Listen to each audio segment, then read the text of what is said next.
On a full moon night, the sky shimmered with countless stars, casting an ethereal glow over the scene. A gathering of numerous knights stood in anticipation, their armor reflecting the moonlight. Suddenly, a commanding voice pierced the air. The commander knight rallied his comrades, urging them to attack and vanquish the figure they deemed a demon. The so-called demon, driven by an unyielding determination, swiftly charged toward the horde of knights. Closing in on the commander, who was issuing orders, the demon unleashed a powerful swing of his sword, bringing a swift end to the commander's life in a single strike. Without hesitation, the demon, now standing amidst the fallen, unleashed a potent ability, his hand pressed firmly against the ground. In an instant, a haunting purple fire engulfed all the knights present, extinguishing their lives with merciless efficiency. Overwhelmed and exhausted, the demon sank to his knees, his breath ragged. It was then that he sensed a presence approaching. He turned his gaze to see a female knight with fiery red hair approaching him. Wearing a pained expression, she confronted him, addressing him as Nox von Reinharfer, and demanded to know why he had made a pact with the devil and betrayed them. Nox, who was still catching his breath, looked ahead and countered her accusation. He smiled faintly and stated that from their perspective, it might seem like a betrayal. However, he asserted that it was they who had betrayed him, not the other way around. The female knight, filled with frustration, implored Nox to stop arguing and simply tell her when he had become so broken. In response, Nox began to explain that the beginning of his journey was like a crash landing. Suddenly, a notification popped up on monitor and informed Yu Chan, the player behind Nox, that he had successfully cleared the first part of a game called Enrollment, with a total clear count of 27. Yu Chan expressed satisfaction with his achievements, acknowledging the acquisition of valuable items and the successful completion of hidden quests. Yet there was a somber reality lurking in the background. He had received the news that he would die the following month. Reflecting on the past, 2 years prior, Yu Chan had visited multiple hospitals, seeking answers about his condition. The doctor's explanation had been unsettling, advising him not to panic and simply listen. Despite undergoing numerous tests, the results remained consistent, leaving him with little hope. The doctor had prescribed pain relief medication, suggesting he take them when the pain became unbearable. Alone in his room, Yu Chan reflected on the passage of time, realizing that 2 years had already slipped by. As he glanced at the calendar, a sudden bout of illness struck, causing him to vomit blood. Staring at the crimson stains on his hands, a profound understanding washed over him. Yu Chan accepted the harsh reality that his days were numbered, and he acknowledged that dwelling on the inevitable wouldn't change the final outcome. Yu Chan was feeling isolated and devoid of social connection, heard a series of notifications, and saw that they were some hospital appointment confirmations. He couldn't help but express his loneliness, realizing that no one had reached out to him after his memory loss, and he had no one to reach out to in return. Additionally, his deteriorating health prevented him from venturing outside, further intensifying his isolation. Glancing at the papers on his desk, he saw various documents related to late-stage cancer support groups, church flyers, and hospice options.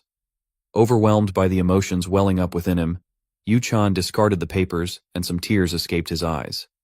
Turning his attention to the monitor in front of him, Yu Chan noticed Lunar Lunatic prompting with the question of starting a new game. He contemplated his limited options and decided that this was all he had left. With a sense of resignation, he entered the player's name as Carl. Yu Chan, lost in thought, contemplated the kind of character he should create this time. He weighed the options, considering the possibilities of a mana sensitivity genius and swordsmanship and combat genius. However, a warning message appeared, cautioning him about the penalties associated with choosing multiple genius traits. It urged him to select only one or fewer genius traits to avoid those penalties. Noticing that the neutral trait was empty, Yu Chan's attention was drawn to the negative trait listed as terminally ill. He laughed, realizing that he and his character were both afflicted with this condition. Despite this revelation, he decided to proceed and accepted the game's prompt to start with the chosen character. Suddenly, a strange sensation overcame Yu Chan, causing him to fall from his chair. Fear gripped him as he wondered if he was truly dying at that moment. On his monitor, a message displayed that character creation was successful. He thought death was something he was accustomed to, but he at least wanted to die the way he wanted to. A notification appeared alerting him that his character's name had been forcibly changed. Shortly after, another notification appeared, indicating a synchronization level of 4%. Then it increased to 6% and further climbed to 19%. Finally, the synchronization abruptly halted at 71%. Another notification appeared, announcing that the character settings were completed. As he awakened, Yu-chan found himself in a state of disbelief. He surveyed his surroundings with astonishment, wondering if this place could truly be what he thought it was. In search of answers, he approached a nearby mirror, observing his reflection intently. A sense of familiarity washed over him, and he came to a startling realization that he had become the worst character known as Nox von Reinhofer in this accursed game. Nox von Reinhofer, the youngest of 5 siblings in the Reinhofer family, was a member of the infamous organization Lunatic. Throughout history, the Reinhofer family had produced exceptionally talented individuals skilled in magic and swordsmanship. However, Nox stood as an exception, an untalented outcast within his own family. Haunted by resentment toward a world that denied him the gifts bestowed upon his siblings, Nox made a fateful decision. He entered into a forbidden contract with the devil, ultimately transforming himself into the most despicable villain in the inner lunatic story. Gazing at his altered appearance in the mirror, Yu-chan couldn't help but question the reality before him. It felt surreal, as if he had stepped into a dream where he had become Nox. But his excitement grew as he unexpectedly encountered a stat window. He observed the information displayed within the window, revealing his basic details. His name was Nox von Reinhofer, a 14-year-old male human with darkness as his main element. However, his enthusiasm quickly diminished as he noticed his stats. With disappointment, he questioned the low value of only 2 points in stamina. Nox's attention then turned to his traits. He discovered a neutral trait called Void Revelation, which piqued his curiosity. However, his spirit sank as he read through his negative traits. Terminally ill, curse of the weak, frequent sickness, cold hands and feet, and possession. The realization that he was terminally ill in both his real life and this new world left him disheartened. The system also displayed that he had only 1 year of lifespan remaining. Nox reflected on his past actions, trying to make sense of why he had chosen to create a character with a terminal illness, someone who faced imminent death and had no support. Upon further contemplation, he began to understand his underlying motivation. He wanted a character that mirrored his own experiences, someone who could empathize with his struggles. Little did he know that he would eventually become that character himself. Suddenly, a notification appeared, indicating an unread mail in his mailbox. Nox's curiosity compelled him to investigate its contents. The mail began with a greeting, addressing him as Yu-chan, his previous name, but then it corrected itself, saying that it should call him with his new name Nox now. Nox was surprised and questioned how the system knew his name. Yu-chan was a name given to him by his parents, whose whereabouts he was unaware of. Nox couldn't help but question if the entity that put him here held the key to unlocking his lost memories. The system acknowledged that Nox wouldn't remember them, but conveyed the need to deliver a message. It greeted him with a nostalgic, "Long time no see," leaving Nox astounded. The system went on to acknowledge Nox's achievements over the past 2 years, affirming that he deserved to be where he was now. It offered a warm welcome back, leaving Nox in a state of disbelief. Nox couldn't believe what he was hearing. The idea that he was no longer in his old world, and that this new reality was his new existence, seemed impossible to accept. The system responded, acknowledging that there were many aspects of its identity it couldn't disclose, but it expressed a desire to assist Nox. Nox questioned the notion of help.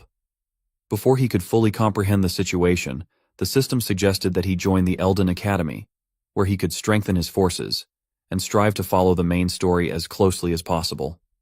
According to the system, the complete truth would naturally unfold. As the system mail started to disappear, Nox exclaimed in surprise and asked if that was it. In a state of worry, he tried to gather his thoughts. He realized that he had been reborn as the final boss of the game, Inner Lunatic, but now he was being told to follow the main story. Regardless of how he interpreted it, this simply meant that eventually he would meet his demise. Nox's thoughts raced as he contemplated his situation. Even if Inner Lunatic had become his new reality, he refused to give up on regaining his memories. He was determined to follow the main story and uncover the purpose behind his existence in this world, all while ensuring his survival. For that purpose, he was willing to embrace his role as a true villain. As he reflected on his past life, Knox realized that not much had changed. 2 years before losing his memories, he had been afflicted by a terminal illness. Each moment had been a reminder of his impending death, and fear had consumed him. The only difference now was the shift in setting to a familiar world he knew well. Curiosity compelled Knox to inquire about the current date.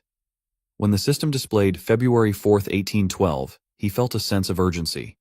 Time was not on his side, and he had to act swiftly. With determination burning within him, he resolved to embark on his 28th clear attempt. As Knox attempted to open the door, his wrist bones throbbed with intense pain, turning red. To his surprise, a notification appeared, revealing a negative trait activation.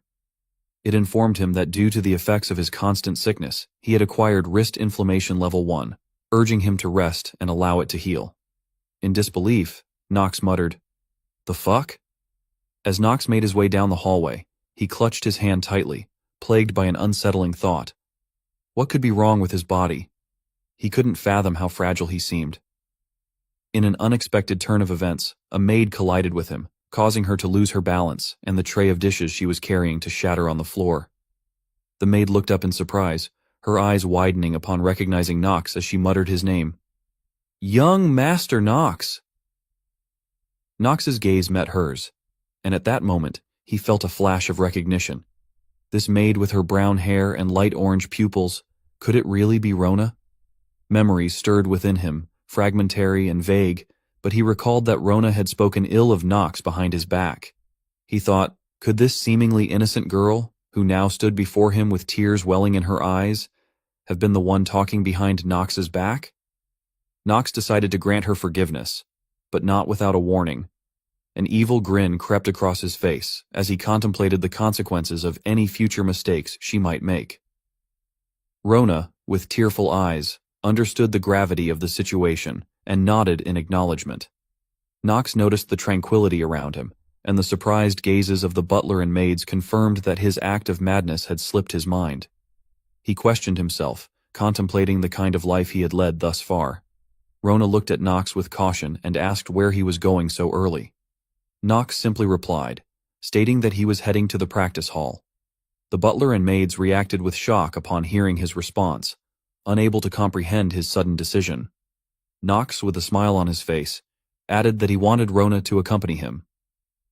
Fear instantly gripped Rona's thoughts as she wondered about Knox's intentions. Together Knox and Rona walked towards the practice hall. In his mind, Knox recognized the paramount importance of survival. Having experienced the chilling embrace of death, he had become resolute in his desire to avoid it. He understood that adapting quickly to his new circumstances was crucial. Deep in thought, Knox assumed a contemplative posture. He knew that despite the challenges ahead, he still held a chance. With 27 previous playthroughs, he possessed extensive knowledge of the game's hidden aspects. The game Enrollment had gained immense popularity worldwide, with its captivating story that pitted angels against demons, along with the Empire. However, what truly set Enrollment apart was its extensive customization options, allowing players to adopt different styles of play. While lower-ranked traits like Ordinary and Talented could be assigned multiple times, the highly sought-after Genius traits were typically limited to a single assignment. However, he possessed 2 Genius traits, a rare occurrence in the game. Within Inner Lunatic, there existed a concept known as trait penalties. By exploiting the system's attempt to analyze traits beyond the player's limits, Knox managed to assign 2 Genius traits. The first was Swordsmanship and Combat Genius, which granted exceptional sword skills and allowed the user to reach the pinnacle of swordsmanship. The second trait, Mana Sensitivity Genius, heightened the user's sensitivity to magic, enabling more efficient spellcasting. Knox contemplated the vast array of other useful traits at his disposal. As a main character perk, Insight bestowed the ability to view the status window of other characters, providing valuable information. Additionally, Master of Acting allowed the user to effortlessly adapt to any situation, making it particularly advantageous in his current circumstances. Furthermore, steel mentality, when utilized during battle, enabled the user to maintain mental fortitude, keeping a cool and composed demeanor. Knox assessed his negative traits, acknowledging the significant challenges they posed. Among them, the terminally ill stood out the most. The other negative traits he possessed were the curse of the weak, frequent sickness, cold hands and feet, and possession. For those afflicted with cold hands and feet, entering icy areas without a warming skill was nearly impossible. As for frequent sickness, Knox anticipated fainting at least once every chapter due to its effects. Knox contemplated his situation, realizing that he had no other choice but to proceed step by step, accepting the challenges that lay ahead. Observing Knox standing still, Rona, with a hint of disbelief, wondered if he truly intended to enter the practice hall. Moments later, her surprise grew as she witnessed Knox walking toward the gate. Knox pushed open the gate, determined to address the first obstacle, the curse of the weak. This curse afflicted users from birth. It reduced the growth rate by half, and made the users twice as susceptible to enemy debuffs. As Knox continued his sword practice, a sense of despair washed over him. Regardless of how much he pondered the situation, he could only arrive at one conclusion: he was doomed. Just like reading the beginning of a story, exhausted and lying on the ground, Knox struggled to catch his breath. The realization that he couldn't even swing the sword more than 10 times hit him hard. He lamented the immense difficulty imposed by the curse of the weak. Looking around, Knox found solace in the availability of numerous weapons. This abundance could be attributed to the Reinhardt family's origins, which centered around the sword. Known as the High House of the Blade and Darkness, the Reinhardt family had earned this title due to their mastery of imbuing attribute magic into their dark blades, allowing them to slash through their enemies with great proficiency. All of this was made possible by the legendary Commander's Blade, also referred to as the Tyrannical Blade of Darkness. This ancestral sword had been passed down through generations of family heads, continuing the tradition and legacy of the Reinhardt family. Knox contemplated the benefits of being part of a noble family, excluding the swordsmanship. One of the greatest advantages was the abundance of money. With a delighted expression, he expressed his admiration for the wealth possessed by the Reinhardt family. As one of the prominent noble families in the story, their wealth was so substantial that even their seemingly useless young son Knox had enough money to sustain a life without ever having to work. Knox believed that his father, Teo, likely didn't care much about how wisely he managed his finances. After all, Knox didn't possess that kind of character. He was the youngest son of a noble family, and his character archetype was clear. With his legs trembling, Knox managed to stand up. He recalled Rona's fearful behavior and her plea not to involve her in anything strange. A few minutes earlier, Rona had brought a wooden sword and a towel and informed Knox that they were ready for him. However, she couldn't help but wonder if he truly intended to engage in exercise. Knox realized that there was no one around and motioned for Rona to come closer. Rona displayed a frightened demeanor, questioned his intentions, and expressed concern that he might hit her. Knox, caught up in his frustration, exclaimed and asked her, what was she talking about? He then grasped Rona's ear, pulling her closer, and whispered something in her ear. After hearing Knox, Rona shouted in surprise, questioning Knox's plans. She looked at him, expressing her disbelief that his ideas were merely garbage. However, Knox commanded her to figure it out and sharply told her to be quiet. Rona replied with a trembling voice and acknowledged his request. As Rona left to retrieve the requested items, she couldn't help but think to herself that young master hadn't changed a bit. Meanwhile, Knox contemplated the time it would take for Rona to complete her task, hoping that everything would be ready by tomorrow. He poured himself some tea, pondering a solution to his curse and the need to increase his stamina. Suddenly, a voice interrupted his thoughts. It was the head butler, Rodwell de Ernark. Knox was taken aback as he recognized Rodwell, who held a significant position as one of the main managers of the Reinhardt estate. Rodwell served as an advisor to Knox's father, Theo von Reinhardt, who was also the family head. Knox realized that dealing with Rodwell wouldn't be as straightforward as with others, as he held a position of authority within the family. Knox pondered the encounter, considering it a potentially significant challenge.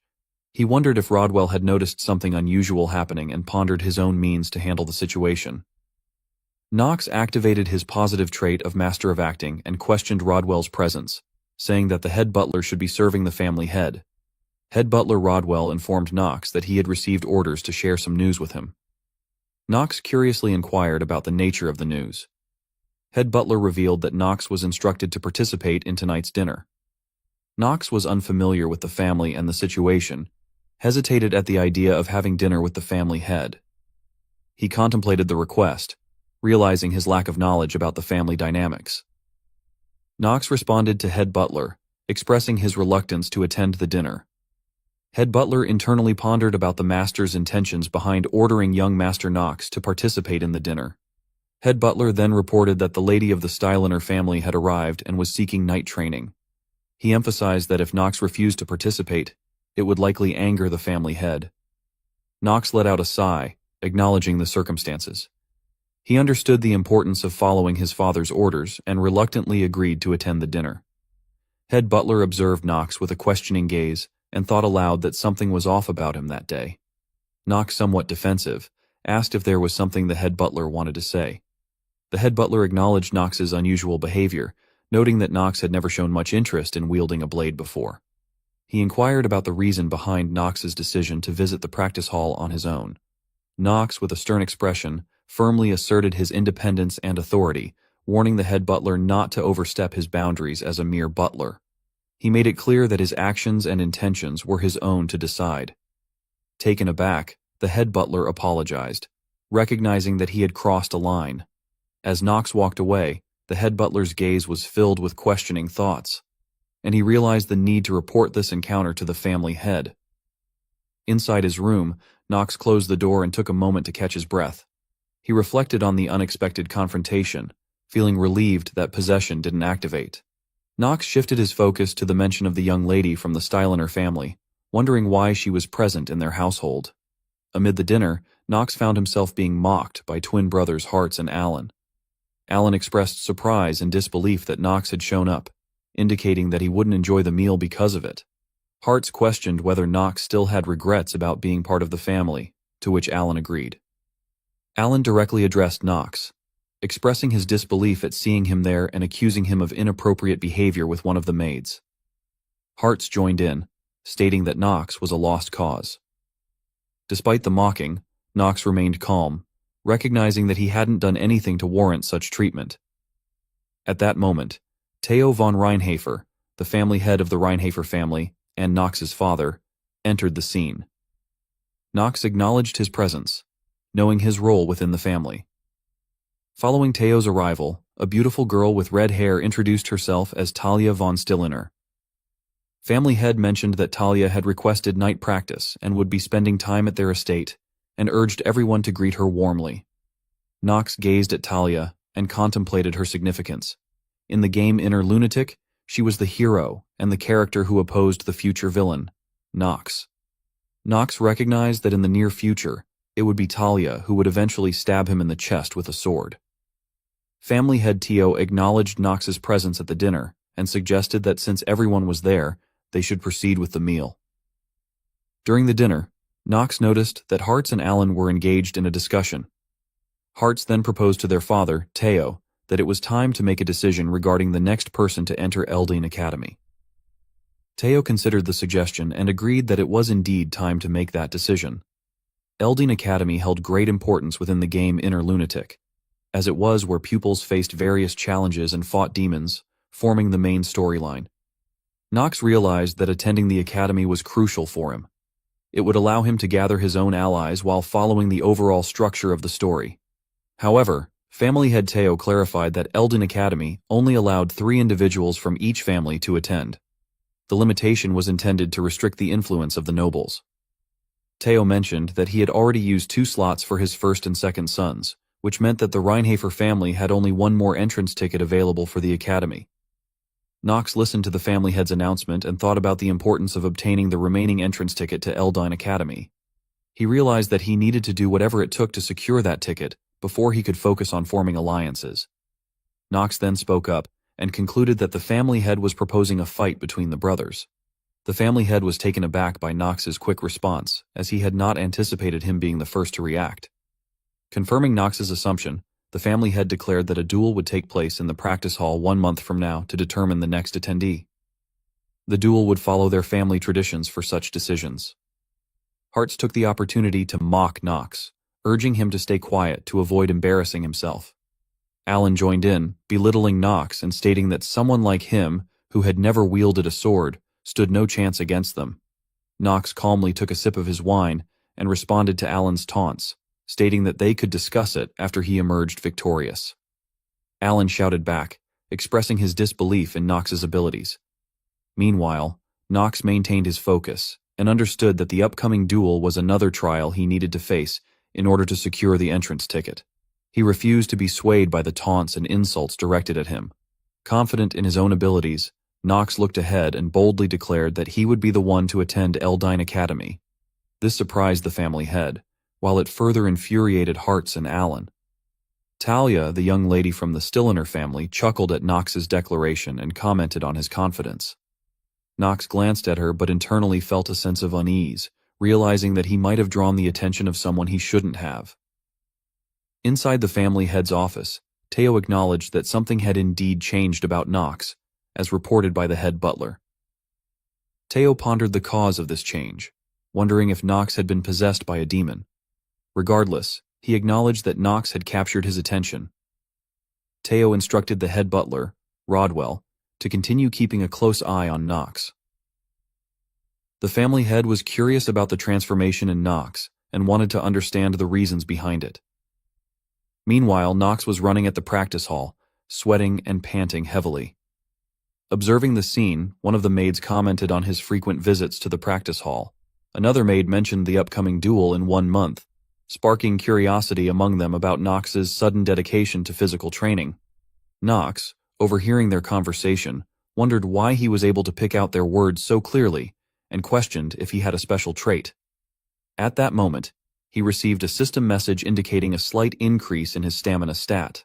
Knox expressed disappointment at the small increment and reflected on the significance of stamina for him. He recognized that his low stamina was his greatest obstacle and a hindrance to unlocking his full potential with the trait swordsmanship and combat genius. Knox understood that the requirement to utilize the trait was to have his stamina stat reach 4. However, due to the curse of the week, it had taken him a month to increase his stamina by only 1.9 points. Knox felt frustrated with the curse of the week, a trait that reduced his growth rate by half. Despite putting in a lot of effort, he had only managed to increase his stamina by a small amount, and the terminal illness trait further hindered his progress. Knox realized that he needed to exert 4 times as much effort compared to others just to see minimal improvements. The difficulty of his situation weighed heavily on him. However, Knox decided to put aside those concerns for the time being. Just then Rona arrived there, pushing a moving tray filled with the materials Knox had requested the previous day. Knox acknowledged her arrival, realizing that she was faster than he had anticipated. With the supplies now available, he felt confident about making progress. Contemplating how to reach a stamina level of 4, Knox reassured himself that there were no issues. He believed that his knowledge would allow him to overcome any obstacles. Curious about the purpose of the materials, Rona questioned why Knox needed them, expressing concern about their dangerous nature and their expensive cost. She pointed out that the scroll seemed to be the only useful item among them. Knox simply replied that people didn't know how to use those materials effectively, implying that their usefulness was hidden from others. As Rona looked at him with a questioning expression, Knox picked up a bottle of elixir and drank it in one go. Panicking, Rona shouted that it was poison. Sweat covered Knox's face as he acknowledged the potency of the poison. A system notification appeared, indicating that Knox had consumed the poison of the 3-headed gorgon, and his health would temporarily increase by 1.5 times. It also informed him that his death counter had started, with 9 minutes and 59 seconds remaining until death. As Rona grew increasingly panicked, she exclaimed that she would call the head butler for assistance. However, Knox urged her to wait, and proceeded to eat the core, ignoring her pleas. Rona's worry intensified as she exclaimed that the core was not meant for consumption. A system notification appeared, indicating that Knox had consumed the core of the golem and would slowly be petrified as a result.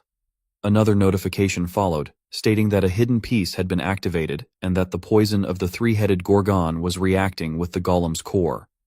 Nox was pleased with the results and thought that his plan was working perfectly. The golem's core was originally used to petrify people or increase their defense quickly, or to create artificial golems. However, when combined with the three-headed Gorgon poison, it had a special effect. Notifications continued to appear, indicating that a special effect had been activated and the poison of the three-headed Gorgon had been diluted, causing the negative trait, Curse of the Weak, to disappear. Nox was ecstatic, as the curse that had plagued him was now gone.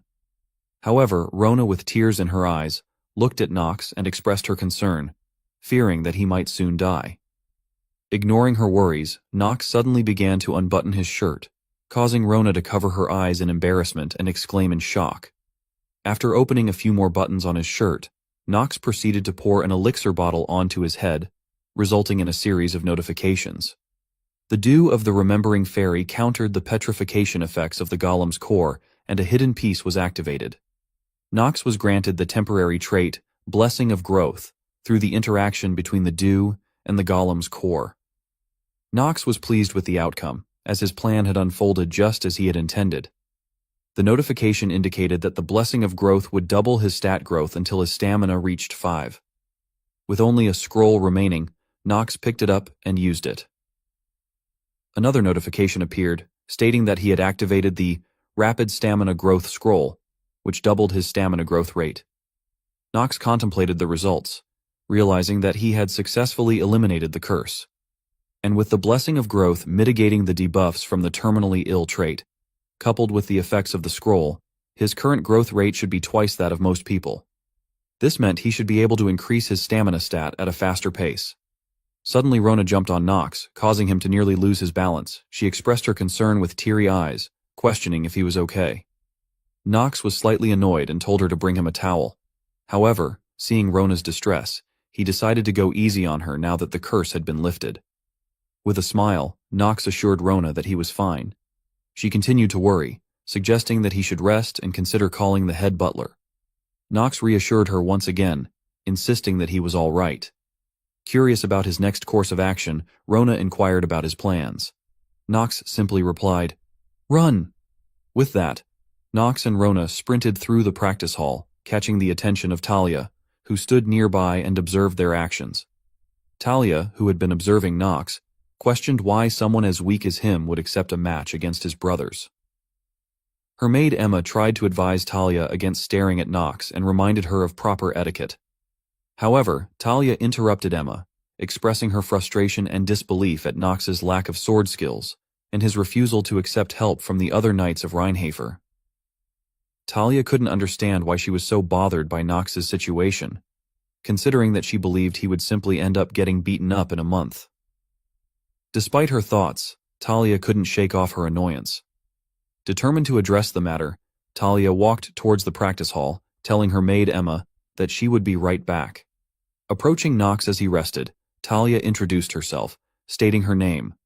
Nox was surprised by her approach and wondered why she had come looking for him. He asked her what she wanted, mentioning that he had heard her name before. Talia felt flustered by Nox's cold attitude and thought to herself that he must have been surprised by her beauty. Talia confronted Nox, questioning his confidence in being able to defeat his brothers, and asked if that was the reason why he had accepted the match. She asked him if he thought that he could defeat his brother just by running like this. She then offered her assistance, expressing her willingness to help him. However, Nox calmly rejected her offer and told her to get lost, showing no interest in her help. Talia was taken aback by Nox's response and exclaimed in disbelief, expressing her indignation at being treated this way when she was offering her support. On the sidelines, Rona observed the exchange and thought that if Nox continued to speak in such a manner, it would make girls dislike him. Talia gave up on trying to persuade Nox and started to walk away from the practice hall, clearly upset with his refusal and dismissive attitude. Nox used his insight ability on Talia, gaining access to her stat window and learning more about her abilities and traits. He observed that Talia had impressive stats, particularly in terms of stamina, which was higher than most grown males. While her potential may not match the 3 swordmasters or the 4 great mages on the continent, Nox recognized that she had the potential to reach their level and could effectively combat demons with her fire attribute magic. Nox also knew that in the near future, Talia's fire attribute magic would awaken to white flames and be used to burn the demonized version of himself. He understood that if he managed to make Talia his ally at this point, it would drastically alter the future events of the story. Therefore, he needed to find a way to navigate the original story while avoiding his own death. He pondered whether it was possible to maintain a good relationship with someone who would eventually be responsible for his demise. 1 month later, Talia walked through the hallway. She pondered about the praise she had received for her quick learning abilities and the expectations tied to the Stillreiner family's talent. However, she couldn't help but feel inferior compared to her sister's exceptional talent. Talia questioned her own potential and wondered if she could ever become a knight. She reminded herself of the qualities and principles that a knight must possess. They should never be consumed by greed, maintain a frugal lifestyle, and be willing to sacrifice themselves for the greater good. In addition, they must master the art of swordsmanship and adhere to proper form to become a true knight. Talia pondered the possibility of Nox being able to defeat his brothers, who had trained for years, by solely focusing on cardio exercises. She expressed her doubt, believing that it was unlikely for him to succeed. The next day arrived, and Nox and Alan stood in the center of the ring, surrounded by a crowd of spectators. Many people had gathered to witness the official duel that would determine who would earn the right to enter Eldine Academy. Ficila, the first wife of the family head, was also present at the scene. Meanwhile, the head butler, who was standing nearby, heard the family head calling out to him. The family head inquired about his thoughts on the outcome of the duel. The head butler, after considering young Master Alan's past performances, stated that it was highly likely that he would emerge victorious. The family head agreed, assuming the same. However, head butler couldn't help but wonder if the family head expected something different. Despite acknowledging that young Master Nox had undergone changes, the butler remained skeptical about his chances of winning. He considered it outrageous and impossible. Having once walked the path of a knight alongside the family head, the butler understood that the art of the blade could be intricate or straightforward. The level of skill one attained and the dedication one put into their training determined their proficiency. There was only one way to surpass someone who was previously ahead and force them to kneel, and that was the insurmountable wall of overwhelming talent. The butler pondered whether young Master Nox possessed such innate talent. Interrupting the butler's thoughts, the family head spoke, acknowledging that the possibility might not be zero. There was a chance that the youngest, born with Reinhafer blood, possessed the talent of a sword emperor. As Nox stood on the duel grounds, he received a notification indicating that his trait, swordsmanship and combat genius, was inactive. In frustration, he contemplated his seemingly unlucky streak and questioned whether his luck stat was actually in the negatives. Despite his efforts, he couldn't reach a stamina stat of 4. A few days earlier, while Nox was running, he received multiple notifications activating his trait effects and gradually increasing his stamina stat by 0.1, and now his stamina had reached 3.8. Rona, who was running alongside him, expressed her exhaustion and questioned whether she had to continue running with him. Nox, while wiping sweat from his face, replied that it wouldn't be fun without her and jokingly mentioned who would take care of him if she didn't. Rona, with teary eyes, suspected that she heard him say something else. Nox then handed her a towel and assigned her another task, to which Rona responded with a pouting face. Playfully, Nox accused Rona of cursing him in her mind, but she denied it and accidentally bit her tongue in the process. Nox chuckled at the thought of Rona having good stamina and contemplated using his insight ability to view her stats. To his surprise, Rona's stamina stat was 4.5, surpassing his own despite his dedicated training. Nox was astonished by the strength of the Reinhafer family, where even a maid was stronger than an average man. Rona reminded Nox that it was already evening and suggested he rest before the duel. Nox panted heavily, felt the pressure of time, and thought that he didn't have enough time to increase his stamina. Back at the duel ring, Alan addressed Nox and proposed that he should just give up. Despite Nox being considered the shame of their family, Alan expressed hesitation in beating him too severely. Nox responded, stating that Alan didn't seem to want him to give up. Alan shifted his attention to Talia, the daughter of the Stillreiner family, and expressed his desire to impress her. He believed that Nox would assist him in achieving that goal. However, Nox expressed uncertainty about whether it was a wise decision. Observing Alan's stamina stat of 8, Nox realized that he couldn't defeat him using ordinary methods and contemplated alternative approaches. As the referee announced the duel between Nox and Alan for the admission ticket to Eldine Academy, he emphasized that both of them must accept whatever the results may be and that objections would not be tolerated. Nox felt nervous, realizing that everything hinged on this duel. His main objective was to find his memories and discover the sender of the letter, as he knew that after the 1-year grace period, his life would be in danger.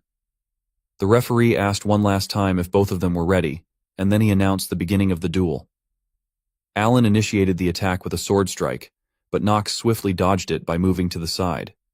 Alan quickly followed up with a kick, which Nox blocked using his sword, but was still pushed back. Alan commended Nox's defense, and the duel continued with Alan launching another series of attacks, forcing Nox into a defensive position. Nox realized that the only consistent aspect of the damned inner lunatic game was that if he lost, he would have to give up everything. However, if he could win, he could regain control over his destiny.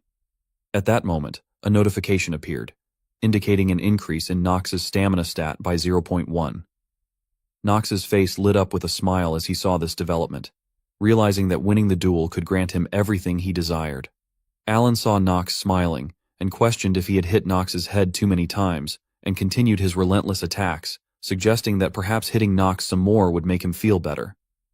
Meanwhile, Alan's mother, Faecilla, observed the fight and remained confident that her son would be the last child of the family to enter Eldine Academy. During the duel, Alan launched a powerful attack that almost caused Nox to lose his balance. At that moment, Faecilla overheard a remark expressing disdain for the situation. She turned her attention to the source and found the family head, who had a disappointed look on his face. Faecilla thought to herself that one day, this family would witness her true power. The family head expressed disappointment, stating that he had been looking forward to seeing how Nox had changed, and concluded that Nox's current performance was underwhelming. The head butler, concerned for Nox's well-being, offered to stop the duel, knowing that it would take Nox a long time to recover if they continued. Family head compared the talents of Alan and Hartz to his first son, Garen, and found them lacking. He reminisced about the ability to dominate his opponents with overwhelming power, wielding the dark sword of domination. The family head pondered who would inherit it in the end. The family head made up his mind and rose from his chair, deciding to put an end to the duel. On the duel ring, Nox received a message that his stamina had increased by 0.1, followed by the activation of his trait Swordsmanship and Combat Genius. Overwhelmed with excitement, Nox burst into laughter, surprising Alan and drawing the attention of the family head. Nox then activated a skill, and a system message appeared, saying that the skill hour of the genius had been activated. Nox's thoughts raced as he recalled a saying that distinguished geniuses and the talented each had their own unique time. At that moment, he felt that it was his time, a genius time. With the skill active, Nox perceived everything around him in slow motion. It was as if time had decelerated, giving him a distinct advantage in the duel. He realized that while the enemy's movements appeared slower, his own actions were faster, granting him the ability to react swiftly and execute precise maneuvers. It was hard to fully utilize this skill, but his innate trait Swordsmanship and Combat Genius had been activated, which allowed him to use the skill. Nox launched a powerful attack against Alan. As a result, Alan's sword was knocked out of his grip, leaving him defenseless. Nox's determination grew as he saw his victory within reach, firmly believing that he would emerge triumphant in the duel. As the sword slipped from Alan's grasp, a surge of anger filled his gaze as he directed it toward Nox. In response, Nox met Alan's furious gaze with a smug expression and remarked that the duel was fun. Overwhelmed by frustration, Alan could only manage a bewildered exclamation. Nox's mind raced, acknowledging that he couldn't afford to let his guard down. The skill he employed had a limited duration of 5 minutes, leaving him with the urgency to conclude the battle within that time frame, regardless of the circumstances. Nox's face lit up with a confident smile as he addressed Alan and Hartz, stating that he had been holding back until now, finding the encounter tedious due to their lackluster performance. He proposed a swift resolution by urging them to attack him simultaneously. The unexpected request from Nox left both Alan and Hartz in a state of shock, their minds struggling to comprehend the situation. Knox then turned towards the family head and made a plea, seeking permission to engage in a 2-on-1 battle against his brothers. The family head's expression mirrored a mix of curiosity and doubt as he assessed Knox's demeanor. Meanwhile, Talia's voice trembled with concern as she whispered, questioning Knox's current actions. She couldn't fathom his motives. Observing Knox's newfound energy and determination, the family head sensed that something had changed about him. He was intrigued and decided to grant Knox's request, allowing the unconventional sparring scenario. Just then, Fasila rose from her seat, prepared to intervene, but her plea went unnoticed by the family head, who was resolute in his decision. With a simple command, he signaled the commencement of the battle, setting the stage for what was to come. Alan reclaimed his fallen sword from the ground, his movements fueled by determination. Hartz was seething with annoyance and resented Knox for daring to humiliate them in front of their father. Knox stood before them and maintained a serene smile, ready to confront them head-on. Hartz issued a warning, indicating that Knox should be prepared for what was to come, and without further delay, both Alan and Hartz launched their assault on Knox simultaneously, their swords clashing with a resounding clash. The air crackled with intensity as the battle ensued. Amidst the clash of steel, Alan, in a desperate attempt to strategize, gestured to Hartz, indicating that he should close in on Knox's left side. However, Hartz expressed his frustration and abruptly told Alan to shut up. Knox displayed remarkable skill and skillfully defended against their relentless attacks, blocking and parrying with precision. At that moment, a message appeared before Knox. It indicated that the hour of the genius had bestowed its special effect, and had increased his low-grade swordsmanship of the Dark family's proficiency. A smile crept onto Knox's face, recognizing that he was now able to see the sword clearly. Seizing the opportune moment, Knox swiftly retaliated by countering their attack, and landed a calculated strike on Alan's shoulder. Both Alan and Hartz, visibly exhausted, panted heavily as they struggled to catch their breath. In contrast, Knox stood composed, seemingly unaffected by the physical toll of the battle. He observed their perplexed expressions, aware that they must be questioning how he had transformed from a symbol of family humiliation into this formidable adversary. Their silent exchange was interrupted by Knox's voice, reaching Alan and Hartz as a reminder not to lose focus during their spar. Fueled by determination, Knox pressed on with his assault. Despite the high stakes of the spar, he felt joy in wielding the sword itself, and a smile spread across his face. Knox's swift sword swing captured the attention of Talia, the family head, and others present, eliciting surprise from their wide-eyed expressions. Hartz, who bore the brunt of the attack, struggled to process the impossible feat unfolding before him. Despite his attempt to block, Hartz fell to the ground, defeated. Alan and Hartz, both on their knees, uttered their frustration through gritted teeth. A message appeared before Knox indicating the end of the hour of the genius skill. Knox stood victorious and breathed heavily, the weight of the battle apparent on his fatigued form. Seeing her sons defeated, Fasilas shouted out in concern for Alan and Hartz, her worry evident in her voice. Knox turned his gaze towards the referee and silently inquired if the victor had been decided.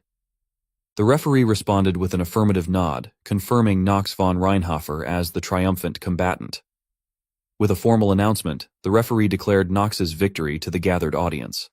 Alan, consumed by anger, clenched his fists in frustration, unable to accept the defeat. Knox released his grip on the sword and shifted his focus to the family head, who was wearing a content smile on his face. Expressing his gratitude, Knox bowed respectfully to the family head before announcing his departure. As Knox made his way towards the exit, Talia locked her gaze on him, a determined expression etched on her face. Realizing the urgency of the situation, she felt compelled to reach out to Knox without delay, her mind set on the necessity of their immediate conversation. As Knox stepped outside, a sudden bout of coughing overcame him. He glanced down at his hands, only to find them stained with blood.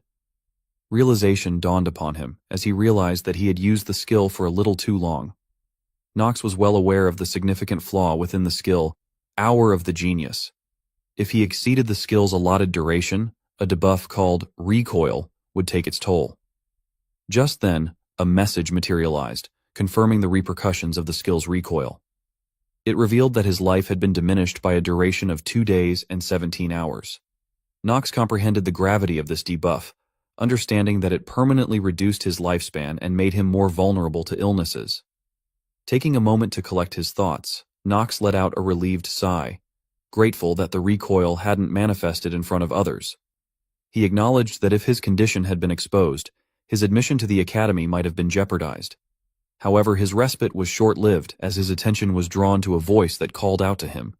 Knox turned toward the source of the sound and found Talia standing there. Her inquiry pierced through the air as she asked if he had sustained any injuries during the spar. Knox's thoughts raced as he realized that Talia had discovered his condition. He lamented the fact that it had to be Talia of all people, and he couldn't allow Theo to find out about the skill's rebound. His mind raced with concerns, trying to figure out how to handle the situation. Before Knox could say anything, Talia interrupted him, expressing her surprise that he had emerged victorious in a fight between siblings despite his frail condition. Knox was taken aback and questioned her words. In response, Talia blushed and confessed that she had misunderstood him.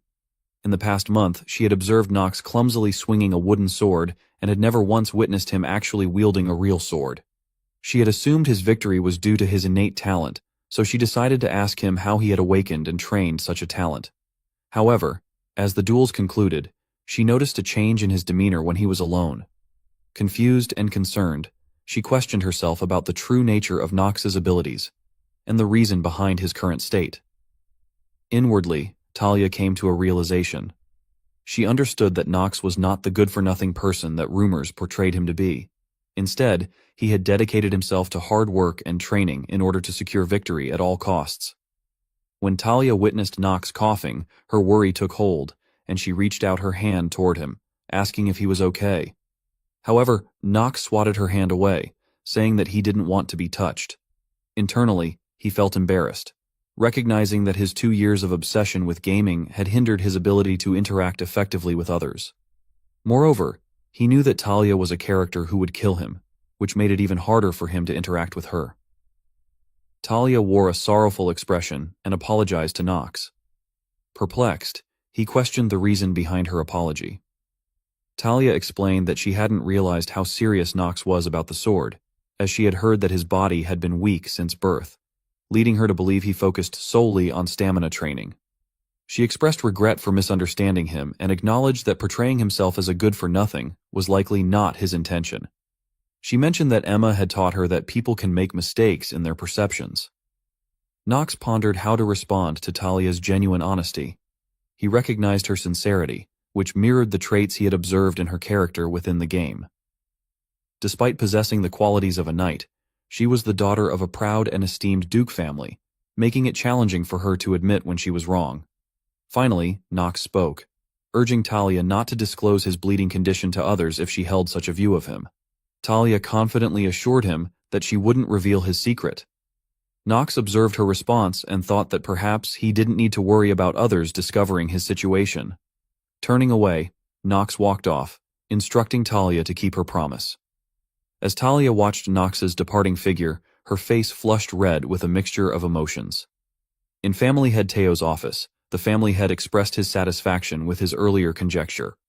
He turned to the head butler and inquired about his opinion on Knox's talent. The head butler expressed his views, stating that he initially struggled to comprehend why Knox allowed himself to be beaten. However, after observing the other children of his age and other young masters, the head butler concluded that Knox was the most exceptional among them. Family head agreed with the head butler's assessment and expressed his suspicion that Knox might possess additional hidden talents. He directed the head butler to closely monitor all of Knox's actions, emphasizing that their sole task should be observing Knox, regardless of his activities. The head butler acknowledged the order, affirming his commitment to carrying out his duties diligently. Family head wondered if Knox had enough talent to inherit the supreme black sword. He then acknowledged his limited time left and reassured the head butler of the importance of his ongoing task. The head butler bowed respectfully and pledged to give his utmost effort in fulfilling his responsibilities. Inside Knox's residence, he received a message indicating the completion of the tutorial quest and his victory in the first fight. Knox expressed his realization that this world had become a reality while retaining game-like elements. Another message appeared, announcing rewards for his achievement, which included 3 free stat points. Knox was pleasantly surprised and exclaimed that he had hit the jackpot. However, his excitement quickly waned as he realized that after an entire month of rigorous running, his stamina had only increased by a mere 2 points. He lamented, expressing his disappointment and suggesting that they should have granted him these rewards much earlier. But the stat he needed to invest these points in was not stamina, it was luck. Knox opened his status window and allocated all 3 points into the luck stat, raising it from 7 to 10. He reasoned that luck was valuable, especially in the inner lunatic game, as it was a stat that couldn't be easily increased through hard work. Knox, who was feeling eager to test the value of his increased luck stat, received additional messages regarding benefits, including mass clear rewards, a random gacha voucher, and a one-time use skill confirmation voucher. Knox expressed relief that the benefit system was still in place, appreciating the opportunities it provided. Knox eagerly decided to use the gacha right away, and a gacha machine appeared before him. He found it quite alien to see it in person. Knox rotated the handle, hoping for a high-ranking reward. He remembered that with his high luck stat, there was a 95% chance of getting an intermediate rank or above. He knew that the basic rank and ranks below were white, the intermediate rank was silver, and the advanced rank would be gold. The highest rank would be rainbow. Knox hoped for at least a gold rank or a higher rank reward. His excitement grew as his reward appeared, and he exclaimed in joy. As he opened the scroll, new messages appeared, identifying the rank and revealing that he had obtained an advanced trait called Supreme Ruler's Awe. Knox couldn't believe his luck and expressed his happiness at acquiring such a powerful trait. The skill information revealed that it was an active skill of advanced rank with no attribute. Its effect was that those with a lower status value than him would have all their stats reduced by 20%. Knox considered it a jackpot and smiled at the fact that it was a debuff skill. However, he was aware that there was another reward awaiting him. Knox then received a message asking if he would like to use the one-time use skill confirmation voucher. He knew that the skill he would obtain from this voucher was already decided, and it was one of the hidden pieces he needed to achieve his goal. He decided to save it for when Theo gathers all the siblings in the estate. Knox realized that it was almost time for Grain von Reinhofer, the second son of the Reinhofer family, to return to the estate after completing his training to become a knight. Knox acknowledged that he had to find the hidden piece and handle Grain, leaving no time for rest. However, he felt relieved that he probably didn't need to worry about Talia anymore, considering her character and the promise she made. He believed there was no reason for her to approach him again. To his surprise, the very next day, he found Talia standing in front of him. Knox questioned why she was there after they had settled everything the day before. Talia, looking down, spoke in a low voice, but Knox couldn't understand her, so he asked what she was trying to say. Talia then looked up at Knox with a confident expression and asked him how he had become so strong so quickly, and how she could become stronger too. After hearing Talia's question, Knox remained silent for a moment, his gaze fixed upon her. He then began walking and revealed that Talia had secretly observed him training for an entire month. Talia's expression turned puzzled as she questioned the notion of secrecy. Without hesitation, she swiftly followed Knox, urging him to wait. Talia insisted that they at least have a spar, or that he should tell her how he trained. Reflecting on his knowledge of Talia, Knox recalled that she was a character driven by a strong desire to gain recognition from her sister. Knox paused and turned to face her. He reminded her that before asking how to train or seeking advice on becoming stronger, she should first think about her own talent. Talia looked at Knox, seemingly contemplating his words. Knox thought to himself that he had never comforted anyone before, and wondered what he should say. Taking a deep breath, he added, "Don't compare yourself to others." With that, Knox left, leaving Talia behind. Talia expressed her surprise at his words and disappointment as Knox walked away. Meanwhile, Knox glanced back briefly and wondered if she would come after him. He didn't want her to witness him obtaining the hidden piece. Finally, Knox arrived at a place where his two brothers and his father, the family head, were waiting for him. Knox wondered if this was the Reinharfer family's barn, renowned for raising the finest horses on the continent. The family head acknowledged their presence and mentioned that the three young masters might already have an idea as to why he had called them there. He explained that they had been summoned to select a horse that would become their lifelong companion. Knox realized that this was the moment he had been waiting for. Horses were revered as the most sacred creatures in both the continent and within the Reinharfer family. If you've decided to become a mage or a knight, you choose a horse when you're young to have as a lifelong companion. Eldin Academy taught horse riding, and as the game progressed, there would be large-scale wars where horses played a crucial role. If a horse died, one would have to raise a young horse again. Since transportation magic was expensive, horses became a vital mode of transportation. Knox believed that it was essential for him to select the best horse for himself. Interrupting his thoughts, the family head announced that Knox, as the winner of the duel, would have the first choice. He emphasized that Knox had only one chance. This caused annoyance for Alan and Hartz.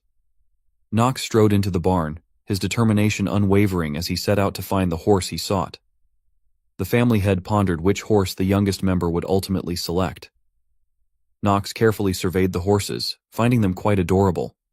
Suddenly, his eyes rested upon the one he had been diligently searching for. This particular horse appeared diminutive and seemingly feeble. Undeterred, he approached the horse and boldly announced his decision, surprising not only Hartz and Alan, but also the family head, who wore a perplexed expression in response to his choice. The family head decided to give Knox another chance to choose. Knox thought to himself that this opportunity was a reflection of how the others doubted his decision. However, he remained determined. Using his insight ability on the horse, Knox triggered a message stating that the target's stat window was loading. Soon, the stat window appeared, revealing that the horse had a high rank, belonged to the obsidian species, and had the main element of darkness. Knox knew that most summoned creatures were categorized into ranks, and depending on their growth, they could ascend multiple ranks. This particular horse displayed the potential to achieve at least a higher rank. What made it even more remarkable was that it was an obsidian horse, an exceedingly rare breed among many others. The term obsidian refers to a type of igneous rock. Knox was certain that if the family head had been aware of this fact, he would have undoubtedly claimed this exceptional horse. However, Knox was aware that the horse's current state made it less enticing despite its potential.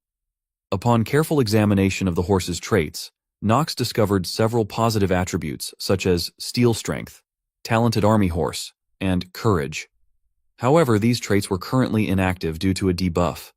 The horse did possess a neutral trait called unchanging heart. Unfortunately, the most prominent and concerning trait was the negative attribute labeled expected death, which was currently in effect. This trait indicated that the horse had a mere 2 days, 16 hours, and 12 minutes left to live. Knox considered the negative trait to be more troublesome than a terminally ill trait in some aspects. Despite this, he firmly stated that he would not change his mind and would choose this horse. He believed that with his knowledge, he could save it. The family head's concern and disappointment were palpable as he questioned Knox's decision and thought that Knox might be projecting his own emotions onto the horse. In the family head's view, Knox appeared to be emotionally driven and weak, leading to a deep sense of disappointment. Expressing his hope that Knox wouldn't regret his choice, the family head began to leave. Despite Alan and Hartz's attempts to call out to him, their pleas fell on deaf ears. The guards assured Alan and Hartz that they would keep a watch so that they could choose their horses. Knox pondered, wondering if the family head was genuinely disappointed with his decision. But just as he began to delve deeper into his thoughts, the head butler interjected, abruptly interrupting his train of thought and prompting Knox to choose a name for the horse. After a brief moment of contemplation, he settled on the name Carl, the very name he had used when conquering the inner lunatic. It held profound significance for him, making it a meaningful choice. Sometime later, Carl lay on the bed, covered under a bedsheet. Knox had taken the precaution of bringing Carl into his room to ensure his actions remained hidden from others. Knox looked at Carl and recognized the determination in the horse's eyes to keep living, mirroring his own ongoing battle. Knox recognized that Carl, like himself, was fighting to extend his lifespan, clinging to the desire to live a little while longer. Knox called out to Rona and demanded her immediate response. However, before he could finish his sentence, Rona suddenly appeared but stumbled, losing her balance and falling to the floor. She questioned how Knox had known about her presence. Knox playfully accused her of being caught red-handed and teased her about her habitual clumsiness. Knox then instructed Rona to take care of Carl. Rona looked surprised and commented, "A horse in the bed?" She pouted, imagining the daunting task of cleaning up after a horse in such an unlikely place. With a smile, Knox reminded her that Carl was unwell and encouraged her to do her best. Rona glanced at the horse and reluctantly agreed to take care of him. She then asked the horse if his name was Carl and inquired if he was hungry. Knox contemplated the situation, realizing that what was about to unfold would be quite shocking. He wondered if Rona would be able to handle it. 3 days later, in Knox's residence, a loud cry resounded from a room. Rona sat on the floor, cradling Carl's lifeless head in her lap. Overwhelmed with grief, tears streamed down her face as she mourned the loss. Knox watched Rona cry over Carl's death and realized that it was evident since she had put a lot of effort into taking care of Carl. He felt a hint of sympathy for her. However, Knox was already aware that this was going to happen. There was no way Carl could have been saved. Knox approached Rona and urged her to stop crying, emphasizing that her emotions were distracting him. He instructed her to stand up, and though Rona tried to express her despair, her words were stifled by her sobbing. Nevertheless, Knox assured Rona that Carl would return to his side. Rona was confused, and she looked at Knox with a questioning gaze and asked if there was something wrong with his head. Ignoring her remark, Knox told her to move behind him. Knox retrieved a scroll, and Rona couldn't help but question its significance. He then placed it on the ground and acknowledged the need to infuse mana into the scroll. As he poured mana into it, a circle materialized on the ground, emitting a vibrant purple.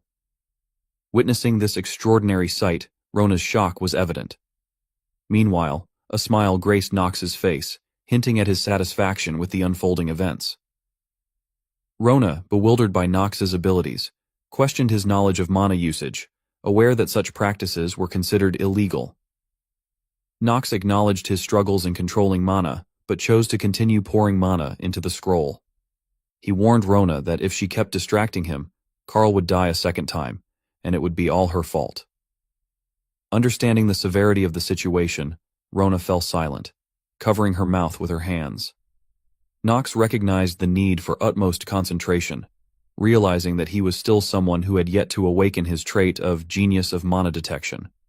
Using mana in this empire below the age of 15 was strictly prohibited unless you are from the imperial family. Consequently, compared to other students who start learning mana control at a later age, the descendants of the imperial family exhibit several times more proficiency in magic. Knox thought that the only thing he could do right now was to pour as much mana as possible into the scroll. As Knox continued infusing mana into the scroll, he sensed a faint energy emanating from his palms, recognizing it as mana. A smile crept onto Knox's face as he found the situation intriguing. He decided to utilize the one-time use skill confirmation voucher to ensure that he executed the magic correctly, as the magic he was about to employ belonged to the realm of black magic.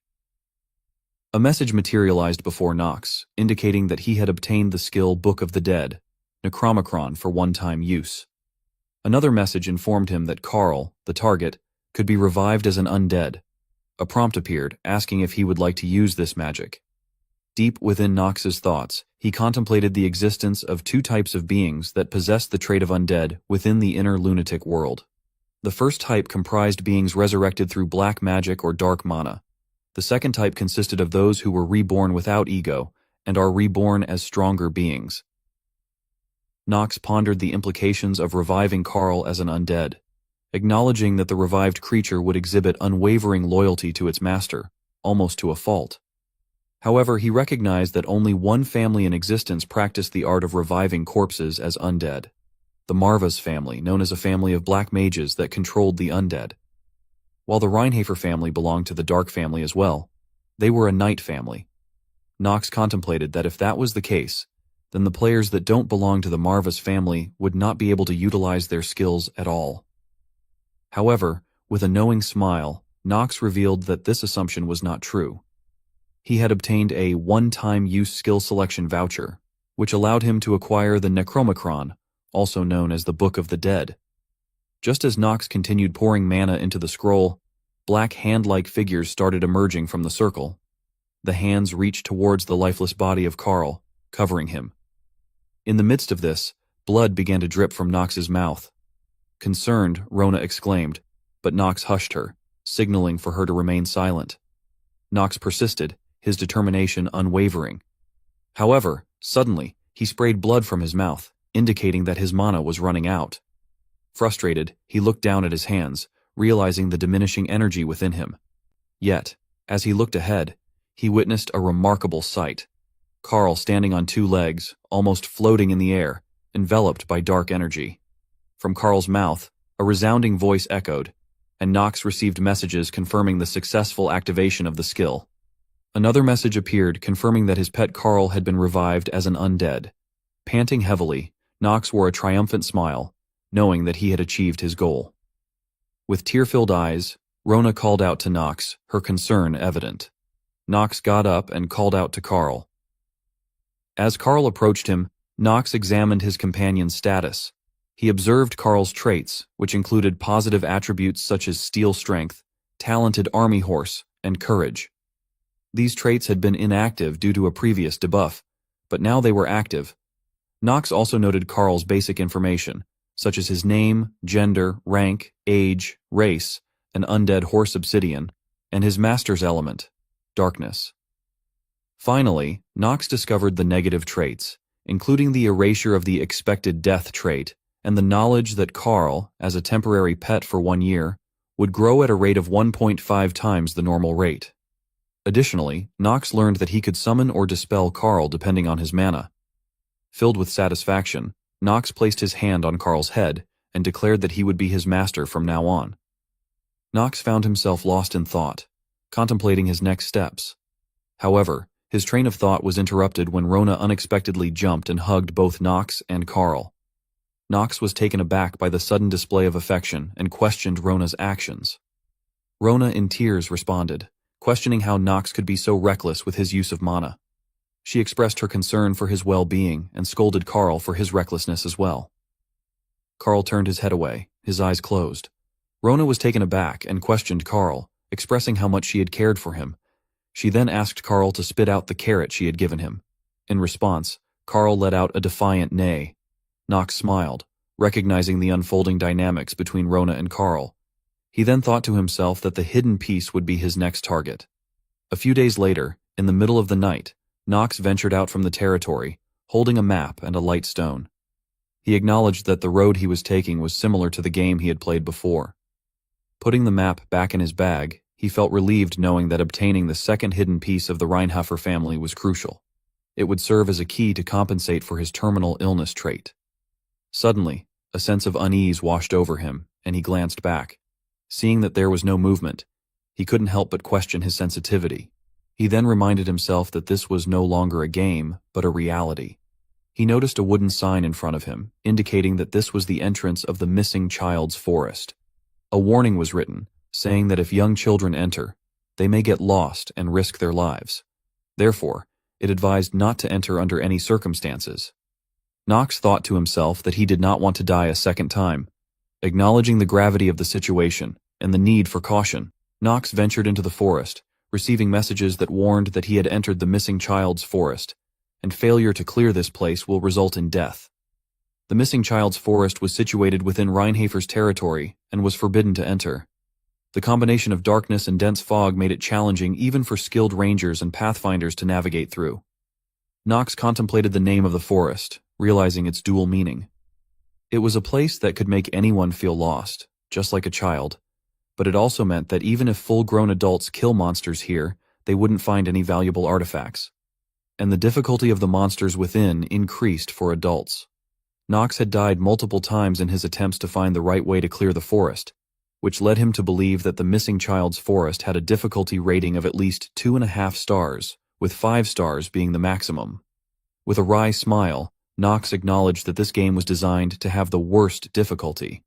As he reminisced, he recalled his previous attempts to clear the forest without any knowledge of the items that would appear. He realized that the forest was the perfect challenge for his character's terminally ill trait. Nox proceeded to craft a fire torch and ignited it. The emitted light allowed him to see ahead, and he understood that the crucial key to clearing the missing child's forest lay in the direction of the smoke. More precisely, he had to go in the opposite direction of the smoke.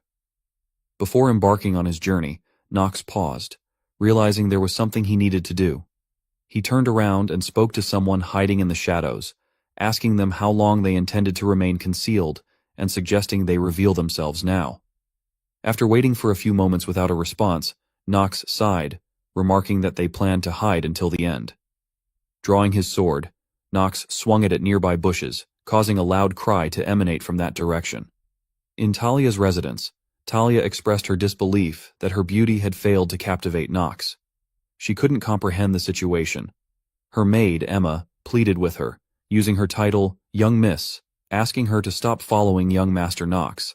Emma explained that if Talia continued her pursuit, she would also face reprimands. Talia reassured Emma, stating that she would ensure Emma wouldn't get fired from the family. However, Emma tried to convey a different message, but Talia didn't grasp it. Later, during nighttime, Emma walked through a hallway, holding a lit candle. She contemplated Talia's talent and how she was respected as the potential next matriarch. Emma wondered why Talia felt inferior to her sister Chell, and why she seemed so impatient. Emma arrived at Talia's room and opened the door, speculating that she should have given up by now and would be sleeping. However, as Emma entered Talia's room, she noticed something was wrong. A sense of horror struck her as she called out, "Young Miss?" In her thoughts, she worried that Talia might have gone to find young Master Nox. Emma's voice echoed through the mansion, urgently waking everyone up. Another person inquired about the commotion, asking what was wrong and what had happened. In the forest, Talia smiled, covering her head with her hands. Nox was taken aback and called out her name. He questioned her presence. Talia got up and chuckled nervously and greeted him.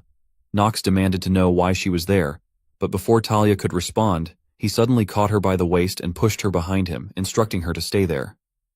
Confused, Talia called out Nox's name, trying to understand the situation. Just then, they noticed a figure approaching them from the darkness. Talia immediately recognized it as a gray wolf. Shocked, she realized they were in the territory of the gray wolf. Despite having only a dagger at hand, she braced herself for the encounter. The wolf circled around them, displaying an evil smile, aware that it had found its prey. It let out a loud howl, signaling its presence. Nox remained calm, even in this perilous situation. Without hesitation, he swiftly advanced toward the wolf, throwing his fire torch and launching a swift attack with his sword. His strike proved fatal, and the wolf fell down with a single blow. Talia was astonished by Nox's prowess, and couldn't help but think how incredible it was. She marveled at how effortlessly he defeated the wolf, even though it was just one.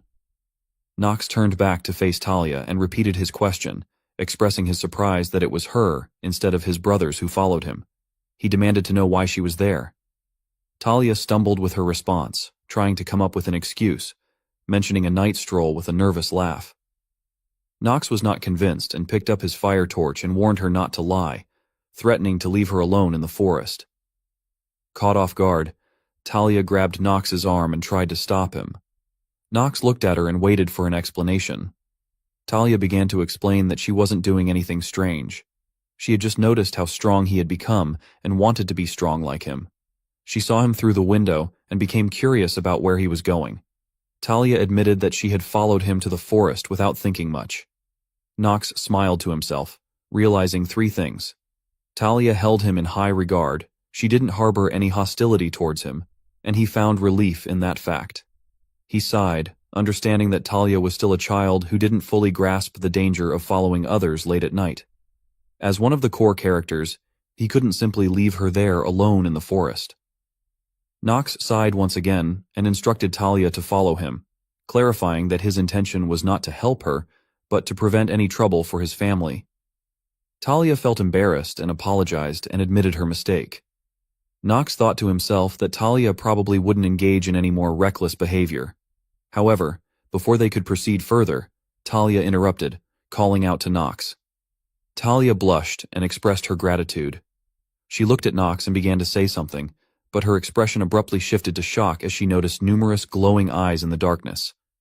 Worry evident in her voice, Talia called out to Nox. He stood with the fire torch in hand, alongside Talia. The flickering light from the fire torch revealed that they were surrounded by a pack of wolves.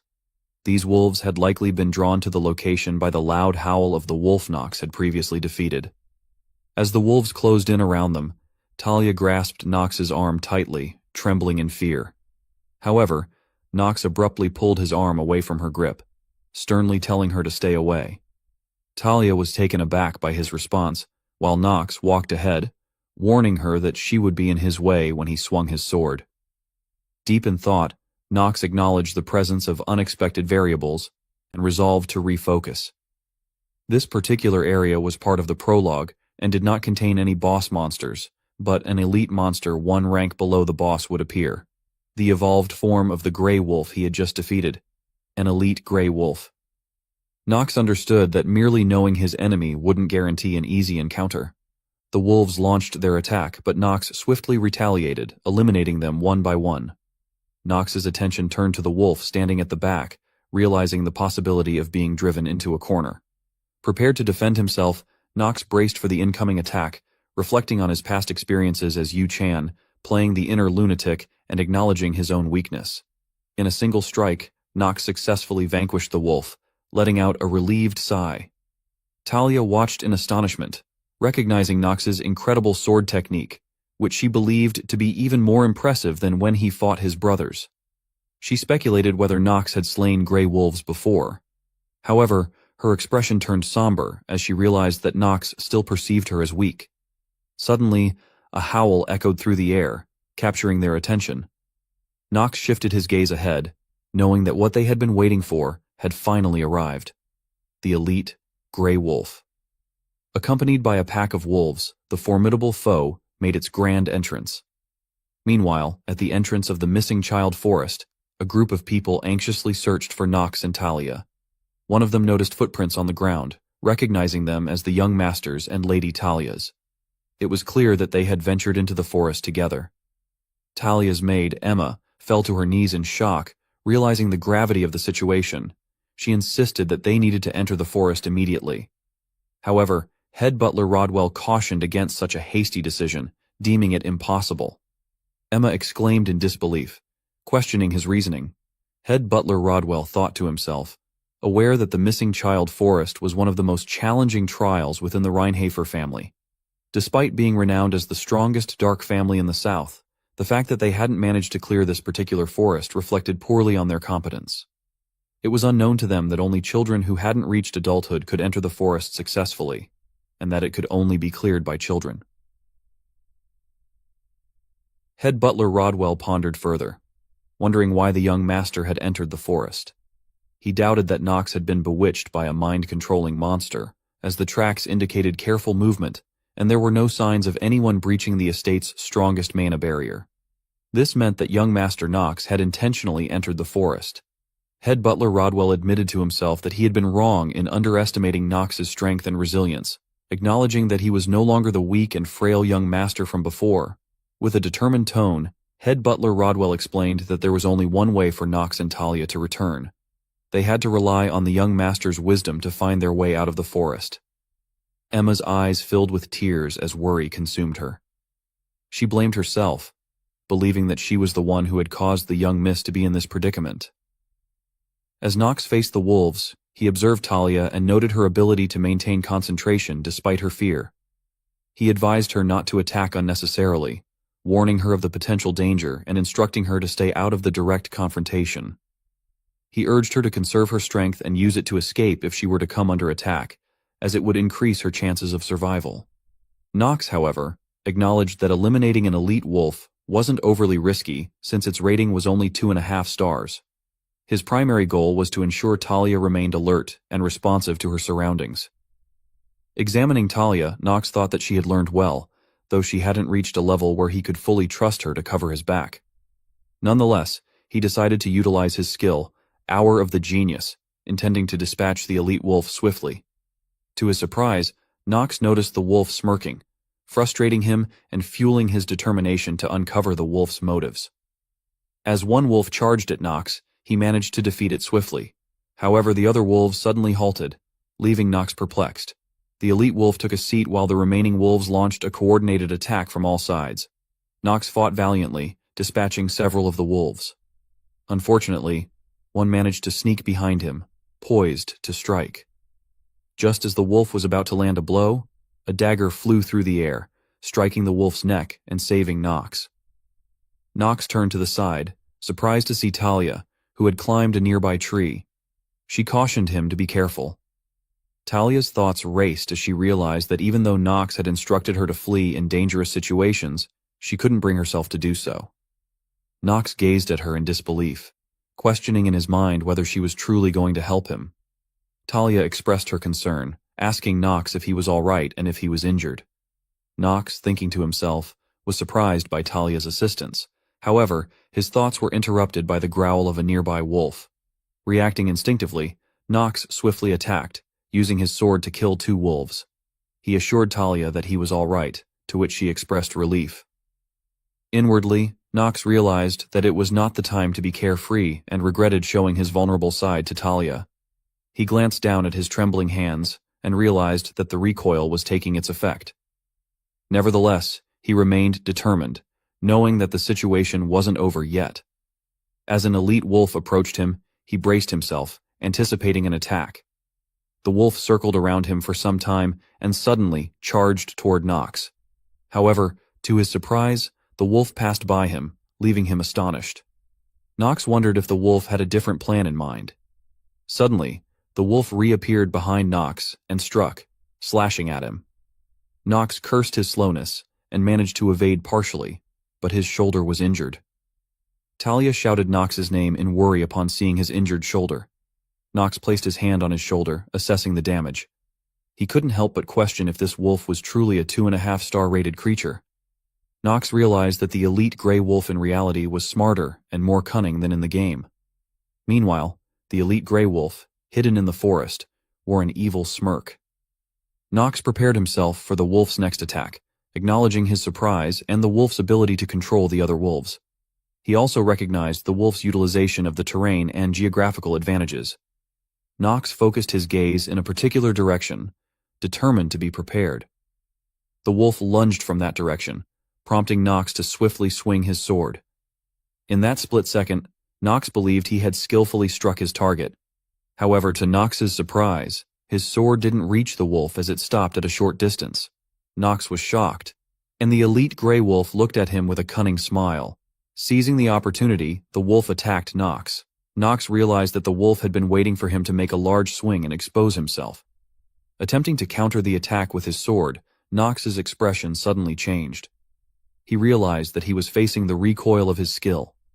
As the wolf closed in with its mouth wide open, ready to bite him, Nox thought about his overconfidence. Clearing the game multiple times had led him to believe he could do anything, but it was a foolish judgment. Resigned, Nox closed his eyes, feeling helpless. However, he then heard the whimpering sound of the wolf. He saw a dagger lodged in the wolf's eye. Nox was shocked and realized that if the wolf could create an opening, so could they. But the unexpected variable, the one who created the opening, wasn't him. It was Talia. Seizing the opportunity, Nox attacked the elite gray wolf. As Nox's sword pierced through its body, the wolf let out a loud growl and fell to the ground. Exhausted, Nox fell to his knees, panting heavily. Talia called out to Nox, expressing her worry. She then noticed the remaining wolves that were still present. However, upon witnessing their leader's death, the remaining wolves started running away. Talia rushed over to Nox, expressing concern for his well-being. Nox reassured her that he was all right, but he paused, shocked by his own thought. He had almost thanked the enemy who would eventually kill him in the future. Nox looked away and told Talia that there was no need to worry. However, Talia noticed the injury on Nox's shoulder, and with teary eyes, she voiced her concern about his well-being. Nox brushed it off, stating that it was just a slight wound. Talia persisted, expressing her relief that he wasn't injured elsewhere. Suddenly, Talia noticed a spider on her shoulder. Fear filled her eyes, and she let out a loud scream. Nox was taken aback, thinking that there was another monster. In her panic, Talia fell into Nox's arms and hugged him tightly. Nox was shocked and called out to her in a questioning tone, seeking clarification.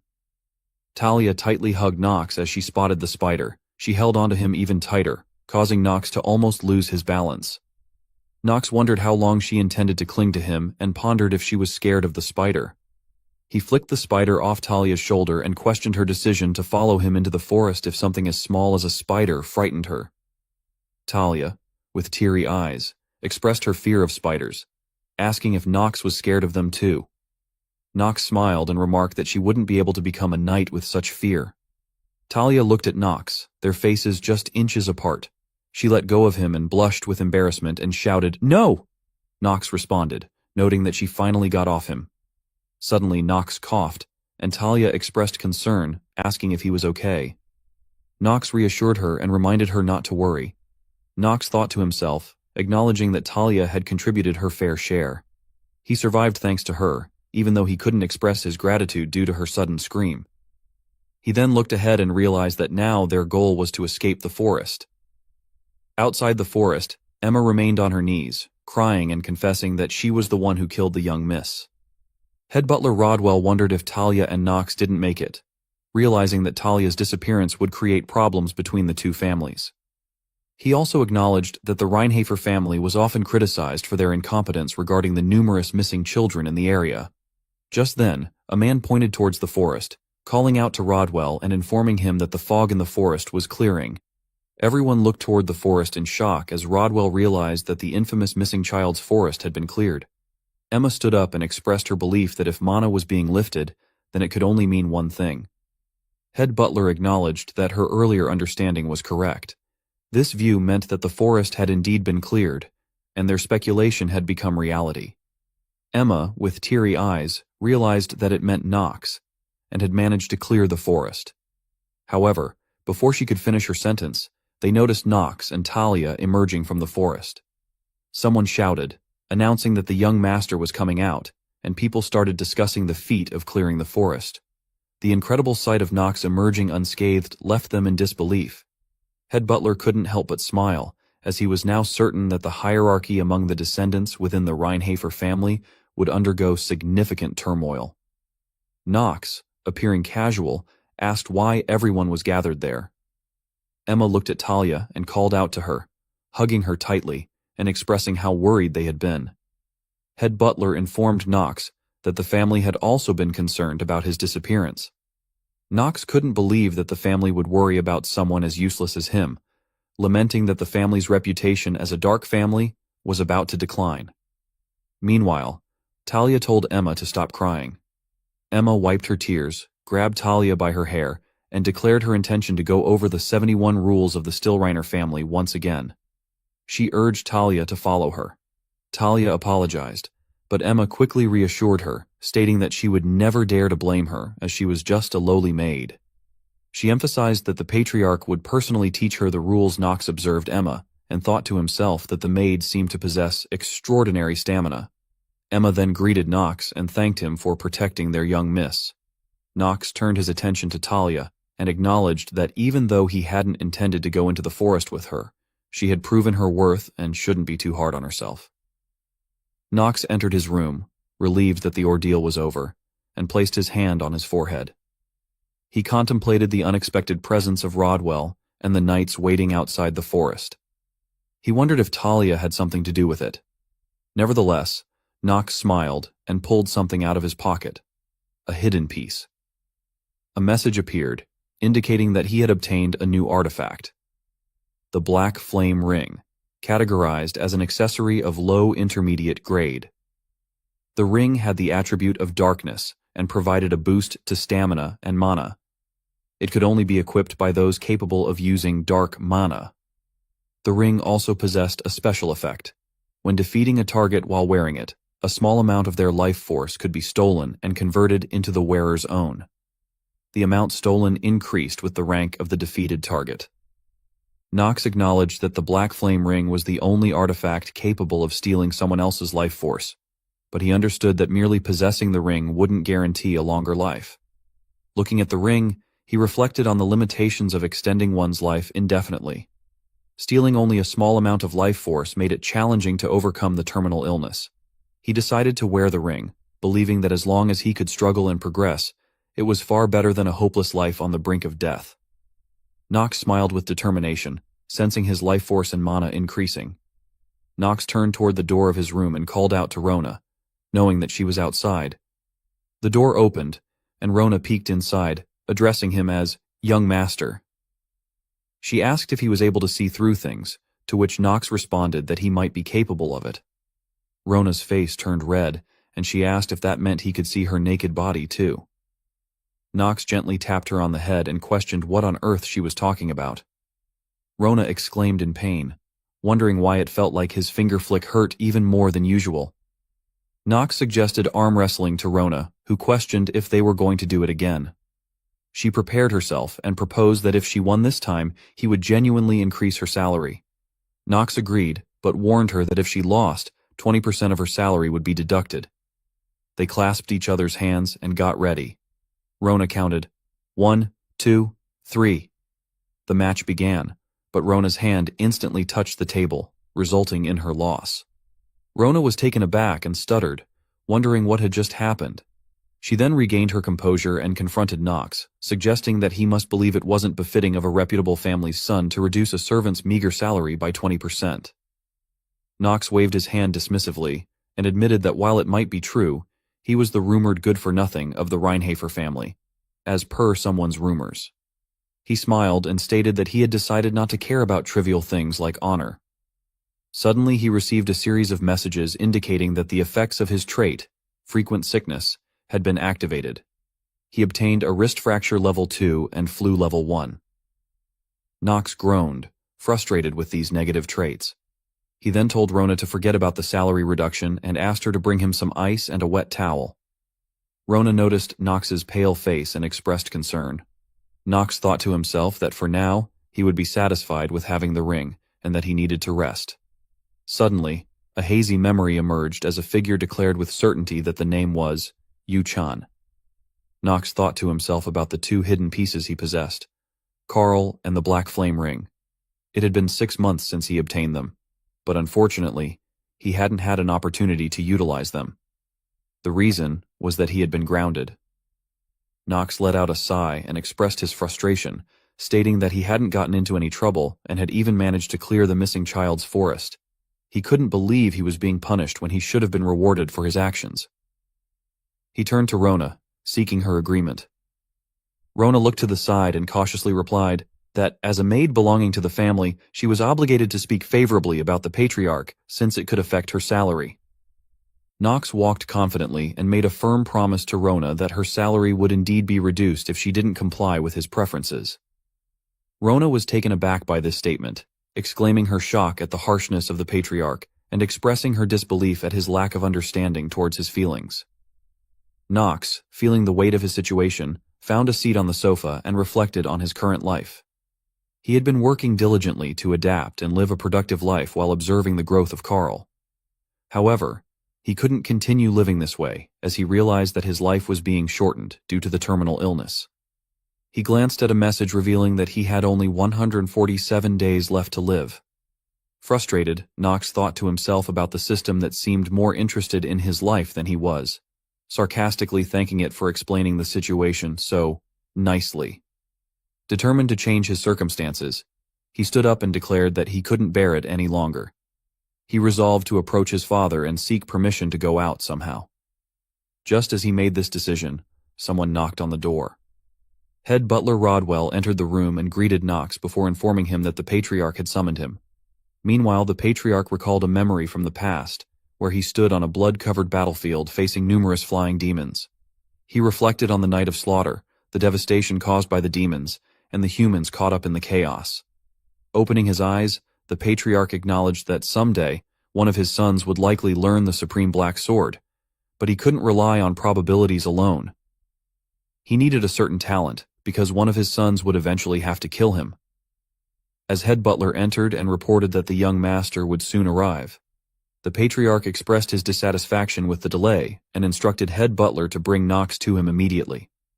The patriarch acknowledged that, even though he didn't know how to clear the missing child's forest, but Knox's ability to accomplish it deserved appropriate recognition. However, rewarding Knox had been delayed due to strong objections from the family's vassals, who doubted Knox's transformation and initiated an investigation to verify his claims. The patriarch couldn't ignore the opinions of the family's vassals, making the investigation a necessary process. Knox greeted the patriarch and paid his respects, to which the patriarch instructed him to rise. The patriarch acknowledged that Knox's actions were wrong, but as the patriarch, it was his duty to give credit where it was due, even if it belonged to someone considered a good-for-nothing. He had summoned Knox to discuss his reward and made a surprising offer. He would fulfill one request of Knox's, no matter what it was. Knox was shocked by the patriarch's words, questioning whether it was a trap, and feeling as if he had been metaphorically shot or betrayed. Nevertheless, Knox asked if he could request anything. The patriarch assured him that he could ask for anything, emphasizing his role as the patriarch of Reincarnated, and swearing upon the long-standing history of the Black Sword to fulfill Knox's request. Knox looked at the patriarch, realizing that he was serious about granting his request. The patriarch, however, reminded Knox that if his request was too ridiculous, he might change his evaluation of him, expressing his trust that Knox wouldn't make a foolish request. Knox smiled and replied, assuring the patriarch that he understood, and requested some time to consider his options. The patriarch agreed and granted Knox permission to leave the estate, but reminded him that he should not get into trouble as he did previously. Knox responded with a respectful smile, affirming his understanding and loyalty to the Reincarnated family. The next day, Knox stood outside the estate as Talia was about to depart. Talia smiled and enthusiastically suggested meeting at Eldine Academy the next time they saw each other. However, Knox didn't even look at her and remained silent. Talia, undeterred, repeated her statement with a smile, expressing her anticipation of seeing him again. Knox still kept his face turned away and didn't respond. Head butler advised Knox, telling him that he should answer when a lady asks him a question. Knox let out a sigh and reluctantly agreed. He then turned to Talia and informed her that they would meet again only if she became a full-fledged knight before that. Talia, brimming with motivation, questioned the meaning of becoming a full-fledged knight. Knox, teasingly, stated that his definition of a knight was someone who wouldn't get scared even after encountering a super-huge spider. Suddenly, a punch landed on Knox's stomach, and he thought to himself that saying wolves might have been a better choice than spiders. Talia confidently declared that she would return after becoming a full-fledged knight and warned Knox to prepare his head for her. Knox was shocked by her statement and wondered if she intended to kill him. Emma, a maid of the Styliner family, stepped forward and bowed to Knox, thanking him for everything, and especially for saving young Miss Talia. Knox sighed and dismissed her gratitude, stating that he hadn't saved Talia intentionally and telling her to stop bothering him and leave. As Talia left in her carriage, Knox pondered the fact that one person was now gone from his life. He couldn't help but feel that he was slowly getting used to this strange life, even though he didn't know the exact reason. He found himself somewhat enjoying it. Just then, a message appeared, indicating that he had 146 days left due to his terminal illness. Knox realized that he had no time to rest. A few days later, Rona informed Knox that he needed to hire a new maid and new servants. Knox, thinking about the idea of getting a new maid, was interrupted by the entrance of head butler Rodwell into the room. Rodwell greeted Knox and informed Knox that Eldine Academy had sent a maid in training to assist him, and from that day onwards she would be serving him. The maid greeted Knox and stated that her name was Gitri de la Villa, emphasizing that she would be his exclusive maid from that point forward. Knox acknowledged her introduction and introduced himself as Knox von Reinhofer. However, he couldn't help but activate his skill, allowing him to see Gitri's status window. The window displayed her name, sex, age, species, main element, and various attributes. Notably, her passive skill was listed as perfect housework, and her active skill was mentioned as monitoring player based on orders of Theo von Reinhofer. Knox took note of the last line, indicating that Gitri was monitoring him based on orders from Theo von Reinhofer. Knox received a message notifying him that due to the terminal illness, he had only 140 days left to live. He sighed, reflecting on how time seemed to pass rapidly when faced with limited time. However, he found a silver lining in the fact that he was growing stronger despite the severe penalty of his condition. Soon he would be admitted into the prestigious Eldian Academy. Rona informed him that he would start attending the Eldian Academy in 2 months. She asked if he felt nervous about it. Knox questioned if she was happy that he would be leaving this place for the academy. Rona was taken aback by this sudden question, but she soon became emotional and stated that she had already started missing him. Seeing her overreacting, Knox told her that she didn't need to act like that. He wouldn't reduce her salary. Knox thought that he didn't even have time to bully Rona. Within the next 2 months, if he didn't increase his stats even by a little, then he would definitely not be able to survive the academy. Eldian was the Empire's finest academy, which gathered monstrously strong cadets from all corners of the country. After surviving rigorous training and entering the main storyline, he must take on the role of the villain, Knox von Reinhofer.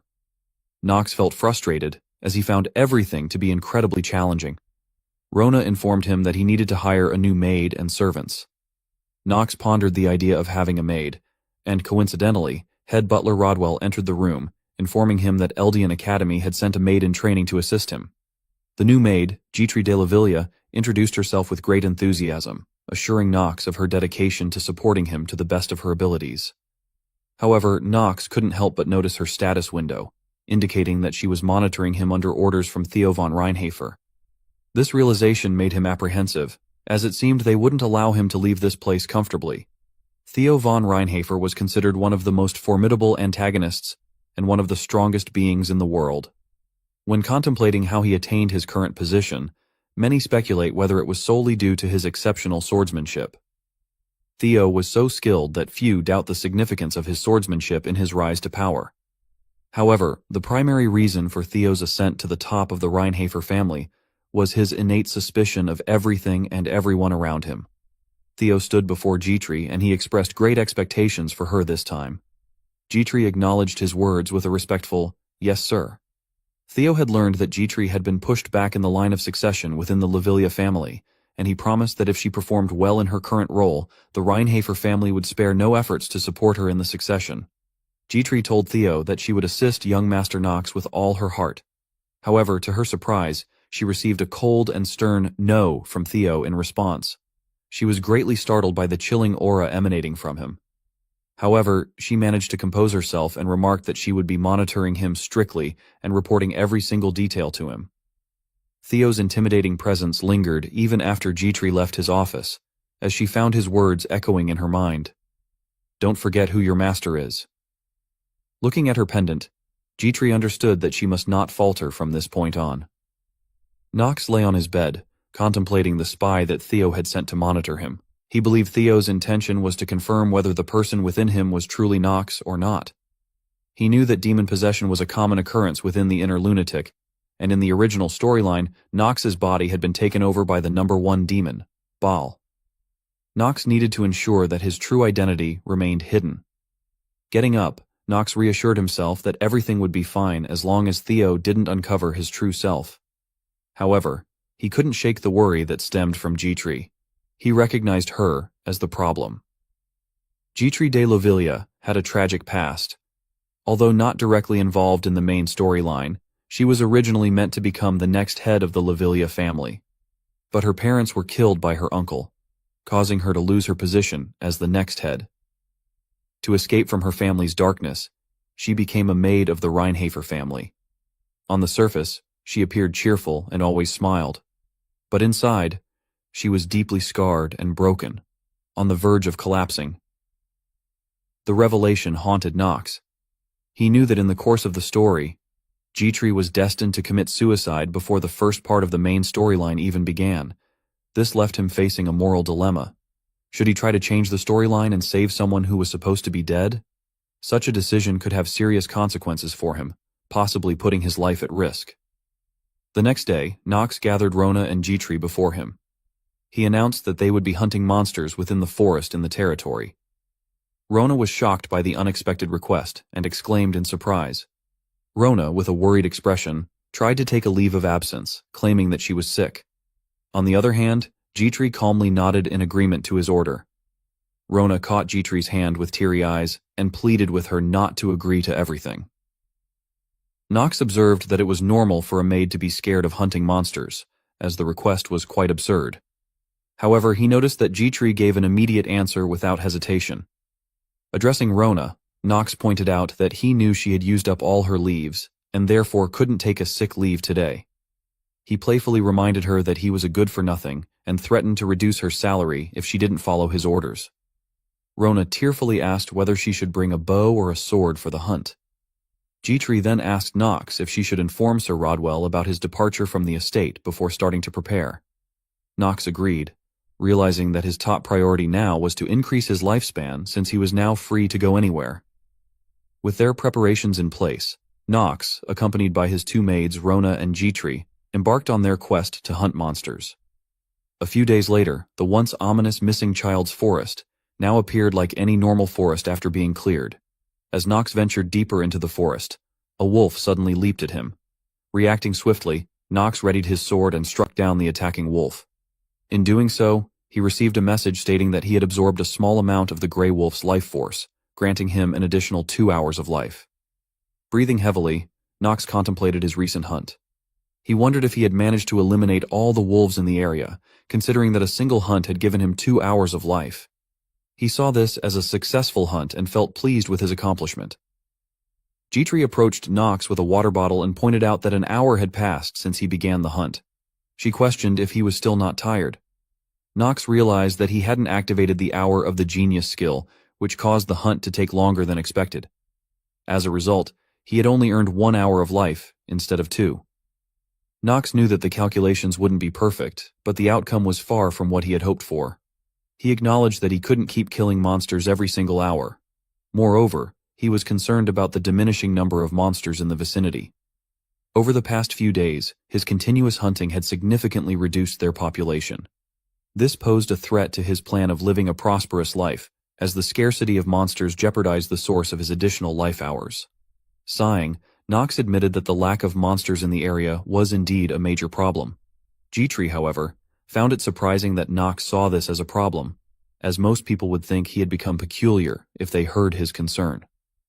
Observing the rising sun, Knox decided it was time to return to the mansion for the day. Dietrich offered to prepare warm bathwater for Knox, ensuring it would be at a comfortable temperature. Knox internally acknowledged her capability as a support genius and agreed to take a bath before dinner, requesting the timing to be appropriate. Dietrich smiled, acknowledging Knox's request, and assured him that she would handle the task. During this interaction, Rona expressed her concern, reminding him not to forget about her. She mentioned that she would clean up his room. Knox was surprised, but allowed her to do as she pleased. As Rona eagerly prepared to leave, Dietrich couldn't help but smile. Suddenly, Knox called out to her and said that he wanted to ask her a question.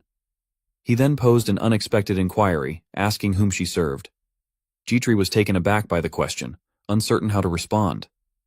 Knox knew that Dietrich had the support genius trait, but he was also aware of the fact that no matter how beautiful or great a sword is, if he can't use it, then he won't hesitate to throw it away. Dietrich hesitated to reply, but Knox seemed to understand her unspoken answer. Dietrich tried to explain that she hadn't even said anything yet. She attempted to continue, but Knox interrupted and reassured her that he already knew what she wanted to say. He appreciated her honesty and stated that he had no intention of interrogating her any further. Knox expressed gratitude toward her and declared that, irrespective of whom she served, he would consider her as part of his own. As Knox started to walk away, he reassured Dietrich that she could also make use of him if necessary. He believed that a relationship based on mutual trust might not be necessary, and he was content with both of them using each other for their respective purposes.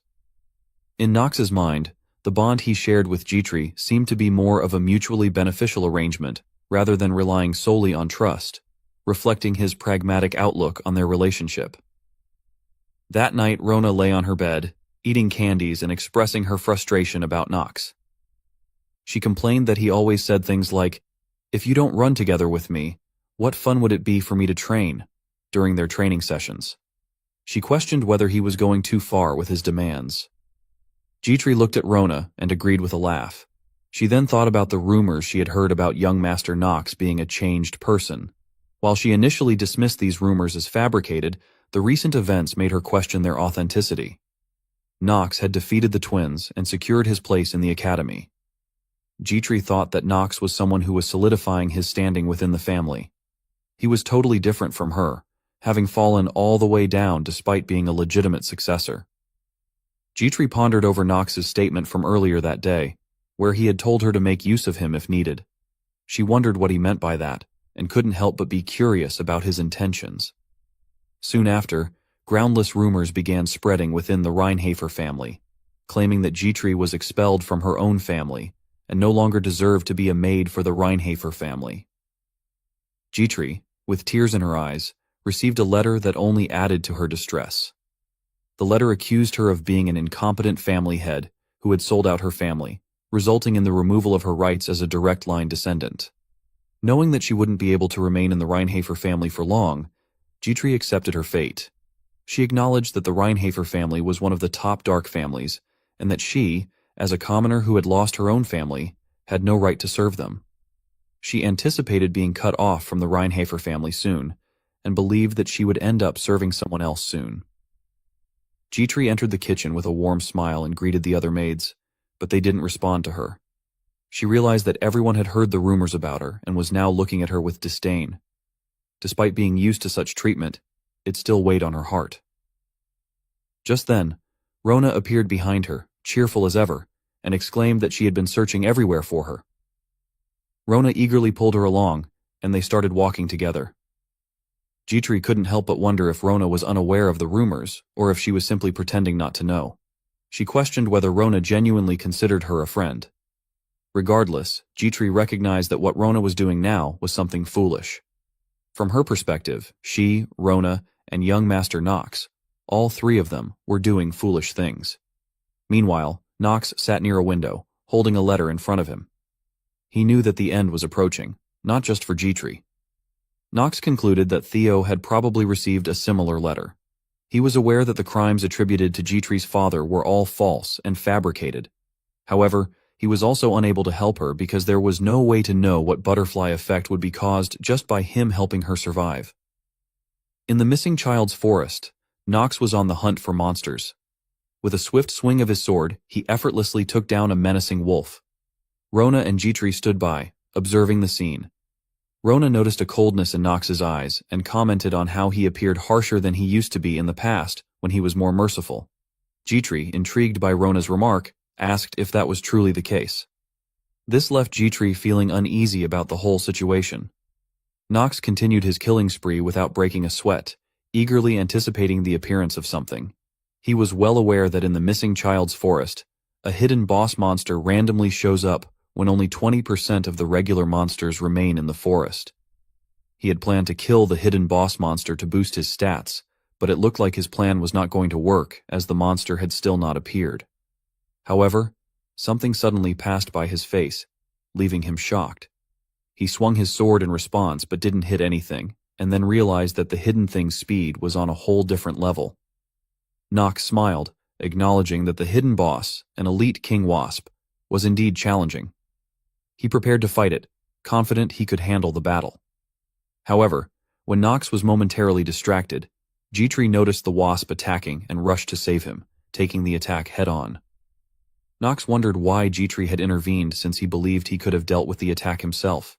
He questioned why she had saved him and pondered how many people would be able to run toward a monster that suddenly appeared. Nonetheless, Nox decided that he would use Jitri's actions to his advantage and protect her. In response to the situation, an angry expression appeared on Nox's face, and a message appeared, stating that the hour of the genius had been activated. Jitri recalled a memory from her childhood when she was crying, and her mother expressed concern about her constantly falling down. Her father agreed and mentioned that there has never been a day that Jitri's wounds on her knee were completely healed. That was what her parents had always told her. However, that doesn't simply apply to only her knee wounds, but also her heart wounds. She wondered if her parents were prophesying over her previously. She also remembered Nox questioning her about whom she serves, which made her reflect on her own allegiances. Suddenly, she recalled a chilling memory of her uncle killing her parents and claiming the family for himself with an evil smile. Voices echoed in her mind, repeating the question, "Who do you serve?" And, if needed, feel free to make use of me, because I too will make use of you.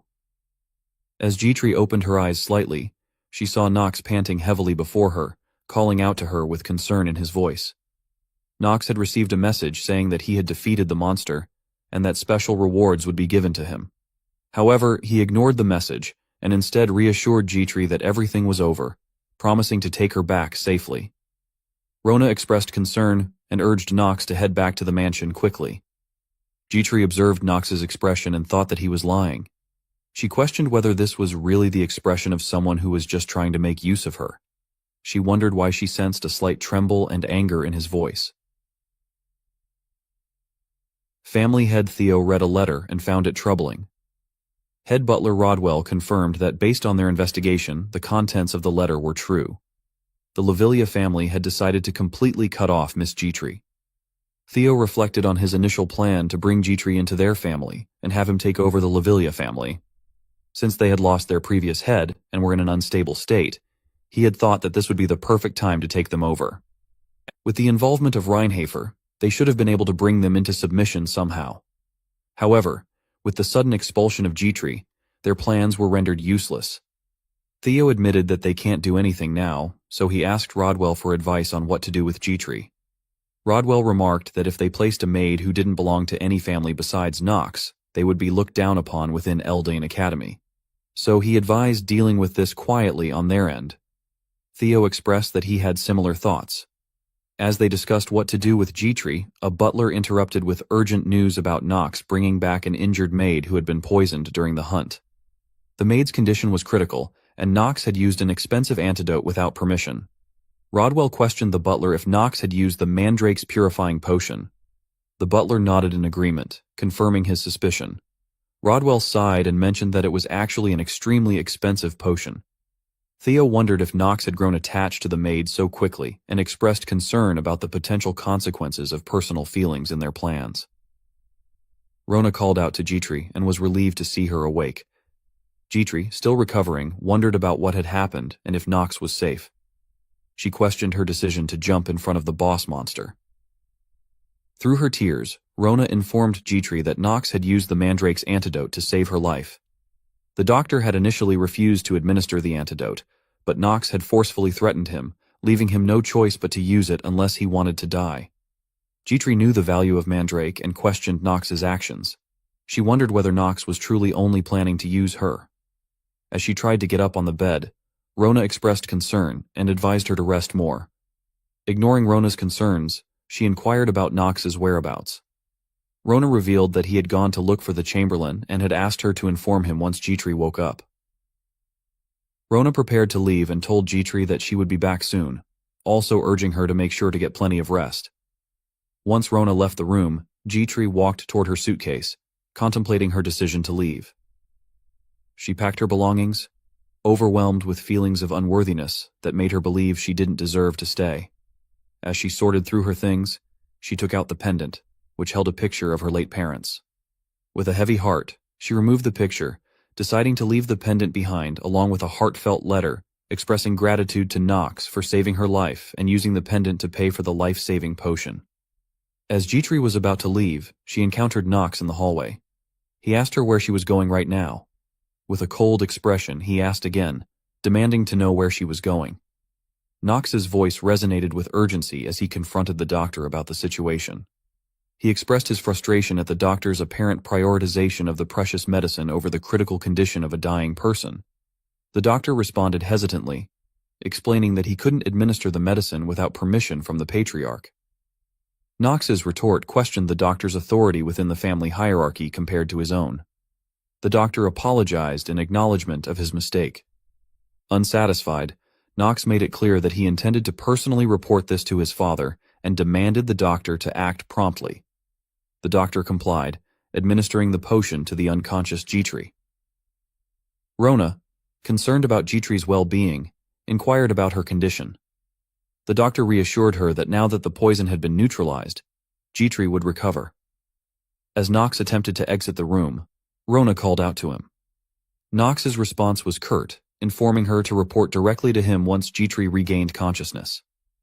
Knox took an unexpected step to seek out family head Theo. Their conversation began with Theo remarking on the rarity of Knox seeking him out, speculating whether it had something to do with the maid. A message appeared before Knox, signaling the activation of a skill called the Master of Acting. Knox then reminded Theo that he had promised to grant him one wish, and Theo confirmed his agreement. Knox revealed his request and the name of the person he wanted as his wish, Dmitri de Lovilia, who had been exiled from her own family. As Knox contemplated his decision, He realized that his actions might set off a chain of events that would impact the main story.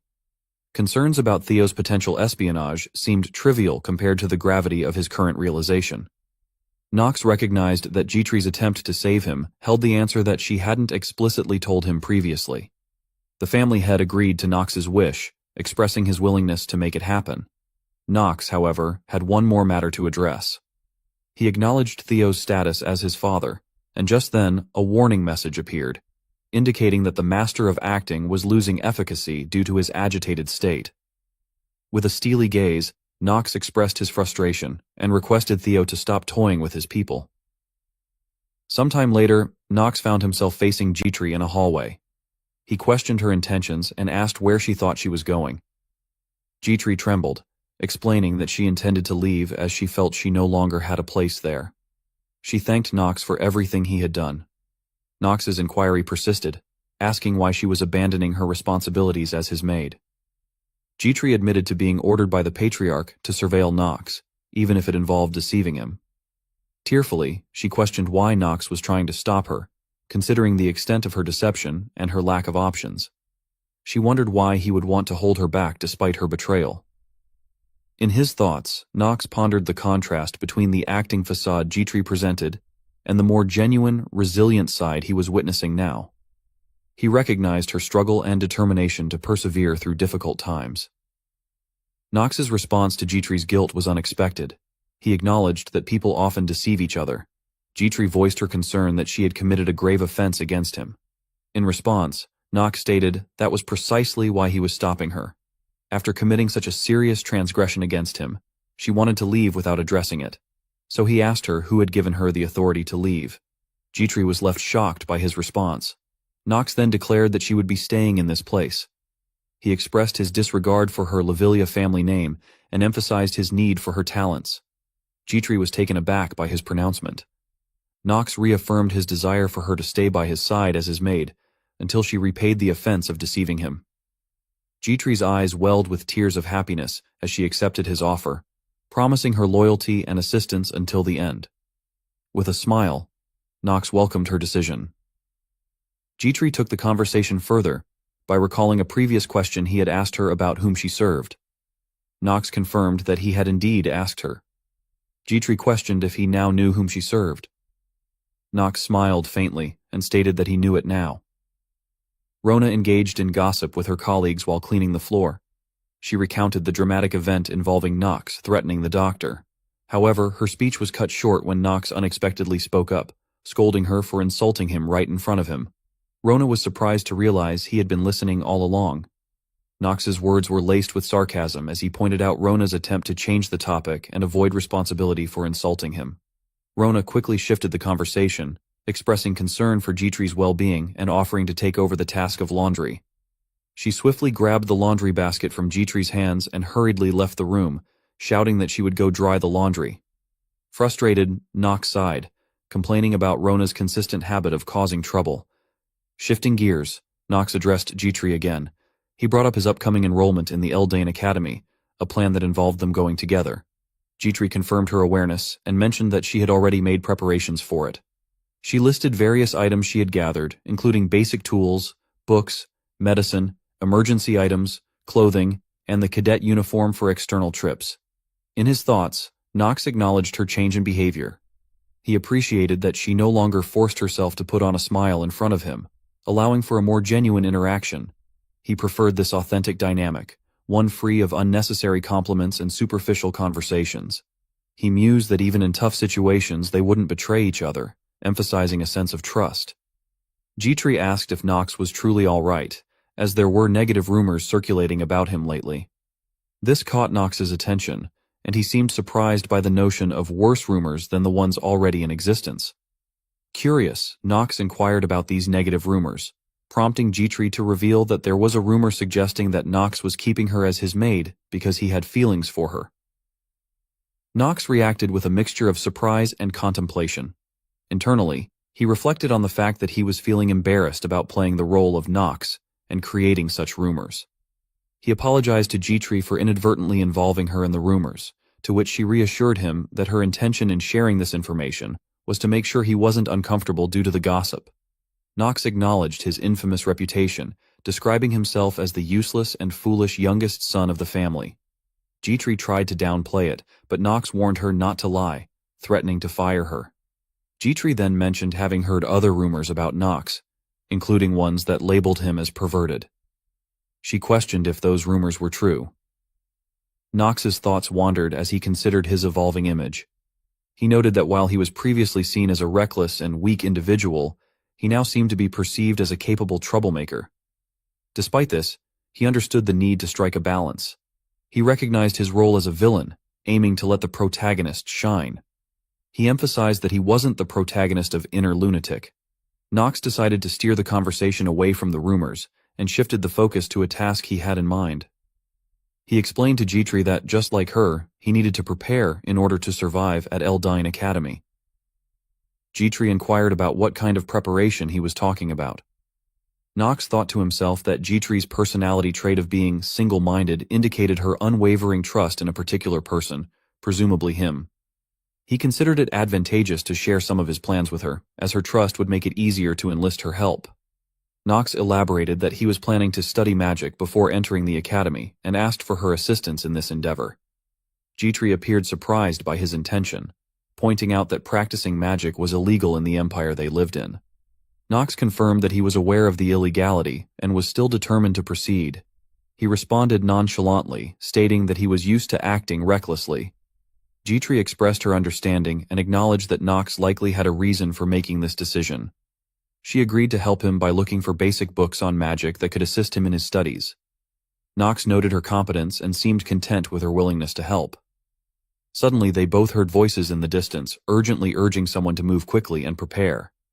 Knox became curious about the commotion and wondered what could be causing such a ruckus. He glanced out of the window and saw a carriage parked outside. A voice was instructing workers to ensure that preparations were done properly, announcing the return of someone named Young Master Grain. Knox recognized the name. Grain had returned after graduating from Eldin Academy. He realized that he had almost forgotten about this important event. With a smile, Knox thought about the opportunity this presented for him to extend his life. He informed her that he would need to go on a distant mission for the time being. Jitri questioned him about what he was up to now. Later at the dinner table, the family head, Theo, toasted Grain's successful graduation from Eldine Academy. Grain thanked his father for the acknowledgement. Knox observed his older brother, Grain, who was Theo's second son. Using his special skill, Knox activated Grain's status window, revealing some basic information about him. Grain was a 16-year-old human with a main element of darkness. Knox contemplated Grain's personality traits, describing him as a lustful man who becomes cheerful when surrounded by materialistic women, and is an opportunist. He acknowledged that Grain's true nature remained concealed because Knox himself was perceived as an even worse good-for-nothing.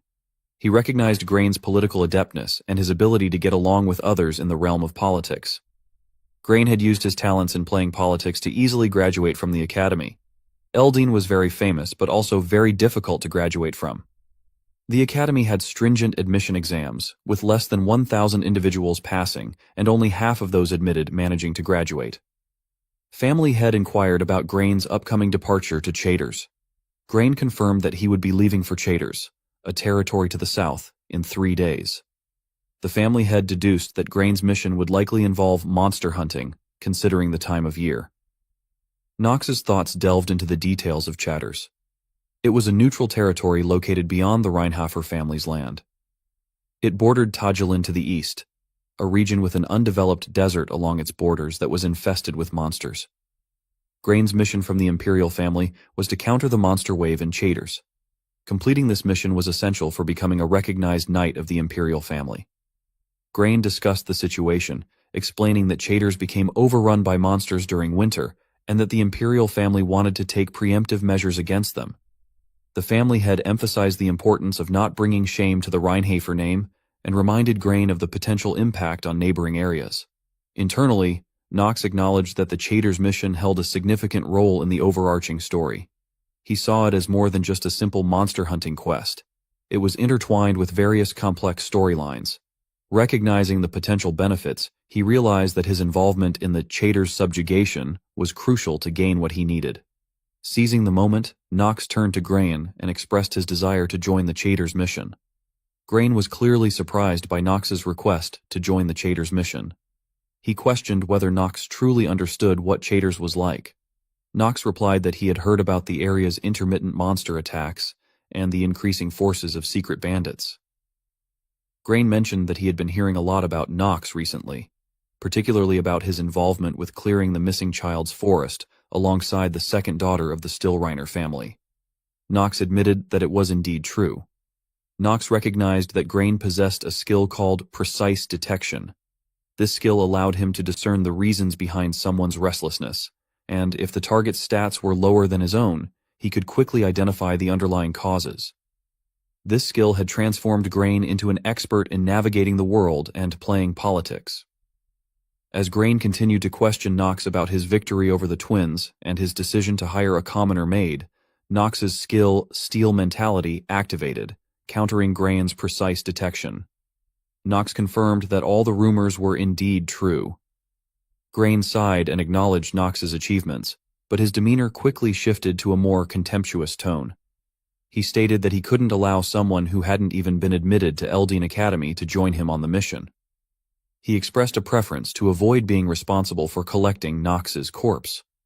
Suddenly, the family head interrupted the conversation, getting up from his seat. Grain seemed taken aback by his father's interruption and awaited his response.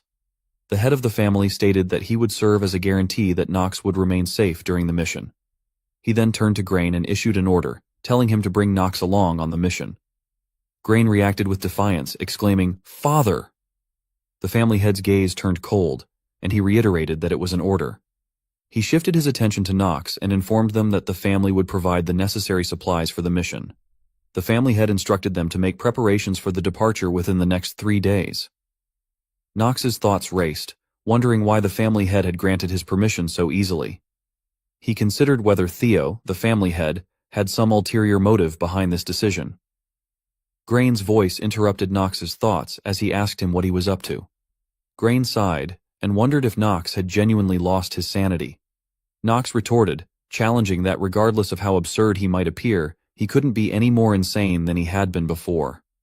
Grain seethed with anger as he questioned if Nox was just joking with him. Suddenly, Grain grabbed Nox by the collar, expressing anger and warning Nox to be cautious. He hinted that it would be a pity if Nox got injured on a rare opportunity like the Chaders mission. At that moment, someone entered the room, and the glass fell from their hand and exclaimed in shock. Nox turned and swiftly caught Jitri as she was falling. Jitri, after accidentally spilling a drink on Nox, bowed and expressed her apologies. She offered to wash the spill and suggested that Nox should head to his room first. Grain, observing this situation, let out a disapproving sound.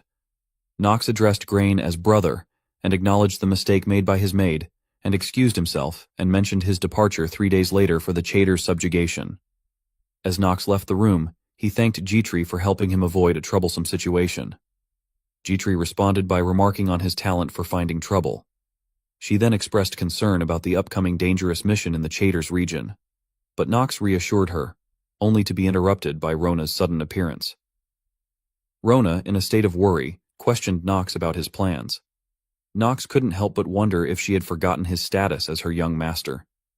He confirmed that everything had been decided, hinting at news about his participation in the Chaders' subjugation being widespread. Jitri and Rona both expressed concern about the perilous nature of the Chaders region, citing the high numbers of monsters and bandits. Nox inwardly reflected that this was precisely why he intended to go there, to extend his own life. He calmly responded that he understood the risks. Nox then proposed that he would go on the subjugation mission alone, and requested Jitri and Rona to remain behind. Jitri rejected this idea and stated that as his exclusive maid, it was her duty to assist him no matter the location, and she resolved to accompany him on the mission.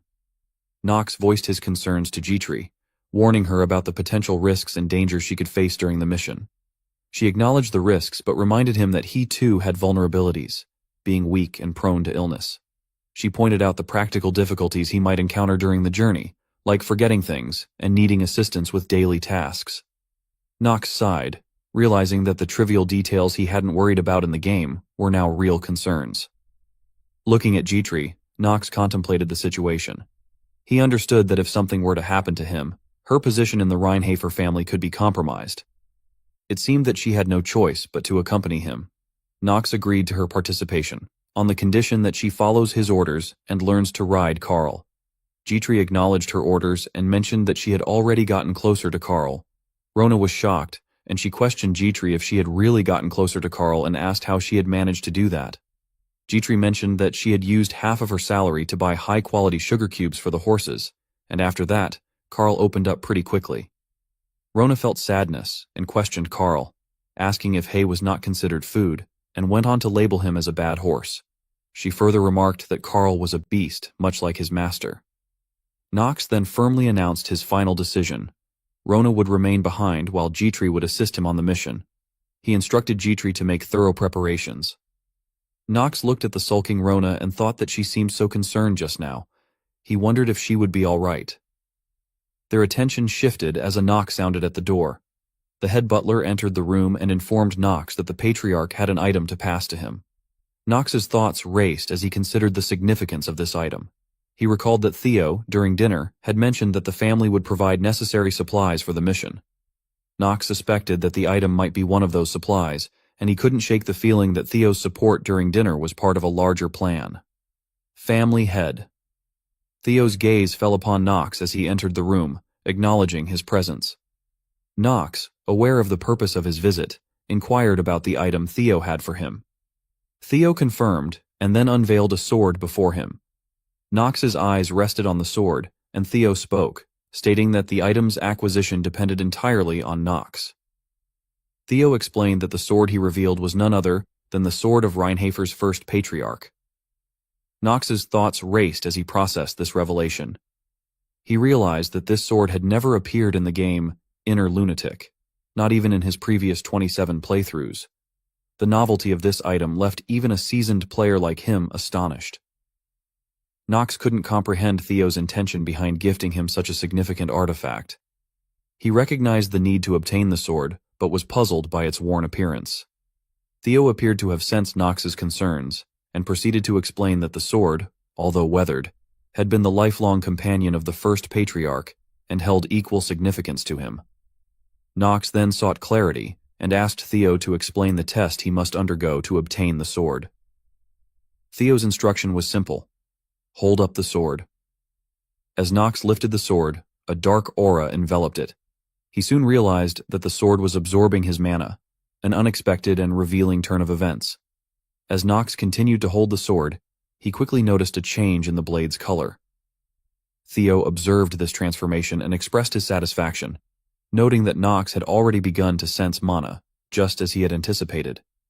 He explained that the sword's unique ability was to absorb its master's mana and amplify it several times over. Nox processed this information, realizing that the sword's power was intricately tied to the user's mana. He voiced his understanding, acknowledging that wielding this sword would not be an easy feat. However, his thoughts were interrupted by a warning message that appeared. His mana was rapidly being absorbed. Due to this sudden change, his trait of being a master of acting became unstable. In a flustered state, Nox realized the potential danger of having his mana absorbed so rapidly. Theo then outlined the condition for obtaining the sword. Nox had to hold on to it for a duration of 10 minutes. Nox, his face now drenched in sweat, contemplated the challenge ahead. He couldn't help but think about Theo, suspecting that his involvement had something to do with this trial. As Nox struggled to maintain his composure, Theo revealed the sword's name, Stormbringer. The weight of this revelation added to Nox's apprehension as he grappled with the task of enduring the next 10 minutes while holding onto the sword in his current mana-draining state. As Nox held the sword Stormbringer in his hands, a status window appeared, revealing information about the sword.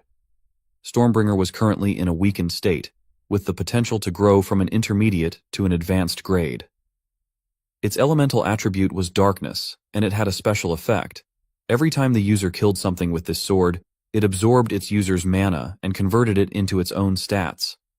Once it absorbed a significant amount of the user's mana, it would discharge it, unlocking its power. Nox struggled to process this information, realizing that it wasn't the most pressing concern at the moment. However, another message appeared, indicating that his mana had been completely exhausted, and the sword was forcefully converting his life force into mana. Nox's life was rapidly depleting. Panicking, Nox thought about giving up, but to his horror, he found that he couldn't let go of the sword. Frustrated, he exclaimed, "Darn sword!" Meanwhile, the family head, Theo, observed the situation as Stormbringer absorbed Nox's mana. He contemplated the nature of Stormbringer and the kind of sword it was. It was a magic sword that granted tremendous power, but also brought harm to its wielder. Theo remembered that the first patriarch of the family had used this sword to build up their family's reputation. However, despite their rise to prominence as a reputable dark family, subsequent generations had struggled to properly wield the sword. He knew that 9 out of 10 people would collapse immediately due to exhaustion as soon as they held the Stormbringer. Even lasting for more than 10 minutes while wielding it was considered an impressive feat. Theo himself could only manage to hold it for barely an hour.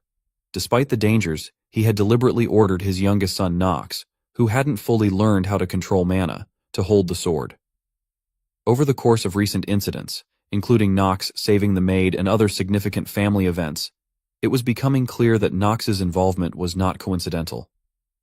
Theo couldn't help but speculate that Nox was growing at an astonishing rate, perhaps possessing a talent akin to a sword emperor. This thought led him to test Nox.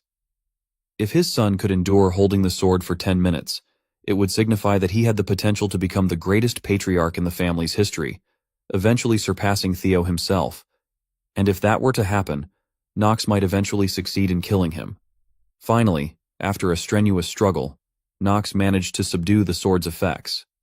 Theo calmly remarked that his thoughts about Nox hiding his strength were correct. Confused, Nox questioned what he was talking about, but Theo simply walked away and told him that the sword was his from now on. As Theo departed, Nox panted heavily, his thoughts echoing with frustration as he asked him to give back his life force before he left. 3 days later, the group prepared for their departure on the Chatter's subjugation mission. G-Tree commented to Nox about the numerous supplies they had to bring along and expressed relief that the dimensional pouch could hold all of them. However, there was no response from Nox, which left G-Tree puzzled. She couldn't understand why he seemed to be in a bad mood when he had been eagerly awaiting this subjugation mission. Nox sighed inwardly, his thoughts consumed by the recent experience with Stormbringer draining his life force. He felt far from thankful for Theo's additional item request, considering the toll it had taken on him. Turning his attention to Grain, Nox noted that he had brought an excessive amount of supplies. Grain had made it a condition for Nox to carry these items in return for allowing him to join the mission. Although Nox found it a bit excessive, he reasoned that he would make use of Grain's supplies. However, the situation took a turn for the worse when he noticed that the two Pathfinders were quarreling over the correct direction. Murmurs among the group expressed concern about getting lost and wondered when they would arrive at this rate.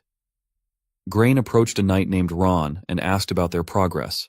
Ron, the Knight Order captain Grain had hired, apologized and explained that he had never taken this route before. G-Tree turned to Nox, asking if they were lost. Nox, frustrated by the incompetence of the Pathfinders, muttered, "Idiots." G-Tree, addressing Nox, questioned what he meant by that statement. Nox clarified that he wasn't talking to her.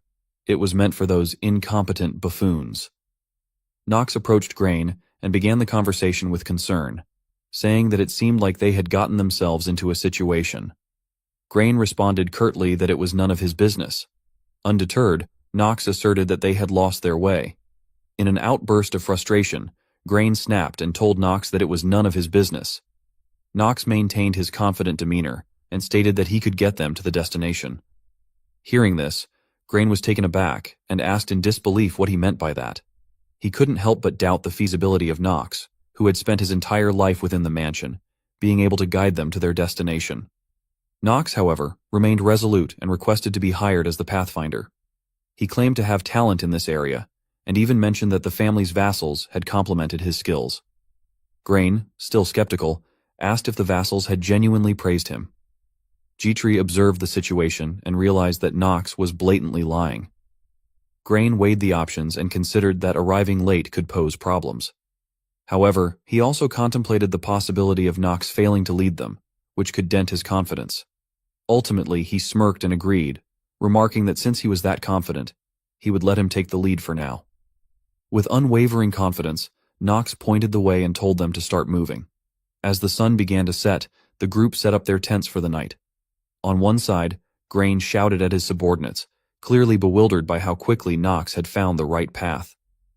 He pointed out that they were in the unexplored south, where even trained guides often struggled to navigate.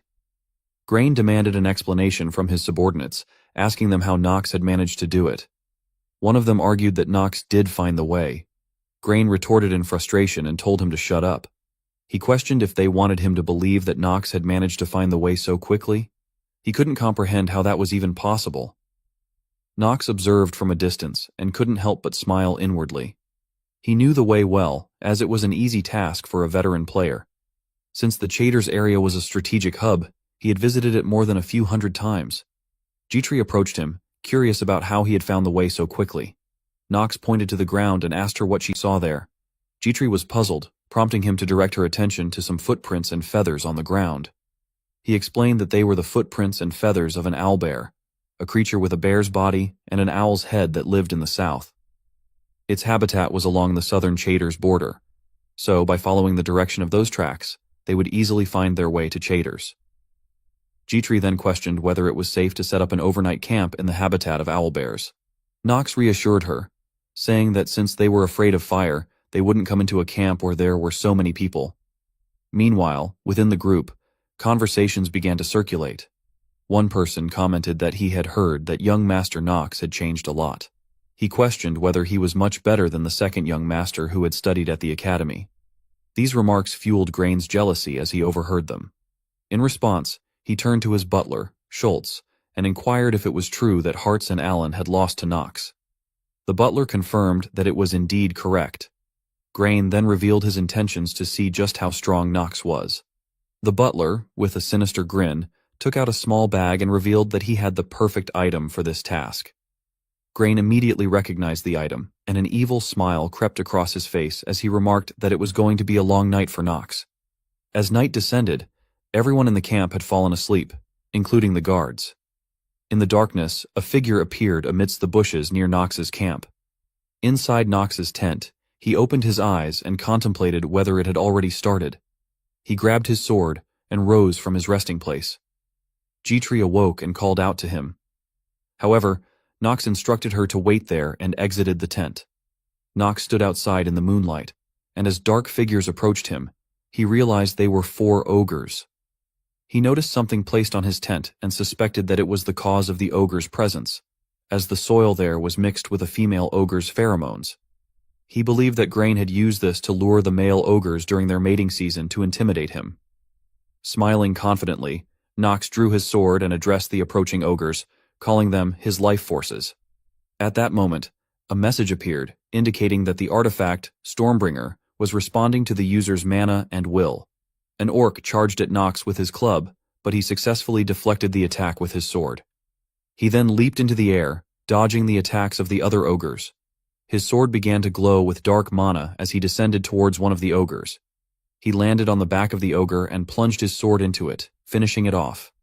The remaining ogres swung their weapons at him, but Knox noticed their movements and swiftly attacked all 3 of them. Looking at his sword, he thought that it was pretty good. He had been worried that it might consume his mana recklessly, as it had in the past when he was in front of Theo, but his concerns had been unfounded. As another ogre attacked him, Knox quickly dealt with it.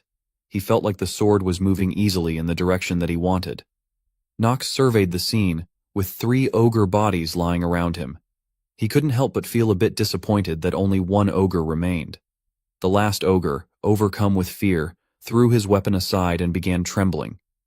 Then, he turned and fled. Knox, determined not to let the ogre escape, whistled and called out to Carl. Carl, glowing with malevolent mana, swiftly arrived, and Knox mounted it. Together, they chased after the fleeing ogre. Knox quickly caught up to it, and with a single swing of his sword, he finished off the last ogre. As he breathed a sigh of relief, a message informed him that he had gained 1 day and 9 hours after defeating the ogres. Jitri exited the tent and expressed her concern for his well-being. Knox dismounted from Carl's back and reminded her that he had instructed her to wait in the tent. Jitri questioned the unexpected appearance of ogres at the forest entrance and suggested waking the others just in case. Knox, however, explained that someone had intentionally lured the ogres there, mentioning Grain von Reinhafer's name. He believed Grain had used the ogre's behavior to orchestrate the attack and had set up his tent further away from them on purpose. G-Tree deduced that Grain might be trying to keep him in check, and Knox agreed, speculating that Grain thought he lacked the qualities to become a successor candidate for the family. Therefore, Grain had decided to test his abilities in advance. Knox contemplated the situation, thinking about Grain's actions. He believed that Grain, compared to the eldest son Garen, wasn't as strong, so he resorted to cowardly plans like this to gather information. However, he was determined to show Grain that such tactics wouldn't work on him. He then crouched near one of the dead ogre's bodies and retrieved a small bottle. G-Tree, puzzled, asked what he was planning. Knox poured ogre blood into the bottle and inquired if she knew how to attract more ogres. He knew that using the ogre's blood would be a way to lure more of them, as ogres were similar to humans. They would surely seek revenge for their fallen comrades. Meanwhile, Grain suddenly woke up and noticed a reaction from a mana detection crystal. He was puzzled because it was a magical tool designed to detect the mana of monsters in the vicinity. He couldn't help but wonder if it was faulty, but he dismissed that idea as it was a new tool that he had received from his father. He pondered that they were still at the entrance of the forest, so there shouldn't have been any powerful monsters in their current location. As Grain contemplated the situation, he felt large tremors, and his butler urgently entered the tent, advising him to evacuate immediately. Grain exited the tent, alarmed, and inquired about the situation. The butler reported that a large group of ogres had appeared, and the soldiers were currently engaged in battle with them. Taken aback, Grain thought in shock that this wasn't where the ogres should have been appearing. Morning arrived, and the dead ogres' bodies lay on the ground. Grain, in frustration, shouted at his butler and accused him of planting the soil on top of his tent. However, the butler denied the accusations and found it strange, as he had definitely planted the soil on Knox's tent. Meanwhile, Knox woke up and stretched, letting out a yawn. He looked at G-Tree and remarked on the refreshing morning. G-Tree, seeming weary, agreed, and suggested they eat. Knox sat down on a box and invited G-Tree to join him, even though she protested that she was a maid and couldn't eat with him. Knox insisted, citing their current mission and the potential danger of monsters.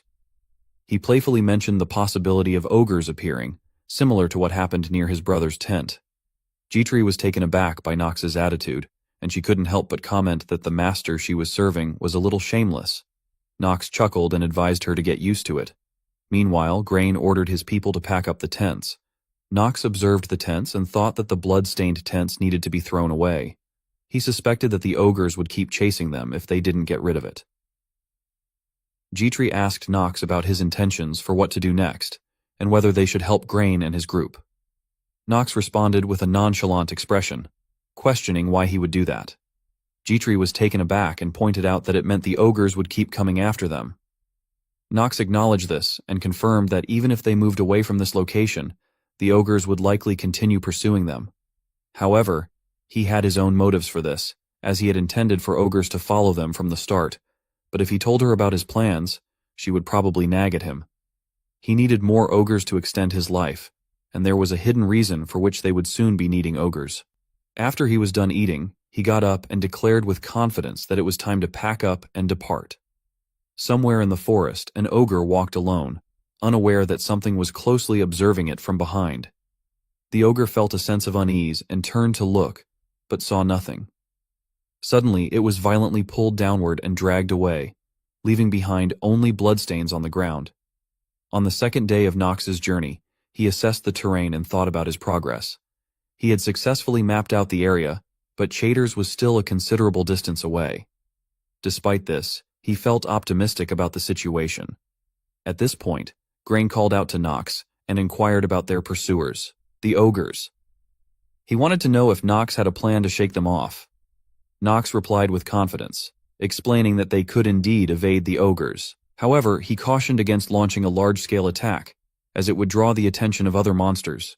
Instead, he emphasized the importance of swiftly exiting the forest to avoid any problems. Grain, though, regarded Knox suspiciously, wondering what he meant by saying there wouldn't be any problems.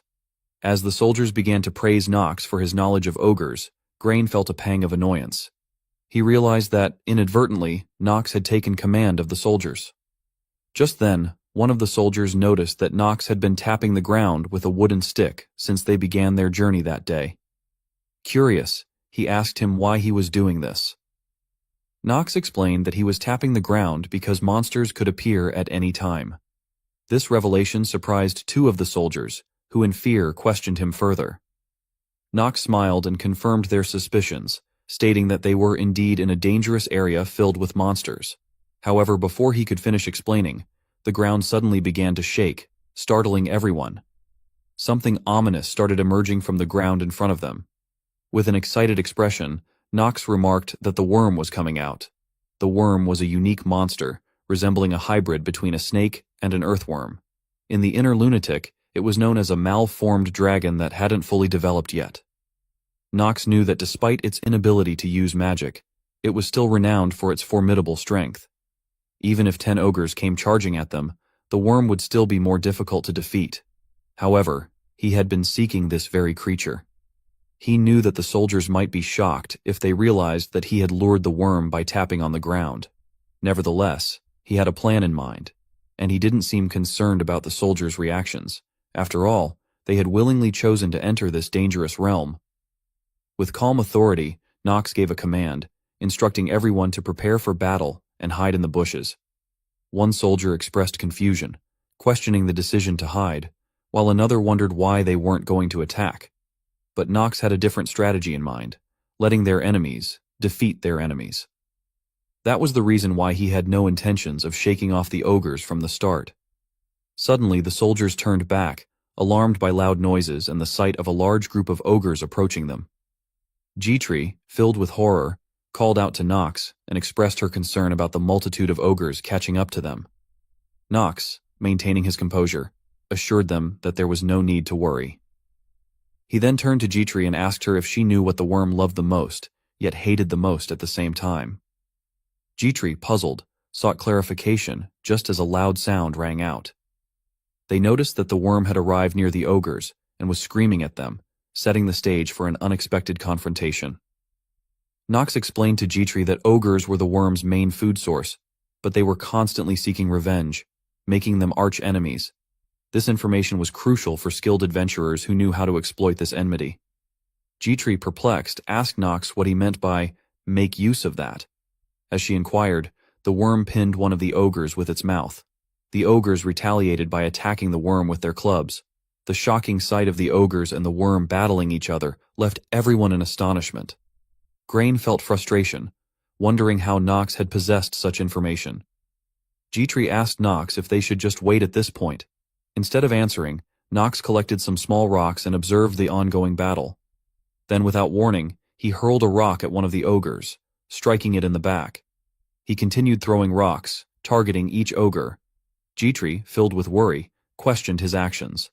She expressed concern that the ogres might turn their aggression towards them. She couldn't fathom why he was throwing rocks at the ogres. As the worm killed one of the ogres, Knox received a series of messages indicating stat increases and a life extension due to defeating the ogres. Knox smiled and internally apologized to Jitri, as he needed to damage the ogres at least once to gain experience points. Knox's expression changed as the worm dispatched the last ogre, and he received another series of messages, extending his life and increasing his strength stat once more. As the battle unfolded, Grain found himself growing increasingly frustrated. He thought it was already over, and despite Knox making use of the ogres, they seemed to be losing. Fear crossed his face as he contemplated how to escape safely from the seemingly invincible worm. However, at that moment, Knox's voice reached everyone. He instructed them to prepare to attack and recommended firing arrows or throwing spears at the monster's mouth. One of the soldiers hesitated, but another urged everyone to follow Knox's lead and attack. The soldiers followed his command, launching arrows and spears at the worm, causing it to scream in pain. Knox was ready to take his turn. He activated the skill Hour of Genius, causing time to seem as if it had stopped. The projectiles were in mid-air, and everyone around appeared frozen, except for Knox. He charged towards the worm, launching himself into the air and arriving near the worm's head. In a split second, he slashed his sword multiple times, landing back on the ground just as time resumed its flow. The worm's entire body was cut, and blood gushed from multiple wounds. a series of messages appeared, indicating that his life had been extended by 10 days for defeating the worm. He now had 122 days of remaining life. Nox couldn't hide his satisfaction as he thought about the unexpected bonus of 10 days. He attributed their success to the ogres, acknowledging that without them, defeating the worm wouldn't have been so easy. He received another message, this time indicating that his stamina stat was now at 5, and the effect of the trait, Blessing of Growth, had disappeared. Nox couldn't help but feel a bit disappointed at the loss of this hidden piece of power, but clenched his fist, determined to make the most of his newfound stamina. One of the soldiers, concerned for his well-being, asked if he was hurt anywhere. Nox reassured them that he was unharmed and commended their efforts. The soldiers, however, were quick to praise him, expressing awe at his actions. Nox modestly downplayed his role and suggested they reorganize themselves. Just as they were about to regroup, they felt the ground tremor once again, and another worm emerged from the ground. Panic spread among the soldiers, and they quickly took defensive positions. Nox, too, was surprised by the appearance of another worm. A soldier urgently shouted at Nox to get back, and another told him to move out of the way. However, before they could react further, a figure suddenly appeared in the air and swiftly sliced the worm with a single slash. Nox recognized the person's face and couldn't help but wonder what he was doing there.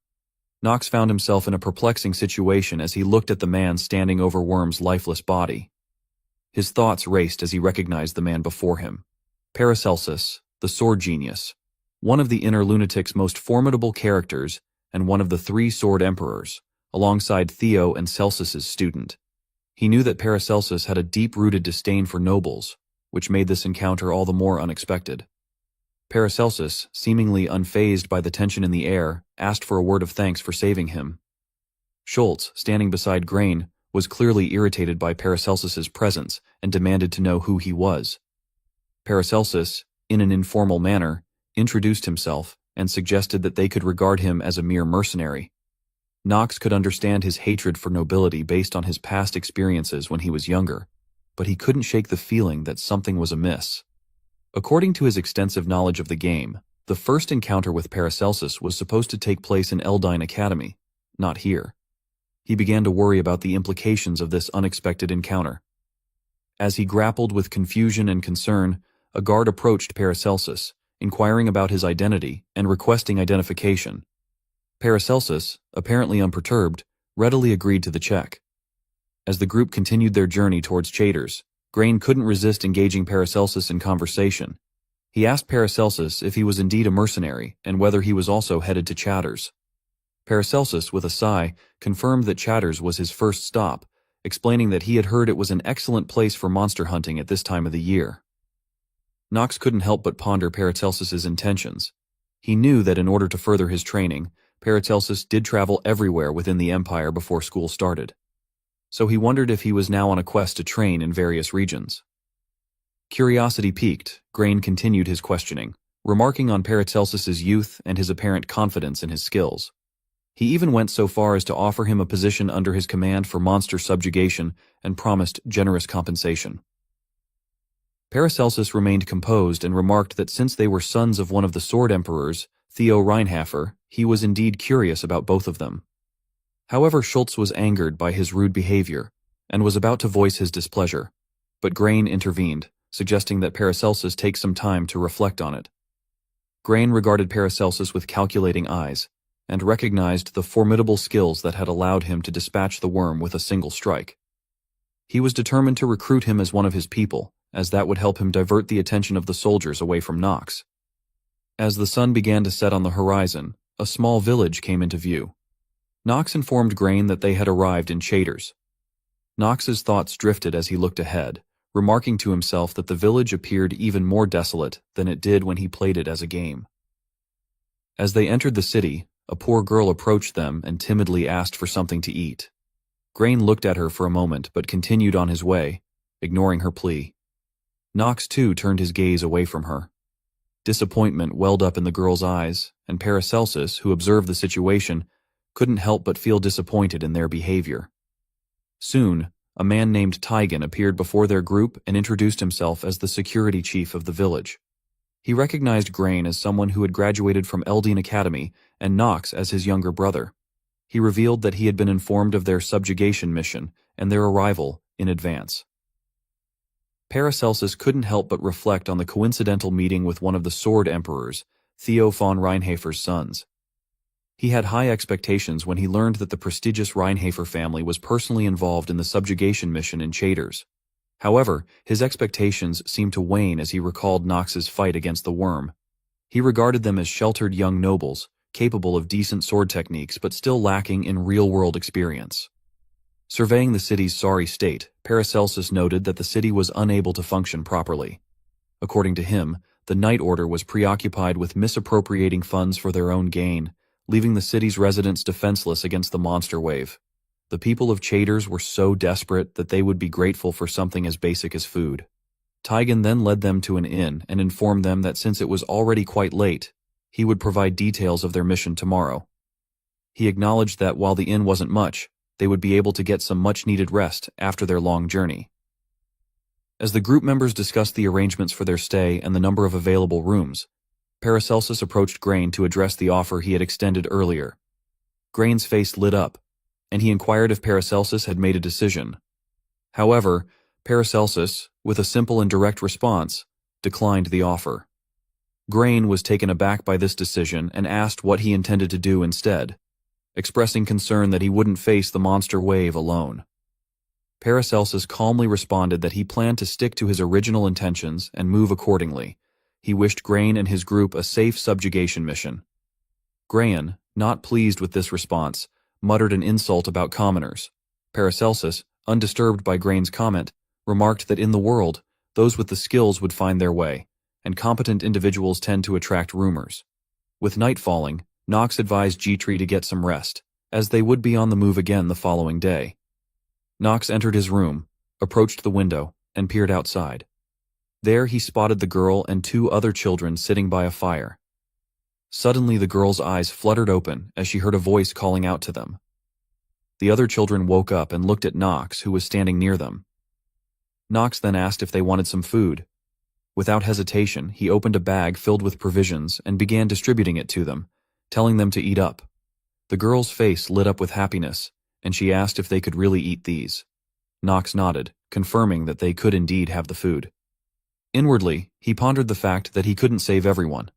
He recognized that this act of kindness might be attributed to Yu-chan's benevolence and generosity. The girl wiped away a tear of happiness and expressed her heartfelt gratitude. However, Nox was already thinking ahead. He wanted to build a future where these children wouldn't have to beg for food, and to achieve that, they first needed to survive in Chaders. Meanwhile, G-Tree, who had been observing from behind a wall with her own bag of food, couldn't help but smile to herself. She had suspected that Nox was just putting on a cold front earlier, and now it seemed her suspicions were confirmed. The next day, the village security chief took Nox, Grain, and the others on a tour of the village. Tigan began by explaining that the southern Chaders region was typically overrun with monsters during the winter season, which prompted them to request funds and reinforcements from the imperial family for protection. Grain, noting the state of the village's defenses, pointed at a wall and inquired if that was all they had to protect the village. Tigan confirmed this, mentioning that the wall had been standing for a long time and needed repairs. Nox couldn't help but feel a sense of despair at the village's vulnerability. He understood that once the monster wave started, the village would likely be wiped out within an hour given their current state of defense. As it was just a sub-chapter of the game, it was his choice whether to intervene and save the village or not. Most of the time, he chose to help the Chaders region, and the reason was that it had a high value. He knew that Chaders would become a really expensive piece of land in the future. Tigan then revealed a new piece of information. The monsters this year seemed different, with a significant increase in the number of rampant monsters compared to previous years. Nox recognized that the villagers were unaware that having more rampant monsters could actually benefit them in the long run. Tigan dropped another bombshell, mentioning that some villagers had reported sightings of a griffin. Grain, looking thoughtful, recognized that Griffin's appearance definitely made the situation way more severe. He then asked Tigan about the location of the griffin sighting, and Tigan revealed that they had been seen in the wilderness. Knox knew that one of the most important factors in the Chater's subjugation would be whether or not they were able to drive away the Griffin. The Griffin was the king of the wilderness, designed to be stopped but not defeated. However, Knox was determined to achieve the seemingly impossible task of defeating it. Their journey continued, and soon they arrived in a barren area known as the Endless Horizon of the Wilderness, which connected to Tahalin in the east, a neutral zone famous for its desolation. Knox recognized that something was amiss here. He knew that Griffins typically stayed near Tahalin, not in the Chater's village. He voiced his suspicion and questioned whether they knew the reason why the Griffins were in the Chater's region at this time. His question left everyone present in shock, but he held a strong suspicion about a traitor within their ranks who might betray them during this subjugation. He was aware that the subquest had begun, and he decided to start by rooting out the most corrupt element within the village first. After some time had passed, in a room at an inn, Schultz, Grain's butler, tore a document in anger. He had not been worried about Knox at first because he had heard that he was just a useless brat, but now he had fallen for Knox's scheme and lost favor with Grain. He was furious because he had put in significant effort to gain Grain's trust, so now he was determined to get his revenge. Just then, he noticed Knox's maid descending the stairs. He recalled her name, Gitri, and her commoner status. In a moment of impulse, he intercepted her, gently taking her hand, which startled her.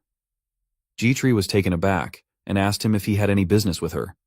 Schultz, with a malevolent expression, asserted that he had plenty of business to discuss and suggested having a private conversation between the two of them. Gitri, however, firmly shook his hand and managed to free herself from his grip, responding that she didn't believe they had anything to discuss privately. In frustration, Schultz sighed and attempted to justify his desire for some amusement, reminding her that even though he was a knight in service, he deserved to have some fun. He placed his hand on her shoulder and insinuated that she might feel the same way. Gitri, feeling trapped and frightened, shouted for him to let go. But in the next moment, she had a realization. If she rejected his advances now, it could jeopardize Knox's standing with Grain and bring unwanted attention from the family.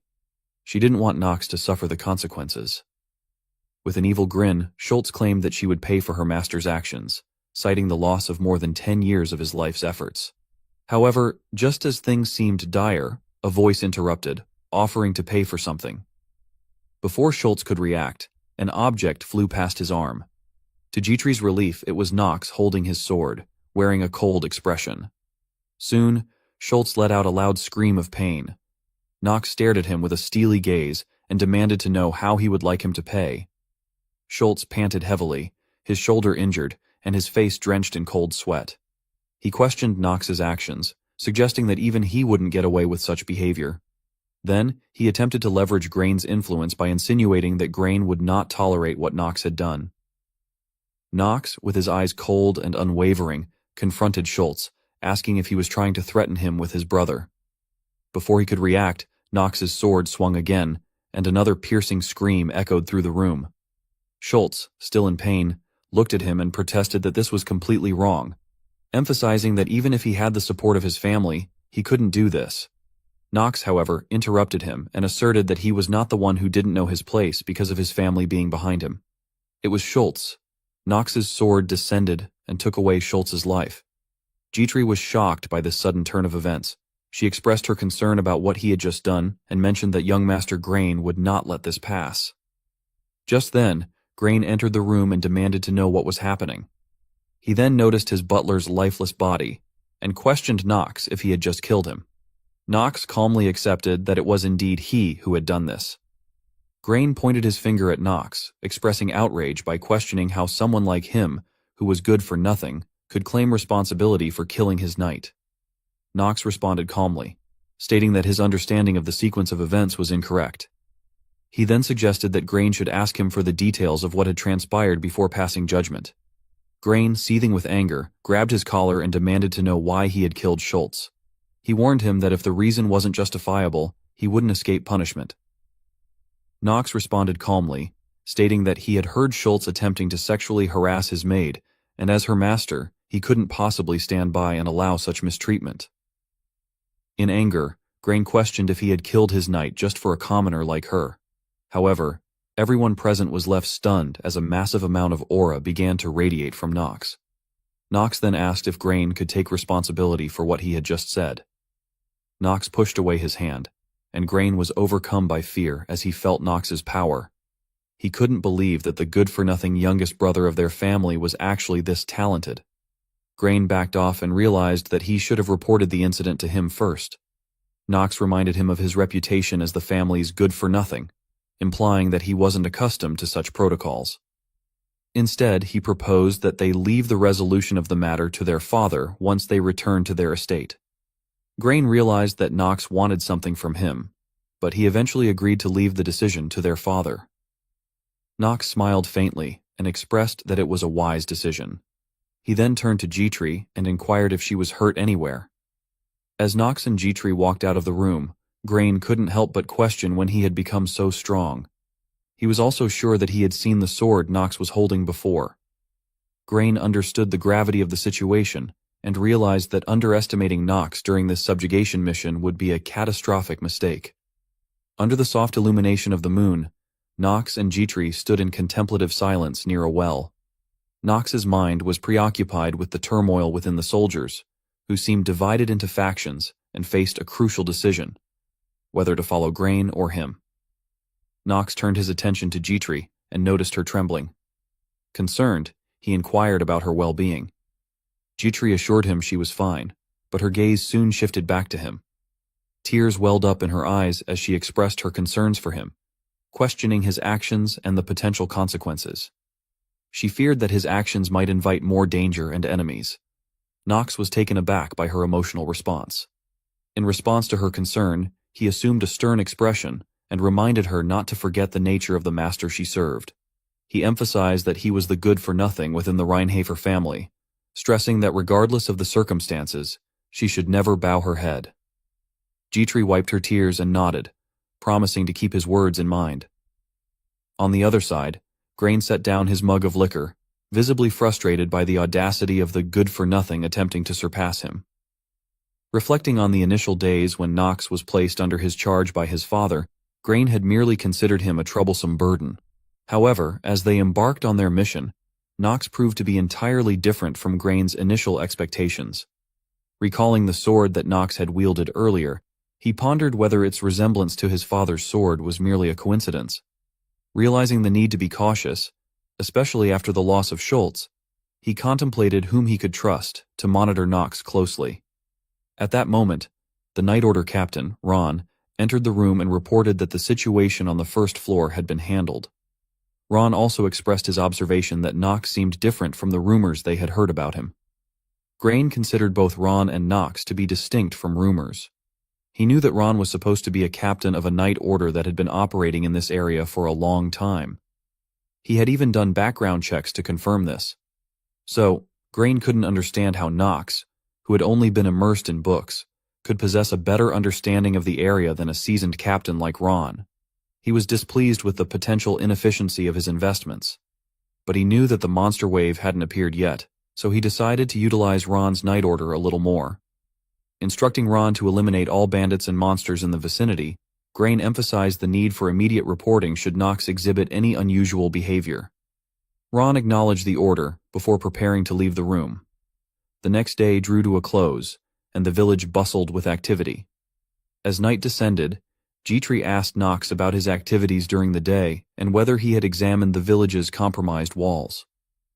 Knox confirmed their instability, prompting G-Tree to inquire about their strategy for stopping the impending monster wave.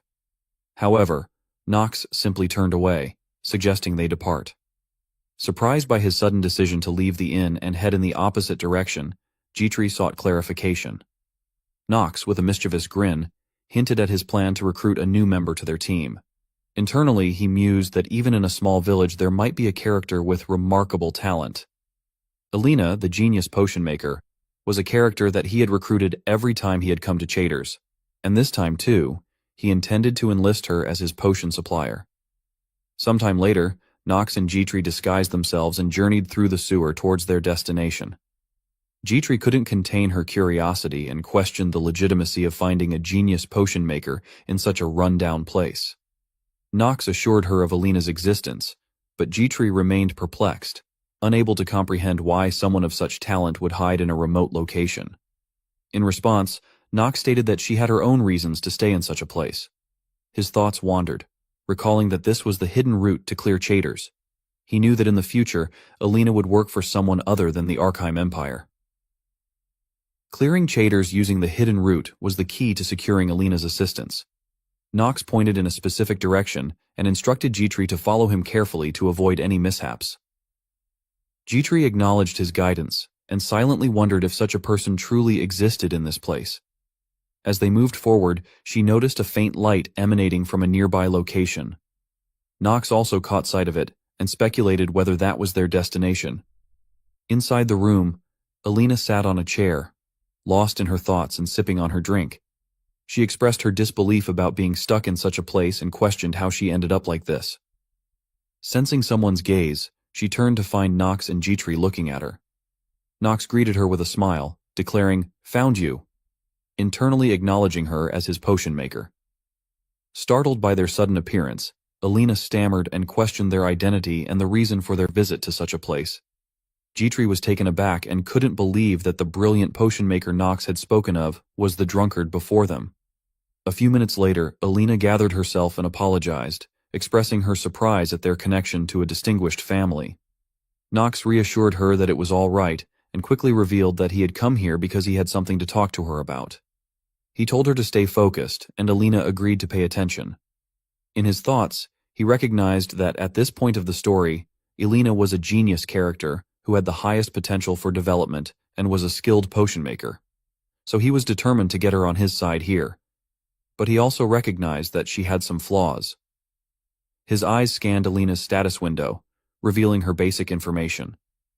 Alina was a 21-year-old half-elf, with her main element being wood. Most of her statistics were average, but her charm was notably high, and she possessed the passive skill, Blessing of Production. Her positive traits included being cheerful, a genius potion maker, and an unawakened low-rank spirit mage. However, Knox couldn't help but sigh when he noted her negative trait. Drunkard. Knox questioned how many genius characters the good-for-nothing of the Reinhardt family could recruit, and the answer was none, let alone a precious genius potion maker. Despite her problematic traits, Knox declared that he didn't have a choice. With teary eyes, Alina apologized for any perceived offense she may have caused. Jitri, however, discreetly voiced her concerns to Knox, suggesting that recruiting a drunkard might not be a wise decision.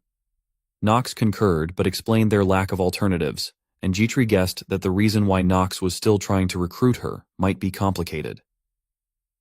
Alina was listening and finally spoke up, questioning why they had come here looking for her.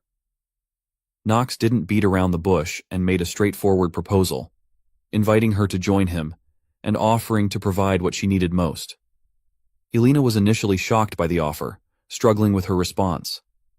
After some contemplation, she respectfully declined his offer, stating she had a personal mission to fulfill in this place. But when Knox questioned if she was refusing because of something related to her friend May, her eyes widened in disbelief. Alina questioned how he knew about this, and Knox revealed that in the near future, May would be executed. Alina stood up with a shocked expression, about to question, but before she could speak, Knox added that if Alina accepted his offer, he might be able to save May. With a confident smile, Knox extended his hand toward her and asked if he had changed her mind even a little. Alina pondered as she recalled Knox's words. In the near future, May will be executed. So, if she joins him, he will rescue May for her. She couldn't shake the thought of May, her one and only friend, from her mind. She recalled a vivid memory of May standing confidently before a group of knights, fearlessly confronting them about the unjust imposition of additional taxes. Despite the disdainful looks from the knights, May persisted, pointing out the suffering of the people and the neglected state of the walls, even with funds provided by the imperial family. Alina couldn't help but feel a pang of regret, wishing that it had been her who was dragged away. She thought about how the situation might have been different if she had reacted more aggressively back then. As tears streamed down her face, Alina admitted her inability to save her friend alone. She couldn't shake the doubts about Knox's ability to rescue May either, doubting whether he would even try. The weight of the situation lingered in her thoughts, leaving her with a sense of helplessness and a fear that this memory would haunt her for a long, long time. In a bustling bar, members of the Night Order reveled in laughter and clinking mugs of liquor. As Ron emptied his mug, his friend prepared to fill his own and asked for his opinion on Grain. Ron dismissed Grain as a gullible fool, recounting how they duped him by posing as members of the Night Order, and he had believed them without any suspicion. Everyone started laughing after hearing this.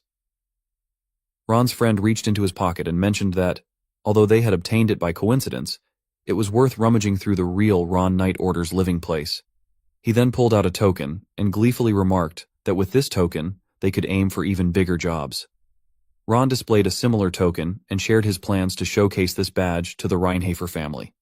They would assume that he was the captain of the Ron Night Order and would provide him with benefits befitting someone of that position. Another member chimed in, mentioning that while the thing did happen due to coincidence, it was interesting that both their names were the same. Ron then remarked that if they held Grain as a hostage, they could secure a substantial payout. Considering that they were discussing a member of the Reinhafer family, the possibility seemed even more likely. Laughter filled the air as everyone agreed with the suggestion. However, one member expressed a hint of hesitation, voicing concerns about the potential repercussions of their actions, particularly when dealing with the formidable Reinhafer family, the most influential among the 3 dark families in the region. He wondered if there were any bandit groups that had survived after meddling with that family. However, before he could finish his sentence, the group's disapproving glances silenced him. One of the members resorted to calling him a fucking coward, while Ron's friend pointed out that this was why people called him an idiot. The hesitant member was silenced, and Ron raised his hand to halt the argument. With a menacing smirk, he demanded to know if everyone understood where they were. He revealed that they were in the Chatters, an area even abandoned by the Imperial family. Ron detailed his plan, proposing to hold Grain hostage, extract the ransom, and then flee to the east, an enemy nation surrounded by deserts where even the influential Reinhafer family's power would hold no sway. He emphasized the prospect of living a life of luxury after seeking asylum in the foreign land. Ron's friend praised his cunning strategy, reaffirming his position as their captain. The hesitant member voiced his concerns about the involvement of Nox, wondering if their deception had gone undetected by him. Ron, with a pensive expression, acknowledged Nox's dangerous nature, cautioning the group to steer clear of him until their affairs in the current territory were settled. Another member dismissed Nox's significance, labeling him as a mere child and deeming any worries about him unnecessary. The group collectively laughed off Nox's potential threat, affirming their confidence in their ability to handle any obstacles. Ron, signaling for the group to enjoy themselves, encouraged everyone to drink up, intensifying the revelry within the bar. But suddenly, the candles illuminating the room were extinguished by an unseen force, plunging the room into darkness. Everyone present was taken aback, but none showed any panic. Soon, one of the members questioned what had just happened, and another member asked, "Who the hell turned the lights off?" Ron attempted to calm the others, but his efforts were cut short as some liquid substance fell on his face. As Ron wiped his face, he noticed a crimson hue on his hand. He sniffed the air and questioned whether it was the scent of blood. Soon, his eyes fell upon a gory sight, a crimson fountain gushing beside him. In a state of panic, he stood up and in a loud voice questioned what was happening right now. But just then felt something beneath his feet, and when he looked down, he saw one of his subordinates lying dead there. Alarmed, he realized that enemies had infiltrated the bar and questioned the assailant about his identity. But he didn't realize that a figure had appeared behind him. Nox gazed at Ron with cold, unwavering eyes as he addressed him with a chilling demeanor, questioning why a vermin like him was speaking so rudely. Ron, displaying his combat prowess, swiftly distanced himself from Nox. Even in the darkness, he recognized that it was Nox who was attacking them.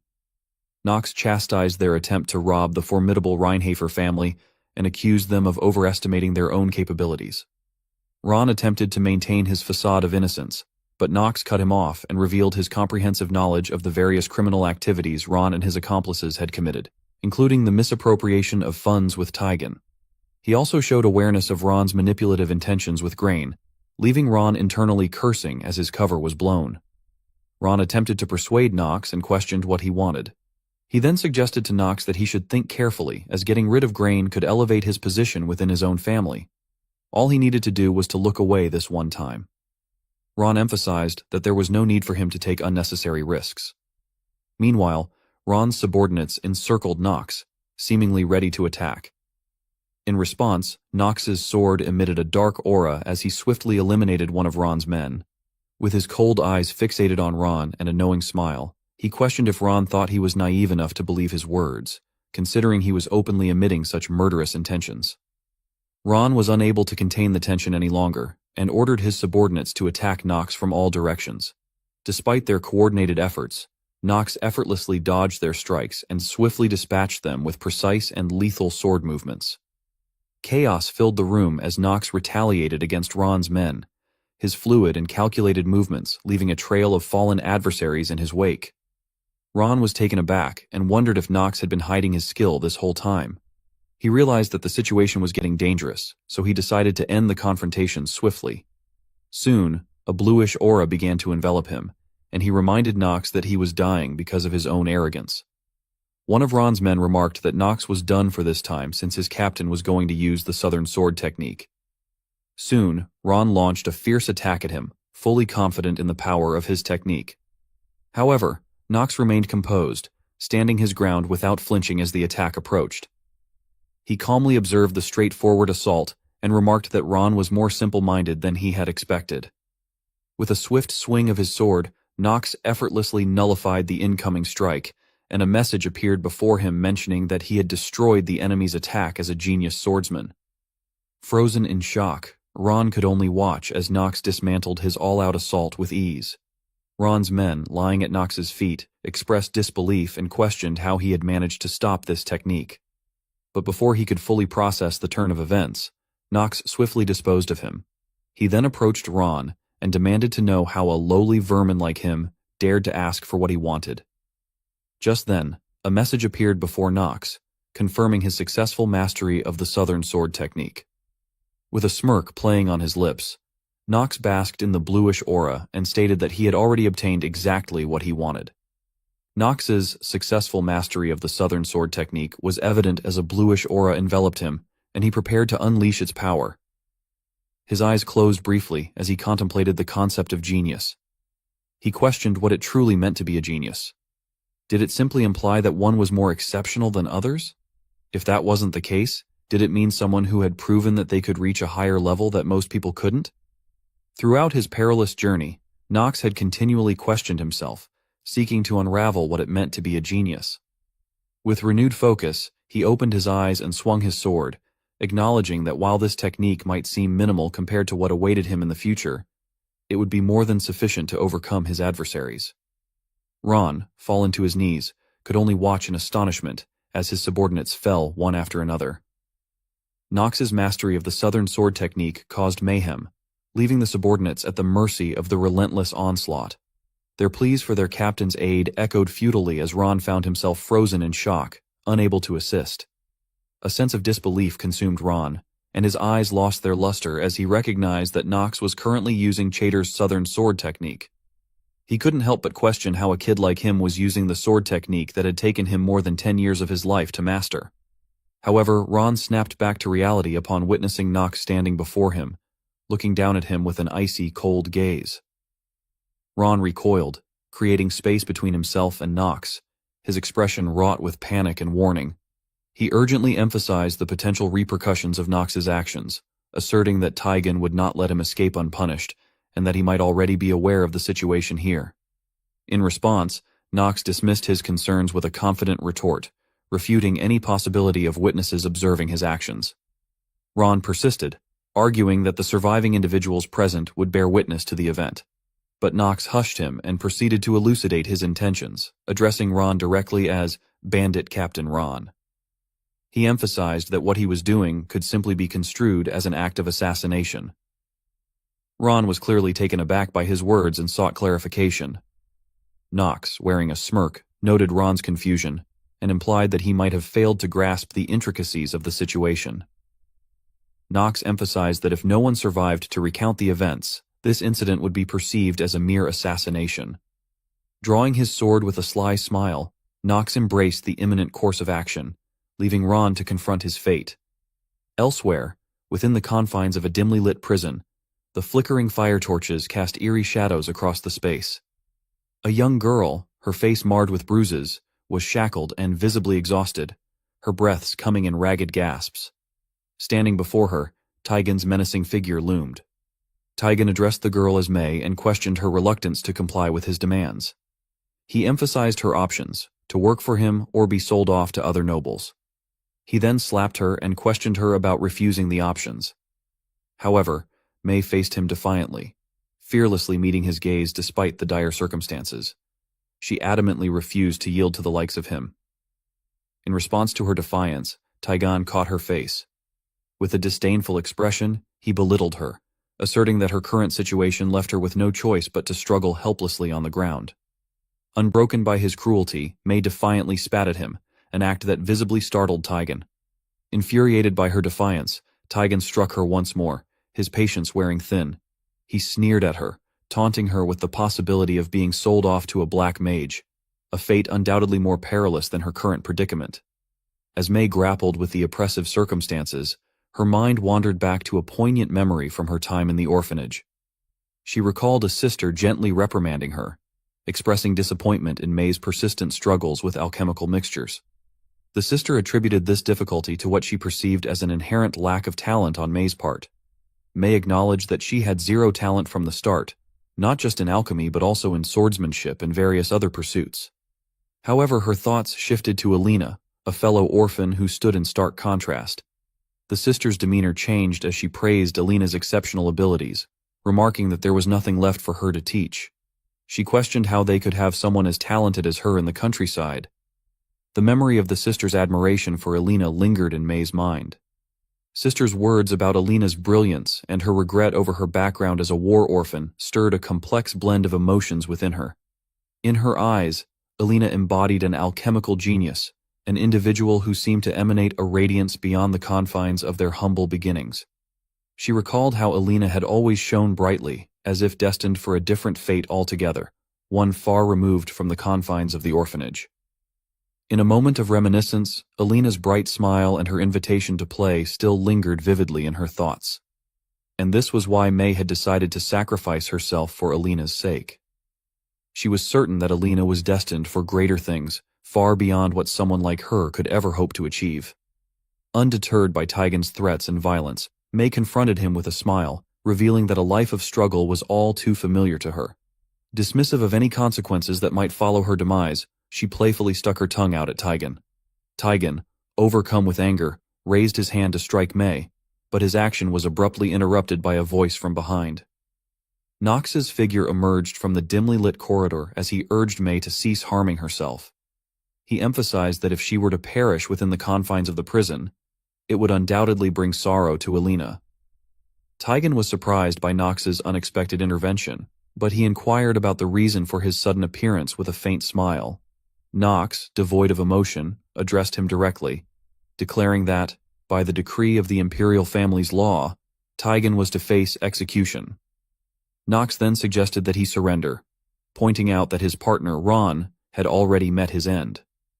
Taigen wore a pensive expression and lamented the unfortunate turn of events. However, he quickly shifted his focus to Nox and asked if he had come alone. Nox, unafraid, affirmed that he had indeed come here alone. A smirk appeared on Taigen's face as he remarked that it seemed like the young master of a noble family had underestimated him too much. He then questioned whether Nox really thought that he could defeat him alone. Nox maintained his composure and responded with a subtle smile, affirming his belief in his ability to overcome the odds. Taigen's anger surged as he drew his sword, remarking that even though things were progressing faster than he had expected, it didn't matter anymore. Suddenly, reinforcements flooded the room, effectively blocking any possible escape routes for Nox. Taigen gave the order to eliminate Nox, and the soldiers, armed and eager, heeded his call, charging forward with resounding battle cries. Despite the overwhelming odds, Nox remained a picture of calm and collected composure. He closed his eyes, seemingly undisturbed by the chaos around him, hinting at a hidden confidence or a planned strategy. As Nox's eyes opened, a message materialized, declaring the commencement of the Hour of the Genius. The world around him appeared to halt, suspended in a surreal moment in time. A notification flashed, indicating that the skill's duration was limited to a mere 5 minutes. Nox strode confidently towards the soldiers, his progress unimpeded by any obstacle. Strands of yellow light swirled around him as he moved, time slowing to a crawl, with only a single second having passed. By the time he had passed through soldiers, only 2 seconds had passed. Continuing on his determined path, Nox swiftly approached the prison cell. He effortlessly unlocked the door, his focus unwavering as he made his way to Mei. While passing Taigen, he paused briefly, locking eyes with his opponent. 4 seconds had slipped by since the initiation of the Hour of the Genius. Nox then resumed his stride toward Mei. With Mei nearby, Nox extended his hand towards her face, and a message materialized once more, indicating that there were 4 minutes and 55 seconds left. Nox decided to disengage the activated skill, allowing temporal normalcy to resume its course. Drawing out a potion, he administered it to Mei, prompting her to open her eyes.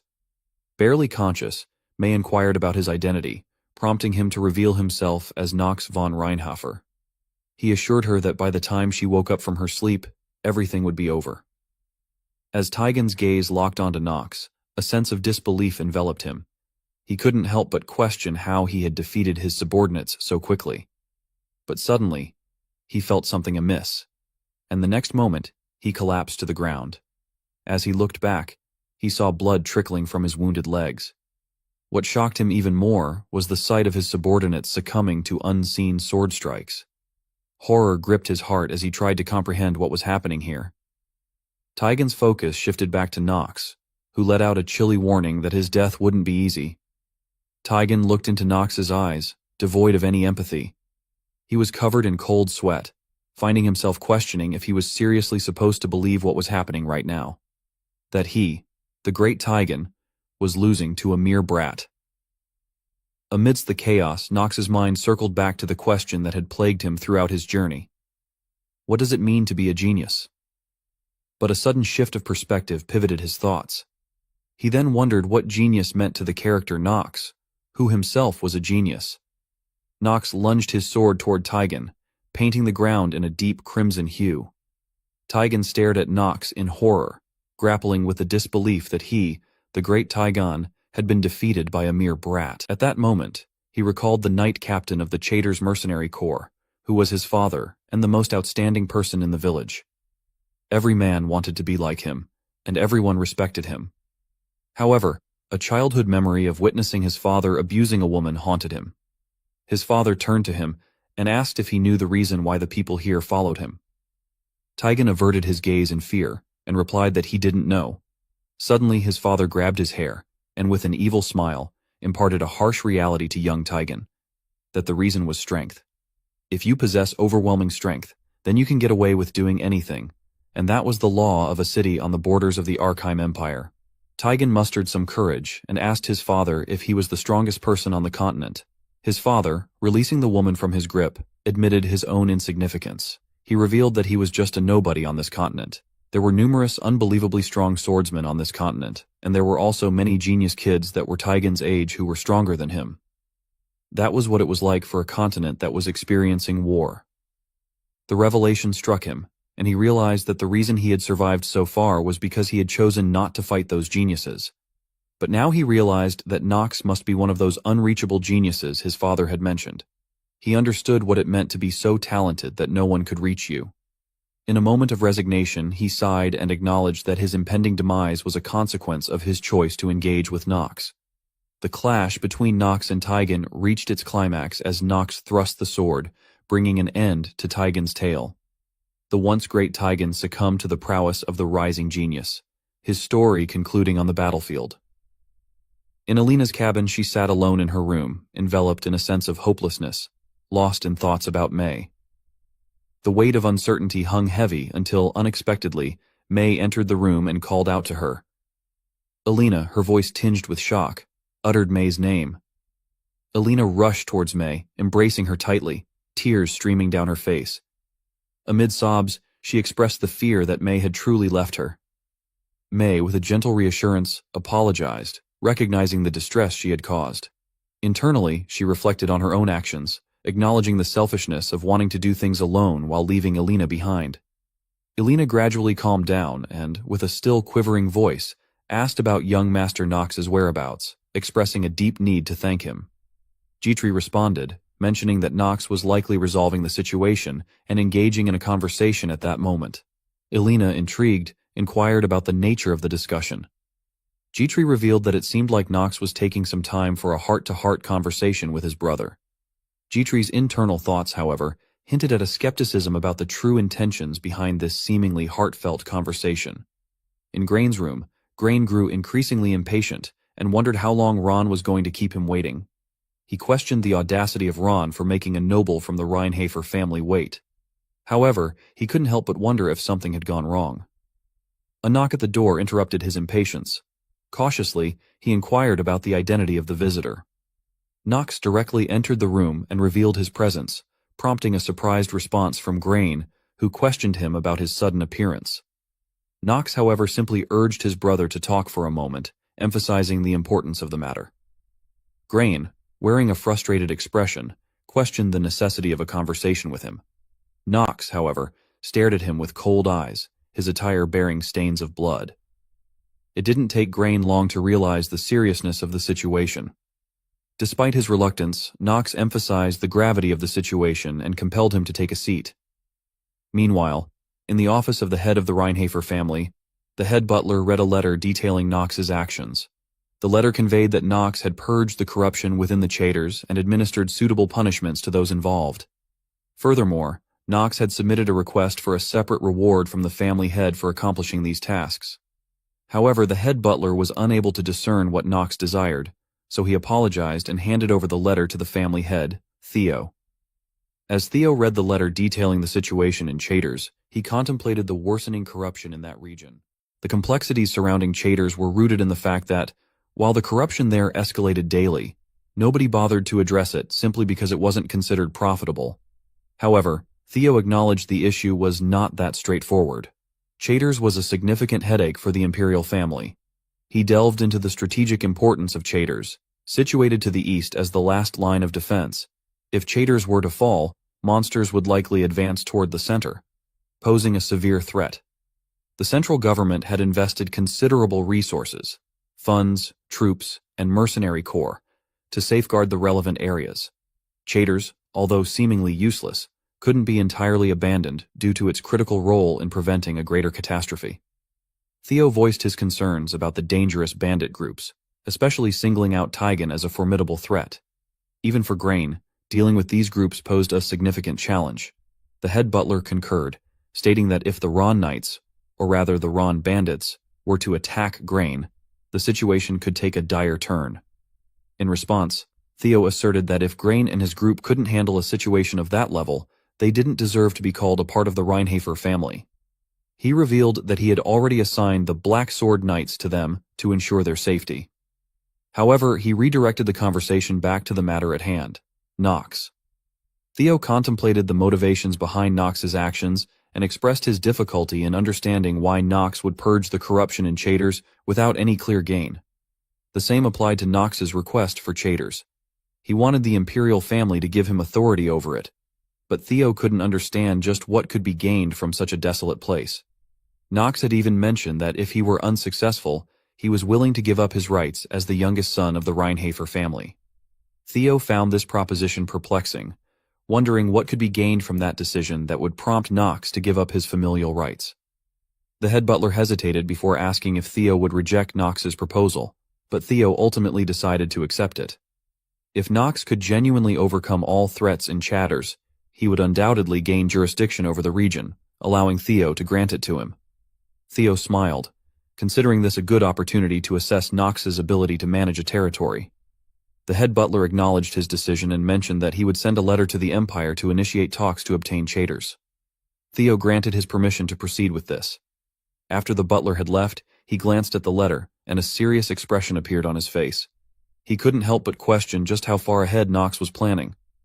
Grain found himself shaken to the core as he tried to confirm whether Nox meant that Ron and Taigen wanted to kill him, and that he had been their underling all this time. Nox affirmed that all of this was true. His mind raced, contemplating the audacity of those who would attempt to deceive the prestigious Reinhardt family.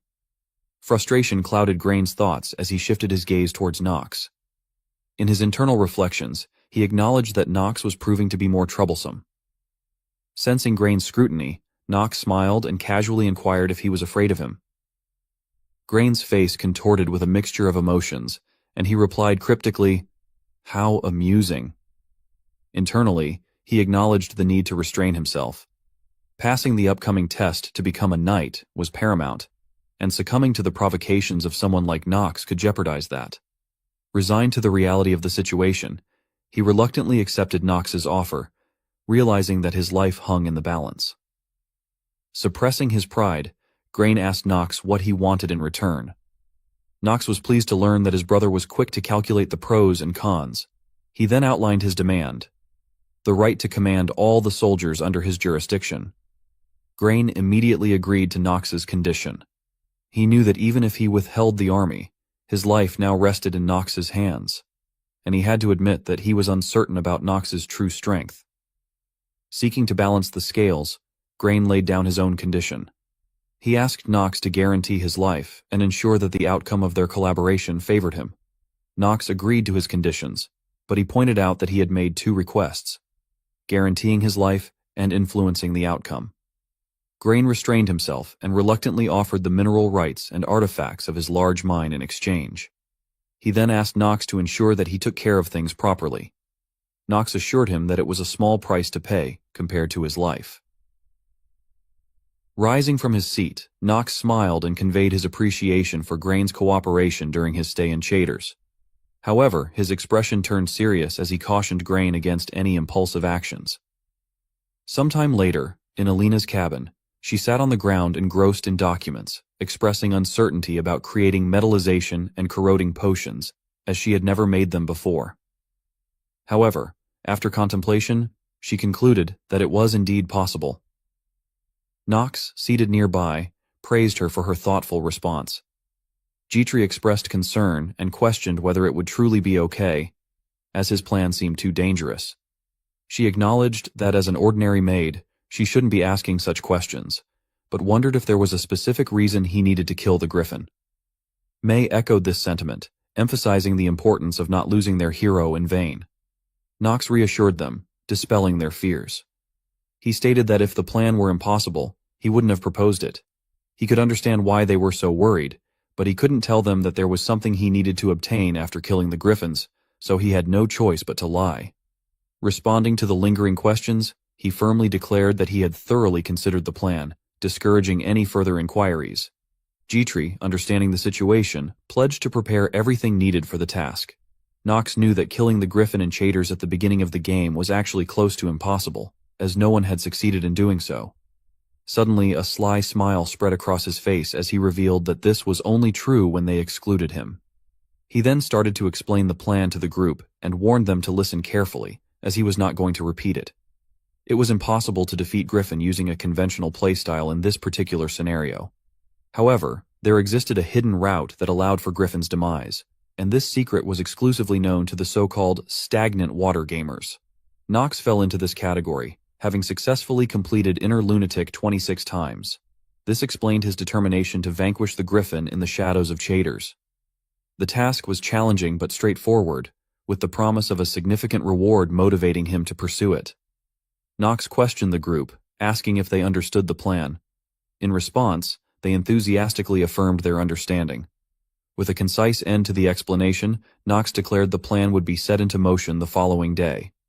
As the next day dawned, Knox, in a moment of contemplation, patted his horse.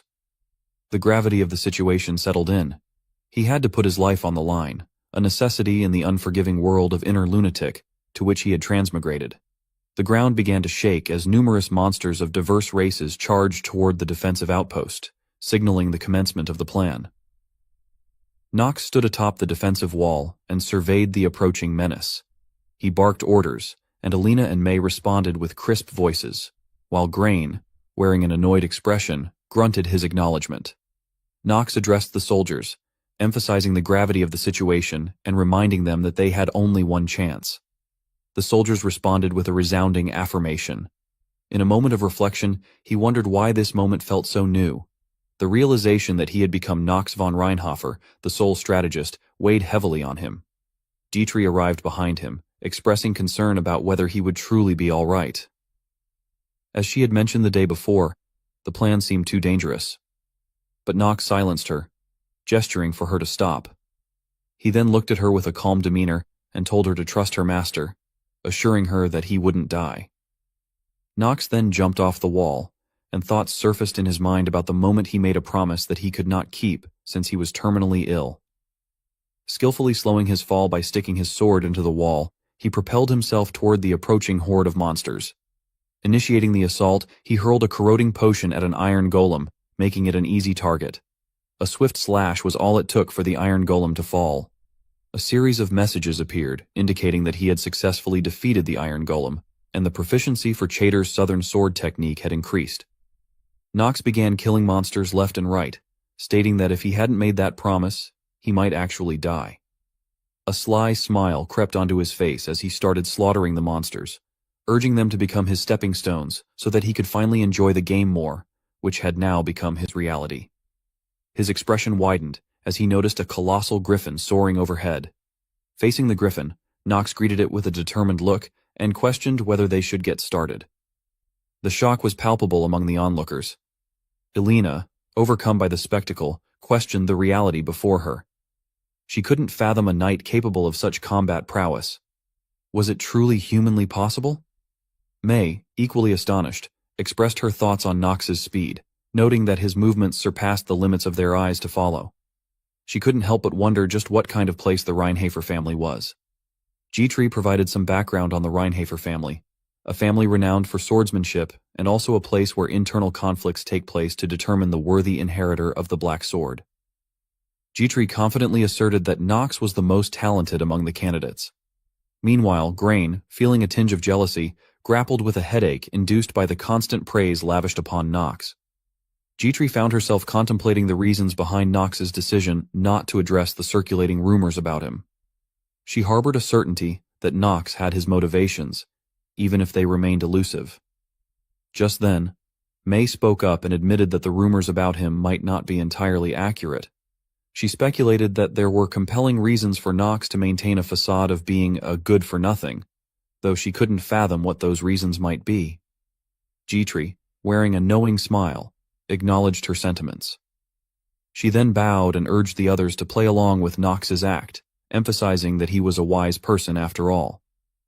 Before she could articulate her thoughts fully, Elena cut in and questioned if she wanted her to hide Knox's true nature. Elena reassured her with a smile, and May also pledged to keep silent. After seeing this, Dietrich couldn't help but smile at the camaraderie forming among them. Suddenly, Griffin's war cry reverberated, sending a shiver down the spine of everyone present. Grain, witnessing Griffin's formidable presence, couldn't believe that Knox intended to face such a powerful opponent. In his mind, Knox seemed to be teetering on the edge of insanity. The battle commenced with Griffin launching its claws at Knox, who agilely dodged the onslaught. Seizing the moment, Knox aimed to strike with his sword, but Griffin swiftly evaded by employing its powerful wings to ascend. After the Griffin flew in the air, Knox turned his cold gaze to Grain, as if silently instructing him to take action. Though frustrated, Grain recognized the necessity of following orders. Thus, he obediently directed the troops to refrain from firing until the Griffin neared the fortress walls. Once it approached closely, they were to unleash the ballistas upon his command. Ensuring clarity, Grain asked if everyone comprehended the task, and in response, he received a resounding acknowledgement from the soldiers. They then began to prepare the ballistas for action. Finally, the moment arrived when Griffin neared the fortress walls. Grain signaled the soldiers with a green light, and ballistas were unleashed towards Griffin. Upon realizing the imminent danger, the creature emitted a fearful cry. Unfortunately, it was too late. A ballista pierced its wing, prompting a painful scream. The Griffin soon entered a free fall towards the ground. Knox observed the unfolding events with a satisfied smile and recognized the need to neutralize Griffin's flight ability to defeat it effectively. Without hesitation, he consumed a metallization potion that increased his stamina by 1. Confident in his preparations, Knox reveled in the unfolding strategy to bring down the formidable foe. Some days ago, Grain, overwhelmed by anger, protested Knox's request to create ballistas, considering it beneath him. He suggested that they could ask someone else to do that. However, Knox's response was straightforward. He suggested Grain face the Griffin on the battlefield if he found the task distasteful. After a brief contemplation, Grain gave in and questioned how many ballistas he needed. Returning to the present, Knox approached the fallen Griffin and considered Grain's potential usefulness, noting his good instincts. Knox's gaze, cold and calculating, locked onto the injured creature as he acknowledged that the only thing left would be the effectiveness of Alina's potion and proving himself by defeating the Griffin. The Griffin was overcome with fear and attempted to flee, but it encountered an unexpected obstacle. Despite its attempt to take flight, the pain from the wound on its wing forced it back to the ground. Knox advanced toward the struggling creature and taunted him. He noted Griffin's frustration at the unexpected turn of events, emphasizing that normally such injuries should be nothing for him, since he was the Griffin, a high-level monster. But the ballista bolts that pierced through his wing were not normal. They had been slathered with tons of poison that the Griffin liked so much. Knox ominously told him to look forward to what was coming, as the real pain would set in within the next 5 minutes. As the Griffin swung its claws towards Knox, he coolly responded, stating that 5 minutes were all he needed. The skill, Hour of the Genius, activated, and everything in Knox's perception seemed to be frozen in place. Knox was overwhelmed by the pressure radiated by Griffin and realized that it was definitely different from the game. However, he knew that he would not be the one who would be dying today. The Griffin, initially confused, was suddenly slashed multiple times from different directions. By the time the creature realized, Knox had already maneuvered behind it. Knox, seizing the opportunity, looked at Grain and called out his name. Grain, in shock, questioned whether this was truly the Knox he used to know. Nevertheless, he reluctantly acknowledged the situation and ordered the soldiers to fire the ballistas. Ballistas rained down at Griffin, piercing him from multiple angles, and Griffin's painful cries reverberated through the air. Knox let out a chilling laugh, and his sword began emanating a dark aura. Pointing the weapon toward the wounded Griffin, he wore a cold smile and declared that it was time to put an end to this. Griffin's anguished scream echoed through the battlefield as bolts pierced his formidable form. Onlookers, both soldiers and civilians alike, stood in shock and disbelief, witnessing the intensity of the unfolding battle. Knox, undeterred by the agony he had inflicted, charged at Griffin, unleashing a technique known as black execution. In a swift and calculated move, Knox severed Griffin's retaliatory claw with a single slash. Before Griffin could comprehend the rapid turn of events, Knox's sword cleaved through the mythical creature, splitting it in two. As Griffin crumpled to the ground, lifeless, Knox declared his victory by calmly sheathing his sword. The skill Hour of the Genius ended, and the strain of the technique took its toll, evident in his heavy panting. When his cold gaze met the surviving monsters, it sent shivers down their spines. Gripped by fear, the monsters fled the battlefield in a desperate bid for survival. Witnessing the monsters' retreat, the people of Chaders erupted in victorious cheers. Knox received a message notifying him that he had gained a 60-day extension after defeating the Griffin, and the remaining life he had left was 179 days. The joyous cries of the people echoed, and some shed tears of happiness. Observing the jubilation around him, Knox couldn't help but smile and express that it felt pretty good seeing everyone happy. Meanwhile, Grain was frozen in shock at the unexpected ease with which Knox dispatched the formidable monster. Griffin was a high-level monster, so he couldn't believe that a monster like that was stumbling around because of Knox. His thoughts echoed with the notion that taking down such a creature should require at least the prowess of an academy professor. The realization weighed heavily on Grain as he contemplated whether he had no choice but to acknowledge his strength. He realized that if everything Knox had shown so far was true, he might bring about a significant change to the successor ranking within their family. After a moment of contemplation, Grain made a firm decision. He acknowledged the need to align himself with the right side of this unfolding scenario. Approaching Knox along with the soldiers, he asserted control over the situation, stating that he would oversee the safe removal of Griffin's corpse, leaving Knox in charge of loot distribution. Knox was puzzled by this unexpected move from his brother. Before leaving, Grain advised Knox to go back and have some rest. With a knowing smile, Knox recognized the impact his display of strength had on Grain. As Grain departed, Knox seized the moment to access hidden clear rewards. A message materialized, presenting the details of the obtained item. Griffin's Heart. It was categorized as a miscellaneous item with an advanced grade and a wind attribute. The Griffin's Heart was also known as the Outlaw of the Wilderness and held a special effect. It could be utilized to create an elixir. This elixir had the unique capability of altering stamina and agility. Depending on how skilled the alchemist was, the elixir would either increase or decrease those stats. Sometime later, in Alina's room, the Griffin's Heart lay in her hand, and she agreed that, as Knox had said, there was power of wind within this heart. She speculated that if they made good use of this, they could create elixirs or equipment that had only existed in rumors. Knox didn't have much time to wait around, and was determined to use the heart to make an elixir. So, he asked Alina about the time required to create an elixir. Alina explained that it depended on the situation, and with the tools she currently had, it might take a while. Knox, determined to accelerate the timeline, offered to provide all the necessary tools. But amid this conversation, he extended an unexpected proposition. With a casual demeanor, he expressed his desire to hire both Alina and May as servants of the Reinhafer family. The shock on their faces was palpable. May expressed their commoner status and questioned the feasibility of such an arrangement. But Knox remained unfazed and questioned if something like that was important. He asserted that if they possessed something he needed, he would utilize them, and there was no reason for them to not make use of him as well, but he emphasized that he would not allow a subordinate to harm their master. Knox recognized that no one was able to make use of the monster's core properly at this point in time, especially since it was an item that had never been seen before, particularly as it was a unique item obtained by defeating a hidden boss that wasn't meant to be beaten. Crafting with it would be impossible for anyone other than a genius. Just then, Alina spoke with a firm declaration of trust, stating that they would follow and trust Knox for the rest of their lives, given that he had saved them. Knox's smile revealed his satisfaction with her answer. He contemplated the acquisition of two genius characters and recognized the potential they held. As he prepared to depart, he informed them of their departure in 3 days. The elixir would be crafted secretly upon their return to the family estate, away from prying eyes.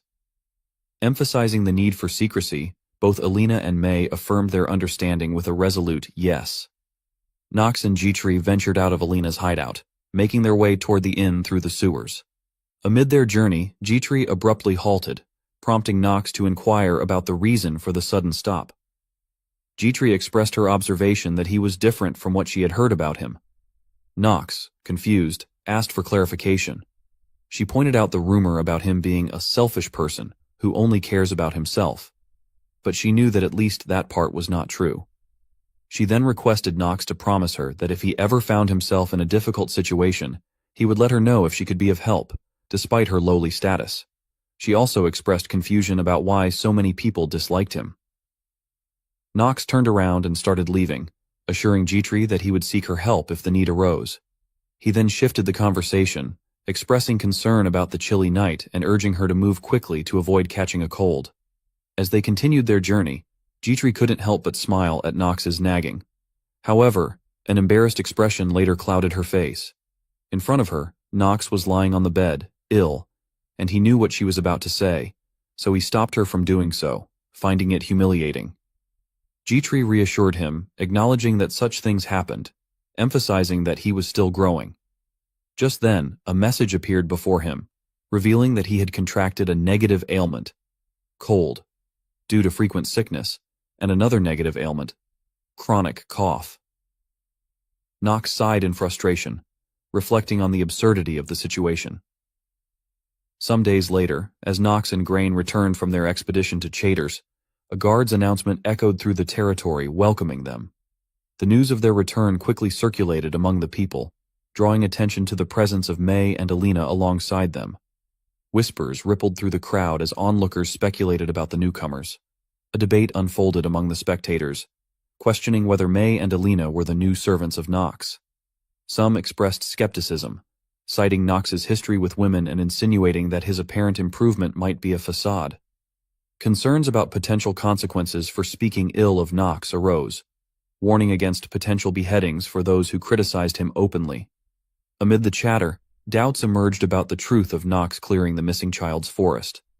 Some dismissed it as a lie, while others countered, referencing the patriarch's affirmation of the events. Nox was accustomed to the persistent image that seemed to cling to him and realized that, regardless of his actions, the perception of him as a good-for-nothing persisted. Resigned to this reality, he decided to confront the murmurs. Suddenly, Nox's gaze turned cold as he addressed the crowd, questioning if they didn't have any work to do. He remarked that they must have plenty of time on their hands to waste. The rebuke prompted a swift dispersal of the onlookers, creating a hasty retreat. As the crowd scattered, head butler Rodwell approached Nox and delivered news that the patriarch had requested a private meeting with him. Nox's expression shifted to seriousness, and he began anticipating the impending conversation. A couple of minutes later, the young master stood in his father's office. Theo looked at him and acknowledged his arrival. Nox immediately knelt, bowing deeply, and conveyed that he understood he had been summoned. The head of the family narrowed his eyes, mentioning they needed to discuss certain matters, and hinted that his youngest son might also have something to share. Theo continued, noting that rumors praised Nox's critical contribution to the mission's success, crediting him with ensuring everyone's safe return, save for the traitors. Even Garen had acknowledged his accomplishments. Nox tensed and cautiously asked if his elder brother had truly reported everything. A letter lay on Theo's desk as he responded affirmatively, stating that Garen admitted he could hardly have completed the mission alone. The young master frowned, casting his gaze downward, wondering what Garen might be aiming to achieve with such praise. Theo calmly closed his eyes, pulling out a small bundle of papers, and told his youngest son that he didn't summon him for trivial matters. He handed the papers to Nox, commending him on accomplishing an almost impossible task and glorifying the Reinhofer family name once more. In keeping with his promise, Theo would grant him what he had asked for. Nox took the papers, opening them to reveal 2 red seals at the bottom. Theo then informed him that traitors now officially belonged to him. The young master rose, smiling as he bowed in gratitude before thanking his father for his generosity. Afterward, Theo tapped a thoughtful finger on the table and rubbed his chin, watching his son intently. Nox, sensing a lingering question, wondered what else his father might want to address. Theo soon voiced the thought. Nox was Nox Reinhofer, the family's youngest son.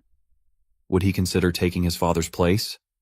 Nox's eyes widened in surprise, fear flickering across his face. Theo narrowed his gaze, studying his son's reaction as Nox bit his lip, pondering why this topic had come up so suddenly. Meanwhile, in a distant desert, an unusual palace stood tall. A red-haired masked man held a device resembling a watch, displaying how Nox had killed the griffin. He reported to an older man who wore a pink feather on his shoulder that the griffin was dead. The older man noted that the Reinhofer brat had been victorious and that traitors had been completely conquered. Rumors circulated about the youngest son's achievements. The red-haired man, addressing the elder as Crumbs, expressed the need to prepare for war. When Kemi asked if it was truly worth it, the red-haired man replied that the Reinhofer family had stolen something priceless from him, leaving him with nothing to lose. Kemi bowed respectfully, agreeing with him. They both wore golden jewelry on their necks and arms, their skin a shade darker than most others around them. Smiling, the red-haired man rose and took the hand of a young girl with short red hair, who wore a pink scarf. Crumbs tenderly stroked her cheek and told her that the day they would subjugate the kingdom, and the day she would awaken, was close. Back in his father's office, Nox remained unsure how to respond to Theo's question. Their conversation was interrupted by Rodwell, who suggested that such a question might be premature for the young master, reminding Theo of the heavy responsibility that came with leading the family. Nox looked at Rodwell with intensity, yet Theo disagreed. He asserted that now was indeed the right time. Feeling panic rise, Nox apologized to his father, respectfully declining the proposal. He clarified that he couldn't assume the title, not now, and even suggested that Garen would be a more fitting choice. Theo slammed his fist on the table, declaring that it was not Nox's decision to make. Bowing again, the young master confessed that he didn't want the headship, deeming it too burdensome and beyond his capability. Theo questioned whether his son feared responsibility, to which Nox calmly replied that he found such feelings to be natural. After a pause, Theo closed his eyes and told Knox he understood and respected his choice. For now, Knox expressed his gratitude, and Theo warned him that his extraordinary talent wouldn't remain hidden forever. People would continuously test him, and he must be prepared for it. Knox wanted to respond but simply nodded in agreement. Theo then dismissed him, knowing he was likely tired from his journey. Thanking his father for his consideration, Knox left. Minutes later, Knox was back in his room, sitting as Gitri, his maid, stood nearby. She asked if the head of the family had truly not scolded him. He reassured her, saying there was nothing to worry about, as nothing negative had happened. There was no mention of him needing to reject anyone. Gitri looked away with a sigh, then turned back to him. She mentioned that chambers for Alina and May had already been prepared. Knox praised her, calling it excellent work. She dismissed it as merely the duty of a maid. Yet before she could finish her thought, the young master interrupted. He told her that if everything in the world was done as it should be, then there would be no hatred, theft, and murder. Gitri awkwardly placed a finger on her lip, and he again praised her, telling her that she did well. She bowed before him and thanked him. Knox looked serious. He was thinking that it seemed like everything was serious now. He would become the best student at the best educational institution for magicians and knights, the Elaine Academy. At this time, Theo told Rodwell that their conversation with their youngest son had been difficult, as he thought. Butler told him that he still felt that he had raised the subject too early, because if Knox had known thoroughly everything there was to know about his position, his answer might have been different. The head of the family did not agree with him, and told him that the young master's look was as if he had already written out his own future for himself. If Knox is afraid of anything, it is not his position, or even him, but something more inevitable. He was afraid of something like when you look into the abyss. Theo thought that, at the moment, Knox was only afraid of death. He wondered why, in his reality, he was still afraid of this. Rodwell told him that he was not supposed to say such things, but he thought that his youngest son was greatly affected by what happened to Madame. Theo smiled sadly and agreed with him, then told him that Knox might even blame him for this, because for him he was just a pathetic person who could not protect his mother. Rodwell wanted to discuss one more thing, so he told the head that he believed that Mr. Guerin would soon become active and was planning something big. Theo frowned and told him that he would take that into account. In an unknown place, there were many corpses. The whole earth was red with blood. Many demons flew towards Theo. Suddenly, one of his grown-up sons appeared in front of him. He told him that his father should just give in and go along with it. Theo thought that this was the power of the Grand Duke. Talia stood in front of the mirror. She was wearing a beautiful fluffy yellow dress, and there were many more clothes lying around her. Emma was folding her clothes and asked her if she looked good. The maid looked tired, holding a burgundy dress in her hands, and called out questioningly to her mistress. Emma told her that she had shown her this kit almost 20 times. Talia ran back and forth and examined the new dresses. She said that this dress looked good, and the other one too. She asked what accessories to match the dress. There were accessories and beautiful pink shoes on the table. Emma told her that she was too excited. There was a slight blush on Talia's face. She happily told the maid that everything was so beautiful. Emma sighed heavily and told her that wasn't what she meant. She was talking about young Master Knox. Since this would be their first meeting since he was officially announced as her fiancé. Talia turned away from her and blushed, then asked if maybe that dress with ruffles would look better on her. After that, she frowned with displeasure, and Emma said, offended, that she was not helping her at all. She had to admit that she didn't care about it. The maid looked to the side wearily and told her that she always said that. Meanwhile, at the Reinhofer family estate, Knox looked handsome, wearing a black suit with purple details and a beautiful jewel on his collar. He saw Alina. She buried her head in the sofa. She heard his steps, raised her head, and then told him that he had come. Alina looked shabby, and there were bags under her eyes. He agreed with her and told her about the elixir, but he didn't finish the thought and asked her worriedly how she was feeling. The young master told her that she didn't look very good. Alina smiled awkwardly and crossed her arms, telling him that she was always like that when she was focused on her goal. She'd take care of her friend so Knox didn't have to worry about it. Alina smiled and told her that she was the best. She laughed sweetly and then told the young master that he didn't need to worry about them, and he'd better take a look here. She pointed her hand to the side. Knox looked there and saw a bottle of blue liquid. It glowed. The young gentleman walked up and took the bottle into his hands. Basic information about this item appeared on a black screen. It was a disposable type wind elixir with an advanced level. The attribute of the elixir was wind, which gave +1 point to endurance and +3 points to agility. The elixir had no requirements or special effects. The bottle of liquid levitated above Nox's hands, and Alina looked at him expectantly, asking him if he liked it. The system notified him that the effectiveness of this potion was increased by 200% since it was made by the genius of alchemy, Alina. The young master smiled and thought that he had finally got it. The elixir of wind. Not only increases stamina, but also has a hidden agility indicator. Agility greatly influences the skill hour of genius. Therefore, he simply needed to get this potion. It was good that he had the genius of potions, Alina. If he hadn't recruited her, everything could have been much more difficult. She waited for his answer. The young master continued to smile and told her that she had done a great job. Alina blushed with joy and smiled.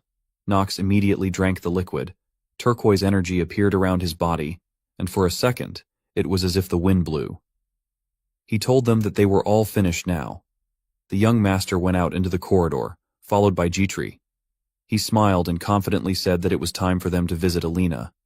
At the moment, his main characteristic was this. His name was Nox. He was male, 15 years old, his race was human, and his attribute was darkness. Nox had no accomplishments.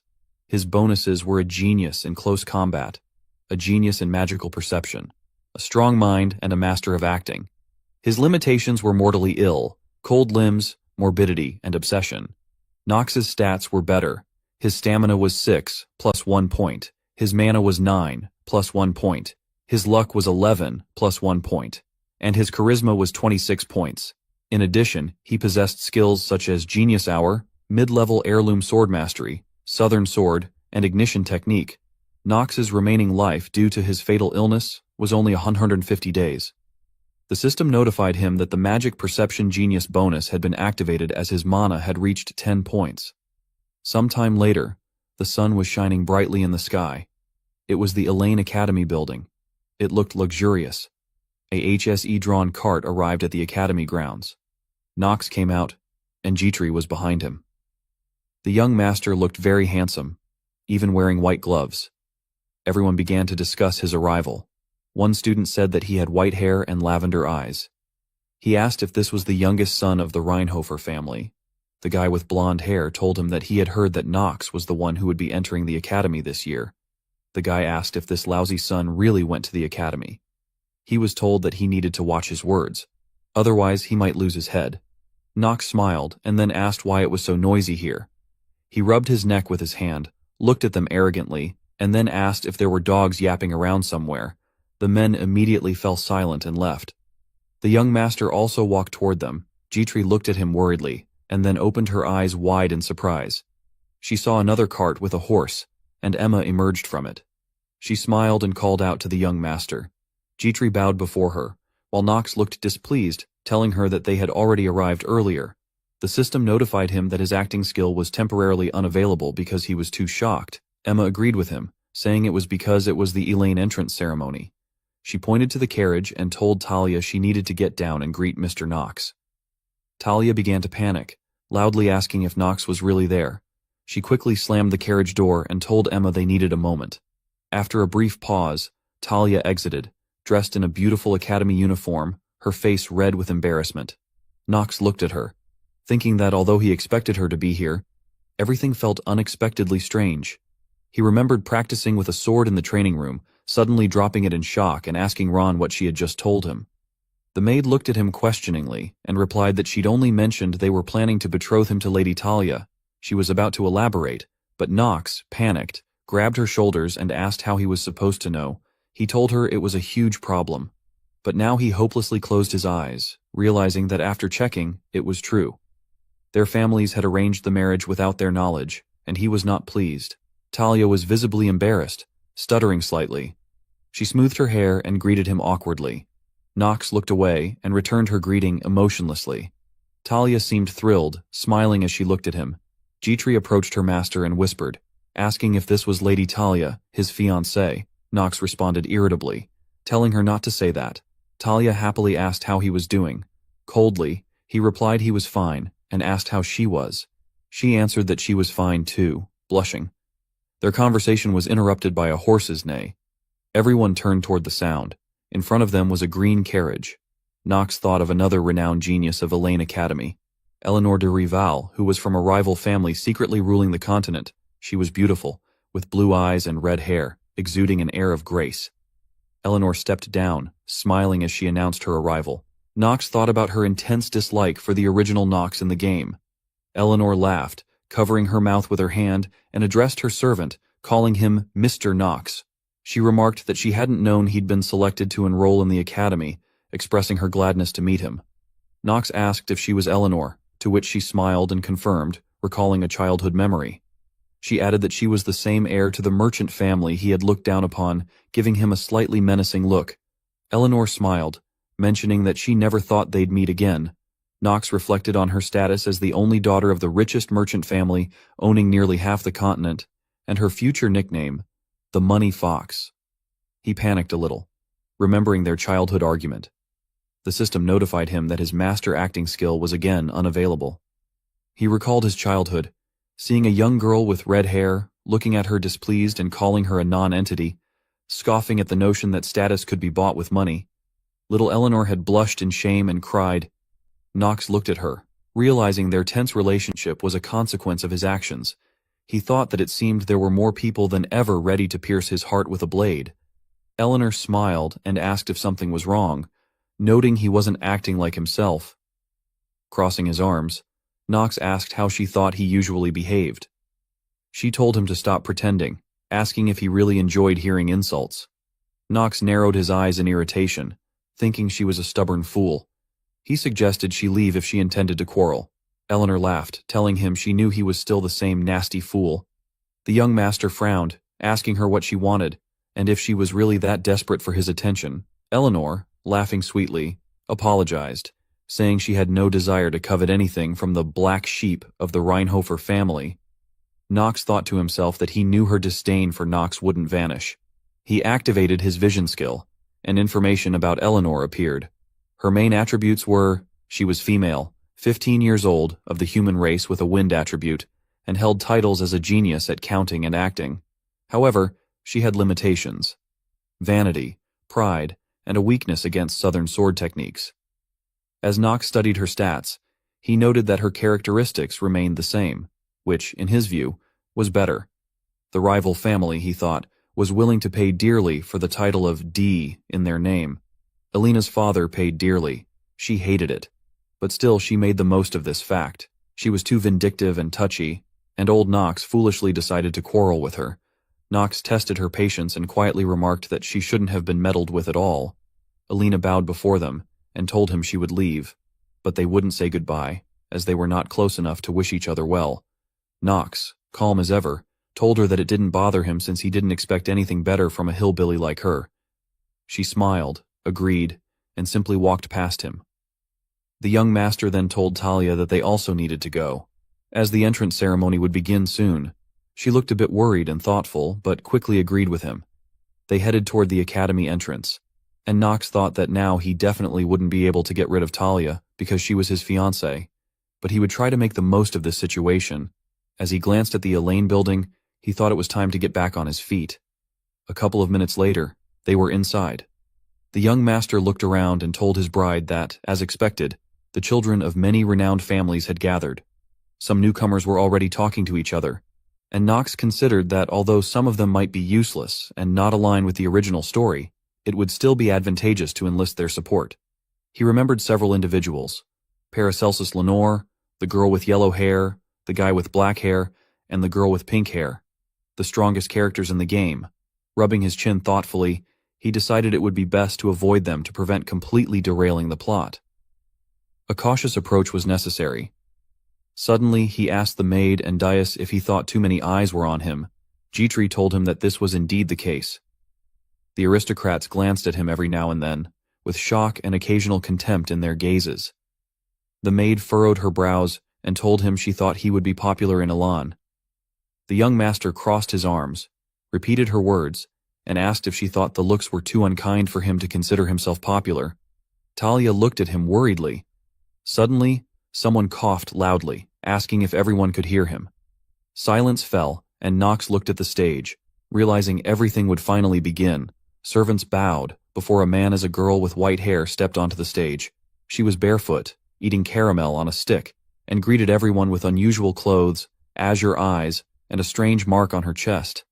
She looked somewhat human, though the students murmured, questioning if she was a child or a dwarf and where the professor was. Knox thought they were idiots, for before them stood an unimaginable monster that could not be judged by appearance.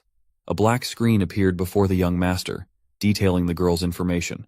Her name was Noah Avon Trinity. Her age and race were unknown, her attribute was ice, and her achievements included being a pillar of Elaine Academy and one of the 4 sages. Noah's bonuses were genius for mana detection and goodwill, with limitations like inferiority complex, short stature, and laziness.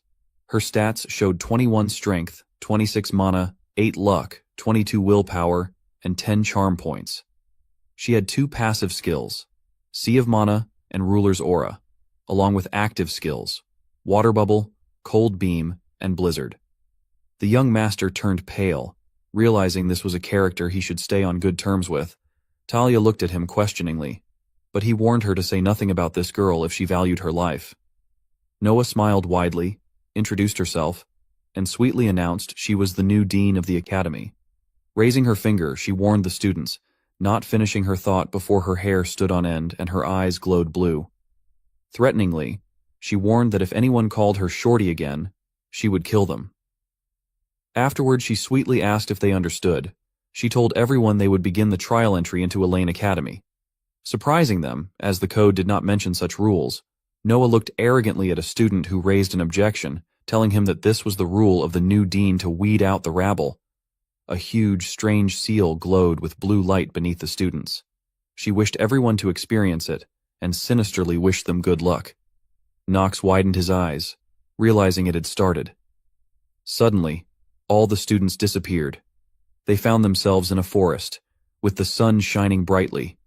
The students lay on the ground, breathing heavily. A bearded man with a bald head shouted at them to get up, calling them idiots for lying down in front of him. The students trembled, exhausted from the ordeal, but the man turned his attention to Knox, the young master, who stood on shaky legs, struggling to stay upright. The man squinted and examined Knox, who swallowed nervously, noting how the man's bald head gleamed like a halo. This was Bernan, a martial arts instructor and academy graduate known among players as Takaki, an incongruous nickname due to his shiny bald head. Despite his appearance, he was a competent instructor. Knox thought it would be challenging to prove himself to him. Bernan scrutinized him and, with a loud voice, called him Snow White, asking if he pitied himself. The young master frowned, hoping his expression didn't betray him, and replied that nothing was wrong. Activating his master acting skill, Bernan told him to stop talking about the future and learn to use his instincts, warning him against thinking nasty thoughts. Knox calmly raised his hand and asked Bernan to tell them about the entrance test. He told him that for now, he could put aside topics of conversation that did not relate to the matter. The instructor agreed with him and then told him that first, they needed to wake up all the sleeping students, so he had better cover his ears. Of course, he still needed it. Knox obediently covered his ears with his hands. Bernan's hands glowed with a blue glow, and then he sharply clapped his hands. After this, a very loud, obnoxious sound was heard, so the students started screaming. They stood up and asked what that sound was. The guy with brown hair asked loudly, "What kind of freak did this?" The instructor hit him hard on the head with his hand and told him that he was that freak. He asked him if he really had any problems. The guy looked at Bernan's bald head. His head seemed to be glowing, so he and the other students squinted at it. The instructor folded his hands on his chest and asked him if he not only called them names but also decided to make a dissatisfied face. "Does he have an extra life?" The guy quietly apologized to him. A couple of minutes later, students were carrying other students on stretchers. The instructor shouted to them that they needed to move the students who could not wake up to a safe place. After this, the remaining students stood in front of Bernan, and he told them that since they had come to their senses, he would tell them about Eldine's entrance test. Jam listened calmly to his speech, and then thought that this test was to diligently catch monsters on this island of magic. As a reward, after the death of the monsters, gems of different colors would remain. The fewer mana gems, the higher their value. He wondered why everything was like this. Wouldn't Mora be better? The young master answered this question to himself. He smiled and thought that this was only half true because in a test, they look at two things. The first is sensitivity to mana. Of course, this had already been tested with the help of Noah's mid-level magic. Whoever woke up first from its spell was the best. The second test checks the student's ability to detect even the smallest grains of mana. It is these two indicators that allow magicians to perform best in battle, and that is why the gems are specially selected in this way. That was the whole point of the test. Bernan told the students that this place was created through the spell of Noah, the current dean. There are a lot of creatures here, and pathetic worms like them don't even know how to fight. So they will be given an indulgence. They can unite in teams. The students immediately began to look at each other to spot a partner. Suddenly, a sword began to appear next to Nox. A sword also began to appear in the disciples' hands, so everyone looked at it in surprise. The instructor told them that the maximum number of people on a team is 8, and that it would be better for them to hurry up and decide. After that, he turned around and told them that he would be waiting for them at the top. Everyone looked at him in shock. A girl called him and told him that she still had questions for him. The guy asked if he really just left like that. The man told him that he had left. The guy with the brown hair rubbed his head with his hand and said that the place where he was hit still hurt. He asked why the instructor needed to hit him on the head. Everyone else watched him leave seriously. Suddenly, a girl with pink hair raised her hand and asked if there were anyone who wanted to help the princess besides her. Behind her stood a girl with long yellow hair. Alina smiled and said that she would generously reward those who went with her. She swore on the name of her family. The students looked askance at Nox, and he turned away from them and walked into the depths of the forest alone. He smiled and thought that in the game of prophetic dreams, a mediocre person simply would not survive here. And what matters most here is a person's knowledge. In order to strengthen his terminally ill body, he needed to use this. He approached the cave and said that for this, it would be best for him to act alone. Jan smiled and quickly ran inside it. Meanwhile, the instructor stood at the top and his subordinates stood behind him. Everything around was covered in snow. He straightened his headdress and then thoughtfully rubbed his beard with his hand. He said that no matter how you look at it, it's very strange, because the new student not only withstood the dean's magic but... He didn't finish the thought and asked if Nox had also gone into the forest alone. Does he have no sense of fear at all? Or what? Bernan said that's definitely not the case, and there's another reason he's not worried. It was clear in his gaze. Even an uncut diamond is still a diamond. He said he's waiting for Nox to show him what he's worth, calling him the hidden dragon of the Reinhofer family. He looked down and waited for him to show them everything he could do. After some time, Nox's sword was covered in blood. There were many dead monsters lying on the ground, and gems lay next to them. He walked further, and a man watched him. It was a girl with long white hair who seemed to be following him. Meanwhile, Talia, the yellow-haired girl, and the pink-haired girl were fighting together with goblins all around them. They held swords in front of them. It was bloody, and the girl with yellow hair was without a sword. Talia thought worriedly about where Nox had gone. She planned to stick with him. The girl with pink hair suddenly called out to her loudly, telling her that she had the great honor of protecting Princess Penelope.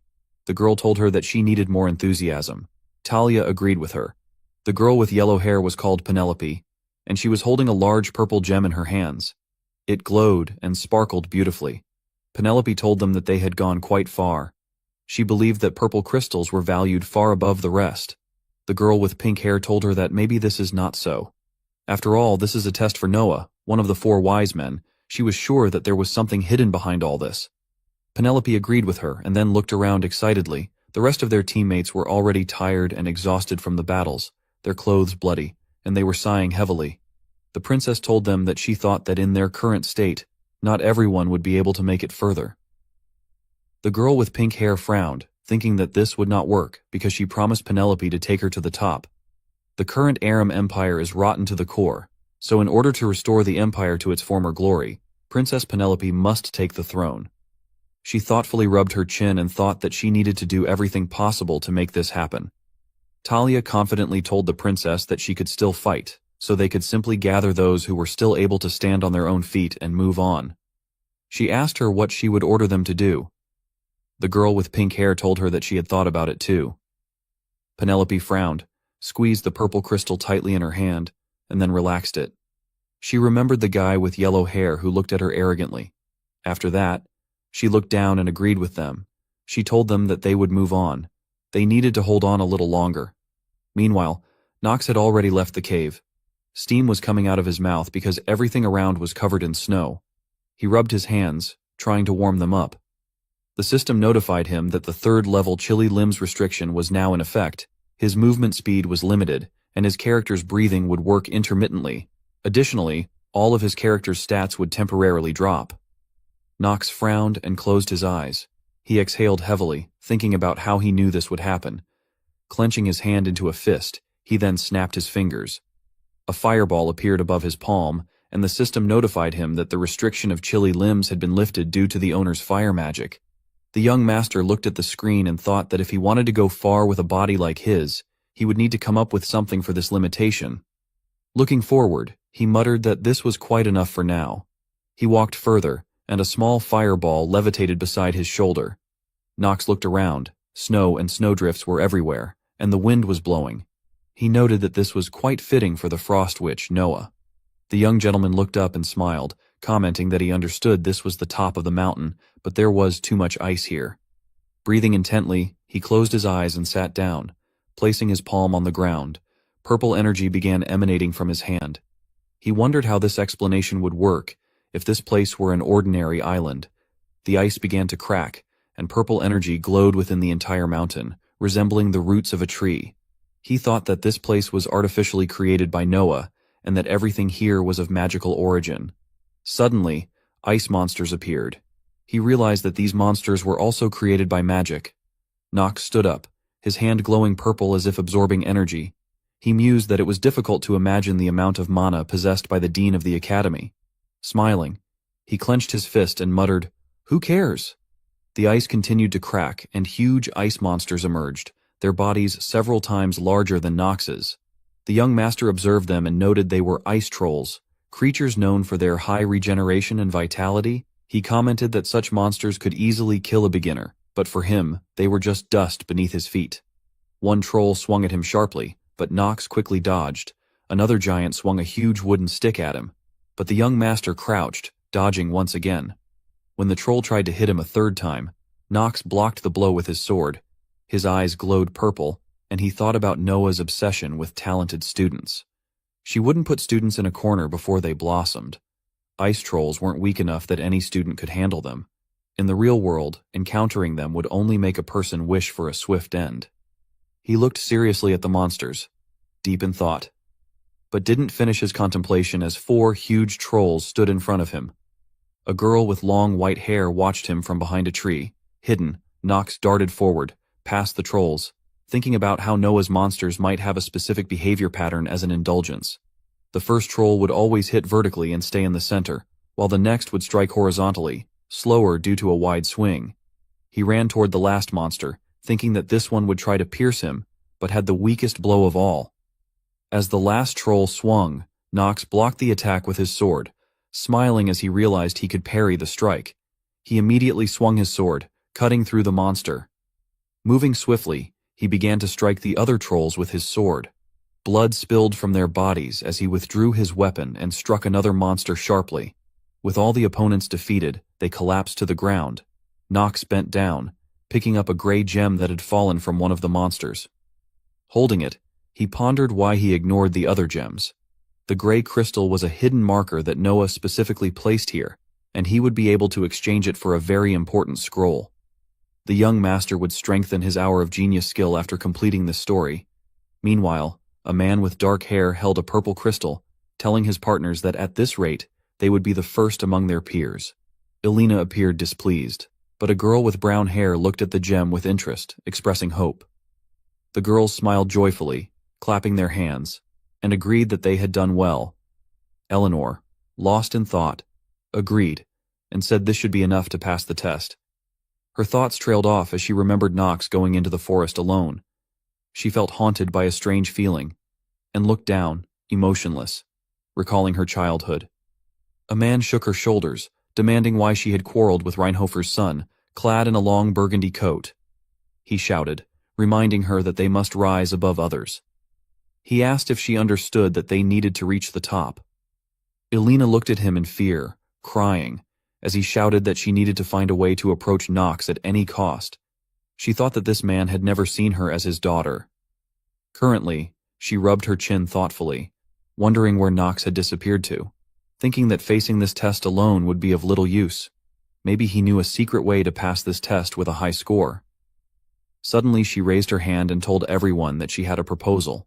She smiled and told them that if any of them wished to rise even higher with her, then, in the name of the rival and family, she would guarantee them an even greater reward. Everyone began to discuss her proposal.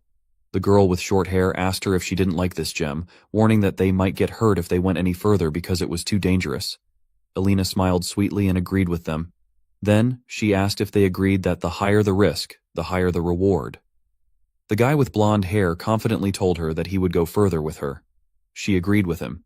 And a guy in dark clothes asked if he could join them too. Elena looked down sadly, thinking that everything always came down to money. She didn't know what Nox was up to, but it wouldn't hurt to find out.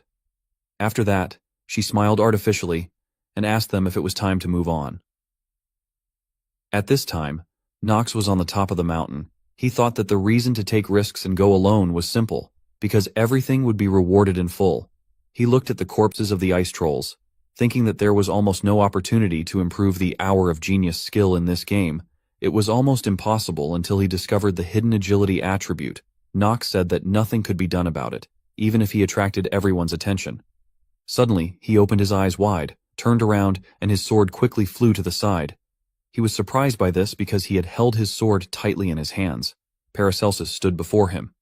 Smiling, he told Nox that he hadn't expected to meet him again in this way. The swordsman smiled sweetly and told Nox that he was truly glad to see him. The young master looked at him in shock, clenching his teeth. This was not in his plan. A black screen appeared in front of him with the basic information of Paracelsus written on it. Male, 15 years old, of the human race. Attribute steel. No achievements. His bonuses were a genius of the sword and melee, a brilliant physician, strong in spirit, merciless to strong people, and compassionate to weak people. His limitations were lazy, obsessive, despises aristocrats. He had 10 points of stamina, 8 points of mana, 2 points of luck, 10 points of willpower, and 25 points of charm. His skills were fourfold: passive, maximum sword techniques, divine sword fusion, wanderer sword, and basic living sword. Nox thought that Paracelsus was one of the strongest characters in the prophetic dream game, and one of the 3 sword emperors. He wondered what such an exceptional person was doing here. The young master remembered that Paracelsus should fight the main character of the prophetic dream game at this part, and be inspired by his kindness, since he would protect Eleanor, who would get into trouble. Suddenly, Nox's eyes opened wide, as he realized something might be wrong here. Paracelsus looked at him angrily, abruptly pulling out a small dagger and throwing it at Nox. The young master managed to react, deflecting the dagger with his sword. He wondered where the main character was, who was supposed to entertain the swordsman. Paracelsus grabbed his sword and smiled, then told Nox he was interested in the crystal in his hands and demanded he hand it over. The system notified the young master that the master acting skill had been activated. Nox frowned, his eyes glowing purple, and called him a dirty worm with contempt. Paracelsus began to attack him with his sword, and the young master quickly leapt back from the strikes. He thought he must be mistaken, or perhaps the main character simply hadn't appeared in this world. The swordsman smiled and struck with his sword again, but Nox blocked the blow. Paracelsus was fast, and he immediately swung at Nox again. The sword's tip almost struck the young master, who pulled his head back, frowning. He thought he would really have to entertain Paracelsus. He asked him if he realized he was now confusing all the plot cards. The swordsman smiled ominously, saying he had no idea what Nox meant, but something had bothered him when they'd met before. In Chaytors, he had already wielded a sword perfectly. The young master asked him what he meant, and Paracelsus sweetly replied that he apparently had many worries. He asked if Nox could simply do as he asked, so they could each solve their own problems. The swordsman remarked that the gem would likely yield the highest score. Nox asked what would happen if he refused. Paracelsus calmly told him he'd leave him no choice but to take the crystal at any cost. They stood opposite each other, the atmosphere oppressive. The young master told him he was acting basely, asking if he'd planned this from the beginning. Paracelsus smirked and told him that he'd fallen for it himself. Nox thought that he might be the strongest character, but his talent had yet to fully awaken. Even as a genius, he had his genius hour skill for such situations, but now wasn't the time to fight seriously. The young master looked serious, considering that he might need this skill if the main character truly didn't exist, and he had to save Eleanor. He pursed his lips, realizing it was risky but unavoidable. Nox told Paracelsus that he wasn't the only one who knew everything. The swordsman smiled, asking if he really remembered his name, and teasing if Nox would ask him to be gentler out of old friendship. The young master frowned and called him by his name. Kelsis. The swordsman smiled slightly. Nox pointed his sword at him, saying he knew he only joined the academy to uncover the mystery of his teacher's death. Paracelsus glared at him, calling him an idiot. The young gentleman smiled and asked if he was ready to talk now. After some time, Alina's team climbed to the top. Snow surrounded them. Suddenly, Penelope called out to her, saying she knew she'd get there too. Alina bowed before her, telling the princess that she wouldn't stand in her way. She just needed to verify something. Meanwhile, Nox and Paracelsus continued to fight nearby. The swordsman swung his sword, but the young master dodged the blow. Penelope agreed with Alina, adding that she herself didn't want meaningless battles. The girl with pink hair called her the princess, and said it would be difficult to overcome the son of Reinhofer and Paracelsus unless they received mortal wounds. The girl, Edna, put her hand to her chest and told the princess she'd follow whatever she decided. Alina watched the fight between Paracelsus and Nox. She thought it was strange because the youngest son of the Reinhofer family, whom she knew, had always been unremarkable. She frowned, wondering when he had become so strong. There was tense silence in the forest. Only the sounds of battle could be heard. Nox and Paracelsus were fighting each other, and Talia looked worried. Echidna asked if she really wanted to watch the fight. Talia sighed in alarm as Echidna told her she never imagined the Destroyer of the East would become their classmate. Apparently, his name was Paracelsus. Talia asked if Echidna really knew the guy fighting Nox. Echidna closed her eyes, frowned, then affirmed that he was known as the Grey Wolf, Paracelsus. He had been destroying bandit gangs in the East since his youth, earning his nickname. Talia admitted she hadn't known this. Her partner continued, saying this was the first time she'd seen such change in the son of the Reinhofer family. She hadn't known he wielded a sword so skillfully. Echidna folded her arms and watched the battle with interest, remarking that if it weren't for Nox's viciousness and laziness, he could have become a good knight. Talia awkwardly replied that she didn't consider him pure. Her partner chuckled in surprise and asked how she knew that. Talia remained silent, looking to the side. Meanwhile, Paracelsus attacked Nox repeatedly, calling him an idiot. Nox dodged the blows, surprised to sense his opponent's voice trembling with anger. It was natural. Paracelsus had been his only teacher, but his teacher had died because of a fool from Mill's Academy. Paracelsus paused and told Nox the games were over, then swung his sword sharply at him. Nox parried, and a system notification informed him his master-level sword skill had activated. Nox smiled, asking Paracelsus why he was so angry. As they pressed their swords against each other, Nox told him he hadn't been the one who killed his beloved teacher. This enraged Paracelsus further, prompting him to swing his sword rapidly at Nox. But Nox dodged each blow. Thinking his opponent's attacks had grown a bit simpler, Paracelsus might be gifted, but he was still too young. They stood facing each other. Paracelsus tried to hit Nox again, but Nox sharply kneed him in the stomach, causing him to gasp silently. He flew back a few meters, sighing heavily, then attacked again, pointing his sword directly at Nox. Nox raised his own sword in defense. Paracelsus taunted him, wondering how much longer he could keep talking. Nox smiled and told him he could talk as long as he wanted, though he felt his opponent's attacks had intensified and that it might be best not to drag out the battle. His legs were already tiring, Paracelsus charged, and Nox realized that if Paracelsus used his teacher's living sword technique, he would likely lose. There was a reason it had become an imperial sword technique. Paracelsus warned Nox not to get distracted. Striking at him again, Nox parried, expressing distaste and taunting him as a pitiful commoner. Another system notification informed him that the restriction of the swordsman despising aristocrats had activated. Paracelsus looked at him with pity, asking if aristocrats were the reason people were forced to beg in this world.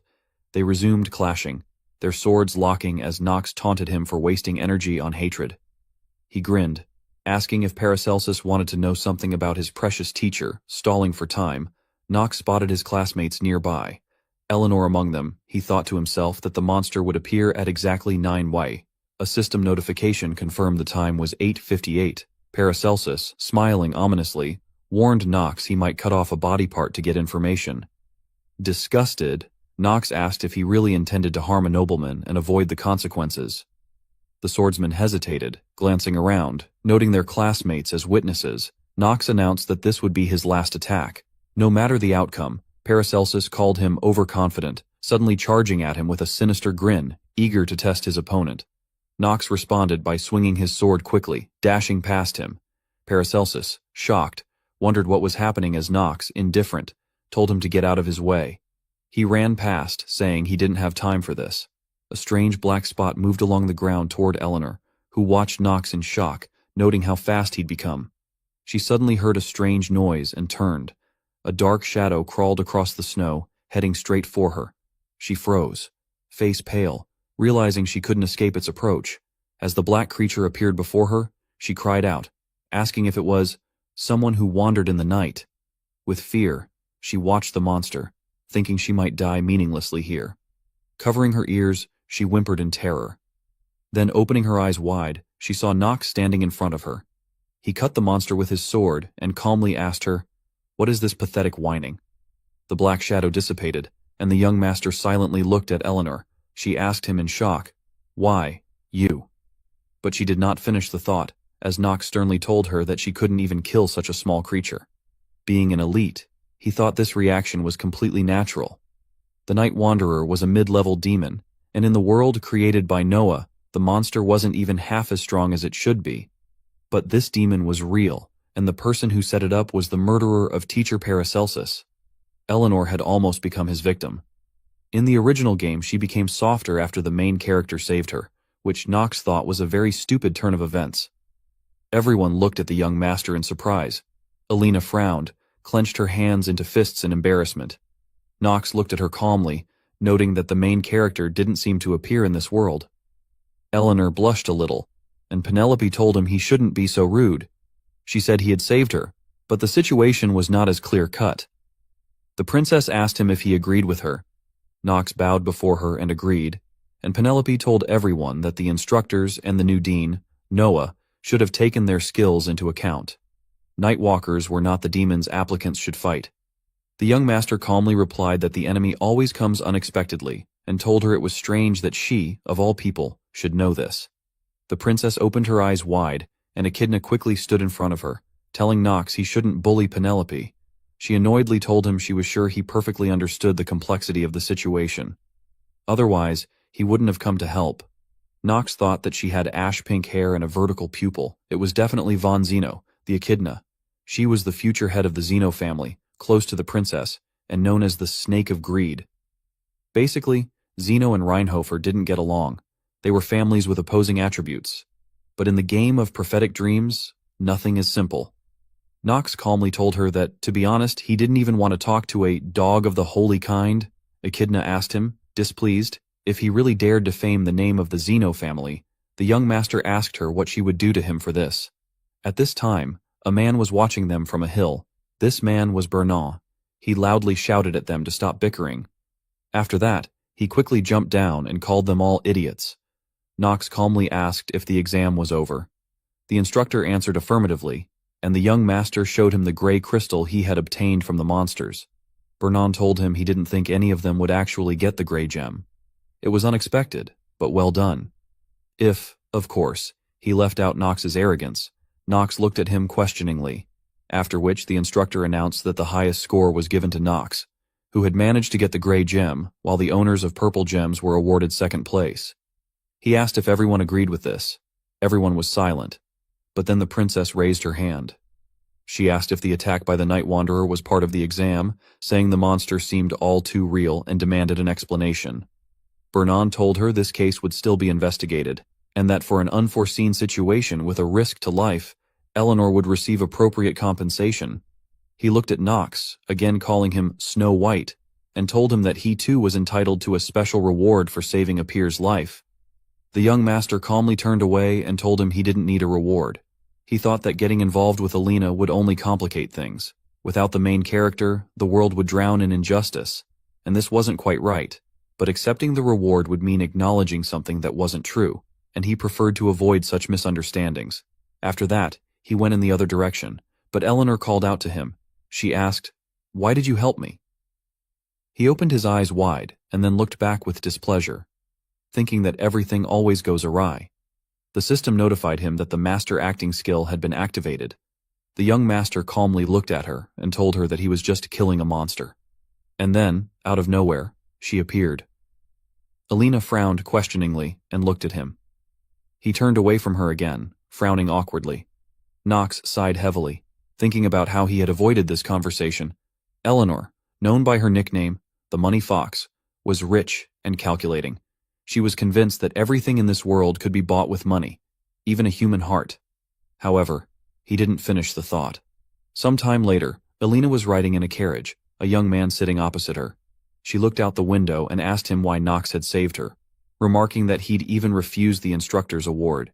She remembered his words about just killing a monster, but it felt like an obvious lie. The man spread his arms wide and asked her if it wasn't pointless. Did she not think so herself? He told her that Knox was the most common scoundrel. Alina disagreed. "It's not that simple," she argued. "Knox lied to me. He must have had a reason." The man asked if she truly believed that, and she frowned, looking out the window. Her face became serious, and she told him she needed more details. He assured her that he would try to gather as much information as possible. She cut him off, saying she would handle it personally. Then she warned him that the Reinhofer family wouldn't sit idly by if they discovered someone collecting information and compromising evidence about them. A scroll lay in her lap, listing the general and advanced subjects she'd study at the academy. The man smiled, nodding his understanding. Sometime later, in the dormitory of Elaine Academy, Knox sat in a chair. Gitri, watching him with worry, asked if he was truly okay, mentioning his pale complexion and recent hypothermia. A white towel rested on his forehead as he reassured her not to worry, that he would get better. Yet he knew there were unresolved questions. If there was no main character, then someone had to take on the role to regain his lost memories and uncover the one sending him those messages. He believed it was necessary. There was no other option. Only Knox, whom he possessed, was the villain. Suddenly, he opened his eyes wide, stood abruptly, and asked, "Is this really a way out?" Gitri gasped, calling his name. Knox smiled, realizing that even in this world, there was a way to be both villain and protagonist. Meanwhile, in an unknown place, the sky glowed red, dark smoke swirled, and bodies lay scattered on the ground. A piece of cloth like a flag fluttered on a stick with a bird emblem. Among the corpses stood a girl with long red hair, holding a sword and looking fierce. A man in a long cloak and iron mask called her Moon Lady, telling her that the mines had begun to stir. He knelt before her, vowing to awaken. The Moon Lady declared that the continent would soon be rocked by another bloody storm. The man, Daff, asked if she was ready. She turned away, instructing him to prepare, confident their goal would be achieved. As she pulled on her cloak adorned with a moon-shaped keychain, blood smeared her hands and clothes. She swore to destroy the Aram Empire, but left the sentence unfinished. In another moment, Knox reflected on his past life, recalling that experienced gamers often shared a perspective, that the line between protagonist and antagonist was thin. Of course, he agreed with this notion. Both characters faced similar trials. Only monster bosses represented absolute evil. Villains were usually those who had endured trauma, which explained people's obsession with them. Walking through a narrow, dimly lit street, Knox, clad in a dark robe, mused that although villains and heroes were different in character, the villain could not become a hero. He grinned, realizing that in a world doomed by the absence of a protagonist, the villain might have to step up and fulfill both roles. He noticed a small house emanating a faint blue light at the entrance, as though it were illuminated. Rubbing his neck, he muttered that he didn't particularly enjoy this life on the edge, but it was all he had. There was a great organization here, a gathering of villains eager to overthrow the imperial family. Blue energy swirled in his hand, and a bright glow appeared in front of him. Later, at a large table, an instructor and other men sat in discussion. Noah, seated at the center, looked boredly to the side. Vernon asked everyone for their opinions. A man with purple hair reassured him, claiming he was in control of the test. He asked him if he had screwed up somewhere again. The instructor got angry, pursed his lips, and then called him a fool, telling him that he had already said that he was innocent. Suddenly, Noah opened her eyes wide. She looked ominous. The dean asked them what they were doing now. Bernan abruptly put his arm around the purple-haired man's neck and told her that they weren't doing anything. He laughed awkwardly and asked her if they could continue the discussion. He told everyone where they were at and didn't finish the thought because Noah smiled artificially and asked them if they hadn't listened to her. Everyone looked at her in fear, and she told them that she had informed the entire teaching staff. She asked the instructor with the man with purple hair if they weren't listening to her. As always, a gray-haired man with glasses told everyone that the dean spoke about the enemy who appeared during the entrance examinations and put the applicants in danger. Noah sighed heavily and agreed with him. She told the teachers that behind this there were people who wanted to wreak havoc in the academy, as well as throughout the empire. Eleanor was only the first target. The dean asked them if they could imagine why she, a star in the world of finance, became their target. The purple-haired man told her that it was because the rival trading company, which her family runs, imports about 70% of the goods into the Arkham Empire. Bernan told her that if the enemy deliberately wanted to strike rival, then he was unlikely to stop there. Noah agreed with him and told them that what happened was both a challenge and a warning for the academy. Therefore, they need to carefully prepare for bad events. Everyone agreed with her, so she stood up to leave, but she changed her mind, sat back down, and smiled, raising her finger. Noah told them that she also wanted to mark a person who was also a threat. Everyone looked at her in surprise, and Bernan asked her what she meant. The dean answered him affirmatively, and then remembered how she had been keeping an eye on Knox. In fact, she was the girl with the white hair. Noah told the teachers that this was a student who was supposedly the most talented in this stream of students. The man with purple hair asked her in surprise, "Who is it?" He was shocked and opened his eyes wide. He thought that there really was a person whom she immediately recognized as talented. The man thought that this was the first time since that incident with the princess. Noah told them that the student was Knox. The man with purple hair asked her if this was the same scum of the Rinoff family who was famous only for his lust. She stood up and walked toward the exit of the room, then smiled and told him that he was right. The dean remembered Knox's look and told all the teachers that this was a child, and she didn't finish the thought. Noah grabbed the doorknob and then told everyone that Knox might even be stronger than her. The man with purple hair stood up abruptly in surprise. The man in the red jacket asked, "Did I hear something wrong?" The teacher in the blue sweater asked, "How could the black sheep of the Reinhofer family be like this?" Everyone was shocked. They couldn't believe it. Meanwhile, Knox entered a small tavern. A man with a small beard called him a kid and asked him what he forgot there. Knox smiled and told him that moonlight would shine on the sharp pen for the glory of the empire. Looked at him seriously, then, displeased, told him that he could pass, although he had no idea how that woman could tell the secret code to someone like him. The young master calmly asked him, "Wouldn't you even introduce yourself?" He smiled and walked over to the shelf. There were bottles of various drinks. He rubbed his chin thoughtfully and thought about getting into the sleeping quarters. But Knox didn't finish his thought. He took bottle number 3, then number 1, then number 8, and 4. Suddenly, a blue, strong energy appeared in front of him, so he covered his face with his hand. The system notified him that he had been exposed to high-level magic, so his monoflow was temporarily reversed. The magic perception genius skill had been temporarily blocked, and his character would be teleported to the designated location. The young master's cloak and hair were billowing with a flow of air, and then he looked down sadly, thinking that his stat was still lacking. He even felt trembling in his body. Suddenly, he opened his eyes wide because there was a sharp blade at his neck. In front of him was Luna. She was holding a long sword at his neck. She asked him who he was. Knox happily called her Luna and smiled, but she only pressed her sword on his neck so his skin was pierced a little, and blood began to flow from there. The young master calmly told her that she was the leader of the sleepers, and the only pillar of the Sword Empire whose face no one had seen yet. He told her that he was here because of her. Luna opened her eyes wide and asked him if he knew not only the location of the headquarters, but also her real identity. She told him that she would ask him the question again. Luna asked him threateningly, "Who are you?" Knox calmly removed her sword with his hand and told her that he was Knox. He raised his hands up and told her that he wanted to join the sleepers.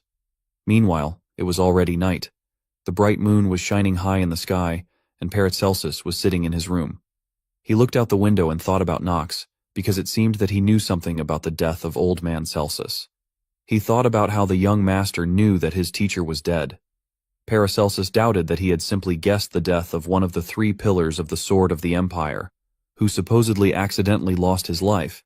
He said it was ironic because Knox was a disgrace to the Reinhofer family.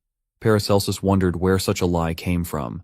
He remembered the battle at the top of the mountain and thought that although it was only for a couple of moments, the young master had clearly surpassed him in speed. He had never seen a faster man, with the exception of old man Celsus. Maybe all known information about Knox was deliberately fabricated, and rumors about his personality and behavior were lies. Paracelsus got up, lay down on the bed, and then asked why this was necessary. Why would the Reinhofer family hide such talent?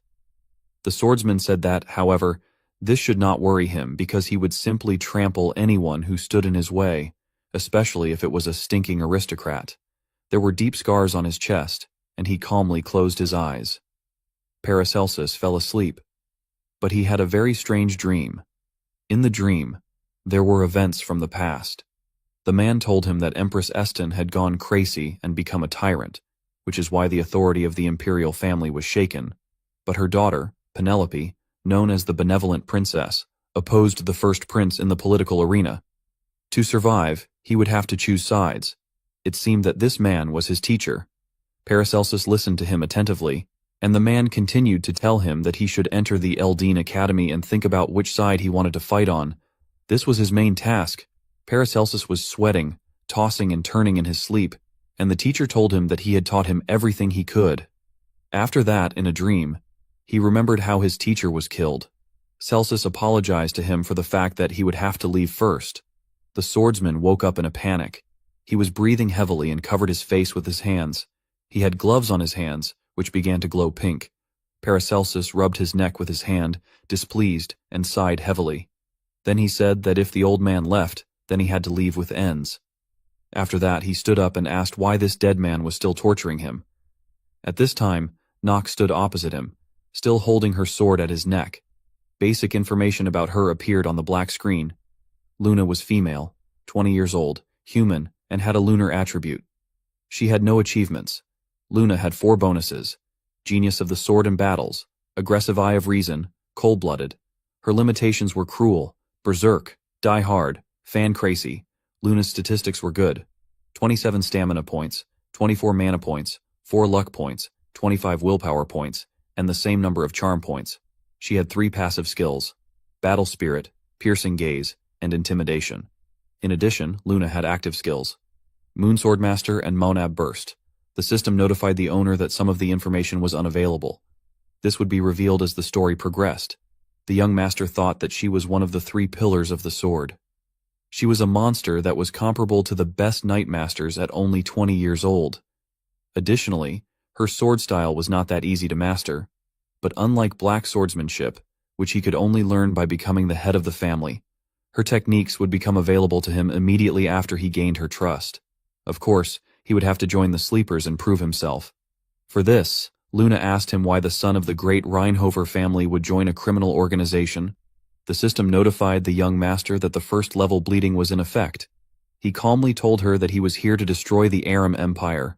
She told him what it was, but she didn't finish the thought because Knox interrupted her and asked her what she probably already knew: that in order to destroy the Empire, you first need to destroy the Eldine Academy, which is under the influence of the imperial family, right?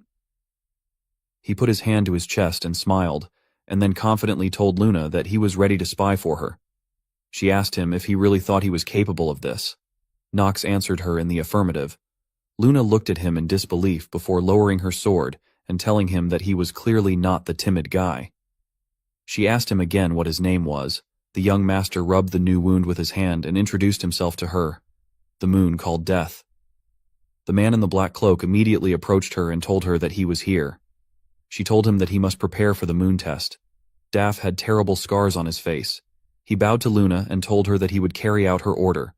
After that, he walked up to Knox and handed him a black robe. He told him that he needed to put it on and follow him. After some time, the moon was still shining brightly. They walked in a small forest. The young master looked at the sky and thought that this was great because everything was going according to his plan. They came to a strange building, and Daft told him that after he ascended the altar, he must kill all the enemies that appeared. Besides, he shouldn't lose the cloak he gave him. Daft spoke a little strangely. He seemed to stutter a little, and spoke very slowly. His voice sounded mysterious. Nox asked him why he shouldn't lose his cloak. Daft told him that this was the only way he would escape the berserker's power. The young master was wearing a black cloak. He pulled the hood over his head and thought that he actually knew why he should keep this cloak.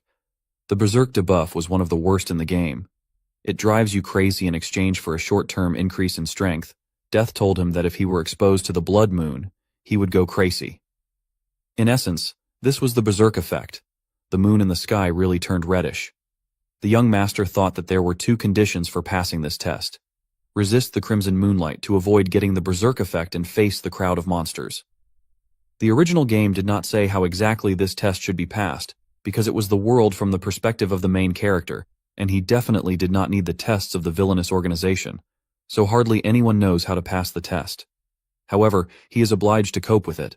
Nox smiled, and Luna folded her arms across her chest and told him that after passing the test, one of two things awaited him.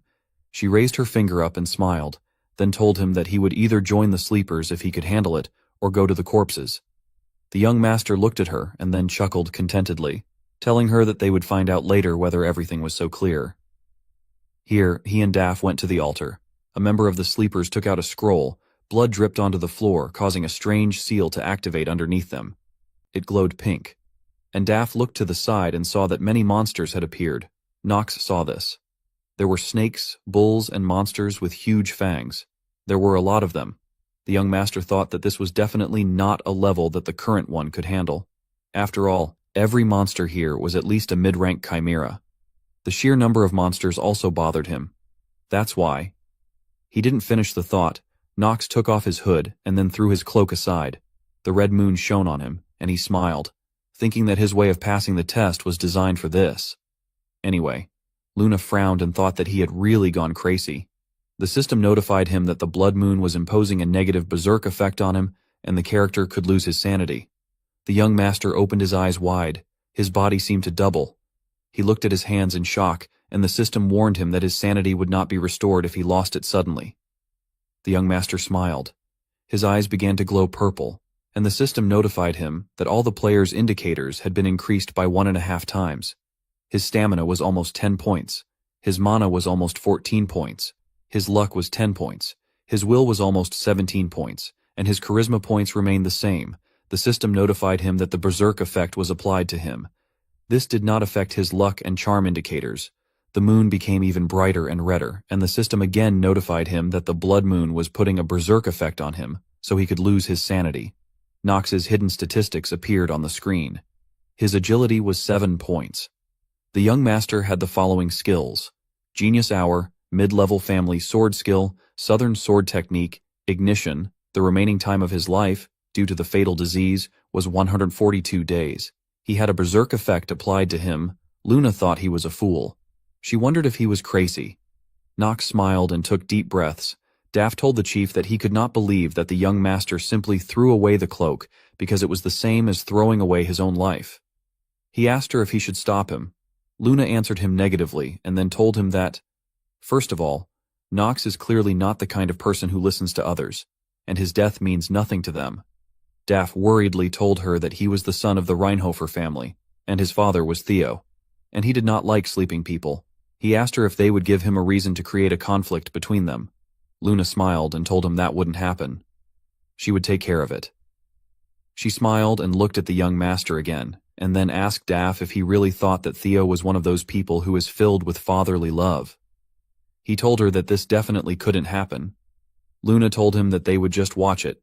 She looked at Nox and called him an idiot. She then told Daff that he probably had a plan. He told her that he would do whatever she told him. Nox's sword began to exude dark energy, and the monsters screamed sharply. The red dragon quickly rushed towards the young master, but he immediately cut the body with his sword. Drops of blood poured onto his face, and he smiled. Then he thought that the whole world had suddenly turned scarlet. This is exactly how the sleeper test was described in the game. He sighed in concentration, and then thought that all his indicators had increased sharply, and that was not all. It was as if he suddenly became more capable. taller and wider. Even his shoulders grew larger. Nox was now definitely more capable than all his peers. The other monsters screamed and ran sharply towards the young master, so Nox opened his eyes wide. It glowed purple. After that, he again easily cut the monsters. He tore off their heads, his clothes, hair, sword, and face were all covered in drops of blood, but the monsters did not decide to calm down.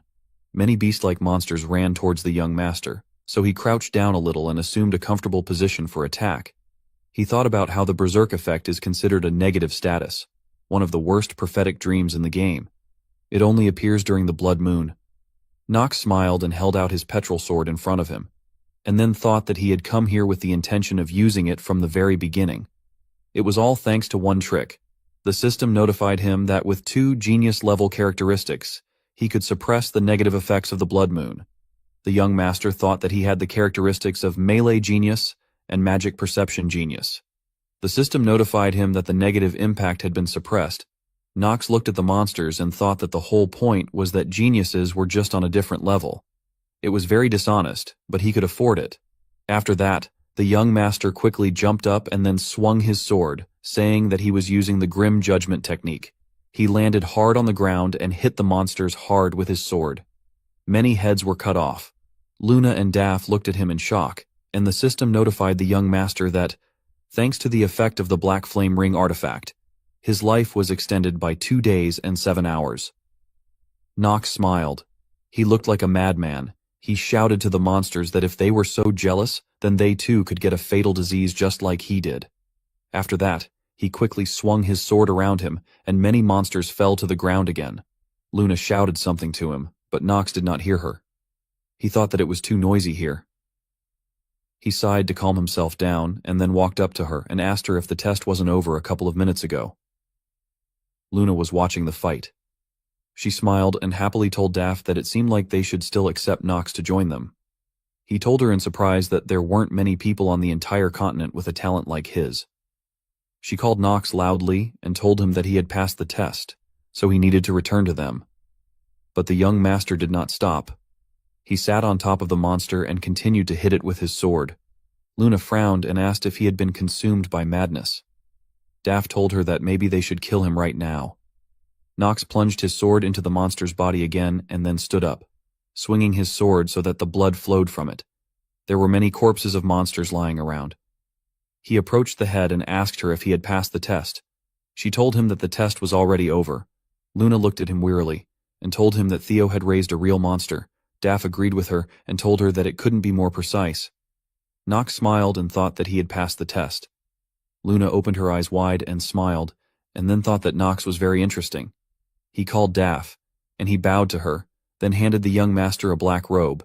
He told him to take it, because it was the cape of a full-fledged member of the Sleepers. The system notified Nox that he had received the item.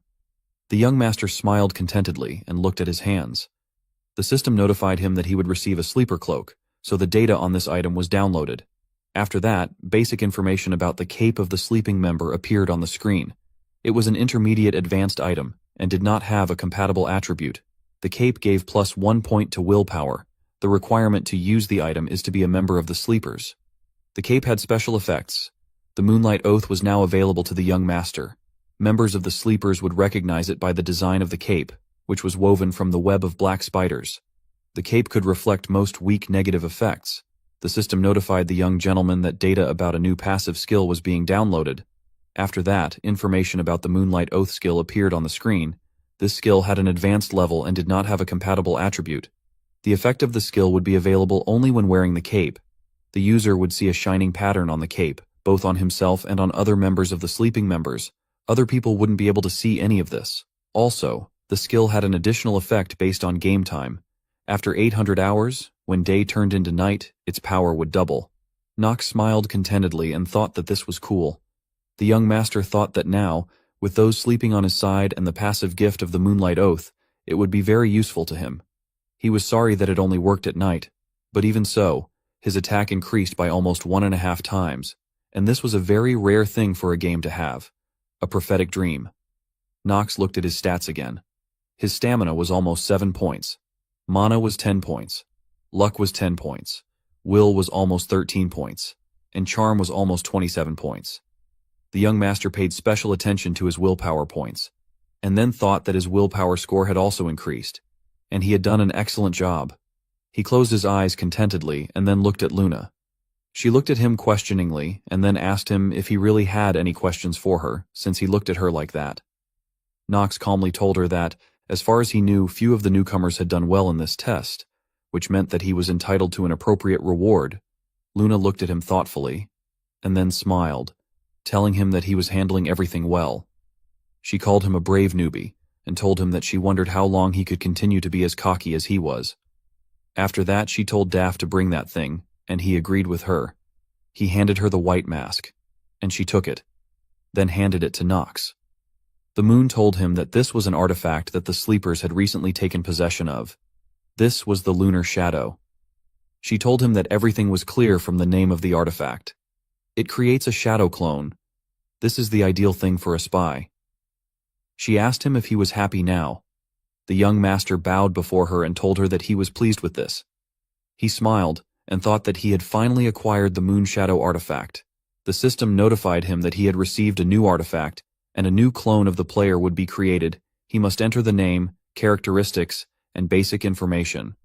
Nox thought that it was precisely for this reason that he had to contact the sleepers prematurely for the plot, because with the help of this artifact, a full-fledged clone of the player is created. Thus, he can definitely be both a villain and a hero. The artifact makes this possible. The young master took the mask and thanked Luna, and she told him to listen carefully. She told him that sleepers are divided by rank. There are only 5 of them, apart from the captain and vice-captain. The remaining members are ranked from 3rd to 3rd. Since Nox is a newcomer, he has been assigned the 3rd rank. Nox told her that he understood everything. Luna told him that he was now free until he was assigned a mission. He bowed before her, and she told him that she hoped he would not disappoint her. After that, Nox approached the blue portal, and Luna asked Daff, "Isn't Nox an interesting boy?" He agreed with her, then thoughtfully rubbed his chin with his hand and told her that he could not understand how the young master withstood the madness of the blood moon.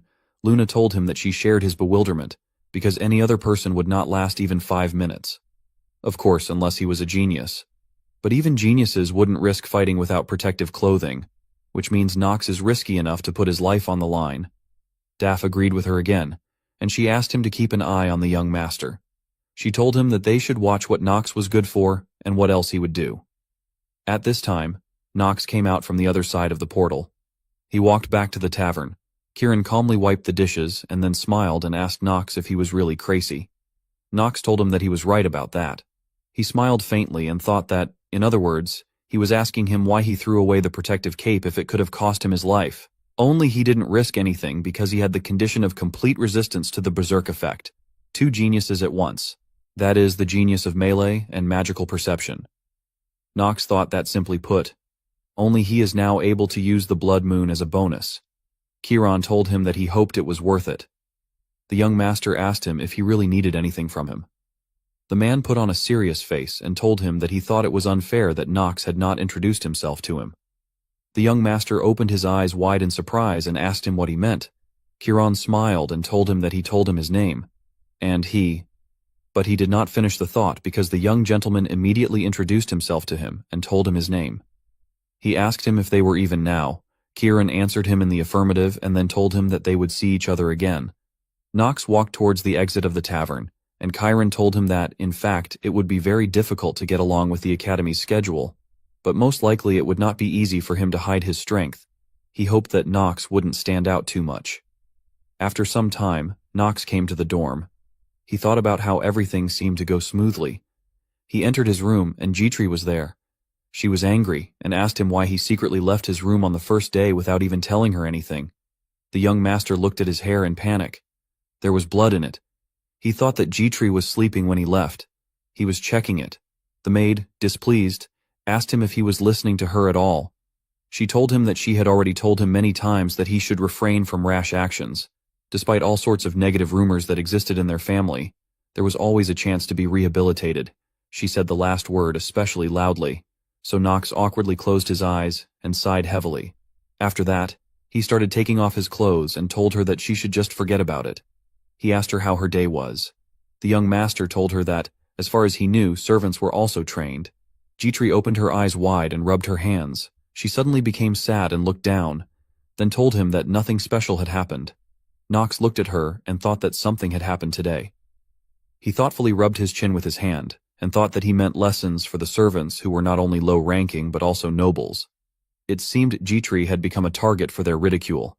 Nox wondered if nothing could be done about this. Afterwards, he handed her a small bag and told her that she needed to take this. If she had problems in class, she must open this bag. Jitri took the bag and looked at it with interest. She asked him what it was, but the maid did not finish her thought because the young master smiled and told her that she should only open it in case of trouble.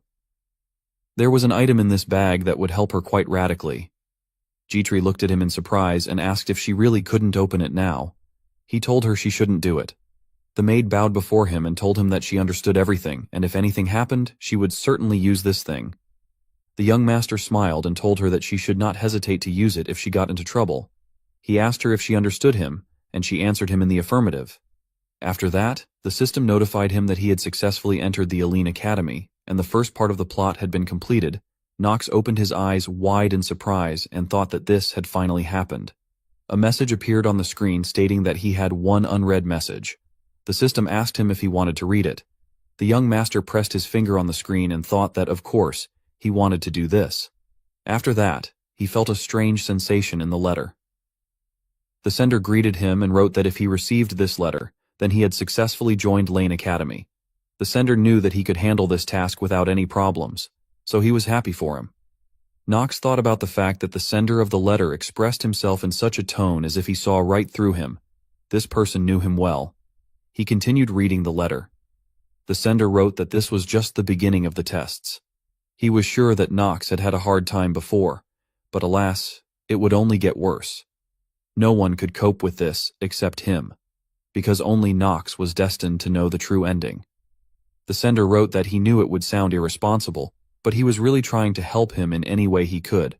The man also included gifts in the letter and wrote that there were not many of them, but he hoped that he would accept what was attached to this letter.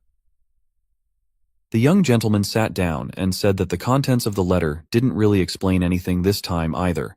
He needed to rethink everything well, because there was a possibility that the sender of these letters was a prophetic dream. The very fact that this person could influence what was happening through the system and send something to him proved that his conclusions were correct, so he should focus on completing the story because it was directly related to his lost memories. The young master sighed and said that he would stop talking about something that he couldn't decide for now. He looked at the letter icon on the screen and said he'd better take a look at this gift. Nox pressed a button to make his character's inventory appear on the screen. Suddenly, he opened his eyes wide in surprise because several names appeared on the screen. Theo, Alan, Hars, Talia. He was shocked and said that if he understood everything correctly, but he did not finish the thought because he pressed the button with the name Talia, and many screens appeared in front of him. Basic information about Nox's father also appeared on the screen. So, Nox smiled and thought that this was an incredible ability. Actually, in order to read someone's characteristics using vision, he needed to see the person. But here, everything was different. Now he could at any time look at the characteristics of those he had already met. He smiled and said that such a gift could really only be sent by... Suddenly, he frowned and looked more closely at the screen. He called Theo a crazy fool. His stamina had increased so quickly by almost 1/2 of a point. Nox wondered if he was still developing, even though he was already a recognized pillar of the Sword Empire. The young master immediately calmed down and said that it didn't matter, because while he was looking at the increase in Theo's stats, he realized one thing. He looked in the mirror and saw his present self from the past world, then thought that this world only looked like a game but was not a real game. Nox tested in displeasure and said that this was complicating everything. He looked at the scroll and said that he was glad that at least the choice of classes went smoothly. On the scroll was written a list of items that Nox should attend. These were martial arts, the study of magical techniques, the history of the Arkham Empire, and horse riding. The next morning, there were many students in the academy. Jitri entered the room. There were many apprentice maids around. They all looked at her with mockery. A girl with short red hair asked her friend if it was her. Jitri opened her eyes wide, but the girls continued to discuss her. The girl asked if she was from the Luio family who became a commoner. Chitri felt a little sad because everyone was whispering and discussing her. The maid with dark hair told the girl that it was definitely her. She couldn't even imagine how shameless a person would have to be to follow her master to Lane Academy. The girl with red hair laughed and told her that if she were Chitri, she would be ashamed to just appear in public. Her friend told her that she probably wanted to seduce the aristocrat and live a beautiful life. They grinned and looked at Chitri.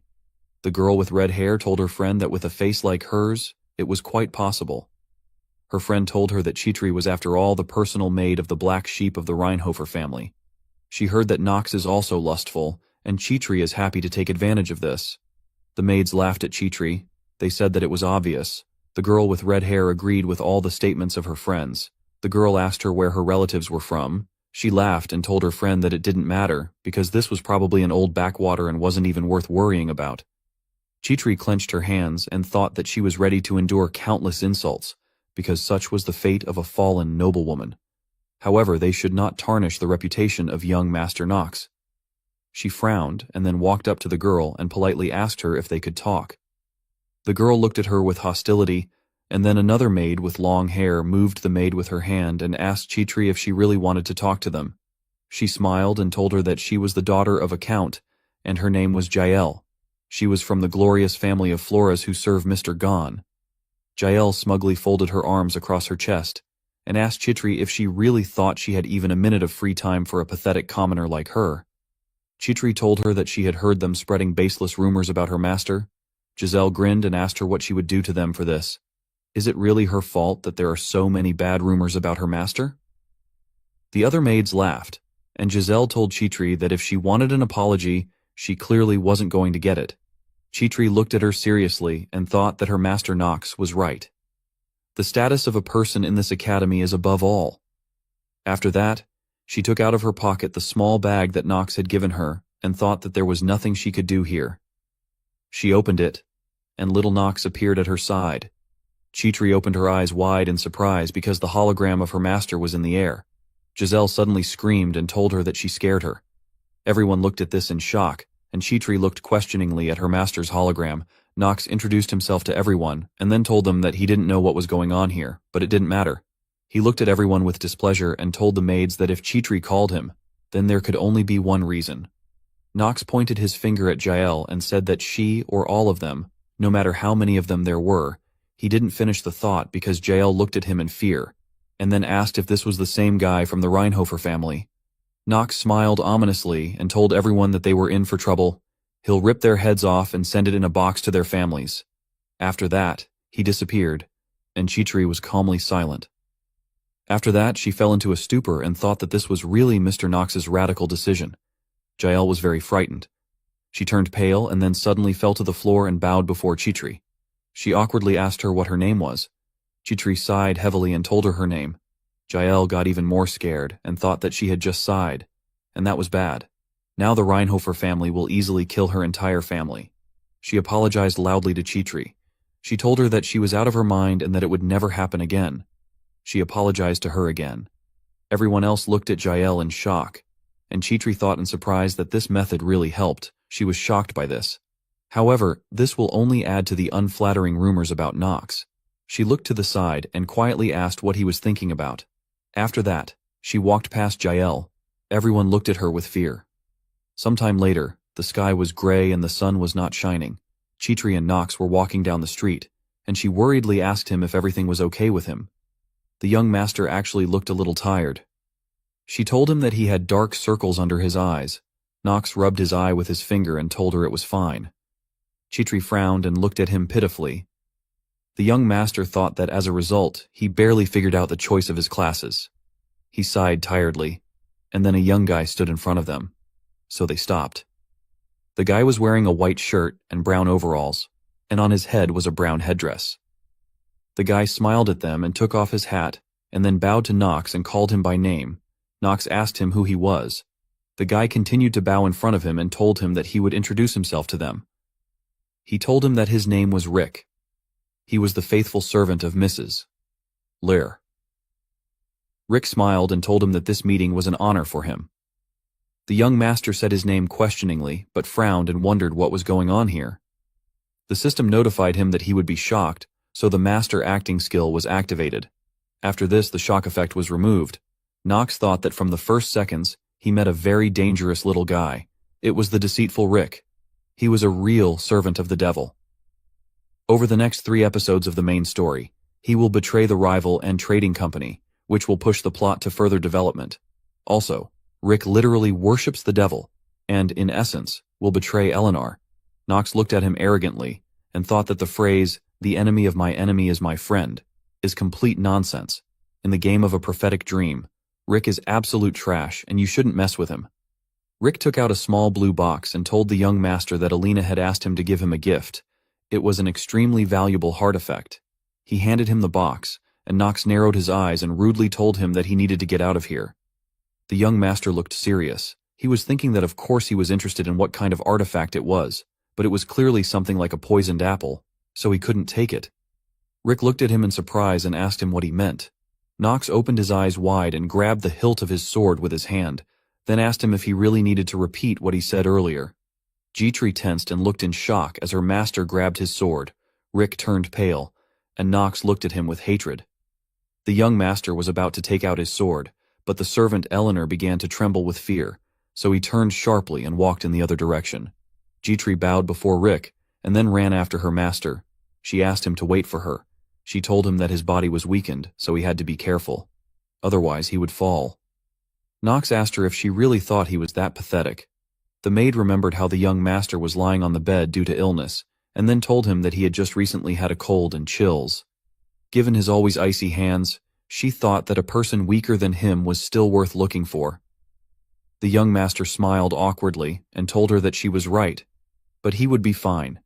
They would definitely live and not die. Jitri agreed with him, and then looked down a little sadly, telling him that everything was still not easy for him. He was always in the center of events. Knox looked at her in surprise and then sighed, telling her that nothing could be done about it because he was popular. She looked askance at him, and he thought that Knox was not just a master for her, but also the man who saved her life. The Jitri character herself had a bonus of devotion to her master, so being away from him for a long time was a burden for her. They continued walking, and the maid suddenly asked him why he had treated that young man like that just now. Knox asked her if she really meant Rick. Jitri answered him with a concerned affirmative, and then told him that he seemed to have gone berserk out of nowhere. He put his hand on her shoulder and told her that she should listen to him carefully. Knox told her that no matter what happens, she should not let Rick get close to her because nothing good will come of it. She remembered Alina and thought that she believed it was because of their strained relationship with her. But then Knox would have acted differently. Apparently, there was a more serious reason here. After that, she bowed before him and told him that she understood everything and would stay away from Rick.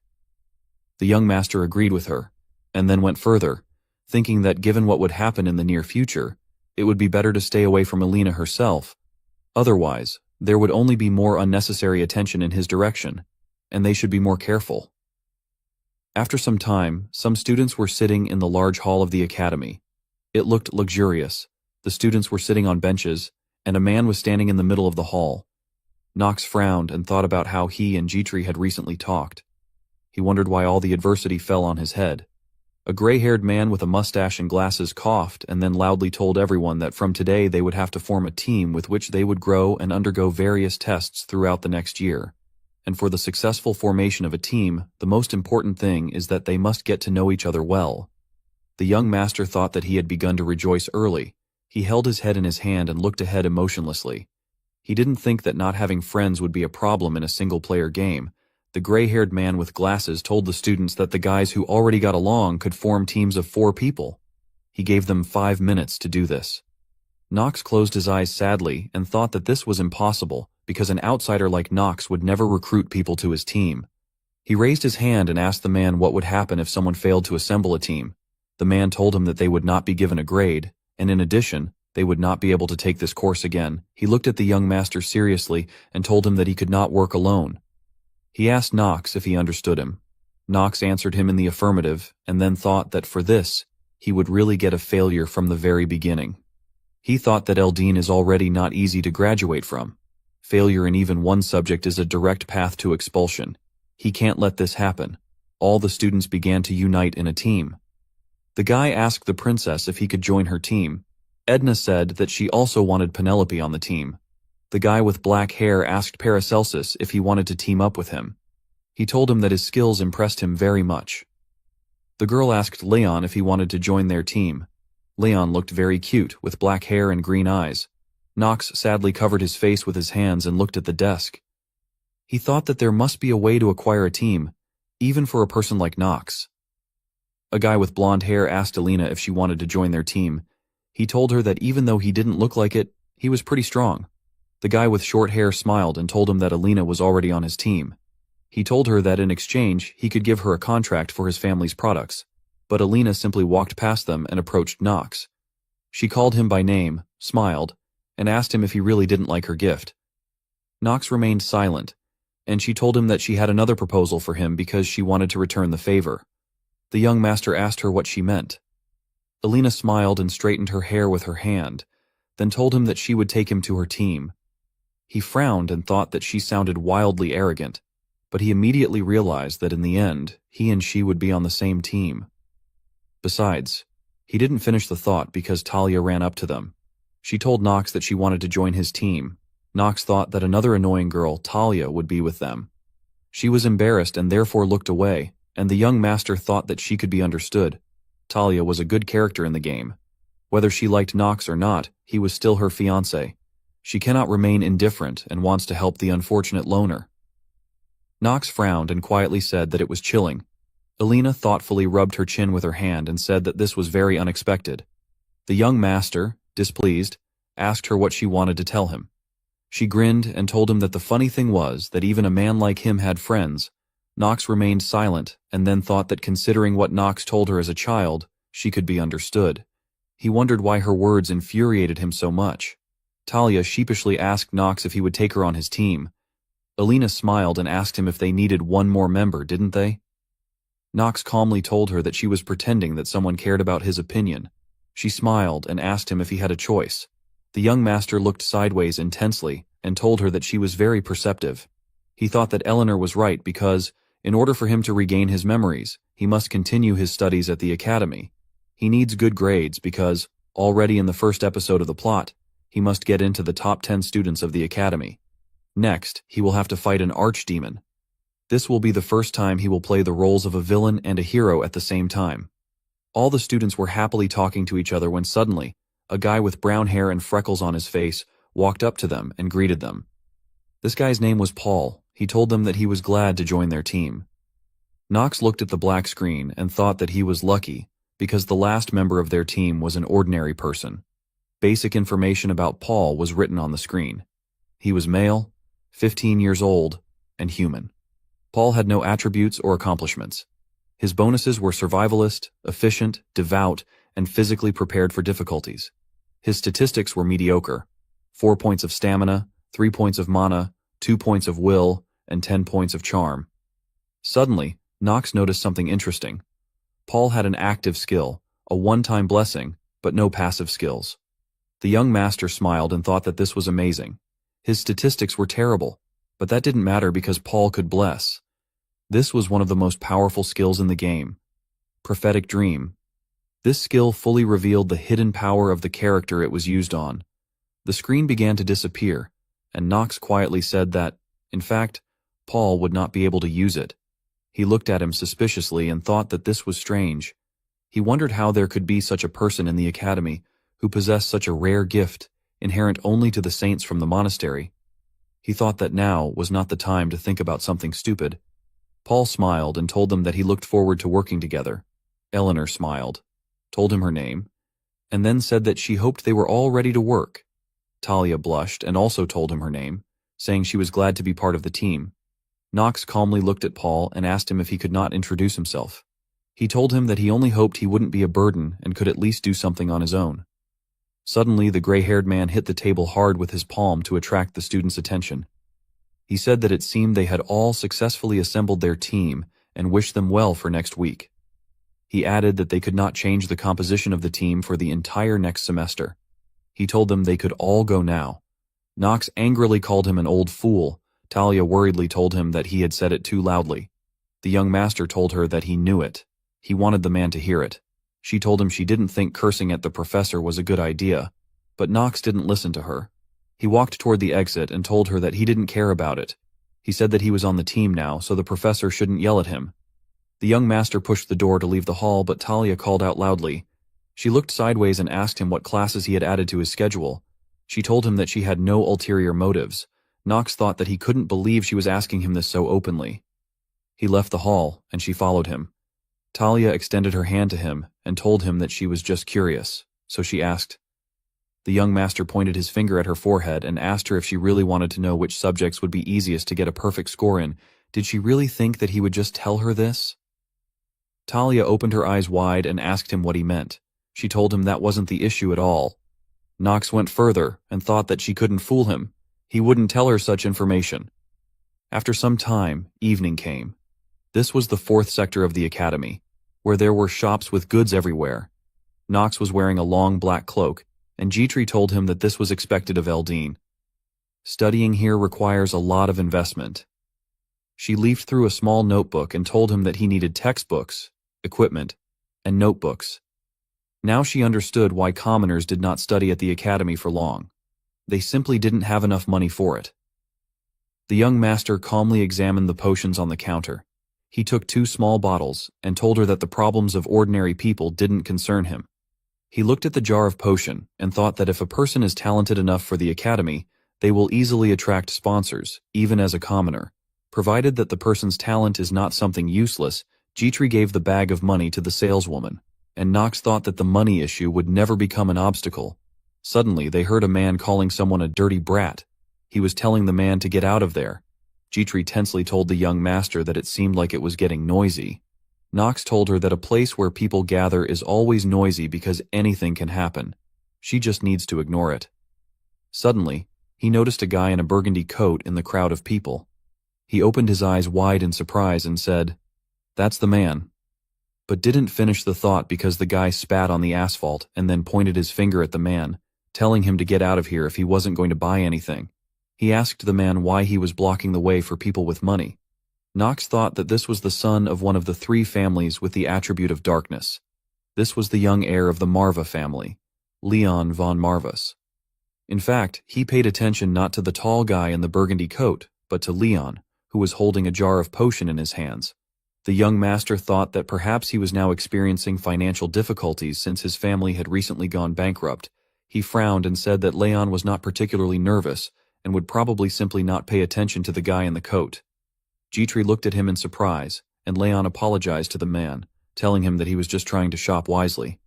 The guy got angry and asked him what could be reasonable about raising and lowering the same objects. He annoyedly told him that he should stop talking nonsense and walked out of there. Elaine has such low standards lately. They're recruiting all sorts of beggars. Leon looked down and then raised his head, his eyes glowing green as green energy began to appear under his feet. He asked the guy what kind of poor people he was talking about. Green energy appeared around Leo. It looked scary. The book in his hands began to levitate. He put his hand in front of him, and clots of energy began to fly around. Leo told him that his family may have difficulties, but he would not forgive him for such insults towards the Mara family. Knox and the maid opened their eyes wide in shock. He thought that he had really gone. He ran towards them and thought that this should not be done, even when a person is very angry.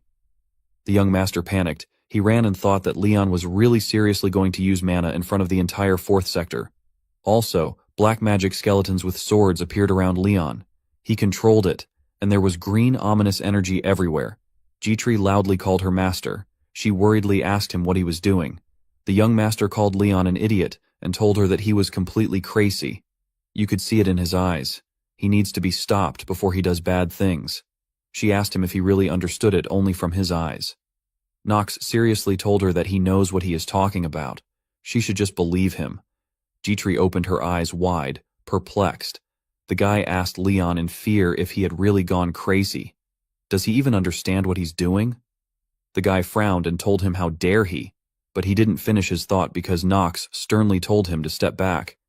He needs to leave here while they ask him kindly. The young master stood in front of him, holding a black sword in his hands, and his body was shrouded in dark purple energy. He told the guy that he needed to leave if he didn't want to die. The guy asked him loudly what he meant. He called Knox an idiot and asked him how dare he stand in front of him. Does he even know who he is? The young master put his hand on his hood, grunted, and took it off. He asked him, does he know who is standing in front of him? All the people looked at him with wide eyes. They were in shock. Meanwhile, Emma looked at Talia in bewilderment. Talia asked her if she really believed that even though she was now on the same team with Knox, he had a reason for not telling her his schedule. She looked out the window and asked the maid if it was the result of his puberty, and if he was so shy about her. She turned sharply to her and asked her what she thought about this. Talia loudly told her to answer her. Emma looked at her nervously. Talia looked upset. The maid awkwardly asked her how she knew what was in Knox's head. She suggested that her mistress calm down a little. Talia looked sideways and told her that she was trying to act as mature as possible. She no longer judged people by their appearance. She did everything to win back Knox's favor, but he... And she didn't finish the thought because she began to awkwardly rub her hands together. Emma looked at her worriedly. She thought that at this rate her mistress would be thinking about this for weeks. If she knew what would come of this, she wouldn't have defended that idiot Knox in front of her. She remembered how they were riding in a carriage, and Talia asked her why her fiancé was so cold towards her. Emma then told her that she thought he was just going through puberty. The lady looked at her in surprise and asked her what she meant. The maid, with a smart look, told her that all boys at his age behave like this. They are rude to others and pretend to be hard to touch. Talia was pleased with her answer and smiled. Emma thought that it all seemed to have started at that very moment. She began to have feelings for Knox. At that time, Emma did not yet know what this would develop into. She wondered if maybe she shouldn't have said something so thoughtlessly. The maid helplessly rubbed her chin with her hand and thought that it was now obvious that Talia liked Knox, and since this happened. But she did not finish the thought and awkwardly told her that she was not sure that that was why Mr. Knox was behaving this way. Talia asked her in surprise what she meant. Emma told her that he was already her fiancé, and then asked her if it was possible that he was trying to draw a line between his personal life and success at the academy in this way. Talia suddenly grabbed her hand and joyfully called her by name. She told her that what she knew was that the maid was good at relationships. Emma hesitantly asked her if she really thought so. Talia blushed with joy and told her that she sounded very authoritative now. She would only turn to her for advice. Emma looked at her mistress's joyful face and mentally apologized to her and then thought about the fact that she had never actually met anyone yet. The maid smiled helplessly. Suddenly their dialogue was interrupted because a man knocked on the door of the room. They turned towards the sound, and Emma told the man that the maid of the selling family was ready to listen to him. For this, the person must name the purpose of his visit here. Alina entered the room and greeted them. She smiled and told the maid her name. She told her that she was a member of Talia's team in the battle magic class. She would like to talk to Madam. Emily looked at her wearily, so Talia called out to her questioningly. The maid frowned a little and told Alina that if they did not have an appointed time, it would be better for her to first arrange a meeting with the mistress. Alina smiled and said Knox's name, so they looked at her worriedly. She told Talia that she wanted to talk to her about Knox. A couple of minutes later, Talia and Alina moved to another room. Alina told her that she was glad to see her. This is the second time today. She smiled artificially, and Talia looked at her worriedly. At this time, Knox asked the guy if he needed to introduce himself to him. The guy opened his eyes wide in shock. He thought that he really had silver hair and purple eyes. All the people looked at Knox in fear. They thought that it was him. The guy asked him if he was really the Reinhofer who was accepted into the academy this year. Knox calmly told him that he didn't like to repeat himself. The guy immediately apologized to him. He told him that he did not recognize him immediately since he was wearing a cloak with a hood, but he didn't finish his thought because the young master looked at him ominously and told him to get out of here before he got angry. The guy looked at him in fear, and Knox loudly asked him if he would really force him to repeat this for the third time. The guy turned around in fear and began to run in the other direction. He shouted to him that he would do what he wanted. Leon looked at Knox. He told him that he did not finish speaking with the guy. After that, the skeleton shrouded in green energy opened its mouth and rushed towards Knox. The young master extended his hand in front of him, and a clot of purple energy appeared in it. It looked like a ball. Knox asked him if it was now necessary to use black magic to have a conversation. He put the energy ball into the skeleton's mouth, causing the skull to split into small pieces. People looked at this in shock, and Nox told Leon that he was almost directly asking the Imperial family to capture him. Suddenly, Leon opened his eyes wide and screamed in surprise. He then told him that he was right, because using magic before they become adults is prohibited by law. He looked at his palm and told him that he had completely forgotten about it. After that, all the green energy disappeared, and Leon bowed to Nox. He apologized to him and told him that he had helped him out a lot. Nox took out a small bag and told him that since he understood everything, he could buy himself whatever he wanted and then leave from here. He threw him the bag and told Leon that he could use it if he didn't have enough money. Leon opened the bag. There were many gold coins inside, and they seemed to glow. He was surprised and then asked the young master why he was helping him. He calmly told him that if he was trying to make him his debtor like that, it wouldn't work. Nox told him that such a small thing did not really affect his condition, although he would not say that he had no ulterior motives at all. Leon looked at him in surprise and then chuckled, telling him that he understood everything. After that, he put his hand in front of him, and a green magic seal appeared in the air, sucking in the skeletons. Leon approached Nox. He looked at the gold coin and told him that he thought it was payment for him not to tell anyone anything he felt from him. The unique magic of necromancy inherent only to the Marva family. Leon held the coin in his hands, and then it glowed with green energy and rose into the air. The coin levitated. Leon controlled it. He told Nox that he was not happy with such a deal.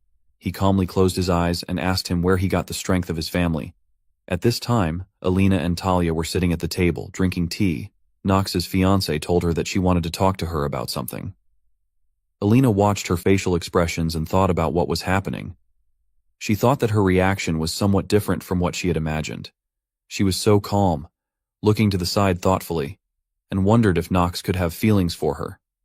After that, Alina smiled, and thought that this was impossible because, for a person like him, an engagement is just a burden. It's better to tell her directly. Alina smiled slightly and told Talia that Nox was a dangerous person. Firstly, he was the son of one of the families that were pillars of darkness. Secondly, one could not deny the huge number of bad rumors about his strange behavior. She calmly took a sip of tea. Talia looked down and then told her that she did not think that Nox was such a bad person. She looked as serious as possible, and Alina frowned with displeasure, remembering her meeting with the young master as a child. She calmly closed her eyes and told her that not everyone would agree with her. Alina thought that Talia was really strange. She wondered why such an honest and open girl like her liked the worthless Nox. She looked at her and thought that the emotions in Talia's gaze expressed clear dislike for her. Talia told her that she would say everything straight. The young master has his faults, but he is not the kind of person who would do something terrible.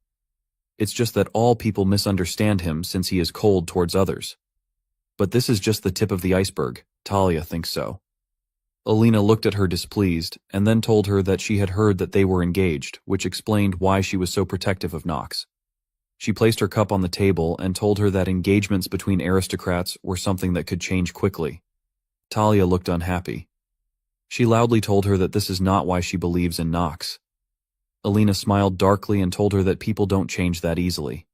Nox's fiancé told her that she might be right, but she wanted to remind her of one thing. It was Nox who saved her life. If he had not been there, she could have died.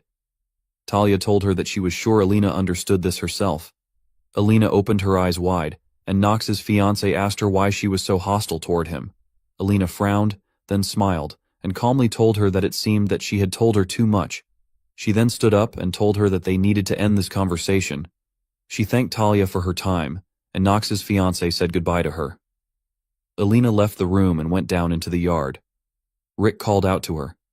He smiled and asked her if she really wasn't having a good conversation. Alina looked down. She asked him what he thought was the most important quality for a merchant. Rick smiled and told her that, of course, it was a keen eye and an awareness of his surroundings. She frowned and thought that it was her attentiveness that made her a money fox and a star in the world of finance. She wondered if Nox had really changed. Alina thought that this was nonsense. She frowned pitifully and said loudly that after so many years, this simply could not be true. Meanwhile, Nox and Leon were still in the 4th sector of the academy. The son of the Maris clan looked terrifying. Black and green energy emanated from his body. The young master shouted to the people that they should all leave here. Nox looked at him in confusion. and people started screaming and running away. Green energy began to spread through the air until a dark barrier appeared around them. The young master looked around intently and then asked Leon, "Is this really barrier magic?" He thought that things were starting to get more serious. No matter how much Leon needed money, he would never accept that his ancestral power was being used by a stranger. A gold coin levitated above Leon's palm. He told Knox that he should have chosen something more significant for negotiations than this. The young master chuckled and asked him if he really meant to say that he had something else to offer him. He told him that this matter concerns his family, so he does not think that he will be satisfied with anything in return. Leon looked threatening and told him that he was talking as if Knox knew him well. The young master called his name and then told him that his family occupied such a high position in society, like the Reinhofer family. His family was so powerful, but he didn't finish his thought because green energy appeared in the air. Leon told him that he didn't like that he was saying it in the past tense. Knox calmly told him that he himself knew that now things were not going well for his family. He said the word Sylvesters, and Leon immediately reacted to it. He frowned, and the young master told him that these people were organizing a turf war to overthrow the head of the Marvas clan and take most of his lands for themselves. Leon clenched his teeth and then calmed down. He told Knox that he was trying to make himself look more knowledgeable than him. He asked him if he was really appealing to his thirst for retribution. Knox smiled and chuckled, then asked him what he was talking about. He told him that this was nonsense and that he definitely had no such intentions, but he would like his family to return to its former glory.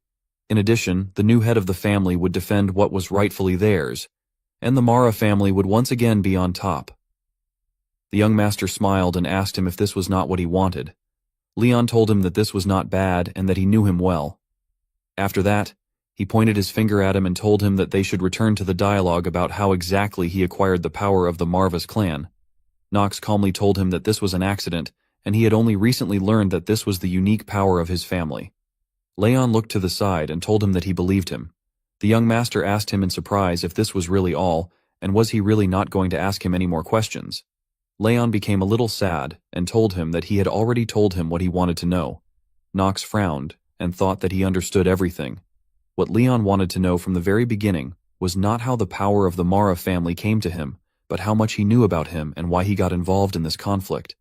After that, the black barrier began to disappear, and the young master told Leon that he was glad that he received his answers. The son of the Marvas clan thanked him for his help and told him that he would certainly repay him for this in the future, but not with money. The young master turned around and walked back to G-Tree. He told him that he could forget about it because he did not expect anything from him in return. The next day, the weather was great and the sun was shining high in the sky. It was a luxurious building with gold accents in the interior. Knox walked across a small bridge inside the building, and everything around was covered in ice. Noah sat in front of him, her throne also shrouded in ice.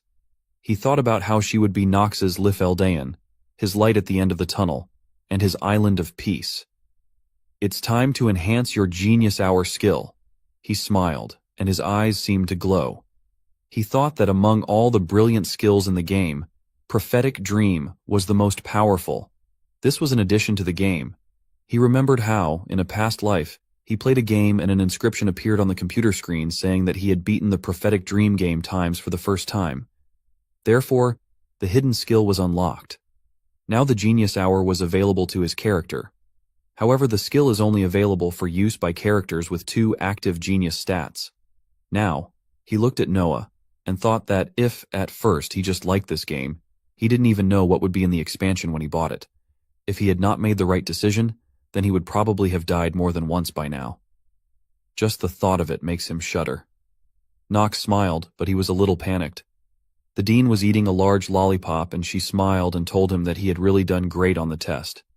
She asked him if his family was secretly raising a monster like him. The young master approached her and told her that he could not believe that she was calling him a monster right in front of him. He asked her if she thought this was too much. Noah smiled and asked her if she was wrong. She lowered her leg down. Blue energy appeared under it. The dean asked him how else to explain the fact that he fought the ice troll so calmly. She looked terrifying and had a strange magical seal around her. Her face began to turn to ice, and she asked him, "Is it possible to call such a talented guy like him trash?" Noah looked at him carefully and told him something that she couldn't believe. She asked him if the Sword Emperor himself had not noticed his talent. She smiled and told him that this couldn't be true. Knox frowned with concern and thought that she suspected something. But however, this was not surprising. After all, the original Knox was truly a non-entity. The system notified him that the master acting skill had been activated. After that, he looked at her confidently and smiled, then wondered who cared about her guesses. The system notified him that the shock effect had been removed. The young master asked her why she cared what he was in the past. She told him he was right, but his talent was exciting. Noah smiled sinisterly and told him that she was so excited about it that she wanted to make him hers. Knox calmly told her that she seemed to be thinking about the wrong thing, so he would pretend he didn't hear it. He remembered how he passed the test and then told her that he saw her watching him, disguised as a student. The young master smiled contentedly, and she asked him if he really noticed it. A scroll appeared above her hand, it levitated in the air, and she told him that she wanted to see how much more he was hiding from her. The young master smiled and thought that this was finally happening. She told him that this is what she called him here for. It was a skill enhancement scroll. It would enhance any of his abilities several times. It was an extremely valuable item. Knox told her that this was the first time he had heard about this scroll. Noah agreed with him incredulously, and then told him he could have it. She pointed her hand in his direction, and the scroll flew towards him. The scroll glowed with yellow energy. He reached his hand towards it and then grabbed it. The young master frowned sharply, and Noah fell silent and smiled a little. Knox looked at the scroll with concern and thought that it was as if he had been electrocuted. He wondered if maybe he had imagined it. After that, he smiled contentedly and opened the scroll. He thought that it seemed like he was just too excited thinking about what awaited him. The system notified him that he had received a new artifact. Information about this was being downloaded. Basic information about the item appeared on the screen. It was a skill amplifier. The scroll type was activated. The item was of the highest level. It had no attribute indicator or requirements. The effect of the scroll was this. It increases the effectiveness of any skill by 1.5 times. The system notified him that the skill amplifier was ready for use. The system asked him if he wanted to activate it. The young master pressed his palm to the screen and answered in the affirmative. An inscription appeared on the screen stating that he must select a skill to enhance. Knox chose the Hour of Genius, after which the system notified him that the artifact was activated. The young master smiled contentedly, and yellow and pink energy appeared around him. The system notified him that the skill had been successfully enhanced, and he received an improved genius hour after that. Only yellow energy appeared around him. It circled around him, and a message appeared on the screen saying that he had received the artifact at an early stage, so the effect would be further enhanced. The system notified him that the effect of the artifact would be doubled. The duration of the skill Hour of Genius increased to 10 minutes. Knox smiled and thought that it was impossible to improve this skill in any other way. This is already a super powerful skill, so there are not many ways to develop it. One of the ways is a strengthening scroll. Getting this scroll at the very beginning of the story is the best loot. Noah smiled and asked him if he was happy with the result. Yellow and red energy levitated above Knox's hand. It looked like flames. He thought that it was better not to prolong the conversation with her. After that, he answered in the affirmative and told her that he would leave from here if she was done. Noah told him that he could leave because he must be very tired after saving his classmate. The young master looked at her seriously and thought that she knew everything. He sighed heavily and told her that it was an accident, so she shouldn't think about it. He wouldn't want to attract too much attention at the academy. The dean told him that she understood him. She told him that he should go and rest. Knox told her that he was truly grateful to her. After that, he left the hall, and Noah thought that Knox was a dangerous guy, so she needed to be on her guard. She laughed quietly and said that she was looking forward to seeing the monster Knox would grow into. She was eating a pink lollipop and asked, "Is it really that interesting?" The next day, it was an academy classroom. A professor in a white suit told the students that they needed to memorize the properties and characteristics of each element. Knox leaned boredly on his arm and thought that the subject of elementary magic of the Empire was not described in such detail in the original. But now, it's not even the lesson itself that's more important. But Professor Ras von Celestia, basic information about him appeared on the screen. He was masculine, 35 years old, and human. His Celestius attribute was Earth. He had the achievement. Professor Eldine. He had 3 bonuses. Passion for studies, introspection, and mastery of unknown weapons. Celestius' limitations were obsession, paranoia, trauma, weak mind, and cold-bloodedness. He was the same man with pink hair and a mustache. Knox thought that the professor had a crucial role at this point in the plot. Celestius's statistics appeared on the screen.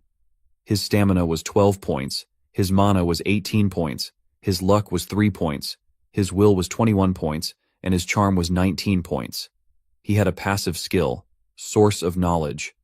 Celestius also possessed active skills, summoning earth elementals, heat emissions, and the basics of northern sword techniques. The young master thought that he was not particularly strong, but he was pleased to know his skills in advance. He was even a little surprised that with such a set, he managed to become Professor Elaine. Celestius thoughtfully looked around the audience and told the students to start class. For now, he looked at Knox and thought that he looked very arrogant. He was already looking arrogantly at the guys around him. Celestius wondered what kind of talent he received to become like this, and what the dean, Noah, saw in him. After that, he coughed and told the students that every person, not only academy students, has a predisposition to one or another element of mana.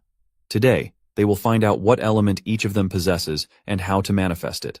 Suddenly, he loudly called out the name, Knox. Knox looked at him questioningly, and Celestius asked him if he already knew what element he possessed. Knox told him that his attribute is darkness. The professor asked him what he knew about this. The young master told him that, unlike the 4 main elements, darkness is quite capricious and does not fit well with the other elements. However, the power of darkness can be truly destructive when compared to the basic elements. Among the disadvantages, it can be noted that it is quite difficult to control, and only certain families succeed in this. Passing on their knowledge from generation to generation, Celestius asked him what element is opposite to darkness. Knox immediately told him that it was light. The professor frowned and asked him when these two forces collide, which one usually wins. He smiled, and the young master calmly told him that light usually wins.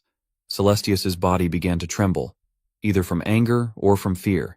He told him in surprise that usually students deny the weaknesses of their main attribute. The professor asked him if he was special. He told him that he had to answer one more question.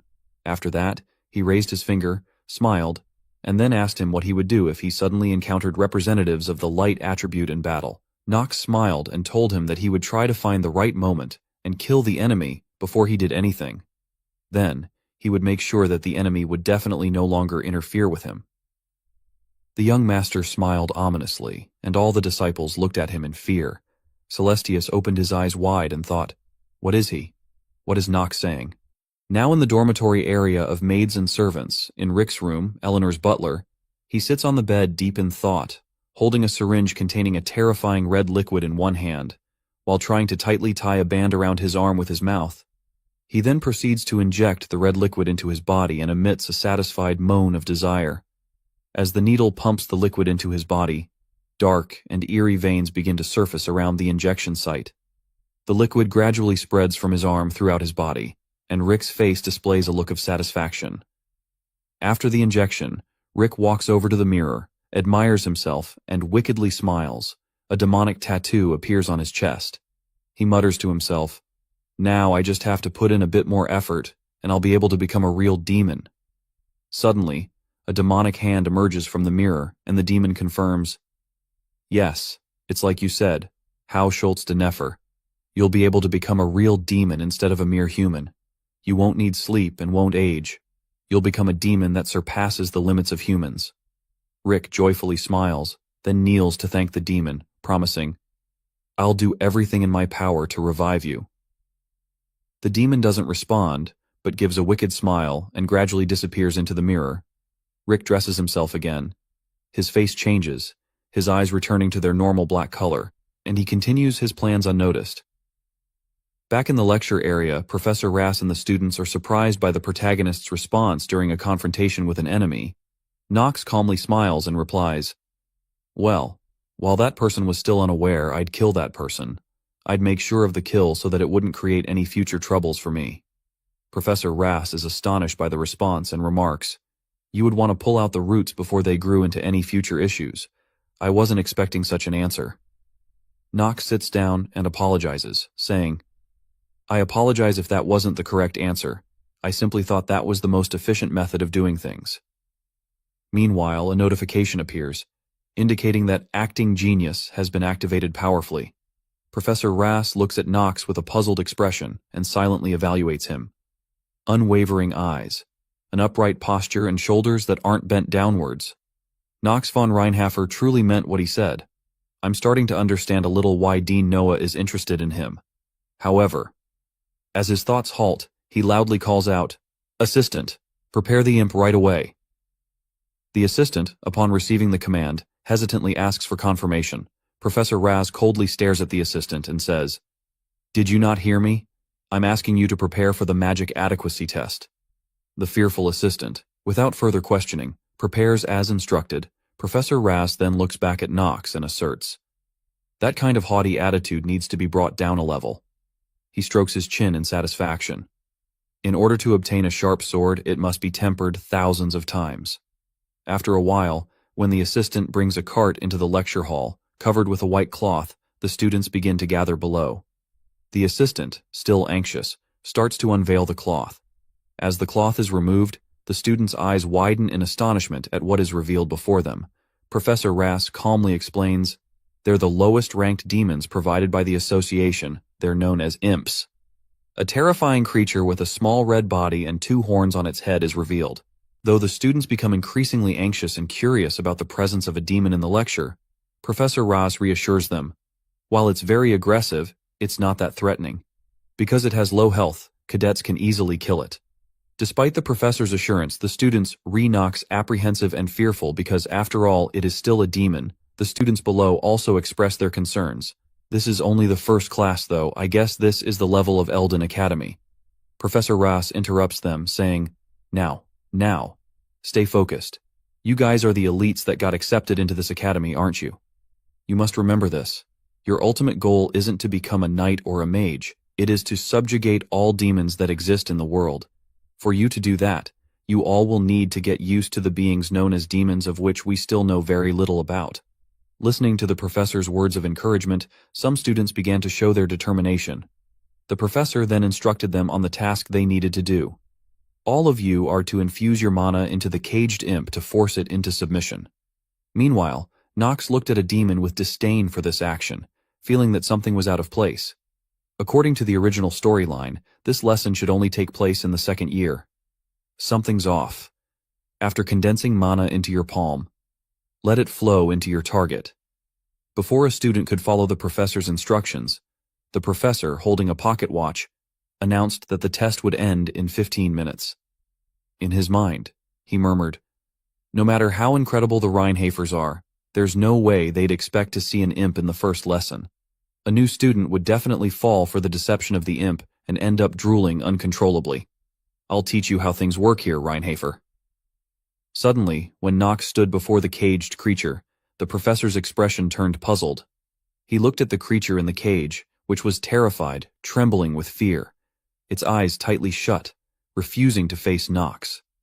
This made the professor wonder what had happened while he wasn't paying attention.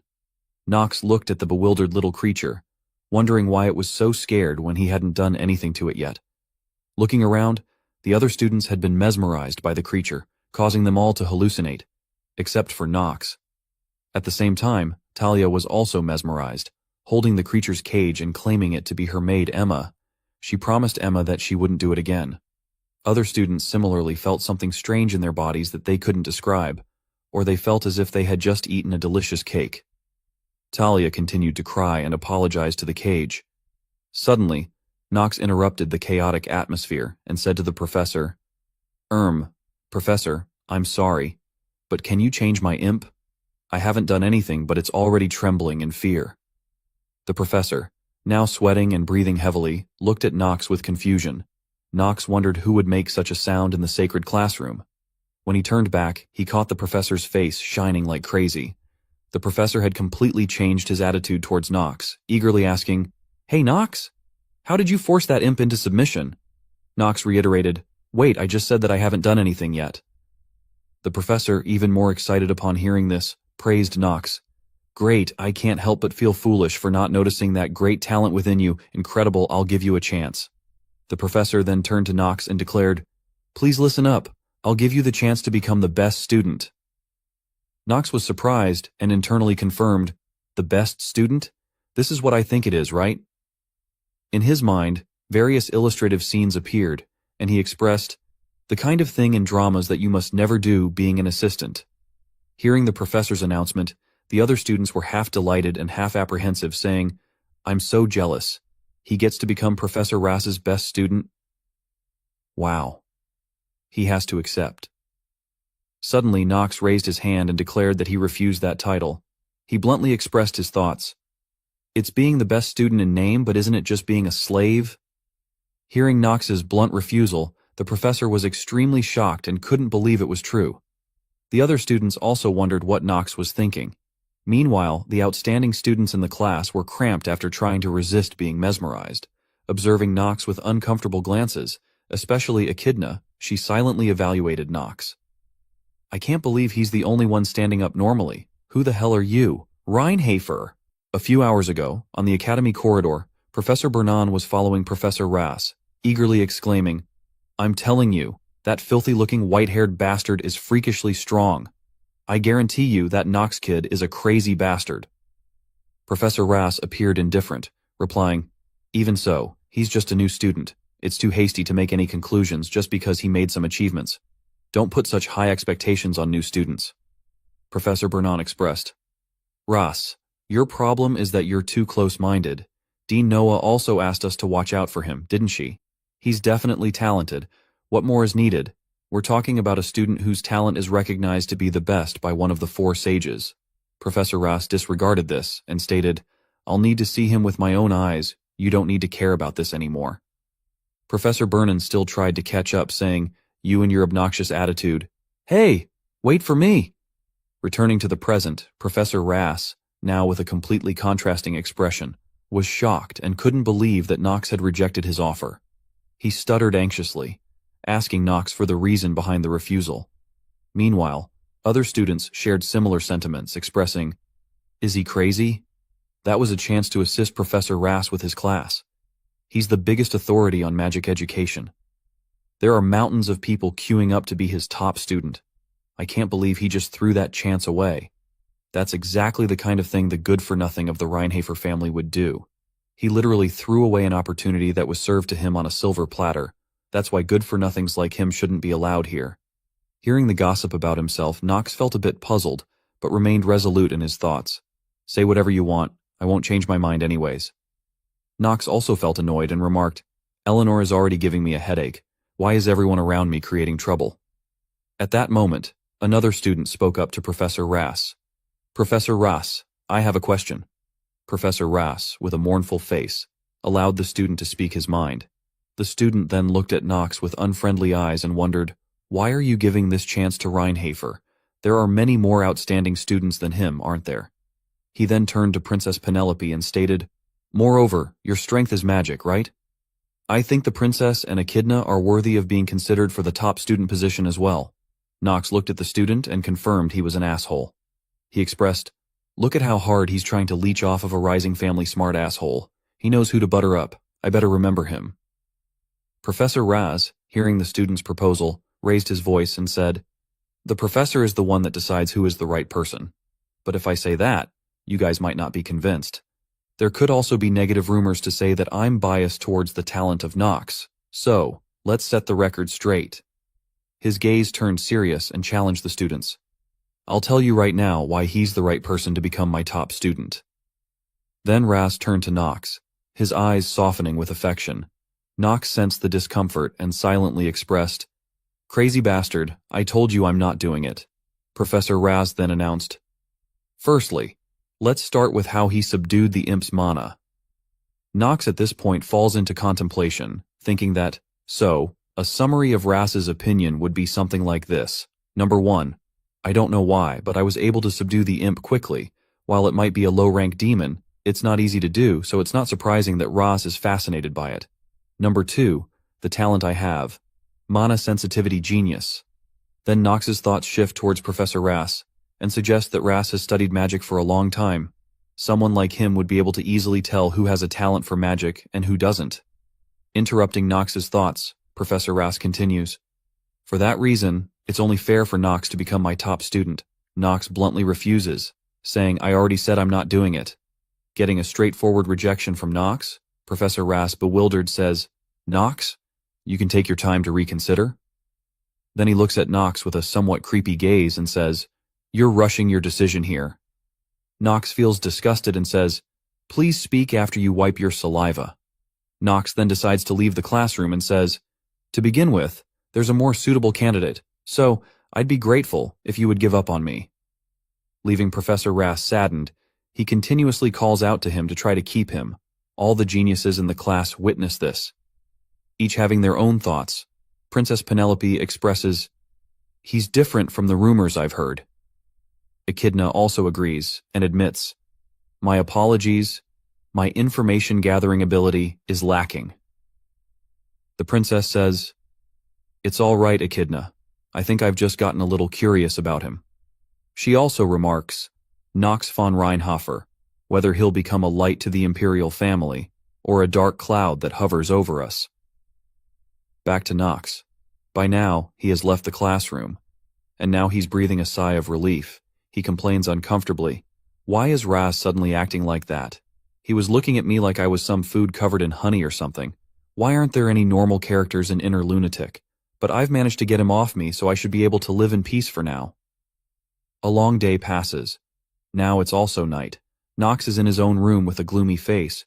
Jitri notices Knox's weary expression and asks, "Did something bad happen in the academy?"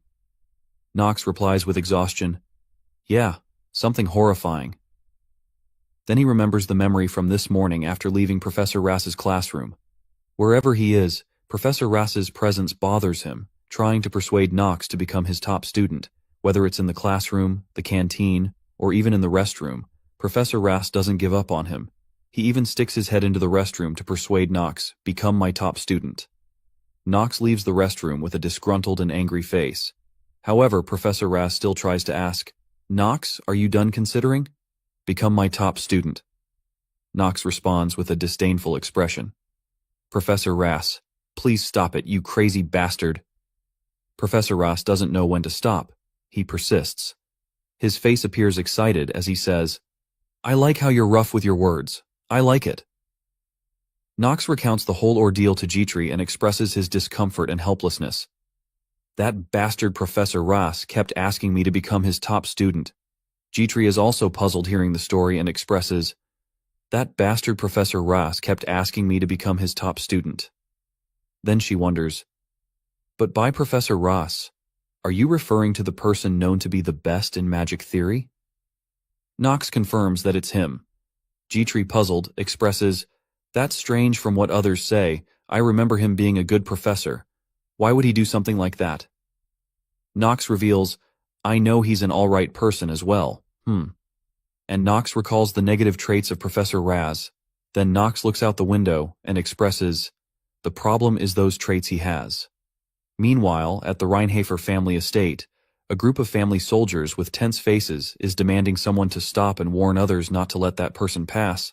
At this moment, on the mansion's grounds, a blood-drenched sword is being dragged across the floor. Held by a man with white hair and violet eyes, he emits a sinister aura, indicating he is also one of the heirs of the Reinhofer family. With a fearsome expression, he continues to advance towards the soldiers. One of the soldiers demands, "Everyone, stop him. Did you not hear what the patriarch said? He told us not to let Master Garen into the room." The man pays no heed to the soldier's warning, lightly chuckling and remarking, "That's so harsh." In the next moment, with astonishing speed, he appears right behind one of the soldiers. The soldier freezes in fear, trying to comprehend what just happened, and the sudden appearance of the man behind him. The blood-stained man says, "That's not how a father should treat his son, is it?" With that, he ends the lives of the soldiers present. Meanwhile, inside the patriarch's room, Theo and the head butler are present, wondering about the unusual noises outside. Shortly after, the supposed heir of the Reinhofer family bursts in without the patriarch's permission. His entire body emanates a terrifying aura of dark mana, with the corpses of the fallen soldiers behind him. The oppressive atmosphere renders the head butler unable to move, filled with fear, as he wonders, "Master Garen has gotten even stronger in that short time?" The patriarch, with an unchanged expression, asks his son, Garen, I never thought you'd come back to the Reinhafer family again. Garen smiles and retorts, what reasons do I need to come back to my own home? Father. Theo, with a somewhat intimidating cold expression, questions Garen, is this place your home? Garen receives the question with a less jovial expression than before. He then lightly chuckles and tells Theo, I'm sure I told you already, it's time to give up. He further declares, there's not much time left, is there? Theo responds, that's none of your business, Garen warns Theo. The demon is also lurking around you. When you become weak, it'll rise and devour everything in its sight. Theo, with a cold and firm expression, confirms to Garen, it sounds like you want that to happen. Garen then states, well, my business here is simple. He then menacingly asks Theo, where did you hide that sword? Theo, shocked by his son's audacity, looks fearful and reiterates, the first patriarch's sword. Where did you hide Stormbringer? However, the first patriarch's sword, Stormbringer, had already been entrusted by the patriarch to Nox. The dangers awaiting Nox with Garen's return will be revealed in the next installment. Garen boldly questioned the patriarch, the first patriarch's sword. Where did you hide the Stormbringer of Jean von Reinhofer? Angered by this, the patriarch scolded Garen, Jean von Reinhofer. How dare you speak the first patriarch's name? You must be really out of your mind. Garen, unfazed by this, laughed it off, saying, is that what's important right now? What matters is getting stronger and building a stronger force. That's what's most important for a noble. Dismissing it, Garen argued, Garen doesn't know what truly matters. Garen doesn't respect but brings up things from the past. If you know what truly matters so well, then why did you leave that woman to die? Hearing this, the head butler, concerned about the topic being discussed, warned, no, that woman mustn't be brought up in front of the patriarch. At this point, seemingly losing his composure, he said darkly, did you just say that woman? You've truly disrespected your mother with that. Garen immediately denied what Garen said and confirmed, my mother is Priscilla von Orel, she's my only mother. He emphasized further, that woman is your mistake, and she's nothing but a guest within the Reinhafer family. Upon hearing Garen's criticism, the patriarch refused to continue the conversation and demanded Garen leave the room. Garen tried to call out to his father as if to confirm what he was saying. The patriarch, now emanating a terrifying dark aura, stared at Garen and reiterated, I said, get out. Then he warned Garen, I do not wish to cut off my own son's head. Faced with the threat from his father, Garen decided to leave, but before doing so, he ominously stated, you'll regret this, soon enough, you'll understand, is prepared for my sake. Garen then left, leaving Theo with a pensive gaze. The head butler, now worried, asked, Patriarch, are you all right? Theo turned away in shame and admitted, I slipped up, I showed you an unsightly side of me. The head butler denied it and said, please don't say that. I'm someone who swore my eternal fealty to the Reinhafer family. But, expressing concern, he added, if the world knows that Master Garen is working with a demon, I'm worried that things will get dangerous. So, I think it would be good if you decide on a new successor soon. Hearing this, Theo pondered about a new successor he would have to decide on in the future. The head butler provided further implied information about a new successor he could consider. Yes, it so happens that we just received some good news through a letter. Master Nox is the top student of this time's Eldine admission test. Surprised, Theo confirmed. Is that true? From what I remember, the new dean of Eldin Academy is... The head butler continued, confirming, yes, Noah von Trinity. One of the 4 sages has acknowledged Master Nox's talent. At this point, reflecting on the name Nox von Reinhofer, Theo also felt contemplative and thought, his growth might still be insufficient, but if he truly has the level of talent we witnessed before, then he has potential. Eventually, Master Nox might end up sitting there. Returning to Eldine Academy, Professor Ras still persistently invited Nox to become his apprentice. Nox remained steadfast in refusing, saying, I don't want to. Professor Ras didn't appear saddened but added, I'll provide a lot of supporting funds. You could graduate from Eldin Academy without having to pay for anything. Nox bluntly stated, I have tons of money. Don't you know that I'm from the Reinhafer family? Professor Ras emphasized further, along with immense fame. However, Nox remained indifferent, saying, what use is fame for a good-for-nothing? That's just a luxury that I don't need. At this point, Professor Raz had exhausted all incentives and attempted to persuade, "Please reconsider."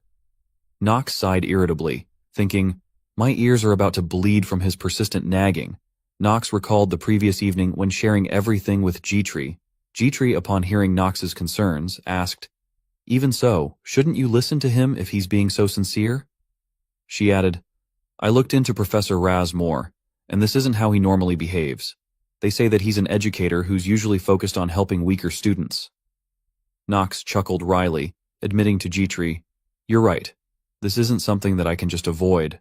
No matter how crazy he is, he'll give up after he knows what I'm lacking in." Gitri also conceded, "Yes, I did think he was a little strange." Returning to the present, Knox still felt uncomfortable, but wanted to clarify things, and spoke to the professor. "Although you did explain yesterday, honestly, I still don't understand. Why would a professor as good as you want me to be your apprentice?" Professor Raz explained, "Because you're outstanding." Knox disagreed and asked earnestly, "I'd like to hear the real reason. Why do you need me and not the other outstanding students?" Professor Raz, now with a serious expression, asked Knox, "Do you have some time?" and expressed, "You must have heard a lot about what a good-for-nothing I am." Knox mockingly replied, "That means I have nothing but time." Professor Raz chuckled and said, "You got me good. In that case, will you please listen to a long story of mine? You'll enjoy the tea I've prepared. It's the best herbal tea that I bought from the rival in merchantry." Despite not wanting to, Knox tried to comply with Professor Raz's request. Professor Raz poured another cup of tea for Knox and began to explain, "The reason why I need you, I mean an outstanding apprentice, is so that I can complete my research." Knox became curious about the professor's research. Professor Raz elaborated, "Yes, in order to obtain someone weak who can't use mana, so that I can fulfill my lifelong wish." As the professor's face grew increasingly somber, he continued, "That is why I need you, because I no longer wish to see anyone die while too powerless to even struggle." He also revealed that, yes, just like how my son died, the Knox character listened intently to Professor Raz's story. In his mind, he thought about the behind-the-scenes stories of each character that he didn't know while playing through Inner Lunatic. In this world, there would always be an abrupt new situation that would appear. Then Professor Raz began to recount his own life story. "I was born into the family of Viscount Celestia as the first son, and I had led the family. I had no outstanding talents but was able to be admitted into Eldain Academy with just my theoretical skills and became a professor. I always received poor results in practicals, and my peers would look down on me. No matter how good I was at written tests, it wouldn't take away all of the contempt that they held for me. I always overcame my low confidence with my research. After constantly working hard, I was able to become a professor and even got married to a woman. Despite that, there was not a single person who'd completely acknowledge the achievements that I'd made as a professor. The achievements I made and my theses were published under another person's name, and everyone looked down on me. Even with everything that happened, I was able to have a son with my wife. My one and only child grew up and was admitted into Eldain Academy. He was able to successfully overcome all hardships and graduated from the academy. He said this to me, "Father, I'll work hard so that people will be able to speak highly of you." I was so happy hearing that, my son joined the squad that was directly under the Emperor and joined the battlefield at the forefront. He wanted to obtain victory so that people would speak highly of me and to raise the reputation of the Celestia family. But, on that battlefield, my son died. It wasn't even long after the war started. He died after being struck by an arrow that only had a touch of mana in it. Now, does this explain why I would be obsessed over this thesis and my research for the sake of the weak? After listening to Professor Raz's tragic story, the Knox character silently evaluated, "This story is nothing significant. In the merciless world of Inner Lunatic, there are hundreds more of such stories. But, I wonder why. The back of the professor that I saw through the monitor and Professor Raz's back right now, they seem different. I think I'm able to understand the depth of his loneliness just a little." The Knox character then told the professor, "I'm sorry, but I'm more certain after listening to your story. There's someone better suited for this than I am. Someone that would listen to your story better and more seriously than me. I think that's the kind of person that you truly need right now." Afterward, the Knox character decided to leave, and before doing so, he said, I will see you at the next lesson. Professor Rass watched the Nox character leave without stopping him. Then his gaze fell upon a photograph of his son on the desk, filled with fond memories. He smiled faintly and remarked, "There's a resemblance between them." At this point, the academy had returned to the night in the dormitory, in the Nox character's room. Right at that moment, he received news that was nothing short of disastrous. Anxiously, he asked, "What? Say that again. Who came back?" Dmitri, with a serious expression, replied, "The first son of the Reinhafer family, Master Garen, has returned to the family. Because of that, several bodyguard knights have died so far." Upon hearing this news, the Nox character worriedly thought, Garen von Reinhafer. The first crown prince Louis, and the #1 bad ending maker of Inner Lunatic, have finally started moving. After hearing that bad news, the whole room gradually fell silent. In Nox's mind, he thought, the worst bad ending maker. He then looked up at Dmitri and asked, "Dmitri, you've been to our family estate recently, right?" Dmitri confirmed, adding, "Head butler Rodwell summoned us, so I went there with Rona." Surprised by this information, Nox thought to himself, that guy despises Theo's second wife, Nox's mother, whom Theo truly loves instead of his own mother. I don't know if he hates Nox, but if that's the case, then he might even harm Dmitri. Nox sighed and complained, "Why did I have to make so many enemies?" He then asked Dmitri, "Did Garen do anything?" Dmitri recounted with concern, "Come to think of it, Nox, when I heard this, I was angry. I clenched my fists silently, evaluating. That asshole, did he really cause some trouble?" Immediately after, Dmitri elaborated, "Master Garen tried to scout me." Nox was taken aback upon hearing this.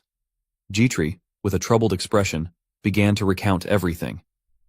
At the Reinharfer family estate, Rona and Dmitri, who hadn't seen each other in a long time, were engrossed in conversation. Suddenly, Garen appeared and approached them. Rona and Dmitri stood respectfully. Garen, noticing Dmitri, remarked, "What's with that maid? She looks extraordinary." He then called Dmitri over and asked her identity. "Who are you? I've never seen you around before." Dmitri stood before Garen courteously and replied, "Greetings. I'm Master Nox's exclusive maid. My name is Dmitri. Nice to meet you." Garen, impatient, said, "Enough with the formalities." He then made an offer. "I want you to become my maid. I know you're capable." Garen smirked and continued, "You have enough ambition within you that can satisfy me?" However, Dmitri politely declined, stating, "My apologies, but I'm already serving Master Nox. I'm afraid I'll have to reject your offer." Irritated by the refusal, Garen warned her, "I'm sure you know who I am. Why on earth are you refusing my offer? Did that Nox brat give you a lot of money?" Dmitri calmly responded, "It's because I want to serve him. Master Nox respects me. I'm sorry. I don't know what kind of person you are, but—" She paused briefly, her face shining brightly as she spoke of Nox. "Above everything else, I wish to stay by Master Nox's side to see what he'll do." Hearing such words from a servant, Garen felt uncomfortable and sighed. "I can't believe she wants to serve a brat like him. She's a strange one." He then offered a lucrative deal. "I'll pay you 3 times whatever he's paying you." However, Dmitri remained steadfast. She bowed respectfully, apologizing to Garen. With Garen's temperament, he was clearly angered by her refusal and wouldn't overlook this matter. Returning to the present in Nox's room, Dmitri continued to recount, "He asked me to become his maid, and even offered to raise my wages." Hearing this, Nox felt somewhat saddened and asked Dmitri, "By how much?" Dmitri honestly replied, 3 times my current wage." Nox, worried, silently contemplated, "Although I do have money, the real story hasn't even begun yet. I can't use that much money, but I can't give up on Dmitri." Dmitri, puzzled by Nox's expression, stood up. Facing Dmitri, Nox offered, "If you want a wage raise, I'll match his offer and pay you 3 times more. Don't worry about it and focus on your work." Dmitri was surprised to find that Nox had been worrying about her salary all this time. Dmitri suddenly chuckled charmingly. Nox found it perplexing. Wondering if he had said something wrong, Dmitri teased Nox. She turned away and said, "Oh, about that? I'm sorry." Nox, upon hearing this, felt a wave of confusion, thinking, "What just happened? Did she just laugh at me? No way." Nox gently asked her again with regret, "Have you already decided to work with Garen?" She replied, "Whatever you're thinking of, that's not what's happening. I won't follow Master Garen, and the wages I'm receiving now are sufficient." Upon hearing this, Nox felt less worried but still curious, so he asked again, "Why did you laugh then?" G-Tree, being mysterious, replied, "I can't tell you that." Nox became irritated, saying, "This is an order." G-Tree responded casually, "Something funny just came to mind, so I laughed." Nox retorted, "G-Tree, you've gotten worse at lying." G-Tree turned away and sighed at her foolish master. However, Nox was lost in thought, thinking, "Whatever the case, I'm good as long as I haven't lost her, but Garen, that asshole, I won't let him off if I ever catch him. Of course, that'd be after I become stronger." After their conversation, it was time for the outdoor class at the academy. The students lined up, waiting for their turn to participate. There are 5 mandatory classes in the Elden Academy that a new student is required to take. The first is the History of the Archeim Empire, which talks about the creator god, Arden, and the strongest unified kingdom that people have forgotten about. The second is Horsemanship. The third is Knightly Code and Etiquette within the Academy. The fourth is Basic Magic of the Empire. And, lastly, the subject that Nox has the most difficult time with, the Cursed Stamina Training. Thinking of this, Nox's body was exhausted. He was panting continuously. Other students were still running ahead in the line as usual. However, with his negative attribute, Nox was struggling to keep up. His head was spinning, breaths coming in short gasps, running chin-ups. Nox's stamina had reached its limits. Nox sat on the grass, drinking water and complaining about himself. Suddenly, a teacher approached and remarked, "This is so strange. Nox, you're like a mayfly." Nox sprayed water out of his mouth in surprise and asked, "What do you mean by that?" The teacher explained, "You're exceptional when it comes to short-term results, but it feels like you have a lot of trouble when it comes to stamina. It's as if you're being blocked by a large wall that you can't overcome." Upon receiving the teacher's evaluation, Nox pondered. As expected of an Elden Academy instructor, it's as he said. Due to the terminally ill trait, Nox's stamina is stuck at 15, which is half of the maximum possible stamina. Nox then stood up and questioned, "Aren't you an instructor? Why would you say such discouraging words?" The man replied, "I apologize if that was rude, but it'd be good if you take heed to what I said. If you move recklessly in this manner, you might end up shortening your life." Nox responded, "Right, I'll keep that in mind." In his mind, Nox evaluated, "There's a countdown for my heart. How could I not take heed to what you said?" At the same time, a notification popped up, reminding him, "Because of the trait, terminally ill, your lifespan is decreasing at a fast rate." Nox grumbled, "This is so darn annoying." Paracelsus stood nearby, observing Nox's actions. Nox seemed like a fool talking to himself and staring into nothingness, which made Paracelsus suspicious. He stood there and loudly remarked to Nox, "I can't figure him out at all. He did all that stuff at the admission test to get first place, but he's hiding his stamina now?" In his mind, Paracelsus thought, "This is definitely related to him acting like a good-for-nothing." Paracelsus's constant staring and comments annoyed Nox, who turned back and replied, "That annoying bastard. If we fight again, you'll get it good." The scene then shifted to the town next to the academy. Nox, dressed in a black cloak, walked through the streets discreetly. Suddenly, someone behind him spoke up. I didn't expect to meet you in a place like this." "Reinhafer's youngest son?" It was Rick, Eleanor's servant. Nox, recognizing Rick's presence, internally grumbled, "Why the hell is he doing this to me? This freaking game destroyer." Nox looked at Rick with wary eyes, seemingly questioning his intentions for appearing here. Mai added, "Rick? His real name is Hausschultz de Neff, the worst bad ending maker that's on par with the first prince, Louis von Archeim. He belongs to the demonic humans. He has several abilities like negotiation, exceptional eloquence, talented with hidden weapons. Along with that, he is cunning, skilled in bat, Gumal Northern sword art, a traitor, and a con artist. His stats are Stamina 4, Mana 4, Luck 3, Willpower 5, Charm 12, Passive Skill, Negotiation Revision." Nox, recalling the story's events, became worried. Later on, he'll attack the rival in merchantry and betray Eleanor, which means he's the #1 person to avoid. Nox looked at him with disdain and said, "You're the one who came to give me that gift previously. What business do you have with me?" Rick maintained his cheerful expression and replied, "It's nothing serious. It's just that I saw a noble of the influential Reinhardt family walking around without a servant. I was just a little puzzled." Knox immediately responded, "That's none of your business." Rick didn't mind and continued smiling. "That's true." Then he changed the subject. "Oh, since it's fate that we met here, shall I help you as you purchase some items?" "I have a lot of free time right now." Knox sneered and said, "Ha, I doubt that's the only task that the head of the Rivalan family assigned to you." Rick, showing respect, replied, "Since the past, great nobles have always closed their eyes to servants who deviate a little from their work." But the next second, his eyes changed, looking at Knox with hidden meaning. In Knox's mind, he thought, "I must find out what he's scheming. There must be a reason why he approached me." Then Knox responded, "I don't like people who talk a lot." Rick understood and answered, "Yes, sir. I'll make sure to remember that."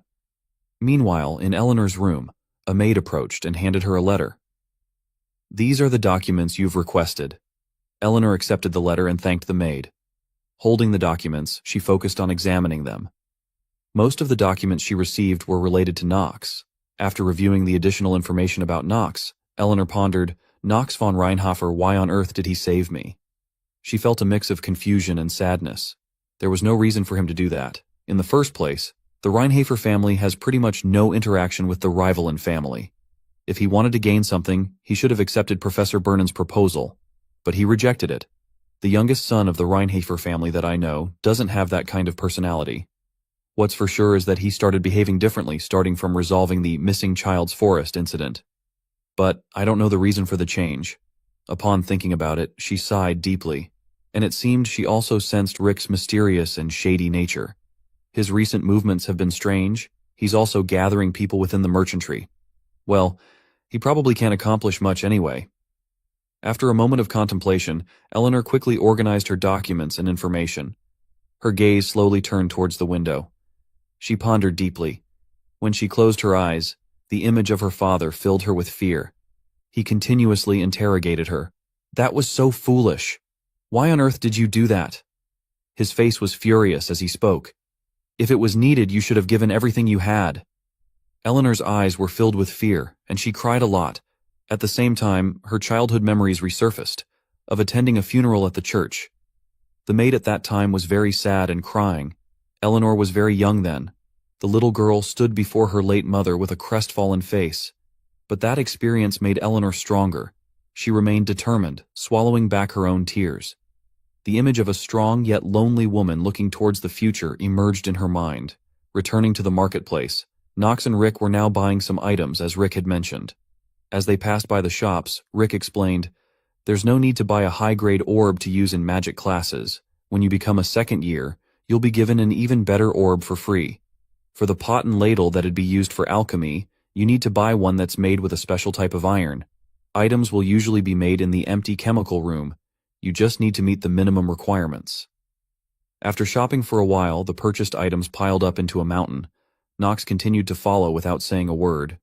Rick added, "The store that you see further in has connections to the Eleanor merchantry, so you can get items at an affordable price.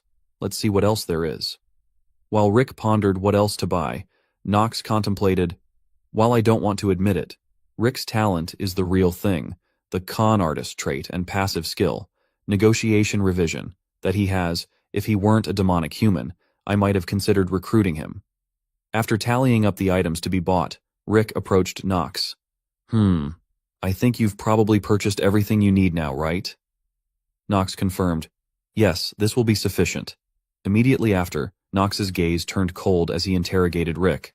"But I still don't know why you were looking for me." Suddenly Knox lost his composure. He grabbed Rick by the collar and forcefully pushed him against the opposite wall. The impact was strong, causing Rick's face to contort, losing the fake smile. Knox growled, "Why did you approach me?" Rick pretended ignorance and asked Knox, "What do you mean?" Rick's response only fueled Knox's anger further. Knox tightened his grip on him and lifted him higher. "Wasting time isn't in your favor, is it?" Rick dropped the pretense and began to smile sinisterly. Well, well, it looks like my conversation with you will be a quick one. I'll get straight to the point." As he finished speaking, a terrifying aura enveloped them. Nox sensed the danger and turned back to assess. A barrier. Based on its appearance, it's magic that blocks out sound. At this moment, Rick's face turned menacing. He smirked devilishly. Then with both hands, he tightly held Nox's hand with immense strength, making it impossible for Nox to resist even though he tried to exert more force. Nox instinctively pulled Rick's shirt, revealing the demon tattoo on his chest. Nox's eyes filled with anger, and the dark aura around him intensified as he interrogated Rick. The one you serve isn't the first prince, but a demon, right? When Rick heard Nox revealing his own secret, he was taken aback. You really do know a lot of information. Immediately after, a sinister aura enveloped Rick. He then smirked triumphantly, stating, I don't think my master will like that. This ominous aura made Nox uneasy, and he began to sweat. Behind Rick appeared a terrifying red-faced demon, its eyes glaring at Nox. Rick's eyes also changed to a yellow hue, seemingly merging with the demon's power. Despite facing this intimidating presence, Nox remained calm. He coldly spoke to Rick. Do you really think your master will grant your wish? Rick remained confident, confirming, of course. After a while, they both let go of each other. Nox warned, I hope you don't end up regretting that.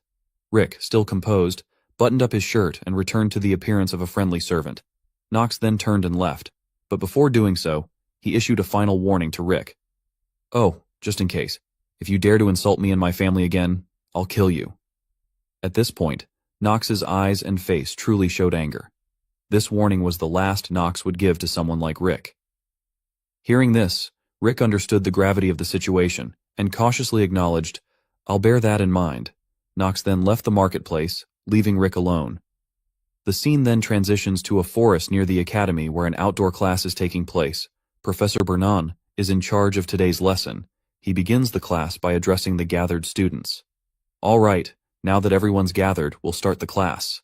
One student whispers to another, remarking, Isn't that the crazy instructor from back then? Another student wonders, the bald head? Suddenly, a bespectacled figure interjects, warning them, Be careful.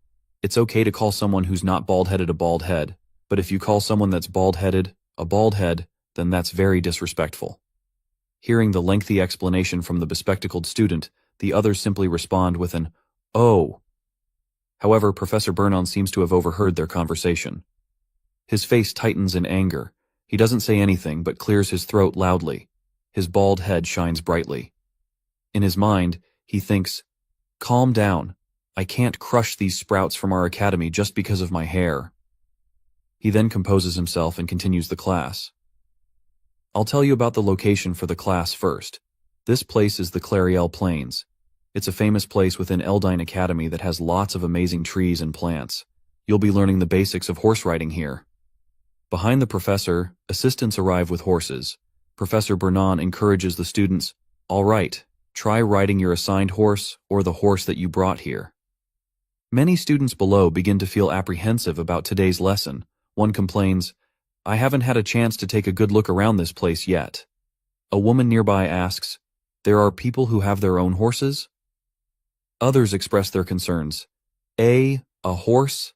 I've never ridden one before. And, why must we come to Eldine Academy just to learn how to ride a horse?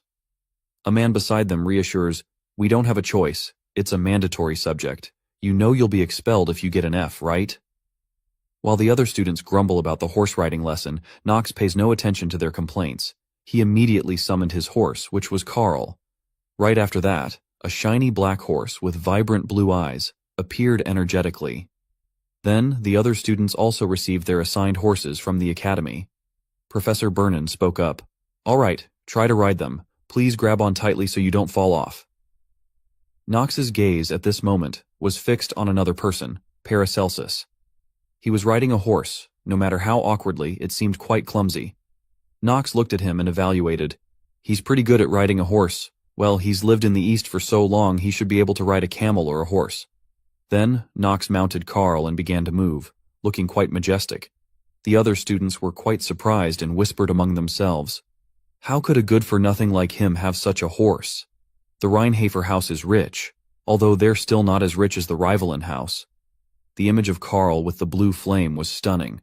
Knox smiled inwardly, thinking, Carl is indeed a fine horse. This is the benefit of being a veteran player. Back with the other students, one of them was practicing riding a horse, successfully mounting one and feeling joyful. The professor standing beside him praised, Well done. Slowly communicate with your horse and ride it. Then he turned to all the students who were ready on their horses and announced, Okay, it seems like all of you have gotten familiar with riding your horses. It's time to start the Knox race of this class. Hearing this, the students were quite surprised. A race? But aren't there people who only started riding a horse today? Other students chimed in. What? That doesn't make sense. Especially one student was very angry and complained, This horse tried to kill me with its hind legs. The brown-haired student appeared frightened, saying, This is madness. The bespectacled one standing nearby seemed dangerous, saying, Is he angry because you guys called him a bald head? But before he could finish, the professor with a shiny bald head appeared behind him and gave him a tap on the head, knocking him unconscious onto the grass. The bald professor looked serious and said, The rules are simple. Each of you will ride your own horse and turn the corner, located in the nameless forest at the end of the forest, and then return to this place. The first to get back will be given additional points. Any questions? Knox, standing at the opposite end facing the shiny bald head, silently thought, The rules are as simple as his hair. Then Knox muttered to himself, Well, that's not what's important now, though. Talia, standing behind, nervously asked Knox, What did you say? Knox replied coldly, Nothing. Mind your own business. However, he had many plans in his head, and the information he knew beforehand helped him strategize. Even though horse riding is a class everyone takes, the event that takes place is very important. It's an episode where a demonic human appears for the first time. Since it's their first appearance, it's been arranged so that the protagonist meets the demonic human Rudger. The demonic human that appears in this episode causes all the students to be stuck in the nameless forest. The protagonist then overcomes the demonic human along with the other academy cadets. That's the basic sequence of this episode. Thinking about this, Knox tightened the reins and thought, There isn't a protagonist here. In such a place where there are so many strong personalities, I wonder how things will turn out with the absence of a leader. Thinking carefully is important, but actions must be taken. At this moment, Talia proactively suggested to Knox, Knox, do you want to go with me? Later, she hesitantly explained, I'm not scared, it's just in case something happens. The forest is quite a dangerous place after all. Eleanor was also there at that moment and chimed in to disrupt Talia. I guess you're confident enough to worry about others in a race, huh? However, as soon as Eleanor appeared, Knox's gaze turned hostile. He stared directly at her and uttered harshly, Can you not bother me and just go on your way? Misunderstanding Knox's intention, Eleanor was driven away, speechless. Her face was thoughtful as she walked away, returning to her horse. Now only Talia and Knox remained. Talia, now sincere, admitted, Well, I guess this is indeed a race. It's best to come back as quickly as possible, Knox. Go on ahead first. I'm not that good at horse riding. Hearing Talia's self-doubt, Knox coldly remarked, The race isn't what's important. He then left. Leaving Talia perplexed by his manner, Talia stood there, pondering, If the race isn't what's important, then what is? Soon, all the students returned, and the professor announced, The race has begun. Get going now. Immediately, all the students raced off at full speed. Knox was among them, riding Carl on the far right side of the group.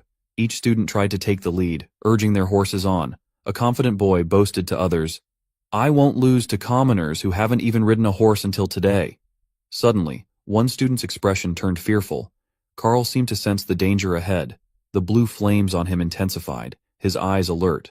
Knox, sensing what was about to happen, restrained Carl and said, Carl, I know.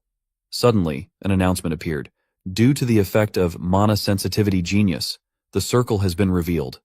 Beneath the students' feet, a large magic circle appeared, enveloping the entire area and all the students present. The other students were terrified, wondering what was happening. Knox kindly explained, It's teleportation magic. He then advised them, Everyone, just stay still, unless you all want to die here. Immediately after, beams of blinding light emanated from below the magic circle, causing all the students to shut their eyes. In the next moment, all the students vanished, leaving only lingering shadows and murky dust. The surroundings returned to a quieter state, with only the sound of the wind blowing across the grass. Suddenly, a sinister foot with long claws appeared, surrounded by a terrifying aura of bloodlust. A man, or more precisely, a demon, had appeared. Surrounding the demon was a dense and frightening aura of bloodlust. The demon silently sensed the long-hidden power surging within it. It was ecstatic and whispered to itself, "Finally, my opportunity for revenge has come." This demon seemed to be the one Knox mentioned, called Rudger. Let's see what Rudger is seeking and who he's searching for, which might just be our unfortunate Knox. Knox at this point sensed the unusual situation and quickly warned all the students, "Everyone, just stay still." His eyes gradually turned serious as he said, "Unless you all want to die here." Immediately afterward, Knox decided to dismount and urged Carl to leave the magic circle's area, saying, "I'm counting on you." Just moments later, while all the students were still confused about what was happening, the magic circle activated and transported all the students to another place, at this time in a different location within a forest. All the students had been teleported here. Some students were still shocked after being suddenly transported elsewhere.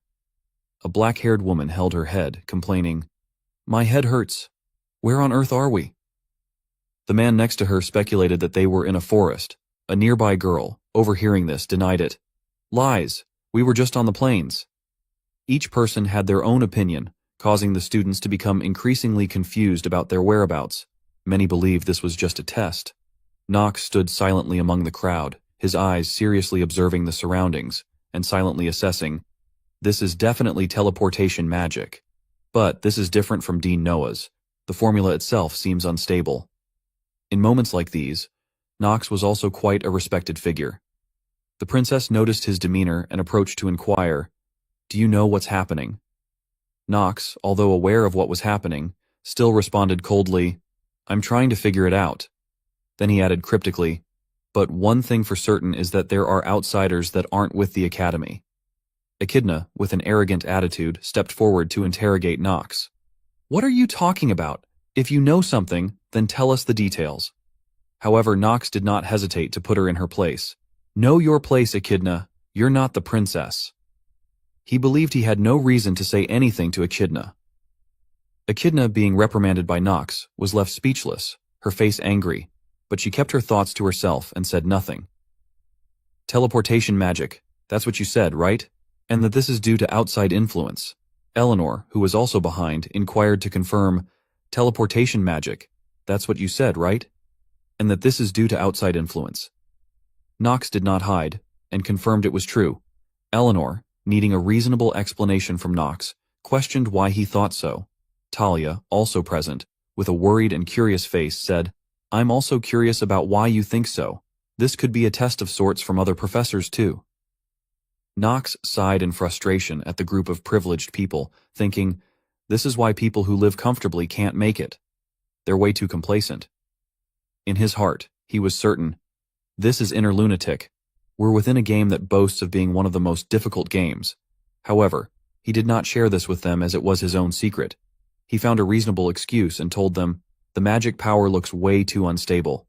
At the same time, the skill Acting Genius had been activated.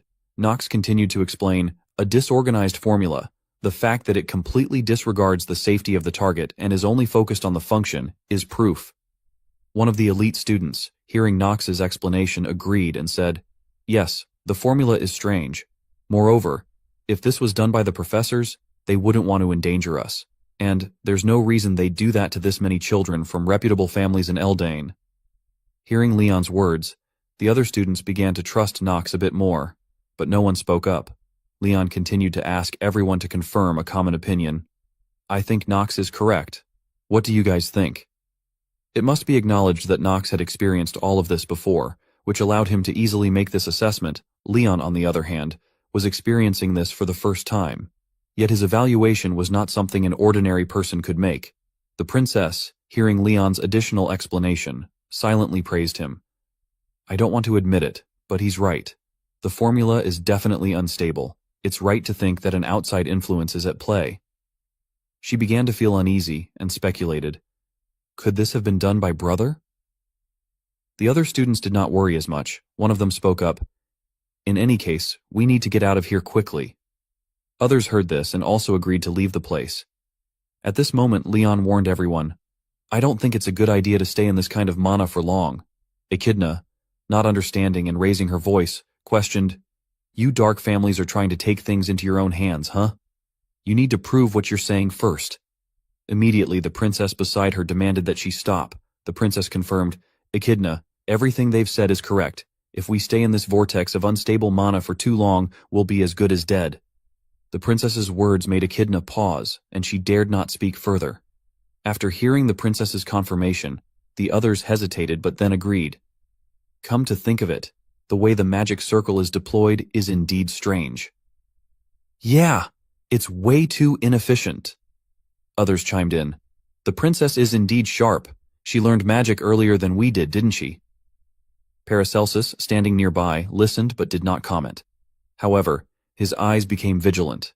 He turned in one direction, drawing his sword and readying for battle. He signaled everyone to be quiet. Echidna, with her limited abilities, noticed nothing amiss. Paracelsus coldly asked her, Can't you smell the stench of blood? He added, This is a monster that's intermediate rank or above. Its location is above us. What Paracelsus mentioned also alerted Nox, and he detected it too. Above them appeared a bird-like monster with a large body and 4 wide wings. The wind from its wings made everyone below cautious. However, before the bird could make a sound, Nox swiftly leaped up. With one move, his sword slashed multiple times across the bird's body. His expression remained cold and composed as the bird took the hits from Nox. He warned all the students, All of you, get ready. The large bird, easily cut down by Nox, lay on the ground.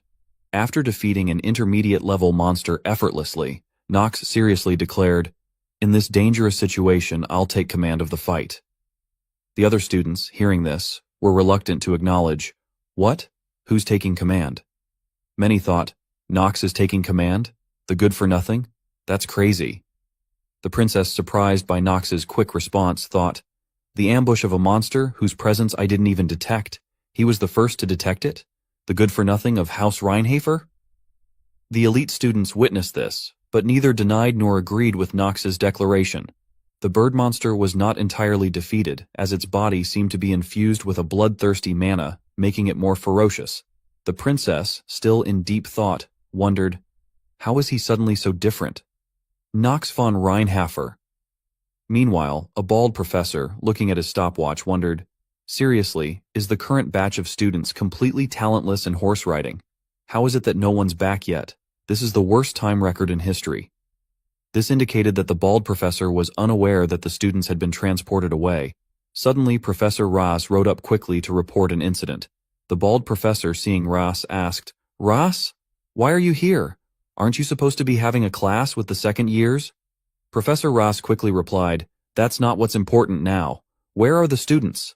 The bald professor, still unaware of the situation, responded, They're having horse riding lessons in the plains. But he soon sensed something amiss. Wait a second, this feeling. What's wrong? Professor Raz explained, A person that uses demonic magic has been spotted in the academy. 3 hours ago, a huge magic circle was activated and we tracked it down to these plains. The bald professor, now angry, exclaimed, Of all times, it had to happen when Dean Noah wasn't around. Damn it, we need to get going now. Suddenly, Carl, Nox's horse, came running alone toward the destination. Attached to Carl was a letter written by Nox. The bald professor, seeing Carl, recognized him as Nox's, and quickly took the letter. The letter mentioned that a demonic human had appeared at the entrance of the nameless forest, and immediate assistance was needed. The bald professor read the call for help with some concern. Knowing the nameless forest was a dangerous place, he and another person hurried there. It'll take at least 2 days to reach the nameless forest. It's too late to use more teleportation magic. I hope they'll all be safe. Meanwhile, in the nameless forest, Nox had just finished thoroughly defeating the bird-like monster. Looking relaxed, he was cleaning his sword. Echidna, having witnessed Nox easily slay the monster, could no longer Noxtain her haughty expression and had to admit, I don't want to admit it, but I will. Your judgment was the correct one, Reinhafer. The princess approached, but before she could speak, Nox coldly interjected, Forget it. I don't need forced apologies, princess. The princess was puzzled by Nox's words. He then bluntly stated, "This incident is an extension of what happened previously. Please give me the authority to take command of all the students, by the law of the imperial family." The princess hesitated and responded, "But it could get dangerous. I, the princess, will take charge of the students personally." Nox felt annoyed and troubled by her response. He quickly called for a young man named Pell. When Pell stepped forward, Nox asked him, "Tell me the manual that needs to be followed in emergency situations." Pell hesitated, but then complied with Nox's order. "The top priority is to protect a member of the imperial family, and the authority to take command will be given to the most exceptional knight or mage." After Pell finished, Nox addressed the princess. "Princess, you're the only member of the imperial family here, and you're also one of the most powerful individuals needed to defeat the demons in the future. The lightning mana and power of punishment you possess are passed down only within the imperial family." Nox added, "And so even if everyone dies here, we must protect your life. That's the law of the empire." The princess, hearing this, hesitated and remained silent. Nox continued, "Also, the person who made the fastest judgment during that ambush was me. So please give me the authority." Nox's face slowly formed a cunning smile as he extended his hand toward the princess, concluding, "Authority over the life and death of everyone here, including you." The princess felt a mix of emotions, unsure whether she was moved or frightened. After hearing Nox's speech proving himself as the suitable leader of the student group, Talia's face began to blush. He wants to become the leader with everyone's life on the line. Incredible. She stared intently at Nox, assessing him. I was indeed right. Nox is the true knight role model. Sensing something behind him, Nox turned to see Talia gazing at him with sparkling admiration. Puzzled, he thought, "What the hell is wrong with her?" Nox then addressed the crowd. "Anyways, if there aren't any other opinions, I'll become the leader and take charge of us. If you don't like the idea, then prove your worth with your abilities." With a confident smile, Nox added, "If you can do that, I'll gladly give up this position as the leader." None of the students voiced any objections. However, a clever-looking young man thought to himself, if something bad happens while he's protecting the princess, the leader would definitely face severe punishments, even if he does well at the start. Something will surely go wrong eventually. That means Nox is drinking poison from a holy grail right now. He stood right behind Nox, mocking him. "Ha ha ha, mindless idiot. Do what you want." Nox heard his words and turned to look at him with utmost affection. Seeing Nox's gaze, he broke into a cold sweat and quickly turned away, terrified by Nox's love for him. After a moment of silence, everyone tacitly understood that Nox would be the leader. Nox then declared, "It's decided then. Starting from now, follow my instructions. If you don't, you'll be punished according to the law." The princess silently agreed with Nox's every word. Even the echidna, who disliked Nox, could only grumble internally. After clarifying everything, Nox began to command everyone. "We'll start moving now, everyone. Follow me." Nox then took the lead. Eleanor, seeing Nox leave without further explanation, felt confused. "Wait, shouldn't you tell us where we're going first?" Nox, without bothering to explain, gave her a frightening look and said, "I'm not good at explaining things, so make sure to follow me closely."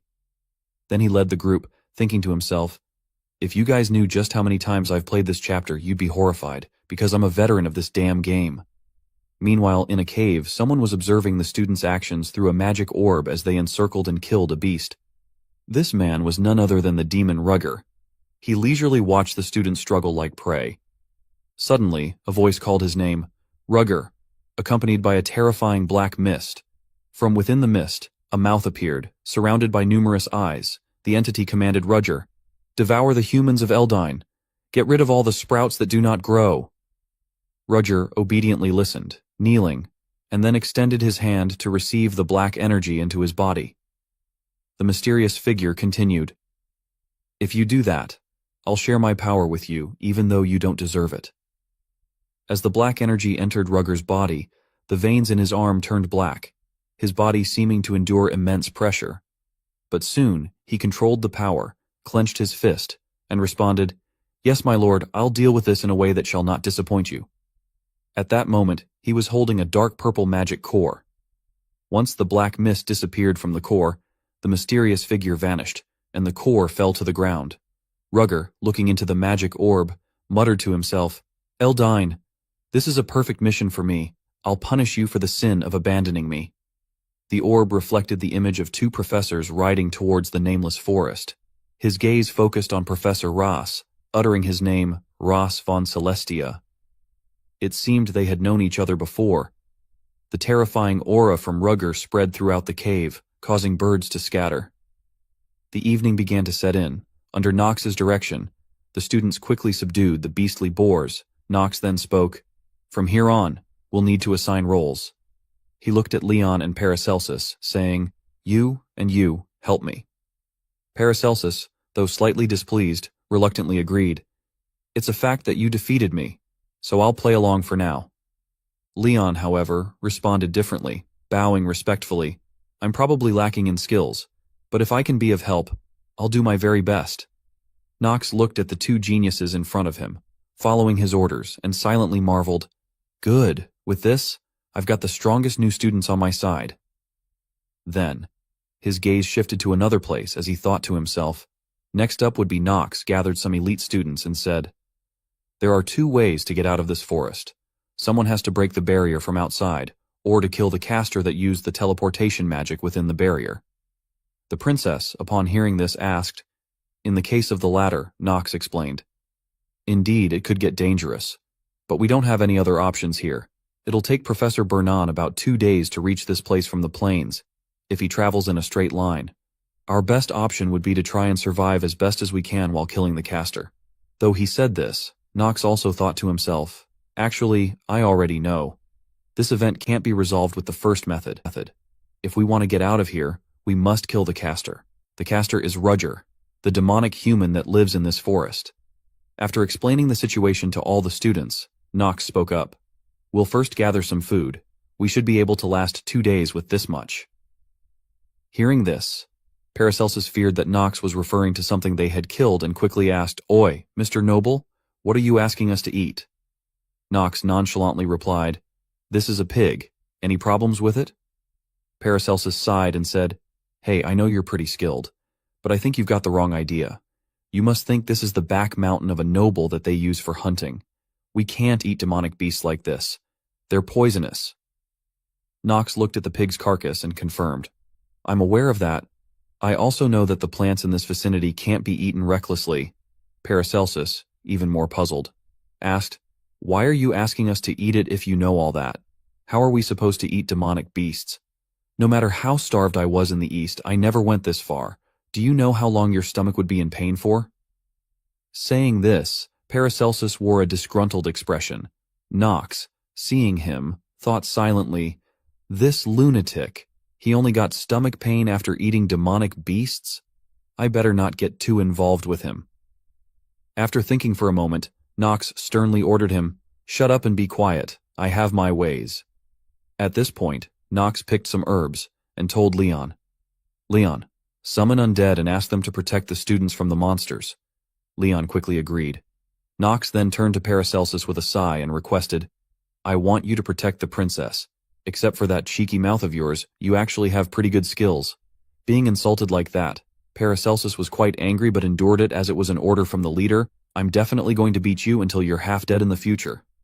After the two of them left to carry out their tasks, Nox began his own work. First, Nox found a large flat stone to use as a table. Then he used various available ingredients from the forest to cook. Finally, the Nox ingredient, a piece of purple demonic pig meat, was separated. Just looking at it, no one dared to eat it. All the students who witnessed it were terrified and wondered what that disgusting thing was. "Look at that color, I think we'll die if we eat that." After grilling the pork for a while, Nox placed an herb on it. From the herb, a golden aura spread and gradually infused into the meat. After a while, the meat changed from a dreamy purple to the color of normal meat. The students who witnessed this were surprised. Nox then explained, "I simply used this plant to neutralize the poison the meat had. The crimson rake plant is capable of neutralizing poison of middle-rank monsters and below. And the hornboar is one of those monsters." The other students reluctantly acknowledged this. "Is that so?" I think I've read that in a book somewhere. But the Reinhafers have no reason to starve. How would he know such information? I don't know either. Then Knox turned to the princess and asked, So then, princess, do you like it rare or medium rare? He thought to himself, I'm boldly excluding the option of well done. There was once a mention within the game that well done meat is thrown away. At this point, the pork was almost done. All the students, having moved all day, were very hungry. The princess, despite being royalty, also eyed the meat hungrily. At this moment, hunger had no place for dignity. At this point, the pork was almost done. All the students, having moved all day, were very hungry. The princess, despite being royalty, also eyed the meat hungrily. At this moment, hunger had no place for dignity. Meanwhile, at the two professors' location, they were riding horses hastily towards the nameless forest. The bald professor was using a device to contact the academy's principal, Noah von Trinity. On the other end, he began reporting the situation. Dean Noah, can you hear me? Yes. This demonic human is at least intermediate rank or above. The academy has determined this to be a grave matter. I'm on my way to rescue the children with Professor Rass. In response, there was only a sound of munching. The bald professor continued. The other elite professors are already out on other dispatch missions. Contrary to his worries, Principal Noah was still calmly eating, the sound of her chewing clearly audible. Shocked, the bald professor thought, what was that? That sounded like someone was eating snacks. However, he reassured himself, nah, I know she's crazy, but there's no way she'd be casually snacking in a situation like this. But Professor Rass beside him bluntly questioned, Dean, are you eating snacks right now? Caught, Principal Noah nonchalantly asked, Oh, you heard that? Her question left the two elderly men speechless. Seeing their silence, Noah reassured them. There's no need to be so worried. She confidently asserted, they'll come back without any major issues.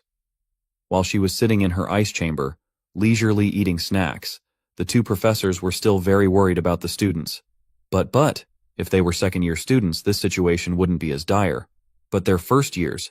They haven't even been studying at the academy for that long. They're basically dunces right now. Professor Rass beside him also shouted in agreement. Their expressions were far from calm. Sweat ran down Professor Rass's worried face. They haven't even learned basic defense magic properly. However, to their surprise, Principal Noah cut the connection without bothering to listen further. The two old men were left helpless. Damn it! It can't be helped then. I'll just do as much as I can. The bald professor was no longer calm. Urging his horse to run faster, Professor Rass behind him called out, Burnin! In his mind, the professor worried, My top apprentice Knox. I will never let you die in a place like this. Back at the nameless forest, all the students seemed to have eaten their fill of the food Knox had prepared from the beast. They were now gathering around the campfire to rest for the night. However, Knox continued to do something that puzzled the students. Seeing Knox's actions, Leon asked Paracelsus, Why are you spilling the hornboar's blood around? Paracelsus kindly explained, If you use the blood of a stronger monster instead, weak monsters won't even dare to come near us. That's something we do often, even in the East. Travelers are most vulnerable when they set up camp at night, after all. Hearing Paracelsus's explanation broadened Leon's knowledge.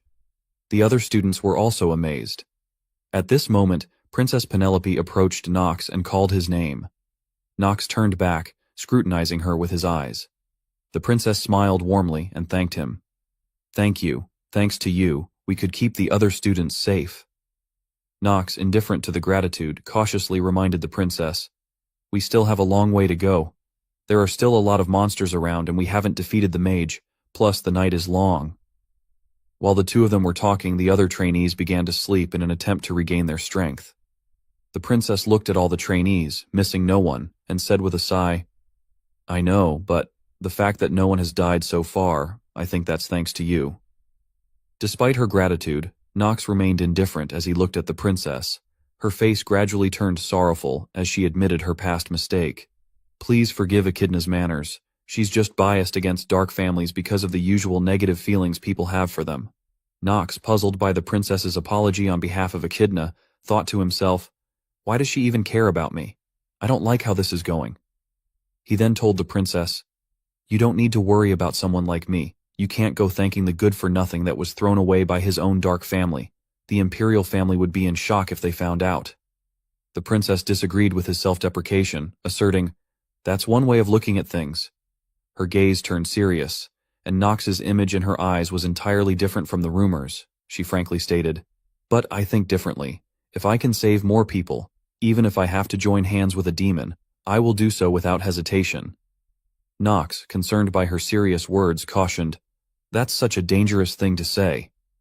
In response, the princess quickly retorted, "I'm just kidding." Nox felt a bit annoyed by her attitude and thought to himself, "Damn it, did her switch turn on?" He evaluated her.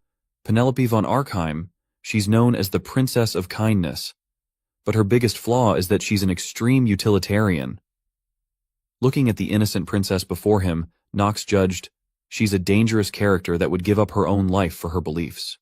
Her nickname as the Princess of Kindness could easily turn into the cold-blooded princess. Ending the conversation with the princess, Nox took out a cloth bag emitting a menacing purple aura. He raised the bag and addressed the other trainees. "We'll now team up in fours to set up the tents. I have some decent cloths, so each of you can come take one," he thought to himself. Having a dimensional pocket is definitely convenient. Seeing Nox's announcement and the bag he held, the trainees began to murmur, "Why are you carrying around things like that? What the hell? That's the Reinhafer family for you. I heard that when you turn 5 in the family, they push you off a cliff. Nah, no way." Annoyed by the absurd rumors, Nox thought, "To think there'd be such bad rumors going around, I guess that's how things are for a dark family." The other trainees began setting up camp according to Nox's instructions. Nox, standing next to Talia, reminded her with a worried expression, We better be careful." Talia, confused, asked, Be careful of what?" Nox, unable to explain what he already knew, coldly responded, "It's nothing." He then continued to instruct the other trainees. "After you guys have decided on the night shift rotations, take turns guarding this place." He started to plan in his mind. "It's time for me to get started too. There's a problem that exists in the second episode of the Academy during this ambush. If we don't kill the mage that set up the barrier quickly, it'll become impossible to clear this scenario." Meanwhile, the trainees were finishing setting up the camp. Everyone seemed exhausted and fell asleep around the campfire. Taking turns guarding, Nox continued with his plan, thinking, "And that means, if no one kills the mage, we won't be able to complete this story."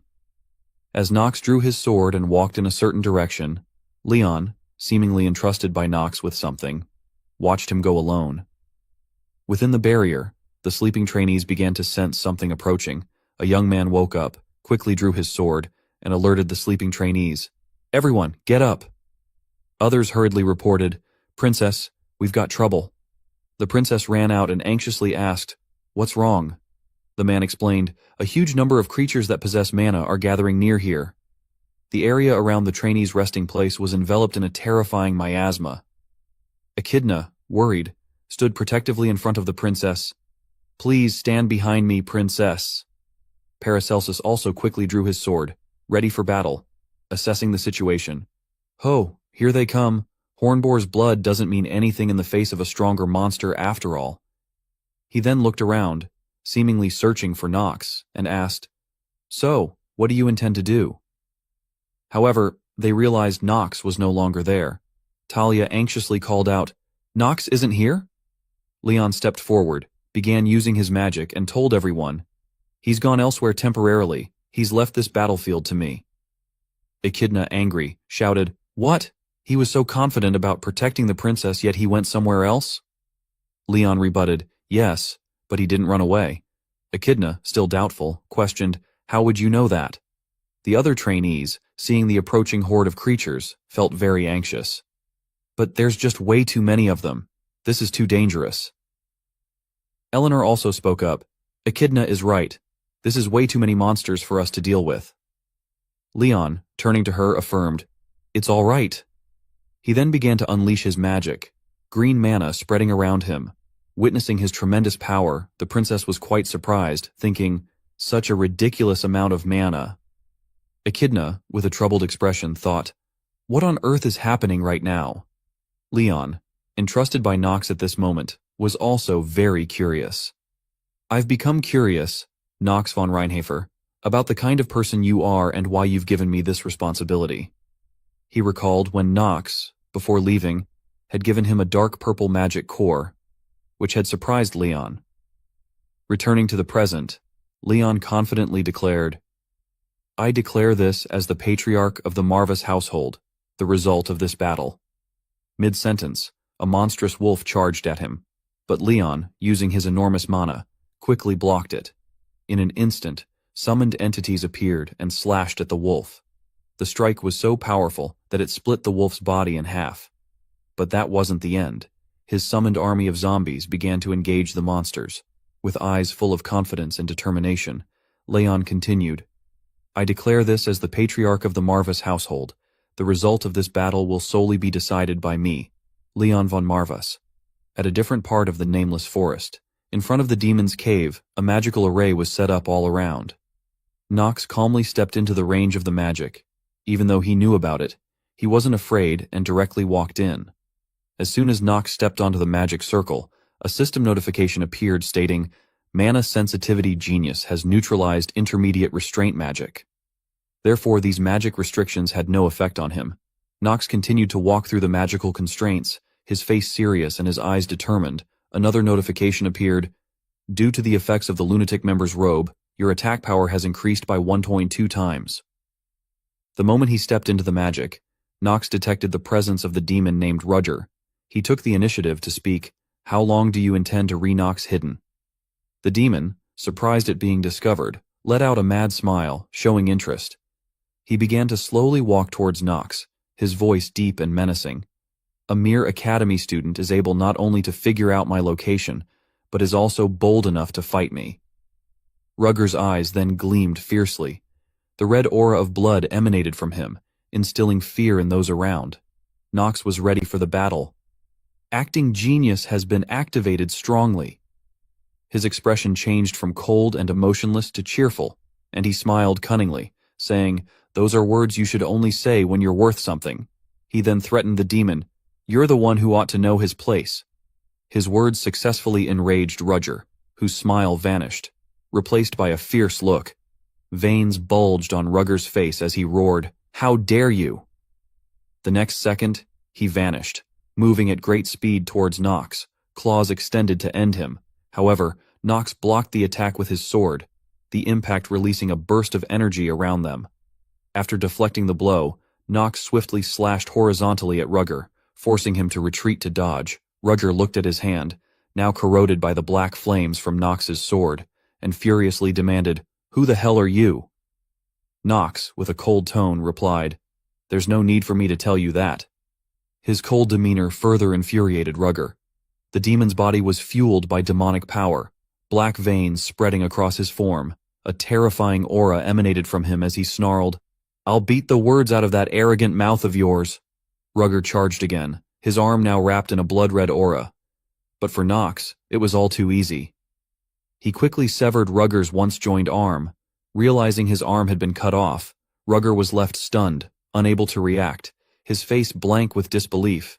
Knox, after chopping off Rugger's arm, looked at him coldly and thought to himself, One piece skip. What happens from now is what matters. Well, there's no need for me to even use my skill.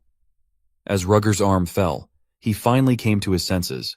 Knox, with an unwavering expression, considered, Not with this difference in level? Even though he's borrowed the power of a demon, he's still just a demonic human. Rugger's face now showed a mix of fear and anger as he screamed, Impudent brat! The severed arm regenerated into a bizarre form. He then extended the arm towards Knox, exclaiming, Don't tell me you're so arrogant that you think you've won, have you? As the arm approached, Knox observed it calmly, not bothering to evade. In his mind, he assessed, He's way weaker than the current Knox. At the moment Rugger's long arm attacked, Knox quickly blocked with his sword. His eyes became increasingly menacing. A notification appeared, indicating that swordsmanship and combat genius had been activated. You have destroyed your enemy's attack. Immediately after activating the skill, Knox's strikes grew stronger. He knocked Rugger's arm aside, causing it to become deformed. Rugger was utterly shocked when Knox repelled his attack. As Rugger momentarily lost focus, Knox gathered mana into a magic orb on his left and taunted him. An attack like this is useless. The next second, Nox's attack hit Roger's body, causing him to scream in pain. Acting Genius has been activated. Simultaneously, Nox's face turned cold.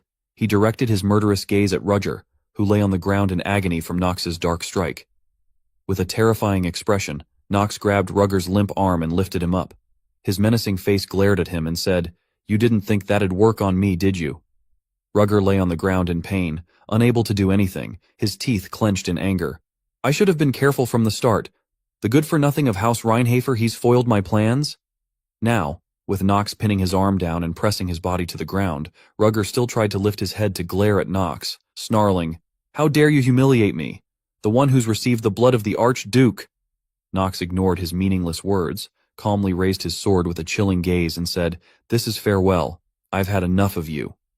As Rugger saw himself about to be finished off, sweat began to pour down his face in fear.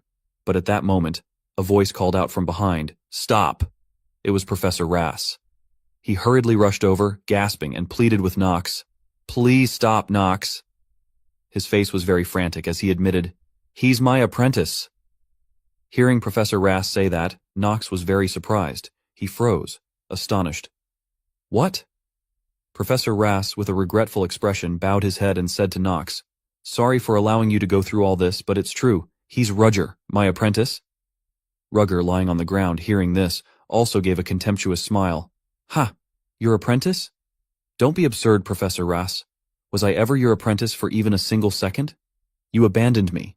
I, who lost my arm in the war of our empire, you drove me out of the academy heartlessly because I no longer had any value." Rugger angrily shouted, "You call yourself my teacher. You're self-deluded." Hearing these harsh criticisms from his student, Professor Raz sorrowfully clenched his fist and admitted, "Yes, I might have abandoned you. But it's not what you think. I only made such decisions because I was worried for you. I didn't want what happened to my son to happen to you.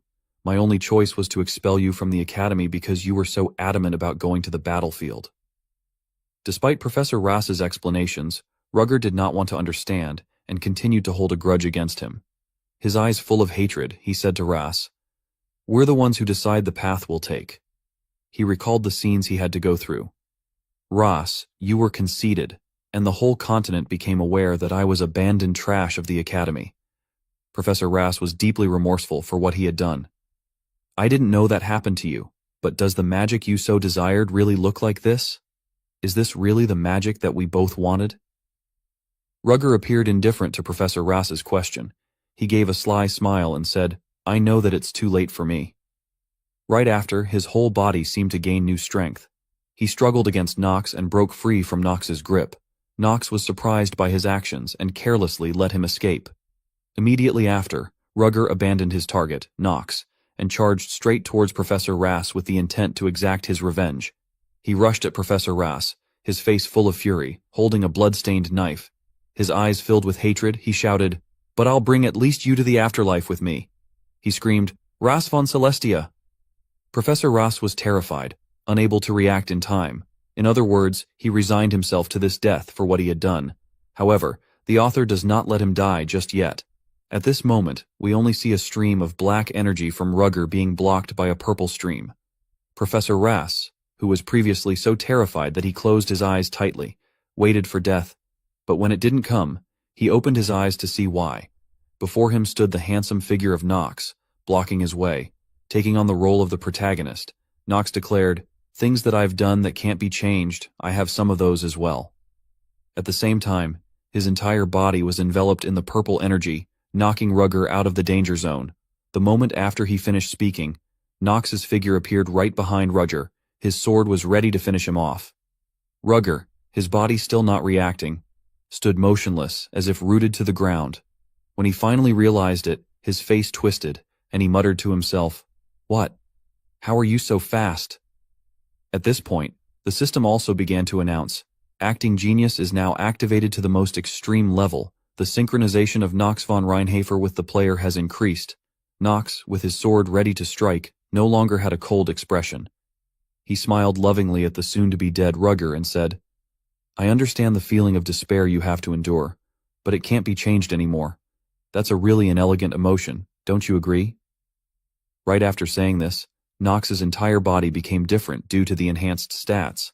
Another warning rang out, "You might lose your mind." However, this didn't affect Knox. He continued to swiftly swing his sword. The blade quickly sliced Rudger's body in half. He didn't have time to say any last words, only managing to utter a few meaningless sounds. Knox's cold eyes turned to look at the demon's body, which had been cut in two. After a while, the demon's body gradually dissolved into black mist and disappeared as if it had never existed. Professor Rass witnessed the entire scene, unable to suppress his sorrow. He collapsed to the ground, watching his apprentice vanish without being able to do anything. His eyes filled with grief. He lowered his face to the ground, helplessly accepting the truth. Then, Professor Raz softly called out to Knox. Knox responded, puzzled by what he wanted to say. Suddenly, the professor asked a meaningless question. "What should I do?" Knox, confused, replied blandly, "What are you talking about?" At this point, the professor began to open up. "You know already, don't you?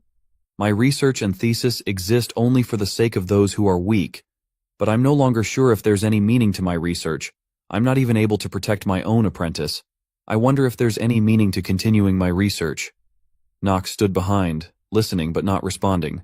Professor Rass, in his sorrow, scooped up some dirt, watching it fall through his fingers, and said, "I've lost the direction of my life."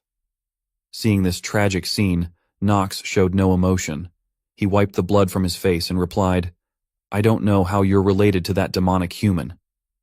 Knox looked at the image of the fallen professor and thought to himself, "This is the lesser evil. I need his thesis to be published so that artifact creation and the strengthening system can be unlocked within the game. He must continue his research. But is that really all?"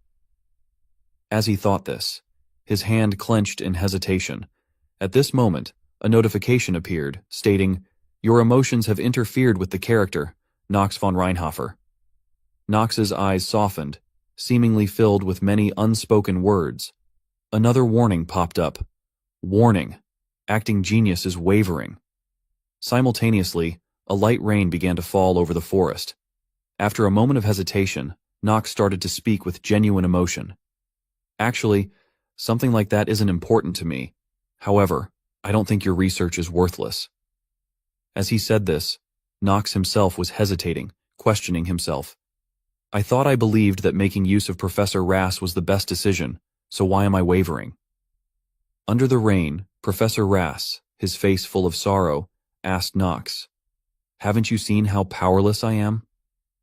Knox, with a confused expression, confirmed, "Yes, I've seen. You looked pathetic." Then, Knox's face gradually softened as he thought to himself, "I understand now. He's gotten inside of my fence. That's why I'm wavering. Every word he says affects me." Breaking his train of thought, Knox stepped lightly towards Professor Rass.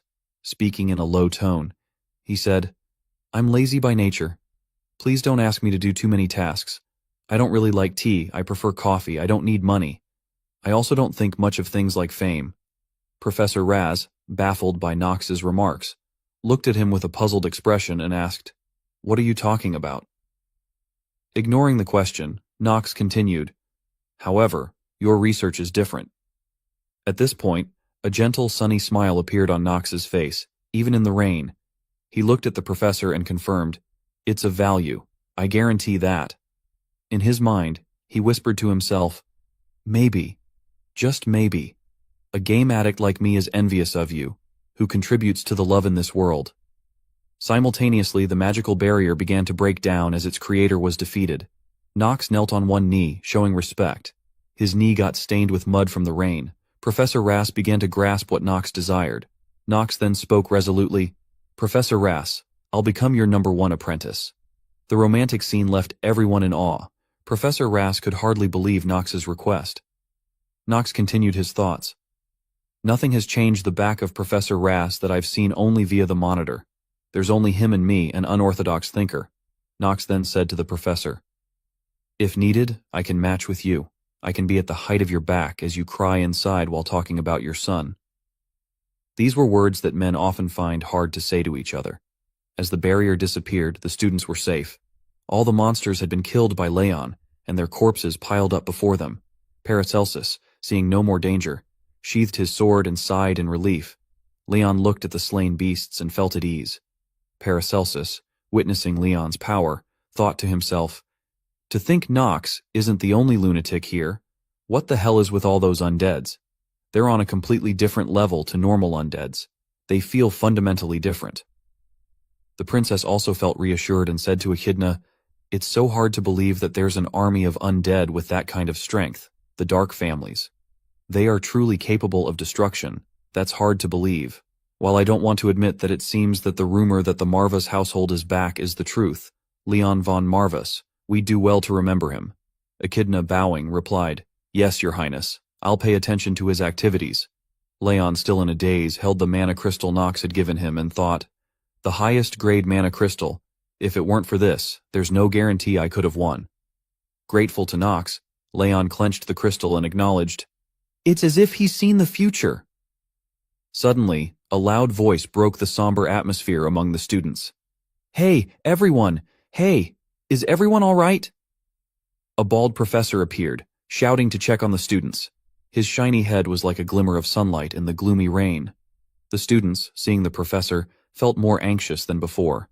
Paracelsus, annoyed by the noise, turned away, as the bald professor grabbed an unlucky student, shaking him to check if anyone was dead. The princess approached and confirmed, "No, there's someone who left the battlefield, though." The professor, seeing the princess, stopped his frantic actions and respectfully said, "Princess, pardon me for being late with my greetings because I was in a rush." He asked, "May I know who it was that left?" The princess replied, "It's Nox von Reinhofer, but I don't think he's in any danger, because we could only survive this long thanks to him." Professor Rass, in disbelief, asked for confirmation. "Is that the truth?" From afar, Leon affirmed, "Yes, the mana crystal he gave me helped us." Paracelsus chimed in, "He also resolved the tent and ration issue for us. Well, he basically did everything." The bald professor was astonished by the students' recounting. A group of students discussed, "Reinhofer. He might not be the trash that we thought he was. He's definitely problematic when it comes to women, though. And he did act like a good-for-nothing. He also treats servants pretty badly. I heard he had bullied Eleanor's servant in an alley before." "Really? Maybe he's also problematic when it comes to men?" The discussions about Nox were now completely different from the rumors that had circulated before. The bald professor was less shocked by the danger Nox had faced than by the positive comments about him. Conflicted, the professor thought, "That white-haired brat again? Come to think of it, the barrier has disappeared. I confirmed that the large-scale transportation circle of the demonic human and the barrier can only be broken from within. What's happening? Not enough time has passed for Raz, who's a weakling, to have resolved everything here. That means..." After pondering, the bald professor began to realize the image of Nox's annoying smile appeared in his mind. He had to admit that everything had turned out well thanks to Nox. After the incident where a demon kidnapped students into a forest, everything was resolved, and Nox was now sitting in Professor Rass's office. He was diligently taking notes. At this moment, the system announced, "Ordinary acting is now activated. You will not waver." Nox's eyes gradually became contemplative as he recalled everything that had happened before. "After that incident, I had no choice but to become the apprentice of the strange professor, Ross von Celestia." Professor Ross was very happy to show off to the bald professor. Back in Professor Rass's office, he was cheerfully humming while putting a magical bracelet on Nox's wrist. Nox resignedly let him do whatever he wanted. Nox felt helpless, thinking to himself, for the sake of unlocking the artifact system in the future, his research is an absolute necessity. In the game, Inner Lunatic, Professor Rass never died, but things are different now. If I don't save him, then I'll be the one suffering. Nox suddenly swung his arm, his elbow hitting Professor Raz square in the face. Nox then casually remarked as if it was an unintentional action, "Oh, sorry. You were bothering me so much. I mean, I reacted unknowingly because you touched me." However, Professor Raz didn't seem angry. On the contrary, he was cheerful, saying, "It's all right. I know you did that on purpose, so no need to act coy in front of me." Even though his nose was bleeding. Seeing the professor's expression, Nox felt both helpless and annoyed. Nox then seriously said, "You know me that well, and you still chose to bother me. I know the Empire's laws include sexual harassment laws, Professor Rass replied. For someone who acts like the good-for-nothing of a reputable household, you're saying some really smart stuff. The Empire's laws, if you look at the relationship between a commoner and a noble, you'd see the laws have been broken down for a long time.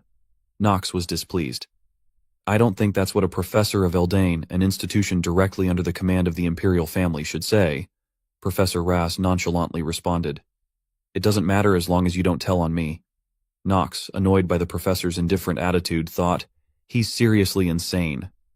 Professor Rass, holding the magical bracelet, said, This time around, I recommended you along with Leon von Marvis. I'm talking about my recommendation to the imperial family for the two of you to go into the treasure vault of Eldain and take an artifact. Nox was surprised, asking incredulously, What? You really did that? Professor Rass casually confirmed, Yes, as you know, I can be quite convincing. Doing this much for my top apprentice is not a big deal, so there's no need to feel pressured. In Nox's eyes, the professor was now shining brilliantly. Unable to hide his joy, he moved closer and asked, Whoever said I felt pressured? Professor Rass was surprised by Nox's sudden change in attitude. Nox clenched his fists, his face full of excitement. Since you went through the trouble of preparing a gift like that, I'll gladly accept it. The professor was at a loss for words, seeing Nox's shameless attitude. You seem even happier than when you became my apprentice. I'm overthinking things, right? Nox didn't care about what the professor said. He was lost in his thoughts, thinking, Eldain's treasure vault, what an unexpected jackpot. Nox then moved towards the Academy's storage room. He looked around, evaluating. This place is co-owned by the Imperial family and the Rivalan household. While there are a lot of incredible artifacts in here, I know the one that will have the best efficiency. If I get that at this point in time, I'll be able to grow several times faster. Suddenly, his steps slowed down. Eleanor appeared behind him, commenting, I would have never imagined you opening the treasure vault of Eldain. She smiled mockingly. Looks like you got yourself a good teacher, huh? Nox, too lazy to pay attention to her, coldly responded, Think whatever you want. He sighed inwardly. Eleanor's share in the Rivalan merchantry has been acknowledged, so she's going in with me. I hope she doesn't cause any trouble for me. Eleanor, seeing Nox's cold attitude, mentioned, You're greatly mistaken if you think I don't want to give away the artifacts that I donated. I have every intention of making sure that you are properly paid for saving me. Nox, hearing this, turned around indifferently. You like to make things troublesome for me as usual. Eleanor smiled and asked, You heard about how it works from Professor Rass, right? She then took out the key to the artifact room. With an expectant look, she asked Nox, What artifact are you going to take? Speaking of this, Nox gradually became interested, smiling maliciously as he said, The item I'm looking for is... No one knew what Nox had told Eleanor he wanted, but she was very shocked, stammering, What did you say? She asked again, What did you say you wanted? Nox, appearing indifferent and considering it normal, complained, Are you going to make me repeat myself twice? Eleanor crossed her arms, expressing her attitude, I don't know why you'd want an antique like that. I guess it's not completely surprising if it's just a hobby of the son of a rich family. Nox didn't want to waste much time there, so he mentioned, How about giving it to me first before we continue talking? Eleanor, hearing this, smiled knowingly and said, Wait, before that, Nox von Reinhafer, I need to test whether you're fit to receive an item from this place or not. Hearing her say that, Nox was confused, his mind filled with questions. I wasn't told of something like that. Eleanor confidently stated, That's my special right as the person who donated the artifacts. The Rivalan merchantry is already fully in control of Eldain after all. After saying that, Eleanor clapped her hands, and then the space around them began to change to another place. This surprised Nox greatly as he looked around, full of curiosity. In his mind he thought, Space teleportation magic. I've seen this countless times in the game. Eleanor, seeing Nox's rather calm expression, remarked, You're not surprised, huh? Nox replied, I've experienced things even more surprising than this after all. Then she invited Nox to sit down. She started the conversation. Let's not waste any more time and begin the test, Nox von Reinhofer. Nox appeared cold and puzzled about what Eleanor wanted to discuss with him. He thought to himself, She's making me work for the artifact. Well, it's just a formality, so it shouldn't take long. Eleanor, now showing a serious attitude, questioned Knox. Why did you save me? Knox was quite surprised that Eleanor did all this just to clarify why he had saved her. He indifferently asked, That's the test? Eleanor, with a determined attitude, said, It's up to me to decide what question is asked. Knox felt a bit confused by her persistence. Trying to make an excuse, Knox said, As I've told you previously, I simply... But before Knox could continue, Eleanor slammed her hand on the table, interrupting him.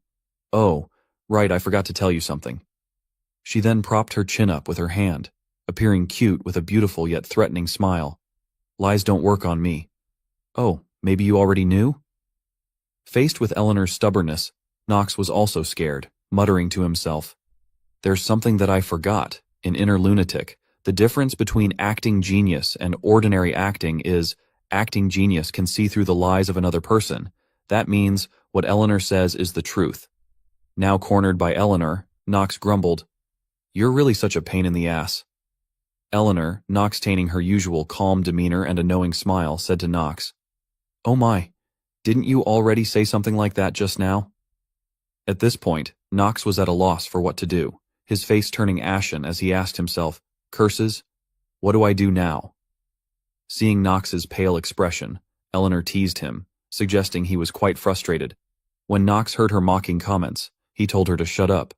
You must have lied about wanting to give me the artifact personally, he said. Eleanor, noticing Knox's hesitation, emphasized, Is that important right now? What's important is that you'll lose out if you don't answer my questions. Knox was truly at a loss, assessing the situation and thinking, It's way too risky to have come all this way just to lose the artifact. To begin with, she'll suspect me if I try to get out of this meeting. It'd be better to just face it head on here. He then devised a solution and asked Eleanor about her desire regarding why he saved her. Eleanor confirmed that was indeed her desire. Knox looked away and said, It's because it was necessary for me. Eleanor, still puzzled, asked why. Knox coldly replied that she was part of his plan. Eleanor was stunned, feeling as if struck by lightning. She quickly questioned him about the plan he mentioned. Knox folded his arms and replied indifferently, I don't think there's a reason for me to tell you that much, is there? Eleanor, frustrated by her lack of knowledge, decided not to press further and moved on to another question. Knox gladly answered her. She recalled something from her past, asking, What happened in the ballroom in the past? Did you not save me because you feel indebted to me because of that? Knox firmly responded that it was not the case. Eleanor was somewhat disappointed by his decisive answer, asking, It's not because of the past? What intrigued her the most was being a part of Knox's plan. What on earth does that mean? Knox reiterated, Everything I've said is true. You probably already know that, though. Eleanor remarked that keeping too many secrets was not good. However, Knox did not feel that he was the one with a problem. He thought Eleanor was the one at fault. Eleanor seemed to avoid that and brought up something people had been saying about him lately, that he had changed quite a lot from the negative rumors before. Knox, uninterested, replied indifferently. Eleanor ignored his attitude and continued, I don't believe that. Even though you saved me, I still remember what you said to me in the past. Her gaze turned hostile as she glared at Knox. She was about to say something, but Knox interrupted. Do as you please. Eleanor was very annoyed by his cold, indifferent attitude. Knox, unconcerned, suggested, Blame me and hate me all you want. It's your right to feel however you want. I'm saying you can do whatever you want. What you feel towards me will not change anyway. Knox reminded himself to stay firm in his stance to avoid any random incidents. He then decided to stand up and said, Are you done here? Now that I've received the artifact, I'll be going back. Eleanor was absorbed in thought, convinced that Knox had truly changed. Despite his attempts to act coldly towards her, a woman's keen intuition could not be wrong. After Knox left, Rick entered the room. Eleanor still had many questions about Knox and picked up a teacup, mumbling to herself, Why did Knox choose that kind of artifact when there are so many other better ones? Rick thought, Although it's not a bad one, it's not the best either. Honestly, I have no clue why a knight like him would need an orb. Eleanor continued to wonder what Knox was thinking.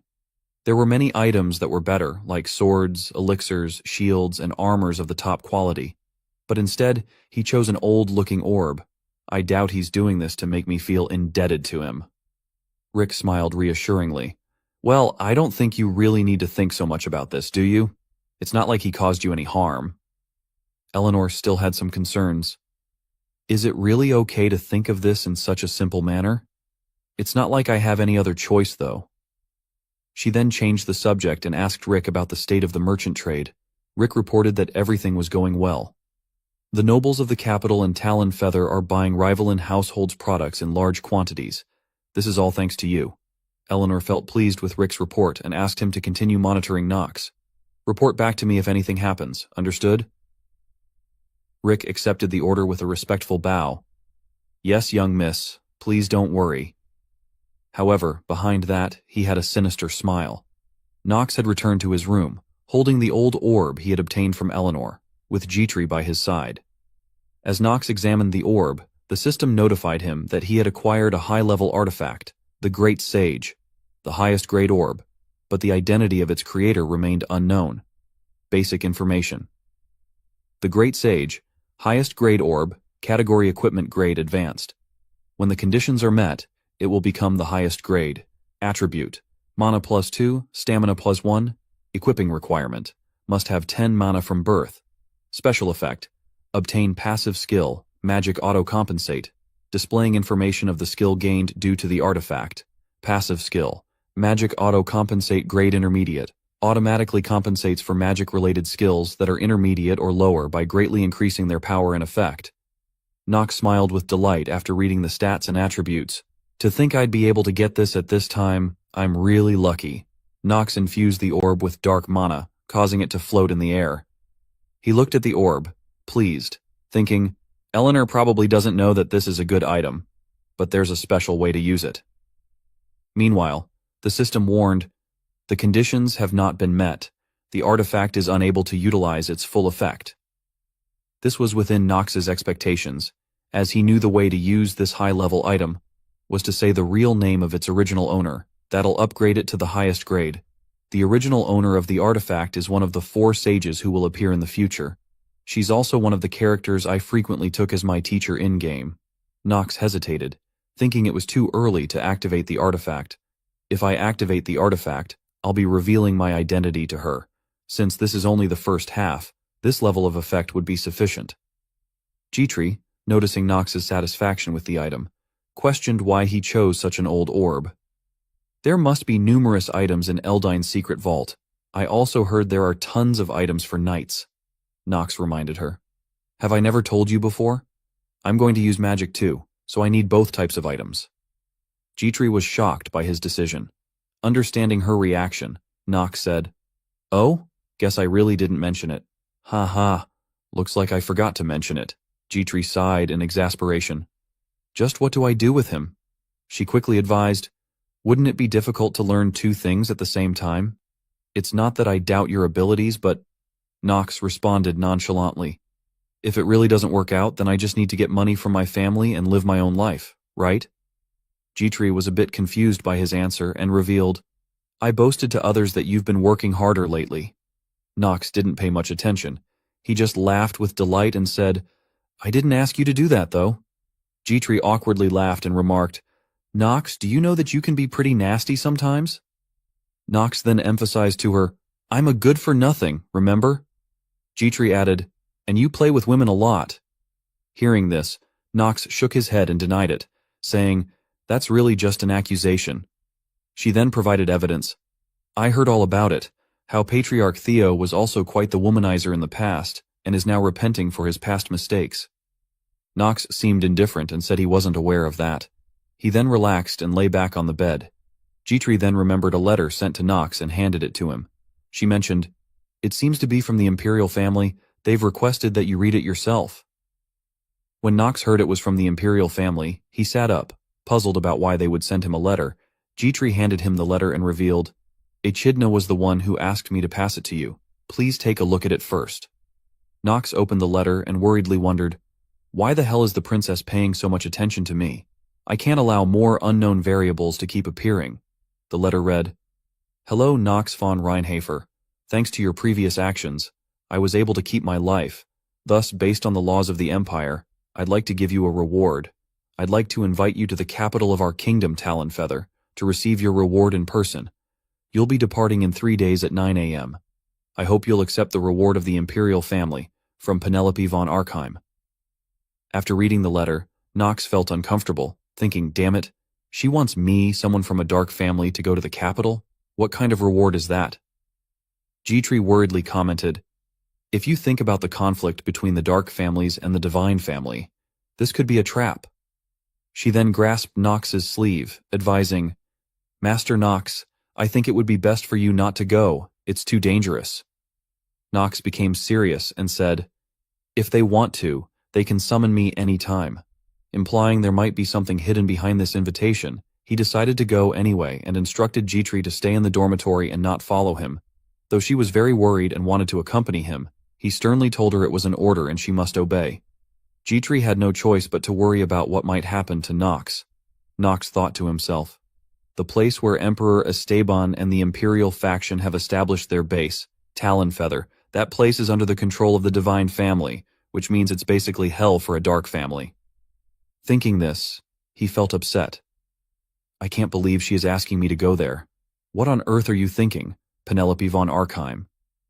When I played Inner Lunatic, there were a few important things to note. The first was whether the Knox attribute given to the player could be made useful. If you chose Swordsmanship and Combat Genius, the path forward would be Combat, or the Sword. If you chose Mana Sensitivity Genius, the path forward would be as a mage. The second was the camps. The player had to choose between opposing sides and achieve meaningful results from there. For example, thinking this, Knox looked at the person before him, Princess Penelope von Arkheim. She asked Knox what he wanted to discuss with her. Knox, showing little friendliness, replied, there's nothing much. Someone as insignificant as me wouldn't have any business with you. The princess kept her cheerful demeanor and said, please don't say that, I'd feel hurt, you know. Hearing this, Knox felt even more annoyed by the woman before him. He said nothing more and continued to brood.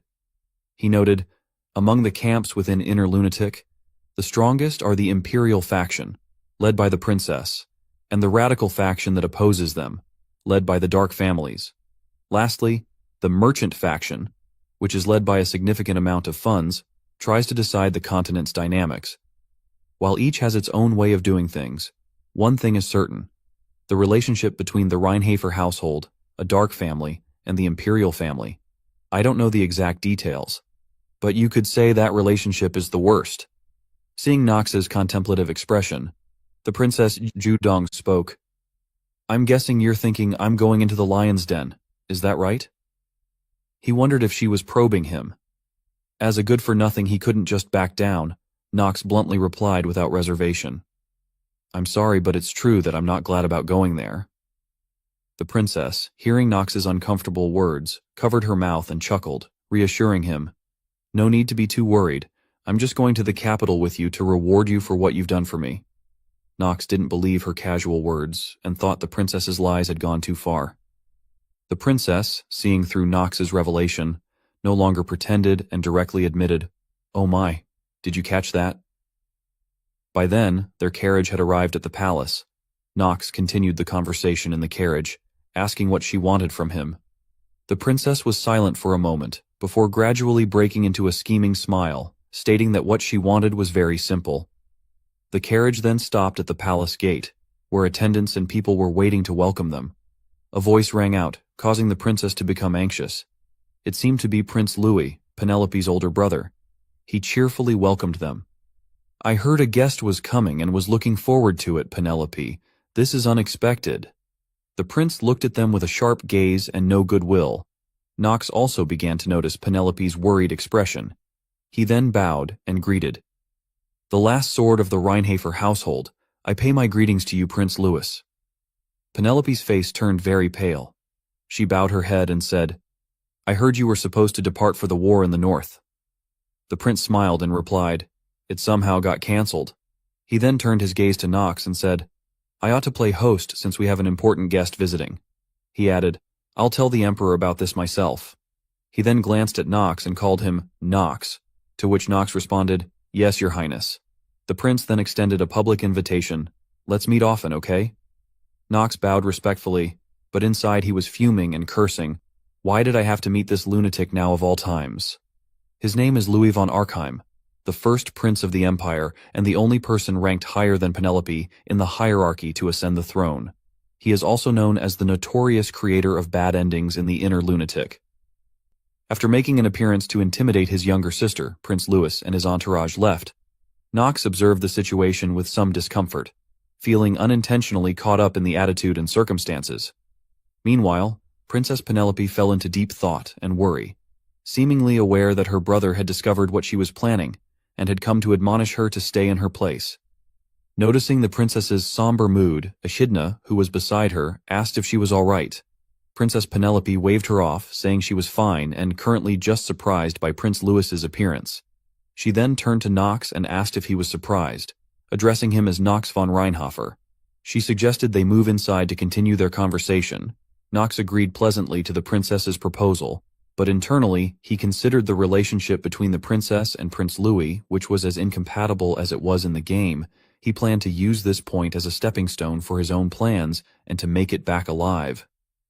By this time, dusk had fallen over the grand estate of Princess Penelope, and the star-filled sky was shining brightly. In a lit room, Knox lay on the bed contemplating the next steps. "Tomorrow's the day that I receive the reward. I better rest as much as I can right now," he thought. He sighed and hoped that no assassin would be bold enough to try and kill him within the princess's estate, which would keep things relatively smooth. However, life is rarely so simple, and especially for Knox, it's often quite the opposite. As he was relaxing, a disturbance arrived. Someone knocked on the door, waking him up. Knox, hearing the knock, became anxious, got up, and took his sword, his gaze more alert than ever.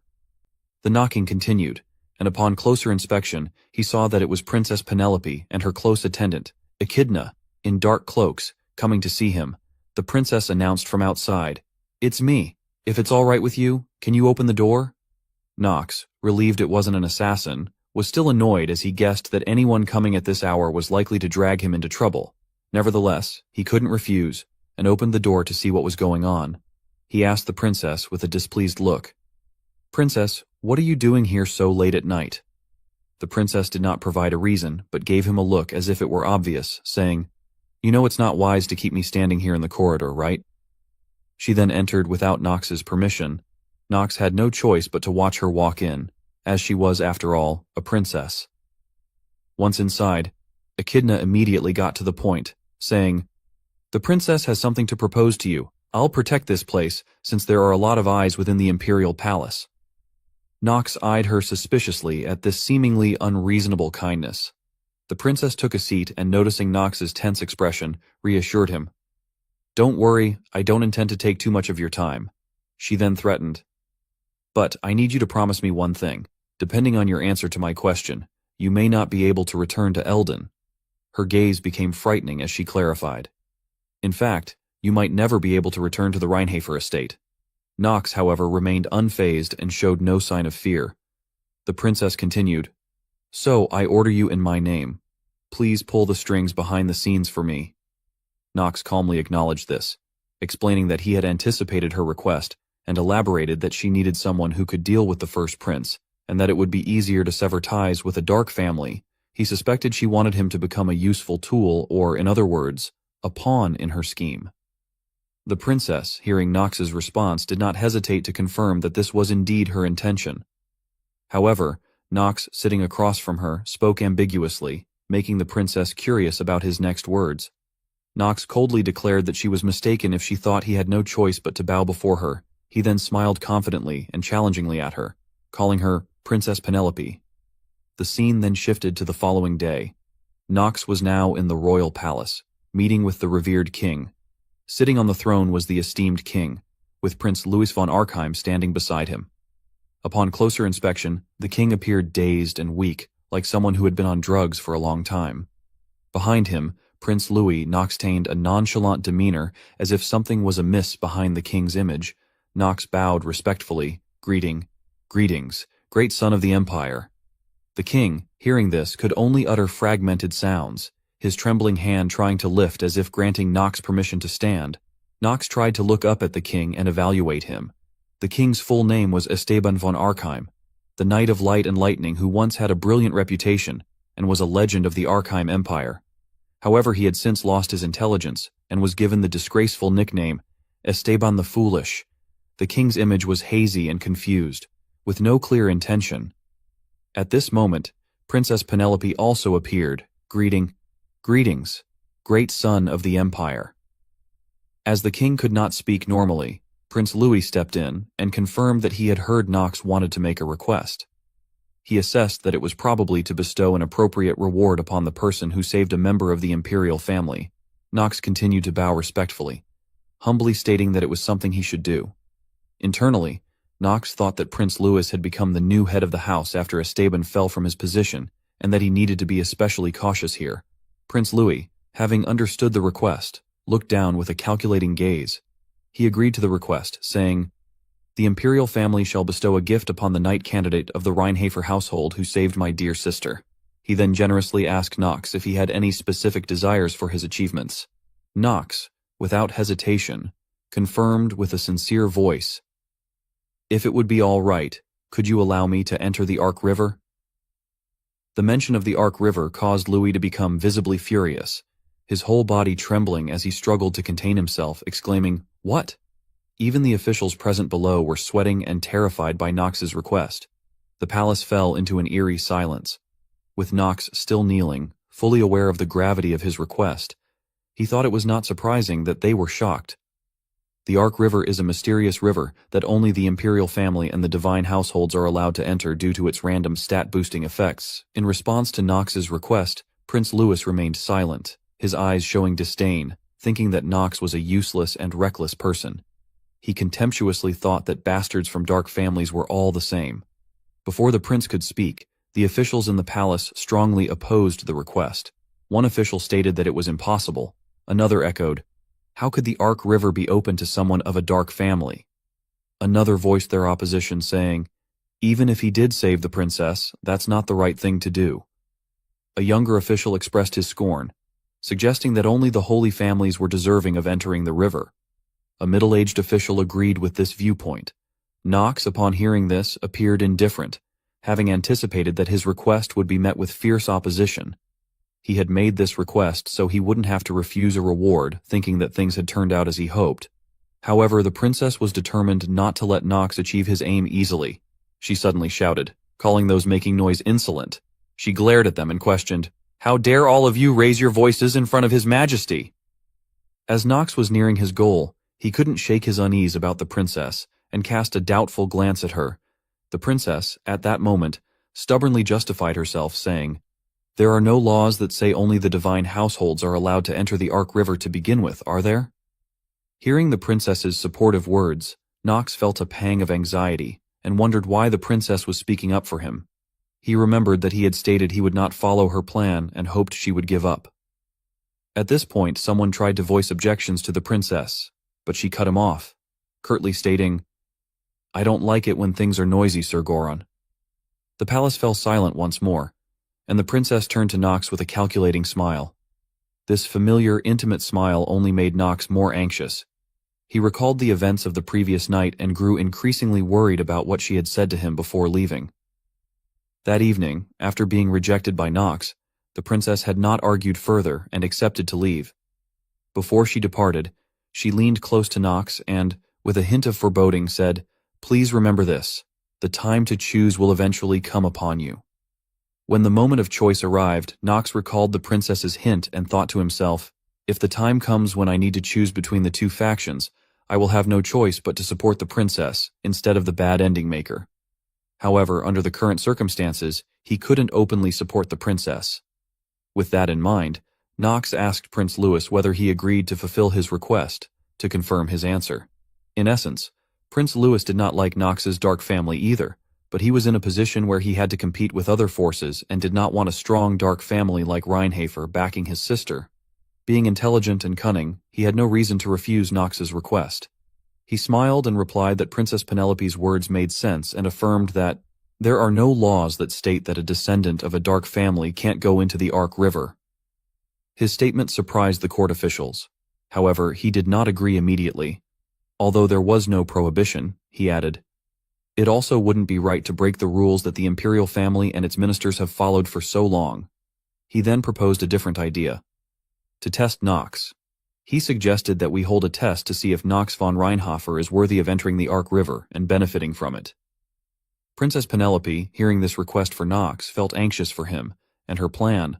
Nox, still kneeling, was taken aback by the turn of events and lamented his unfortunate fate. Thinking that everyone seemed to want to test him, including Eleanor, Nox then had no choice but to ask what the prince wanted to test him on.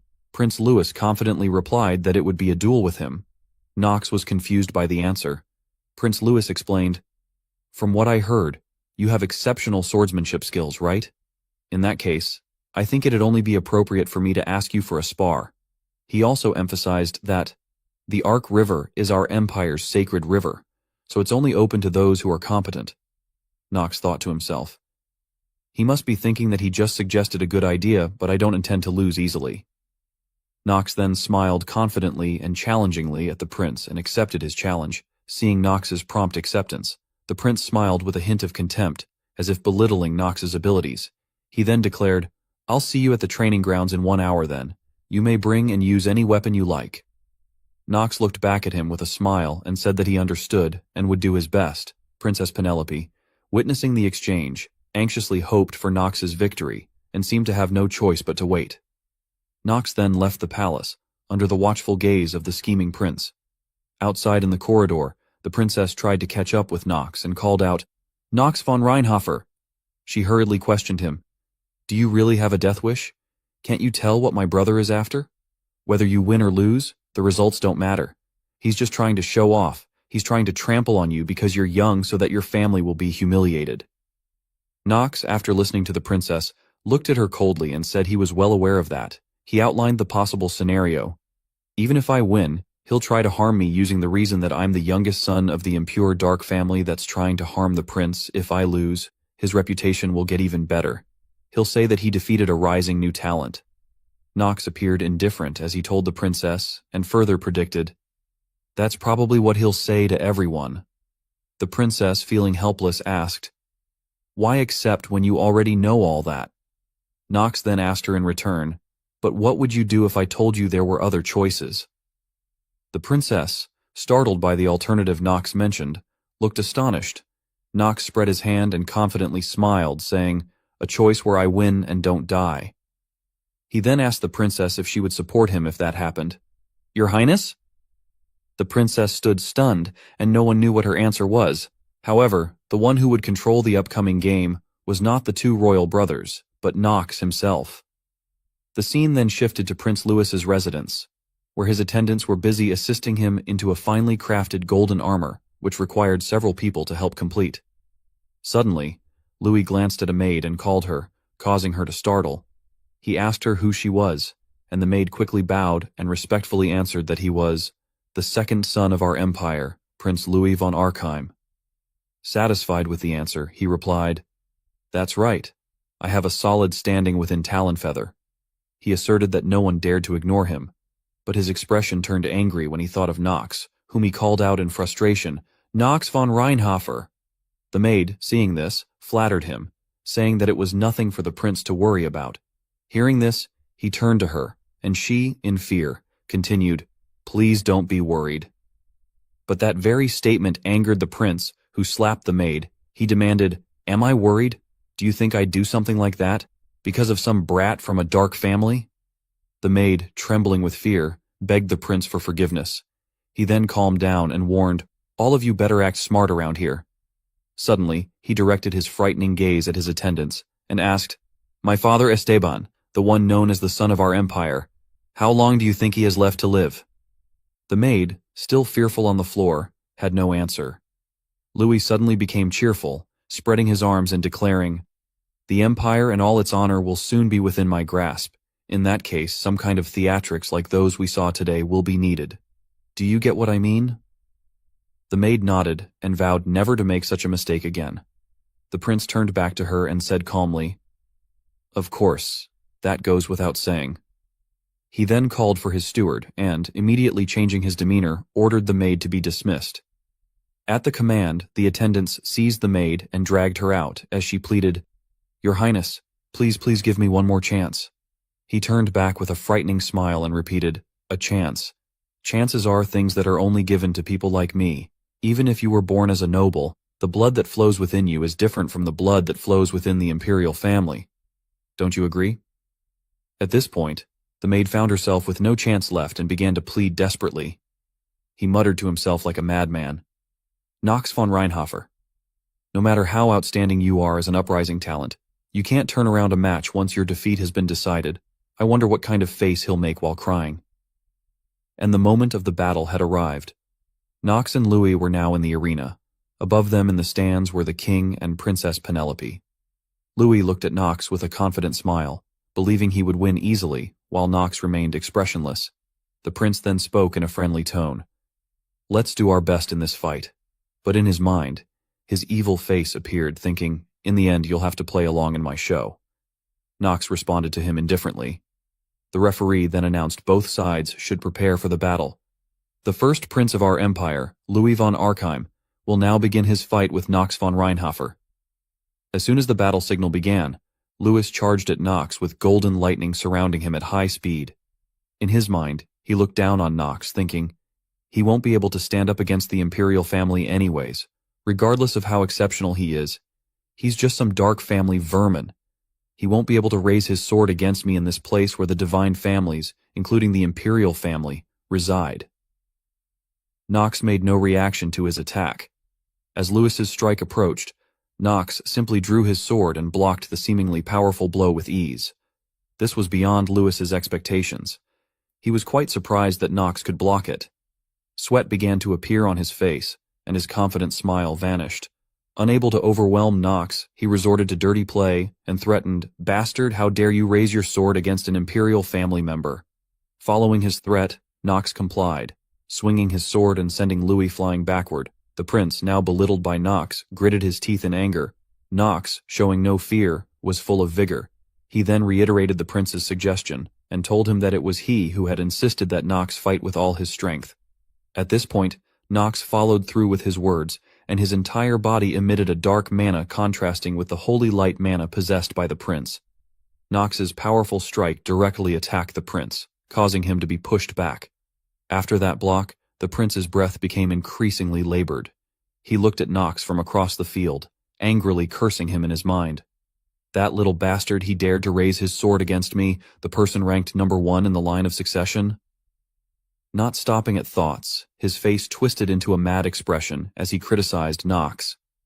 "How dare an insect of the dark families challenge my authority?" Nox, hearing these unreasonable accusations, replied calmly, "I don't understand what you're saying. I simply followed your instructions." The prince, frustrated and gritting his teeth, said, "All right then, if that's how you want to play it."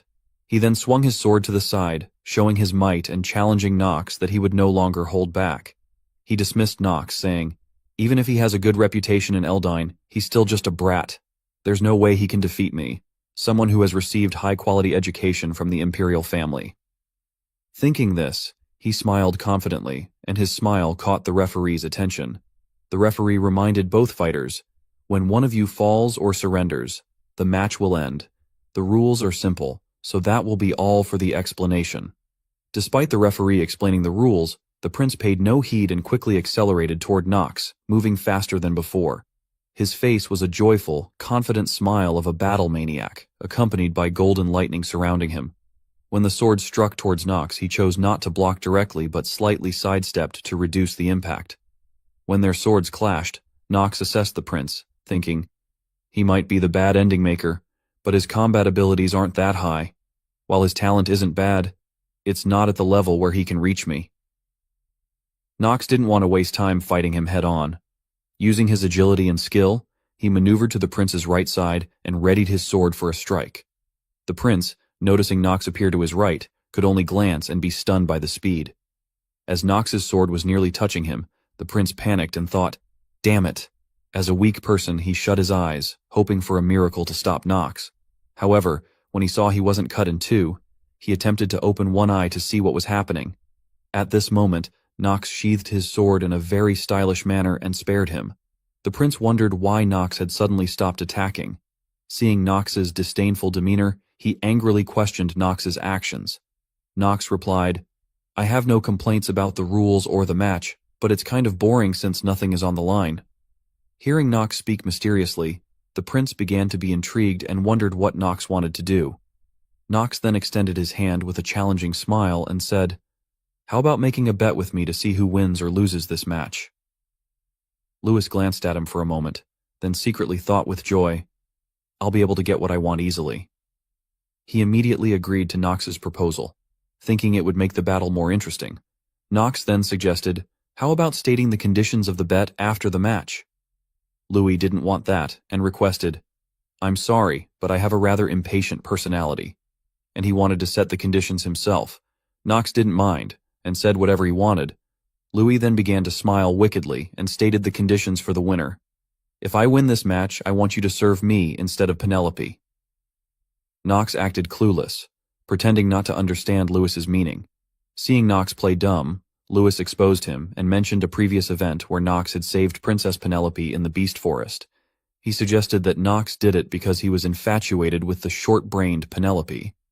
Nox, hearing this absurd reasoning, broke into a sweat at the prince's ignorance, but Louis spoke as if he knew well.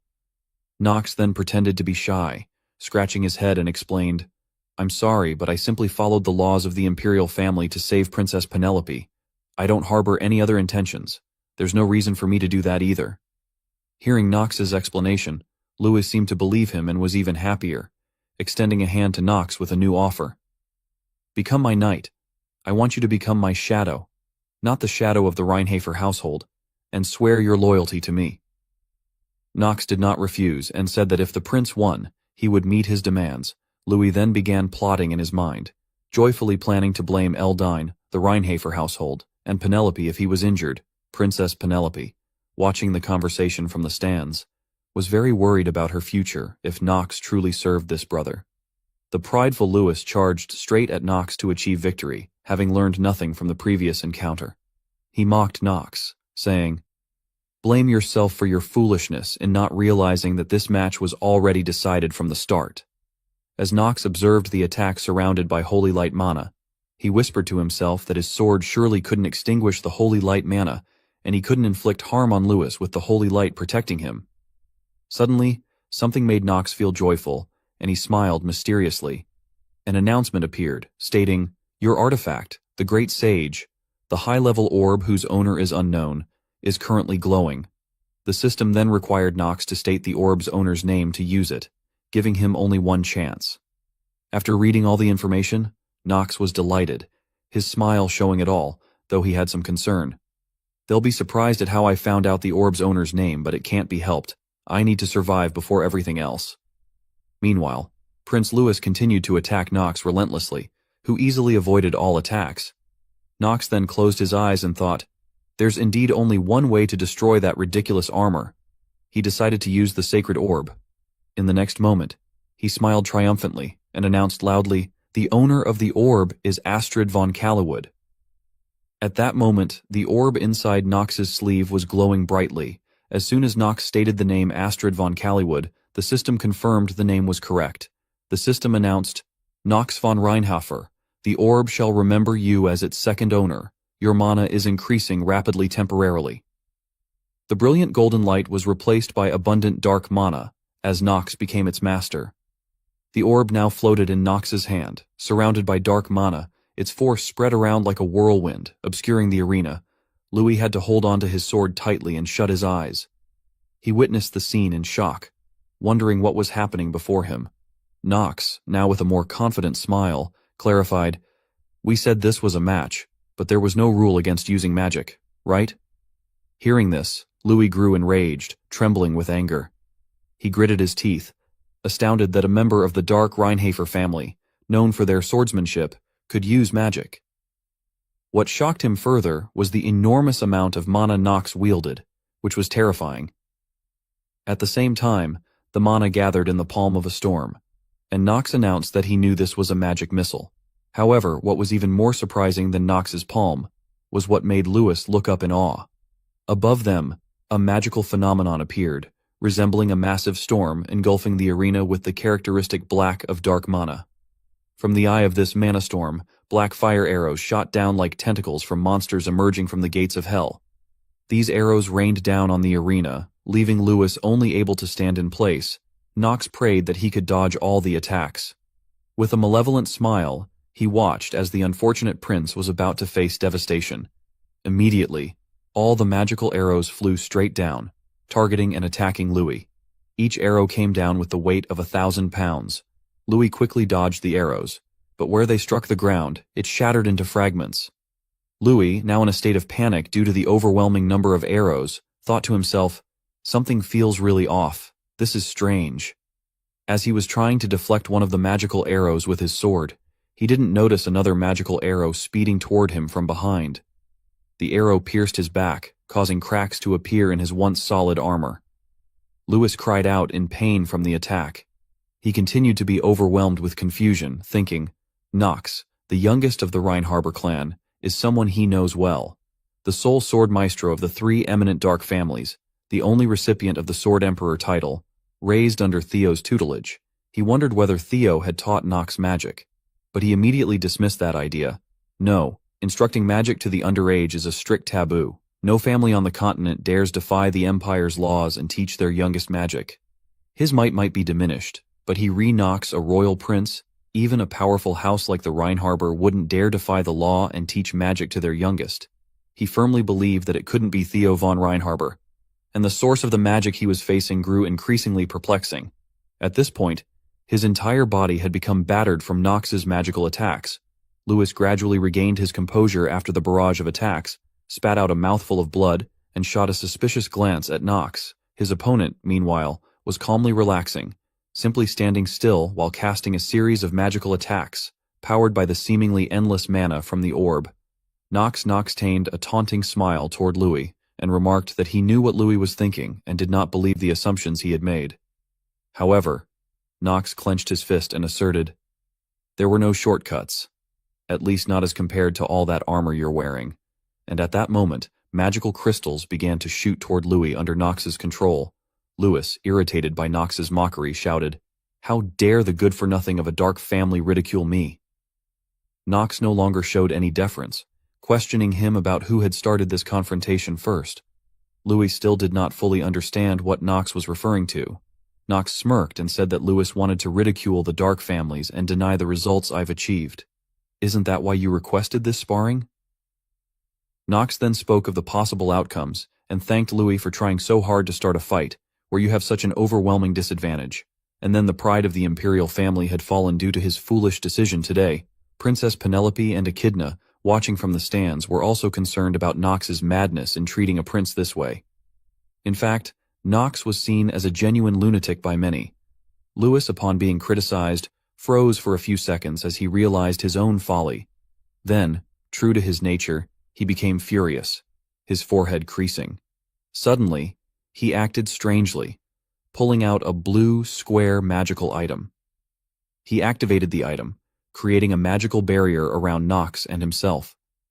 Within this barrier, Nox and Louis could no longer hear the audience's chatter, and those outside could not hear them either. Once the surrounding noise subsided, he spoke in a voice filled with murderous intent. "Do you truly believe you can survive after humiliating me thus?" He also didn't want to face further humiliation by letting others hear their upcoming conversation. However, Nox responded with a chilling laugh. He then asked Louis what he intended to do with that item, and Lewis irritably thought that Nox didn't have the right to question him and was clearly unwilling to answer. Feeling too ashamed to let others know, Louis laughed maniacally, saying that he had heard rumors that Nox was a madman.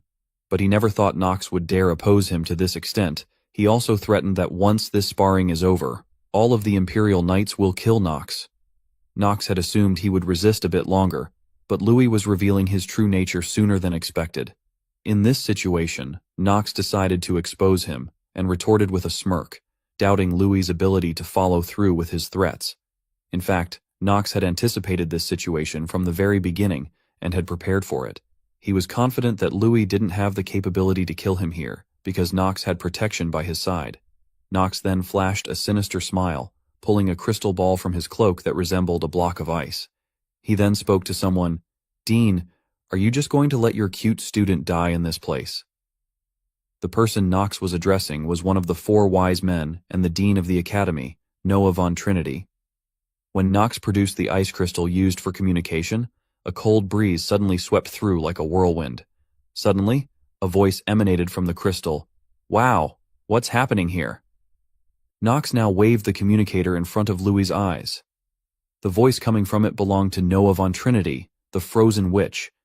In other words, one of the most powerful figures in the academy. A formidable individual capable of reducing this castle to rubble if she desired. Knox understood this and knew from the outset that he was treading on dangerous ground. And this was the result, a gaze of terror, with the prince's eyes gleaming with frenzied desperation. This voice impossible. No. Noah von Trinity. How? Louis, still in disbelief, was reminded by Noah that they had met once before, and she called him Prince Louis. The ice crystal not only transmitted Noah's voice but also projected a three-dimensional image of her. "Although he's not cute, he's still a precious student of mine. If you're trying to oppress him using your imperial authority..." She hesitated for a moment, her cheerful face shifting to a murderous glare as she declared, "Then, as one of the four sages, I swear upon my honor that I'll destroy you." Prince Louis became hesitant, his face paling, and beads of cold sweat forming. Knox, witnessing this splendid scene, smirked triumphantly. Several days prior, atop the Eldane Academy's faculty building, an uncanny chill permeated Noah's office. The room held two occupants. Knox and Noah sat opposite each other on the central couch. After receiving Princess Penelope's offer, Knox had sought to meet Noah privately. He began by recounting, "From what I heard, the imperial family is trying to give me a reward. They say it's to thank me for saving the princess." Noah, upon hearing this, appeared not the least bit worried and cheerfully confirmed it as a great thing. Knox, growing increasingly annoyed by her lack of seriousness, reminded her that he would die if he went there. He recalled that no member of his black family had ever survived leaving the capital. Noah, upon hearing Knox's story, casually responded, "Yeah, that's probably the case," while cheerfully eating a sweet treat. Oblivious to Knox's unease, enraged, Knox snatched the cake from Noah's hand, holding it high so she couldn't reach it. He asked her why she could eat cake so casually at this moment. Noah, crying, begged Knox to return the cake. Knox, feeling helpless and sighing, admitted he really needed her help. He suggested, "Just one word from you, and the princess won't bother me anymore." Noah understood his intention, but emphasized that he might not receive the reward. She believed that if he accomplished something noteworthy, he deserved a reward. Knox wanted a reward but thought, not receiving the reward would be better than taking it and coming back as just a head. And he didn't know how things became so complicated.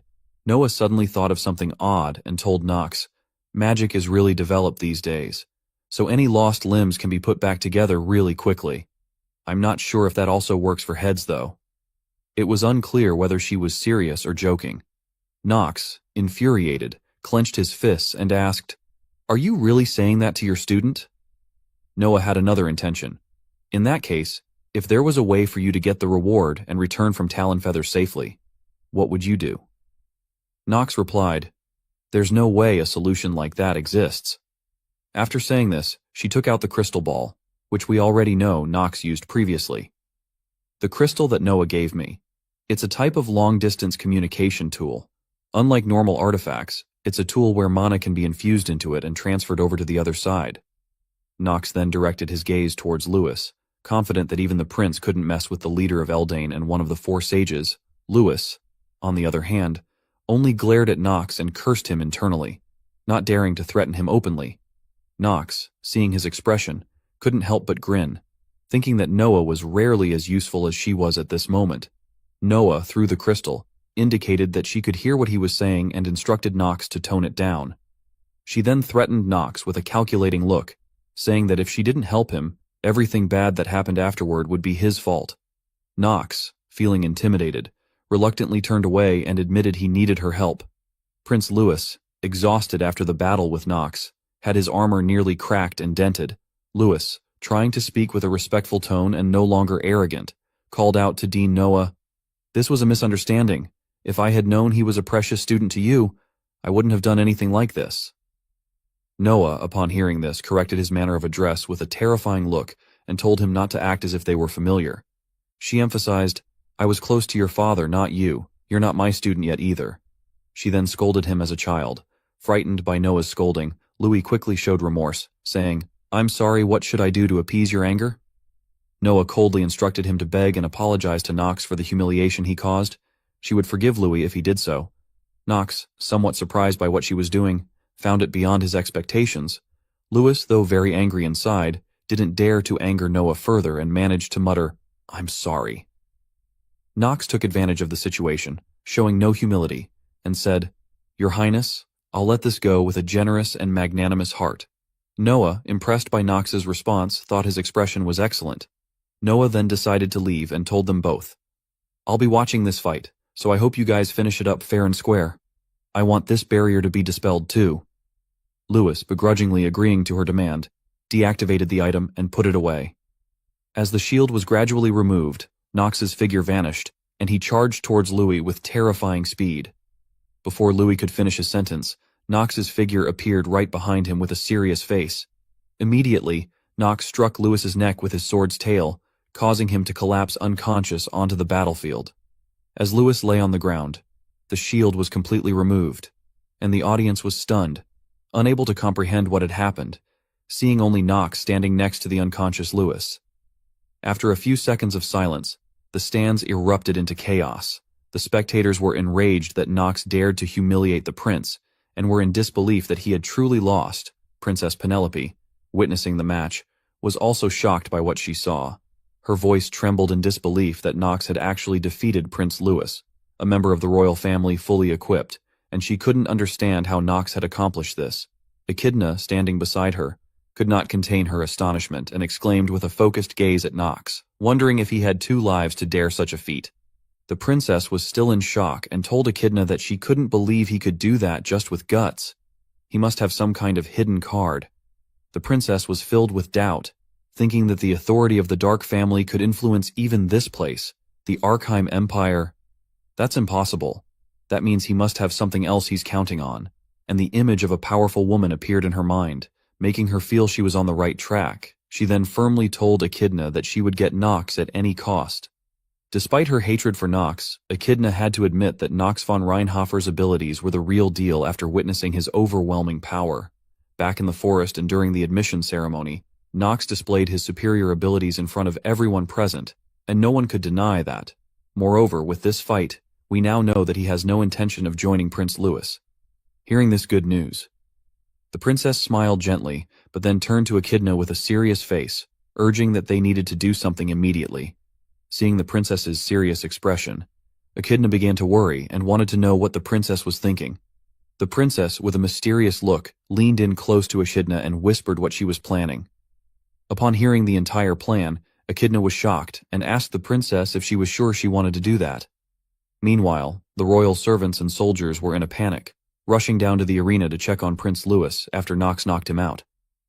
The captain urged the soldiers to move Prince Louis to the infirmary immediately. He must not suffer any after effects. On the maid's side, the head butler sternly instructed them that they must not tell anyone anything they had seen today. While the servants continued to call out, hoping for their prince to wake up, Princess Penelope remained on the grandstand, watching with a satisfied and calculating smile. As for Knox, he gradually slipped away from the crowd to avoid trouble, while the soldiers and servants below the stage were trying to assess the prince's condition, repeatedly calling out, "Prince Louis." As night fell, at the residence where Knox was staying, he sat on his bed, lost in thought. He held his forehead, sighing, thinking that he had almost gotten into serious trouble. He recalled the scene during his duel with Louis and thought, the prince is a total lunatic, and that might be the reason he's a bad ending maker for a reason. Ignoring the mad Louis, Knox focused on the item he successfully activated. He reached for the magic orb, feeling pleased, thinking, this really is her item. It's very useful. It'll be pretty useful not just in the first half but even towards the middle and later halves. Holding the orb, which was emanating strong magic, Knox admitted that it was easier for him to deal with the prince because of this. He then sighed and assured himself that he wouldn't even dare to dream of being this lucky again next time, breaking the quiet moment. Someone knocked on Nox's door. Hearing the knock, Nox became instantly alert. He cursed under his breath, thinking, "That fucking prince, is he already here for revenge?" This thought irritated him. As he was being disturbed during his rest, he grabbed his sword and walked towards the door. Standing behind the door, he loudly asked who was outside. Echidna and the princess spoke up, with Echidna saying that the princess would like to meet with him alone. Nox was startled and surprised to hear Echidna's voice, not expecting it to be her and thinking it was the crazy prince instead. He hesitated and nervously asked if they wanted to meet him now. Echidna seriously replied that yes, they wanted to meet immediately. Behind the door, Nox felt uneasy about this. However, he decided to meet them and opened the door to let them in. The princess facing him said nothing, but a moment later, with an arrogant attitude, she walked past him, leaving Nox confused about this princess. Echidna, however, did not follow them. She stood by the entrance. Growing impatient, Nox asked the princess why she wanted to meet him. "If you're here to interrogate me about my fight with Prince Louis, I have already settled that matter." The princess removed her hood and smiled cunningly, denying that she wanted to talk about that, and telling Nox that he didn't need to pretend to be stupid anymore. Nox, still calm, asked what the princess meant by that. The princess smiled and narrowed her eyes, but her smile was suspicious, and she suddenly asked Nox, "Can you imagine me and my brother sitting down at the dining table together?" Nox didn't know how to respond to that and remained silent. Seeing that Nox said nothing, the princess asked him to sit down so they could continue talking, as it seemed she had much to say to him. After sitting down, Nox, with a cold expression, reminded her that it was getting late, and that there would be better times for them to speak again. But Princess Penelope, in her graceful and beautiful manner, insisted that this was the right time to talk. Although Nox maintained a cold exterior, inside, he was screaming and worrying about the princess coming to his room so late. He was the one who'd be held responsible if bad rumors went around later on.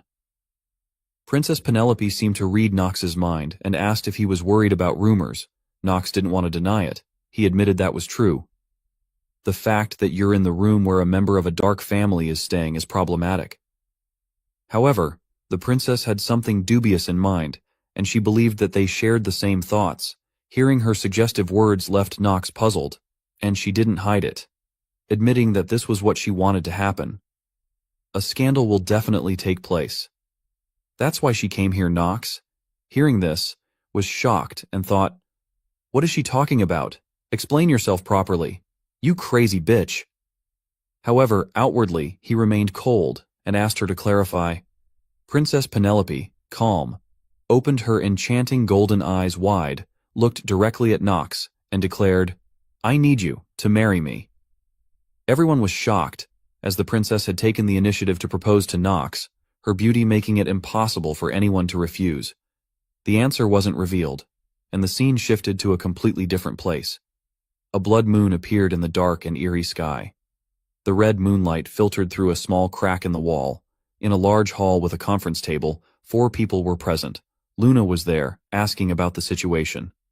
"So, is it true that our incredible new recruit is heading for the Ark River?" Duff confirmed. "It appears so. It seems the Imperial family was the one to approach him first." Luna was a bit skeptical. "He trusted them and went? Seriously, is he not worried about the kind of humiliation he could suffer there?" At that moment, a girl with blue hair scoffed, saying, "I knew it. This is why kids are no good, isn't it?" This woman was the lunatic executive, Marin. She continued, "I know that the captain has her reasons for taking him in, but I'm still not fully convinced." However, her words were cut off by Kyle, who was sitting next to her. He warned her sternly, "Marin, watch what you say." His entire presence emitted a terrifying aura as he cautioned Marin, "Does the captain need permission from you to recruit someone?" Hearing this, Marin panicked and hurriedly explained, "Vice Captain, that's not what I meant." Kyle emphasized in a chilling tone, "Being disrespectful is unforgivable, especially for organizations like us who are hated by the Imperial family." Seeing the two going back and forth, Luna directly requested them to stop talking about the new recruit. However, at that moment, someone with a severed arm, replaced by a hook, spoke up with a challenging tone. "But Captain, I think some of what Marine said makes sense." This man was Krigoyle. He then took his seat and added, "Lunatic was a place that hadn't had any new members for a long time after all." He then asked Luna, Why have you suddenly decided to recruit someone new? Luna, not wanting to explain much, simply sighed and replied, It's because he piqued my interest, that's all. Krigoyle grinned mockingly and said, There's no way you would have romantic feelings for a young kid like him. Could it be related to his household? Luna, indifferent to his attitude, firmly replied, No, it's got nothing to do with the Reinhafers. While it's true that Theo had worked with Lunatic, it seemed like the new recruit hated his own family. Kyle was also quite surprised by Knox's situation. Marin suggested that they investigate Knox further, to figure out the reason why the Reinhafers are trying to help a criminal organization. I think we need to do that. Luna pondered over Marin's suggestion and eventually agreed. Let's do this then. We'll give the new recruit his first mission. We'll see if he does exceptionally well or betrays us on it. Marin, somewhat dissatisfied, muttered something to herself. Luna, hearing her, curiously asked what she said, causing Marin to startle and deny it. Deep down, Marin was a bit upset, thinking, Not even I received a mission in my first year here, but it can't be helped since we need to check him out. She eventually agreed with what Luna had proposed. Duff also expressed his agreement with a serious expression, as did the cold-hearted Kyle. Krigoyle, who was a bit long-winded, laughed and found it amusing, but ultimately agreed as well. Seeing that everyone had agreed, Luna requested Marin to join the mission with Knox. She smiled warmly, stating that this would be Marin's mission as Knox's senior. With just this, Marin was overjoyed. She had finally become a senior. That's got such a beautiful ring to it. A junior, I don't know what kind of person he is, but I'll show him just how great a senior is. Marin then asked for more details. May I ask what kind of mission it will be? Luna began explaining the mission in detail. The hidden floor under the academy. We received a report that an executive of Eldane has secretly hidden the demonic essence stone of Paimon, one of the 72 demons in that place. While the new recruit buys time for us at the academy, we'll steal the demonic essence stone. Marin, you are to support the new recruit. You can do that, right? Marin, thrilled, responded, Of course. Suddenly, the last member of Lunatic's management appeared. Her name was Ezel. With a seductive and beautiful appearance, she congratulated Moran. You're finally no longer the lowest in rank. Do your best, okay? Encouraged by Ezel, Moran eagerly replied, Yes, Advisor Ezel, I'll do my best. Returning to Knox's room, after Princess Penelope, unlike everyone else, Knox looked at her with disdain and questioned the crazy thing she had just said. Is there a reason that you've come to that conclusion? The princess clarified to Knox, I'm sure you already know about my position and standing within the imperial family. Knox, not waiting for her to finish, was already contemplating many things, thinking, That's why, I thought she had fallen in love with Knox's face. That scared me for a moment, the princess explained. The imperial family is now split into two factions. There are many rumors going around within the imperial palace, saying that my father, the king, Esteban von Arkheim, is in poor health and will soon step down from his throne. One of the two factions would be my brothers, the forces of Prince Louis, the strongest group. The other faction would be mine, the Princess Penelope von Arkheim's faction. After hearing everything, Knox appeared indifferent and asked, Why are you saying something this important to me? The princess explained, Because it's true that I don't have a strong standing. My brother, I mean. It's a fact that Prince Louis has a stronger legitimate claim to the throne than I do. Not only is he the eldest son, but he also has more connections to the nobles than I do.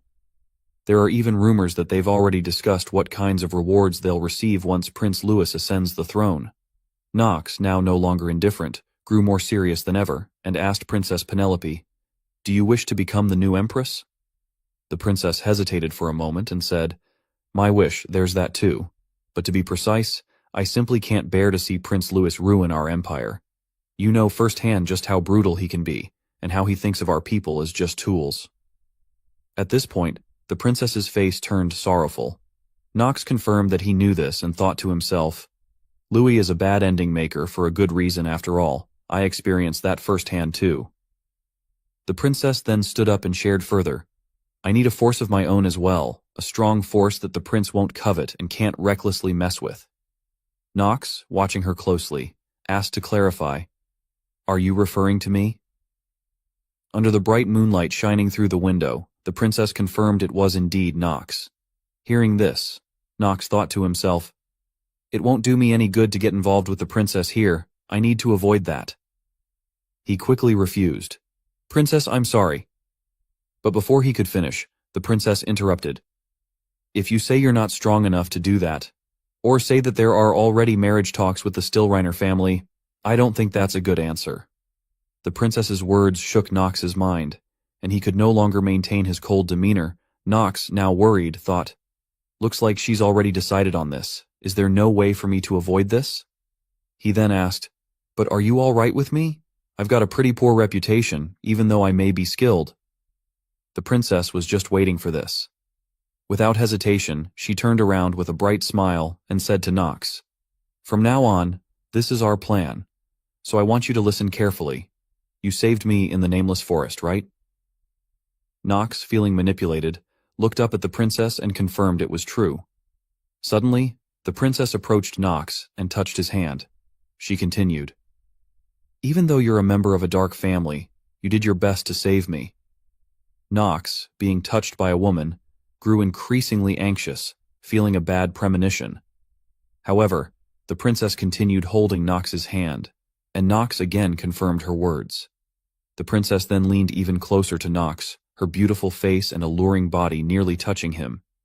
She smiled and suggested, shall we just say that you were the one who fell in love with me first?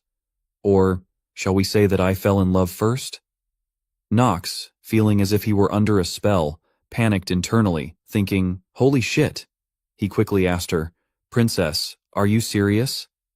The princess, now with no reservations, held both of Knox's hands and said, anything can happen in the world, she assured Knox. Based on the legal procedures, an imperial family member can choose their own spouse. Knox, still in a state of shock and hesitation, couldn't escape her grasp. With a beautiful and captivating smile, she looked at Knox lovingly and said, and, who knows, I might really fall in love with that handsome face of yours, you know? Knox, now frozen, allowed the princess to manipulate him. Who knows what they will do next? From this episode on, I'll be using a new voice, hoping everyone will appreciate it. Continuing from the previous episode, after receiving Princess Penelope's proposal, we still don't know Knox's answer. A few days later, at the Academy dormitory building, the moonlight illuminated the night. In Knox's room, he lay on his bed, sighing with a restless heart. Jitri suddenly called out to Knox, disrupting the quiet atmosphere. She was holding a newspaper with the latest updates from recent days, her face filled with worry and suspicion as she looked at Knox. She demanded that he explain what he had done. On the front page of the newspaper was the most sensational and shocking news in aristocratic circles, with an alluring headline, Princess Penelope fell in love with a knight at first sight, the very man who opposed and once saved the princess. They also discussed further that this news concerned Princess Penelope, who had been dragged into countless scandals recently. Princess Penelope declared she would marry the youngest of the Reinhafer household, Knox von Reinhafer, her classmate at Eldon Academy, as her spouse. At the bottom of the article was an image of Knox, looking both handsome and arrogant.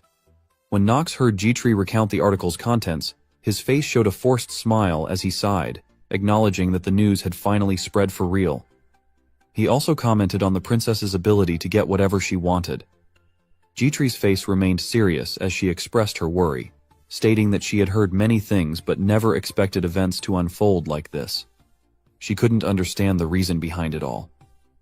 Knox sat up, his expression more serious. He told her that this was all quite understandable, revealing that he was being played because of the imperial family's succession war. Jitri was shocked by the mention of the succession war. Knox further disclosed that Princess Penelope wanted to use him because she had a reason to stop Prince Louis from being crowned and intended to seize the throne for herself. That was why she suddenly chose Knox as her spouse. Upon hearing this, Jitri began connecting the dots. She recalled hearing about how Prince Louis had recently gathered many forces to his side. However, the Reinhafer household was a dark family, and Jitri hadn't expected the princess to work with Knox's family. Jitri's words were hesitant as she shared her thoughts. Knox agreed with her, saying that this was exactly why the princess wanted to marry him. This left Jitri feeling even more confused and perplexed. Knox's face twisted with humiliation as he recalled the princess's words. It's because I'm a good-for-nothing troublemaker. Jitri's awkward expression revealed her understanding of the situation, seeing how Knox was being exploited by a woman. Knox, now furious, ruffled his hair and cursed the princess. That princess bitch! She's using me because she knows my family has given up on me. His face was full of anger, but there was nothing he could do about her. Suddenly, he stopped what he was doing as he realized something. Nox stood up and grabbed his sword, which puzzled Jitri. He moved to the window and signaled for Jitri to be quiet. Nox peeked cautiously outside, wondering who might be visiting him so late at night. Up in the sky, a blood moon appeared eerily, turning the entire night sky red. Atop the building across from him, a dark figure appeared menacingly. Nox's eyes widened in surprise when he saw the person. He immediately turned back into the room, his expression shifting from cautious to utterly excited. He flashed a crazed smile, knowing that the next phase of the story had officially begun. According to the plot Nox was aware of, this was his first mission from the organization. As Luna had told him, it was his first mission as a new member. He had to contact the support person at the Academy's library to complete the task together. His partner was Marin, who had now appeared, filling Nox with excitement. Jitri, still confused, was full of questions as she approached the window to check the situation with growing concern. In contrast, Nox was still buzzing with excitement about the new developments in the story and the increasing pace he needed to keep up with. On the roof of the building opposite, Marin was trying to conceal her presence, unaware that Nox had already detected her. She used binoculars to observe Nox, and after a while she admitted that he was indeed very handsome, just as the rumors suggested. However, she didn't think much of Nox just because of his looks. She considered him merely a child and thought, he looks too sick to be acknowledged by Miss Luna. A moment later, Marin flashed a sinister smile and muttered to herself, "It can't be helped. I'll have to confirm it myself, to see if he can become the new face of Lunatic." The scene shifts to the Eldon Academy library, where Nox is present, looking for a few books to read. Behind him is a familiar face, Echidna, known for her loyalty to Princess Penelope. Surprisingly, Echidna is acting like a servant, carrying all the books Nox has selected. As Nox flips through one of the books, he grumbles about how Professor Ras left him with this boring task, and then disappeared. Frustrated, he slams the book shut, feeling something off about the situation. Earlier, Professor Ras, with a suspicious look, had told Nox that he urgently needed to find the dean, and then handed him a tall stack of books, apologizing as he said, "Nox, I'll leave the cleanup of this place to you." Ras quickly left, leaving Nox annoyed and displeased. Back in the present, Nox, his expression dark, curses the professor, calling him a bastard. Echidna intervenes, stopping him, and demands that he shouldn't speak recklessly about a professor. Angry, Nox snaps back, asking, "Do you understand the difficulties of a graduate student?" Taken aback, Echidna struggles to respond. Still frustrated, Nox complains that being the #1 apprentice is more troublesome than he imagined, telling her to just shut up and be quiet. Understanding Nox's mood, Echidna falls silent. After a while, as they continue Ras's assigned tasks in the library, Echidna suddenly interrupts the silence, calling for Nox. Irritated, Nox warns her, "If you're going to say something useless, then I'm going to have to pass." Echidna quickly denies this, admitting that they don't like each other, though her tone softens slightly. Unbothered, Nox coldly tells her to reflect on her own actions. Echidna, feeling guilty, clears her throat, her eyes hesitant, and suddenly apologizes to Nox about what happened with the princess, admitting that she won't ask him to understand. Nox, suspicious of Echidna's sudden change, asks why she's acting this way and questions her intentions. Echidna shifts to the main point, sternly asking Nox about rumors regarding his engagement. She doubts that the princess announced she would marry Nox just to make him miserable. Nox, realizing Echidna is talking about his marriage to the princess, is a little surprised, though still confused about why she's apologizing. Echidna explains, "It's simple. I'm not asking you, a member of the Dark family, to support our side. I just want to tell you that the princess is not that kind of person." Her face is full of sadness. Hearing Echidna's sincerity, Nox is surprised, though his usual unserious demeanor remains. He silently acknowledges that Echidna really cherishes the princess. In his mind, he complains that more trouble is probably coming his way, thinking, "A character that's different from what I've experienced many times in the game. Am I feeling frustrated, excited, or empathetic as a gamer?" He quickly dismisses the thought, clenching his fist and resolving to forget about it.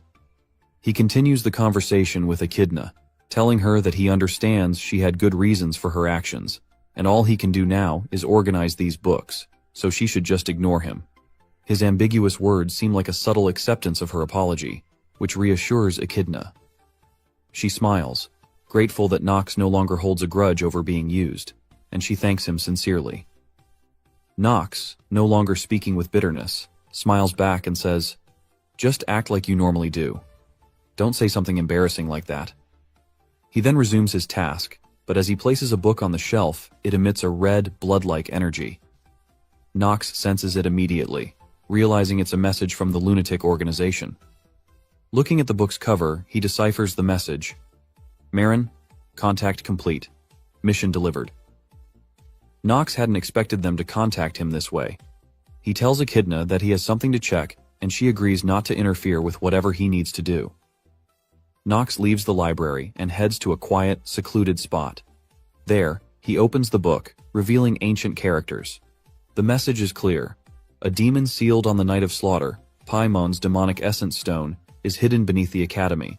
Your task is to steal it, along with the academy's internal structure information, and trap as many faculty members as possible. This is Nox's mission. Understanding the task, Nox smiles with excitement, realizing, it's finally started, Inner Lunatic. This is the first Nox episode of this hellish game. The scene shifts to the academy dormitory. Emma, Talia's maid, stands behind her, worried. Talia, for some unknown reason, has been wrapped up in layers of clothing. Emma tries to ask if Talia is all right, explaining that Talia has been acting this way for 2 days now, and she's concerned about her health. Talia remains silent, offering no response. Emma watched Talia's figure, and silently realized that Talia's current condition was likely due to the recent news about Nox. She wondered to herself, how could Master Nox be involved with the princess? No matter how handsome he is, no one would have expected her to choose someone from the Dark family as her spouse. Moreover, if the patriarch who adores his daughter finds out about it, he'll definitely kill Master Nox. If something goes wrong, it could lead to disharmony between the two families. At this moment, Emma tried to persuade Talia, hoping she would stop her current actions. Suddenly, Talia stood up straight, throwing off the blanket that had been covering her, her face filled with anger. Emma, worried about Talia's unusual behavior, called out to her. Talia got off the bed and approached Emma. With a lifeless expression and a chilling voice, Talia called Emma's name. The eerie way she was called made Emma tremble as she stammered a response. In her mind, Emma thought, Talia is so scary. Suddenly Talia gave a twisted, dark smile and declared, I've become an adult today. Emma stood frozen, both frightened and confused by Talia's proclamation. Talia knows that it's possible for what's mine to be stolen, she continued, and what father said in the past was right. One must become strong so that no one can take what belongs to them. Talia's eyes had completely changed, taking on the look of a villain, and she laughed unconsciously in a terrifying manner. Meanwhile, Emma was speechless after hearing Talia's confession, unable to understand what was happening or why Talia was saying such things. Talia then lifted her gaze to Emma and asked if she agreed with her decision, but Emma still couldn't utter a word, remaining silent. Talia's expression grew increasingly terrifying, and the atmosphere in the room became more tense and ominous. Inwardly, Emma prayed for Nox's fate, hoping he could run as far away as possible to avoid being caught by Talia. Switching back to Nox's mission, we learn more details. The task involves Archduke Paimon, the figure responsible for the Night of Slaughter, which killed Nox's mother in the past, and the being who reversed Noah's time, turning her into a child. Nox's first objective is to kill him. Of course, it's impossible for me to kill him with just my own strength, Nox thought. The only fortunate thing here is that I can randomly increase my stats by being in the Ark River. As soon as Nox touched the water in the Ark River, a notification appeared, informing him that he had discovered a hidden piece and entered the Ark River. After absorbing the river's water for a while, another notification revealed that his stats had increased by 2 points, both of which were added to his mana. However, that wasn't all. Nox began reading some ancient language, and shortly after the system announced that a hidden piece had been activated, and Nox had obtained the dragon's tongue, the language of a lost ancient magic. Inwardly, Nox mused, "If I weren't involved in marriage talks with the princess, this would have been a good harvest." Suddenly a voice spoke behind Nox, with a woman remarking that he had arrived just in time. She thought he might have gotten lost. Behind him stood Marin, a member of Lunatic, who would accompany him on this mission. Nox turned and asked if she was indeed Marin, to which she confirmed, reminding him that her code name was Marin. With a slightly arrogant tone, Marin told Nox, "You're speaking a little too casually. Listen up, I'm your senior and your archer. Got that?" Nox's expression remained unchanged as he countered Marin's attempt to assert dominance. Actually, he thought, Marin is one of the more troublesome characters within Lunatic. At 17 years old, Nox's element is water, and he's an official member of Lunatic. Her positive traits include being cheerful, having strong desires, solid trust, rare mana sensitivity, and genius-level archery skills. On the negative side, she's quick to judge others, has an inferiority complex, is young but bossy, and suffers from motion sickness. Her stats are Stamina 12, Mana 12, Luck 6, Will 13, and Charm 20, with skills such as arrow adjustment, auto-targeting, and water shot. There was one thing about her that Nox absolutely hated within the inner workings of Lunatic, that darn young but bossy trait. Sure enough, Marin immediately displayed this trait, bossily telling Nox, "You're my junior from now on, so you must speak to me with respect." Without hesitation, Nox responded with attitude, calling her so bossy. Marin was furious when she heard Nox accuse her of being bossy. She screamed in rage, denying that trait in herself. Pointing at Nox, she cursed, "This world has just gone to shit." Nox, unfazed, responded indifferently, "It seems you have a habit of being long-winded and talking nonsense." Marin didn't listen to him, jumping down and continuing her arrogance. She flashed a smug smile and demanded that Nox show her respect because she had joined Lunatic several years before he did. And she was also 2 years older than him. Nox, showing no concern, reminded her that he had heard her rambling about that before. He then asked her, "So, what exactly do you get from a good-for-nothing like me showing you respect?" Marin was flustered because Nox wasn't intimidated by her and even challenged her. She threatened him, saying that Lunatic had rules, but before she could finish, Nox signaled her to stop. "People are coming. Let's go to the hideout first." Marin was interrupted, feeling both frustrated and unwilling to let things go this way. However, thinking about their mission, she restrained her childish impulses. She pulled out a scroll containing the mission information for Nox and told him that she would let him off this time for the sake of the mission. Afterward, Marin explained how to use the scroll, instructing Nox to tear it apart as the way to transport them to the mission's designated location. Nox held the glowing scroll in his hand and smiled, realizing that it was a low-grade dimensional teleport magic scroll. "It seems things between this world and the game haven't changed too much," he mused. Without hesitation, he tore the scroll, and a magical light enveloped the surrounding area. The remnants of the scroll faded, and Nox and Marin were transported by the magical energy to another place to continue their mission. They pierced through space and were eventually teleported to a dark underground location. As soon as they arrived, Marin's head spun with dizziness. She sighed, expressing, "I just can't get used to this darn dimensional teleport, no matter how many times I use it."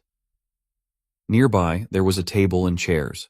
Marin instructed Nox to sit down as she would explain the mission in more detail, though she had briefly mentioned it before. She emphasized that Nox should listen carefully. Marin then cleared her throat, trying to assert her superiority. Her face turned serious as she asked Nox if he had ever heard of the Night of Slaughter. Nox confirmed that he had. He knew that Dean Noah, Sword Emperor Kelsus, and his father, Theo, had worked together and barely managed to seal Archduke Paimon. The night they gathered to defeat Paimon became known as the Night of Slaughter. Marin confirmed that everything Nox said was true and stated that Paimon is a very dangerous being. He's a monster that not even the strongest people on the continent could easily stop. The problem is that the whereabouts of the demonic essence crystal, which contained Paimon, were lost during the sealing process. As Nox listened to Marine's concerns, he began to understand the purpose of their mission. People searched for it, and it was found under the academy. Lunatic wants us to cause a distraction while they destroy the demonic essence crystal. Marin praised Nox for being quick to grasp the situation. Smiling, she added that, despite how casually Nox spoke to her, he might actually be somewhat useful. Nox, irritated by Marin's tone, dismissed her remarks, saying, "Let's ignore the trivial issues." Marin, angered by Nox's disregard, retorted that he was treating her words as trivial issues. With a serious expression, Nox asked Marin whether a date had been set for the operation to steal the crystal. Still visibly annoyed, Marin informed him that the plan would take place during Eldine Academy's nighttime self-study period. She assigned Nox the role of keeping the other students and instructors in one place. Nox, hearing his task, expressed doubts about its feasibility, worrying about what would happen if Paimon revived during the process of destroying the demonic essence crystal.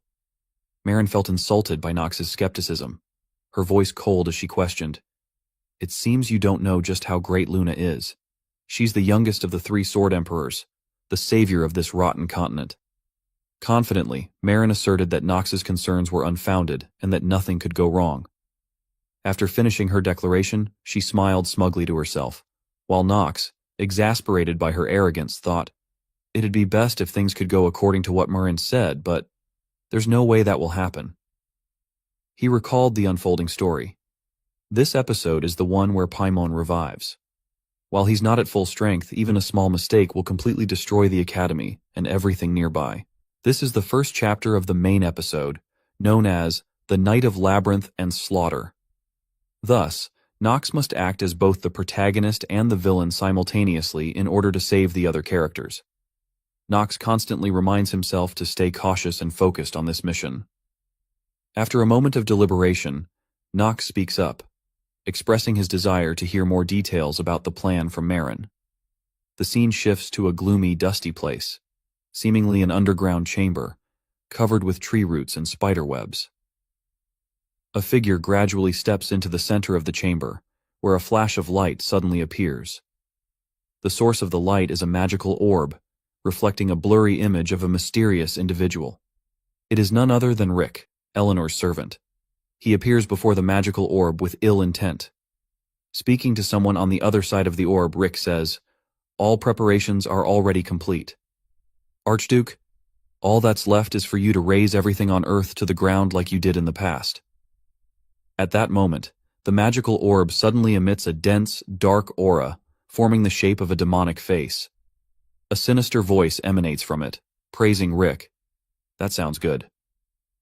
While it'd be tough to achieve a complete revival because of those cursed rats, this much should be enough. The demon remembers that the person before him is Rick, and Rick shows respect and joy at being remembered by the demon. From the orb, the terrifying eye of the demon appears, and he promises Rick, if this succeeds, Rick will be able to become a true demon instead of just remaining as a demonic human. The demon hopes Rick won't disappoint him. Hearing that he will become a true demon, Rick's face turns dark and terrifying, and he smiles with delight at the upcoming deeds he will commit. The scene shifts back to Nox, who is now in a lecture hall surrounded by female students. Nox feels confused, unsure how to handle the situation in front of him. Eleanor stands behind him, looking at him with disdain.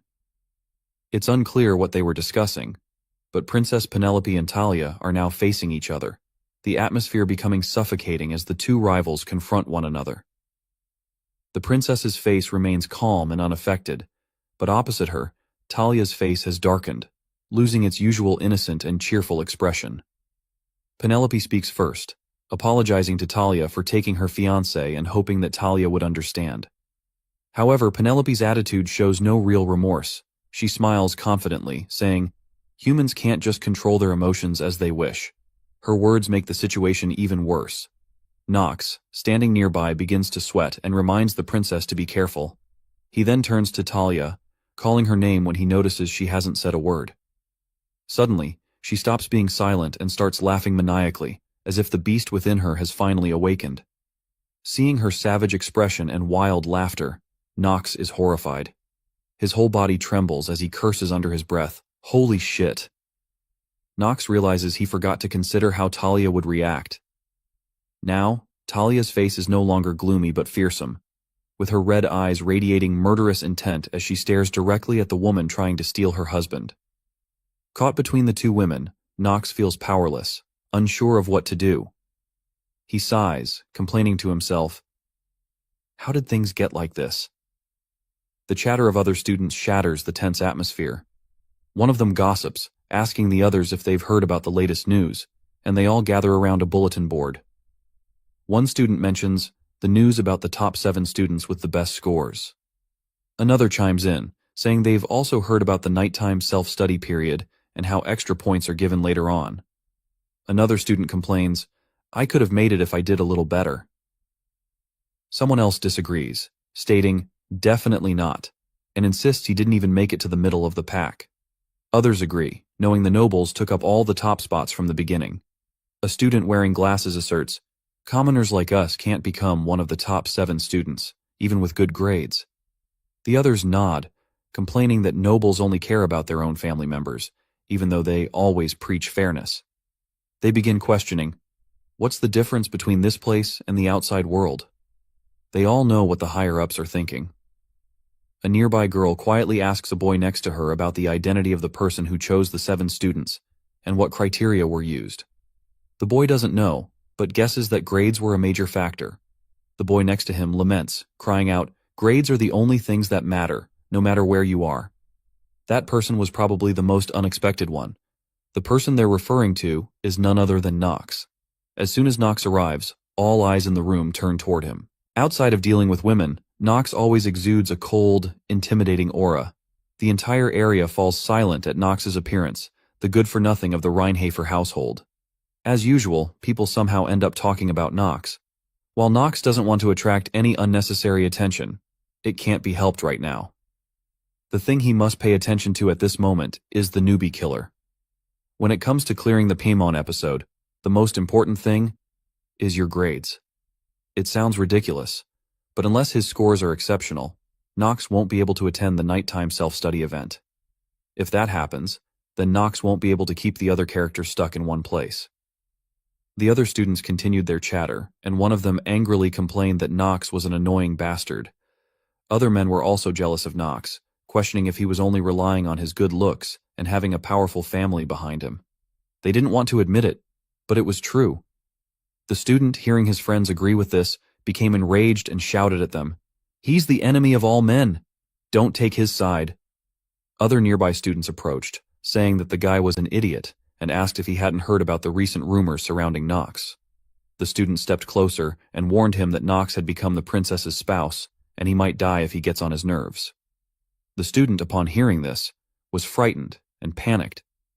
The others were also worried, thinking that Knox might have overheard their gossip about him. However, their fears had already become a reality, as Knox was standing behind them, hearing everything they had said about him. He was furious, thinking those guys were scumbags. Yet, Knox decided not to care about the gossip and sighed about the terrible events that were about to unfold. He thought to himself that he couldn't let his relationship with Lunatic be broken. Whatever the case, they were the rope Knox would use to escape the Reincarnated household. What was certain was that Knox had to stop Paimon from reviving on the last day of the 7 days of nighttime self-study. After a while, Knox stood in front of the notice board, his face showing confusion because he had forgotten to check who was ranked under him. The funny thing was, Knox was on the list, and not only that, he was at the top. The second place was Leon von Marvis, followed by Penelope von Arkheim, Talia von Stillreiner, Echidna von Janos, Eleanor de Rivellin, and finally Iana von Sader. Knox wasn't just caught up in this situation, but now he was also facing 2 women, who were staring each other down in a tense standoff. Knox wondered if this situation was the kind that happens in dramas. The confrontation between the ex-girlfriend and the current girlfriend? Damn it. This is the worst situation, and what's worse is that I didn't even do anything wrong. Talia, facing the arrogant princess, glared at her with fiery eyes and spoke, saying she understood what the princess was saying but that she wouldn't give up. She declared, "It might be rude of me to say this, but Knox is a really good person, so she can understand why Penelope likes him." Penelope remained unfazed, smiling brightly and thanking Talia for understanding. But at that moment, Talia's smile stopped. Her voice turned cold and threatening as she made it clear to the princess that she hoped Penelope didn't think she would back down that easily. Talia's firm stance made the princess stop smiling, and Echidna, standing behind, could sense the situation was becoming increasingly awkward. Talia continued, asserting that winning holds special meaning in the Stillreiner household, and that applies to people as well. Despite Talia's determination, the princess remained unshaken, offering a sweet smile and wishing Talia good luck.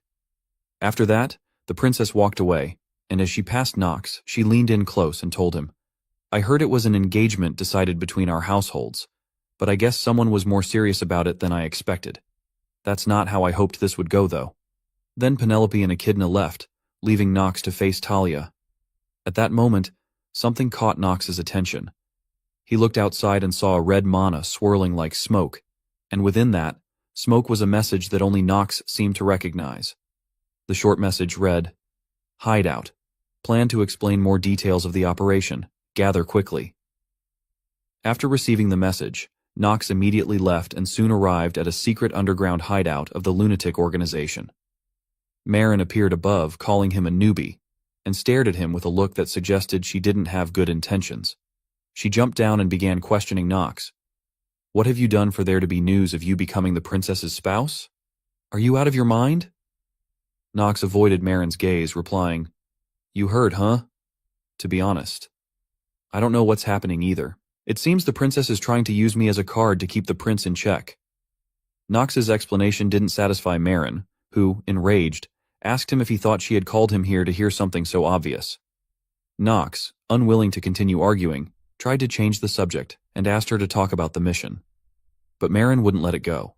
She yelled at him, demanding that Nox explain everything that was going on. She declared that she was also someone who looked after Captain Luna. Pointing at him, she accused, "I can't accept someone like you when you don't even know who you are." Nox calmly explained, asserting that this was something already decided by the higher-ups.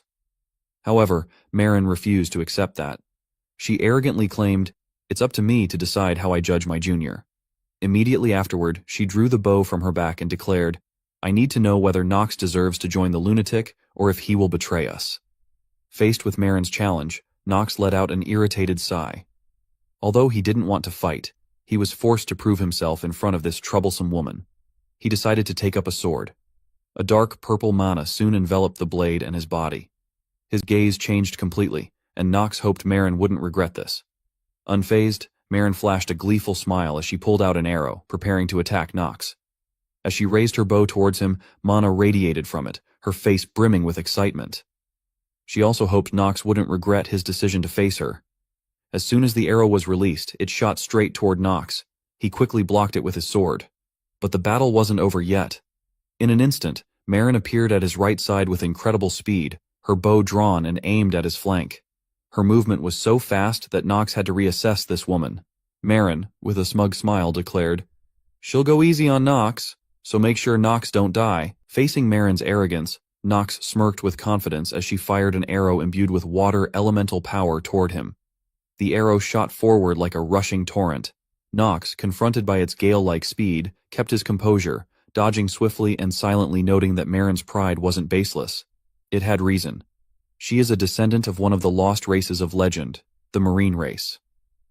She's inherited their blood, and the power of her water shot is unfathomable. Even Luna, the captain of Lunatic, wouldn't be able to completely stop that attack. Faced with Marin's inherent strength, Nox's acting genius trait was activated intensely. At the same time, he moved, dodging her successive attacks. Inside, he felt a tinge of regret, thinking he might have provoked her too much, leading to this precarious situation. However, he can't gain her trust with his current abilities, and there's a large chance that this episode will end in catastrophe. As the situation grew increasingly dire, Nox still motivated himself, affirming that he must achieve a clear victory. His gaze became more serious than ever, locking onto the opponent before him. Nox swung his sword downward, his entire body beginning to emit a dark mana, intent on proving his own strength. Marin observed him. Her actions paused as she assessed that Nox might have received the captain's acknowledgement, but he is still the lowest ranked. Growing angrier, Marin questioned him, challenging his attitude toward her, a senior figure, and demanded that he explain his relationship with Princess Penelope. Her face darkened with anger as she demanded further that Nox clarify the events surrounding him. After a barrage of questions, Marin fell silent, launching a fresh assault against Nox with a fiercer force than before, her water-based power filling the entire chamber. She continued to press Nox, suspicious and unconvinced that everything related to him was mere coincidence. Despite her anger and accusations, Nox maintained a calm demeanor, saying that she just doesn't want to believe what he says. If that's the case, then there's no need for him to explain. Nox's indifference fueled Marin's rage. She clenched her teeth, drawing her bow at him, determined to see how long he could maintain that lofty attitude. As each arrow was released, Nox found himself engulfed by a raging flood, a massive wave crashing down upon him. Encased within a globe of water, Nox's eyes remained steady. He then looked directly at Marin, asking her, "Do you think a little trick like this will work on me?" With those words, he swung his sword at the water globe, slashing it apart until it shattered into fragments. Immediately, the scattered droplets evaporated, blanketing the area around him in a dense mist. Undeterred, Marin swiftly moved behind Nox, leaping forward with a gleeful smile, admitting she didn't expect that attack to affect him, but simply wanted a soft opening for the battle. Finishing her sentence, she released an arrow with overwhelming force, aiming straight at him from behind. Realizing the arrow was coming, Nox quickly activated the skill, Hour of the Genius. In that instant, everything around him seemed to halt. A notification followed, stating, "Your sense of time has slowed down." The skill affected the arrow's speed drastically, allowing Nox to dodge it effortlessly. However, he doesn't really want to reveal what he is capable of yet, but it can't be helped. As Hour of the Genius expired, time resumed its normal flow, and Marin's arrow missed Nox, flying past him. Marin was left in shock, unable to believe it. There's less than a 10-meter distance between us, and he was able to dodge that? While Marin was still reeling, Nox, with a fearsome expression, showed no hesitation, channeling dark energy into his sword as he prepared for his counterattack. The next second, Nox's eyes flashed as he swung his sword downwards. A wave of dark mana surged forward from the blade, shattering Marin's water barrier before advancing and enveloping her body. Her entire figure was now submerged in the water she had summoned, intertwined with Nox's dark power. The two opposing forces collided, creating a massive vortex that engulfed Marin. It seemed as though Nox had successfully overpowered her. Beads of sweat formed on his face, revealing the strain his attack had taken on him. But within the mist, Marin's faint silhouette emerged, her voice ringing out in disbelief as she questioned the terrifying strength Nox displayed, asserting, "That's not the kind of strength that a 15-year-old can possess." Marin's face grew increasingly serious as she interrogated Nox about his reasons for joining Lunatic and his true intentions. Nox merely stared back at her warily, giving no answer. Faced with his silence, Marin smirked, her eyes glinting a vibrant blue as she declared that it didn't matter. She would find the answer herself. In the next instant, Marin raised her bow and released a volley of arrows, while columns of water formed around Nox, trapping him like a caged bird. Unfazed, Nox quickly summoned a magic sphere, launching a stream of purple mana that pierced through Marin's water arrows, leaving her stunned at his effortless counter. Unwilling to admit defeat, Marin continued to fire powerful water arrows at Nox, who skillfully dodged and retaliated with dark mana bolts that shattered every one of her attacks. Witnessing Nox's skill, Marin began to feel outmatched. She gasped for breath, acknowledging internally that Nox was a dangerous individual. Even if he's not trying to make use of Lunatic, she thought, he's talented enough to be a threat to Captain Luna if he decides to betray us. As she realized that none of her arrows had hit him and that he had refrained from counterattacking directly, Marin understood that Nox was holding back. Furious, she accused him of arrogance. She found herself questioning, why though? Is he holding back because he wants to make use of us? Or is it because she is also a member of Lunatic? Finally, Nox spoke, pointing his sword toward Marin and lamenting that she was wasting time on idle thoughts. "Even defending myself against you is becoming tiresome," he remarked. Enraged by his criticism, Marin realized he was mocking her, making a fool of his superior. She pondered in silence, acknowledging that she couldn't win against him and wondering if it was a difference in their abilities. Clenching her fists in frustration, she reaffirmed to herself that she would never lose as long as she didn't give up. Yet her thoughts began to spiral, casting Nox as a significant threat. Every member of Lunatic might end up being taken down if Nox is allowed to survive. Resolute, Marin called out in a low voice. Nox von Reinhofer, I can't acknowledge you as one of Lunatic's members. You're exceptional, but I can't discern the intentions behind your actions. So, I will follow the regulations of Lunatic and dispose of you as a dangerous individual. With that declaration, Marin unleashed a new technique, different from any other arrow she had fired. It held an immense power that caused the entire area around her to tremble. Seeing this formidable attack, Nox hesitated slightly. He realized it was the secret technique of the Marine race, water shot. He knew that if he were hit by it in his current state, it would be fatal, and he wasn't confident he could dodge it. He found himself at a loss for what to do. Without hesitation, Marin launched the arrow. The immense power radiated a brilliant light, barreling straight toward Nox. He had no time to respond when, suddenly, another sword appeared, striking the arrow and knocking it off course. Confused, Marin tried to comprehend what had happened. Suddenly, a voice echoed, chastising her. Marin, what do you think you're doing? The voice belonged to Luna, who stood above on the balcony, questioning Marin loudly and reminding her that she had instructed her to execute the mission with her junior. Luna's furious gaze bore into Marin as she demanded to know if killing Nox was part of her orders. Both Nox and Marin turned their eyes toward Luna. Marin's face paled in fear, and she addressed her as Captain. Nox, with courtesy, greeted Captain Luna as well.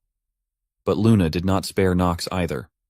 She demanded that both of them explain clearly what had transpired, warning that failure to do so would result in punishment. Her gaze held no hint of leniency. When neither of them responded, Luna's tone grew harsher as she repeated her question, demanding an explanation from Marin. Luna then jumped down, approaching Marin directly. With a stern voice, she reminded her that her mission was to work with the newbie to draw the attention of the Academy's staff and students. Luna's eyes stared intently at Marin, confirming to her that she never told Marin to do anything like this. Facing Luna's anger, Marin trembled, her eyes not daring to look directly at Luna. Marin immediately apologized for her actions and explained that she only wanted to confirm if Nox was loyal to the organization. Hearing this, Luna voiced her disapproval of Marin's independent actions, stating that it was her role as the captain to handle matters like these, not Marin's. Luna then picked up a dagger with intricate carvings, raising it in front of Marin and scolding her, demanding she take a closer look. The blade was chipped even though the trajectory of the attack was off. With that much power, Marin must have been trying to kill Nox. Luna asked Marin once more if that was indeed her intent. Marin, with a remorseful expression, lowered her head in silence. Luna then glanced over at Nox, acknowledging that she understood Marin's reasoning, and she also agreed that Nox hasn't shown them much yet. However, her gaze quickly turned angry again as she looked back at Marine. Luna asserted that Marine had crossed the line here. There is only one situation where a member would be allowed to kill another. She was sure Marine remembered that clearly. Marine then responded, confirming that the exception was if someone betrayed the organization. Luna gradually calmed, reminding Marin for the last time, don't make this mistake ever again, and that this was her final warning. Luna then turned back to Nox, calling him the newcomer and reminding him that he also needed to remember this rule.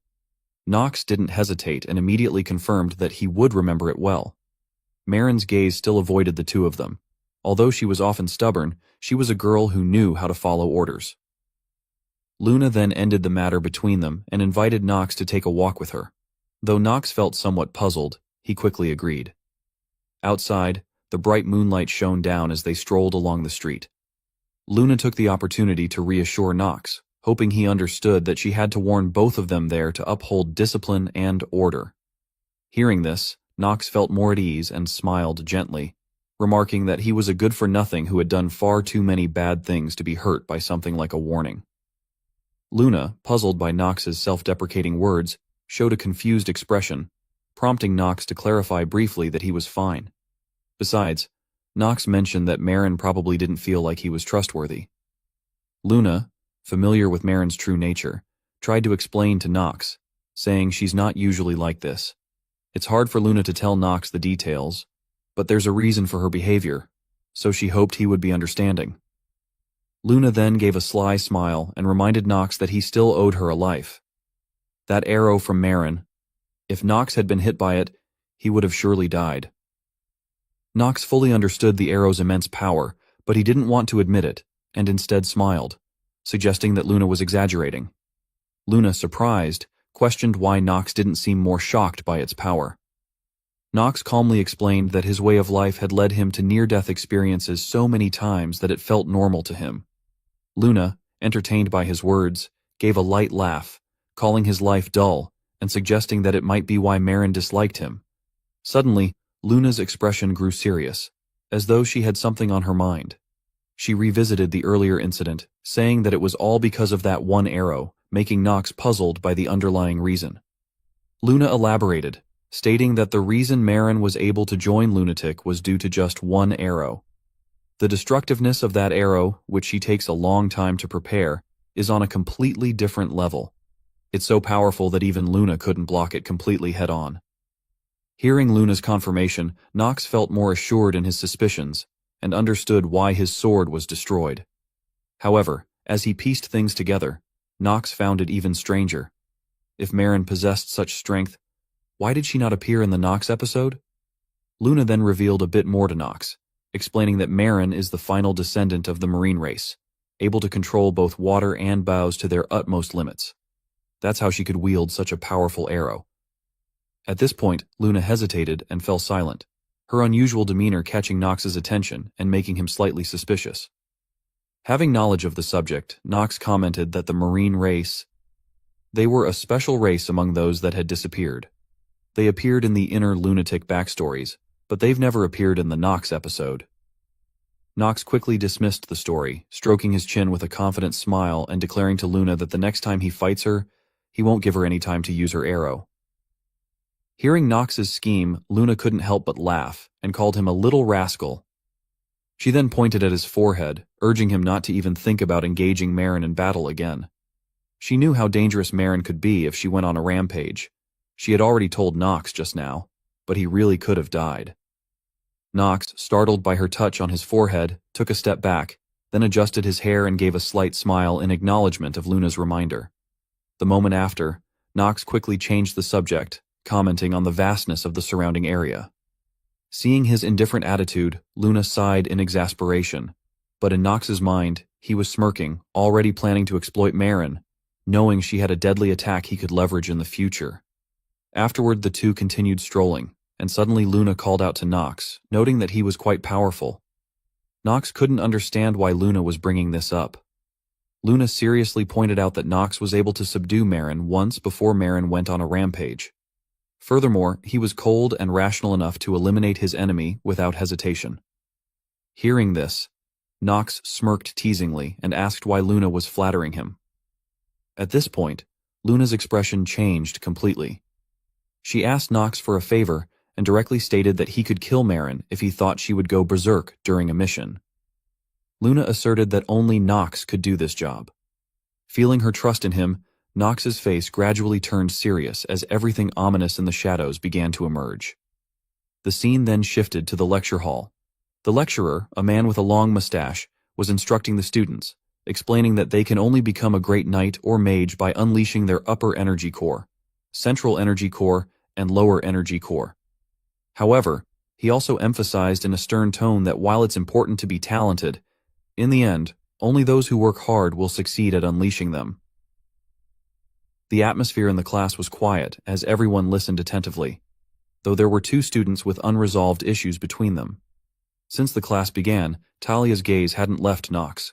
She stared intensely at him from behind, making him feel uneasy and distracted. Nox found himself in a difficult position, unsure of what he had done wrong, only hoping Talia would give him a chance to explain everything that had happened between him and the princess. At this time, Princess Penelope, seated beside Nox, always wore a gentle smile. Noticing Nox's uncomfortable expression, she turned to ask him kindly how he was doing. Deep in thought, Nox was startled by her voice and complained that she shouldn't scare him like that. Inwardly, he was shouting at himself, thinking he shouldn't be sitting next to the princess. Yet, Nox had no choice. As before class, Princess Penelope had privately informed him that they were engaged, stating, "If they don't sit together, then others will get suspicious of us." Feeling helpless, Nox resigned himself to her wishes, reminding himself that he needed to keep personal and professional matters separate. She is the princess of a country. Penelope, seeing Nox's absent-minded demeanor, chuckled with satisfaction, evaluating that the current situation was quite favorable. At least Prince Louis won't be able to kill Nox easily now that I've chosen him as her spouse. Back in the lecture hall, Nox, feeling deeply unsettled, didn't know what to do other than sigh at his current predicament. Meanwhile, Talia's jealous gaze continued to bore into him and Penelope. Princess Penelope also noticed Talia's stare, and as their eyes met, Talia quickly looked away, hiding her feelings. Just then, another girl moved down toward Nox from above. This new presence caught Nox's attention, and he turned to ask her name. Before him stood a beautiful girl with long purple hair and a gentle expression. She shyly introduced herself as Iana von Sater. Hearing the name, Nox immediately recognized her, knowing that Iana von Sater is the next head of the succubus Sater household. They were renowned for their ability to drain a man's essence using the skill, charm, and for amplifying their own strength or that of others. Fully aware of who she was, Nox replied coldly and indifferently turned away, his dismissive attitude surprising and flustering Iana. In front of Nox was Leon, who showed little interest in his surroundings, sighing out of boredom with the lecture. He was weary, even during self-study, and the thought of more classes in the evening, after the afternoon sessions, made him even more exhausted. Echidna, seated beside him, overheard Leon's complaint and informed him that they'd have 3 more classes that day, asking if he was all right. Nox, seated nearby, joined their casual conversation, his face serious as he declared that the remaining classes would not be happening today. Surprised, Leon turned to Nox to ask why he would say such a thing. Suddenly the entire lecture hall began to shake violently. All the students were bewildered and terrified, not knowing what was happening. The lights overhead shattered, debris falling and causing panic among everyone. No one in the hall understood what was going on. Even Eleanor, a girl known for her composure, felt fear in the face of the current situation. The only person still calm was Nox, who understood everything that was about to unfold. He revealed to us that this event was the Nox episode, the subjugation of Paimon, and it had officially begun. And at this moment, a bizarre phenomenon began unfolding above the lecture hall as the entire ceiling was enveloped in a sinister, dark mana. The source of this disturbance was none other than Rick, a member of the demon race. He was performing some strange ritual to awaken a true demon. With a twisted smile, he spread his arms wide, welcoming the bloodthirsty arrival of a demon about to awaken. Rewinding to the time before the event known as the subjugation of Paimon, Nox and Marin were discussing their mission together. Nox confirmed once more that they were given the mission to draw attention so that Lunatic could destroy the demonic essence crystal. Marin praised Nox for quickly understanding the plan and smiled, telling him that once the barriers dividing the areas were activated, the place would turn into a labyrinth for the students to escape. Marin emphasized her wish that Nox buy as much time as possible. Returning to the present, the event, the subjugation of Paimon, had begun as planned, and the overwhelming pressure from the demonic power spread throughout the academy. In the lecture hall, windows and surrounding equipment shattered. The students, now in a state of panic, couldn't comprehend the situation.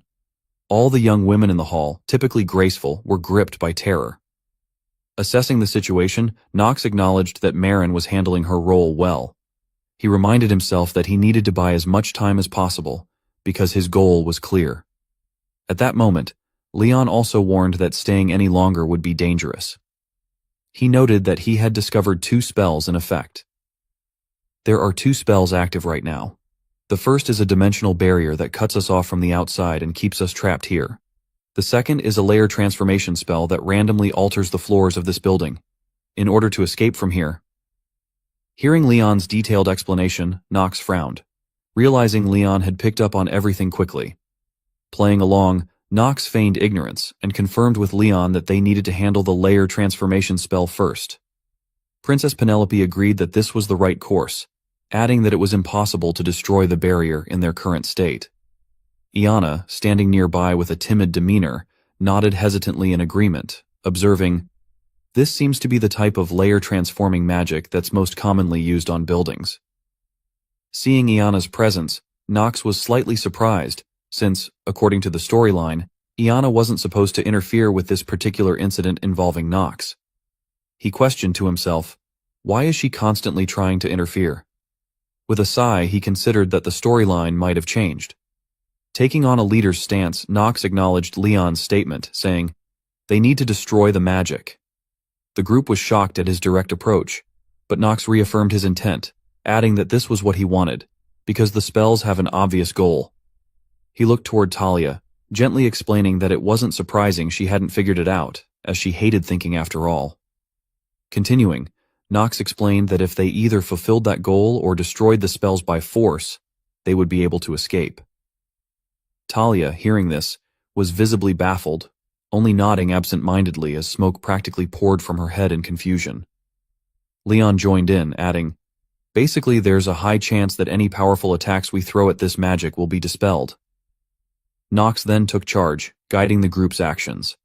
He instructed, "We need to first check the condition of this building. Let's split into 2 teams, inspect its condition, and then regroup in exactly 1 hour." While Nox successfully led the students to buy as much time as possible for Marin to fulfill her mission, Marin, somewhere else, was moving swiftly. She silently acknowledged to herself, "Nox von Reinhofer. He's indeed competent. It's no wonder he could defeat me." She was impressed by his calmness, despite the large-scale magic, and his ability to earn the others' trust. Hidden, Marin watched the students' actions from above. With agility and skill, she descended onto the top of a statue and mused, "Is it finally time for the first attempt of the second area's labyrinth?" She named the labyrinth of Dreams and Delusions. An illusion spell, it used spilled imp blood to steal the minds of travelers and show them the sweetest dreams. Not even the clear-headed students of Eldine would be able to withstand this easily. She thought, since I poured out that much blood, it should buy us at least an hour. She needs the newbie to get through this somehow, though. Suddenly, Marin's eyes widened as she noticed something unexpected. The labyrinth she had created not only sent the weaker students into illusions, but also left Nox unconscious on the ground. This astonished Marin. That's not how it was supposed to go. Her magic should have been at a level that he could resist. Disturbed by this anomaly, she realized it was a major problem, and decided she would have to intervene directly. Elsewhere, high above the academy, Luna appeared, her red eyes glowing as she looked down upon the scene. She ordered Duff to begin the plan. Duff obeyed and used magic to transport both of them directly into the academy's main hall. Duff felt a bit uneasy, knowing their threat was none other than Noah von Trinity, a formidable opponent. Luna was fully aware of this, yet continued her dangerous mission undeterred.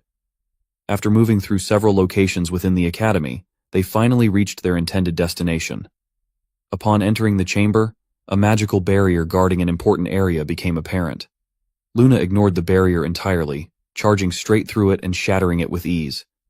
Inside, the room was cloaked in a frigid atmosphere, encased in ice and snow. At the center stood a massive magical stone protected by another barrier. Just then, a voice echoed, revealing that this person knew Luna's organization would arrive. Noah herself appeared, expressing her anticipation for this event and claiming she had prepared for their arrival. She referred to her opponent's identity as the Captain of Lunatic and also one of the 3 new Sword Emperors. Luna, the last successor of the lunar swordsmanship. Luna's eyes turned a fiery red, a serious glare revealing her readiness to fight if her adversary refused to step aside. She demanded Noah move, drawing her sword and stating that demonic essence crystal is an item that'll bring chaos to the world. The reason she had to destroy it here. Noah responded with an indifferent smile, saying, she already knows what her answer will be. Luna, having expected this, remained silent and began channeling blood-red mana into her sword. In the next moment, she lunged at Noah with an intense attack, her slash powerful enough to shatter anything in its path. However, Noah vanished from that spot, and snowflakes began to fall slowly, filling the room. Recognizing the current danger as Noah activated her ice magic, Luna and Duff stood back to back, alert and cautious. Noah taunted them, noting how much they seemed to enjoy facing powerful opponents. A gust of icy wind surged toward them, followed by an onslaught of massive ice blocks. Luna swiftly swung her sword, shattering the ice into pieces. Using her exceptional ability to blend seamlessly with the frozen surroundings, Noah reappeared behind Luna with a sly grin, commenting, "Paimon is the strongest demon I've faced so far." Luna, frowning at Noah's words, questioned her, "Is that why you're letting him be and allowing him to awaken? So you can fight him again and prove your superiority?" Noah, unfazed by Luna's irritation, responded with a taunting smile, asking if that were true, what Luna would even do about it, calling her a kid. Upon hearing this, Luna's expression hardened, a deadly aura enveloping her as she declared that if Noah's words were true, she would kill her. Amused, Noah laughed at the notion that a child like Luna would even think of killing her, and asked what reason Luna had to do so. Luna offered no elaborate explanation, simply responding, "For myself." Immediately after, Luna charged at Noah, a terrifying red bloodlust surrounding her, though this alone was not enough to overwhelm Noah, an immensely powerful mage. As their fierce battle raged within the demon Paimon's cage, the sealing crystal began emitting an ominous aura. Beside it, Rick was aiding in the crystal's destruction, and now cracks were forming on the demon's seal. The massive demon inside the crystal began to stir, releasing a deadly energy that grew thicker by the moment, signaling the impending disaster looming over the academy. Nox was caught in an illusion. Before him stretched a vast, endless beach, illuminated by a light that made the scene even more breathtaking. He stood there, dazed and unsure of where he was, when suddenly, a radiant glow appeared, capturing his attention. Out of this light, an angel emerged, standing majestically on the water's surface with wide wings spread. Nox was entranced, reaching out as if to grasp the angel and get closer to where she stood. In that moment, he began to run, desperate to chase after her, a fierce longing burning inside him. He had to reach her, believing she held something he had lost. But as he reached the middle of the ocean, she vanished into the waves, leaving Nox standing alone in an endless sea. Tears started to fall from Nox's eyes unconsciously. Only later did he realize he was crying, yet he couldn't understand why, as if he had lost something deeply significant to his life. He stood there, watching the beautiful sunset sink slowly into the sea, pulling away whatever he had lost. He continued to cry, gazing at the twilight, while a voice echoed in his mind, calling his name and urging him to wake up. The voice jolted him awake. In front of him stood Talia and Eleanor, the ones who had woken him. Nox realized it had all been a dream, but he also noticed he was crying and didn't know why. Talia, always concerned about him, sat by his side, worried, her eyes moist with fear that he had suffered something terrible. Nox calmed himself, wondering why he'd had such a vision. He couldn't recall it clearly, but remembered seeing a woman, as though she was trying to tell him something. Suddenly he noticed the two women observing him with concern. He stood and told them he had shown them a pitiful side of himself, and he hoped they would forget what they'd seen. Then he urged the two to keep moving. He didn't allow himself to dwell on these thoughts, refocusing on their current predicament. He knew that although the second labyrinth wasn't too dangerous, he couldn't afford to drag things out. With that, the group ventured deeper into the labyrinth, greeted by a horde of monsters.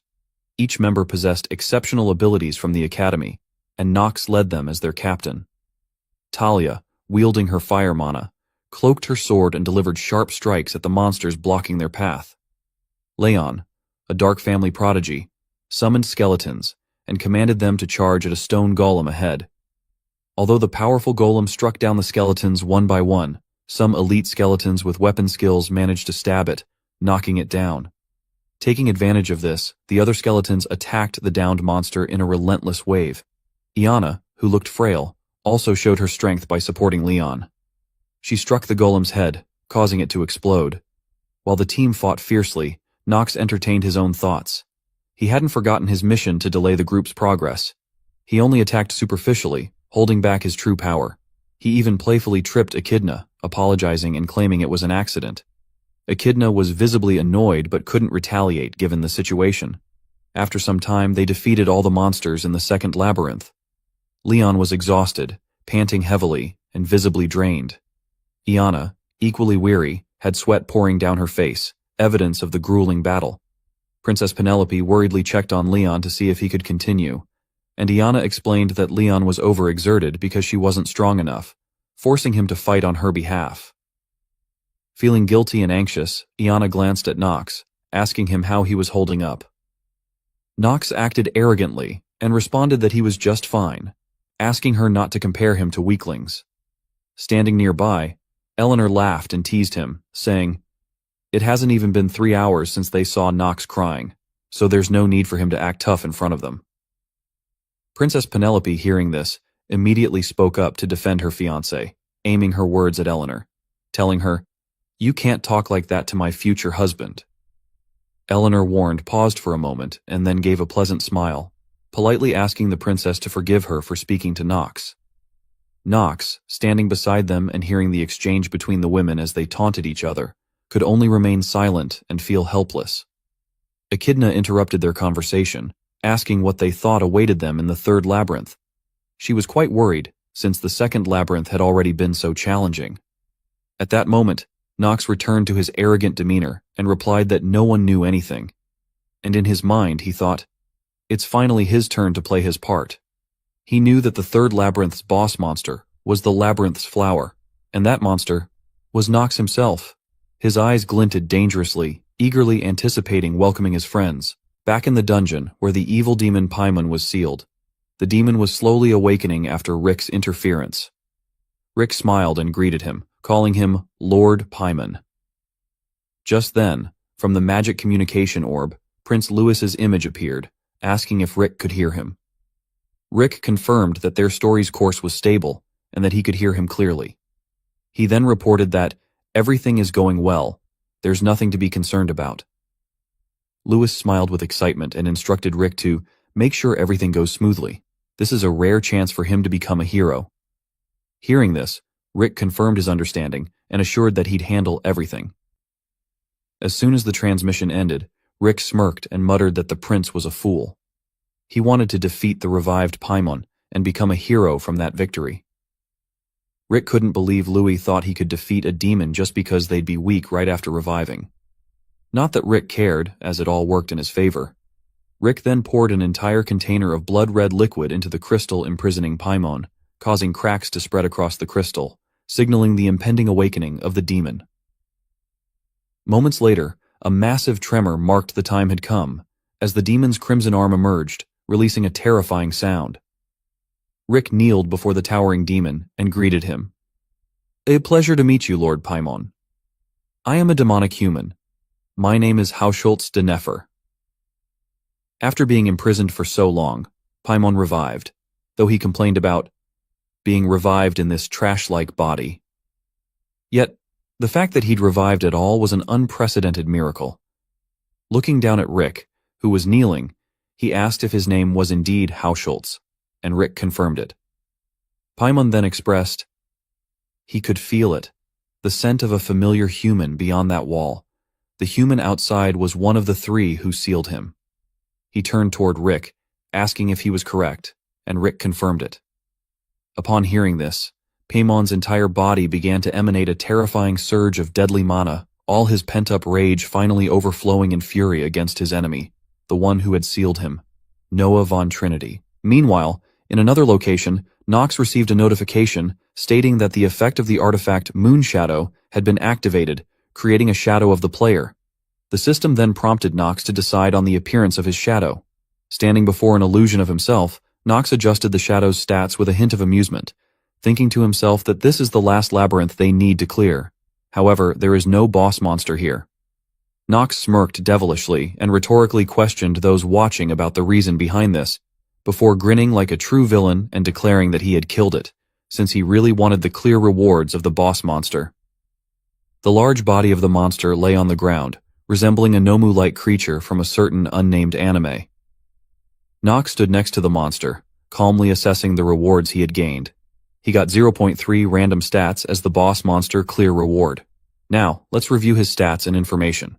His name, Nox von Reinhofer, gender male, age 15, main attribute darkness and achievements none. His traits included swordsmanship and combat genius, mana sensitivity genius, insight, memorization genius, steel mentality, and acting genius. Additionally, there was a mysterious skill, Void Revelation. Along with these strengths, his weaknesses included terminally ill, frequent sickness, cold hands and feet, possessed. Nox's stats: stamina 6.5, plus 2, mana 13.2, plus 3, luck 10, willpower 11.3, charm 26.3, and a hidden stat, dexterity 8. His active skills included Hour of the Genius, Supreme Ruler's Aura, Dark Family Intermediate Swordsmanship, Southern Sword Technique, Ignition, Visible Transformation, and Dragon Tongue. A notable detail was that the remaining life Nox had due to his terminal illness was 147 days. After reading through all the updated information, Nox cheerfully remarked that thanks to this, his mana and stamina were growing smoothly. Increasing his stats is good and all, but his role as a member of Lunatic is to buy time by ensuring the students remain stuck in the labyrinth. That's why the solution he came up with is to use his shadow created by Moonshadow and change its appearance. Thanks to his new skill, Moonshadow, Nox created a clone that was both handsome and cold-looking. He then commanded his shadow to go to the boss's location, reasoning that since it's his shadow, it'll be stronger than the boss monster. After being absent for some time, Nox rejoined the group. Eleanor called his name and questioned his disappearance. Nox, in a disinterested tone, told her to mind her own business and stop worrying about him. Immersed in his own plan, Nox grinned villainously, determined to keep them trapped at all costs. When the group of students approached the boss room, the illusion Nox had set up blocked their path and ordered them to stop. With a sharp tone and a murderous expression, the shadow demanded that they not proceed. Talia, standing beside Nox, grew worried and asked the stranger about his identity. Nox, feeling slightly uneasy, thought to himself that while his shadow could think and make its own judgments, it was born with his personality as its base. If it talked too much, there was a chance they might start finding it suspicious. Leon, observing the situation, remarked that there's no way someone with mana that ominous could be human. Hearing Leon's comment, Nox felt a pang of anxiety, fearing that something unusual might be discovered. Echidna agreed with Leon, adding that the stranger's expression seemed pained and irritated. Her words made Nox feel guilty, as if they were indirectly hinting at him. Eleanor, with a peculiar expression, pressed further, asking about the stranger's identity. The shadow introduced itself as Shane, a mage that roams from place to place. He claimed that he had coincidentally been in the area and got caught up in the magic that was activated. Eleanor blushed slightly and stared suspiciously at Shane, remarking that something about him felt odd, and she found him strangely familiar. Sensing the growing instability of the situation, Nox decided that Shane's chatter was both excessive and unnecessary. Acting decisively, he drew his sword and attacked Shane, loudly declaring to the students, "That's just a monster. There's no need to listen to it. Just kill it." Nox's heart was filled with unease, worried that if they continued conversing, he would be exposed. Despite being just a shadow, Shane was quick and agile, skillfully evading Nox's attacks. Even as Nox continued his onslaught, Shane effortlessly dodged every strike. The two paused momentarily, and Nox assessed that Shane was quite strong. Eleanor then joined the fray, chanting a spell before launching a direct magical attack at Shane. However, Shane swiftly dodged the attack successfully. She turned back and mocked Nox, saying, "It seems like you're just swinging your sword slower." Hearing this, Nox grew frustrated, but said nothing. At that moment, Leon joined the fight. He summoned his skeletal minions, sending them charging toward Shane. Simultaneously, Talia rushed toward Shane, attacking him. Shane swiftly dodged all of Talia's strikes, and just as Leon's skeletons closed in on him, Shane dashed forward with incredible speed. Gathering magic energy in his hands, he prepared his next attack. With a burst of magic, he obliterated the two skeletons. Undeterred, Talia seized the opportunity and launched a flurry of strikes at Shane. Although Shane evaded every attack, Talia, as a knight, was no less formidable. She delivered a powerful kick to Shane's stomach. The pain from this blow transferred directly to Nox, as it affected his true body. Feeling the impact, Nox grimaced, catching Talia's attention. Concerned, she asked if he was okay. and even Eleanor noticed his expression, voicing her curiosity. Knox, however, forced himself to appear unfazed and assured them that he was fine. Internally, Knox realized two crucial things he had overlooked. The first was that his shadow only retained 50% of his abilities, meaning it only had half of his stats. The second was that when his shadow sustained damage, he felt the pain as well. The situation had become far more complicated than he anticipated, and he wondered if he could endure until the right moment.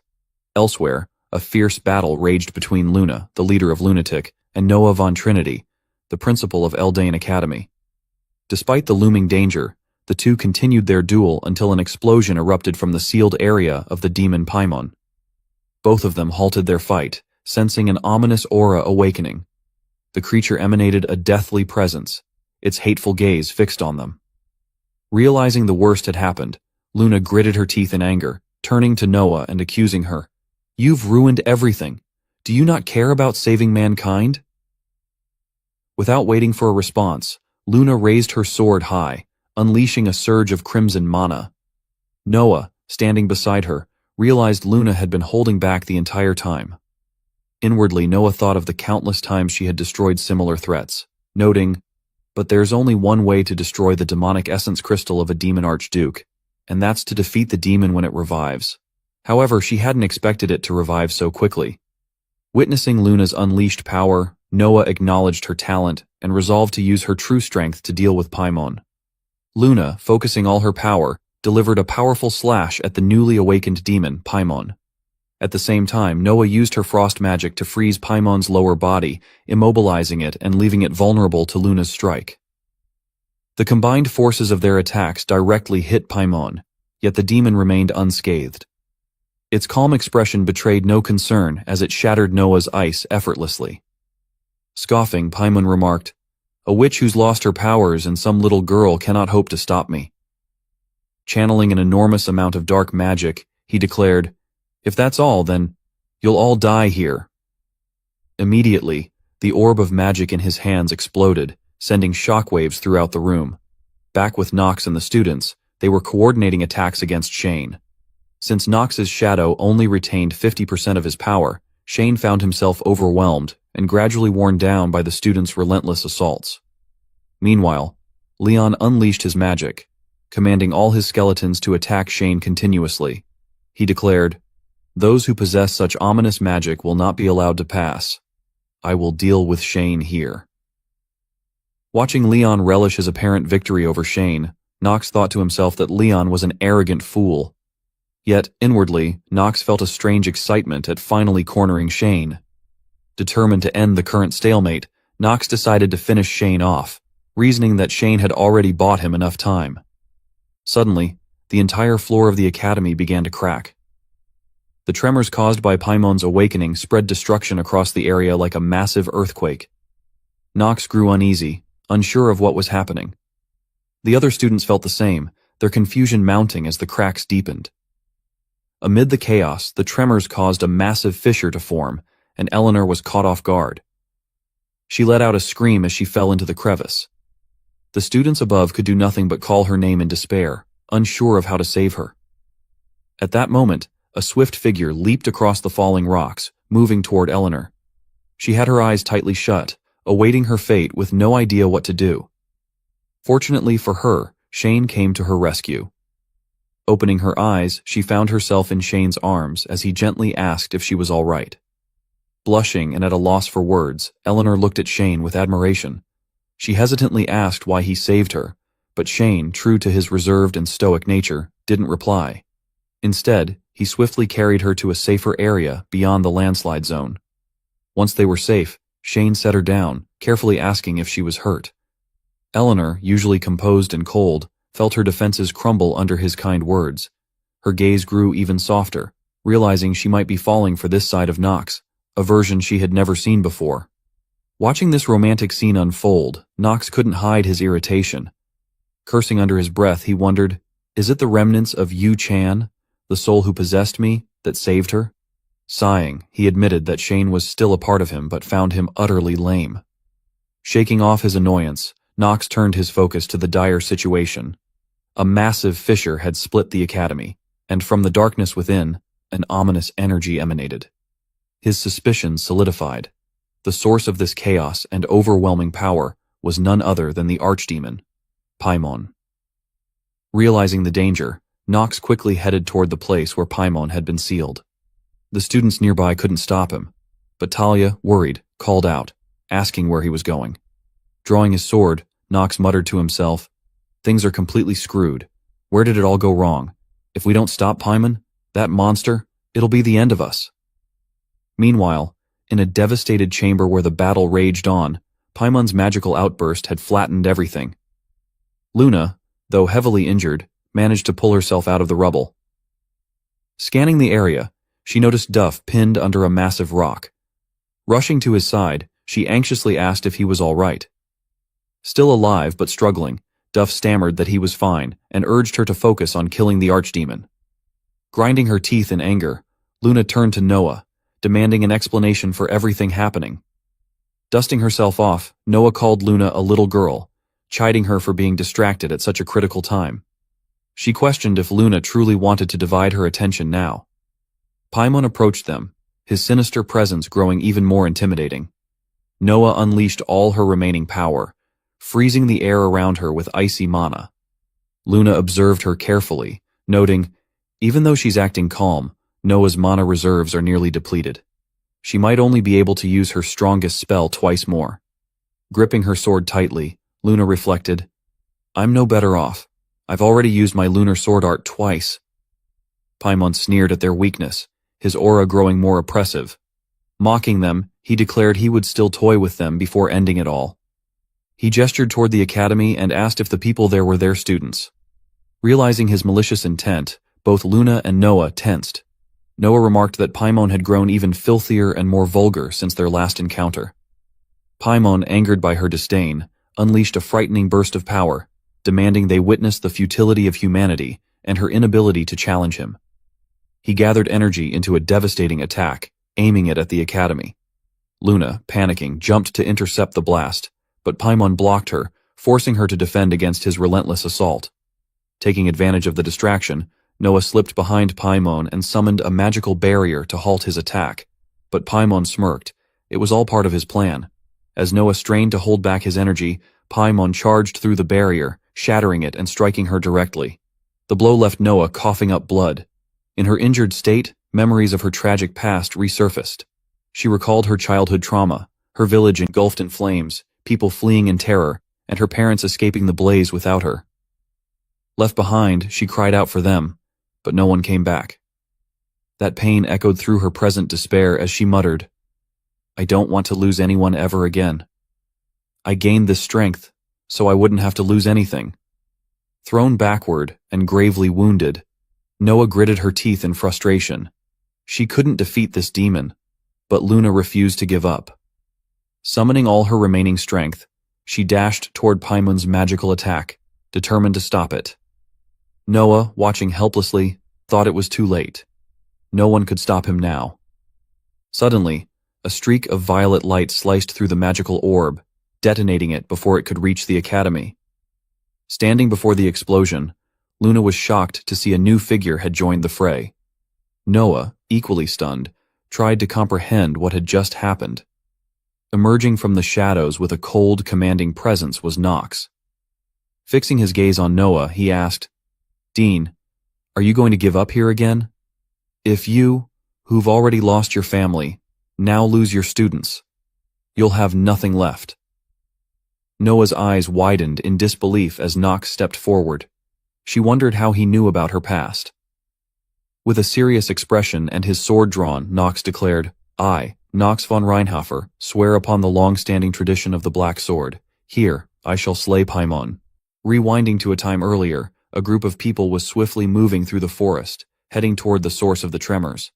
Nox, holding the mask in his hand, thought for a moment before putting it away. He believed he recovered Shane safely, but that's not the problem right now. His face revealed his worry and urgency. Accompanying him was Marin, who was also deeply concerned and couldn't believe Paimon would really awaken. She wondered, what on earth should they do? Marin knew that Paimon is as powerful as Captain Luna. Realistically, there was nothing they could do. In that case, the only thing she could do would be. Her eyes turned toward the one person who might have the ability to resolve the situation. Nox, calling his name, she declared that she is an archer, so she will save him no matter what. Before she could finish her sentence, Nox interrupted her, telling her, "Don't think of doing anything stupid." He firmly stated that he would not run away and declared resolutely that those of the Reinhafer household do not run away from their responsibilities. Maren, still worried, commented that this isn't a problem that we can deal with. However, Nox, with a serious gaze, asked her one question. Would you be fine even if Captain Luna died? These words shook Maren to her core, leaving her trembling and unable to respond. Meanwhile, Nox reflected on Maren's personality, her strong desires and solid trust. He understood that she's probably feeling those emotions right now because Luna is the one who saved her and rose to the position of leader on her own. Therefore, he would make use of those traits of hers. With his decision made, Nox stopped and spoke, reminding Maren that Luna saved her when she was suffering in a research lab. Because Nox is the villain and good-for-nothing of Inner Lunatic, he was unafraid to provoke her, asking bluntly, "Are you really just going to leave her to die like this?" Maren, angered by his words, gritted her teeth and admitted her helplessness in the current situation. Lowering her head, she asked Nox, "What are you suggesting we do?" With a worried tone, she added, "Paimon is a demon that even the sage and the 3 sword emperors had a hard time with." Nox proposed that Maren use her arrows. Before she could respond, however, a terrifying surge of energy spread toward their location. They recognized it as Paimon's power, Nox remarked. "It looks like Paimon has come out. If we don't work together, it'll be impossible to stop him." Maren hesitated and asked Nox if he heard about her arrow from Captain Luna. Nox, noticing her conflict, dismissed her question, replying, "Is that really important right now?" He could tell that she was conflicted. Maren revealed the risk, reminding Nox that he had experienced it firsthand. She pointed out, "So Nox, you know just how powerful the water shot I fire is. Plus, I go berserk whenever I fire that arrow." Hesitating further, she added that it could kill him. Nox, understanding that Maren inherited the full abilities of the marine race, turned away with a serious expression and told her, "Don't flatter yourself. I wouldn't die to the likes of you." Then, he urged Maren to prepare quickly. Despite his confident words, Nox hesitated internally, knowing that not even he would be able to defend against her arrow. But this was the only option if they wanted to stop the ending of the damn game. Maren, still indecisive, was observed by Nox, who smirked mischievously and taunted her. "What's there to hesitate about? Did you end up liking me after all?" Hearing this, Maren's expression changed, and her hesitation vanished. She prepared her weapon and warned Nox not to regret it. As Maren's mana surged, Nox remained calm and commented that he had no reason to regret. Maren, with a stern tone, remarked, "Stubborn until the very end, I get why Captain Luna calls you the absurd rookie." Nox, turning his back to her as he prepared for the plan, replied, "I'm not really a fan of that nickname, though." Meanwhile, Payman's attack was nearing. Nox channeled dark mana into his sword. A system notification appeared. "Stormbringer is absorbing your mana to its limit. Due to the large temporary loss of mana, your mana sensitivity has been reduced." Both Nox and Marine braced themselves for the impact. Counting down. At the count of 3, their combined powers clashed against Paimon's attack, creating a devastating explosion. They successfully blocked the strike aimed at the trainees. Afterward, Nox panted heavily, while Maren began to lose control. Her consciousness faded, and she started attacking wildly. Nox, frustrated, narrowly dodged an arrow from Maren that nearly struck him fatally. Exhausted but feigning composure, Nox remarked sarcastically, "You fail as an archer. To think you'd fire an arrow with so much bloodlust at your junior." Maren, still out of control, continued firing arrows toward Nox, struggling to avoid them. He turned to witness the destruction her attack caused and couldn't help but feel shaken. Suddenly, Nox called out loudly, "Iana von Soder, stop hiding and come out. Or is the daughter of one of the 3 great dark families into voyeurism?" Discovered, Iana revealed herself, shocked that Nox had noticed her shadowing him. As Maren's uncontrollable attacks continued, Nox, dodging frantically, asked Iana for help. He recalled that Iana should be on the same level as Paracelsus and Leon, trusting her abilities. he requested that she use her charm skill to stop Marin. Iana, flustered and blushing, stammered her agreement, stating that she didn't want Marin to be in danger. However, with an ambitious glint in her eyes, she demanded that Nox help her replenish her dark mana later. Nox received the request and felt a bit uneasy. He thought that the method for replenishing a succubus's mana was somewhat sensitive, and he would rather not have to do it. However, the current situation didn't allow him to refuse, so he agreed and asked them to start, while he would go to stop Paimon. At this moment, Marin's powerful arrows continued to shoot chaotically everywhere, frightening Iana. However, thinking about Nox transferring mana to her made her excited, and she began to activate her skills. The scene shifted to Paimon's battlefield. The entire area surrounding the battlefield had been completely flattened and left in ruins. Finally, Nox appeared there to assist them. He surveyed the surroundings and noticed Noah exhausted near a collapsed cave. He quickly approached her, thinking about the death of her family and friends that was written in her backstory. She might look crazy, but she is one of the most anguished characters. His body ignited with dark mana as he spoke to Noah. "Dean, are you going to give up here again?" Standing protectively in front of Noah, he said, "If she, who already lost her family, now loses her students, she will have nothing left." He thought. What she needs now is encouragement before she falls into utter despair and gives up on everything. Nox assured her that he will kill Paimon right here, so he wanted her to hold on. Noah, seeing Nox's sudden arrival, was overwhelmed with worry for him. At this moment, Paimon's voice echoed, questioning if Nox was the one who changed the trajectory of his attack. Paimon sniffed the air and said he smelled a familiar scent on Nox, recognizing that mana and sword that contain utter darkness. Paimon laughed menacingly, releasing an oppressive demonic aura that engulfed the entire area. A system notification appeared, warning that his opponent has cast a spell on him. Noah and Luna both felt the terrifying pressure, and had to brace themselves against it.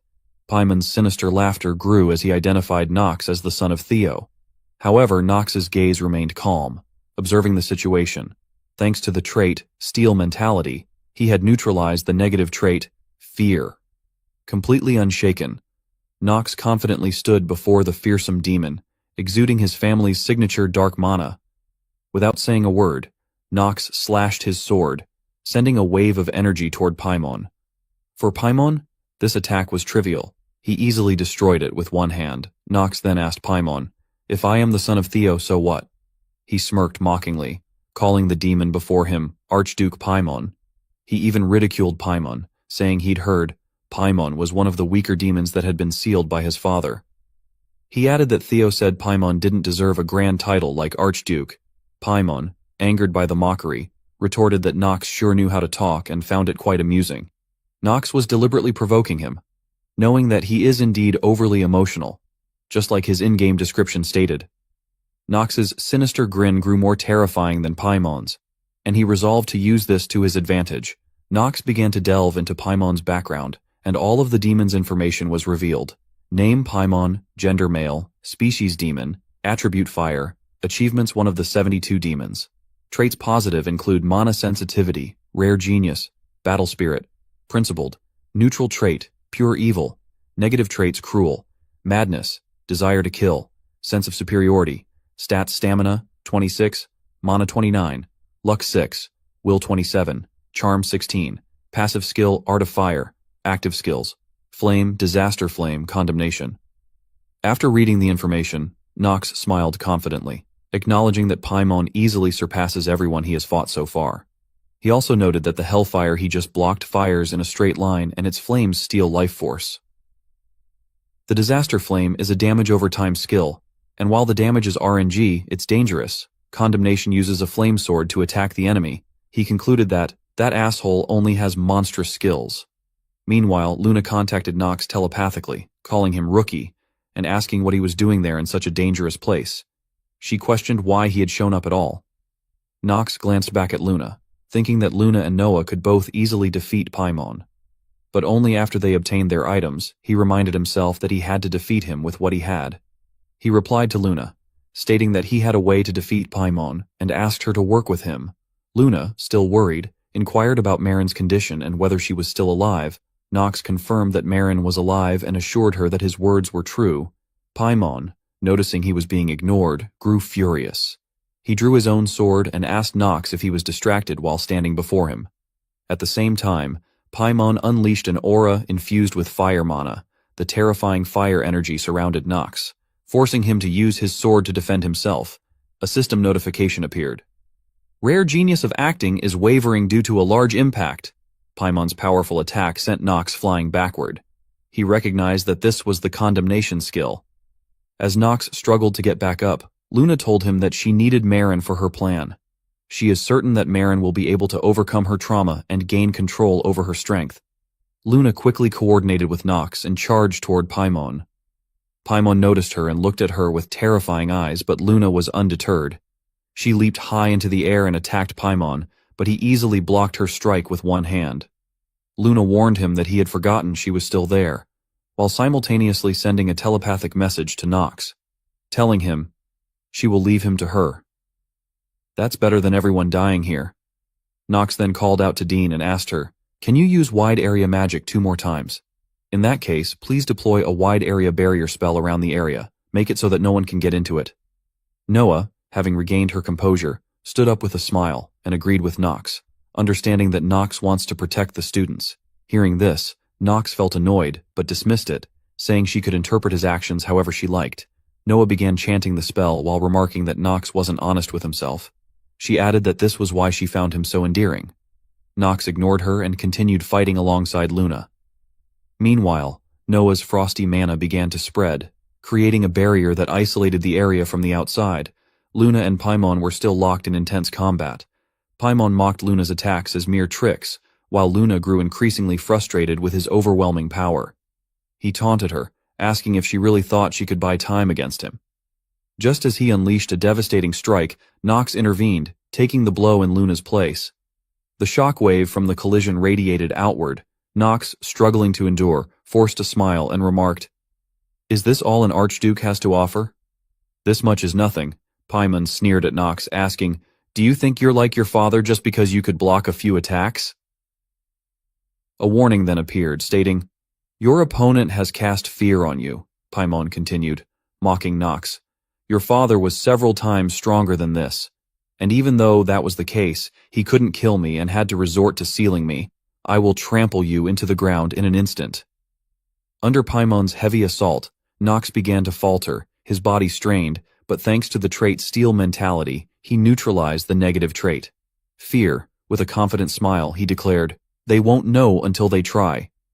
Another notification appeared, stating, "The artifact, Stormbringer, has absorbed his mana to its limit." This caused Nox's power to surge dramatically. He channeled all his strength and swung his sword, deflecting Paimon's attack skyward. However, the effort left him with severe internal injuries, causing him to cough up blood. By this time, Noah had successfully completed the protective barrier. Nox noticed this and felt a sense of relief, wiping the blood from his mouth and regaining his focus. From the outside, the massive frosty barrier appeared as a giant cube enclosing their battleground. Nox thought to himself, "We're almost done. The only plan that can get rid of Paimon." Meanwhile, Luna took over for Nox, keeping Paimon occupied. Observing the battle, Nox grew increasingly worried. He wondered why Luna hadn't awakened yet and felt he was nearing his own limits. The person occupying his thoughts was Marin. Even though she is an extra in the game and someone destined to die and disappear, I don't want her to die. He corrected himself, thinking, saying I don't want her to die sounds funny. Another warning appeared. Remaining mana is low. The energy being consumed will be replaced. Your life has started to be reduced rapidly. Ignoring the notification, Nox resolved that Marin deserved to live her life on her terms, rather than being bound by a preordained fate. Using the last of his strength, he channeled all his remaining mana and charged at Paimon. As he faced him, Nox silently prayed, hoping Marin would awaken now. Marin, restrained and suppressed by Ayana, had a vacant, lifeless expression. Yet suddenly, tears began to fall from her eyes. It seemed that Nox's heartfelt plea had truly reached her. The past of Marin, when she was just a child, had her body nurtured in a laboratory, surrounded by numerous specialists evaluating her condition. Her consciousness gradually emerged. The first breath she took after being born into this world and opening her eyes was not of clear, fresh air, but of stale air that smelled of medicine. Beside her, there were glass capsules lined up together. The experimental tools looked horrifying, and she saw people use those tools to experiment on children. Knowledge would be forced into her mind, and she realized this before she was even able to completely learn all of the knowledge and language that had been instilled within her. This research lab was her home and her birthplace, and she had to prove her worth in this place. That was the only way she could survive. Time passed, and Marin was still a child without her own consciousness. Someone entered, called her H210, and asked if she could hear them speak. Marin replied and confirmed with an emotionless yes. H210. That's the name that was assigned to her. She didn't know exactly why, but she was one of the test subjects for the manifestation of an ancient race's power. She came to know that numerous war orphans had become test subjects because of this. A man called her by the code name H210 and asked her to try moving one block. In her subconscious, Marin said, which is why she always smiled brightly and acted like she was the most useful test subject there. Because I had to show that I was the best at using the blood of the ocean tribe. She had to do that, so that she wouldn't become one of the children that disappeared. But one day, someone came to find her. She greeted Marin and said, "You'll be living with me from today onwards." The woman introduced herself as Jay, a lab researcher. After that, Marin began to live with her. Naturally, she had no choice in the matter. She had to do whatever was asked of her, like a cow being dragged to the slaughterhouse.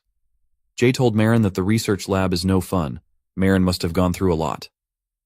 Jay seemed curious and asked, "What kind of things does she like?" Gently brushing Marin's hair, Jay said, "H210 is a bit of a stiff name to call someone by." Since she has blue hair that looks like aquamarine, Jay decided to replace it with the name Marin. That didn't matter much to Marin. She didn't care. She had no expectations. Because until now, all of these people had only treated her like one of the zoo's monkeys. A test subject. But Jay was different. She treated Marin like a person. They played together. She treated Marin like a human instead of a tool. One day, Marin curiously asked Jay, "Why are Jay so good to her?"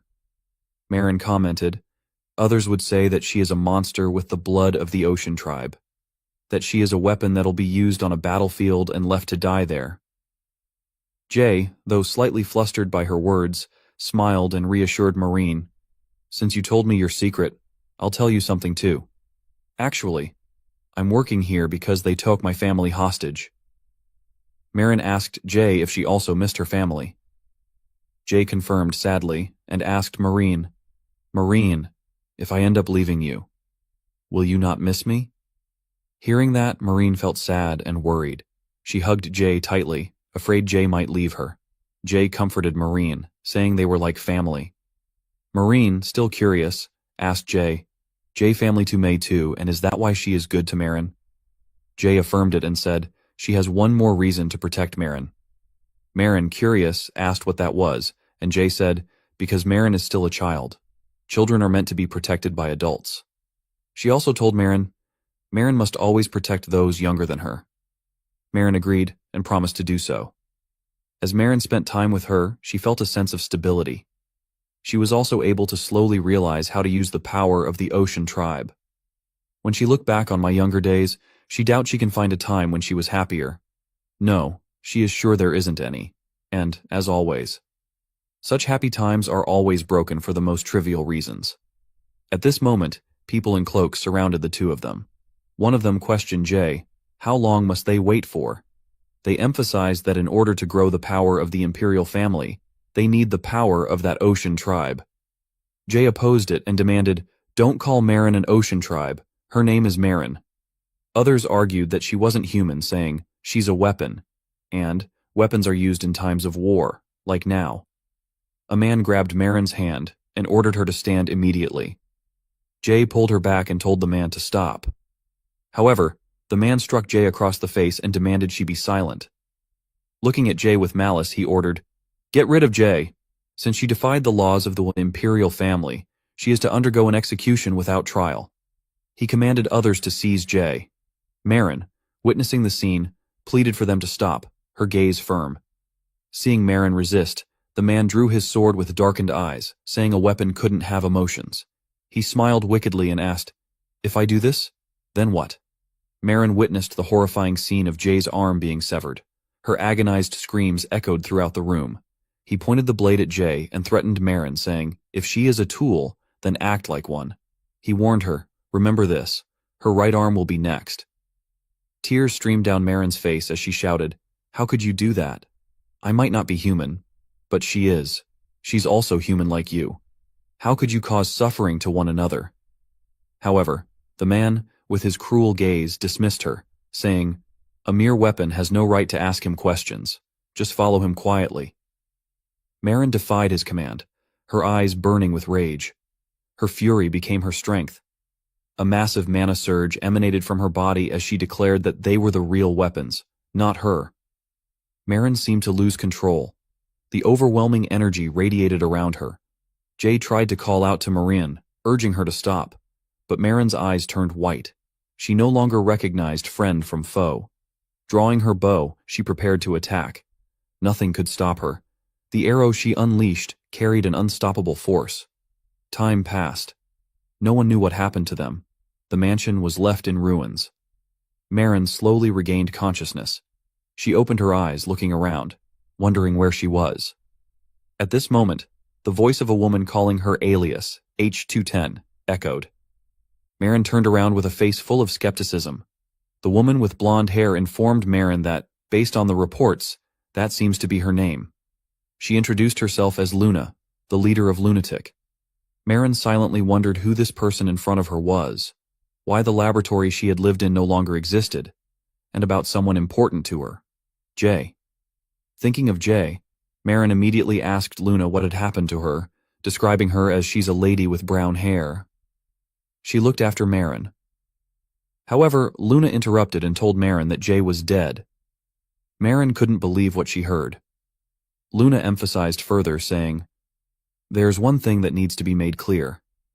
The person who killed her was Marin." This truth shocked Marin to her core. She froze, unable to believe she had done such a thing to Jay.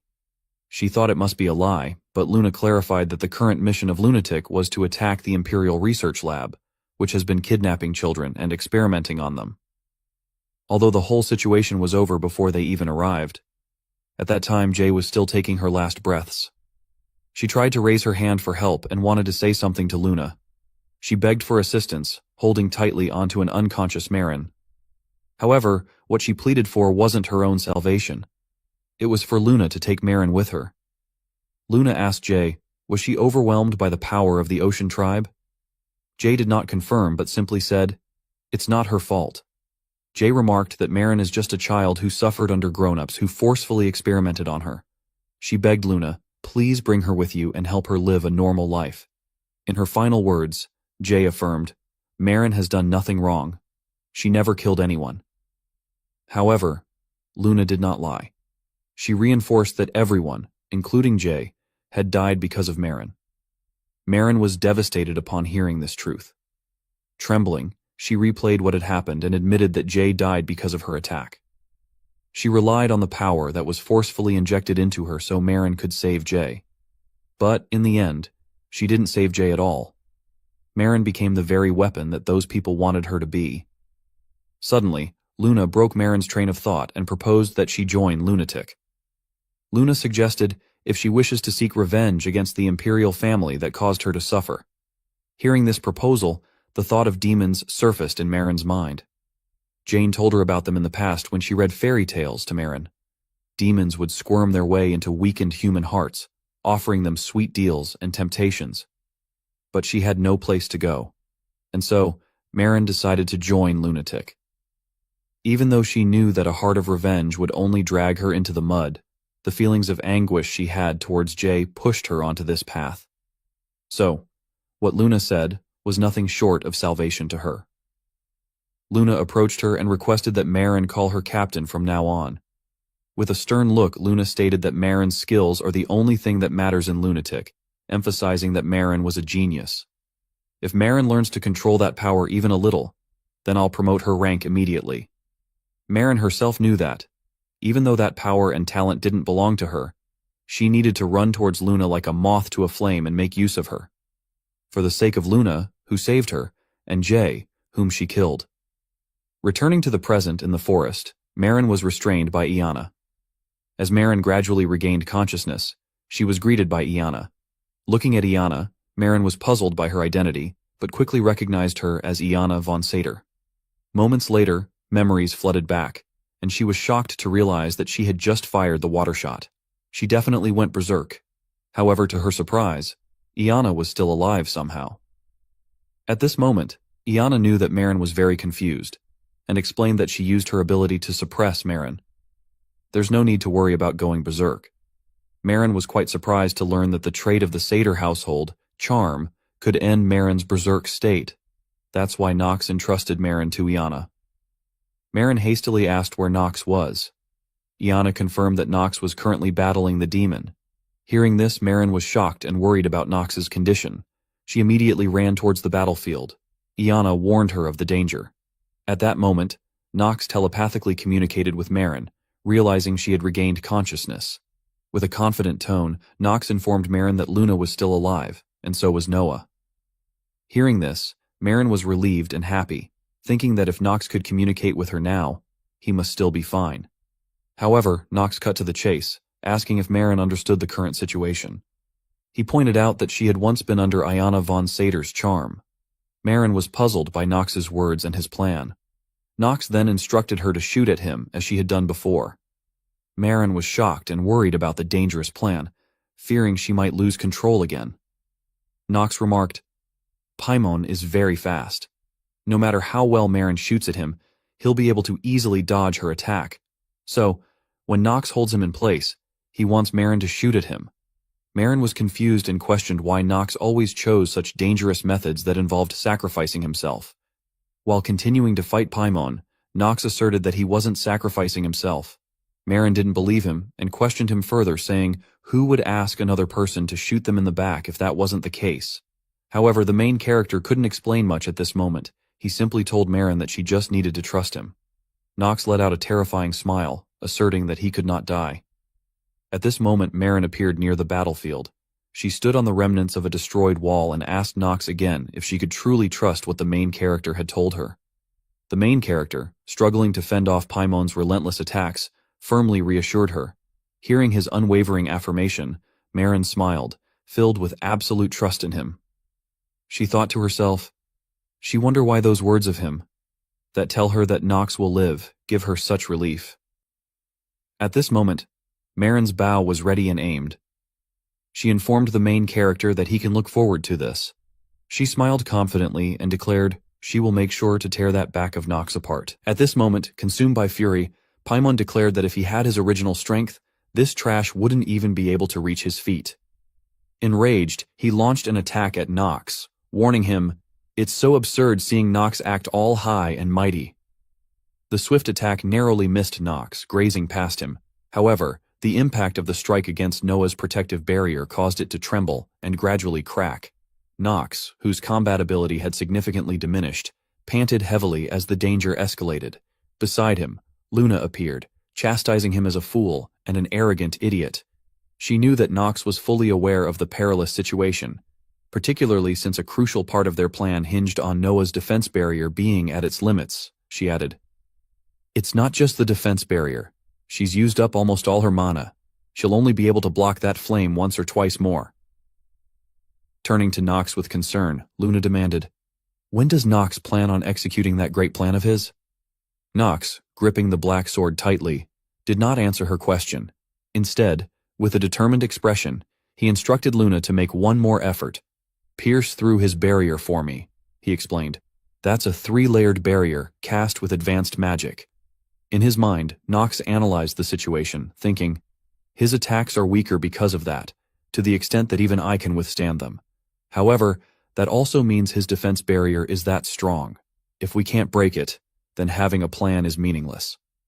Accepting Nox's request, Luna unleashed her power once again, hoping that Nox's plan would succeed.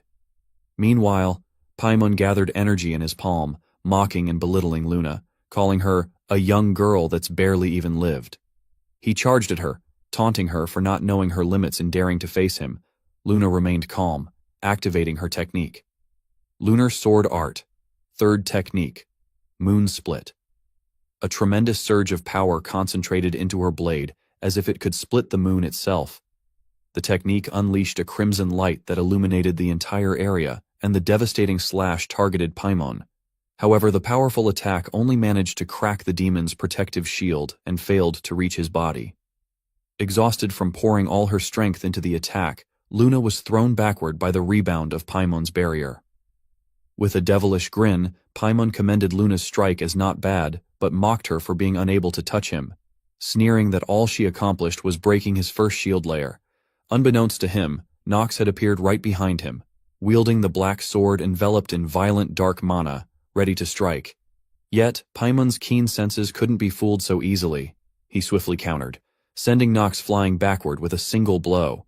But Nox's plan wasn't over yet. At that moment, he connected with Marin, instructing her to fire the arrow immediately. Marin confirmed and prepared to unleash the arrow, now charged with energy, which she shot through the air toward Nox and Paimon. As the arrow soared, Nox smirked darkly, his confidence unshaken, and declared, "The one who dies won't be me, but Paimon." At the same time, the skill hour of the genius activated. Nox at this moment started counting the seconds as they passed. In his mind he calculated, the speed of the Ocean Tribe's arrow, based on the story settings, would be at least Hookem. When she pulls the bowstring from the rooftop, the distance is about 0.3 kilometers. It should reach him in about 3 seconds, but he wasn't a mathematician, so this wasn't an accurate calculation. By the second, the arrow was already closing in on Nox. He smiled with satisfaction, thinking, he will take a gamble here, on his instincts that have helped him survive this long in this damn world. And by the 3rd second, as the arrow was just a heartbeat away from Nox, he pushed his current state to its limit, using incredible speed to narrowly dodge its velocity. The events unfolded so quickly that even Paimon failed to grasp what had happened until Marin's arrow was nearly upon him.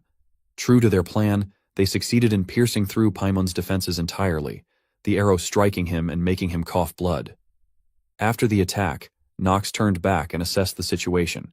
Paimon lost a lot of strength as well. It's inevitable, since he's been using multiple mana-draining skills consecutively. Through the thick smoke, a shadow emerged. Paimon was still alive, smiling sinisterly and gloating. Nox still wasn't able to break through the last barrier. This is my victory. Despite the sturdy defenses before him, Nox smiled enigmatically and retorted, "Who said we didn't break through?"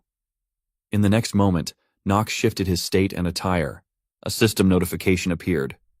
He has equipped the artifact, Lunatic Member's Robe. Another notification followed. The artifact, Stormbringer, is absorbing the maximum amount of life force from the user.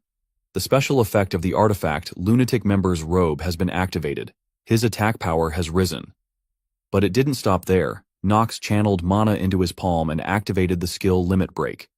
Instantly, a massive surge of mana erupted from him. Sensing danger, the system warned, his enemy is way too strong. He has sacrificed a tremendous amount of life force for the strike required to defeat it. He will not be able to absorb the life force of the enemy he defeats using Limit Break with the Black Flame Ring.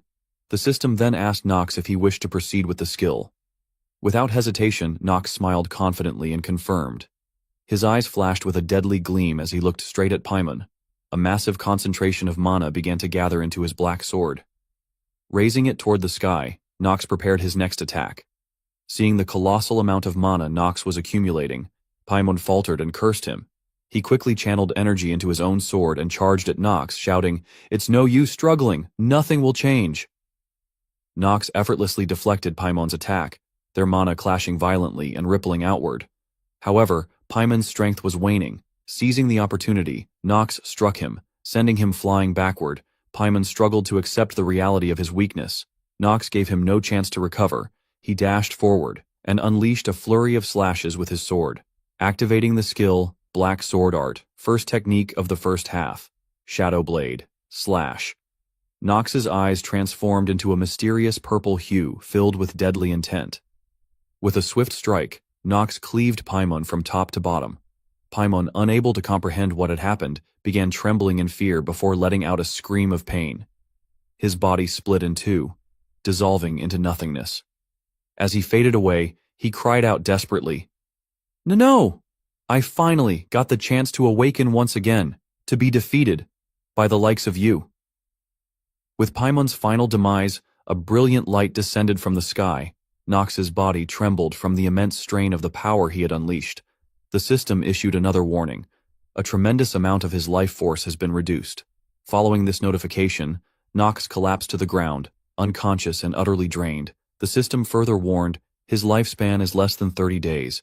This is a very dangerous situation for Nox. The scene shifted to Marine. Shocked by the news of the battle, she wondered, is this the power of a mere cadet?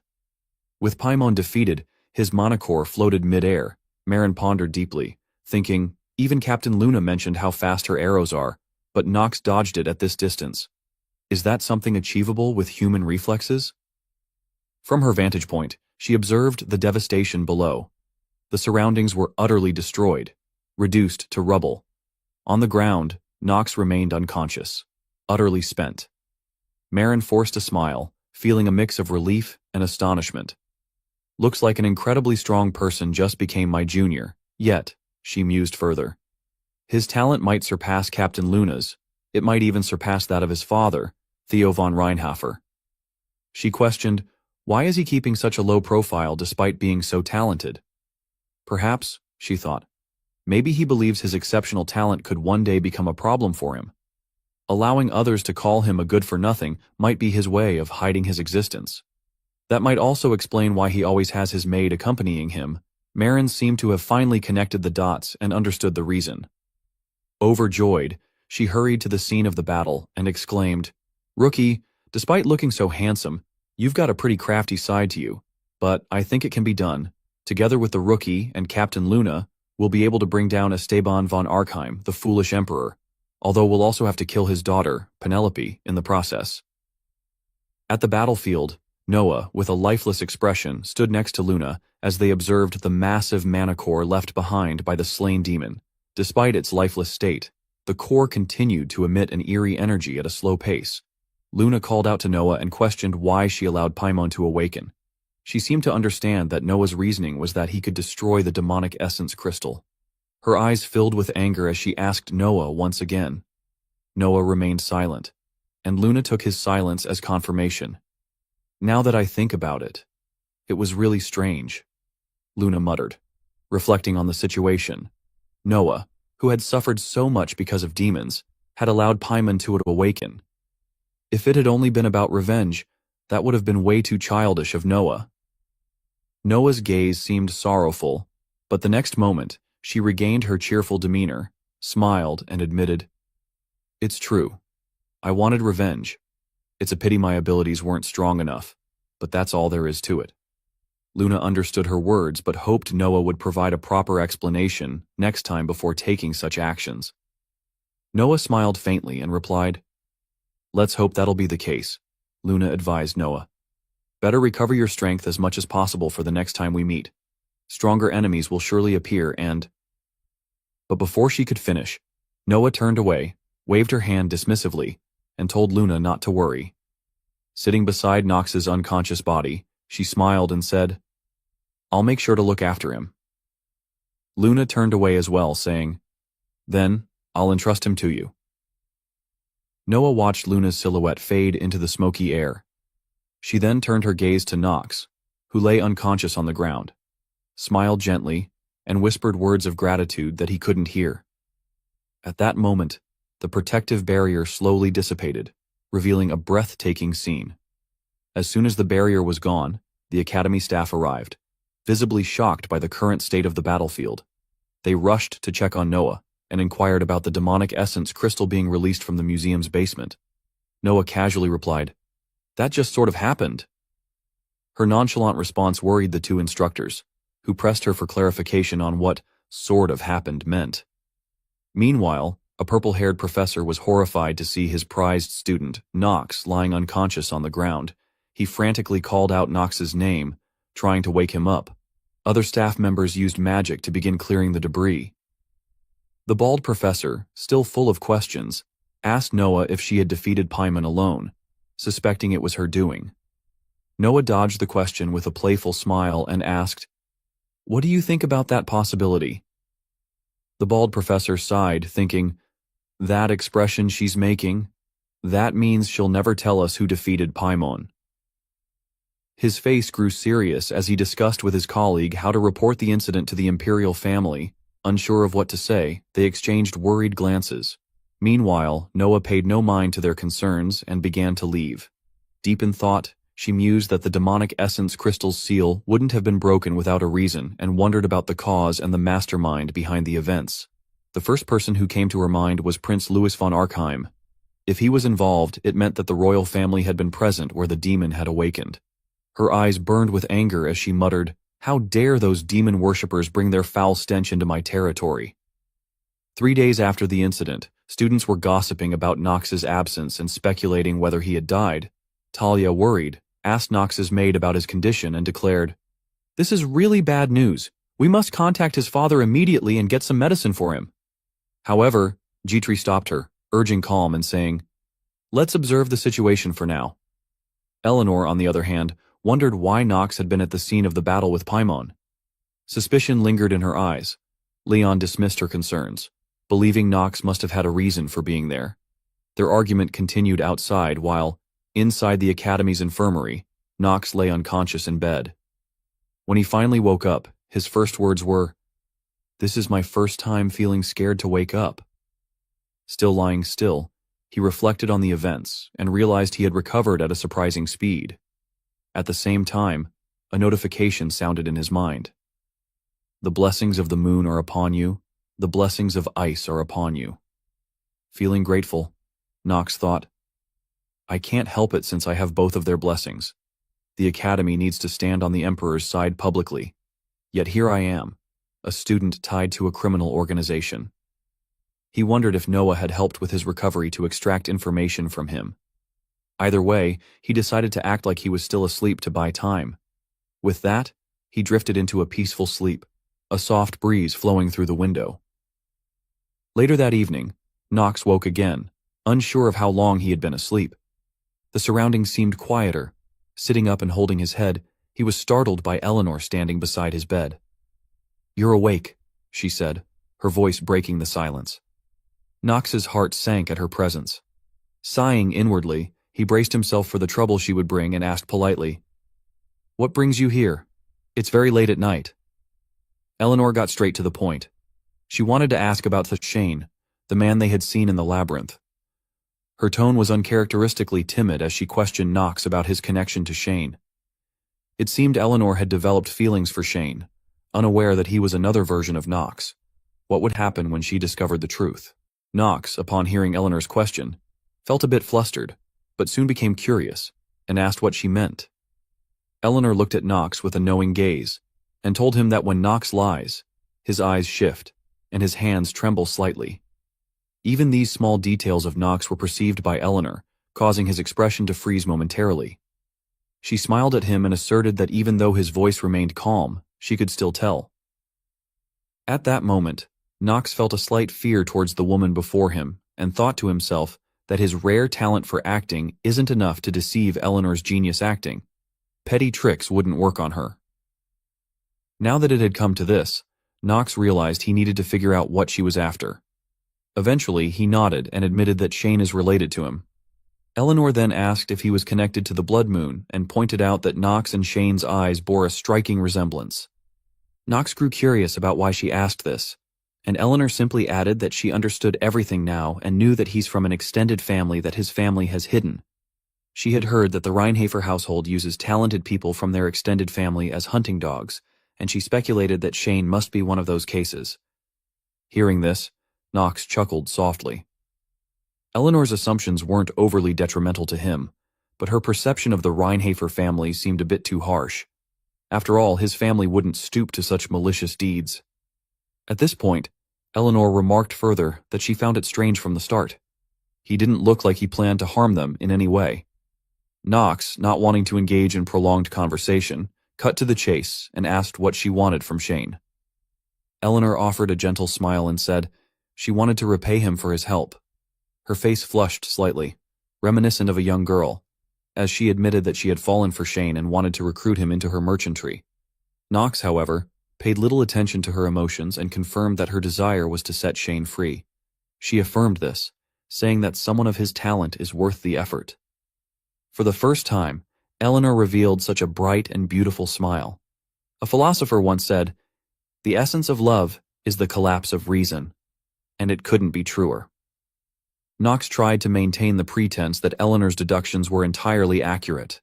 Feigning displeasure, he remarked, he couldn't believe she was trying to steal a talent from the Reinhardt household and asked if she thought it would be that easy. Despite his words, Eleanor wasn't fazed. She stood up and told Knox, please ask him to come to the Rivalin Merchantry headquarters 1 week from now, adding that she would take her leave and hoped for his speedy recovery. Before leaving, she playfully winked at Knox with a mischievous yet endearing charm. Master Knox, you're being too reckless. As I've told you repeatedly, you really went overboard this time round. Not long after, Knox was out of the infirmary, accompanied by Jetri, who relentlessly scolded him, saying he was being too reckless as she had told him repeatedly. Knox really went overboard this time round. She also mentioned that the patriarch is probably concerned about him as well. Hearing the mention of his family irritated Knox, and he told Jetri, don't say anything to his family. He doesn't want to complicate things. However, Jetri revealed that she had already sent a letter back home. This time it couldn't be helped, she argued. As his maid, she had a duty to report what he did and his whereabouts. Knox said no more, retreating into his room and shutting the door, leaving Jetri outside. Alone in the room, Knox leaned against the door, sighed, and lamented that maybe he should have stayed unconscious a little longer. But suddenly, a voice echoed in Knox's room, startling him. He turned to see it was Iana von Sater. She had been waiting for him in his room, reminding him and saying, she is pretty sure Knox is aware, but in order for her, a half-blood succubus, to get mana. Her enchanting gaze fixed on Knox as she spoke in a sweet tone, suggesting there was only one option for him. She asked, with an alluring and suggestive tone, if he would help her. Faced with a beauty like Iana, a succubus by nature, Knox knew that they're demons that are famous for sucking the energy out of men. However, he thought to himself, the kind of development that people are expecting will not be happening because Inner Lunatic is filled with underage children after all. He affirmed, there's no way they could put suspicious scenes with a succubus into the game. In that case, it's a relief for now. With the earnest gaze of a young man unacquainted with love, Knox asked what she needed him to help with.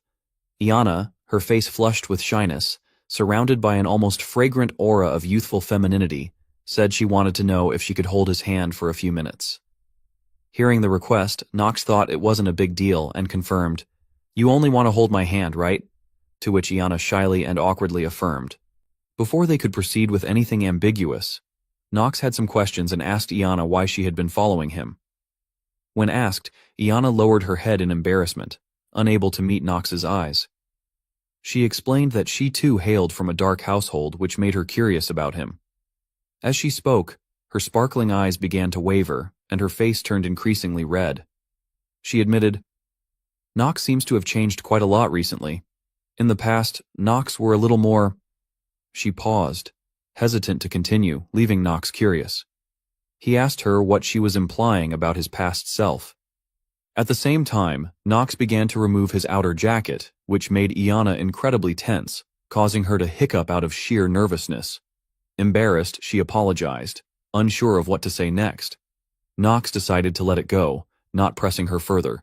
He sat on the bed and gently asked Iana to give him her hand so he could transfer mana to her.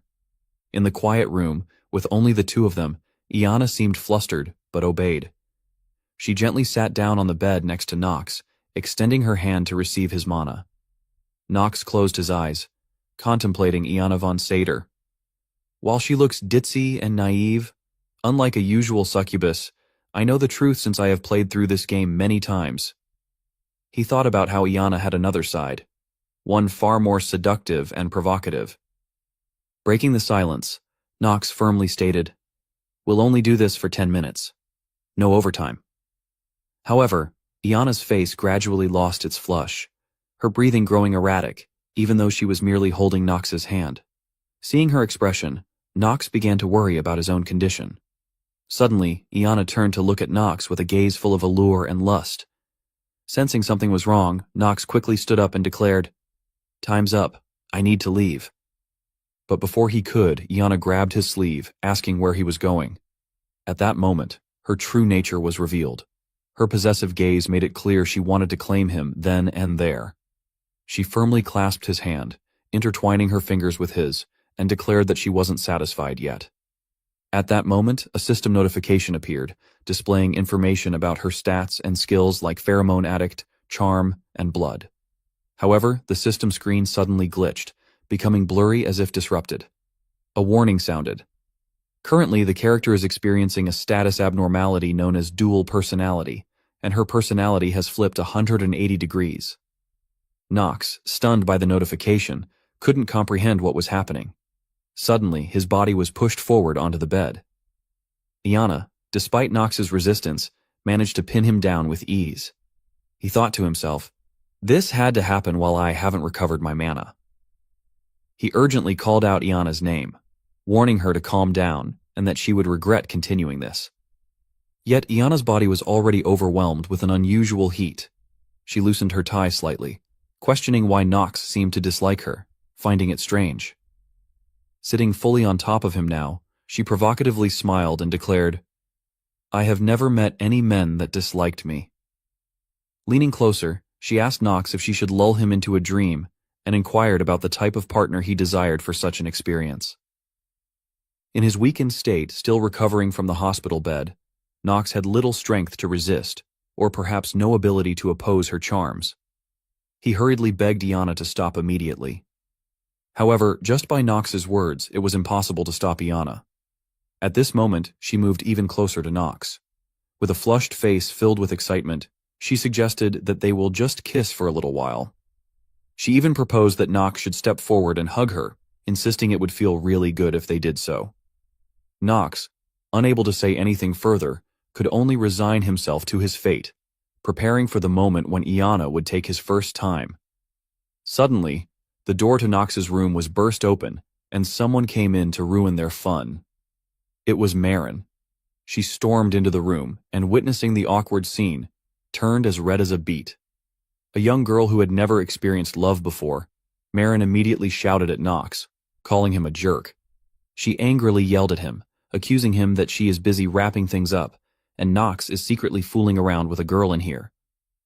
It seemed this personality of Iana's did not recognize Marin and asked who she was.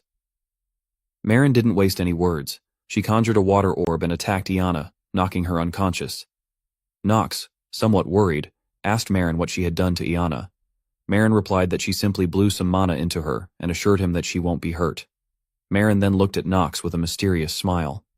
Nox, confused by her expression, heard Marin ask if he was happy she had shown up. Sighing, he reluctantly admitted that it was true, even though he didn't want her there. Marin showed some concern, asking how Nox was feeling.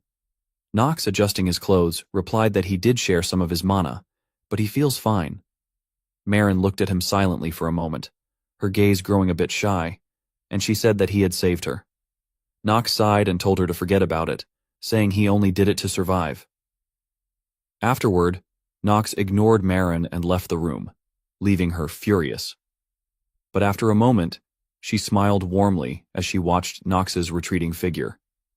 Nox turned slightly to glance back at Marin, giving her a faint smile.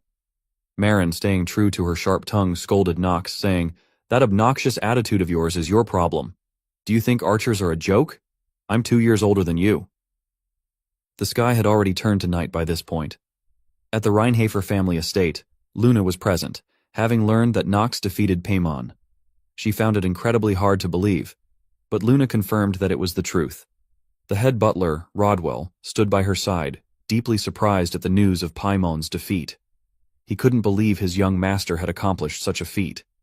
His gaze turned toward the patriarch, who was now wearing a satisfied smile, full of calculations and schemes.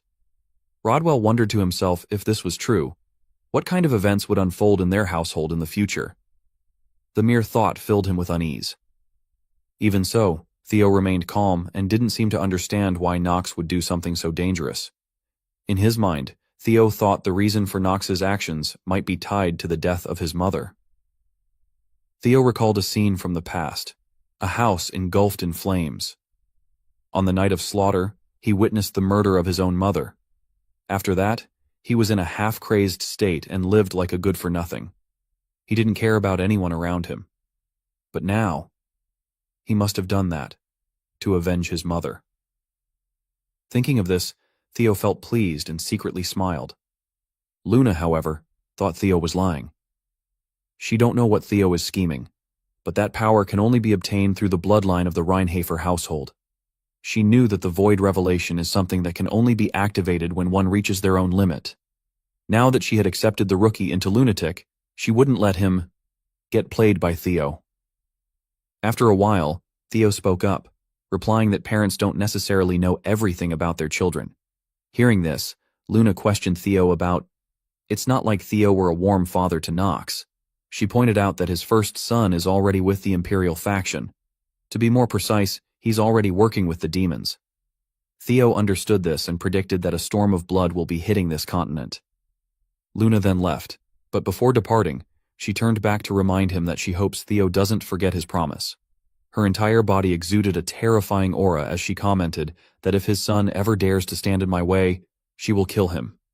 The son she was referring to was none other than Theo's first son.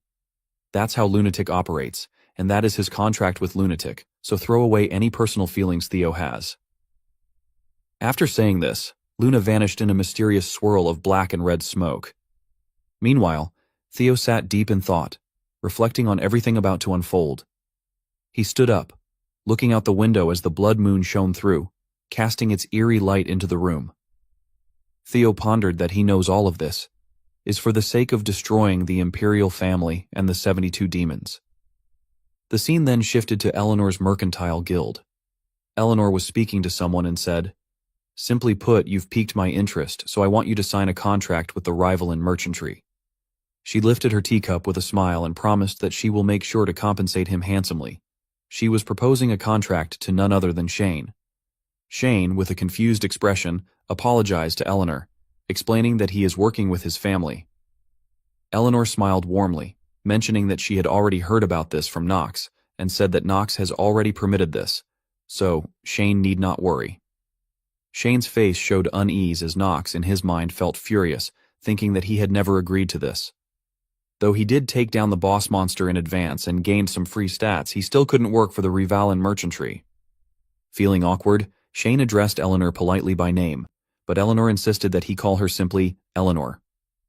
Shane, shy and reserved, thought it best to continue addressing her as Miss Eleanor.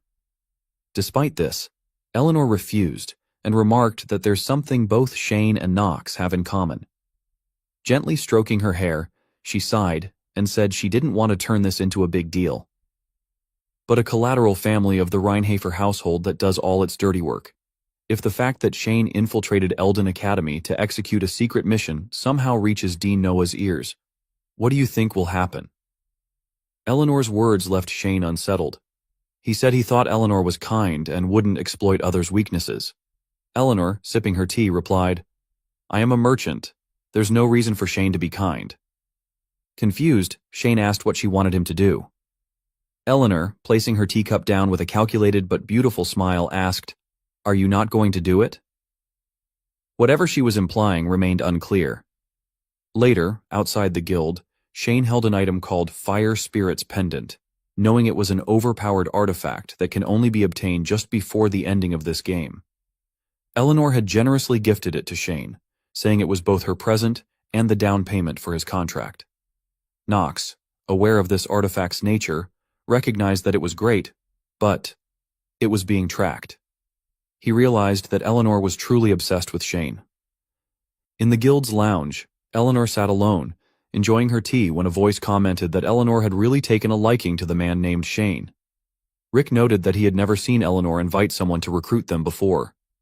Eleanor, glaring at Rick, retorted, "Since when were Rick allowed to comment on what I do?" Realizing he had overstepped, Rick replied, "I wouldn't dare do such a thing." He smiled apologetically, adding, "Please don't worry. You know I'm not that stupid of a person." Eleanor, visibly displeased, accused him of making excuses, and internally noted her suspicions about Rick. She knew that accountant head Rick's movements seemed suspicious. He probably started after Paimon was defeated by Dean Noah. While it's too early to conclude anything, something feels off. She then warned Rick to be careful with the decisions he makes from now on, offering a cryptic smile. Rick showed no reaction and only gave a hollow smile, replying, "I'll bear that in mind, Miss Rivelin." Walking through the guild's hallway afterward, Rick thought he had guessed right. He believed that Knox von Reinhafer was a significant threat to his plans. Rick resolved that he needed to get rid of Knox quickly and would also eliminate that stupid prince at the same time. Smiling confidently and maliciously, Rick thought that whatever Knox's goals were, things wouldn't go his way this time. Knox would meet his end soon. Yeah, finally we've made it to this chapter together, bros. For now, Terminally Ill Genius Dark Knight will conclude Season 1 here. Once again, I sincerely thank all of you for your support. Let's look forward to Season 2 together. He is Knox von Reinhafer, the inner lunatic's most notorious villain, a ruthless madman hated by the entire world. But few people know, inside that shell is Yu Chan, a guy who once suffered from an incurable disease, and is now caught up in the very game he used to play all his life. To survive, he is forced to hide under the name Knox, walk between the boundaries of good and evil, and find a way to rewrite his already condemned fate. This is not just a fight for survival, but the resistance of an unyielding soul. Knox von Reinhafer, a new name that he was given in a new world. No, actually it had once belonged to someone. Now, he has stolen that name. He has grown quite accustomed to playing this role. Coupled with his invincibility, allowing him to use powerful skills, from a terminally ill man destined to die, he is now a true villain. Since he came to this world, a lot has happened. Terrifying monsters with powers that no one can compete with, along with secrets about the angelic woman that appeared in his mind, still reveal her true identity to this day. And so many people have promised to stay by my side. But the more Knox gained, the more he suffered from loneliness. Until a notification appeared inviting him. Would you like to start a new game? His memories at this time were very chaotic. He wondered where this was. Looking around the room, he gradually realized that maybe this was his previous room, before he entered the game. On the notification screen inviting him, he was still there, but his mood at this time was very dreamy. He had a very strange feeling, and wondered what this feeling was. He himself could not determine whether this was a dream or real. He held his head and endured the excruciating pain. Perhaps this was the moment his incurable disease was recurring. He thought back over everything and confirmed that it didn't seem right, and he thought about it for just a moment. It's clearly strange. Something like this came to a failure that only played video games stuck alone in a room full of trash. In the past, he was someone who always locked himself in a room full of trash and filth to play games, but now he's headed towards a huge change. He held his head and the pain and questioned himself about who he was. What kind of connection do he have with Knox, and why did he end up possessing Knox? Along with the pain caused by the incurable disease, he painfully collapsed to the floor, along with a stream of confused thoughts. He commented that everything was his in that world, but those things were not completely his. Yes, he is well aware of that. His mind was hazy, as if he was about to faint. The image of the villain Knox von Reinhafer appeared in Yu-chan's mind. He understood that because he couldn't escape Knox von Reinhafer's shadow, so he is still tormented by the pain. Because it was Yu-chan's uncertainty, which made him even more broken and feel more lonely. At this moment, he was determined that he would have to face the truth now. His real name is Yu-chan. I'm still an outsider in this world. The relationships he has created in this world have somehow helped him connect with this place more. Because of them, he has become someone completely different from the Knox he knew. At this time, Yu-chan had to face Theo von Reinhafer, Knox's father, after the fight with the Paimon monster. He, with a serious voice, questioned the Knox. Why did he risk his life to cut down Paimon himself, and did that have anything to do with his mother? Facing the question, the Knox face had an awkward look on its face. I know about the event information. On the night of slaughter, Knox had to watch his mother die by himself. Yu-chan asked himself that if Knox was here, what would he have said here? Theo commented that, later that day, he knew that Knox had started to go astray. Theo knows that. Knox pretend not to remember, but Theo knows that's not true. At this moment, Yu-chan's mind became confused. He asked himself, if Knox was here, how would he have acted here? Yu-chan has stopped worrying about things like that now. Returning to his identity as Knox von Reinhafer, Yu-chan decided to make his own decision. He quickly acted. The surprise was that the Nox suddenly attacked his father and asked him back if he thought that the Nox himself was hiding his power or not. With eyes full of determination, he confirmed that it was definitely so and easily dodged the Nox's attack. At this time, the whole Nox character radiates dark mana along with swordsmanship and shadow blade skills. He is ready to face his father no matter what the reason is. In the Nox mind, he secretly realized that this name has always belonged to him. Although he am treated like a villain, mocked by others, and am fated to be killed in the end. Despite the bad things people around him say about him like, "Did you hear? There's a rumor that young Master Nox ranked first at the academy." No way. That infamous good-for-nothing? Well, maybe he bribed them or something. What could a good-for-nothing be good at? They say that he defeated young Masters Allen and Hearts all because of his equipment. But Nox did not care about the comments from those buzzing flies. He did not accept that fate and with his efforts helped him prolong the time from death. Returning to the confrontation with his father, after launching that terrifying attack, Theo was still able to use his sword to block the Nox attack, causing the space around the two of them to seem to crack. Theo realized that it was the Shadow Blade skill. He smiled with excitement when the Nox could use that skill. However, with the Nox's ability, that was not enough for him. Theo also used the Shadow Blade skill to teach his unruly son a lesson. The released move makes the Nox unable to defend, and is sent flying backwards. Nox quickly regained his balance and leaned his sword against the floor with fatigue, his mind saying that, even though he is living on borrowed time, he has to continue progressing the story. At this moment, his sweaty face revealed a smile full of confidence and pleasure. And then, a message appears saying, the player's genius trait is now in effect. Nox's whole body was now filled with power. A purple aura surrounded him. He took an instinctive fighting stance with a ghostly smile, ready to continue the fight with his father. In his mind, Nox whispered to himself that he tried to do it, but it could be said that this was the reason why he was desperate, and always afraid of impending death. If there's one thing I must overcome, it would be the thing that will soon come to visit me. Death.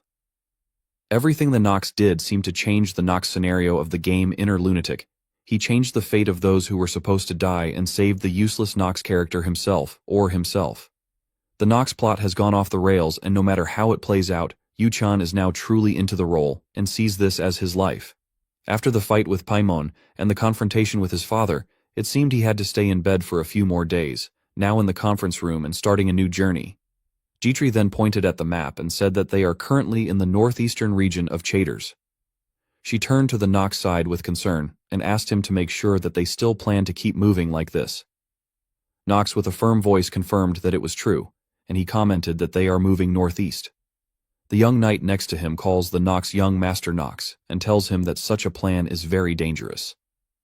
Anta Giai Thich Rang, more than the monsters, the real concern is the Tajalin Kingdom, the enemy of House Reinhafer.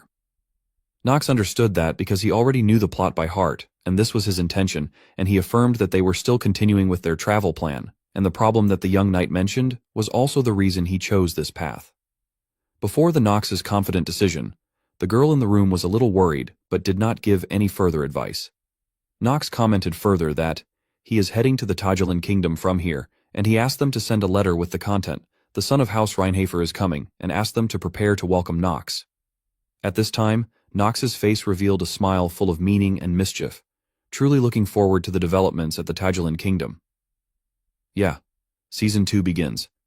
At this time, a red warning from the system sounds indicating that the player has 27 days to leave live. Looking at such a confident and strong guy, we don't notice that he has very little time left and has to earn every hour of his life. When he realized this, the Nox himself felt a bit sad and wondered if everything had turned out in a very bad way. After offering my lifespan to Stormbringer to eliminate Paimon, with only a short time left to live, he was approached by Eleanor, who tried to recruit the awakened succubus, Ayana, and his clone Shane, into her guild. If he don't replenish his lifespan immediately, it'll get dangerous. He sighed and asked himself why things kept happening the way they did. When this information appears for an item, the pendant is known as the Fire Spirit's Pendant, is regarded as a high-grade accessory imbued with the fire attribute. When equipped, it grants the wearer a powerful passive skill called Spirit Magic Affinity, an ability that enables the formation of a pact with fire-type spirits. The strength of the spirit that can be contracted depends on the amount of mana the user possesses. However, This piece of jewelry is not meant for just anyone. In order to use it, one must earn the affection or favor of Eleanor de Rivaline. Special effect becomes bound once equipped and grants the passive skill spirit magic affinity. It allows the wearer to form a contract with a fire spirit. The rank of the spirit that can be contracted with depends on the user's mana. However, Eleanor de Rivaline is constantly able to track the user's location once equipped. Knox looked at the item in his hand with some regret. He put the item away and commented that, "It's a relief that the tracking effect only begins after he equips the artifact. When my mana exceeds 15, a high-rank spirit can be summoned. Once my mana reaches 20 and my stamina exceeds 15, he can contract with the Spirit King, Salamander. It's a ridiculously overpowered item. The problem is, it's a bound item, so his clone Shane can't equip it. If Nox wear it, it'll reveal that Shane and Nox are the same person. Nox knows that. Eleanor has genius acting talent, which surpasses his normal acting talent. It's impossible to fool her with a half-baked lie. Information from the Academy, they said the Academy would take at least 2 weeks to settle the situation over there. So Nox decided first he need to return and start planning. Come to think of it, it's been a while since Nox was last at the Reinhafer estate. Rona, May, Alina. It's been a while since he reunited with his unit too. He is worried about Theo's barrage of questions regarding this incident. But what worries him the most is the previous red warning that said he only had 27 days to live. Thinking of this, Nox silently cursed this damn game, and he needed to do something to improve the current critical situation. At this time in the bedroom, Ayana von Sader was lying on the bed unconscious. Her face was red as if she had a fever. Her face grimaced in discomfort.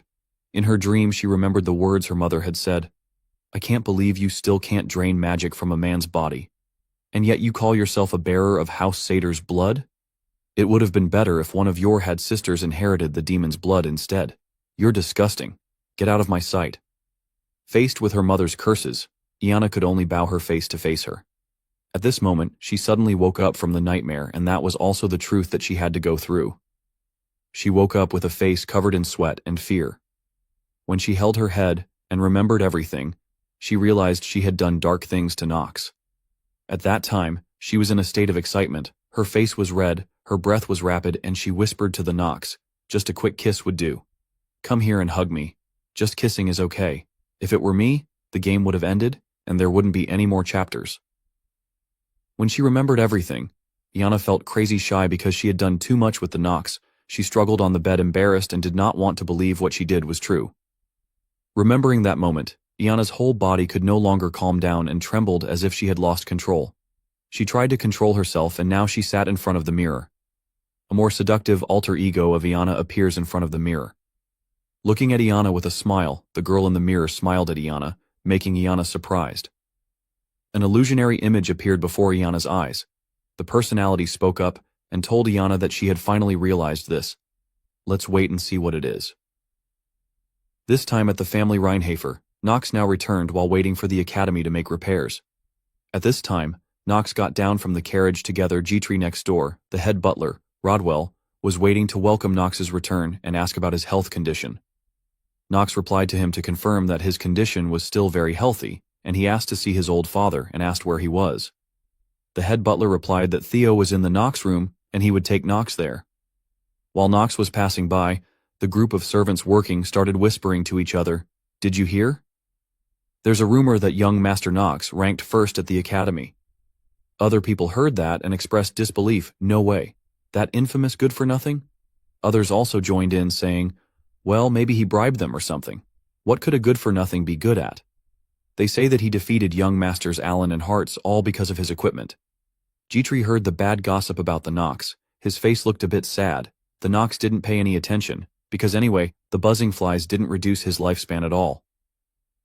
When they arrived in front of the Patriarch's room, the head butler respectfully invited the Nox inside. As soon as he opened the door, a terrifying aura radiated from the room. Inside the room, the Patriarch was sitting there surrounded by aura. As soon as the Nox entered the room, he felt a bit scared. Nox Tumnungi rang. Theo really is a monster, so much so that Nox can't believe he ever dared to stand in front of him in the past.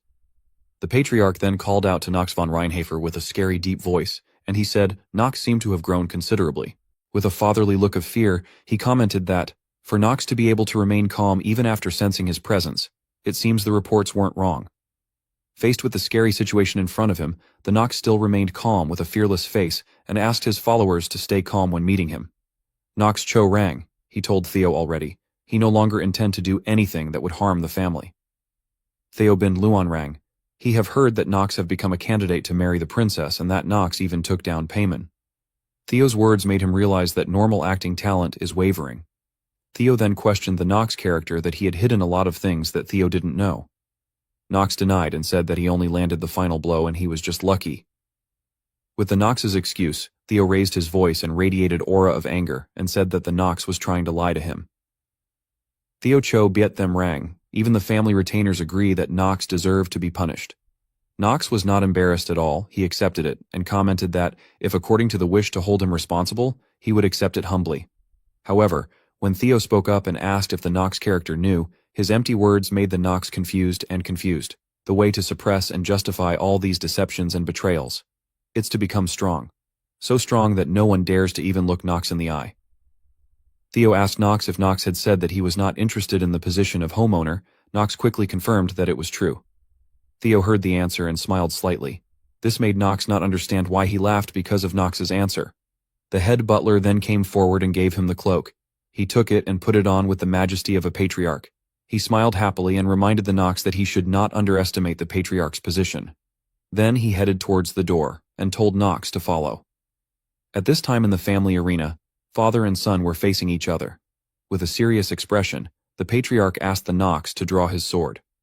Nox was very awkward and confused in this situation. However, he had no other choice but to face his old father. He signaled for the match to begin, and he wanted to know Nox's power and remind Nox to try to block his attack, otherwise it will be dangerous. Nox was very confused when asked that. He thought that he could not do that. His ability was not possible, but before he could say a word, his father immediately attacked. Nox with quick reflexes blocked Theo's powerful attack. Theo said that he will control his power so Nox need not worry too much. However, no matter how restrained he was, facing the Nox right now was no different from a second Paimon.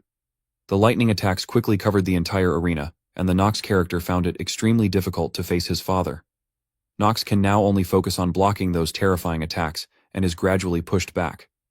Meanwhile, Theo is still standing in his original position, and he reveals that this is the Reinhafer family's second sword technique, Shadow Blade Chain Slash. Theo now smiled happily and asked how he felt about this skill and asked if he wanted to learn it. Nox, after a series of attacks from his father, he tried to stand up with difficulty, but the next second he showed a devilish smile. His whole body emitted the same aura as Theo did when performing the skill. He happily declared that now it was his turn to attack. Then the Nox's series of attacks were launched, aimed at them. However, no matter how many times he attacks, Theo can still easily dodge and block all of the Nox's slashes. Nox looked annoyed when he couldn't gain the upper hand over his father. At this point, the Nox decided to use all his strength to focus on the attack, creating a slash carrying dark mana aimed towards him. Even facing that powerful attack, Theo still smiled slightly and directly blocked the attack. Not only that, the aftershock of his attack also pushed the Nox back. When the Nox had to kneel on the floor with his sword with difficulty, he slowly walked towards the Nox and asked if that was all the Nox had. At this time, with worry, Head Butler spoke up to dissuade him and said that he believes according to are going a bit too far.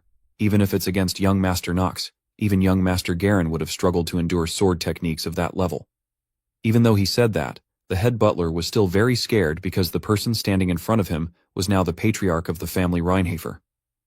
Theo, with a scary face, glanced at the head butler and said he understood.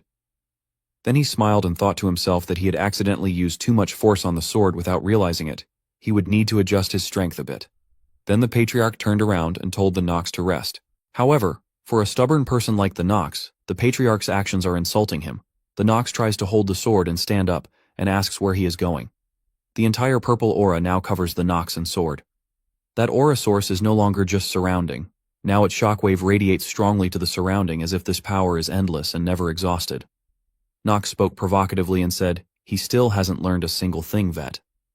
Theo stopped and glanced back at the Nox, and what surprised him was that the Nox still had a lot of strength, and he quickly rushed forward to approach. The Nox then unleashed a powerful slash towards his followers. The shock energy of the two of them colliding with each other spread terrifyingly throughout. Even when facing his followers, At this point, the Nox seemed to have completely regained his strength. He continuously slashed at his followers even though all of them were easily blocked by his followers. Theo praised Nox's abilities and said that Nox was very interesting. Nox responded and said that he would take that as permission to learn then. And then the two of them continued to exchange swords with each other. The Nox now showed that he was no longer as weak as before. He fought harder and gradually learned more about his followers' sword moves. However, confronting the Nox is not an ordinary person. He then spoke up and said that he wanted to ask the Nox one last question, which was why did he risk his life to cut down Paimon himself, and does it have anything to do with his mother? Facing the question, the Nox face had an awkward look on its face. I know about the event information. On the night of slaughter, Nox had to watch his mother die by himself. Yuchan asked himself that if Nox was here, what would he have said here? Theo commented that, later that day, he knew that Nox had started to go astray. Theo knows that. Nox pretend not to remember, but Theo knows that's not true. Faced with his father's exposure, the Nox stood still and said nothing, but he continued to attack, and asked his father if he was implying that he was hiding his strength. According to confirmation, that is correct. Nox did not say another word at this time. He focused all his power on the attack. The black sword was now covered with dark mana, and the power from it burst out around like an invisible blade. And that is the Shadow Blade slash move that Theo is trying to teach him. The Nox slash at this time is aimed straight at the follower. Even so, Theo was still able to use his sword to block the Nox attack, causing the space around the two of them to seem to crack. Theo realized that it was the Shadow Blade slash skill. He smiled with excitement when the Nox could use that skill. However, with the Nox's ability, that was not enough for him. Theo also used the Shadow Blade slash skill to teach his unruly son a lesson. The released move makes the Nox unable to defend and is sent flying backwards. Nox quickly regained his balance and leaned his sword against the floor with fatigue, his mind saying that, even though he is living on borrowed time, he has to continue progressing the story. At this moment, his sweaty face revealed a smile full of confidence and pleasure. And then, a message appears saying, the player's genius trait is now in effect. Nox's whole body was now filled with power. A purple aura surrounded him. He took an instinctive fighting stance with a ghostly smile ready to continue the fight with his father. Along with that, the system pops up saying that the Nox has acquired the second technique of the tyrannical Blade of Darkness, Shadow Blade Chain Slash. And his understanding of the tyrannical Blade of Darkness has greatly increased from sparring with a powerful opponent. And now the Nox's slashes are no longer as weak as before. Now he has officially learned the Shadow Blade Chain Slash. Those slashes continuously attack towards him, causing him to gradually step back to block the attack. Theo then realized that the Nox had learned the Shadow Blade Chain Slash skill just by observing. Following that, he no longer gave in to the Nox. He blocked the Nox's attack and knocked his black sword away. Nox was now thrown back. His whole body looked very tired at this time with his arms hanging down. Theo then spoke up and told the Nox that, as your father and as the patriarch of House Reinhafer, I say this. One day, I want you to use that sword to pierce through my heart. With serious eyes, he asked the Nox to kill him with his own hands, the person who could not protect the Nox's mother. Nox at this time with white eyes, Theo continued to say, take the position of patriarch for yourself. You are capable of it. However, at this time, the Nox's eyes gradually dimmed, and then he fainted while Theo continued to tell him something.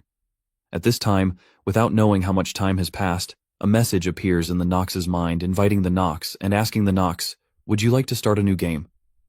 His memories at this time were very chaotic. He wondered where this was. Looking around the room, he gradually realized that maybe this was his previous room, before he entered the game. On the notification screen inviting him, he was still there. But his mood at this time was very dreamy. He had a very strange feeling, and wondered what this feeling was. He himself could not determine whether this was a dream or real. He held his head and endured the excruciating pain. Perhaps this was the moment his incurable disease was recurring. He thought back over everything and confirmed that it didn't seem right, and he thought about it for just a moment. It's clearly strange. At this point, his memory goes back to the time when he faced the doctor and discovered the incurable disease.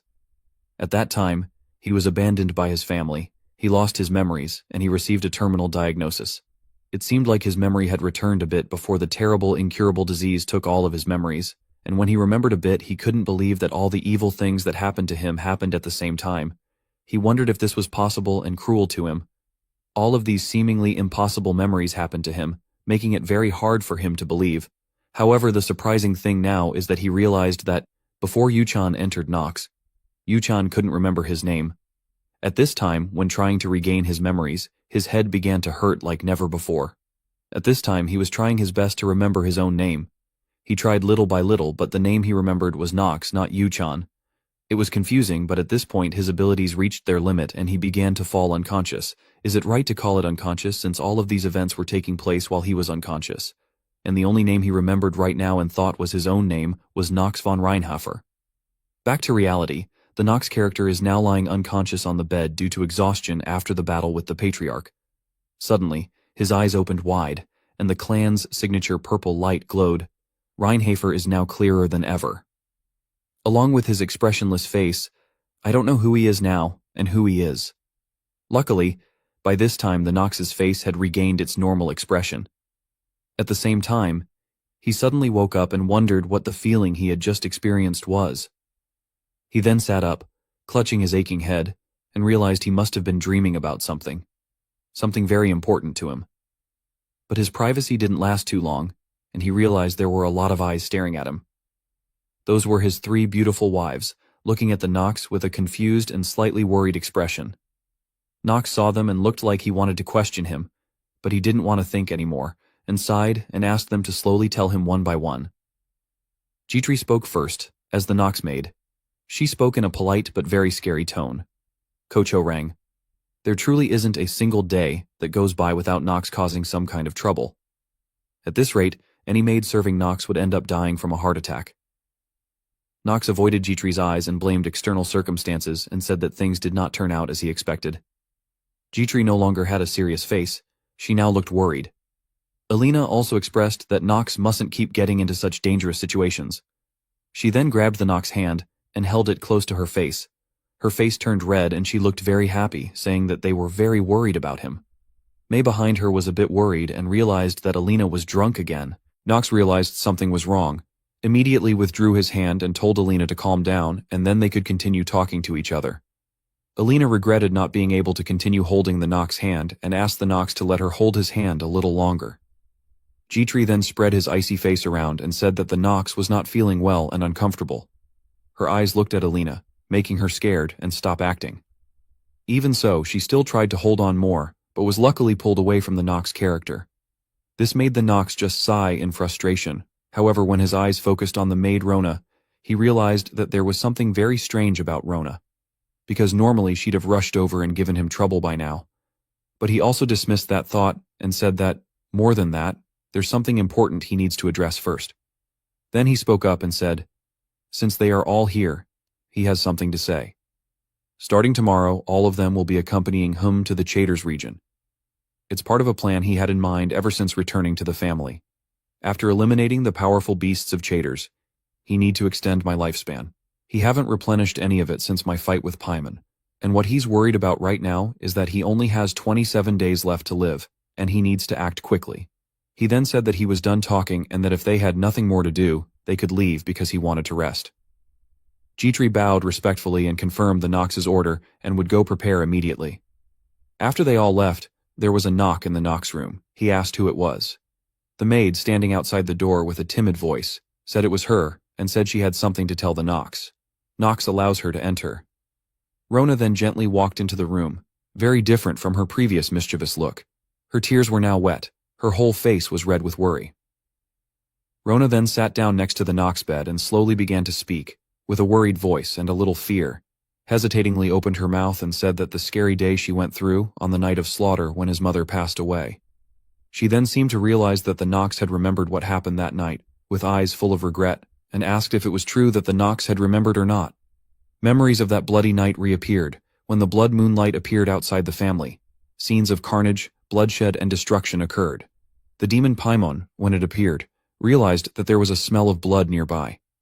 At this time, a woman was holding a baby and hiding in the room. Outside, Paimon was trying to destroy the door to rush inside, but a magic spell was cast on the door to prevent it. The demon Paimon angrily shouted outside when he couldn't get inside, and then after a while of smashing, it also successfully destroyed the door and rushed inside. Inside at that moment, the woman was Nox's mother, carrying him in her arms in an unconscious state, while Rona was a small girl, very scared, standing behind the woman. The Nox mother gritted her teeth and made a decision, stood in front of the two children and cast golden magic to create a shield. She shouted loudly to protect the two children, and she knew that Paimon's target was her. "Don't continue killing innocent people." Paimon faced her and growled fearfully. It spoke up and waved its hand to destroy the Nox mother's defense, saying that it was only a weak defense and could not stop him. Then it reached out and grabbed the Nox mother's neck and lifted her up high. With its scary face, meanwhile, the Nox mother is struggling in pain. Paimon then spoke up to confirm that what they wanted was not just her. Nox's mother then tried to speak up, asking Rona to take good care of Nox, with her last gentle smile. Nox was born with far too much strength. That's why he'll need your help. She said she would erase the Nox's memories, even if the Nox who's lost his memories becomes someone different from the one you know. And she asked Rona again whether or not Rona would continue to be willing to take care of Nox, until Nox's memories returned. The two children could only watch in fear. The Nox mother's whole body was now shining, and Paimon's hand was gradually moving forward to finish her off. And then a bright light shined out, and it was unknown what happened next. Returning to the Nox room, Rona admitted everything, she said. Nox already knew what happened afterwards. She spread malicious rumors, so Nox could stay as far away from the family's power struggles, like the battle for airship, as much as possible. It was an incredibly painful thing for her to do, but she had to protect Nox. She sobbed and said that it was the final promise she made to his mother. But now, she doesn't need to do that anymore.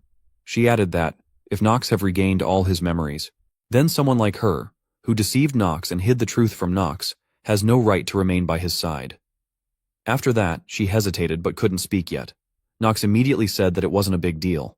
This shocked Rona, and made her think that she was no longer worthy to continue with the Nox character. Nox looked at Rona and said that everything was in the past, and he then asked her if she knew why he didn't hate her. He confirmed that he knew everything. He knew that every night, when he was bedridden and suffering, Rona would stay by his side for 2 hours out of worry. That even when Rona cursed at him, she always ended up defending him, saying Nox wasn't a bad person. He now realized that was all because of her guilt. However, the Nox has some regret in her mind that the person she is currently serving is not the real Nox. He knew better than anyone how meaningless rumors sometimes weigh on the heart the most. But he still tried to comfort her and said she could relax now. Rona heard those comforting words and burst into tears, calling young Master Nox. In his mind right now he wants to know how much according to loved his wife, how much Nox loved his mother, what kind of feelings Rona holds toward him. And he wants to ask these questions. With himself and with this body, why Nox? Why did you have to become the villain? At this time, at the family's Nox Hall, the Nox man stood in the middle of the stage and took the oath. In the name of Reinhafer, I make this known. I, Nox von Reinhafer, as a member of the Honorable House Reinhafer, have received permission from the Patriarch to recruit private soldiers and form an anti-demon battalion. If there are any who wish to follow him, gather at the octagonal training ground 1 week from now in the afternoon to undergo a trial. If you defeat me, or if I acknowledge your skill, the Empire will reward you with a monthly payment in gold coins. After the Nox's announcement, notices were posted on the wall with similar content recruiting generals and soldiers for the Nox. Many people stood around reading the information. Many people were curious. Many people thought that what the Nox was doing was just a joke of a noble boy.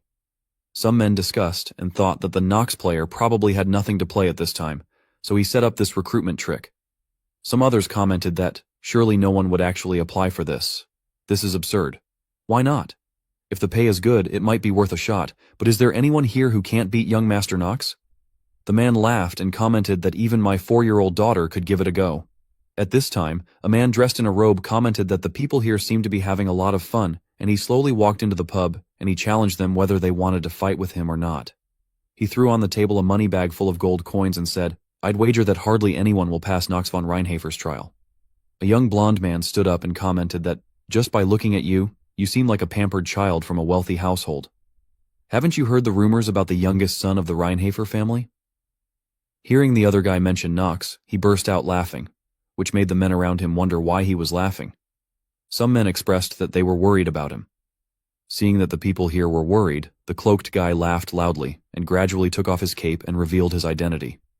The men in the shop then realized that it was young Master Grain. Some people recognized him and commented that they had heard Grain was training at Chater's, Grain then spoke up and told everyone here that he would keep everything that's been said here a secret, but our bet is still on. By the way. At this time he poured out the gold coins in his pocket and said, I think I'd like to wager 50 gold coins on my little brother. This surprised the people here. Returning to the Nox side, he still stood with a majestic appearance in front of the warriors. Some men commented that, Person is really the infamous youngest son? Nox supposedly graduated top of his class at the academy, but it seems like his whole vibe has changed. And the man commented that it was just a lie.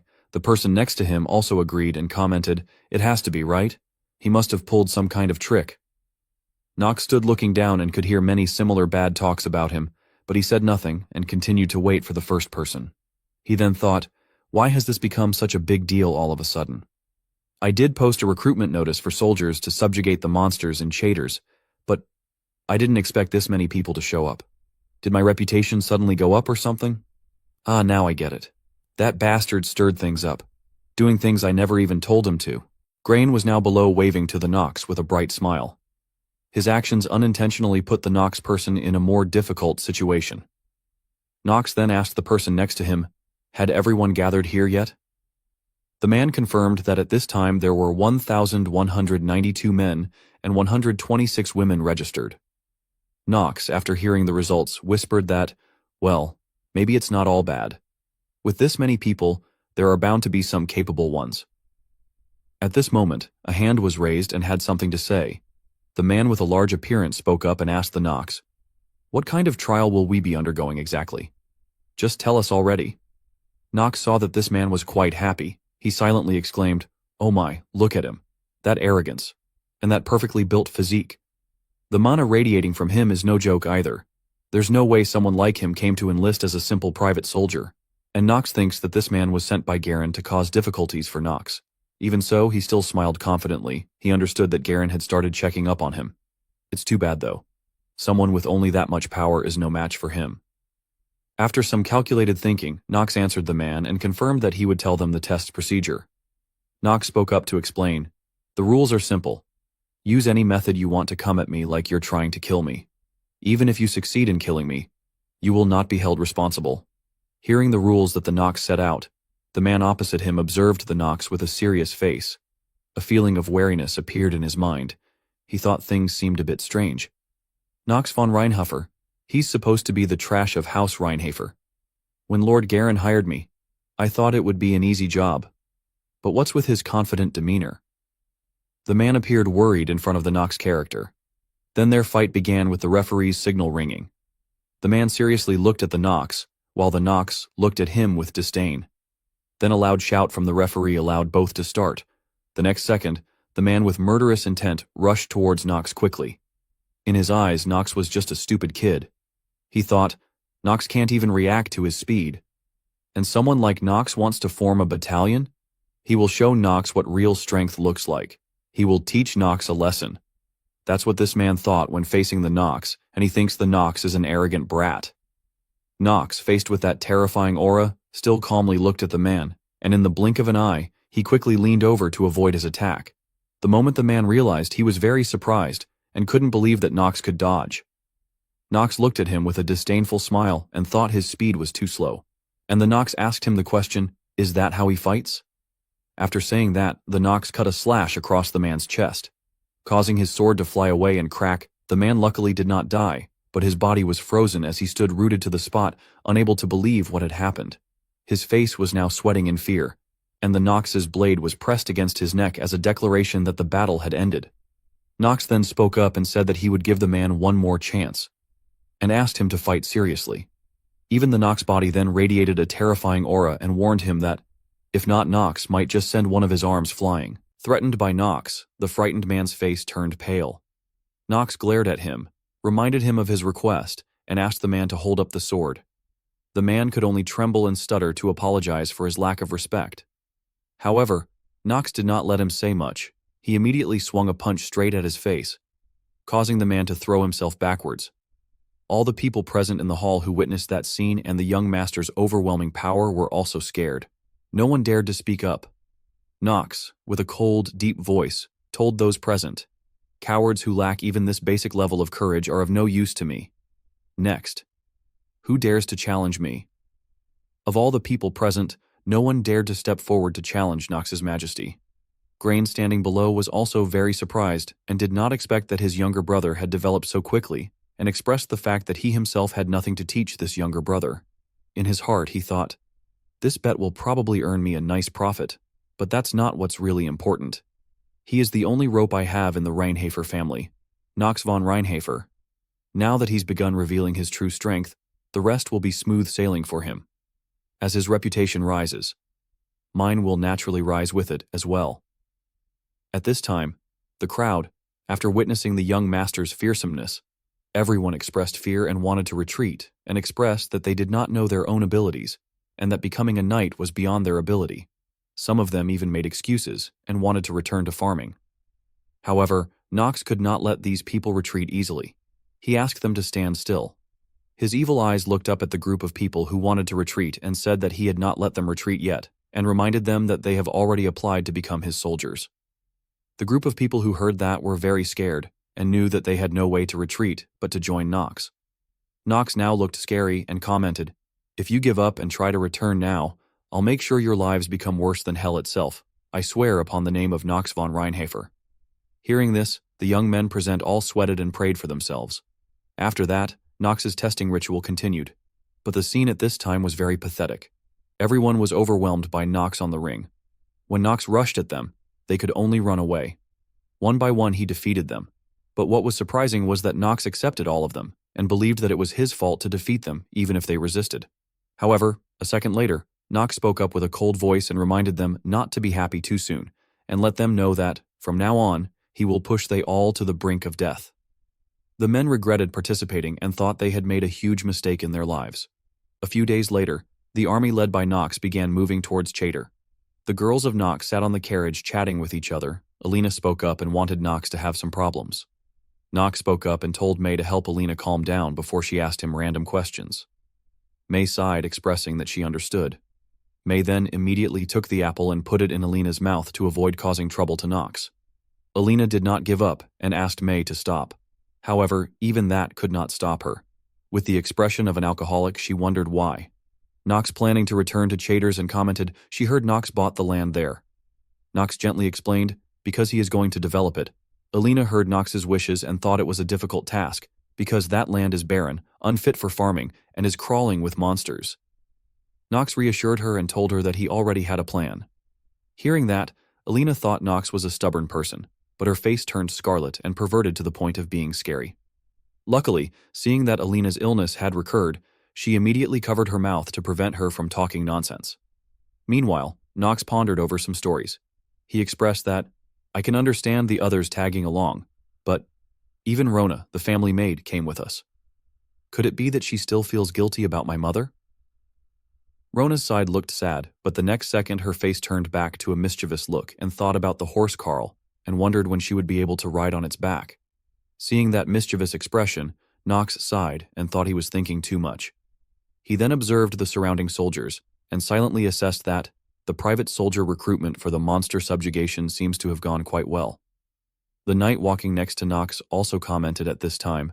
To be honest, he didn't understand much about the Chater's region. But after Professor Rass's latest paper was published, he realized something. He thinks that Nox truly resembles the patriarch. Nox has the same sharp insight, and I think Nox is a great guy. Nox hearing those compliments, he asked the knight to stop and talk about this matter later. Nox in his mind, he continued to reflect and felt anticipation of what was to come. He said, "Christopher." Maybe Under was actually concerned about him and sent him a bodyguard. A knight over 2 meters tall and highly skilled, apparently, but Knight is so annoyingly talkative. After a while of traveling, the whole group now arrived at Chater's. May looked at the scene of Chater's in front of her and commented that they've developed quite a bit. It's different from last time. Alina excitedly expressed that they've changed a lot. Christopher Len Tiang Bin Luan Rang. They haven't progressed as much as he expected. He guessed it can't be helped development here only really started recently. Now that it's become the land of a dark family, it'll be hard to attract people here. Nox hearing that, I also confirmed, and that's why he brought soldiers here. Hearing Nox say that, Christopher looked excited and admitted that there was a reason Nox recruited them after all. Nox confirmed that it was, however he said, There's something that must be done before we revitalize Chaders. Christopher wonders what it is. Knox explained to me, the monsters in this region. They need to reduce their numbers first. But Knox had completely different thoughts in his heart. He silently expressed that, that's a convincing excuse. But let's be honest, it's not the real reason. Screw the development of Chaders. Because what Knox is most worried about right now is that damn notification that's red flashing in front of him and saying that player has 10 days left to live. It asks you, restore his lifespan immediately. Knox grit his teeth in anger and cursed the damn system and think that the most important thing right now is how to live first, and leave other damn development matters later. At the gates of Chaders, Grain stood waiting, flanked by several treasure chests, clearly prepared to welcome Knox's arrival with fanfare. As Knox approached and caught sight of the chests overflowing with gold coins, he couldn't help but question why Grain was offering them to him. Grain, wearing a beaming smile, explained cheerfully that it was only natural. After all, the reward was thanks to the achievements of the family's youngest member. With a bright, almost overly enthusiastic grin, Grain seemed intent on pleasing him, insisting that Knox accepting the reward was the most fitting outcome. Knox, watching the display, fell into silent contemplation. He had been the one shouldering every difficulty, while it was Grain who ended up with the money. It struck him as deeply unfair. But now Grain was here, handing all of it over to him. The gesture reeked of excessive flattery, especially coming from him. Still, Knox reminded himself that he had always intended to make use of Grain from the very beginning. This was simply part of the plan. Choosing not to press the matter, he shifted the focus and calmly asked how the development of the Chaders region was progressing. At that, Grain's expression turned slightly strained. He admitted that there weren't many settlers yet. He added that although Professor Raz's announcement had sparked some interest among young men considering migration, there were still many issues. The soil was poor and unsuitable for crops, dangerous monsters roamed the outskirts, and the roads remained unpaved. With a more serious look in his eyes, Grain stated that people were reluctant to move based on potential alone. Knox understood the current state of the region and reassured him not to worry. That, he explained, was the reason the anti-magic corps had been dispatched. Hearing Knox's confident tone and seeing the formidable group of soldiers following behind him, Grain's face lit up once more. He immediately began flattering Knox again, claiming that if the youngest said so, then he felt completely reassured. He then asked Knox when they would be moving out, suggesting that perhaps they should rest for the day, since they had come a long way. With a voice as cold and decisive as steel, Knox stated that they would depart immediately. The declaration sent a wave of unease through the cavalry behind him. Many of them exchanged uncertain glances, questioning quietly whether he truly meant it. But Knox was unfazed. A confident smile spread across his face, one that carried a spark of excitement. Without hesitation, he repeated his intent with absolute clarity. He would be departing immediately. The scene shifted, flashing back to a few days earlier inside the chambers of the patriarch, Theodore. Facing the man before him, Theo voiced his doubts, questioning, almost incredulously, why someone as exceptional as the knight before him would choose to follow Lord Knox. Standing across from him was Christopher, his hands respectfully clasped before his chest, his expression unwavering, firm in the decision he had made. Theo went on, reminding him that the house had always treated him well. There was no reason for him to leave. Christopher responded with a calm smile, saying that he had seen the light. He spoke of the overwhelming talent Knox had displayed, talent so rare it had ignited something within him. In that brilliance, he had glimpsed the very clue he had been seeking, the key to perfecting his swordsmanship. That, he said, was why he now wished to dedicate himself to perfecting Lord Knox's swordplay. Then, with full confidence, he drew his sword and held it forward, not in pledge to anyone else, but in declaration of purpose. He made it clear, it was not for anyone else, but for himself. Theo observed the young knight standing before him, so full of confidence, and for a brief moment, a thoughtful expression crossed his face. He then spoke, seeking to clarify the reference Christopher had made earlier regarding swordsmanship. He asked if what the knight meant was the northern sword technique known as snowstorm. Christopher's eyes lit up, and he confirmed it without hesitation. That was indeed what he meant. Recognizing the intensity of the young man's resolve, Theo gave a solemn nod and said simply, "Very well." He granted Christopher permission. Back in the present, at Chaders, Christopher now stood amidst the mobilizing troops, his face clouded with confusion. He thought to himself that he had set out with the intent to help make Lord Knox the greatest knight in the land, but what he was witnessing now, It defied that vision entirely. What is this? He asked himself silently, unable to reconcile what he was seeing with what he had expected. Still stunned, he turned to G-Tree, Nox's close maid, and asked if she had known anything about this. Even G-Tree, who had long been at Nox's side, looked shaken. With wide eyes, she admitted that lately, Nox had indeed taken an interest in magic, but to see him evolve to this extent? It was beyond anything she had imagined. What truly left everyone speechless was Nox himself.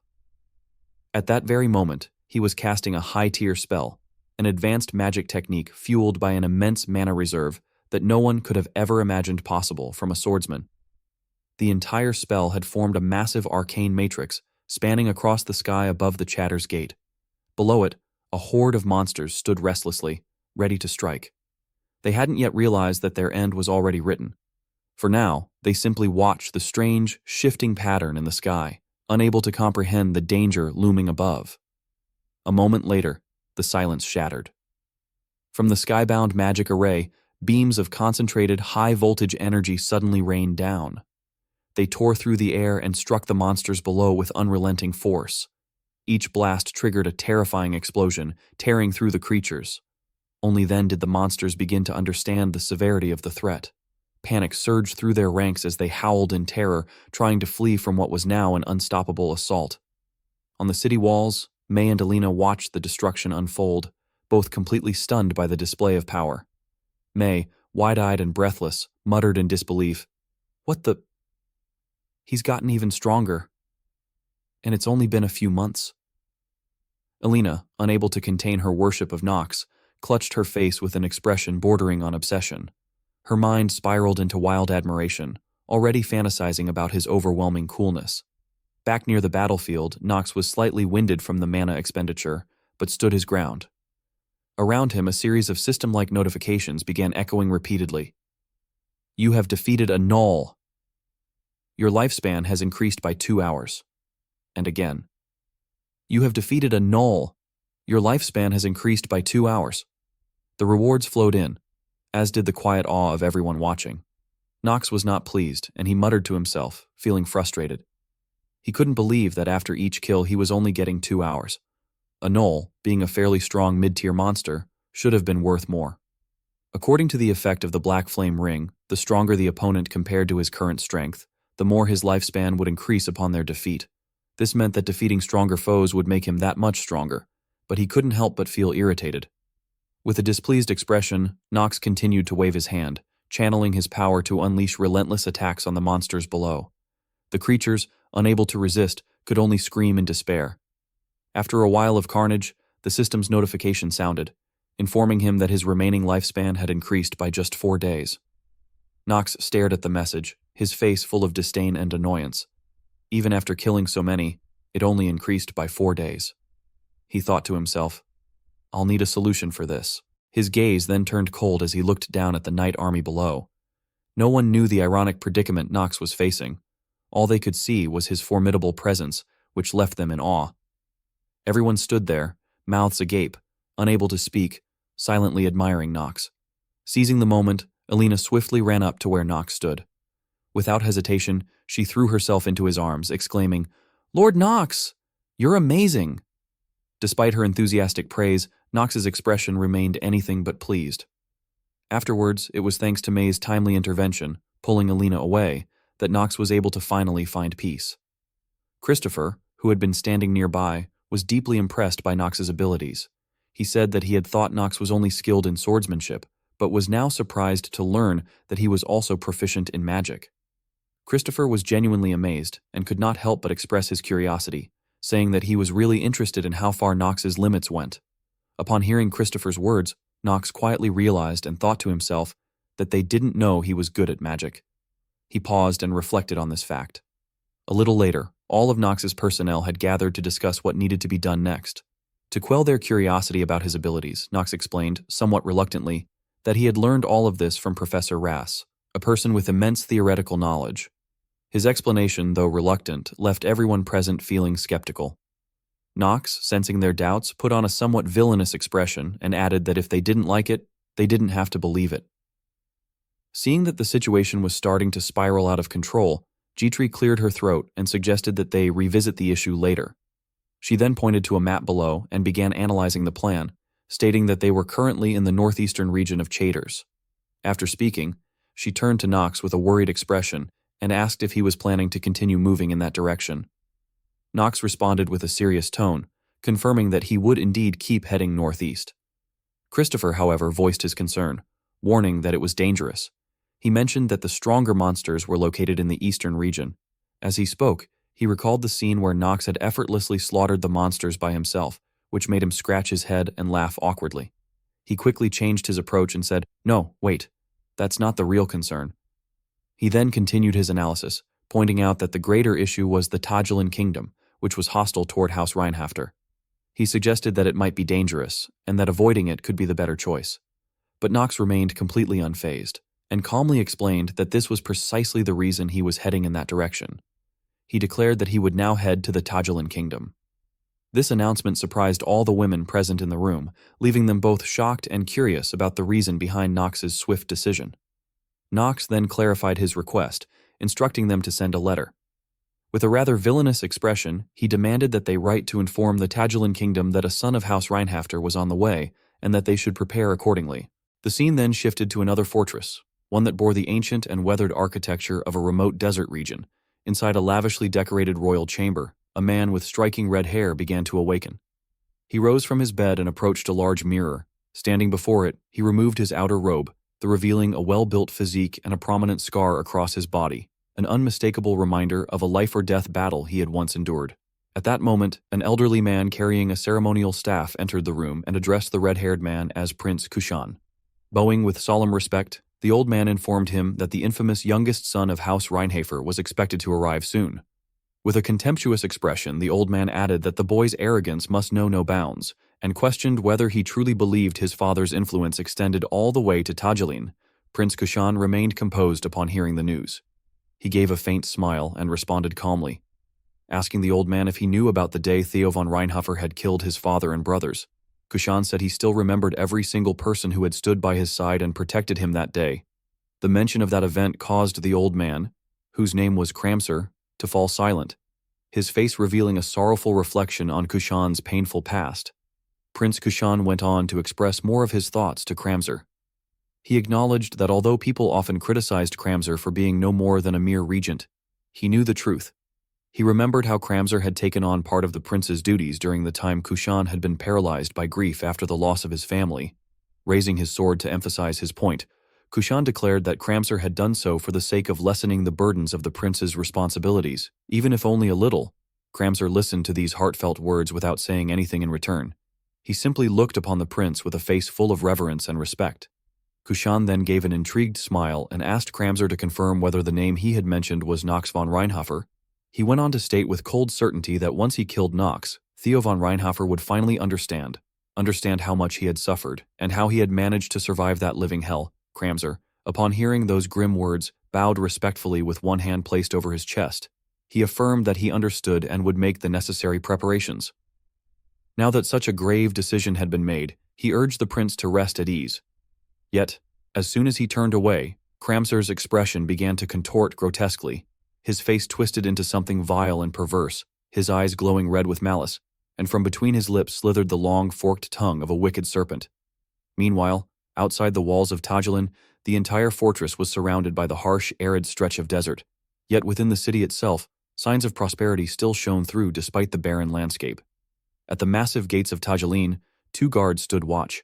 One of them suddenly became alert, his expression tense as he called out sharply, demanding the approaching figure to state their identity. Before them stood a group of figures cloaked completely in hooded garments. The one leading them slowly pulled back his hood, revealing his face, and with a threatening tone, asked the guards if he really needed to do that. The moment the guards saw his face, they instantly recognized him.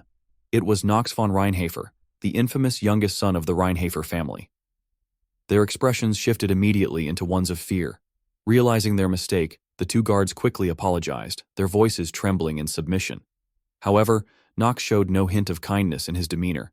Instead, his eyes narrowed menacingly, and a deadly aura emanated from his entire being as he growled that standing in this heat for too long had made his blood boil, to the point that he felt like killing someone. The guard who had spoken to him immediately recoiled in terror, stammering that they would escort him inside right away. Without another word, Nox and his group proceeded through the gates of Tajulan, and not a single soul dared to stand in their way. As they moved deeper into the city, one of the gate guards led the way at a brisk pace, yet even as Nox walked, his mind was interrupted by a sudden warning flashing before his eyes. Player has 9 days left. Defeat monsters to restore your life.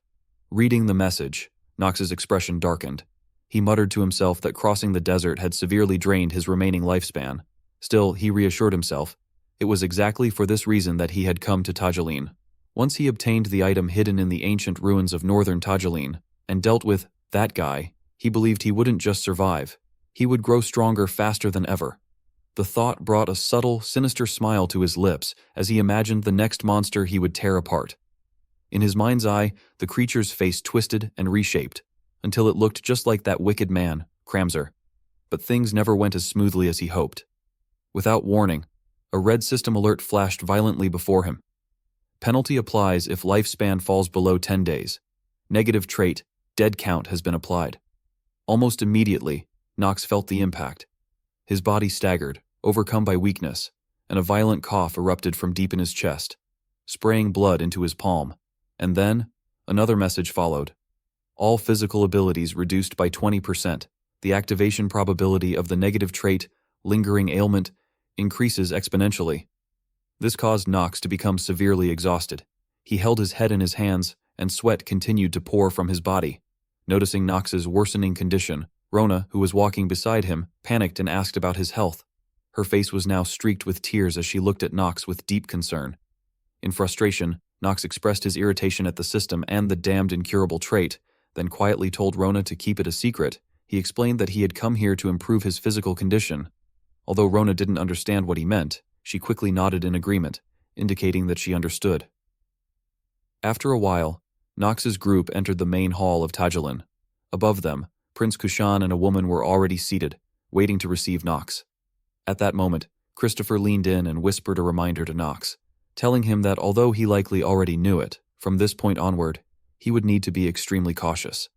Then, clenching his fist and wearing an excited expression, Christopher declared enthusiastically that he, Christopher, would serve Nox faithfully, and that Nox had absolutely nothing to worry about.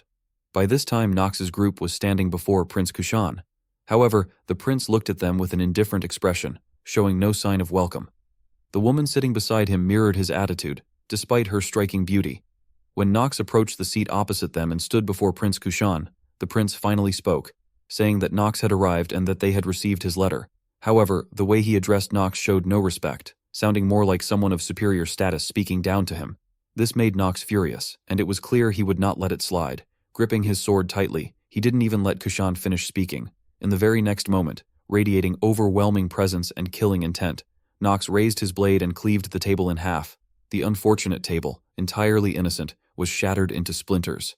Then, in a cold, sharp voice, Nox declared that Kushan was merely a prince, not even the ruler of a vassal state.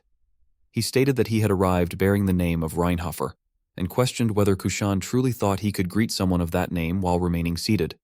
This terrifying display caught Kushan off guard and made him begin to show signs of hesitation. With a murderous aura enveloping him, Nox glared intensely at Kushan and asked whether he wanted his nation to be erased from the Wa-Pi.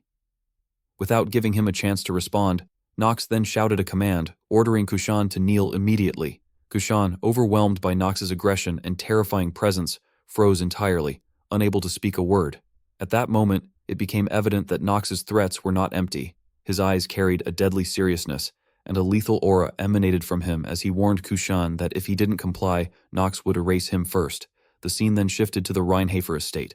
Inside the Patriarch's chamber were Theo and the head butler, Rodwell.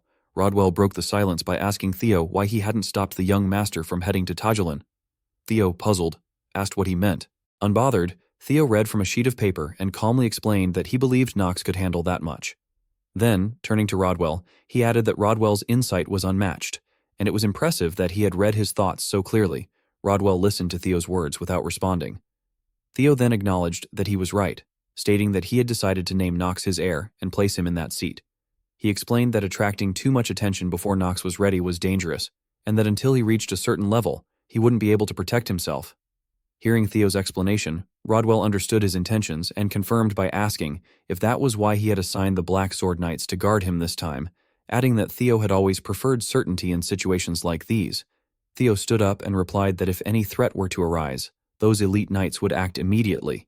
Rodwell listened to Theo's arrangements and agreed with his approach. Theo then looked out the window, his mind drifting back to a time when he and Nox were training together.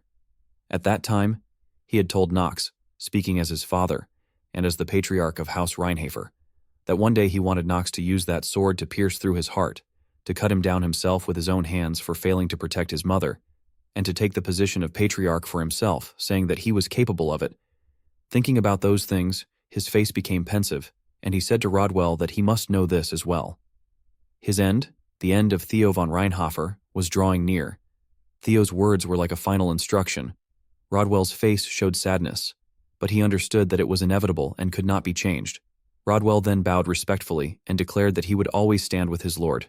At this moment, Theo's face was full of contemplation, and Rodwell's face showed sadness and regret, reflecting the emotions of a father, the head of a renowned family, and a person about to face an unchangeable fate: death. Back to Nox. At that moment, his mind was drifting with idle thoughts. He mused that there were two key tips for figuring out a guy's personality in a game. The first, he reflected, was during moments when equipment enhancement fails and explodes. A vivid image formed in his mind of a blacksmith patiently forging gear while failure notifications echoed endlessly beside him. It was just a game, after all, yet the player involved was already on the verge of tears, overwhelmed by the absurdly low success rate. Nox continued his train of thought, silently concluding that this first point didn't require much explanation. His eyes then turned to the rude figure standing before him, calmly sizing the man up. The second tip, he thought, revealed itself in situations exactly like this, when a mediocre character, completely unaware of their own limits, decided to act out. Nox admitted to himself that he really hated situations like this. He then recalled the name Kushan Adrian, a character whose entire family had been wiped out by Theo, save for his younger sister. It was understandable, Nox thought, that the man might harbor resentment toward House Reinhofer, but even so, he couldn't help but question it. A mere prince of a vassal state, did he truly dare to express his emotions so freely? At that moment, a quiet scheme began to take shape in Nox's mind. Since he had already decided to pursue the hidden piece in Tajalin, bringing Kushan over to his side would be a necessary move. But before that could happen, he knew what had to be done. He needed to break the man's spirit, just enough to make him more manageable. At that point, Nox spoke up, repeating his earlier warning with a quiet intensity. Asking if he really needed to say it again, Kushan heard the words and forced a polite smile, though irritation flickered beneath the surface. Still, maintaining his courtesy, he replied that it seemed Nox had taken offense to him sitting in the presence of an honored guest. Then, without further hesitation, Kushan lowered himself to his knees before Nox. Declaring that he would remain kneeling in his presence, Nox observed the submissive posture in silence, not rushing to respond. Instead, he shifted his attention to something else. He began carefully examining Kushan's stats. The status panel for Kushan appeared, presenting a detailed overview of his attributes. His name was Kushan Adrian, a 17-year-old human male whose primary elemental affinity lay with Earth. Among his accomplishments, he had been recognized as the direct royal successor of Tajalin, a title that carried significant weight and expectation. On the positive side, Kushan was noted as a poison genius, exhibiting rare talent in martial arts and a normal aptitude for dagger combat. He carried himself with a serious demeanor that suggested discipline and inner focus. Among his neutral traits, he was described as loyal, though this loyalty had yet to be fully awakened. He had not encountered anyone who truly deserved his complete devotion. As such, much of his inner potential remained dormant. At present, he placed a moderate level of trust in Royal Court Mage Kramzer, estimated at around 40%. The negative aspects of his personality painted a more troubled image. Kushan was burdened by self-destructive tendencies and a habit of self-deprecation. He bore an overwhelming sense of responsibility that often left him indecisive and easily swayed. Additionally, his hot temper made him prone to emotional outbursts, complicating his ability to maintain clarity under pressure. Kushan's physical and mystical capabilities were unevenly distributed, reflecting a complex and unbalanced potential. His stamina stood at 11, granting him moderate endurance, while his mana reserve was relatively limited at 7, hinting at a restrained capacity for magical exertion. With a luck stat of only 5 and a willpower score of 4, he appeared vulnerable to external influences and internal doubt. Yet in stark contrast, his charm surged to an impressive 23, suggesting an innate magnetism or persuasive presence that far outweighed his other attributes. In terms of combat skills, he possessed a passive ability known as Venom Control, enabling him to manipulate toxins with natural ease.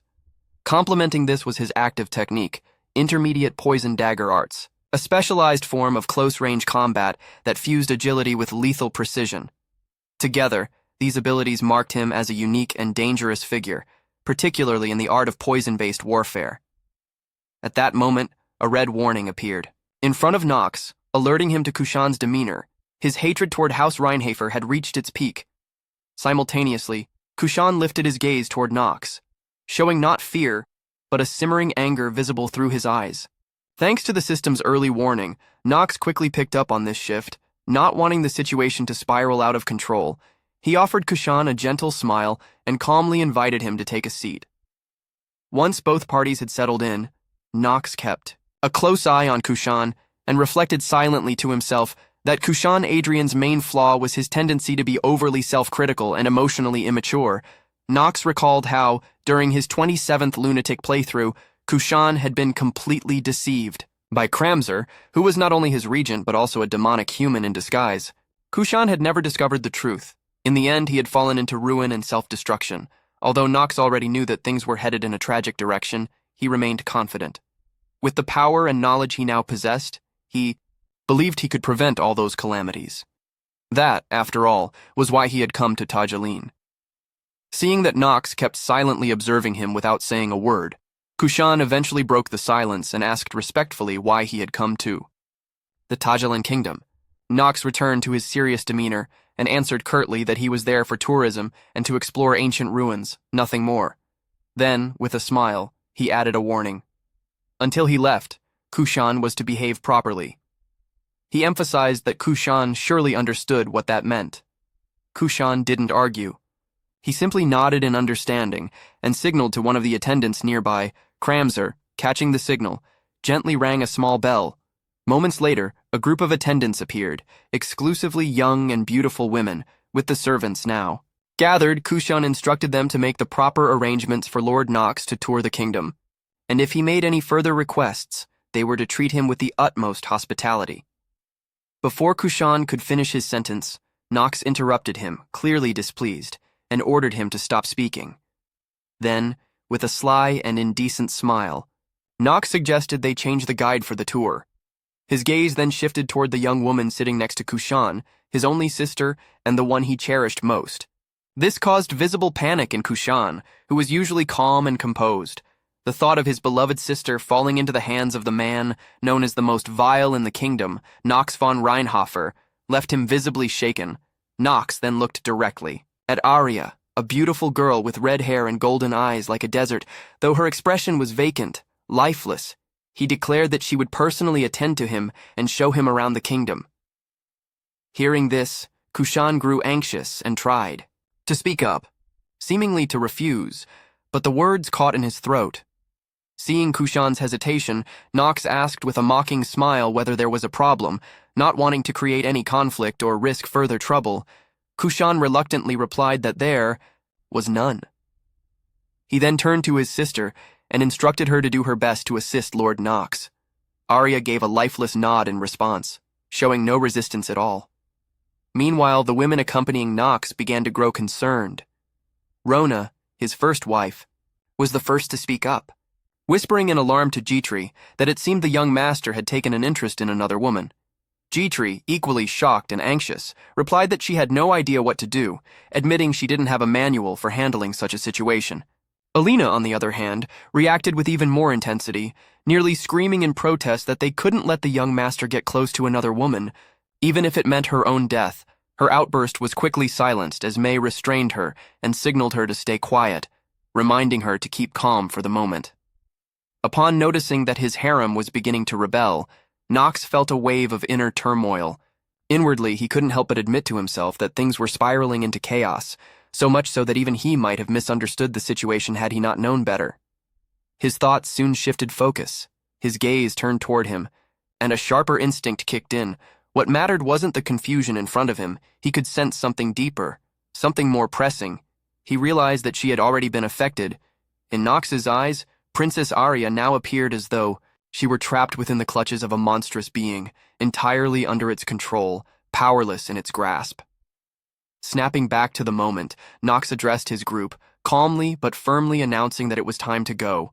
He instructed the others to rest, signaling that only a selected few would accompany him. He began naming those who would join him. The first name he called was Alina. Hearing her name, Alina lit up with joy and eagerly confirmed her readiness. Nox met her eyes and told her to come with him. Then, turning to Christopher, he told him that he too would be part of the group. Overjoyed by being chosen, Christopher's face beamed with pride. He responded with enthusiasm, affirming his role as the captain of the Reincarnated Knights. Unable to contain himself, he even shouted that it would be an honor to escort Nox, proudly declaring his name as though this moment defined him. Meanwhile, Jitri stood quietly, her heart sinking at not hearing her name called. She approached Nox and asked with concern whether he would truly be all right without her. To that, Nox responded that she was being overly protective. Then, rising to leave, he reassured her that everything was progressing according to plan, urging her not to worry too much, though Jitri said nothing further. A heavy disappointment settled in her heart. She had hoped to be by his side, and now, being left behind felt like a quiet wound. At that moment, the group that had departed with Nox included Alina, Christopher, and Princess Arya. They had already exited the palace. Alina, noticing Arya's expression, seemed to realize something and began to worry about her. Nox could tell that both Alina and Christopher had sensed something unusual about the princess. He pointed it out, saying that they might have already noticed something strange about the girl. Christopher confirmed it, identifying her as Arya Adrian, Kushan Adrian's only younger sister, and a woman widely known for her extraordinary beauty. However, Nox, clearly annoyed by the irrelevant details, sharply told him to get to the main point. Returning to the matter at hand, Christopher explained that Arya was currently under the influence of illusion magic. Nox acknowledged this and began planning their next move. He told the group that he was going to break the curse placed on her. Alina and Christopher were visibly shaken by this announcement. Christopher, clearly alarmed, questioned whether such a thing was even possible, reminding Nox that the princess was afflicted by a high-level dark magic curse. Nox understood the difficulty of the situation but instructed the group to move to a more private location, away from prying eyes. Sometime later, the group arrived at a mysterious house. As they approached the entrance, a beautiful woman with a seductive figure appeared and warmly greeted them. Upon noticing their noble appearance, she politely remarked that her humble dwelling was not a fitting place for such distinguished guests. Nox heard those words, but said nothing. In his mind, he silently mapped out his plan, reminding himself that there were 3 things he must accomplish here. First, to break Arya's curse. Second, to awaken Alina's powers. And third, at this thought, he hesitated briefly before curling a wicked smile. Then, suddenly, he spoke to the woman before him, asking how the preparations for the rebellion were progressing. Hearing Nox's question, the woman was startled. In the next moment, she vanished and swiftly lunged toward Nox, intent on killing him right then and there, as if the words he had spoken were a secret she desperately wanted to keep. However, her attack was unsuccessful, abruptly stopped by another sword. Christopher did not disappoint Nox. He arrived just in time to intercept the assassination attempt. The burst of energy radiating from their clash showed the force behind the attack was considerable. Confident in his own ability, Christopher even reproached the woman, remarking on her lack of manners for swinging a knife without warning. Realizing her surprise attack had been thwarted, the woman did not seem to give up. Her eyes gleamed with murderous intent as she prepared to strike Nox again, but the focus shifted when Alina's voice rang out, warning her not to bully the young master. Beside Alina, a magical aura manifested, causing several alchemical vials to float and ready themselves to be hurled at the disrespectful woman challenging her master. Seeing that the situation was becoming very difficult, the girl immediately stepped back to plan her next move. At this moment, Nox stepped forward and warned that he thought it would be best if she listened to him. He then asked if she would agree to stop fighting so that both sides could talk instead of continuing the battle. Nox looked at the girl standing before him with a deadly gaze, silently noting that this was the point of contact with a special character named Lise. He recalled the teachings of Professor Rass about magic lessons. In the lecture, the professor had explained that the dispel spell was based on reverse engineering the formula that made up the magic. Simply put, it was like untangling a mess of strings. However, the process of reverse engineering and neutralizing magic was by no means easy. Therefore, it was best not to attempt it alone. In short, it was wiser to seek help from an expert, such as the rare race of elves. Returning to the present, the girl looked at Nox's group with great caution, feeling that the tension was unnecessary. Nox spoke up, telling the two of them that enough was enough, and ordered everyone to sheathe their swords. Christopher, worried, protested that she had attempted to attack Nox. However, Nox did not want to explain much and insisted on speaking with her privately, asking everyone else to leave them alone. Hearing Nox's firm words, Christopher reluctantly obeyed and ordered the others to step aside. Though he was clearly uneasy, Nox then emphasized that Christopher should wait outside. Feeling abandoned, Christopher was upset and quickly protested, reminding Nox that he was his bodyguard. But since Nox had already given the order, Christopher had no choice but to quietly step out with a sense of being forsaken by the whole world. Nox then turned to Alina and told her to stay behind, assuring her that he would protect her if anything happened. Alina, a bit foolish and twisted, moaned happily upon hearing this, covering her face with a blush and starting to imagine some ambiguous scenes in her mind. At that time, night was beginning to fall over the harsh desert, and Nox's blue eyes scanned the old houses below. Inside one of them, a conversation between Nox and a mysterious woman began. She questioned him sharply, asking if he knew who she was. Nox responded with a sneering laugh, confirming that he did. She was described by him as an elf who had once been active in combat. Startled and increasingly wary, the elf woman paused at his blunt words. Nox went on to specify that she was from the Astal tribe and was a high-spirit mage named Lise. Upon hearing these details about herself, Lise no longer concealed her true form. She began to transform back into an elf, revealing her long golden hair and the characteristic pointed ears of her race. Her beauty was beyond mundane description. At that moment, she declared that she would no longer hide her identity. Nox judged this to be a wise decision on her part. Lise then looked at Nox with appraisal and shared her own thoughts, remarking on his hair and eyes and identifying him as the youngest member of House Reinhafer, Nox von Reinhafer. Although Nox was displeased to hear her recount such detailed information about him, he confirmed that what she said was true. He then shifted the conversation back to the main topic, revealing that he also knew she had organized a resistance and that her headquarters were located beneath the inn. Upon hearing that her plan had been exposed, Lise grew annoyed and demanded to know what Nox had come for. Nox did not hesitate to state directly that he wanted Lise to lift the curse on the child. Upon hearing this seemingly contradictory request, Lise responded by revealing that she was someone preparing to rebel against the kingdom. Yet, she questioned how he could expect her to save the kingdom's princess under such circumstances. Nox, with a serious look, explained that if the rebellion were to be launched, Tajalin would be completely destroyed. Regardless of whether it succeeded or failed, the country would fall into the hands of the Empire, which was an outcome neither of them wanted. He asked if she didn't agree, faced with Nox's analysis and question. Lise did not elaborate further, but she wondered what Nox's true purpose was in coming there. She recounted her suspicion that House Reinhafer, the very ones who had led Tajalin to collapse, would have no reason to try to break the princess's curse. Hearing this, Nox internally acknowledged that he understood her curiosity but felt he could not reveal his goal. Therefore, he decided to change the subject. Activating his normal acting talent skill, he spoke with a serious expression, claiming that he knew what Tajalin meant to her. Lise was confused by Nox's remark and asked what he was talking about. Meanwhile, Nox was silently calculating her reaction.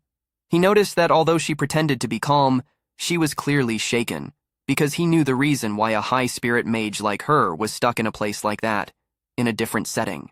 Within the storyline of Lunatic, titled Side Story, Desert Thief, Saren, the narrative focused on a girl named Lise, known as the high-spirit mage. Even among the elves, who were famous for their mana sensitivity, Lise was said to possess unmatched talent. From childhood, she had communicated with countless spirits. By the age of 16, she had made a contract with a top-class spirit and earned the prestigious title of High Spirit Mage. However, her unrestrained talent sometimes brought disaster. Born into the minority Astel race, she had never been properly protected and had wandered through various countries for years. Despite its relatively low combat power, spirit magic was highly coveted for its many uses, which led to Lise living a life of constant pursuit and escape. Eventually, when she arrived at Tajalin, she was attacked by mercenaries from Tajalin and left on the brink of death. It was then that a woman hiding nearby extended a helping hand and told her to hide there, promising to tell others that Lise had fled elsewhere. This woman's name was Saren. Thanks to Saren's aid, Lise was able to settle in that place. Saren was a natural-born leader and was admired by the street children. Lise thought Saren was incredible. One day, when some of the children fell ill, she witnessed how Saren took full responsibility for them and fed all the street children. At the same time, Lise couldn't help but feel worried. Sitting by the fire, she asked Saren if they really had to keep stealing and if there was any other way. Saren, forcing a smile, replied that they had no choice. Without stealing, the children in the slums could not survive. Although stealing was a crime and dangerous, it was the path Saren had chosen to care for the street children. Lise understood the significance of the situation and began searching for a way to help Saren. She started using magic to improve the slums. Although her efforts were modest, she aimed to create a small inn. When she looked at the signboard and the little shop she had built with her own hands, she felt joyful and happy about these small achievements. However, one day, the worst thing happened. She panicked as she ran towards a crowd. That plan never came to fruition, because before she could even see the inn completed, she was faced with a nightmarish scene, a pair of feet dangling lifelessly, not touching the ground. The sight before Lise's eyes plunged her world into darkness, and tears streamed down her face involuntarily. The nightmare she witnessed was that Saren had been executed, hanged at the gallows. Alongside Saren were two children who had also been hanged. A tragic outcome of a cruel and broken society where the weak could do nothing but wait for death. Nox was fully aware of all the details of this side story, even though it was not part of the main plot of the game. At that moment, Nox told Lise that the country was rotten to its core, but warned her that if she tried to overturn it through rebellion, Arkheim would devour everything whole. That was worse than all the terrible things that had happened in that place. It was like a death sentence looming over all of Tajalin. When Lise heard this, her mood became troubled. She lowered her gaze, and although no one could see her face, it was clear that she was deeply distressed. Suddenly, she spoke up and asked Nox why he thought Tajalin had become so full of orphans forced to live in the slums. Her eyes grew fierce as she looked directly at Nox and answered her own question. It was because no one had taken the throne of Tajalin. In her gaze were contained so much hope and pain. She realized that when the throne went vacant, the nobles had only looked after their own interests. Her emotions erupted, and she loudly insisted that if they had seized the opportunity to set things right, things would not have come to this. But in the very next moment, her face fell with sadness and sorrow as she thought of a woman named Saren. At that moment, she bowed her head, overcome with grief, and softly said that Saren wouldn't have died either. Seeing Liz's emotional state, Nox did not provoke her. Instead, he gently acknowledged that she was right. Hearing Nox agree with her view only made Liz more confused. She snapped at him, demanding to know what he meant and what he was implying by agreeing with her. Nox did not answer her question directly. He explained that while he agreed with the truth she had recognized, it did not mean he supported the plan she intended to use to change the situation.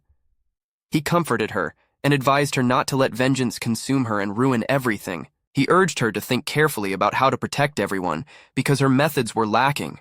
What Nox said seemed to awaken Lise, and she managed to realize it before it was too late. Then Nox spoke again, his voice firm and resolute, telling her that was also something she should do for the sake of her friend, Saren. At that moment, Nox told Lise that he knew she had once had a human friend who had saved her, and that he was also aware that the child had died. Lise was taken aback upon hearing this revelation from Nox. He continued, commenting that it had happened because of the war, but added that Lise's methods were only making things worse. His words struck a chord with her. Shaken, she choked back her emotions and asked him what exactly he intended to do to resolve the situation. Nox then revealed his answer, saying that he would put the prince on the throne If the prince rose to power and fulfilled his responsibilities, then, slowly but surely, the nation would begin to recover. Hearing his plan, Liz immediately rejected it. She scoffed at the idea, saying that after everything, it was nothing short of a joke. If the prince had truly had the courage to act, then none of this would have happened in the first place. Gritting her teeth in frustration, she started to declare that the only remaining way to save the country was… But before she could finish, Knox interrupted her. He said he knew what she was about to suggest, that the entire place needed to be burned down, but insisted that she wouldn't have chosen that path. He explained that Saren had loved this place. At that point, memories came flooding back to Lize. Memories of Saren's words and the bright smile that accompanied them. She remembered Saren asking her, with childlike hope, whether she thought Tajalin could one day become a beautiful city. Liz had replied that of course it wouldn't be easy at first, but Saren had remained optimistic, saying that until the day arrived when they could rest peacefully under a glorious sunset and the protection of a true king, she didn't want to leave the city. As those memories returned to her, tears began to fall from Liz's eyes. In a broken voice, she asked how Knox could possibly know what Saren had wanted. But Knox responded calmly, asking her if she truly believed that what Saren had wanted was for the country to fall into ruin. Then, turning to the young Princess Arya, he asked Liz one final question, whether she believed that this child bore any guilt at all. At that moment, inside the palace of Tajalin, Kushan was sitting on the bed, holding his head in worry as he called out to Kramzer, who stood beside him.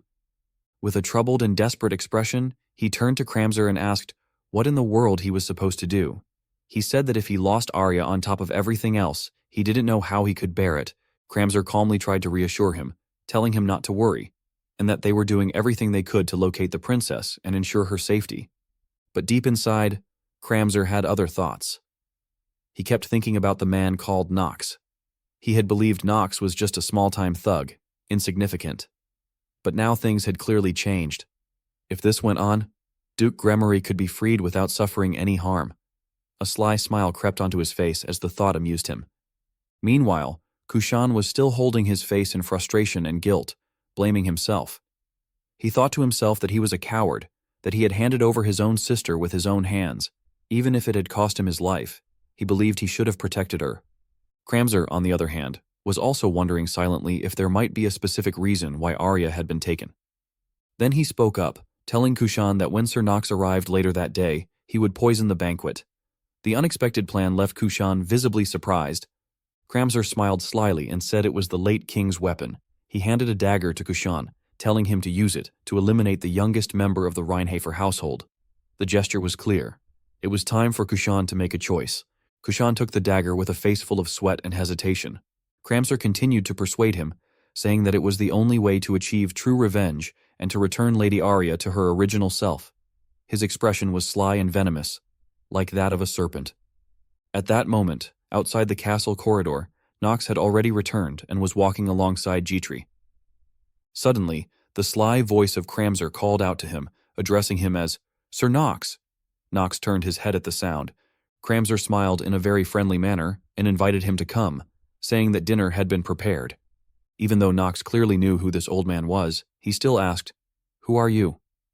Kramzer maintained his polite demeanor and introduced himself as the court mage, saying he had been instructed by Prince Kushan to serve him. Then, with a bit of hesitation, he asked where Lady Arya was, the one who had come with him. Knox answered casually, saying there was a decent inn nearby and that she was staying there. Kramzer didn't press further. He simply smiled and replied, "I see," without asking anything else. Meanwhile, in the royal dining hall, the maids had already finished preparing a grand feast to welcome Knox and his group. Everyone was eating heartily, enjoying the meal without the slightest sense of caution or suspicion. Jitri at that moment was playing with a green parrot and commented that parrots were truly the most meticulous and amazing creatures. She praised the bird, saying she was astounded that it repeated every single word she said. The parrot obediently repeated the word, "repeated," just as she had exclaimed. Seeing how friendly and well-behaved the parrot was, Jitri expressed that if there were a chance, she would love to bring one back with her. May, sitting beside her, added that there were also quite a few useful materials and even herbs that only grew in the desert. Rona, still chewing with food at the corner of her mouth, noticed that Knox seemed somewhat preoccupied. She leaned in slightly and asked him in a gentle voice how he was feeling. Knox replied calmly, assuring her that he was perfectly fine. At that moment, the old man Kramzer had yet to take his leave. With a forced smile, he commented that he was glad Nox had enjoyed his time in Tajaline. He then added that they had prepared a dish that would surely make the evening even more enjoyable and asked if Nox would like to try it. At his signal, a maid wheeled in a food cart into the room. Upon realizing that the dish was none other than the tail of the silver-faced scorpion, Nox appeared rather impressed. Without hesitation, he began to indulge in the meal. Cramser, visibly proud, declared that it was a delicacy reserved only for the most honored guests. With a twisted expression, he added that he hoped it suited Nox's taste.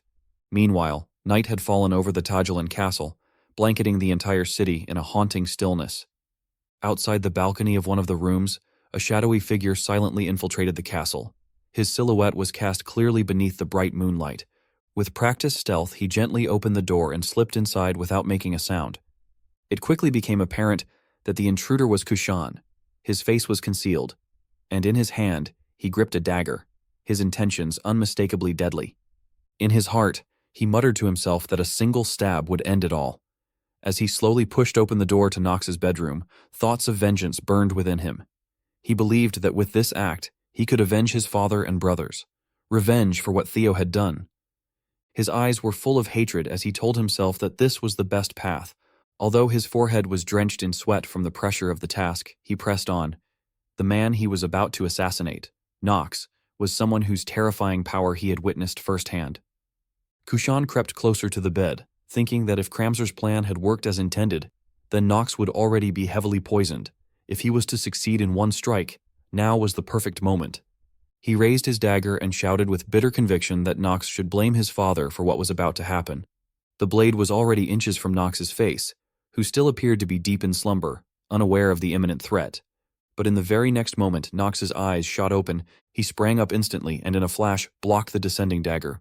Everything happened so fast that Kushan couldn't react, let alone comprehend what had just occurred. Nox gripped Kushan's arm tightly, and with a chilling voice, demanded to know what he was doing. The sheer force of Nox's grip made Kushan tremble as he struggled in vain. Only then did Kushan fully realize the assassination attempt had failed. 1,000 questions raced through his mind, trying to understand how. Once the gravity of the situation set in, he quickly retreated, putting distance between himself and Nox. Kushan clenched his teeth in frustration, hatred twisting his expression as he made the decision to charge at Nox once more. With impressive speed and force, his dagger slashed toward Nox's face, yet given Nox's abilities, avoiding such an attack was effortless. Nox's expression remained unchanged. Calmly, he raised his fist and struck directly at Kushan's right flank. The sheer power behind the blow left Kushan unable to defend himself. He was sent crashing to the ground, crying out in pain, struggling to rise, his entire body trembling. He clutched his injured side and muttered a bewildered question. How could this be possible?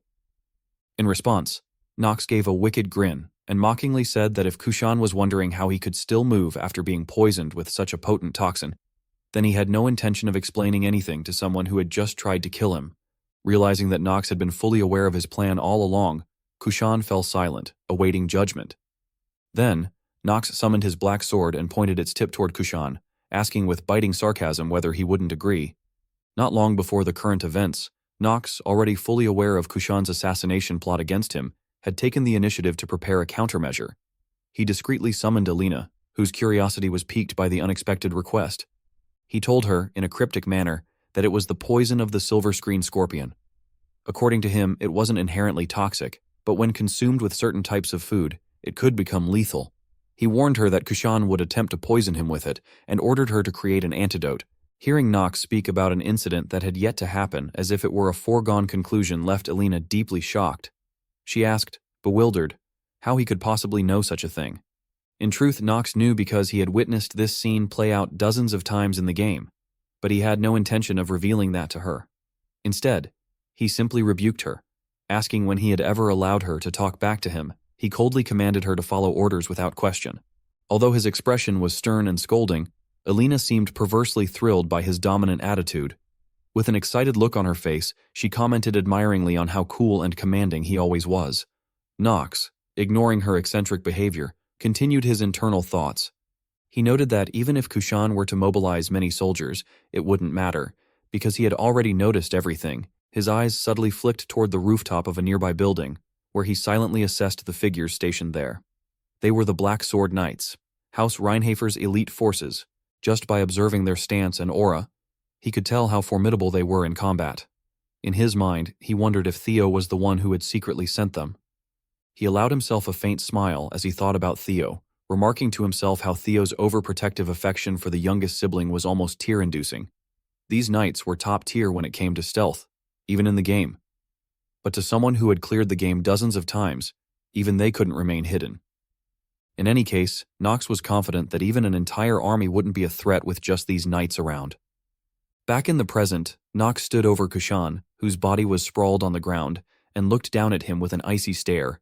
He questioned him coldly, calling him a fool for daring to attempt an assassination against a bloodline of House Reinhafer. With a tone of biting sarcasm, Nox asked whether killing him was supposed to be revenge for Kushan's father. Kushan's face turned pale at the mention of his father. Despite the pain racking his injured body, his eyes still burned with hatred. In a burst of rage, he sprang to his feet and launched himself at Nox, yelling furiously that Nox had no right to speak of his father so lightly. As he attacked, Kushan exuded a murderous aura, his sharp blades gleaming with deadly intent. Yet, every one of his strikes was effortlessly dodged by Nox. Even though his initial assault had failed, Kushan didn't give up. He continued his relentless offense. But Nox didn't even bother retaliating. He merely leaned and dodged casually, evading every blow without effort. No matter how hard Kushan tried, none of his attacks landed. Slowly, he began to realize just how vast the gap in strength between them was. Inwardly, he questioned what he had heard before, that the youngest of House Reinhafer was just a pampered brat. How could someone like that wield such refined swordsmanship? Seeing the frustration on Kushan's face, Nox smiled mockingly, as though playing with prey. He mused that perhaps Kushan, being a prince of a kingdom, at least had the basics of swordplay. But even so, his skill was only at an intermediate level. Bored of the one-sided fight, Nox decided it was time to bring this dull encounter to an end. He concluded that he didn't even need to use any advanced techniques or skills. With that thought, Nox made his move. He didn't resort to complex swordplay. Instead, with sheer physical dominance, he struck Kushan down and pinned his entire body to the ground, easily and decisively. Kushan could hardly believe the immense gap in strength between him and Nox. At that moment, the tip of Nox's sword was already pressed against his throat. With a terrifying gaze fixed on him, Nox demanded to know who had sent him. Kushan stammered in response, claiming that he had acted alone. Nox let out a mocking laugh, clearly not convinced, and accused him of trying to hide the truth until the very end.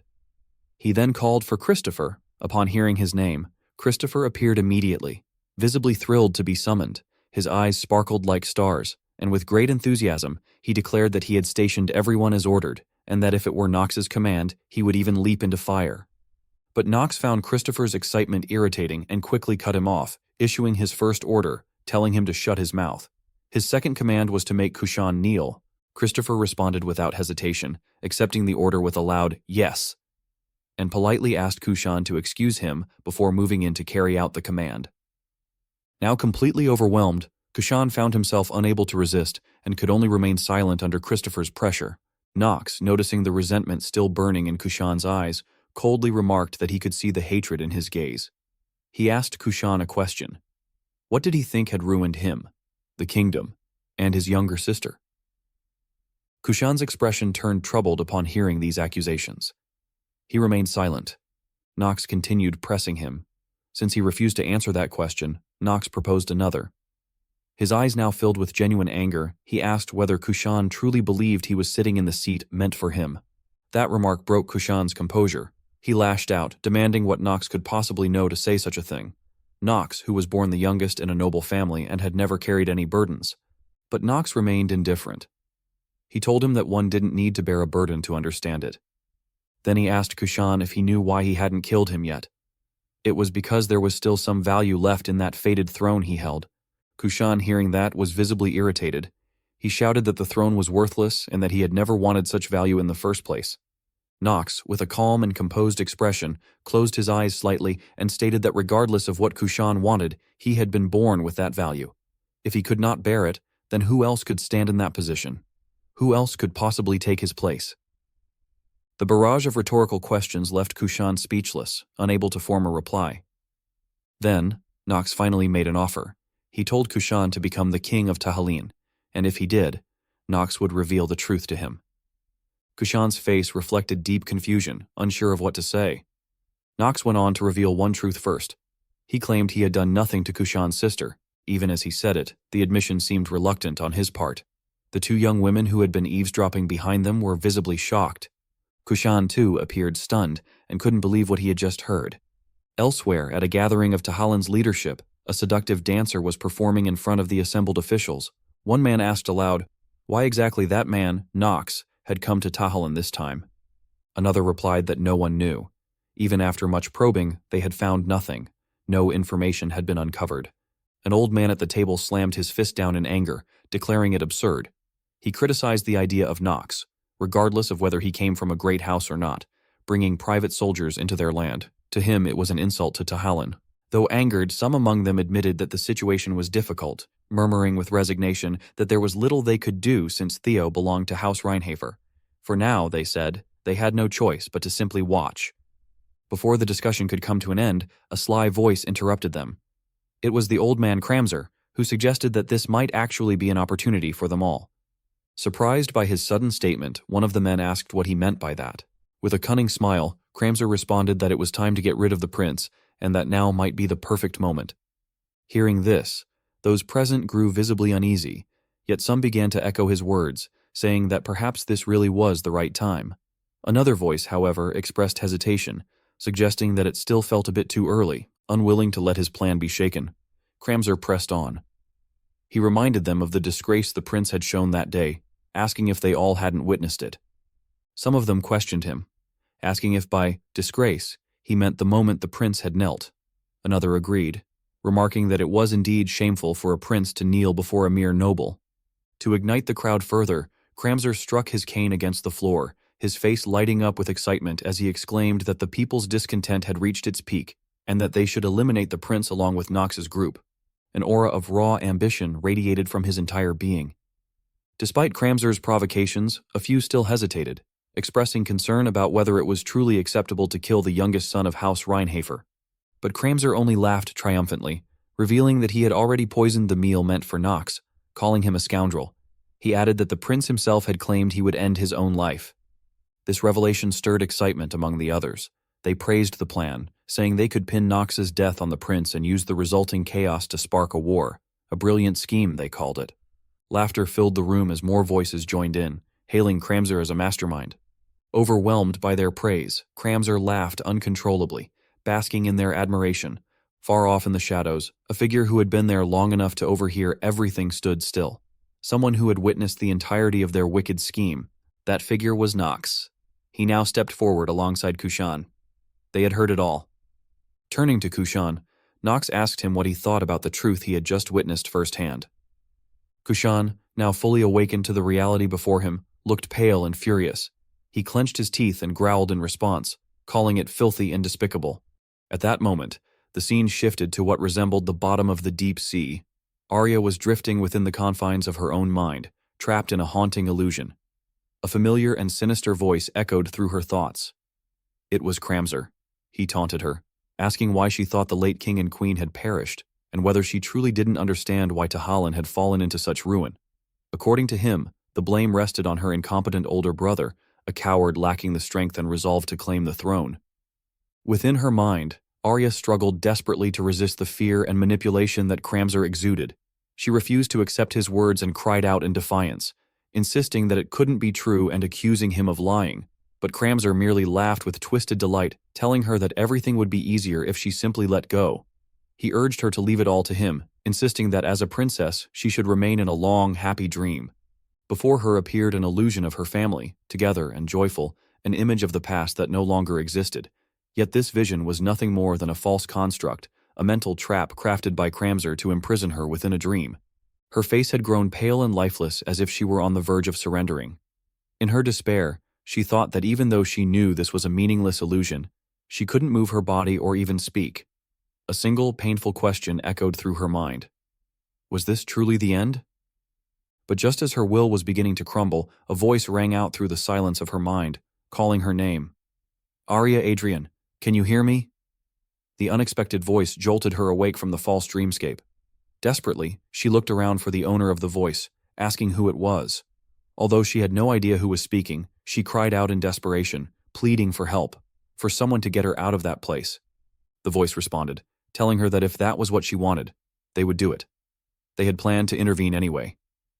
Then, a brilliant light suddenly flooded the illusion, shining across Arya's dream world. She began to feel a warmth stirring within her, strength slowly returning to her limbs. Confused but relieved, she wondered aloud what in the world was happening. The scene shifted once more, this time to the walls of the palace in Tahalin.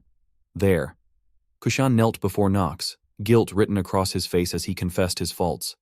He admitted that he had believed everything Kramsel had told him, about Tahalin's politics, its morals, and even the worth of its people. Nox interrupted him sternly, blaming Kushan's weakness for having surrendered his judgment to others. Kushan lowered his head in shame and anguish, saying that this pain was the consequence he now bore. In a voice filled with regret, he asked what he must do to set things right. But Nox, unyielding, told him that was a question he would have to ask someone else, not him. At that moment, several women stepped forward behind Nox. Among them were Arya and Lies.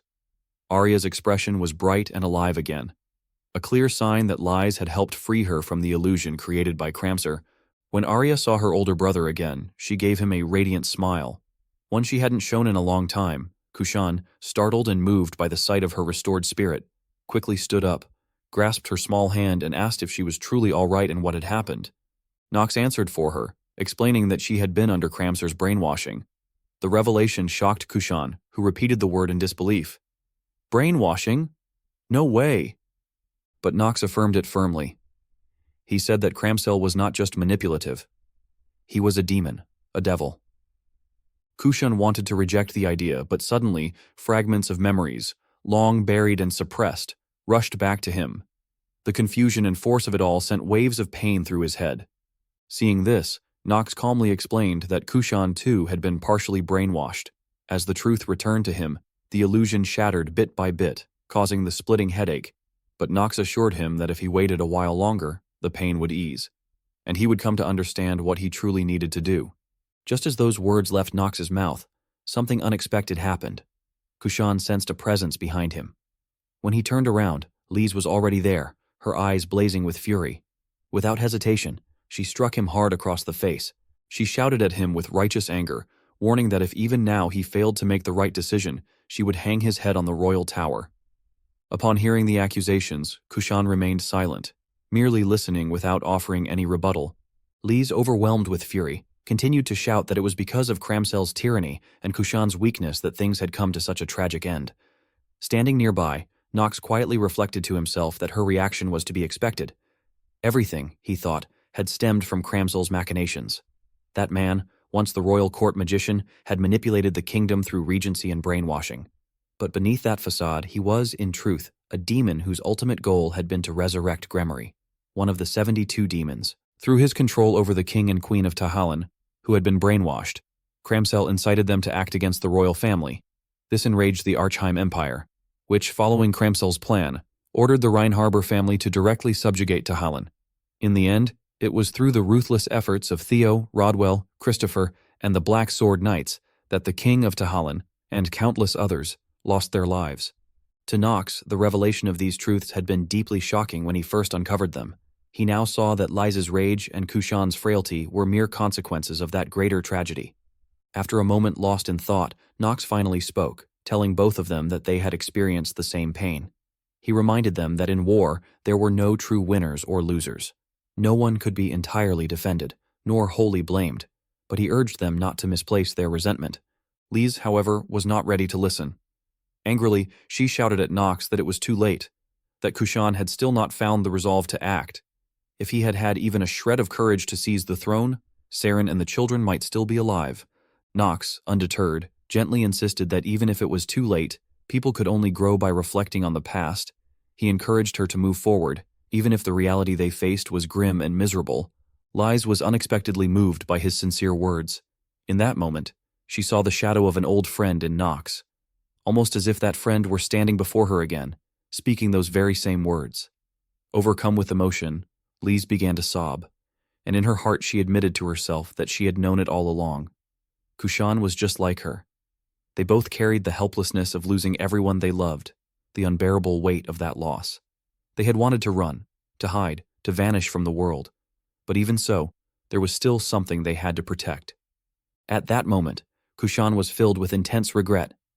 But then, the clear voice of his younger sister rang out, calling to him. He looked up to see Arya, his kind and gentle sister, who offered him comfort, telling him that this time she would be by his side. Her words gave Kushan a renewed sense of confidence, and he thanked her warmly. Then, a notification reached Nox. Kushan Adrian's trait loyalty has bloomed.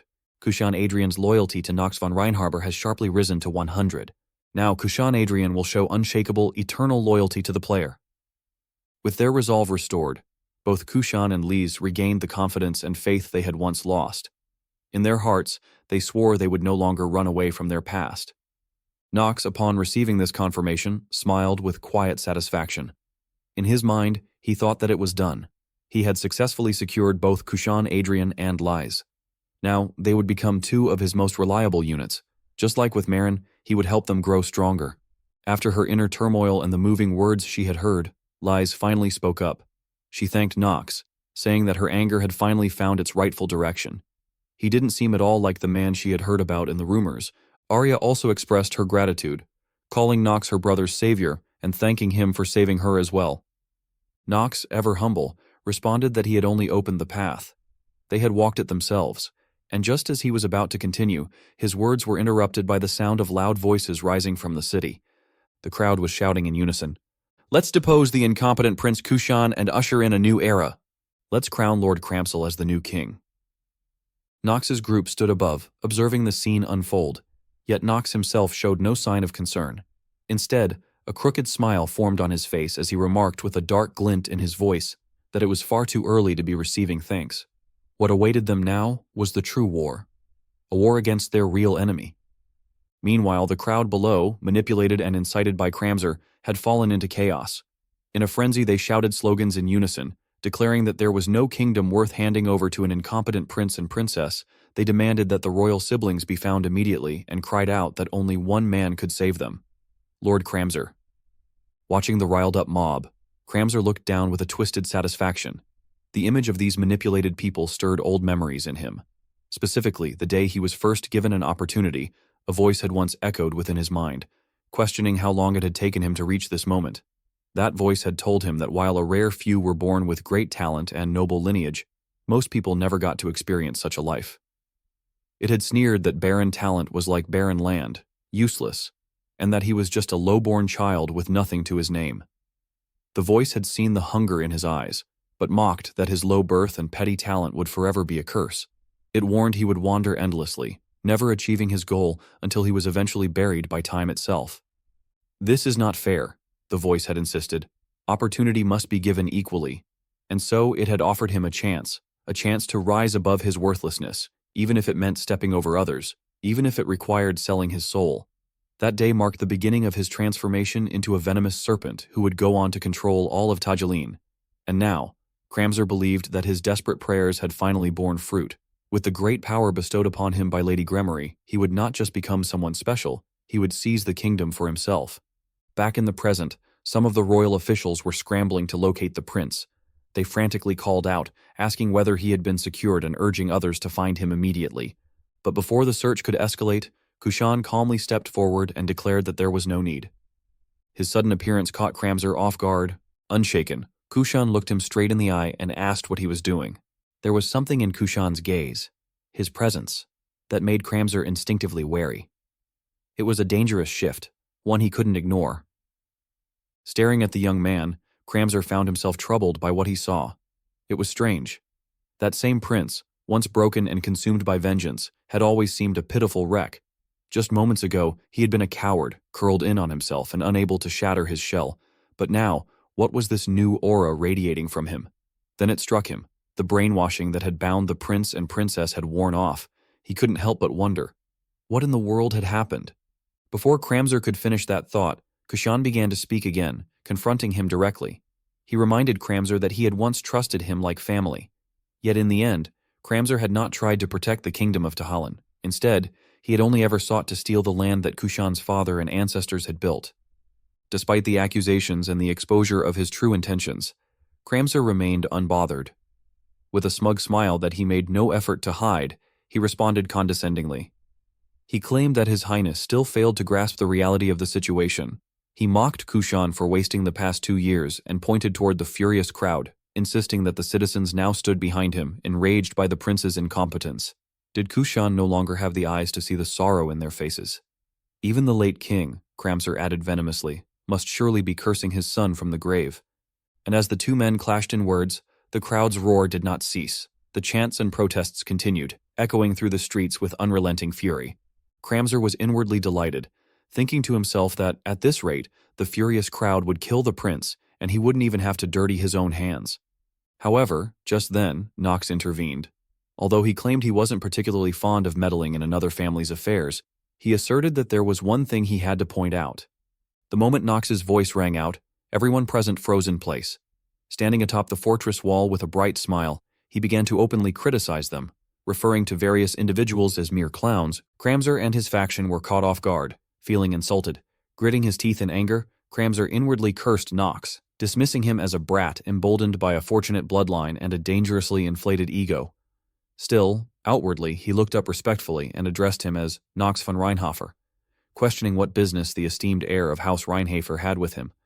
Nox remained silent for a moment before responding with a calm smile, accusing Kramser of being the one who had instigated the war 2 years prior and was now betraying Tehalen's late king. He even went so far as to call Kramser a dog of the devil. The moment the word devil was mentioned, Kramser's expression turned ashen, and a visible unease took hold of him. The crowd, overhearing this, began to murmur among themselves, confusion and suspicion spreading. Looking down at the people, Nox compared them to festering parasites and mocked their ignorance, accusing them of committing treason without even realizing it. He urged them to think. When had the royal couple of Tehalen begun turning against their own people?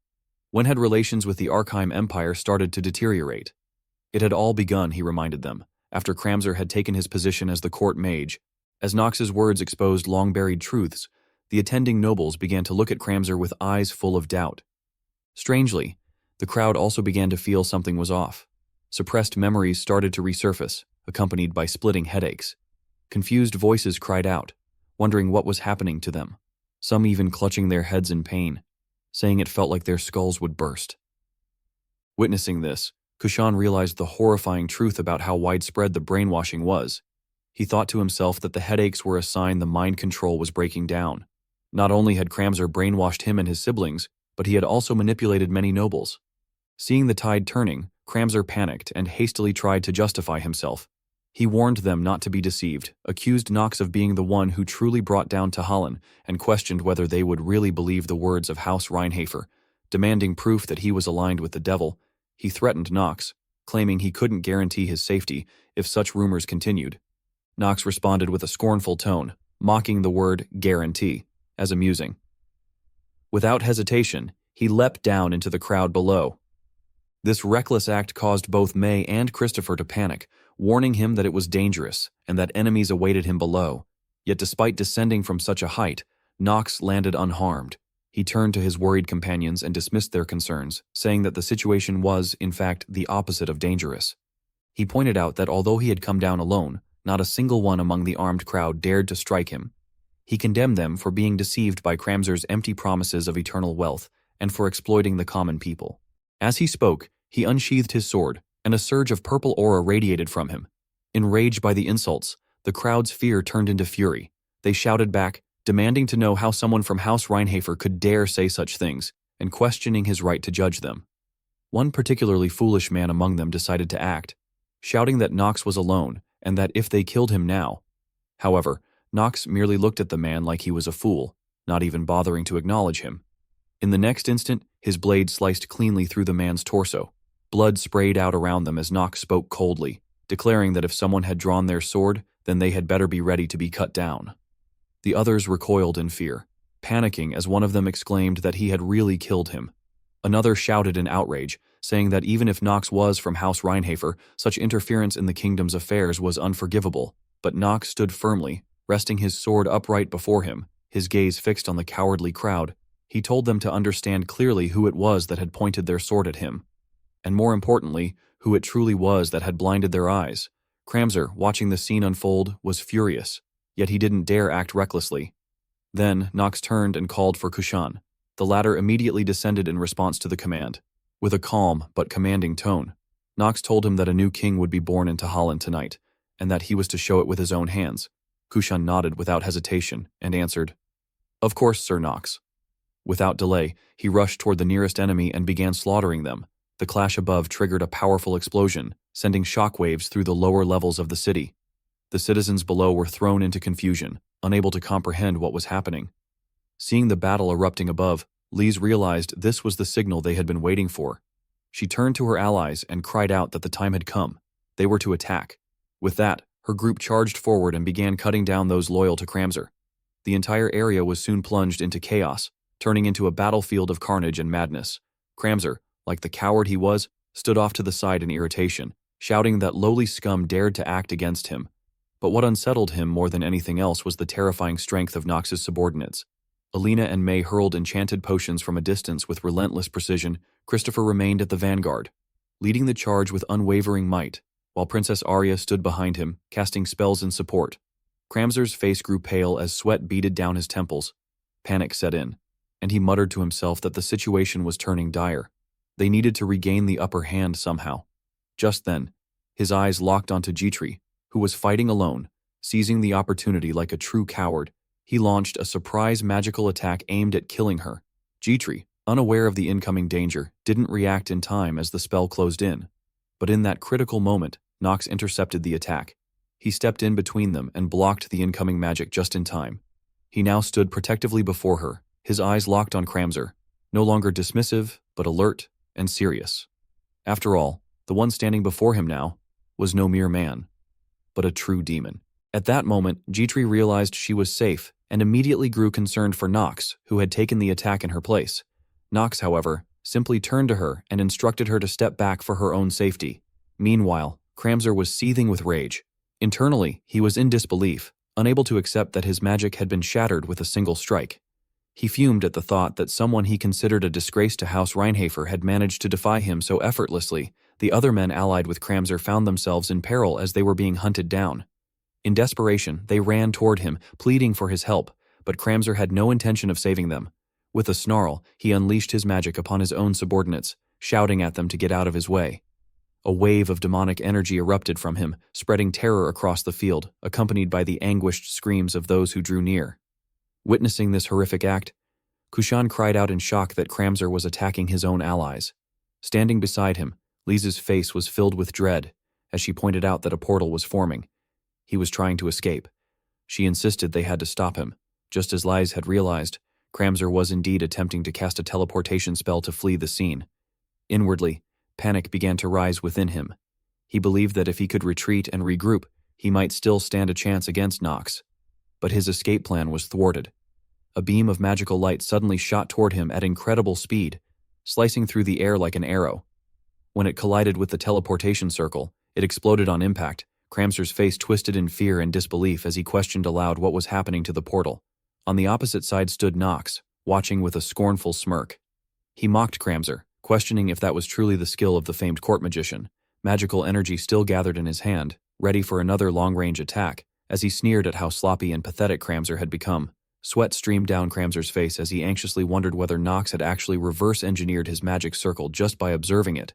And all in such a short time, Nox began approaching him, remarking that thanks to a certain professor who had once worked him to the bone, dismantling such spells had become second nature. Inwardly, he mused that the professor had been a maniac obsessed with magic, though right now, that madness had proven useful. Soon, Nox stood right in front of Kramzer. He grabbed the man by the collar and called out for everyone to watch closely.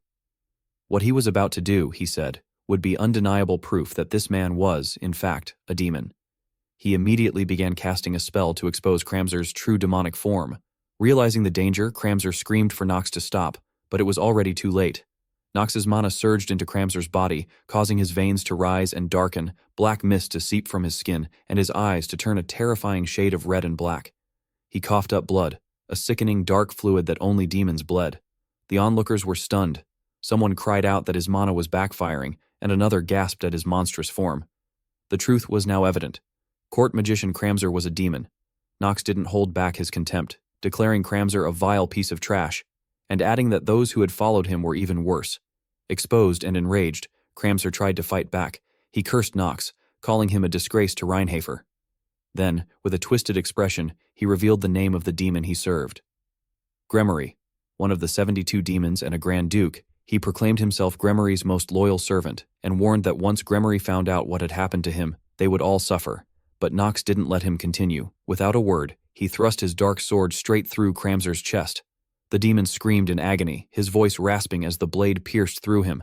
His entire body trembled as fear overtook him, and he began to beg desperately. He pleaded with Guhak to spare him just once, promising to give him everything, wealth, fame, Tahalin, and even the Grand Duke's power, but Knox showed no interest in his words. Gripping his sword tightly with a cold demeanor, he swung it across Cramser's body. His eyes, more terrifying than any demon's, remained fixed on his target as he coldly declared that he didn't need any of it.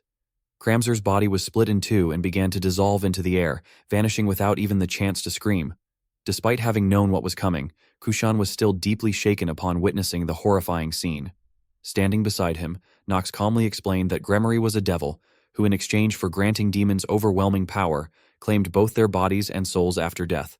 According to him, even those powerful beings were nothing more than her discarded remnants. He added that unless they eradicated them completely, Tahalin would never see the light of dawn. Without pause, he turned to the others and instructed Kushan and Lise that it was time to end the rebellion, receiving the order with serious expressions. Both Kushan and Lise acknowledged it. What followed was a merciless purge. Everyone affiliated with Cramser's faction was ruthlessly eliminated. During the bloodshed, system notifications echoed repeatedly, declaring, "Enemy eliminated, lifespan increased by 4 hours." As Knox continued cutting down his enemies, he reflected bitterly to himself that although these people had indeed committed atrocities under Cramser's orders, the act of killing his own kind merely to extend his life by a few hours felt utterly repulsive. He cursed the vile affliction he was suffering from. By the time dawn broke, a faint morning light returned to Tahalin, though the city was still soaked in the stench of blood. At that moment, the Reinharfer family's knights arrived, dispatched to protect Knox. Witnessing the aftermath, all of them were astonished. The leader of the knights silently thought to himself how he had rushed there to protect Lord Knox, only to find that the chaos in all of Tahalin had been quelled in just a single night. His gaze then shifted to Kushan, and he was surprised to see that Kushan was present as well. Recognizing him, Kushan called out his name, asking if he was Rodwell D. Ernark. Rodwell, however, cut him off, stating there was no time for greetings. He demanded to know where Lord Knox was, and warned that if any harm had come to the young master, none of them would survive the wrath of the Black Sword Knights. His eyes gleamed with killing intent, and he already had his sword drawn, awaiting Kushan's answer. At that moment, Knox appeared and instructed Rodwell to lower his sword.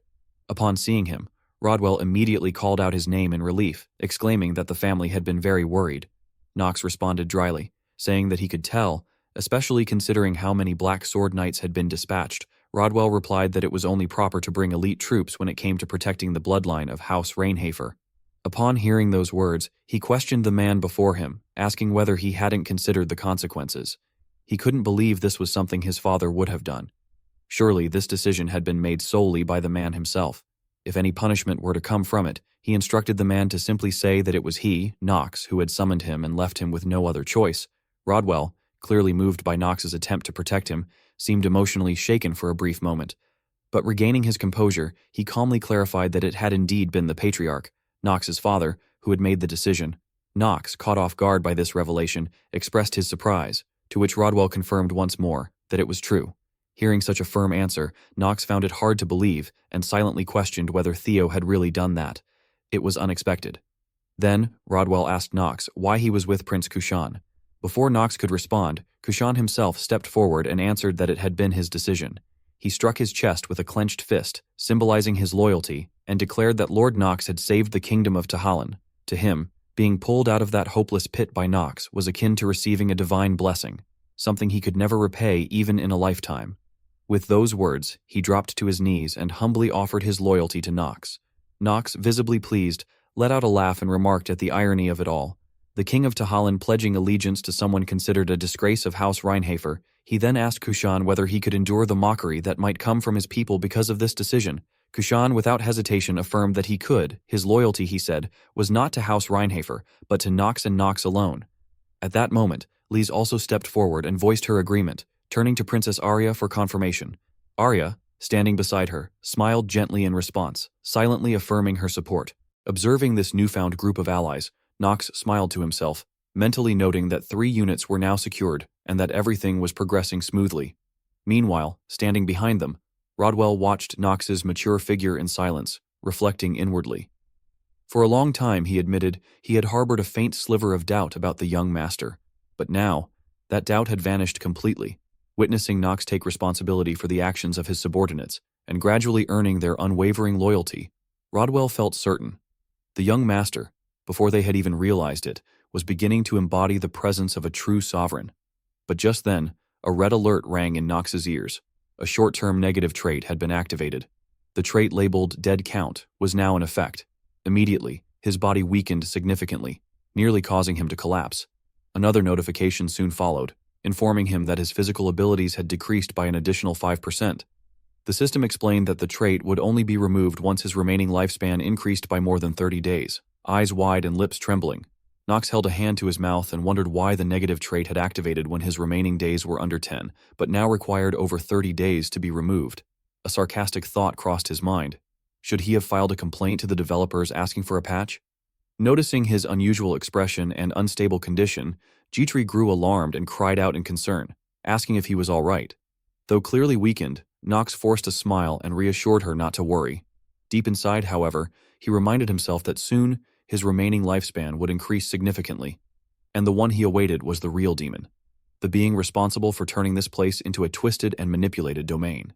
The group had begun their journey to hunt down the demon, traversing a vast desert filled with sand and wind. As they moved forward, the system displayed a chilling message. Player's remaining lifespan: 9 days. Nox, still recovering from the recent battle, was visibly weakened. He kept coughing, his health clearly affected, and the rapidly diminishing lifespan only made matters worse. Internally, he cursed himself, lamenting that among all the traits in inner lunatic, he had chosen life-limiting. He knew this disaster was entirely of his own making.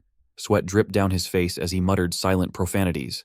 Alina, quick to notice his deteriorating condition, shouted out with concern, asking if he was feeling unwell, and pointed out that he hadn't taken any rest before plunging into the desert. But almost instantly, her expression shifted disturbingly. With a flirtatious grin, she offered him her lap to rest on, her tone disturbingly suggestive. The sudden change made Kushan, who was riding nearby, visibly uncomfortable. Nox, unfazed but irritated, immediately refused her offer and resumed his internal monologue, thinking how he couldn't even admit he was sick. Playing the villain, he thought, was such a tiring role. Elsewhere, Christopher was having a completely different reaction. Full of energy and enthusiasm, he began setting up camp with the other followers. He confidently instructed his subordinates to pitch tents and declared that the young master need not worry. His over-the-top behavior made Nox sigh and ask him to tone it down a bit. Annoyed, Nox couldn't help but think that his companions were all a bit insane. So frivolous, so unserious. And yet, not everything was bad. He reminded himself of the demon he sought. Gremory, the demon of honesty and sorrow. Among the 72 demons, she was the only one who didn't interfere with the main storyline. Hidden deep within the desert and protected by a magical barrier, most players never even realized she existed. But Nox saw an opportunity. If used well, Gremory could become a powerful asset, not just to extend his lifespan, but to serve as a crucial trump card in desperate times. Eventually, the group stopped their march as a mysterious wall loomed ahead. Nox turned to the others and told them not to act on their own, instructing them to follow his lead from this point forward. Christopher quickly responded with military-like obedience.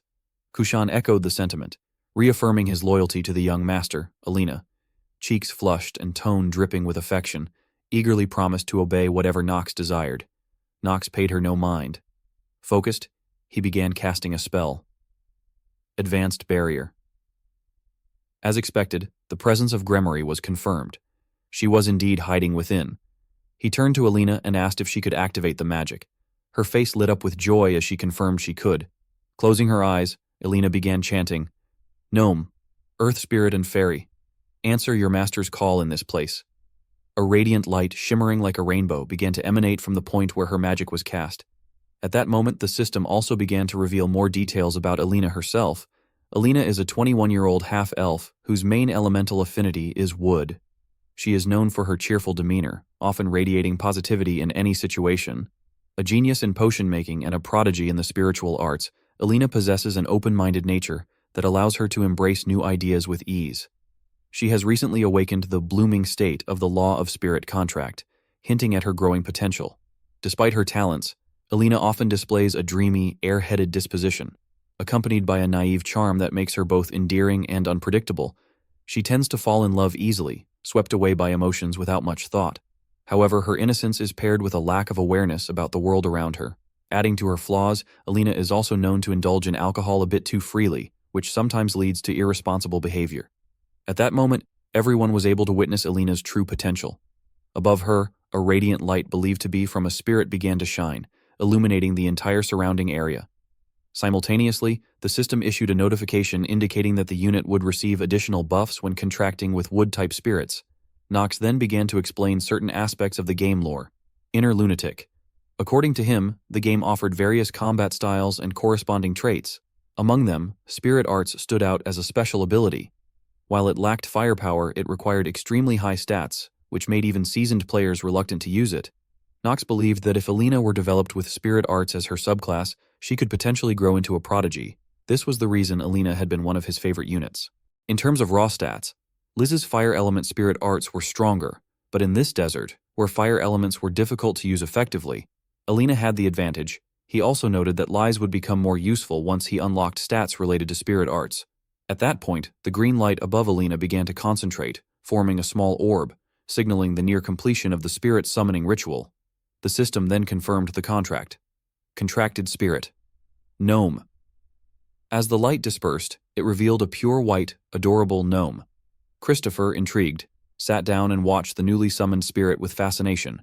Nox verified its identity and internally reflected on its nature. Gnome, spirit of the earth. Traditionally, it would appear as a white-bearded dwarf wearing a hat. But in Inner Lunatic, it had been redesigned with a cute appearance.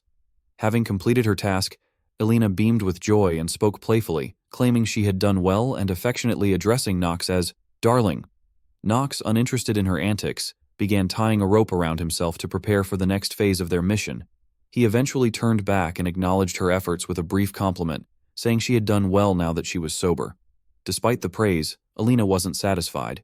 She responded with frustration, saying she had hoped to be recognized for her hard work studying spirit arts. Nox sighed and stood up.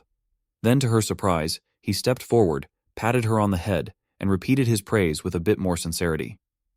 The sudden gesture caused Alina to blush and grow flustered. While she was still lost in her own thoughts, Nox approached the other two and instructed them to wrap the thread around their wrists. The thread would allow them to keep track of each other and to pull on it in case of danger. After some searching, the group finally arrived at a location that seemed to be protected by a barrier. The system immediately issued a warning. Warning: you've entered the domain of the lesser demon of honesty and sorrow, Gremory. You are trapped in the maze of death. If you cannot find the path, the player will die. Nox warned everyone to be cautious and avoid getting caught in the sandstorm. Right after he spoke, whirlwinds began to rise around them. He silently analyzed the situation, realizing that it was a sandout phenomenon, intended to obscure their vision. What made it worse was the fact that the entrance to the ruins shifted every hour. However, he believed that Gnome could solve this problem. Suddenly, the spirit gnome noticed something. It let out a sound and rushed in a specific direction. Alina seemed to understand its meaning and urged the others to follow, excitedly calling Nox darling again. However, her expression made Nox visibly uncomfortable. Irritated, he told her to let go of his hand before speaking. Without further delay, the entire group followed Gnome's lead. Eventually, Gnome stopped at a location that appeared to be a dead end. The group halted with caution, staying alert to what might happen next. At that moment, the group encountered a massive pit ahead. Christopher, upon realizing what it was, reacted with alarm, recognizing it as a type of sand dune with a dangerously steep drop. One misstep could cost them their lives. The gnome suddenly grew more agitated, gesturing excitedly toward the depths below. It seemed to be trying to tell them that what they were seeking lay at the bottom. Alina, catching on to the creature's intent, began to feel a hint of unease. Christopher, curious and slightly concerned, approached her and asked what the gnome was trying to say, but instead of answering, Alina, displaying her usual recklessness, offered no explanation. Without hesitation, she leapt into the abyss with the gnome, leaving the rest of the group behind with only a single sentence: that they should simply follow. Nox, witnessing the impulsive act, found himself speechless. He couldn't help but think to himself that this version of pathfinding was nothing like he had imagined. Left with little choice, the rest of the group followed her lead and began sliding down the steep sand dune. Christopher, far from nervous, wore an enthusiastic expression as he exclaimed that the experience reminded him of a training exercise he once did with his squad during night class. Apparently, they had enjoyed his company so much that they had pushed him off a cliff, an experience that, according to him, this moment vividly brought back. Knox, on the other hand, felt no such excitement. Inwardly, he scoffed, thinking that Christopher's story clearly described bullying more than camaraderie. After an intense descent, the group found themselves suspended mid-air near the bottom of the dune, only to realize they were falling straight into a cavern below. The fun quickly vanished from Christopher's face as he shouted that they were about to crash into the ground. Knox, however, remained calm. He swiftly activated a mana shield, a technique he had learned from Professor Ras. Violet mana surged from his hands and formed a protective barrier around the group, allowing them to land safely. Reflecting on the situation, Knox acknowledged that while the spell was still difficult to manage in combat, it was perfectly suitable for situations like this. As the group composed themselves and began scanning their surroundings with caution, Christopher exhaled in relief and remarked on the vastness of the ruin before them. He praised Knox's keen insight, claiming to be thoroughly impressed. But before the mood could settle, Kushan seemed to sense something unusual. He swiftly signaled Christopher to keep quiet and warned the group to be on high alert. Something was coming. The noise in the distance grew louder and was steadily approaching. Soon, the source became unmistakably clear. Monstrous insects and bug-like creatures, terrifying not only in appearance but also in sheer size. Within moments, the group found themselves surrounded on all sides, forced to stand back-to-back in a defensive formation. Knox had anticipated a confrontation, but even he hadn't expected such an overwhelming number of enemies. Christopher gripped his sword tightly, his expression growing tense as he declared that those bugs had no right to approach the young master of House Reinhafer. He assured that there was no need to worry, for he, Christopher, would take care of them before his master even needed to act. However, before he could finish, Knox interrupted him with a serious expression, stating firmly that he would fight as well. At that moment, he had already drawn his black sword, and a terrifying surge of dark purple mana radiated from his body with overwhelming intensity. Internally, Knox acknowledged that although it wasn't much, every bit of his remaining lifespan was precious. Meanwhile, elsewhere within the labyrinth, a woman sat alone, reaching her hand toward the faint rays of light that filtered into the cavern. She complained that she had intended to use Cramser for a greater cause, but because of some brat who had appeared out of nowhere, everything had gone to waste. She was clearly referring to Knox's group, accusing them of daring to set foot in the domain of the Great Gremory. She swore they would be taught a lesson. Her voice then turned eerily mystical as she announced that they would now have to face the trial of that ruin, one named Honesty and Sorrow. While the battle against the massive insect monsters raged on, the system suddenly notified the players. The players' remaining lifespan had been restored to 14 days. However, it also issued a warning that the negative trait was still in effect. In order to remove the effect of the trait known as dead count, the player's lifespan needed to be extended beyond 30 days. Knox quietly reflected on this, recognizing that dead count was a debilitating trait that restricted a player's actions in various ways. It reduced stats by a certain percentage, imposed multiple penalties, and created additional disadvantages. Even after defeating numerous enemies with the debuff still active, his lifespan hadn't increased beyond the 14-day limit. After a long period of relentless combat, the monsters were finally wiped out, their corpses now piled high around the battlefield. Kushan confirmed that things had more or less settled. Knox, while assessing the battlefield, silently acknowledged not only Kushan's combat prowess, but also the exceptional swordsmanship of Christopher. It was, after all, the sword of the knight so dearly valued by Theo. He recalled the moment they unleashed the technique, Frozen Blade, a sword art of immense destructive power and precision. The technique comprised 9 forms, categorized into the first phase, middle phase, and final phase. At first, Knox had thought Christopher was merely a talkative old man, but now he realized that the captain of the Black Sword Knights was something else entirely. He then turned to Alina and praised her, saying she had done an excellent job, especially with her progress in learning spirit arts. He told her she had contributed in many ways this time. Alina, pleased, remarked that perhaps all the training she had done with May during their free time had finally paid off. Knox inwardly remarked on May's incredible self-sacrificing nature, getting hit by Alina's potion, healing, and then taking hits again, only to heal once more in endless repetition. He thought to himself that she truly was a hero in her own right. and that he really ought to give her a raise. After that, Gnome guided them forward, leading the group to a massive gate. When they pushed it open, they were met with a chilling sight. Towering statues of monsters that looked incredibly lifelike and terrifying. Kushan observed that, as expected of a demonic ruin, monsters seemed to spawn endlessly. Christopher, concerned, asked Kushan to step aside, declaring that he still had enough strength left to swing his sword. Without hesitation, he struck the leg of one of the statues. Yet, to everyone's astonishment, the damaged portion quickly regenerated as if nothing had happened. Shocked, Christopher exclaimed in disbelief, questioning how it was possible when he had clearly seen the statue being struck. It was then that Nox calmly instructed everyone to remain still, explaining that most of what they were seeing were illusions. Christopher, still unwilling to accept it, asked if that meant they weren't actually fighting real enemies, and then wondered aloud how they could distinguish reality from illusion. Nox thought to himself that what lay ahead required knowledge that only a seasoned player would possess. Normally, one would have to struggle through the maze and defeat the beasts within. However, with the right trick, the whole ordeal could be bypassed effortlessly. Elena, still uncertain about Nox's decisions, hesitantly asked how he could be so sure of the correct path. Nox merely smiled, keeping his thoughts to himself. The first trick, he recalled, was to keep moving in the direction toward which the skull decorations were bowing. That path would lead directly to the boss room. Then, standing before a massive skeleton, Nox drew his sword and announced to everyone that they should prepare for battle, for the beast that would appear in this room was no illusion. As soon as he finished speaking, he launched a relentless assault on the surrounding statues, all while thinking to himself. The second trick was simple. One could determine whether a monster was real or not by checking if the skull wore a ring on its index finger. The unique magic power within the ring attracted beasts. It was a trial designed to blur the line between illusion and reality, gradually severing the challenger's connection to the outside world. But to him, it was meaningless. The trials of honesty and grief only appeared to those who strayed from the correct path. He had no intention of making such mistakes. He was only following the true route. Eventually, the group stood before yet another door. They pushed it open, and there, seated in the center of the room, was a lone figure waiting for them. It was a skeleton.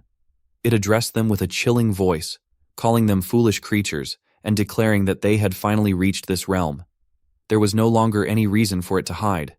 Then, with a sudden scream, it let out a deafening cry, commanding them to sleep, along with this trial.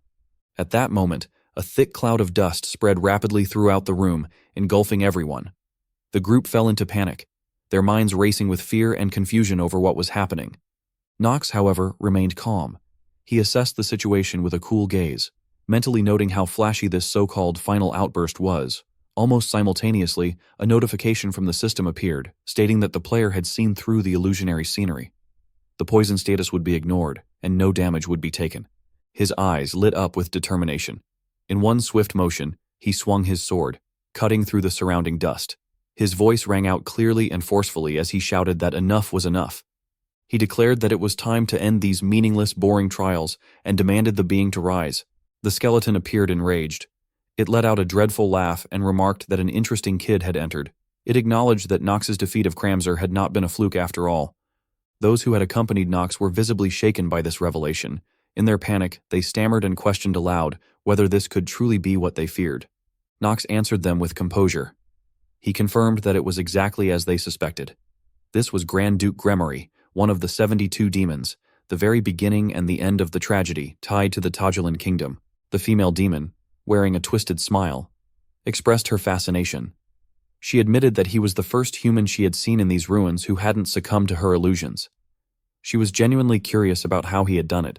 Kushan, filled with fury, called her out, accusing her of being the demon who had brainwashed Cramser and conspired to devour Tajilan. He declared that the deception would end now, but the demon only scoffed at him.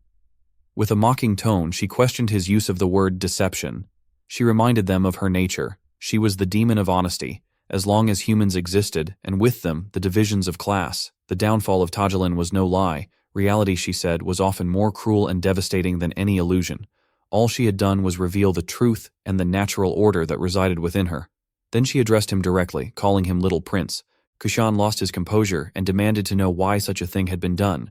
But before he could say more, Nox quickly interrupted him, telling him that it was enough. He explained that there was nothing more pointless than asking a demon for its motives.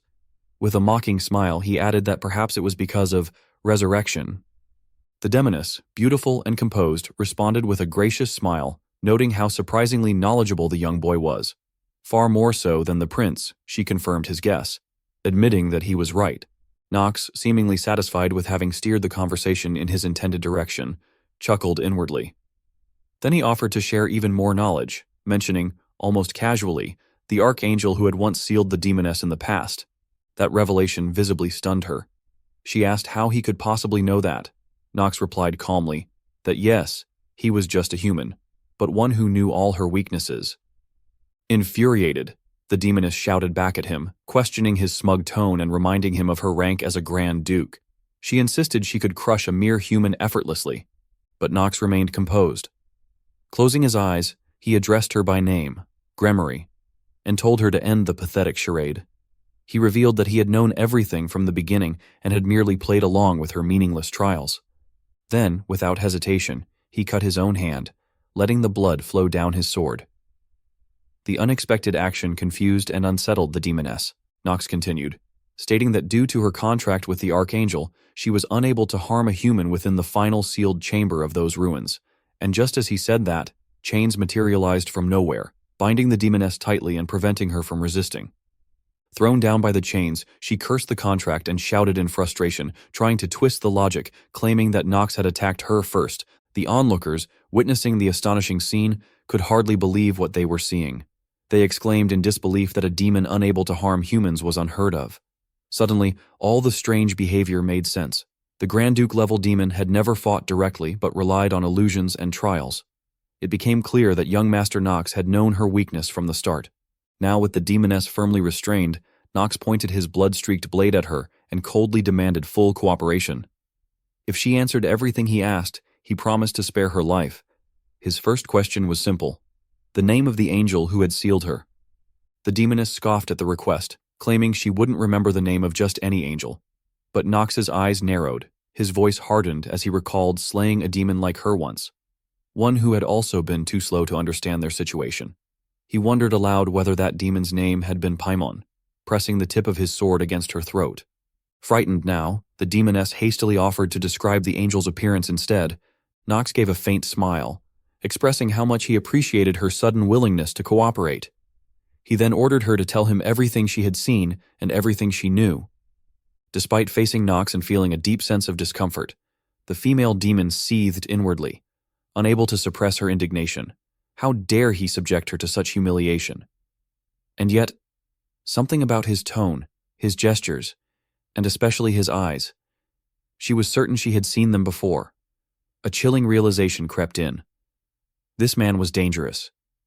Avoiding his direct question, she tried to divert the conversation, claiming that the angel had large white wings, each about 2 meters wide. Knox was unimpressed. He swiftly raised his sword and retorted that such a detail was nothing more than common knowledge, akin to saying demons had horns. If she intended to waste his time with such trivialities, he warned coldly, he would kill her on the spot. The gleaming tip of the blade so close to her face made her flinch in fear. In a stammering voice, she called him an insolent brat. After a moment of hesitation, she finally spoke again, her tone shifting. She claimed to remember now. The angel had looked just like him. He possessed eyes that were truly gem-like, strikingly beautiful, and violet in color. That answer made Knox freeze. Everything suddenly felt far more uncertain and obscure than before. Within the depths of his thoughts, Knox reflected silently. He contemplated the concept of angels, beings widely known as the embodiment of good, often portrayed in stories as symbols of righteousness. Traditionally, they stood in eternal opposition to demons, who represented evil and served as their complete moral counterparts. In the world of inner lunatic, angels existed as well. However, one puzzling question lingered in his mind. If demons were so prominently featured throughout the main storyline, then why were angels never shown directly?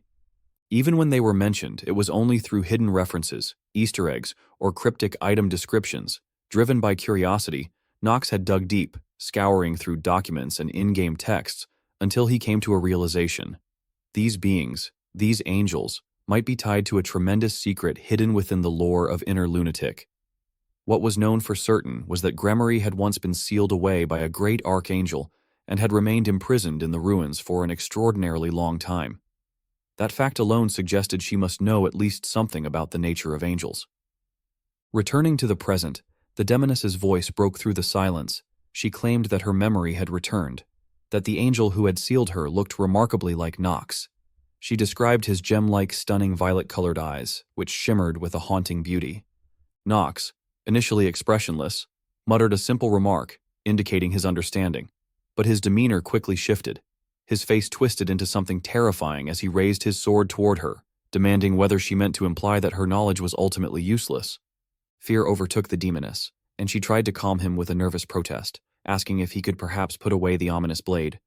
She argued that if she truly had any useful information to offer, she would have already found the angel herself. All she could recall, she claimed, was a vivid image, a blinding light tearing into her world of darkness, the scent of sunlight, and then a woman descending from the sky with massive wings and violet eyes. The woman had struck her, and from that moment on, Gremory's demonic powers had been suppressed. Bound and in pain, the demoness cried out in frustration. She demanded to know why Nox was keeping her alive, urging him to just kill her already. She couldn't understand his intentions. According to her, the angel had spoken only one thing before vanishing. "One day, your chance to repent will come." Those were the final words she remembered. Listening intently, Nox processed every detail she offered. He thought quietly to himself about the mention of violet eyes, an extremely rare trait in inner lunatic. Only members of House Reinhafer possessed such a color. That connection stirred something within him. Theo, Reinhafer, the angel. Could there be a link between them? Then, breaking the silence, Nox spoke again, signaling it was time to move on. The demoness, terrified and pitiful in appearance, asked with dread whether there was still more to come. Without a trace of emotion, Nox solemnly declared his next demand. He ordered her to grant him access to the trial of honesty and grief hidden within the ruins. Having fully subdued her, he began analyzing her information in greater detail. A series of data windows began to materialize before him, each revealing specific insights about her. Gremory was known as a female demon, whose true age remained an enigma. She belonged to the demonic race, yet wielded the divine element as her primary force. Among her many accomplishments, the most remarkable was her association with the legendary 72 demons. Her abilities were recorded with notable precision. Her stamina reached a level of 27, mana stood at 23. Luck was relatively low at 7, but her will and charm both measured an impressive 20. Those who spoke of her described her positive traits as a natural talent with the sword and martial arts, combined with an unyielding honesty, unwavering loyalty, and a generous spirit. Her mouth was often referred to as the mouth of truth, for she rarely spoke falsehoods. However, her nature was said to be intertwined with pure evil, a neutral yet defining aspect of her being. On the darker side, she carried traits of sorrow and grief, often marked by tears, and had moments of frivolity that contrasted with her otherwise commanding presence. After reading all of Gremory's information, Nox smiled with satisfaction. In his mind, he reflected on what he had just learned. Her most valuable trait was something called Mouth of Truth, a demonic curse that made her completely incapable of lying. On the surface, it seemed like a worthless trait, one that any demon would be ashamed of. But to Nox, it was perfect, the ideal tool to exploit. Without hesitation, he ordered her to explain the details of the trial. Gremory responded with a gentle smile and began to clarify. The trial of honesty, she said, was rather straightforward. Upon entering the chamber, the participant would be asked a single question, to which they must respond with complete honesty. They were free to offer whatever they chose as a wager, and the greater the value of their offering, the greater the reward in return. Her explanation, however, unsettled Christopher. The fact that a demon could speak so calmly about something so deceptively simple made him uneasy. He turned to Nox and voiced his concern, saying it all sounded a bit too easy, and suspiciously so. Gremory heard his comment and, in a darker tone, explained further. The question, she said, would be deeply personal, about someone closely tied to the participant, and most crucially, the answer given would not be kept secret. It would be delivered directly to the person in question. She then gave a chilling example. If she were to ask, "Did you ever want to abandon that loud man over there in the middle of the desert?" and the truthful answer was, "Yes," then that honest reply would be carried to the man's ears in the form of a demon's whisper. The mere thought of such a scenario left Christopher frozen in fear. He stammered Nox's name in disbelief, his face pale with dread. Even Nox, usually composed, wore a look of frustration and powerlessness as he realized how the labyrinth truly operated. He then asked Gremory what exactly caused someone to fail the trial. She answered bluntly, lying. The greater the wager, the harder the question. But likewise, the rewards would also be more significant. Despite the simplicity of the rules, Knox couldn't shake his suspicion.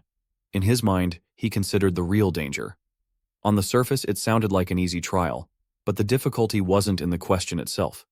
It was in the implications. Do you want to kill the Emperor and take his power? Do you wish to poison your lover and replace her with someone new? Do you secretly plan to assassinate your brother and steal your family's honor? If the answer to any of those was yes, then the intended recipient would hear it, and the consequences could come faster than death itself. He understood then. The true trial lay in the exposure, to bare one's soul on this wretched continent, to reveal secrets, betray emotions, and hand over weaknesses. That was the real challenge. But Knox was no stranger to high stakes. True gamblers never walked away from a table just because the risk was everything. If the trial demanded everything from him, then he was prepared to offer it all in return. At that moment, a system announcement echoed through the air. The trial of honesty and grief had been activated. To proceed, the player would need to wager something of immense value. The system asked him directly, "What will you bet?" With a blank expression, Knox responded coldly. He would bet his life, every remaining moment of it. Outside the trial chamber, Elena cried out in alarm. She had heard his declaration and was gripped by worry, calling his name desperately. But no one could stop him now. As he stepped forward, the black gate before him opened, releasing a wave of deathly mist. Without hesitation, he passed through. Simultaneously, the system's voice rang out once again, loud and final. The player has wagered himself, Knox von Reinhofer's own life. The trial's difficulty has increased to maximum. Failure will result in death. At that moment, Knox had already entered with Gremory into a strange and indeterminate space, shrouded entirely in darkness. Gremory remarked that he had wagered far more than she had expected, warning him that a single question could very well lead to his death. She asked if he wasn't afraid. Knox turned to her with a skeptical gaze and told her to go ahead and ask. Smiling, Gremory extended her arms in a welcoming gesture and declared that the trial would now begin. She then posed a question in a tone laced with suspicion and danger, asking whether he would be willing to kill his father, Theo von Reinhofer, if it were truly necessary. The moment he heard that question, Knox's expression changed, and he fell into deep contemplation. He reflected that before the trial had begun, he had tried to predict what the question might be. He had anticipated something along the lines of, "Do you want to overthrow the royal family?" Or, "Do you truly trust your people?" Questions he was mentally prepared for. Even if he were to be hated for his answers, he wouldn't have cared. He reminded himself that for the sake of others, he had to see this story through to the end. After all, he wasn't really Knox the Good-for-Nothing, but rather Yu-chan, playing a role. He had already accepted the possibility of being hated and had grown accustomed to it. But a question involving Theo, Knox's father, that was different. He began to wonder what Theo had truly meant to Knox. Or more importantly, what the word father even meant to him personally. Caught in a web of doubt and internal questioning, Knox remained silent, unable to answer. Gremory smiled and urged him again to respond, repeating the question. Would he kill his father, Theo, if necessary? Knox found himself in an agonizing dilemma. He closed his eyes and thought to himself that this question had, in fact, reminded him of his true purpose. He was, after all, a stranger to this world. He needed to find his memories, to understand why he had been brought here, and above all, he had to eventually find a way to leave this world. With that in mind, he finally responded that yes, he could kill Theo von Reinhofer even if he was his father. If anyone stood in his way, he would kill them. His answer was met with heavy silence. Moments later, a surge of black energy engulfed Knox, and both he and Gremory were transported out of the sealed chamber. Though his response had not been the one he had hoped to give, his sorrowful expression revealed the emotional weight of choosing a path bound to the harsh current of truth. At that very same moment, far away in Theo's office, the man was in the midst of writing a letter. Suddenly, his hand began to tremble as if he had sensed a terrible omen. Rodwell, the head butler who was present at the time, addressed him, asking if something was wrong. Theo's face had gone pale and tense. It seemed he had sensed something terrible had just occurred. His eyes darkened more than ever before. In Theo's office, while he was writing a letter, a mysterious voice suddenly echoed in his mind. It declared solemnly that he, the patriarch of House Reihofer, Theo von Reihofer, would be killed by his own child, Knox von Reihofer, if necessary. The words struck him like thunder, his expression darkened, and he could no longer maintain his composure. Sensing the shift in Theo's demeanor, the butler asked with visible concern if he was all right, noting that he didn't look well. After a brief pause, Theo managed to collect himself and replied that it was nothing, as if nothing had happened. But in truth, his mind was still spiraling, consumed by the words that had invaded his thoughts. He questioned internally why he would feel shaken now. Hadn't he always known a day like this would inevitably come? He reminded himself of the secret and the curse that every head of House Reihofer was burdened with, passed down from one generation to the next. Even his father and grandfather had been unable to escape the tragic fate. And to break this endless cycle, to bring it to a definitive end, Knox, his child, would have to kill him one day. Though he had always presented himself as a cold and composed man, his hand began to tremble at the realization that he was destined to be slain by his own son. Despite knowing this fate, Theo found himself wondering, every time he watched his child grow stronger, so full of ambition and potential, if it was truly impossible for him to hand over the position of patriarch willingly, like the heads of other families, instead of by dying. He admitted to himself that he had lived by suppressing emotions unbefitting of a Reihofer, and perhaps, he thought, he was starting to grow soft. Letting the pen fall from his hand, Theo turned to Rodwell, the butler, and told him that they should take a walk. The two of them strolled together down the hallway until Theo paused before a window, gazing out at the rain pouring from the gray sky. He asked Rodwell how long he thought it would take. Rodwell, puzzled, asked what Theo meant. Theo elaborated that, since Rodwell had just returned from a mission, he should have some sense of it. He explained that Knox must harbor deep hatred toward him, the father who had failed to protect his mother, making Theo, essentially, the boy's sworn enemy. Theo then asked how long it would be before Knox drove a sword into his heart and succeeded him as patriarch. Rodwell, taken aback and visibly anxious, stammered that he wasn't sure, but if he had to guess, it might happen much sooner than expected. Hearing this, Theo responded with a calmness that seemed almost unnatural. He remarked that he understood, and that there wasn't much time left. Outside, the rain continued to fall, like the weeping of a father burdened with a grief too profound for words. Back with Knox's group, after receiving his answer, Gremory gave a satisfied smile. She commented, even as a demon, that she still couldn't understand how a child could be so cold toward their own parent. Knox tensed at the remark and demanded curtly that she hand over the reward. Startled by his coldness, even Gremory grew wary. She snapped her fingers, and his reward materialized before him. At that moment, the system announced that he had obtained the artifact known as the Mirror of Sealing. The item was called the Mirror of Sealing. It belonged to a unique category, classified simply as Other. It was of the highest grade and had no specific attribute attached to it. The mirror could not be stacked, nor was it bound by any equipment restrictions. Upon receiving the reward, Knox picked it up and examined it. Seeing this, Gremory spoke up again, a hint of concern in her voice. She warned him that the artifact was extremely dangerous and urged him to handle it with care. Knox simply looked at her and smiled faintly, clearly knowing better than anyone just how dangerous it truly was. And as his cold, piercing eyes glinted with silent understanding, the system issued one final message. Special effect. Seals the subdued target into a mirror world. The target loses most of their power and cannot escape until the owner permits it. Gremory sensed the danger in Knox's eyes, and fear overtook her. She stammered in disbelief, questioning what that look meant and whether he was truly intending to use it. But Knox remained indifferent. Without hesitation, he activated the mirror, turning it toward her. He declared that he was using the Mirror of Sealing and identified the target clearly. It was one of the 72 demons, the Archduke of Honesty and Grief, Gremory. A system notification immediately followed, announcing that the artifact had been activated. The Mirror of Sealing had begun the process of sealing the designated target, Gremory. Within seconds, dark energy resembling invisible chains erupted from the artifact, binding Gremory's body. She struggled violently and screamed, demanding that he wait and calling him a maniac. As panic set in, another system message confirmed that a negative trait, dead count, had been removed. It reported that by using the artifact, Knox had gained 131 days of life, bringing his remaining lifespan to 145 days. Moments later, Gremory's figure had been completely absorbed into the mirror. Knox, unfazed, calmly confirmed that she had been captured.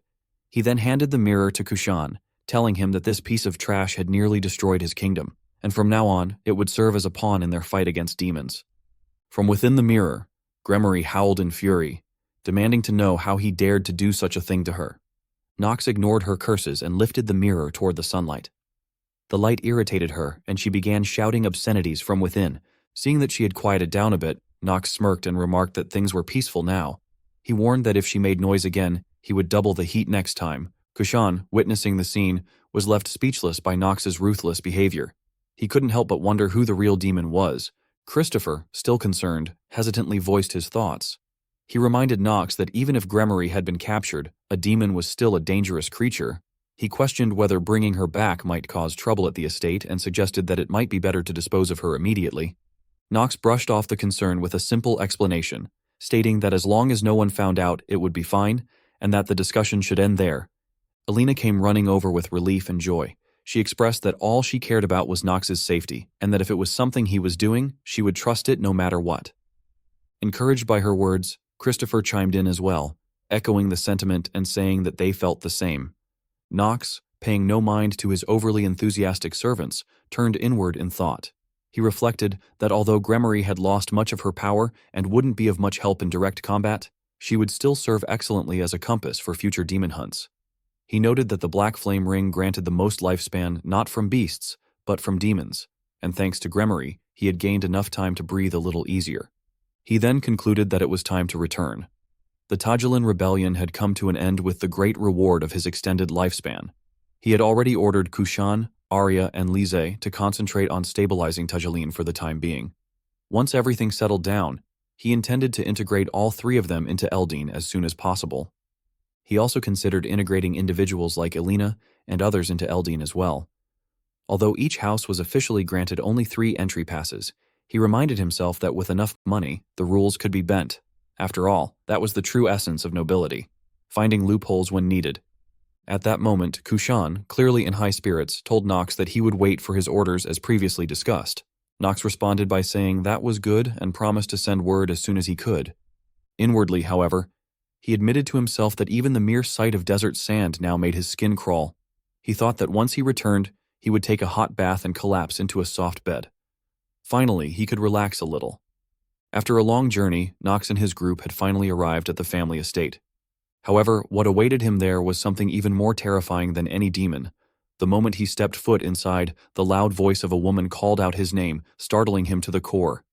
It was Talia, a beautiful red-haired girl who hadn't shown up for a long time. Her face carried a hint of awkwardness as she greeted him, saying it had been a while. Her sudden appearance took Nox by surprise, and he asked in disbelief why she was suddenly there. She hesitated, beginning to say something, but before she could finish, a stern voice rang out from behind. The voice addressed him directly, confirming that he was indeed Nox von Reinhofer. As Nox heard it, he turned toward the source and immediately recognized the approaching man. His expression quickly filled with dread. The man went on to say that he had heard Nox had completely swept his daughter off her feet. He then remarked that Nox really was quite handsome, and added that the boy reminded him of himself in his younger days. As Nox recounted it, this man was Robert von Stillreiner, the most influential of all the dukes, widely known as the White Flame Knight. He was also the father of Talia, whose engagement to Nox had previously been broken off. Nox quickly bowed respectfully and asked what had brought Robert there. But Robert's expression darkened, his gaze turning menacing as he stated that he had come to discuss the progress of the marriage proposal they had talked about before. Those words froze Nox for a few seconds. Once he processed what was happening, his expression turned into one of nervous humor as he mentally cursed himself for having completely forgotten about the engagement with Talia. He then responded by pointing out that the matter was serious and that Robert should perhaps have discussed it with his father, rather than with him directly. Robert replied that he had already spoken with Theo, his old friend, and insisted that they now have a nice, long talk. Still confused, Nox questioned whether the engagement hadn't already been called off. He added that it wasn't as though he could refuse marriage talks with a royal princess. Robert's expression soured further upon hearing this, and with an increasingly threatening aura, he asked if Nox was deliberately trying to avoid the discussion by becoming the princess's groom as a way to escape marrying his daughter. Faced with such overwhelming pressure, Nox found himself at a loss for words. Internally, he panicked, realizing he had truly messed up. Robert von Stillreiner was infamous among gamers for being absurdly powerful. Nox feared that if he said the wrong thing now, he might actually be beaten to death on the spot, and could end up losing all the lifespan he had earned from sealing Gremory. However, Talia, standing behind, quickly spoke up to stop her father. She questioned why he was making things so difficult for Nox, her tone filled with frustration. Being publicly confronted by his beloved daughter, Rober's expression changed almost instantly. His demeanor softened as he gave a friendly smile and remarked that if his dear Talia said so, then she must be right. Nox, observing the scene, recalled to himself that Rober was a complete idiot when it came to doting on his daughter. He had expected something like this to happen, especially after the Penelope proposal. Still, the other party being a princess complicated matters. Pushing forward with an engagement involving their family instead wouldn't be easy. He couldn't help but wonder what had convinced Rober or swayed Theo to support such a change. Seeing the pitiful gloom on Nox's face, Talia began to feel guilty. She quietly admitted to him that although she had initially said she would just be stopping by casually, her father had insisted on accompanying her. She insisted that she hadn't had a choice in the matter and swore she hadn't planned for things to go this way. Nox, after hearing her explanation, concluded to himself that it didn't seem to be a lie. Robert, turning his attention back to his daughter, affectionately told her that he had only come to see what kind of man Nox was. He then reassured Nox not to worry or feel tense, adding that he understood Nox hadn't chosen the princess on his own. However, his gaze suddenly shifted, becoming intense and threatening, as if he intended to devour Nox whole. With that ominous expression, he stated that he just wanted to have a conversation. That was all. Not wanting to get beaten to a pulp, Nox reluctantly agreed. Inwardly, he could only think that returning home had led him straight into the biggest event yet, and he had no idea how he was going to survive it. Later, Nox returned to his room and found several letters already placed on his desk. One of them read, "Greetings, young Master Nox. This is your butler, Rodwell. I urgently send this letter with important news. The head of House Stillreiner has arrived at the Reinhafer estate with Lady Talia. They came to discuss the previously broken engagement with you. Since the initial cancellation of the engagement was quite unexpected, the atmosphere seems tense. Please return as quickly and safely as possible." Jitri explained that Rodwell had sent the letter immediately after their return from Tajalin. She added that even before their arrival, the heads of both families had already decided to cancel the engagement with the princess and instead proceed with the original engagement. Nox gave a strained laugh and commented that with one side being a royal princess and the other a duke's family, it might be safer for him to simply run away at this point. Jitri responded that it didn't seem like House Stillreiner would let things go so easily this time. Nox agreed, noting that she was right. He'd have to figure out how to explain everything to Lord Rober. Jitri concurred, saying that their first priority should be emphasizing that the cancellation hadn't been Nox's decision. Until then, she would ensure the servant stayed in line to maintain Lord Rober's trust. Grateful, Nox thanked her and reflected inwardly that, as expected of Jitri, her composure was exactly what one would expect from a support genius. He recalled that support genius was an extremely rare trait, found in only one or two characters across the entire game of Lunatic. It usually appeared only in the late game, which meant that Jitri was basically unmatched at this point. Just as she had said, if the engagement with the princess had been due to royal command, then ideally Theo would accept that House Reinhafer had no choice in the matter. The real problem, however, was that Theo had probably heard rumors that Nox might be capable of killing him. The thought alone made Nox hesitant to even face the man. At that moment, Rona teasingly remarked to Nox, questioning just how many girls he had been involved with. She exclaimed that at this point, trying to count them all seemed entirely meaningless. Hearing that, Nox was instantly enraged. He warned Rona with a chilling threat, implying that she must be eager to see what hell looked like first, and that he'd be right behind her, urging her to pave the way like a proper servant should. Only then did Rona realize that she had crossed a line, but by then, it was already too late.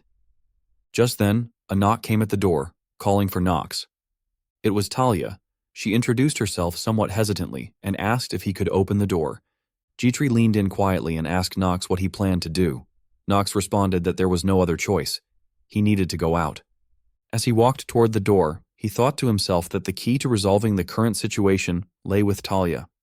He reminded himself that he had also prepared a trump card for this scenario. Now was the time for Nox to let his face shine. He needed to use his good looks to win her over and create an escape route. The moment he opened the door, his expression was calm and cold, yet undeniably handsome.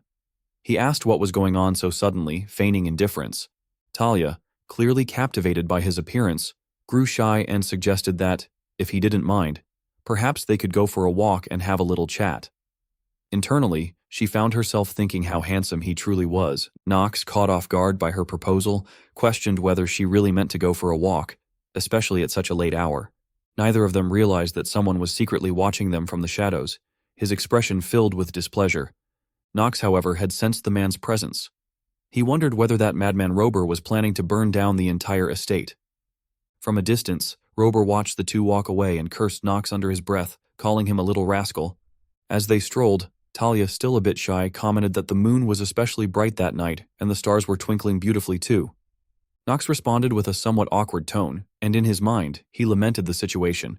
He couldn't even tell whether the stars were beautiful or not. Things were getting bad. Despite his efforts to diligently play the villain, the public perception of Nox was beginning to shift. They had only gone through one major story arc, yet already he was suffering the consequences of not severing ties with characters he should have kept at arm's length. Eventually, Nox asked Talia whether she was truly okay with the situation. She looked confused and asked what he meant. He explained that if both of their parents agreed to proceed with the engagement, wouldn't that mean they were essentially disobeying a royal command? Talia fell silent upon hearing those words, her expression contemplative as she sank into thought. Elsewhere sometime earlier, a thunderous voice could be heard. Roder was fiercely questioning Theo. He accused him of humiliating House Stillreiner, saying that even if it had been under the princess's orders, House Reinhafer's continued silence was suspicious. Hearing these accusations, Theo's expression grew stern, and he turned his gaze toward Roder with serious eyes. Roder then turned to his daughter and reminded her that they needed to speak in private. He instructed her to step outside for a moment, and Talia obeyed without question, quietly leaving the room. Standing in the hallway, she began to wonder to herself what the two men might be discussing. Knowing her father's temperament, she considered the possibility, albeit half-jokingly, that they might even be fighting with swords. After a while, the conversation between the two household representatives concluded, and a butler called out to Talia, thanking her for waiting. He informed her that the engagement would proceed as planned. Shocked, Talia asked her father in disbelief if it was really true. Roder, brimming with confidence, reassured his daughter, reminding her that he had said everything would return to normal. Overjoyed, Talia ran to embrace her father, thanking him exuberantly and exclaiming that she would gladly tie his necktie 1,000 times over. Yet only seconds later, her mind began to swirl with questions. She recalled how, at that moment, she had been so happy that she couldn't even think straight. But soon, doubts crept in. What had become of the engagement with the princess? What exactly had her father and Lord Theo discussed behind closed doors? Her turbulent thoughts were suddenly interrupted by Nox, who told her that the most important thing wasn't the royal decree or their family's status. It was her own will. He asked what it was that she truly wanted.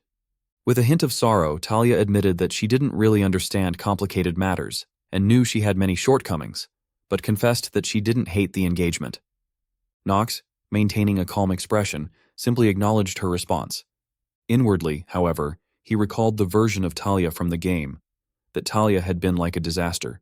She had gotten Nox killed, and in the end, with hollow, vacant eyes, had driven a sword into his heart, driven by a twisted longing. They had been cursed to be a tragic pair, forever haunted by the bond they shared, but that had only been the Talia he remembered from the game. At that moment, Talia spoke up, telling Nox that he had something he needed to do. Nox was surprised by her question. She continued, saying that she could feel it. She mentioned that she had watched him working tirelessly at the academy, studying all night in the library and endlessly swinging his sword at the training grounds. Observing him like that had made her realize something.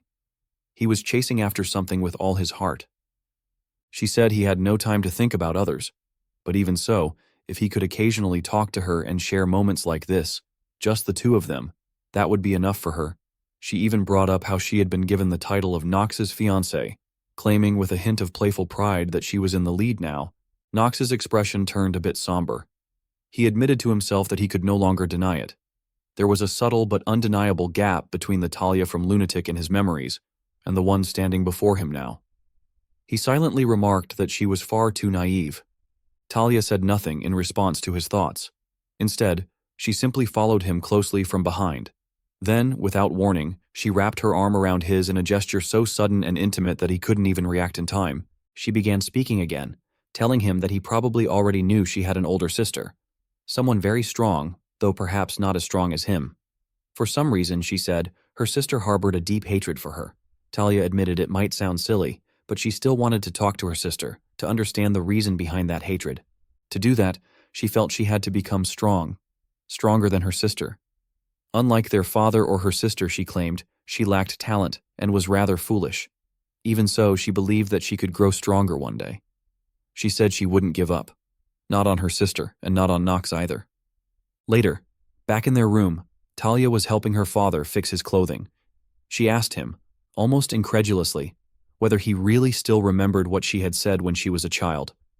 Rober, in tears, told her that it felt like only yesterday when she was crying and begging to marry him. He then asked, with deep concern, whether that boy, Nox, had truly not done anything to her. He confessed that Nox had a terrible reputation as a scoundrel, and if he ever... Before he could finish, Talia cut him off, insisting that Nox would never do such a thing. She declared that Nox was far stronger, more amazing, and more determined than her father thought. Rober looked at Talia with eyes full of affection. Then he gently held her hand and called her name softly. He told her not to let her sister's feelings hurt her too deeply.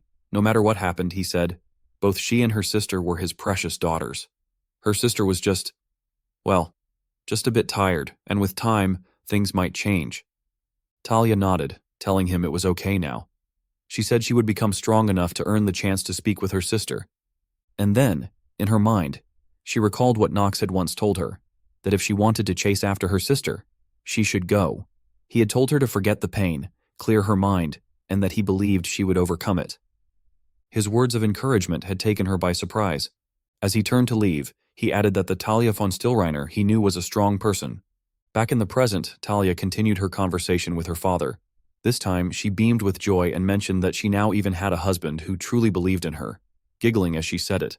Hearing that his beloved daughter had allowed another man to take her heart, Rober grew visibly irritated. That unpleasant look returned to his face, and he silently resolved to himself that it wouldn't do. He would really have to strangle that bastard with his own hands. Talia overheard this remark and immediately tried to calm him down, pleading with him not to lose his composure and addressing him both formally and as her father. At that moment, Rober was walking through the corridor.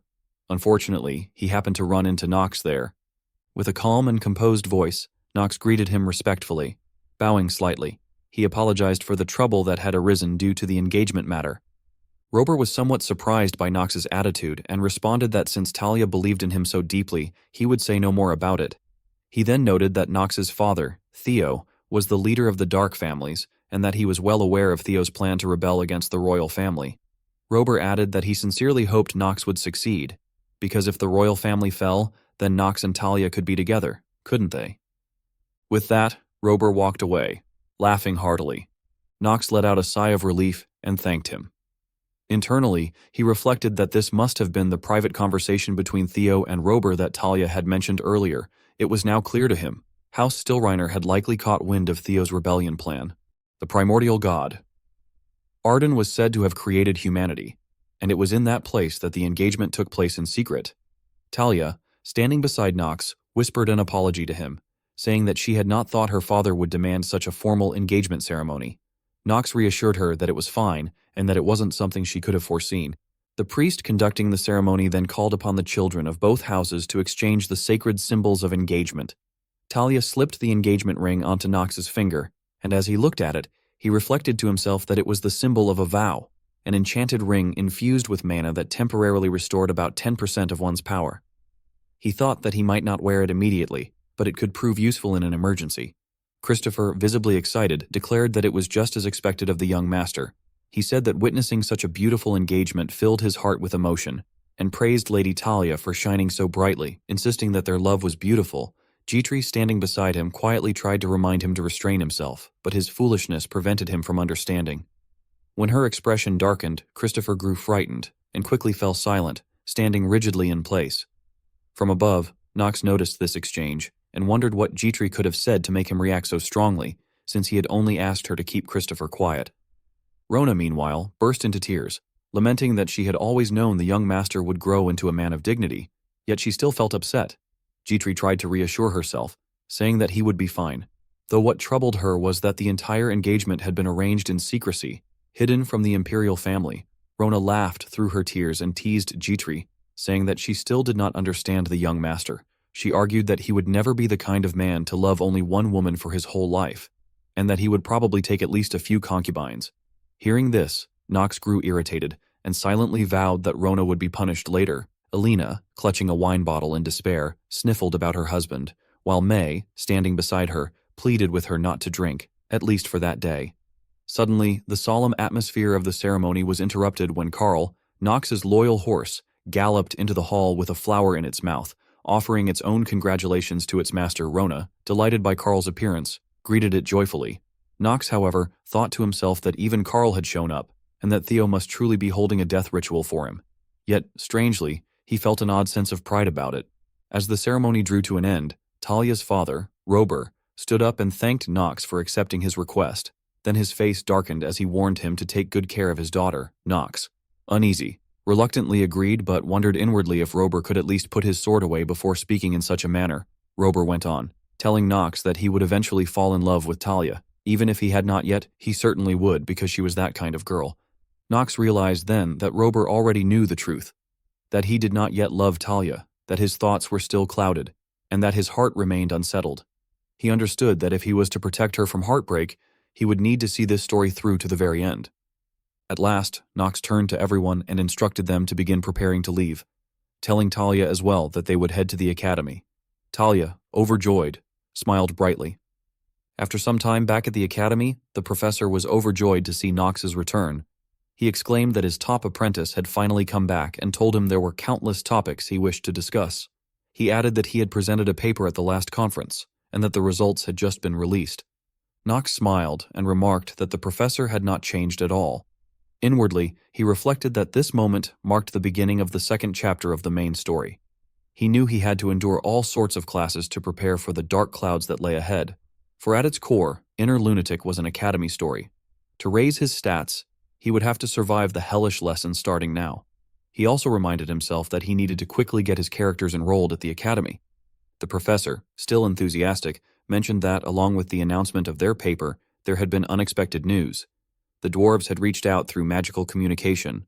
Surprised, Nox asked about the dwarves. The professor then elaborated that, as expected in a fantasy game world like Inner Lunatic, there were many races, and the dwarves were especially renowned for their smithing skills. He added that there was another surprise. Several dwarven shops had already opened in Sector 4, the Academy's commercial district. Thanks to their research, the dwarves were now able to extract materials from monsters and use them to forge or enhance artifacts. Not long after, Nox found himself in the merchant district.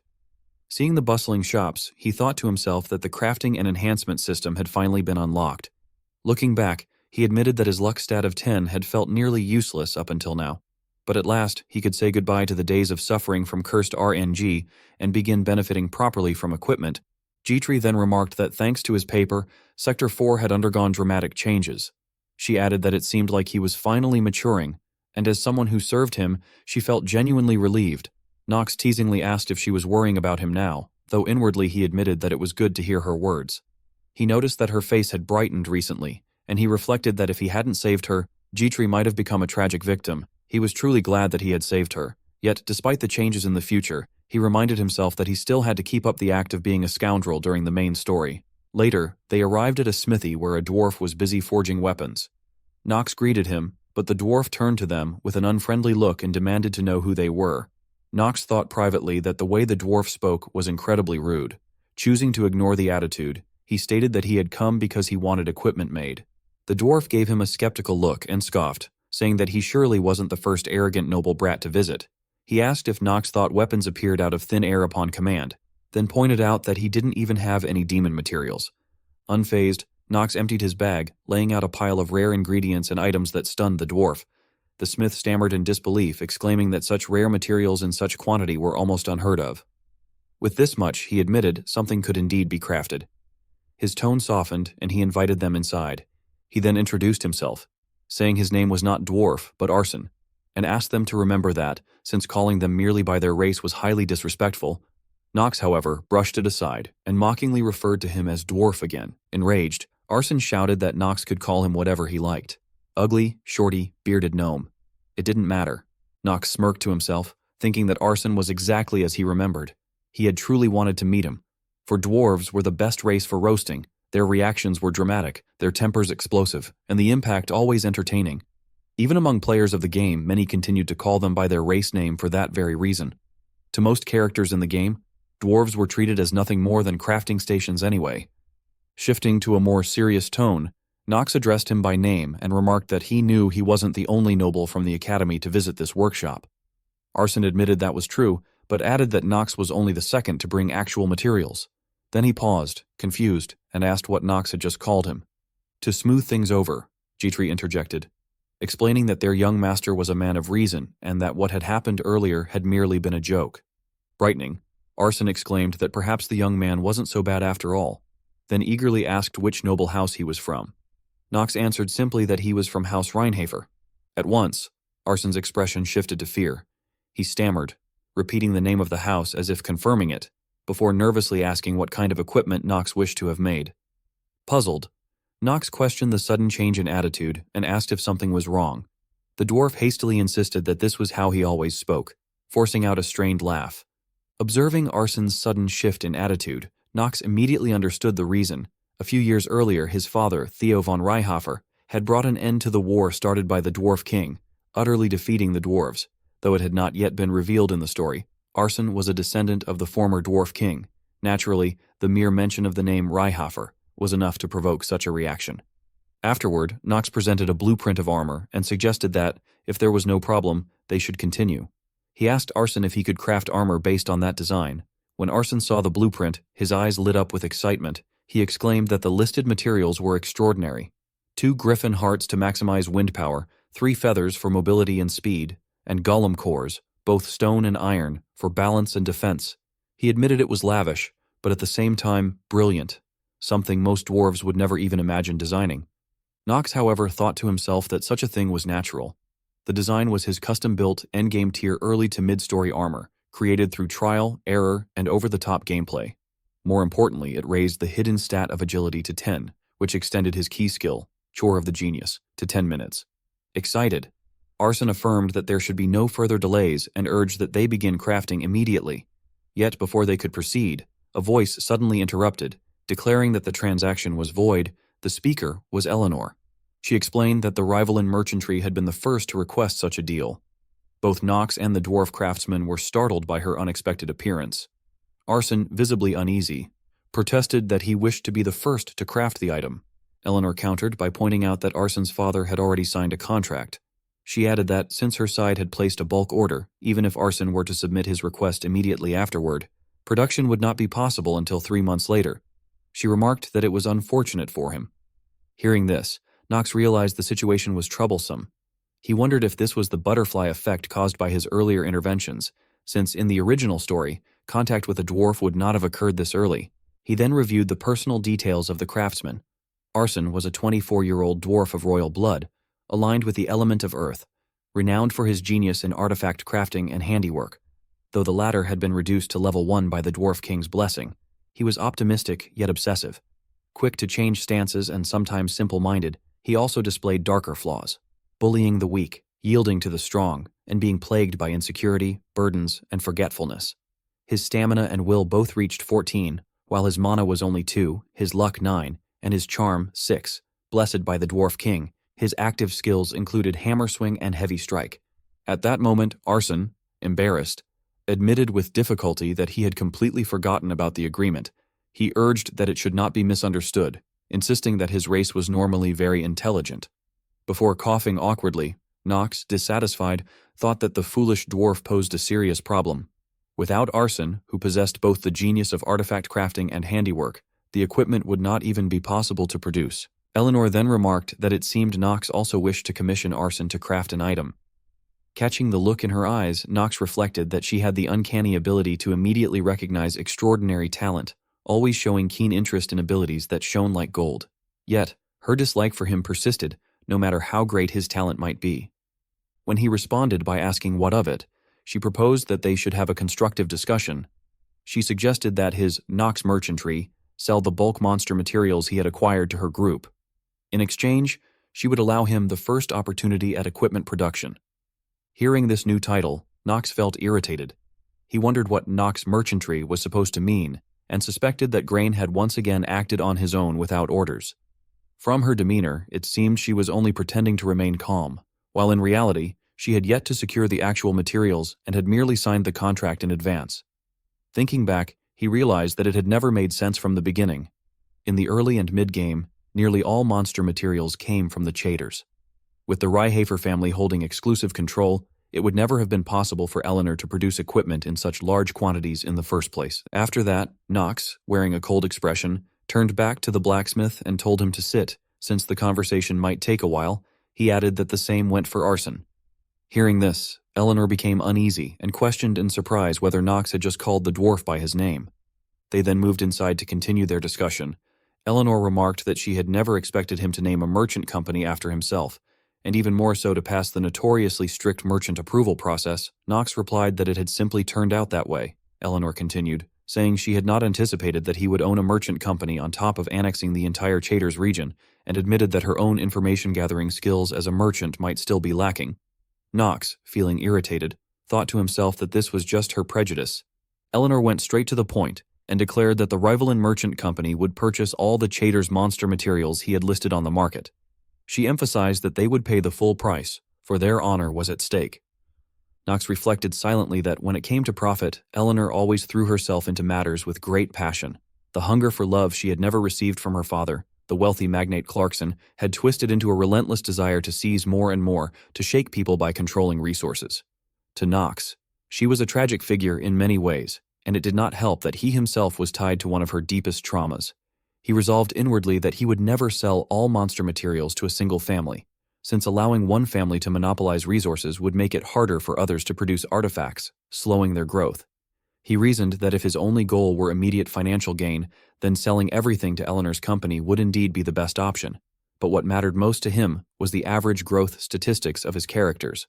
That was why, before returning from Chaders, he had instructed Grain never to sell too much at once, only small amounts at a time, so that no family could monopolize, and their trade share would remain below 15%. If artifacts became widespread, countless lives could be saved. Moreover, in the later stages, where capital would be crucial, this approach would also be of great help in the merchant storyline involving Eleanor.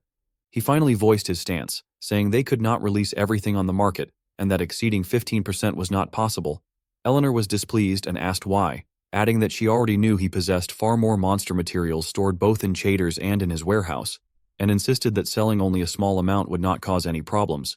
Knox answered that it did not matter, since he was not doing this for money anyway. Eleanor pressed him, asking how it was possible that, after cultivating the barren Chaders, money was not his goal. Knox told her that money could not buy everything, and that she would not understand that yet. Those words left Eleanor upset, though she could do nothing about it. She admitted honestly that the Knox she had once known had changed far too much, to the point she no longer understood what kind of grand plan he was pursuing. She addressed him formally as Knox von Riehafer and asked what it was he truly wanted. Knox responded coldly that she did not need to know. Confused, Eleanor repeated his words, questioning whether she really did not need to know. Knox then told her that if she could not accept his offer, she could do as she wished. Whether it took 3 months or 3 years, he would simply find someone else. Inwardly, he thought to himself that this was a game he could not afford to lose. Eleanor did not know that he could craft the armor he desired through arson. In merchant negotiations, he reminded himself, the one with the advantage was always the one who held more information, and Eleanor's answer had already been decided. At last, Eleanor conceded. She said she would buy 15% and give up the production order, since without the materials, they would be unable to produce anything anyway. The blacksmith was overjoyed and asked in excitement if that meant he would be allowed to craft the gear first. Eleanor confirmed it, instructing him, as Dwarf Number 1, to begin with their client's order. That immediately ignited the blacksmith's enthusiasm, and he exclaimed that his artisan spirit was burning, demanding to know what everyone was waiting for and urging them to come straight to the crafting table. But Knox interrupted, telling him to wait and to hold off on production for the moment, explaining that they would first begin with equipment enhancement. Arson's eyes widened as he noticed the mana crystal in Knox's hand. He recognized it as an enhancement crystal, a rare blue gem with a very low drop rate from monster hunts. He also understood that, at this stage, with no reliable success rates, a single careless enhancement could waste precious materials. Alarmed, he protested, urging them to stop the young master, warning that if Knox's hands slipped and the gear broke, his own safety might be at risk. Jitri calmly reassured him, saying there was no need to worry. She insisted that their young master was a gentleman, and that he was surely thinking of a plan none of them had even imagined yet. Eleanor, hearing her flowery words, found the statement amusing, while Knox silently thought to himself that being praised so much was making him self-conscious. Nevertheless, he reflected that the moment had finally come, the one that had made countless gamers from beginners to veterans laugh and cry, equipment crafting and enhancement. He then handed the blacksmith a uniform, telling him to start with that one. The blacksmith took it, recognizing it as the Eldian Academy uniform, and remarked that with this, a single enhancement crystal should be enough, but Knox countered by ordering 100 enhancement crystals to be used first. The blacksmith froze in shock at the demand, and Eleanor herself was stunned, crying out in disbelief. She asked if she had heard correctly, whether he truly intended to use 100 enhancement crystals on nothing more than a school uniform. She insisted that it was impossible, and pointed out that even for him, a newly formed merchant group could never have so many stockpiled. Knox, however, with a cold expression, stated that he would pay the full amount up front, and ordered Arson to enhance them continuously. Reluctantly, the blacksmith, clearly overwhelmed, said that if Knox insisted, then he would begin. He immediately threw himself into a frenzy of hammering, the sound of metal striking metal echoing through the room. At the same time, the system notifications began to chime, announcing enhancement +1. Then quickly climbing higher with each strike, Gitri and Eleanor, watching from the side, were astonished as the blacksmith continued his relentless work without pause. Finally, a new system message announced the success. Eldine Academy uniform, noble, +3 enhancement. The item appeared, and the blacksmith held it up triumphantly, declaring that they had just witnessed a magnificent sight of success. Yet Knox, in an icy tone, simply remarked that there were still 97 left. The blacksmith froze on the spot, unable to utter a word. Knox, smiling with a twisted grin, raised a handful of additional crystals and declared that there were still plenty left, urging them to continue enhancing. After Knox requested equipment forging, Arson exerted himself to the utmost, sweat covering his face as he carried out the final steps. At last, the item began to glow, and in his astonishment, Arson exclaimed in disbelief, wondering how such a thing could be possible. At the same time, the system announced that Knox had succeeded in enhancing the Eldin Academy uniform noble to +15. Overjoyed, Arson declared that this was truly a masterpiece and questioned whether enhancement could really be this easy. He remarked that the young master must be extraordinarily lucky. Knox simply smiled, thinking to himself that of course it appeared that way to Arson, since the latter did not understand how the system worked. He reflected that with Arson's natural talent as a blacksmith combined with his own luck stat of 10, success was guaranteed up to +7, though the chances decreased by 5% with every stage beyond that. At the very last stage, +25, the chance fell to merely 1%. However, that rule only applied to top-class artifacts. For something like an academy uniform, the maximum enhancement was +15. That meant the uniform was now fully enhanced. He considered that it was always best to fully enhance equipment he would use frequently, and noted that simply equipping it already increased both his physical and magical attack power by nearly 30%. The system then announced that he had achieved maximum enhancement on the artifact and that, as a bonus, one additional skill slot had been unlocked. Knox rejoiced inwardly, thinking it was perfect, for now he could learn another skill. He immediately began considering which item would be the next target for enhancement. Arson, thrilled, confessed that it had been a long time since he had felt such excitement in his chest. In response, Knox asked whether he truly intended to stop at this point, smiling as he remarked that enhancing a mere uniform hardly suited the dignity of a master blacksmith. Arson, puzzled, asked what he meant, but then his expression shifted to shock as he realized what object Knox had revealed. He stammered in disbelief at the sight of such an expensive-looking item. Eleanor, too, shared the same astonished expression when she saw it. Meanwhile, Knox secretly laughed to himself, noting inwardly that Eleanor surely recognized it, the highest-grade orb of the Great Sage, which he had acquired from her armory. Arson resumed his work, this time focusing all his skills on enhancing the orb that Knox entrusted to him. After much effort, the Great Sage's highest-grade orb was successfully enhanced to +10. Delighted, Arson exclaimed that he realized just how many successful enhancements he had accomplished that day with the very hammer in his hand. He said he could feel the electric thrill of it and praised the young master as truly extraordinary. Gitri, equally elated, laughed and remarked that today's luck was indeed extraordinary, though he warned that Knox would not allow this streak to tempt him into gambling his fortune away. Knox only smiled calmly and replied with amusement that perhaps such a thing might not be such a bad idea. Gitri firmly objected, insisting that it was absolutely out of the question, declaring it nothing more than beginner's luck and warning that gambling led only to ruin. Meanwhile, the blacksmith, still overjoyed, eagerly asked if the young master had any more treasures, saying he felt as if he could enhance every orb in the world that very day. Eleanor, who stood silently to the side with a dark expression, muttered in disbelief, wondering how Knox could so recklessly enhance such priceless artifacts. She questioned how he could attempt such things so casually, knowing that even a single failure could completely destroy the item. Knox laughed to himself, thinking that he liked that unhappy expression. He considered it punishment for Eleanor's constant attempts to read his thoughts every day. He then stated that the items in his possession were not even originally his. Since they had been given to him, he was free to use them however he wished. Afterward, he remarked that if the others had seen enough, they should excuse him, as he wished to discuss artifact crafting with Arson. Eleanor's face tightened in displeasure at being ignored, while Knox silently assessed her. He admitted to himself that he could not yet consider her an ally. Unlike Talia and the others, recruiting Eleanor to his side would be complicated due to their current relationship. Even so, he had no intention of making her his enemy either. Her rivalry in merchantry, after all, did not align itself with any faction. In the final stages of conflict, they simply chose whichever side would benefit them most. Someday, he knew he would have to prove his value and bring them over to his cause, but now was not the right time. Eleanor then remarked that she would be leaving, adding that it was uncomfortable for her as well to listen to a business discussion that he clearly did not intend to share with her. Gitri immediately offered to escort her out, addressing her as Lady Eleanor. She laughed lightly and teased him by asking if Gitri was really his name, saying he need not try so hard to act before her since she could easily see through any attempt at deception. After she departed, Knox observed her with a thought that it was exactly as expected of Eleanor, the so-called genius of acting. In his mind, he concluded that Gitri's performance had likely only deepened her suspicion. Turning back to the matter at hand, Knox told Arson that they should return to their true topic, artifact crafting. Arson responded with a grin, declaring that he would use the young master's materials to create a genuine masterpiece and assured him that he could be counted on. Knox, however, grew more serious, drawing out the black sword and requesting one more thing before they began. It was then revealed that the blade was Stormbringer, the weapon of the first patriarch, one that Knox himself had never even seen before despite being a veteran of inner lunatic. He explained to Arson that the weapon had been passed down to him by his father, describing it as a peculiar blade that absorbed the wielder's mana and released it explosively. He said he wished to know more about it. Arson took the sword in hand, examining it carefully. After a moment, his eyes widened in surprise, and he asked Knox if he had ever heard of the White Dragon. Knox echoed the name in puzzlement. Arson then explained that it was a being from a distant past, once revered as the ruler of the skies, but whose traces had completely vanished, never to appear again.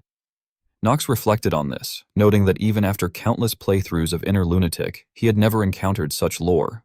Arson went on to explain that the sword appeared to have been forged from the scales of that very white dragon and, judging by its craftsmanship, had likely been created by his own ancestors long ago. Knox realized that the blade was even more extraordinary than he had imagined. Arson affirmed that indeed, with such material, only a dwarf could have forged it, yet he also remarked that upon closer inspection, the sword was in terrible condition. For the edge of a blade made from such scales to be chipped this badly, it must have been wielded in a massive battle. Otherwise, it could never have ended up in such a state. Knox spent a moment in deep thought before finally taking the sword in his hand. He thanked Arson for examining it for him and reflected that it was no wonder he had sensed something unusual. He resolved to investigate further when the opportunity arose. Questions stirred in his mind about why Theo von Reinhofer had entrusted this sword to him. His thoughts wandered to the first patriarch, the White Dragon, and also to the lavender-eyed angel that Gremory had mentioned. Later, back at the academy, the sunset painted the rooftops in fading light. The students were gathered together, and the professor addressed them. He asked if everyone had assembled and declared that it was time to introduce himself again. He announced that his name was Burnin, and from that day onward, he would be their swordsmanship instructor. He explained that he would be teaching them the basics of Archive Imperial swordsmanship, describing it as a style that was agile, fast-paced, and precise. He claimed that seeing was believing and declared that he would now select cadets for a demonstration. Pointing at two individuals he described as suspicious-looking, he ordered them to step forward immediately. Hearing this, Knox and another boy reacted with some surprise and curiosity. Burnin then called upon another student with red hair, remarking that among these sword-wielding delinquents, she at least seemed the most human. Startled, Talia replied nervously that she understood. With 3 students now standing before him, the professor quietly considered his own choice. He admitted to himself that although he had called them out, they were a frightening group indeed. In his mind, he identified them one by one. Paracelsus, the prodigy swordsman who was shaking up the ranks of commoners. Talia, the second daughter of House Stillreiner, who, though overshadowed by her elder sister, still possessed remarkable talent. And finally, Knox von Reinhofer, the genius heir of one of the 3 dark families, who had firmly secured his place as the top student. Burnin's expression grew grave as he realized that each of them was exceptional in their own right. Excitement gleamed across his bald head as he addressed the group once more. He urged the cadets not to miss a single move and commanded them to watch closely as he delivered judgment upon those who seemed to have everything. He ordered all three to attack him at once, insisting that the fastest way to learn was by enduring a beating. Paracelsus responded with eagerness, thrilled at the idea, while Talia appeared anxious but not truly afraid, admitting to herself that this might actually turn out to be fun. Vernon then shouted for Knox to begin. He immediately directed his attack toward him, but Knox calmly parried the strike. Knox's thoughts lingered on the sound of the wooden sword cutting through the air. It was nothing like ordinary wood. Yet, when compared to sparring with Theo, this duel seemed trivial. He admitted it had been some time since he had stretched his muscles. He recognized that the professor's strike was difficult to block, even for someone as skilled as Vernon. In the next moment, Knox unleashed the black sword art, executing its first technique, Shadow Blade Slash. A violet aura enveloped him, and his eyes blazed with madness as he swung fiercely toward the professor. Confronted with the terrifying force of Knox's technique, Vernon's face twisted with dismay, and he cursed under his breath. Their swords clashed, but the sheer force behind Knox's strike overwhelmed the professor, causing his attack to rebound. A satisfied smile crossed Knox's face as he reflected on the result. He noted with confidence that the technique worked well even against instructors. Though it was still only an intermediate-level skill, his countless sparring sessions with Theo had clearly borne fruit. He mused that a character possessing the trait of genius wielded destructive power that surpassed imagination. Even without guidance, such individuals would naturally ascend to the top, often gaining sudden insights and pioneering new realms of mastery by themselves. That, he understood, was the true meaning of the trait known as genius, or brilliant talent within the inner lunatic. Yet he also acknowledged that some geniuses had fragile childhoods, just like the two others standing beside him. It was Talia's turn. She leapt forward with confidence, letting out a loud shout as she launched a powerful strike against the professor. Yet he blocked her attack with effortless ease. In the blink of an eye, he had already moved behind her. Talia desperately tried to keep up with his speed, but even so, she could not react in time. She only managed to duck at the last moment to evade his counterattack. At the same time, Paracelsus seized the opportunity and swiftly maneuvered behind the professor, preparing to strike.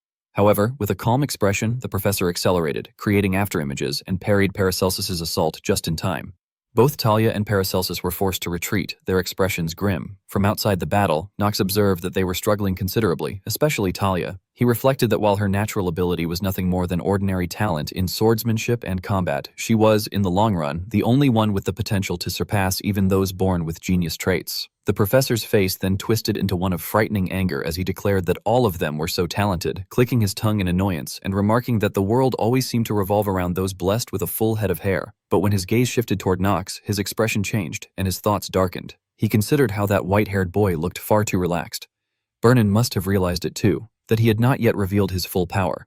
He told himself that exposing all his cards now would cause more harm than good, especially since within Eldine, there were still extremely dangerous individuals lurking in the shadows, followers of demons who were waiting for the right moment to strike him and his students. For that reason, he admitted silently that he could not reveal his final trump card. That was something he would only use in the most desperate of situations. Afterward, he turned back to Knox and remarked that the white-haired brat had grown far more than the last time they met. He confessed he did not know what Knox had gone through, but acknowledged that the young man's reflexes had already become impressive. Knox responded calmly, asking whether that was really so. The professor then shifted his attention back to the duel and addressed the two who had crossed swords with him. He asked them why they thought he had been able to follow their movements and evade their attacks. Talia admitted hesitantly that she had not seen it clearly, but it had felt, if only for an instant, as though his sword had disappeared like an illusion. Paracelsus added that it was probably because, from the beginning, the professor's focus had not truly been on the sword itself. With a displeased look, the professor affirmed that their observations were correct before demanding that the white-haired student explain. He asked Knox how he had managed to track their movements and catch them from behind. Knox, still composed, replied that it had been because the professor used a footwork technique. The other students who had been watching outside began commenting among themselves in surprise. They questioned what footwork was supposed to be, wondering if it was that flashy movement style the royal swordsmen were rumored to use, darting about with a swoosh as they moved. They exclaimed excitedly that it was indeed footwork and that they were finally getting a proper lesson for swordsmen. Some expressed relief, saying they were sick of endless theory classes, while others remarked that at other academies this kind of technique was not even taught until the second year. The professor confirmed that what had been said was true. He explained that normally, footwork would not be taught so early, but since this was Eldin, where the very best students gathered, the training curriculum needed to advance more quickly. The first of these was the basic footwork known as Step of Light. As the name suggested, this technique belonged to the royal family. Although it was only a foundational level method, he stated that when enhanced, it could be developed into various derivative styles. Before teaching them the step of light, the professor declared that he would first test their skill levels objectively, since confirming their growth was the first step to learning. However, he remarked that evaluating each student one by one would be boring. Instead, he announced that from that moment on, each cadet would choose one of the three who had just sparred with him and fight them. They would see how many students those three prodigies, the so-called stars, could defeat, and conversely how other cadets would find a way to bring them down. He then called upon Leon von Marvis, ordering him to step forward and choose his opponent. Leon, looking uncertain, admitted that he was not confident with the sword. The professor, raising his voice, demanded silence and ordered him forward, questioning whether Leon was suggesting that mages should be spared from sword duels or that enemies would patiently wait until the very end to attack him. He exclaimed that such thinking was nonsense, for on the battlefield the ones targeted first were always the mages and healers. At the very least, Leon had to learn a final measure to protect his own body. Hearing this, Leon reluctantly agreed and responded that he understood. The professor, watching him go with a faint sadness, admitted that though he may have spoken harshly, fairness would still be considered. As long as Leon used a sword, he would permit any form of battle. After hesitating, Leon turned his gaze toward Knox and declared that he would choose Knox von Reinhofer. Knox was taken aback, unable to comprehend what the boy had just said. Leon's face lit up as he repeated his choice, holding both a sword in one hand and a magic book in the other. Dissatisfied, Knox quickly turned to the professor, calling for a timeout and protesting that what Leon was holding was not even a sword. The professor, however, angrily retorted that it still counted as a sword and that the book would be considered merely a support tool. Annoyed, Knox thought to himself that such reasoning was absurd. He then confronted Leon, asking if, of all opponents, Leon had really chosen him for a duel, and if he looked that easy to defeat. Leon opened his magic book with a smile and explained that it was nothing like that. Rather, he had simply thought that Knox was the strongest. As soon as he finished speaking, the boy summoned undead, each wielding a sword. Seeing this, Knox grew furious and demanded to know if, in a sacred sword duel, the instructor was truly going to allow his opponent to summon undead. The professor, completely unconcerned, replied that he permitted it. Confused, Knox pressed further, asking why such a thing would be allowed. The professor, now enraged, shouted that it was simply because it was entertaining. He cursed, calling Knox a white-haired brat, and admitted that Leon was irritating as well, but insisted that Knox was far worse than anyone he had ever taught. He ranted about Knox's rich, lustrous hair, his strange and dazzling eyes, and his infuriatingly handsome face, coupled with an attitude that seemed to see through everything. As his body suddenly ignited in flames, the professor declared that Knox was the enemy of all men. Annoyed, Knox wondered to himself what kind of insane character he was dealing with. The professor then ordered that if Knox understood, he should begin the duel at once, and commanded all the students to pay close attention. Knox thought that since the challenge had been made, he would not back down. He did not care what methods or rules were used. Afterward, he smiled with confidence, his entire body flaring with a purple aura as he warned his opponent not to cry if Leon von Marvis were to lose. The undead immediately grew restless, their frenzy erupting as they charged toward Knox with a terrifying presence. The professor, who observed the battle with a cautious expression, admitted to himself that while he had indeed told them to use any means necessary, he had not expected Leon to summon the undead so quickly. He reflected that it was only natural for someone of the dark families, and what struck him most was that every single one of the summoned creatures possessed at least the strength of an intermediate knight. To summon dozens of such beings freely, without restrictions, one would need to command an immense reservoir of mana, a power that, in his estimation, could only be wielded by Princess Penelope, the direct royal bloodline of the Arkheim Empire. His thoughts drifted toward House Marvis, recalling how it had revived itself from near annihilation during the Territorial War, once ruled by a young patriarch. He speculated that this duel might lead to an unexpected turning point. Then again, perhaps not. After all, House Marvis had once been counted among the three great dark families alongside Reinhofer and Seder. Yet as soon as signs of decline had appeared, lords and nobles alike had conspired in betrayal and secret pacts. Because of that, Leon's father, Rune von Marvis, had been executed, and following the eruption of the Great Territorial War, the house had quickly fallen into ruin. On that day, the young and naive Leon had witnessed the true face of nobility, and that revelation had shaped in him a perspective utterly different from other aristocrats. For the sake of victory, he no longer cared whether his honor was tarnished. He would always find a way to prevail, regardless of what sacrifices were required. That desperation, coupled with his sharp judgment, had been what allowed him to achieve victory in the last territorial war and preserve his household. The professor admitted to himself that if it were Leon, then even the white-haired one might struggle against him. Yet soon, disbelief began to cloud the professor's eyes, for the sight before him overturned his expectations. Leon's undead were fierce, their madness driving them to swarm Knox with overwhelming force. and yet Nox cut them down with terrifying ease, shattering their bodies into fragments one after another. Each undead that rushed toward him was cleaved apart, and the image he projected was that of a war god, cold, merciless, and terrifying. At that moment, a thought seemed to resonate with the situation. There was always someone stronger. Beyond the sky there was another sky, and above every talent, an even greater talent existed. The professor realized that Nox's swordsmanship was utterly different. It was like a sword dance. It gave the impression that Nox was not fighting merely to win, but fighting to survive. All the students present could only stare in rapt attention, their expressions filled with caution. In the end, they were all forced to admit the same undeniable truth. Nox was overwhelming. After finishing off the obstructive undead, Nox quickly set his sights on their controller. He charged toward Leon with blinding speed. In that moment, Leon felt powerless, his face betraying growing fear. Just as Nox closed in, Leon managed to cast a spell, erecting a barrier to block the attack. It had to be admitted that Leon possessed remarkable talent in magic, for even Nox's powerful strike could not shatter the shield. The observing students were stunned, unable to believe what they were seeing. They exclaimed in shock that Leon had actually blocked the blow. Because of the rebound force from the barrier, Nox was pushed back, his expression turning grim. He inwardly acknowledged that this was Leon's true strength. His eyes caught sight of the artifact Leon was using, the Necronomicon, a grimoire belonging to House Marvis that had not been wielded for generations. Nox recalled that in the past, when even Leon's retainers had abandoned him, Leon had awakened its power and secured victory in the final territorial war through a contract with the Black Lion Marvis. Gathering all his magic into his sword, Leon spoke with renewed confidence, admitting that Nox was truly impressive and that he had miscalculated in thinking such efforts would suffice against him. He requested another match. Hearing this, Nox smirked with excitement, thinking to himself that Leon was insane. Dealing with undead of that caliber, he reflected, would already be difficult even with only the first technique. Yet this was precisely the challenge he had been longing for. He had long wished to test himself against a worthy rival, and Leon might be the perfect opponent. Leon, noticing the inhuman grin on Nox's face, grew intensely wary. At the same time, he sensed something unusual. He questioned inwardly what was happening, realizing that Nox was not suppressing his mana, but rather draining his own strength. Leon could not understand why, since in this fight Nox should have been amplifying his power instead. Meanwhile, Nox's true intentions became apparent.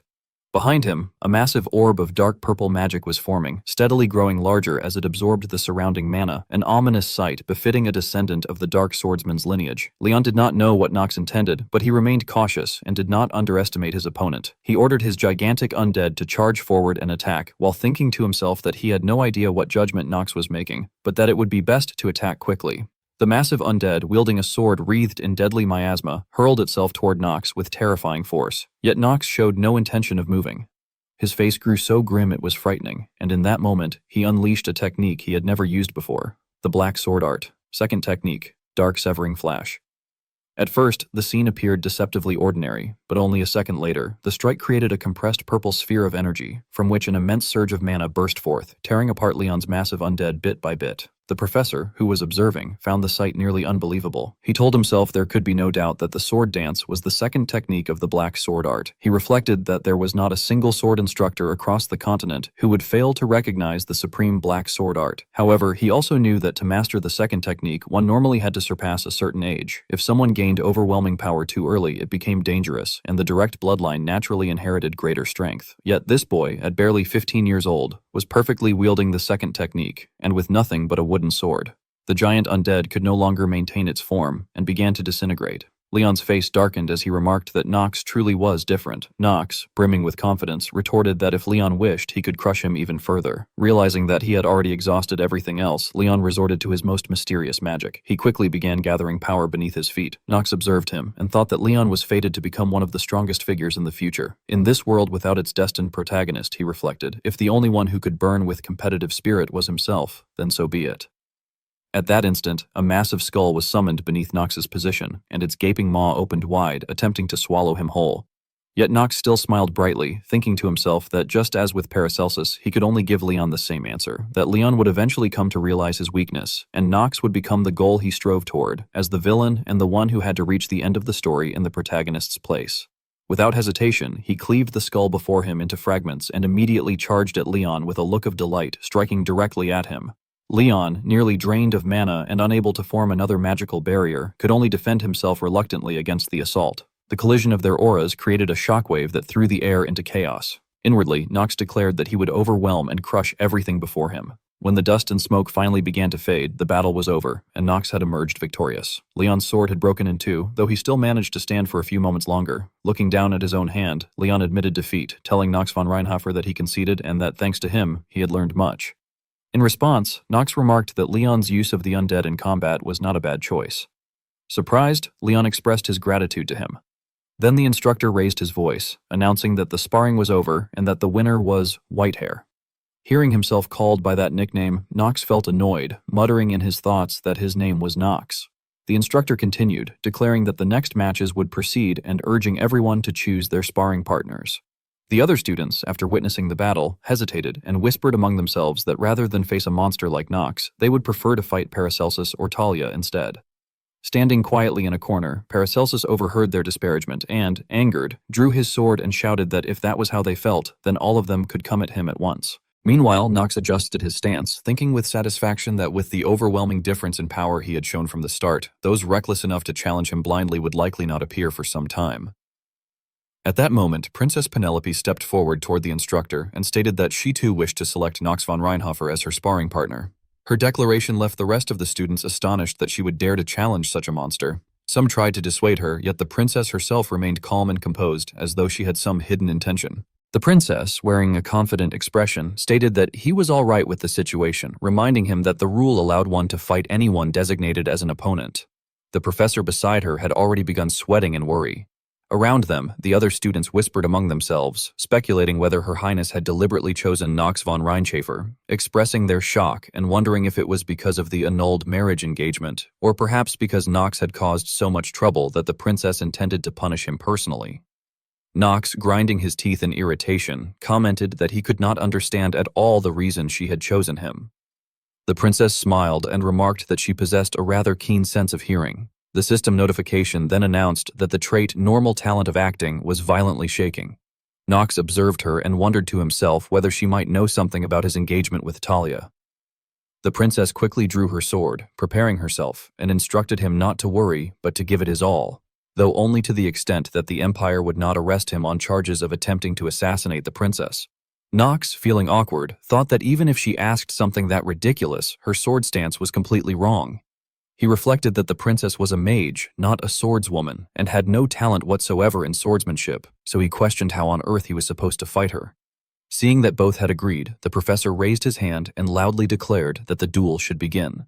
Nox then quickly rushed toward the princess, thinking to himself that whatever happened would happen. But suddenly, a notification appeared, informing him that due to the effect of the trait frequent sickness, he had acquired nervous breakdown level 1. 5, that his tension level had exceeded its limit, and that his consciousness had briefly blacked out. Upon receiving the notification, Nox was rendered speechless, his face turning pale, his eyes rolling back, and his body nearly immobile.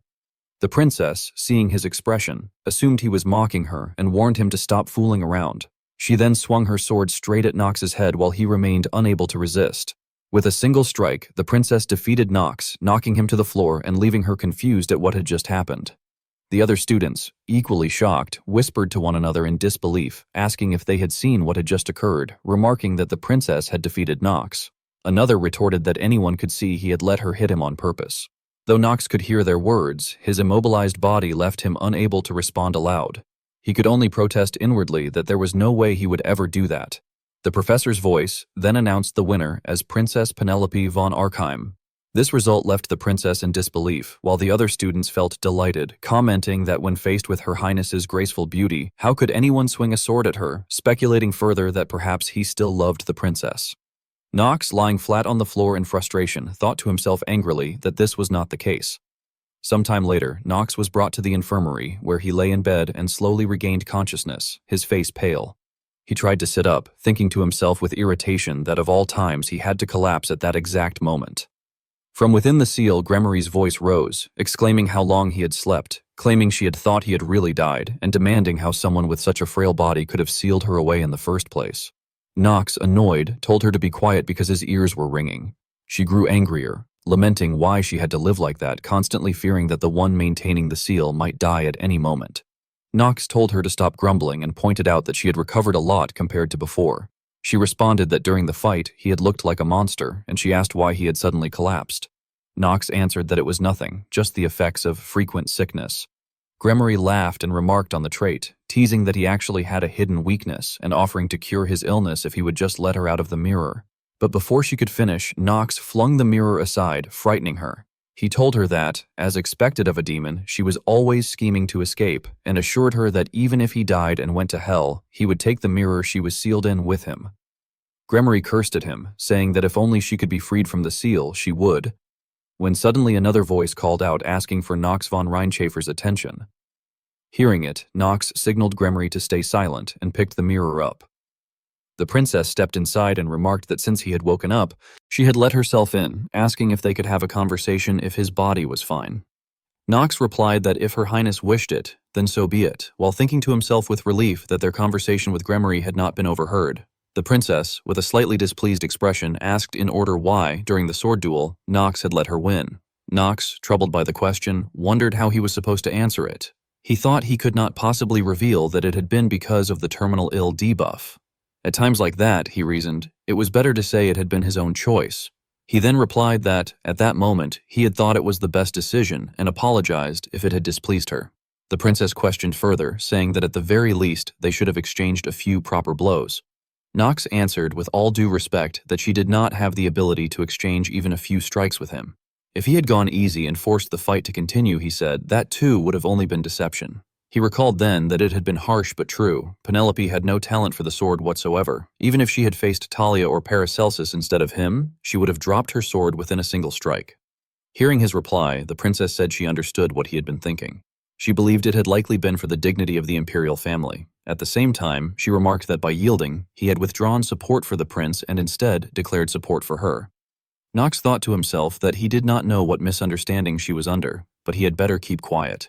The princess added that still, the next time, she hoped he would not hold back again, since she too had entered Eldin not as a princess, but as a proper student. Knox replied that he would keep that in mind. The princess then said there was one more thing she wanted to mention. She had heard about his engagement to Talia von Stillreiner. At that, Knox grew somewhat uneasy, thinking that the time had finally come. The princess spoke of a love that had blossomed despite family and the world's opposition, even going against imperial order itself.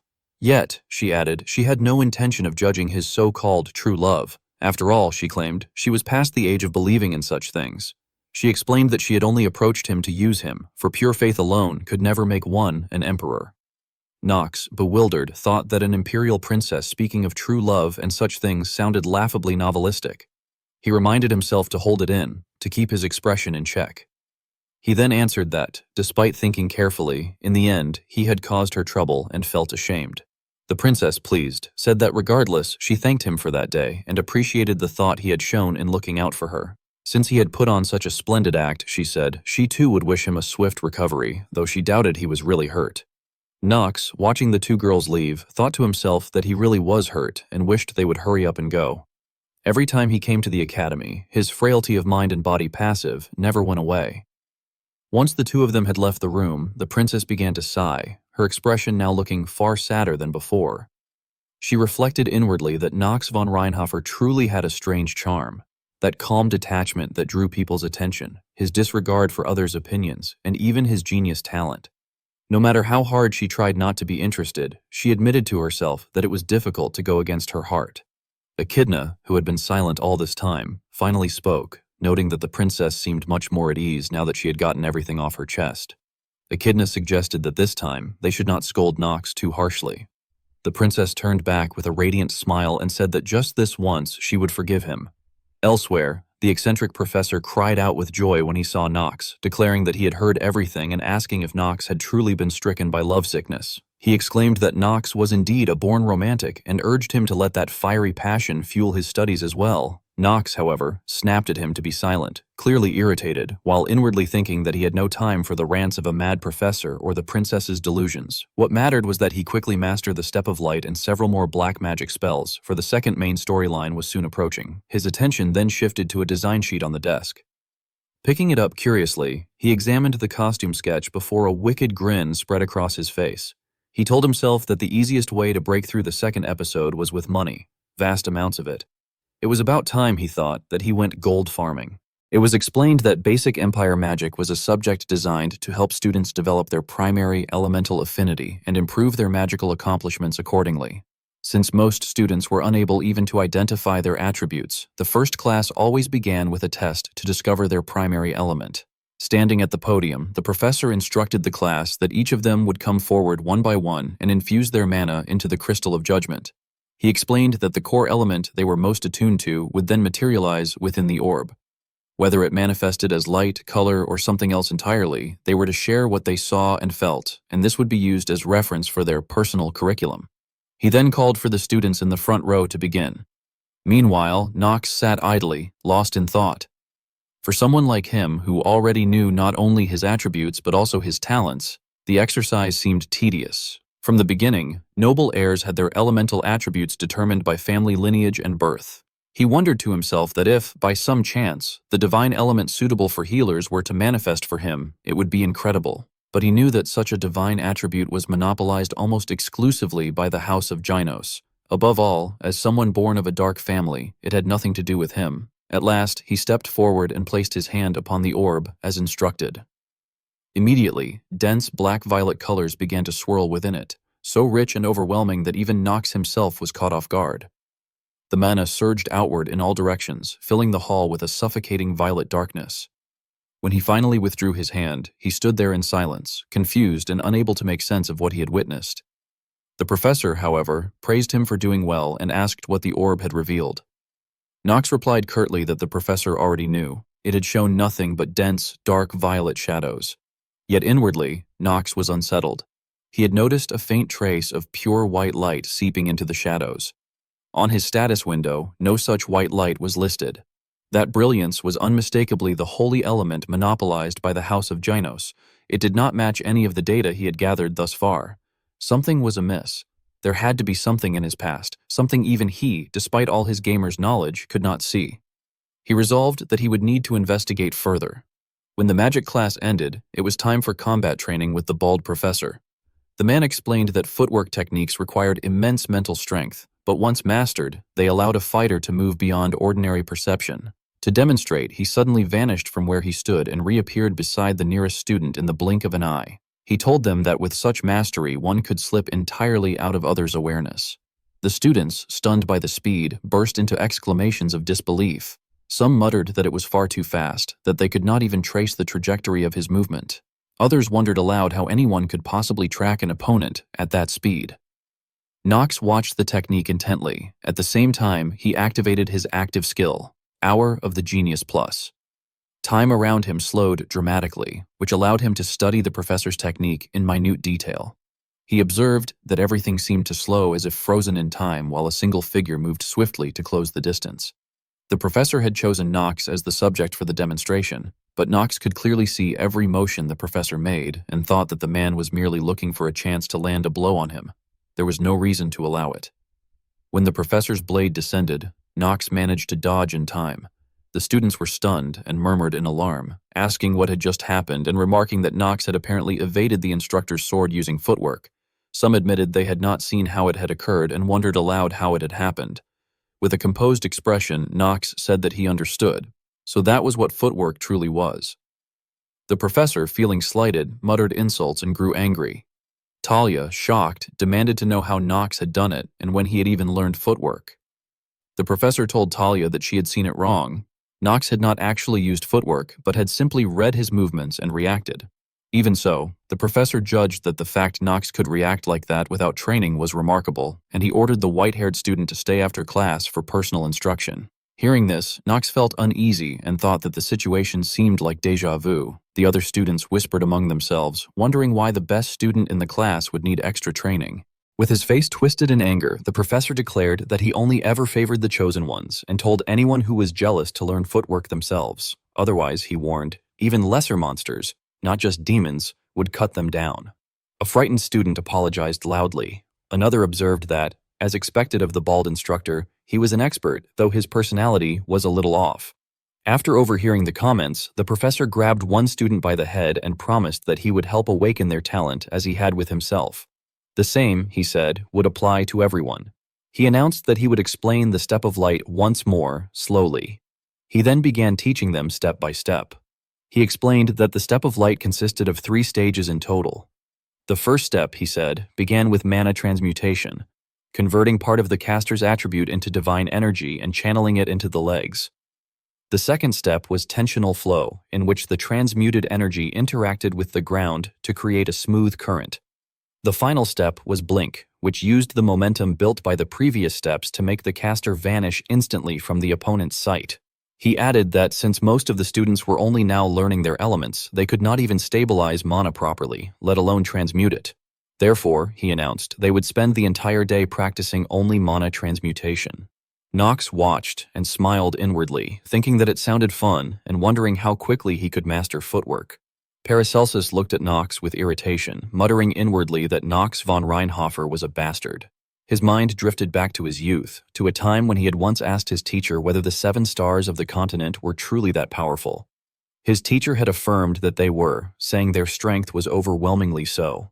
Back then, Paracelsus had pressed further, asking the old man if he himself had not been one of the 7 stars, and if so, how his own sword ranked compared to theirs. His teacher had only laughed and admitted that his own talent had been the most lacking by far. He had explained that Theo's supreme black sword, the lunar sword art, and the heaven-destroying sword art were on an entirely different level.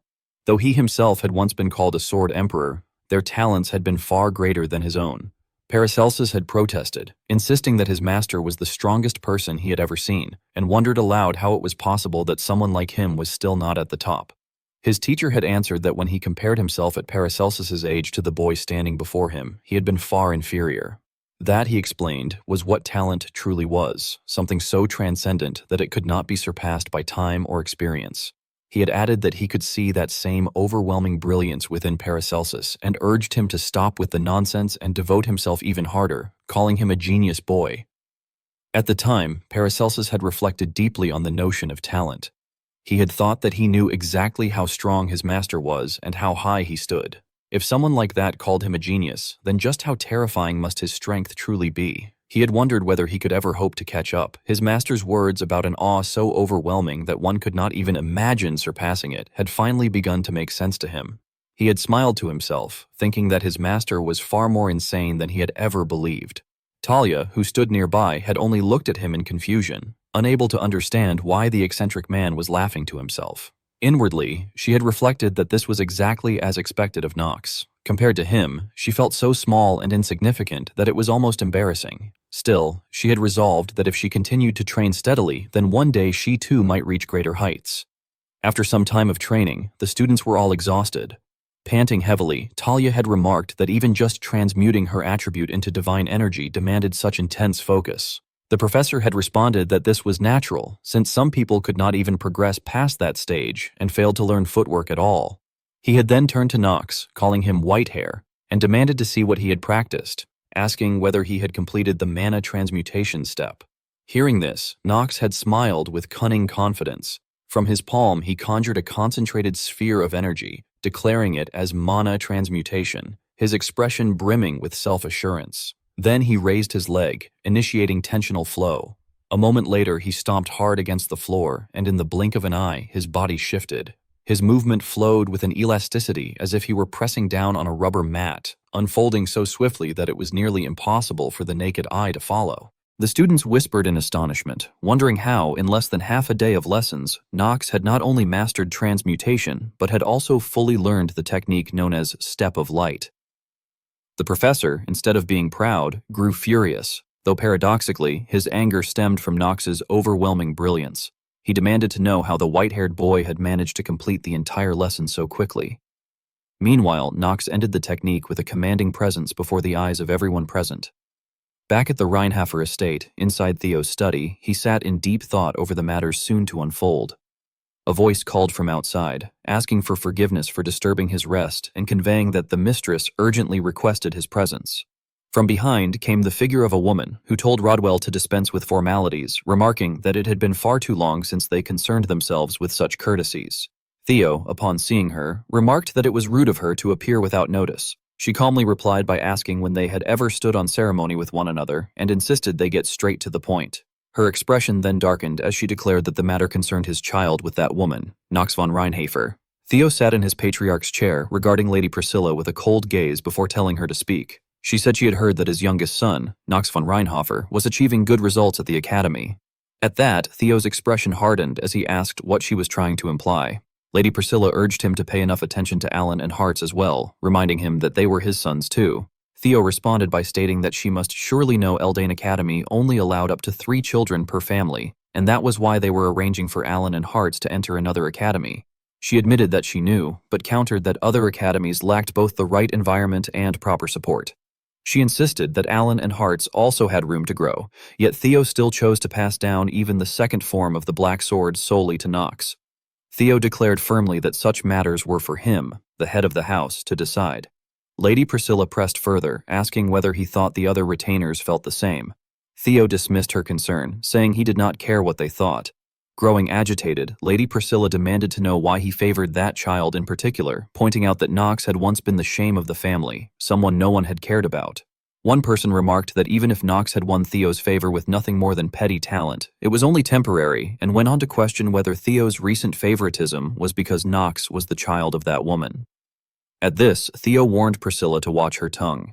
He observed that she seemed rather agitated and told her that it would be best if she left for the day. Lady Priscilla glared at him, then turned to leave, declaring that staying any longer would not make him listen anyway. As she departed, Rodwell the butler watched her go and politely bid her to take care. Inwardly, Rodwell reflected on the circumstances. He recalled that Lady Priscilla had been married to the Lord through an arrangement made in his early youth, and that from this union came young masters Garin, Grain, Alan, and the twin daughters. Yet the one the Lord had truly loved had only been his second wife, the mother of young Master Knox. That did not mean the Lord neglected Alan and the twins, but talent, Rodwell mused, always leaned heavily to one side. He knew that not everyone could recognize true talent. He wondered whether Lady Priscilla, if she witnessed young Master Knox's path herself, might come to understand, yet concluded that she was not a woman capable of such realization. Rumors had begun to spread that Lady Priscilla had even bribed the Council of Elders to win their favor, and Rodwell appeared deeply concerned, warning that such actions could lead to bloodshed. He remarked that the time for a decision seemed near. Theo, his expression resolute though somewhat lacking, acknowledged Rodwell's words and stated that it was about time he informed the council and the retainers of his will and successor. He added that he would need Rodwell's help. Rodwell bowed and assured him that he would be ready to follow his command at any time. Meanwhile, Lady Priscilla spoke to her sons, the twins, telling them that they must find a way to make the opportunity return to them. One of the boys asked how they could possibly defeat Knox, pointing out that he was already at the top of the academy and that even the new king of Talahan had sworn loyalty to him. Priscilla, smiling with sinister confidence, told them that she had thought of everything and that all they needed to do was train as instructed and wait for the right moment. At Eldane Academy, the principal smiled with satisfaction, for at last the freshmen had entered their first mission period. Professor Raz then informed her that some of the freshmen had already applied for a red mission and that he had come to request her approval. Another professor immediately stood up in shock, exclaiming that it was madness for Raz, who was known to care for students more than anyone, to allow such a thing. He stressed that the difference in difficulty between yellow and red missions was vast, and questioned how such a task could be given to freshmen.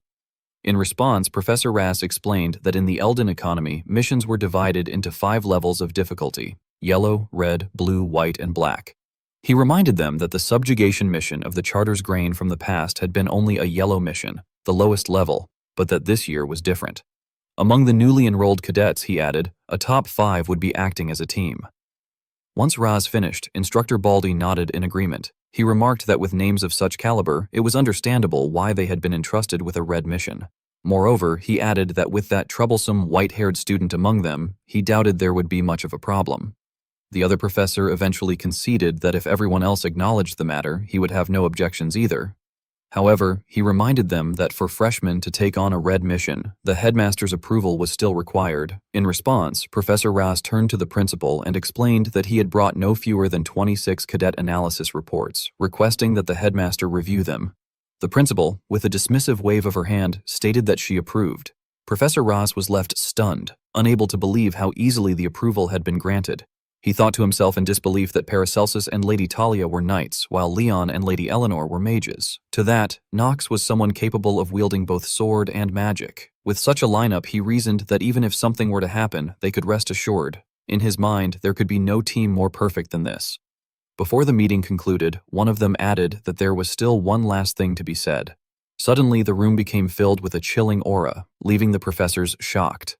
The principal, wearing a sinister smile, remarked that she could no longer tolerate it. Professor Rascal looked at his colleagues and warned that he did not know how long they thought they could continue hiding there, urging them to conceal themselves more thoroughly so that no gaps would remain. The principal then added with a wicked grin that Maine exuded a distinct, filthy smell. Later, a carriage traveled across a desolate, war-torn landscape in the eastern extraleal region, which had suffered from long years of conflict. Its destination was Abelard, a massive casino in the center of the territory that served as a decadent playground for well-fed nobles. It was known as the place where the children of nobles from various countries squandered wealth and traded slaves illegally. Before the second main episode could begin, a new mission was assigned to the lunatic as well. Knox read through the mission details, which stated, Mission period, Abelard Casino, Red Mission, Demon Extermination. Reflecting on this, he realized that their task was to eliminate a demon hiding within the casino. Inwardly, he thought that he suddenly felt the weight of belonging to the lunatic.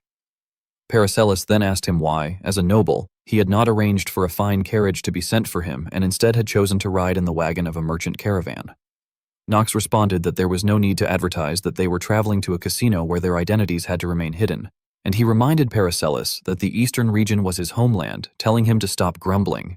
Paracelsus retorted that it was exactly for that reason that he disliked it even more, complaining about the oppressive atmosphere and the humid stench of the place. Leon intervened and told the two not to fight, urging them at least to look around. He remarked that although the air was humid, the undeveloped surroundings still carried a certain charm. Elmo remarked that having wide surroundings and visibility was not entirely a good thing, since it could also mean one was in a state that made them easy prey for others. As the caravan continued on its way, one of the villagers suddenly shouted for everyone to look ahead. They all saw a group of armed men blocking the road, and someone cried out that it was a band of thieves. The leader of the caravan immediately gave the order that the Eldon students should be protected first. Talia then screamed for Kia, and right after those words, Knox turned to Paracelsus and told him to go out and fight. Paracelsus, visibly annoyed, asked why it had to be him. Knox retorted by questioning for whose benefit Paracelsus was complaining, and asked if he was calling him a commoner simply to please the nobles. He added that if the thieves were to hurt the horses, then they would all end up walking together, wouldn't they? He also reminded him that Abelard was still half a day's ride by horse from there. Paracelsus glared at him for a moment, and then muttered that he would just go. Leon turned to leave as well, and Knox declared that they would go out too. Thalmus then stood up, grabbing her sword, and insisted that she would join them, saying they could not allow others to be harmed because of their carriage. Knox, however, leaned back with a yawn and told them to do as they liked, as he was going to take a nap right there. The others looked at him with irritation, wondering why he gave orders, and then claimed he would rest, calling him a young master with a hint of contempt. Gitri, however, smiled at the scene. Knox closed his eyes, thinking to himself that all of this would be their experience points, while what they really needed now was rest for the sake of their future schedule. He reminded himself that one of the most important events awaited them in Able Art, where they would soon obtain the auction's top item, the masterpiece he had long been seeking. The scene then shifted to a dark stone room, where a figure with animal ears and a tail was revealed, chained and huddled on the floor. The scene shifted to a grand casino filled with nobles who were enjoying themselves amidst the lively noise and flashing lights. Announcements echoed through the air, informing guests that the exchange of 70 gold coins was ready and that only imperial chips could be used within the establishment. The voice concluded by wishing the patrons good fortune at the Avalot Casino. Amid the bustling crowd, Knox and Gitri appeared, both dressed in elegant attire and concealing their identities behind ornate masks. They were accompanied by several others, one of whom commented mockingly that it was impressive of Knox to come to such a disreputable place, though it was just the kind of mission expected from someone as hopeless as him. Eleanor, cautious and composed, quietly reminded everyone to lower their voices, warning that they were currently operating under fake identities. Leon agreed, adding that although Avalot Casino was technically a lawless zone, activities such as illegal slave auctions or racial oppression were strictly forbidden. Their mission, he explained, was to investigate and eliminate anyone involved in such incidents, and it would be disastrous if their cover were blown. Paracelsus, seemingly unconcerned, brushed off the warnings with a casual tone, saying that a little game wouldn't hurt anyone. Watching his companion's careless attitude, Knox silently worried. He thought that Paracelsus would be lucky to stop after just one game. With a fortune trait of merely 2, he was doomed to lose everything. Yet, in later stages, his hidden trait, gambling addict, would awaken through repeated gambling. Of course, that would bring no victory, as the game's developers had installed an anti-gambling system known as the Gambling Addiction Prevention Campaign. It ensured that even the biggest jackpots would be balanced out by greater losses, a supposed act of mercy from the creators. Nox could only sigh inwardly at the absurdity of such a combination of traits, knowing that Paracelsus would likely end up living permanently inside the casino once his traits fully awakened. However, events did not unfold exactly as Nox had predicted. Paracelsus soon lost his temper after being defeated, angrily kicking a game machine and shouting that it must be broken since all his chips were gone. Nearby gamblers burst into laughter and told him to calm down, insisting he hadn't lost much and that he could win it all back by joining their table. Tempted by their words, Paracelsus foolishly followed them. Nox, watching the spectacle, felt too disheartened to continue observing and thought that he couldn't bear to watch any longer. Talia then turned to him and asked if they should start playing as well, admitting she didn't know the rules and wondering what game they should try. Other players beckoned them over, enthusiastically explaining that they had a simple game anyone could play, men, women, or even children. The rules were straightforward. Predict whether the roulette would land on an odd or even number. Guessing correctly would double the wager, but losing meant losing everything. They then turned to Leon, addressing him as young master, and invited him to take part. Leon agreed, and when a female dealer asked how much he would like to bet, he hesitated briefly before deciding to wager everything he had. To everyone's astonishment, Leon began winning repeatedly. The crowd exclaimed in disbelief as he achieved 5 consecutive victories, all landing on odd numbers. His companions stared at him in awe, calling his luck unbelievable. Feeling confident, Leon declared that he would bet on even next, and once again, he pushed all his chips forward. The roulette spun, and the dealer could hardly believe her eyes when he won again. Leon immediately called for another round, betting everything once more on even. Watching this streak, Talia whispered to Nox in concern, wondering if things were truly okay and worrying that Leon might lose everything if he continued. Nox, however, only smirked inwardly, admitting to himself that he had never seen Leon gamble before and that the man must be insane. Perhaps, he mused, Leon possessed traits such as genius of gambling or normal talent of betting. Jitri, uneasy with the situation, pleaded with Leon not to imitate such behavior. But Nox interrupted, telling her to give up since they had already come this far. When she nervously asked where he was going, he grinned slyly, holding up a coin and replying that he was heading somewhere one could win far more than from such childish games. Moments later, Nox was seated at a high-stakes card table, astonishing the other players with his results. They shouted in disbelief as he scored a straight, then a flush, and even won 500 chips with just 2 pairs. The crowd murmured in shock, wondering which noble family he came from to dare wager so boldly. Remaining calm, Nox reflected that he had turned 50 gold coins into 4,700. He now understood why people became addicted to gambling. If he could, he would have stayed there for days. Yet he could sense the growing resentment of those around him and considered stepping away. Still, a wicked gleam soon lit his face as he thought that he could not stop yet. 4,700 was such an awkward number, he told himself. If he just won a little more, he could reach 5,000, or perhaps even 10,000. Standing nearby, Jitri was nearly in tears as she reported that Nox had now accumulated a total of 12,700 gold coins. Eleanor, overhearing the number, was stunned and asked in disbelief if that amount was correct. Jitri forced a strained smile and quietly asked whether the young master was finally done gambling. Nox observed Eleanor quietly, realizing why she seemed so surprised. The amount they were discussing amounted to nearly 15% of the profit she had recently made from selling monster materials. Talia then turned to Leon, remarking that he must have won quite a bit as well and expressing her envy. Leon admitted that thanks to his luck, he had earned about 3,000 gold coins, but then paused as he realized something was off. The chip count didn't seem right. He remembered lending Paracelsus around 400 gold earlier. Hearing this, Paracelsus's temper flared and he fumed internally that they must all be conspiring together.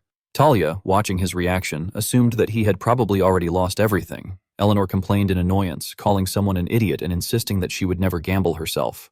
Nox, however, thought otherwise. He distinctly remembered seeing her lose a round of odd even earlier. His attention then shifted toward a figure standing behind them. Approaching that person, he turned to the group and suggested that they should get going. His companions, however, were reluctant to leave. They protested in surprise, questioning why he wanted to go and demanding that he stop. As they headed toward the exit, the mysterious man stepped forward, politely asking them to wait and apologizing for watching them from afar. He remarked that, as expected, fortune truly seemed to favor them. Paracelsus immediately lashed out, demanding to know if the man was the manager of the establishment and accusing him of rigging the odds. He threatened him to speak up or face the consequences. Before the situation could escalate, Knox stepped in swiftly, pushing a bag of gold into Paracelsus's hands to distract him, and asked the stranger what exactly he wanted, reminding him that he thought gambling wasn't supposed to interest him. The moment Paracelsus felt the weight of the gold, his anger vanished, replaced by fascination with his regained wealth. The stranger explained that while that might be true on the surface, their newfound fortune now qualified them to visit an exclusive place known as the auction hall. He invited them to see some rare and exciting items. Knox watched the man carefully, realizing he had taken the bait. He replied confidently, saying that they didn't need the man's permission since they were already VIPs, and told him to check their entry cards if he didn't believe it. Then he demanded to be taken there. The stranger faltered, apologizing for not realizing that they were VIP guests, but hesitated and asked if Paracelsus was one as well, since he had seemed to lose quite a bit earlier. Paracelsus awkwardly explained that he had only been pretending to lose. After passing through dark, damp alleys, the group entered a strangely pristine area hidden deep beneath the surface. Inside, they found a grand stage where demi-humans were imprisoned in cages, waiting to be auctioned off.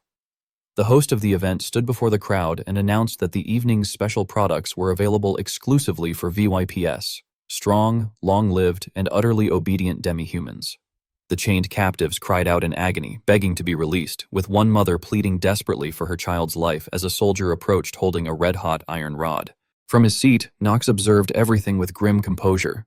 Compared to the scripted scenes he had once seen in the game, the reality before him was far crueler and more revolting. Words could not adequately capture the horror of what unfolded: disaster, tragedy, and grief.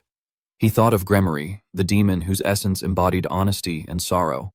The corruption saturating this place was her nourishment, her source of mana. It was utterly disgusting, like a nest of writhing maggots. Beside him, Jitri sat trembling, her entire body filled with fear and silent dread.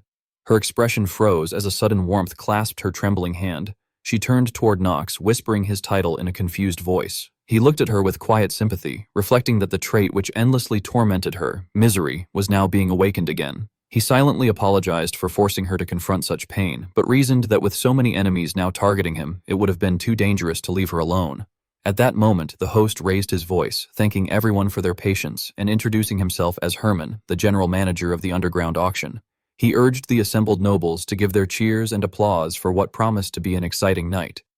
Knox's gaze sharpened as he thought that the manager had finally revealed himself. Herman. He recalled the narrative and noted that the story was now progressing into episode 2. The corruption of Avalot continues.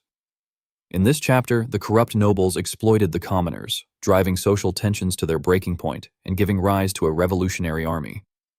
The demons, waiting patiently for such chaos, fanned the flames of discord among every faction before revealing their fangs and consuming the human world. After that, the demon realm would manifest upon the earth, heralding humanity's collapse, a tragedy mirroring that of Togelin. And at the center of it all stood that man. Knox already knew his true, filthy identity. He was one of the 72 great demons, Grand Duke Lemegeton. The system interface then materialized before Knox's eyes, presenting a detailed profile of the entity known as Lemegeton. It revealed his basic information: a male demon of indeterminate age whose primary element was water and who was recognized among the 72 demons. The listed traits indicated that he possessed a normal talent of mana sensitivity and a normal talent of alchemy as positive attributes. His neutral trait was identified as pure evil, while his negative traits included being violent, foul-mouthed, arrogant, afflicted with multiple personality disorder, and marked as a lazy genius.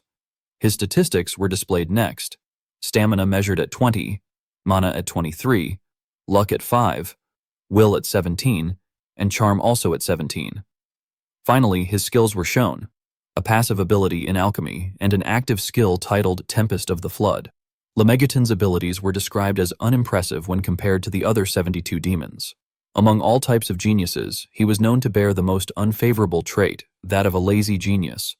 Though born with vast talents across many disciplines, his indolence had allowed those gifts to decay. Arrogant and sharp-tongued by nature, he embodied both pride and sloth among demons. In short, he was considered weaker than the demons previously encountered, such as Paimon and Gremory. Given the companions accompanying the narrator, clearing this episode seemed more than possible. Soon after, Lemegeton began introducing the next auction item: He urged the crowd not to waste time and presented the day's first lot, a tome of illusion magic capable of controlling people's minds at will. He explained that the book had been developed by someone from one of the dark families who specialized in black magic dealing with the manipulation of the dead. Upon seeing the item, Leon immediately recognized that it had been stolen from the Marvis family. Knox quietly observed the scene and wondered why Leon remained so calm despite his family's secret technique being publicly exposed. Even with Knox's own mental resilience, he found Leon's composure impressive. He reasoned, however, that since anyone lacking the dark element could not use such a forbidden tome, Lemegeton was well aware of this fact himself. As the auction continued, Lemegeton began calling out new bids. The price rose to 17 million gold, and he asked if there were any higher offers, emphasizing how rarely such a tome appeared on the market. Knox suspected that Lemegeton was bluffing. Eventually, after a short round of bidding, Lemegeton declared the sale closed and congratulated the winning bidder before moving on to the next item, a mysterious scroll that contained immense mana, though no one had ever succeeded in deciphering it. He announced that the starting price would be 3,000 gold. The audience reacted with skepticism. Some remarked that paying 3,000 gold for a scroll that could not even be read was unreasonable, while others said they were only there to buy slaves anyway. Lemegeton then added that he had nearly forgotten to mention something. The scroll, he explained, was written in an ancient and extinct language known as Dragon Tongue. Hearing this, Knox smiled faintly, as if some outrageous plan had begun forming in his mind. The crowd, surprised by the mention of Dragon Tongue, questioned what good it would be if the scroll remained unusable. Then, bidder number 99, Knox, suddenly raised the bid to 50 million gold. The unexpected amount made Lemegeton look up at him with visible doubt, while murmurs of shock spread among the audience. Some wondered aloud if the man had gone mad, questioning whether he truly possessed that kind of money or if he was connected to the rival in merchantry. Others could not understand why he would spend so much on such a useless item. Lemegeton studied the white-haired bidder carefully. He found the man's presence suspicious, a VIP who had appeared out of nowhere, yet whose mana felt strangely familiar. He soon realized that the aura unmistakably resembled that of the Reincarnated family. He began to suspect that the bidder might know something about the scroll's contents that even he did not. As he thought this, he recalled what was said of the ancient Catalu kingdom, that long ago, humans had gathered to found a realm, and after months of alchemical research and excavation, a scroll was unearthed within its ruins. It bore indecipherable runes and jagged engravings written in a long-lost script, one that even alchemy could not interpret, Dragon Tongue. Yet now, someone was offering an absurd amount of money for what was essentially just paper. Lemegeton then realized that the man might indeed understand Dragon Tongue and therefore possess the key to unlocking the scroll. Signaling to one of his associates hidden among the audience, Lemegeton prompted another bid. The planted bidder immediately raised the offer to 51 million. Knox countered without hesitation, bidding 60 million. The other man, sweating profusely yet unwilling to back down, pushed the price to 65 million. But Knox, seemingly having lost all restraint, leapt the bid to an astonishing 120 million. The rival bidder cursed under his breath in disbelief at such madness. Seeing the bid reach such a height, even Lemegeton decided not to prolong the contest. He declared the scroll sold to the white-haired VIP and congratulated the winner. After the purchase, Knox turned to Eleanor and asked how much she could lend him. She replied that she could provide about 200 million at most, adding that even with her spatial pouch, she could not carry more than that amount. Knox told her that he would borrow it all. Eleanor questioned what the interest would be, to which Knox responded with a confident smile, assuring her that he would repay her by the end of the night. Their companions, however, grew increasingly impatient. Paracelsus muttered irritably, wondering what those two were even discussing, while Talia stammered in disbelief, asking just how wealthy Eleanor truly was. Knox observed her silently, recalling that even within the storyline, Eleanor's exact fortune had never been revealed, though her wealth was rumored to be terrifying. Eleanor eventually agreed to lend him the money, explaining that since his identity was well verified, she saw no reason to refuse, but she cautioned him not to get too carried away with gambling or auctions. Knox thought to himself that her words sounded exactly like something Jitri would have said, and concluded that the two must have grown close during their journey, though he admitted that such a bond was not necessarily a bad thing. Eleanor continued by setting the terms of the loan. She stated that the base interest would be 1%, with an additional 0.2% added for every month the payment was late. Should he default entirely, she warned that she would ensure the Imperial Treasury seized all of his assets. Hearing this, Knox's expression darkened as he privately acknowledged that her mercilessness was typical of her. Meanwhile, Lemegeton resumed the auction, announcing that the next items were what everyone had been waiting for: slaves.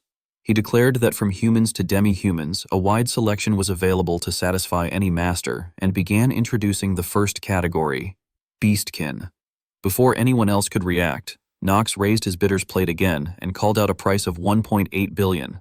The other attendees, stunned by such an outrageous offer, could not even respond in time. Gitri, horrified, asked if Knox had lost his mind, pointing out that after the scroll, he was now recklessly bidding on slaves. Others in the crowd speculated that he might be a planted bidder from Avalat. Gitri could only sigh in despair, lamenting that the entire annual budget of Chatters amounted to 50 million gold, and Knox had already spent several times that sum in a single evening. Lemegeton addressed the audience, asking if anyone was willing to bid higher than the white-haired VIP's offer. When no one responded, he announced that they would proceed to finalize the sale. The crowd below reacted with frustration. Some muttered that it was ridiculous, that one could have bought all the slaves in the hall for just 30 million. Others scoffed that the white-haired bidder could have them, claiming the Avalat auction was rigged anyway. Unfazed by the uproar, Lemegeton continued to proclaim his congratulations to the customer, stating that they had once again won another bid. As the auction neared its end, he politely asked whether the buyer would prefer to settle the payment and claim the purchased items privately. Talia, standing nearby, grew anxious. She warned Knox that it was too dangerous for him to go alone and urged that they go together. Paracelsus, however, intervened, reminding Knox that he had been spending money recklessly and insisting that he must have some kind of plan to recover it all. Knox merely instructed them to stay where they were, telling them not to follow him, as they would only interfere with what he was about to do. Outside, in the corridor, Knox followed Lemegeton into another chamber. The demon greeted him, saying he had been expecting him, and asked that Knox first accept the scroll. Inwardly, Knox reflected on the situation. He thought that Lemegeton, of all beings, knew well that he understood how to wield a dragon-tongue scroll. He surmised that the demon must be desperate to learn the method himself, even at the risk of his own life. Yet Knox also noted that Lemegeton would never be able to guess why he had paid 6 times the price merely to purchase a single slave boy. Soon after, Knox approached the cell where the slave was imprisoned. He calmly informed the demi-human that he was the one who had bought him. The beastman glared at him with hatred, demanding to know what Knox intended to do with him. Knox replied that they would be seeing each other often and advised him to drop his attitude. Then, with a faint smile, he leaned closer and quietly remarked that the boy was not planning to run off in pursuit of his so-called freedom. Startled by the words, the demi-human hesitated for only a moment before dashing off in an attempt to escape. Yet as soon as he had gone a short distance, a sinister magic activated behind him. Blood-red chains burst forth, wrapping tightly around his body. Lemegeton's voice echoed through the chamber, filled with disdain. He berated the slave's insolence, saying there were limits to such behavior, that a mere slave daring to speak of freedom was absurd. He revealed that he had personally carved an imprint into every slave's body to prevent exactly this sort of rebellion, and mocked Knox for his misplaced mercy. He ridiculed him further, suggesting that paying dozens of times the slave's worth only to release him was nothing short of foolish generosity. Knox's tone remained cold as he told Lemegeton that whether he chose to free his slave or not was none of the demon's concern. At that, Lemegeton's expression twisted into something far more sinister. A wicked smile spread across his face as dark miasma erupted from his body, his head contorting and transforming until his true demonic form was revealed. He sneered, asking if Knox had truly come all this way just to flaunt his wealth, addressing him mockingly as the young heir of the Reinhofer family. At that moment, a system-like message declared that Lemegeton's multiple personality disorder trait had been activated. The demon closed the distance between them and demanded to know what Knox was truly thinking by coming there. Realizing that his identity had been exposed, Knox showed no sign of hesitation. He removed his mask, smiled faintly, and replied that he saw no reason to explain himself to a being like Lemegeton, a demon whose true nature he already knew. Lemegeton seemed briefly taken aback that Knox had uncovered his identity, but soon erupted into a deranged laugh. He admitted that it was impressive Knox already knew his name, then demanded to know whether the Reinhofer or Eldine families had sent him to investigate. His tone turned venomous as he called Knox an insect-like brat, proclaiming himself as one of the 72 great demons, far too exalted for someone like Knox to even stand before. Yet Knox remained calm despite the threat. Without breaking composure, he called out to someone unseen, telling them that it was time to begin. The ground behind them suddenly cracked open, and from the rift, Luna emerged. Her arrival filled the air with tension so thick that even the demon grew uneasy, a sense of dread creeping into his expression as he began to realize who she was. Luna's voice was sharp and commanding as she commended Nox's efforts, instructing him to leave the rest to her and her team. Luna belonged to Lunatic, a criminal syndicate that had risen through secret dealings with dark noble families and complete control over the black market. Their two ultimate goals were clear. First, to topple the imperial family and usher in a new age, and second, to annihilate the 72 demons and purge all evil from existence. Though their reasons for pursuing this crusade against evil remained shrouded in mystery, the narrative moved forward to the central conflict, the first phase of battle between Luna and Lemegeton. As Luna stepped forward, an aura of killing intent radiated from her. She condemned the demon's actions, the slave trade, the persecution of demi-humans, and the laundering of blood money, declaring that he had gone too far. Lemegeton only laughed obscenely, mocking her for daring to speak of morality to one of the 72 great demons. Luna met his laughter with steely resolve, declaring that if battle was inevitable, then she would face him without hesitation. Nox, standing off to the side, silently observed. He felt an almost primal chill run down his spine, an intensity he had not experienced since Theo. In that moment, he realized that Luna was approaching the realm of an absolute being. The demon, still sneering, dismissed her words with cruel amusement. He claimed that he had merely given value to worthless trash and sold it accordingly, and that if such acts were considered crimes, then the very notion was nothing but a farce. Luna maintained a cold, emotionless expression as she declared that there was only one truly useless thing in the world: filthy demons like Lemegeton. The demon, amused by her words, burst into laughter, mocking her as a foolish woman. Her face darkened, and in a voice filled with quiet resolve, she demanded to know if he was truly one of the 72 demons, Lemegeton. He asked in return, what if he was, to which she responded not with words but by raising her sword, implying that her answer would be to cut him down. That simple motion alone was enough to send waves of power rippling through the surroundings, turning the battlefield into chaos. From a distance, Nox silently observed, noting the tremendous surge of mana. He concluded that Lemegeton must have realized the battle was no longer a mere game and was gathering his dispersed power. Nox himself remained calm, confident that he had already secured everything he needed: the ancient scroll inscribed with the dragon tongue and something else yet unspoken. Meanwhile, amidst the confusion, a beastman attempted to seize the opportunity to escape. Nox noticed his movement and called out, questioning where he thought he was going. The young beastman froze, and Nox's thoughts drifted briefly as he recalled the boy's background. The youth was named Prim, a bearer of the rare trait Genius of Command. He had grown up in the harsh mountain ranges of the eastern region with no memories of his parents, his homeland already erased from maps. Like many children of the East, he had been a sacrifice to the endless wars, where loyalty to any nation had long lost its meaning. Those children fought one day for one country, the next for another, merely to survive another day. They lived by begging, trading their dignity for scraps of food, perhaps a piece of potato or a handful of grain mixed with stones. With no place to belong and nowhere to return to, they eventually gathered together, and among them, Prim naturally became their leader. During those bleak days, he encountered a man named Herman who offered them what seemed like salvation, a chance to go to Central, the heart of the Archime Empire, where he promised no hunger, no war, and no suffering.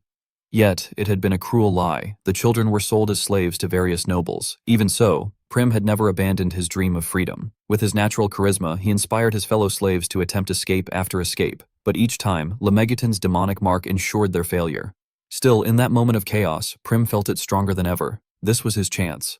With the demon occupied by Luna, now was the perfect time to run. Enraged by the sudden obstacle before him, he cursed inwardly, wondering what this noble fool was doing blocking his way. When Nox intercepted him, Prim forced a strained smile and taunted, asking if he regretted spending 1.8 million gold coins. Nox, his expression serious, corrected him, explaining that he hadn't bought just him, he had purchased the rights to every slave in the place. Prim was taken aback, asking in disbelief if Nox truly intended to save them all.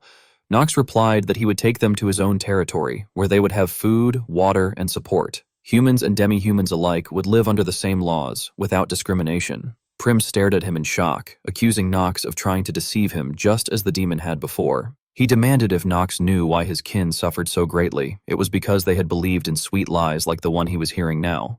Nox told him he did not need to trust him personally, but could trust his house, the House of Reinharnated. Swearing on his name and everything he was, Nox vowed to grant them freedom of choice. He urged Prim to decide for himself, whether to continue watching his kin die and repeat meaningless escapes, or to kneel there and swear loyalty as his vassal. Hearing this, Prim fell silent, deep in thought. He had heard of House Reinheffer, even amidst the chaos of war, a noble house of swords known as the Supreme Black Sword. Any oath sworn upon that name was bound by one's own life. He wondered if Nox would truly risk such a thing for him, for his people. He was just a slave, yet this man was offering him the right to choose. Finally, Prim agreed, but on one condition. Nox must ensure the safety of everyone there and never sell any of them back into slavery. If that promise was broken, their pact would be void. Nox accepted without hesitation, solemnly swearing before the ancient legacy of the Black Sword that from that moment onward, Prim would be his vassal and he, Prim's master, upholding every word of their vow. Prim watched him carefully, still uncertain, until Nox assured him that his words should be enough to earn his belief. He commanded that from then on, Prim address him as Lord Nox, warning that any disrespect would be met with death. Prim quickly nodded, correcting himself and responding with respect, calling him my lord. Curious about what he should do next, he asked about Luna, wondering if she could truly withstand a demon like Lemegeton. Nox handed him a key and instructed him to simply follow orders. He told him to use the key to free his people, then lead them out of the auction house toward the central hall of the casino. As a beastman, his sense of smell would have already mapped every escape route. He was to guide them along the safest, fastest path. Nox then reflected privately on Prim's gift. Thanks to his innate talent, those around him would instinctively trust and follow him without need for lengthy explanations. It was a quality that would surely become a great advantage when commanding armies in the future. Now that his surroundings were under control, Nox allowed himself a moment to appreciate the battle unfolding before him. The sight of Luna wielding her sword, a weapon that only she, among all members of Lunatic, could control. It was one of the strongest artifacts known, imbued with the hidden attribute of moonlight. Her blade, the cold moon's dance of moonlight. The moonlight blade was a sword that could only be wielded by Luna within the domain known as Inner Lunatic. It was an exceptionally powerful swordsmanship technique that could only be obtained after completing a hidden route. That was why Nox had planned to discard the Dark Sword of Force by the end of the game. In Lunatic, one could even play as a villain and still master the Moonlight Blade, though, as he admitted to himself, that would depend on whether Luna would ever grant him permission. At that moment, Luna was engaged in a fierce battle against the demon. Her voice grew low and cold as she declared that she would end everything with a single strike. She then began to channel her power, activating the technique. Moonlight Blade, opening sequence, first form, super. Observing from afar, Nox silently analyzed that the skill enhanced the user's physical abilities while detonating the mana within the sword in an instant. Enraged, the demon roared at her to stop her meaningless talk and die like the worthless filth she was. It charged at her in fury, but Luna effortlessly deflected the attack with her blade, leaving the demon momentarily disoriented. The clash of their powers released violent shockwaves that tore through the surroundings. The demon's hand went numb from the impact, and it inwardly cursed in disbelief, realizing that the white sword she wielded could only belong to the successor of the Moonlight Blade. Luna pressed on, activating the second form, Full Moon. Her face began to distort slightly as veins surfaced across her skin. In the blink of an eye, her blade descended, severing the demon's arm. Watching this, Nox felt an overwhelming sense of awe. He realized that this was indeed the Moonlight Blade, the same technique he had once seen her use against Raymond, but now far stronger than before. Luna was pushing her skill to its very limits. The demon, though terrified, tried to maintain its arrogance, shouting that the loss of its arm meant nothing since it could regenerate at any moment. Luna, her tone calm yet laden with killing intent, invoked the next movement, Moonlight Blade, third form.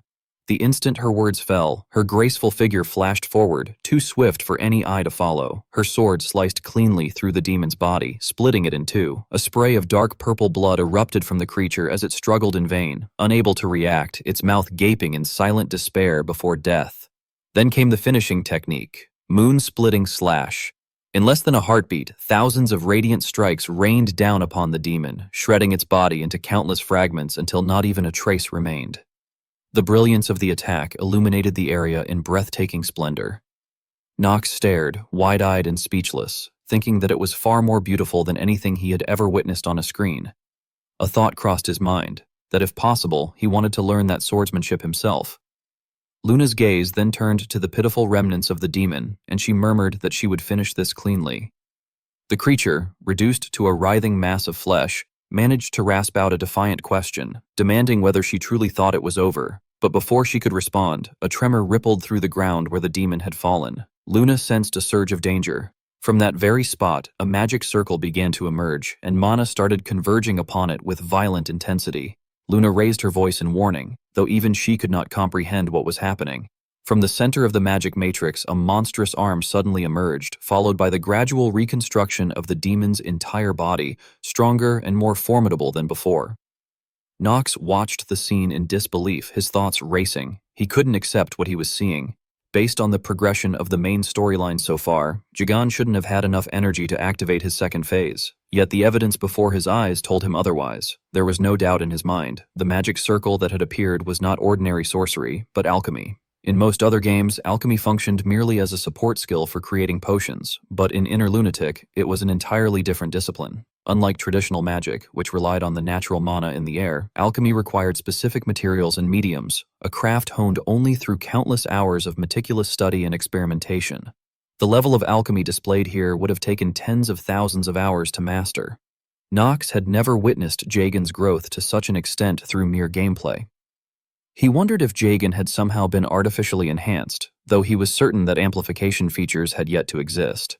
Lemegeton then smirked triumphantly, taunting that humans were foolish to believe they had already won. He said he had heard rumors about Archduke Paimon and had prepared specifically for this very moment. Nox immediately grasped the situation. He realized it was the butterfly effect. Because he had interfered with Paimon's death, the subsequent demons now appeared as far greater calamities, each one having taken precautions to protect themselves. Turning to Luna, he explained that the vortex surrounding them was likely a prison forged through alchemy. Since alchemy was a science of equivalent exchange, there had to exist somewhere a medium of equal value for every power the demon invoked. Luna, her expression tightening with unease, muttered that if such an immense amount of mana and blood had been consumed, then the equivalent sacrifice implied something truly horrifying. Meanwhile, in the auction hall, chaos had erupted. The once grand venue had transformed into a scene straight out of the demon realm. A thick crimson mist enveloped the entire room, and every guest within was trapped, their bodies drained of vitality by the sinister energy.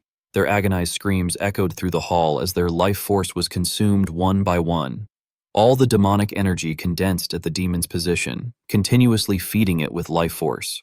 He watched the scene with a worried face and thought that the formation was a prison made of blood and water, a late-game binding alchemy, an eternal anthell that would not vanish even if its user died.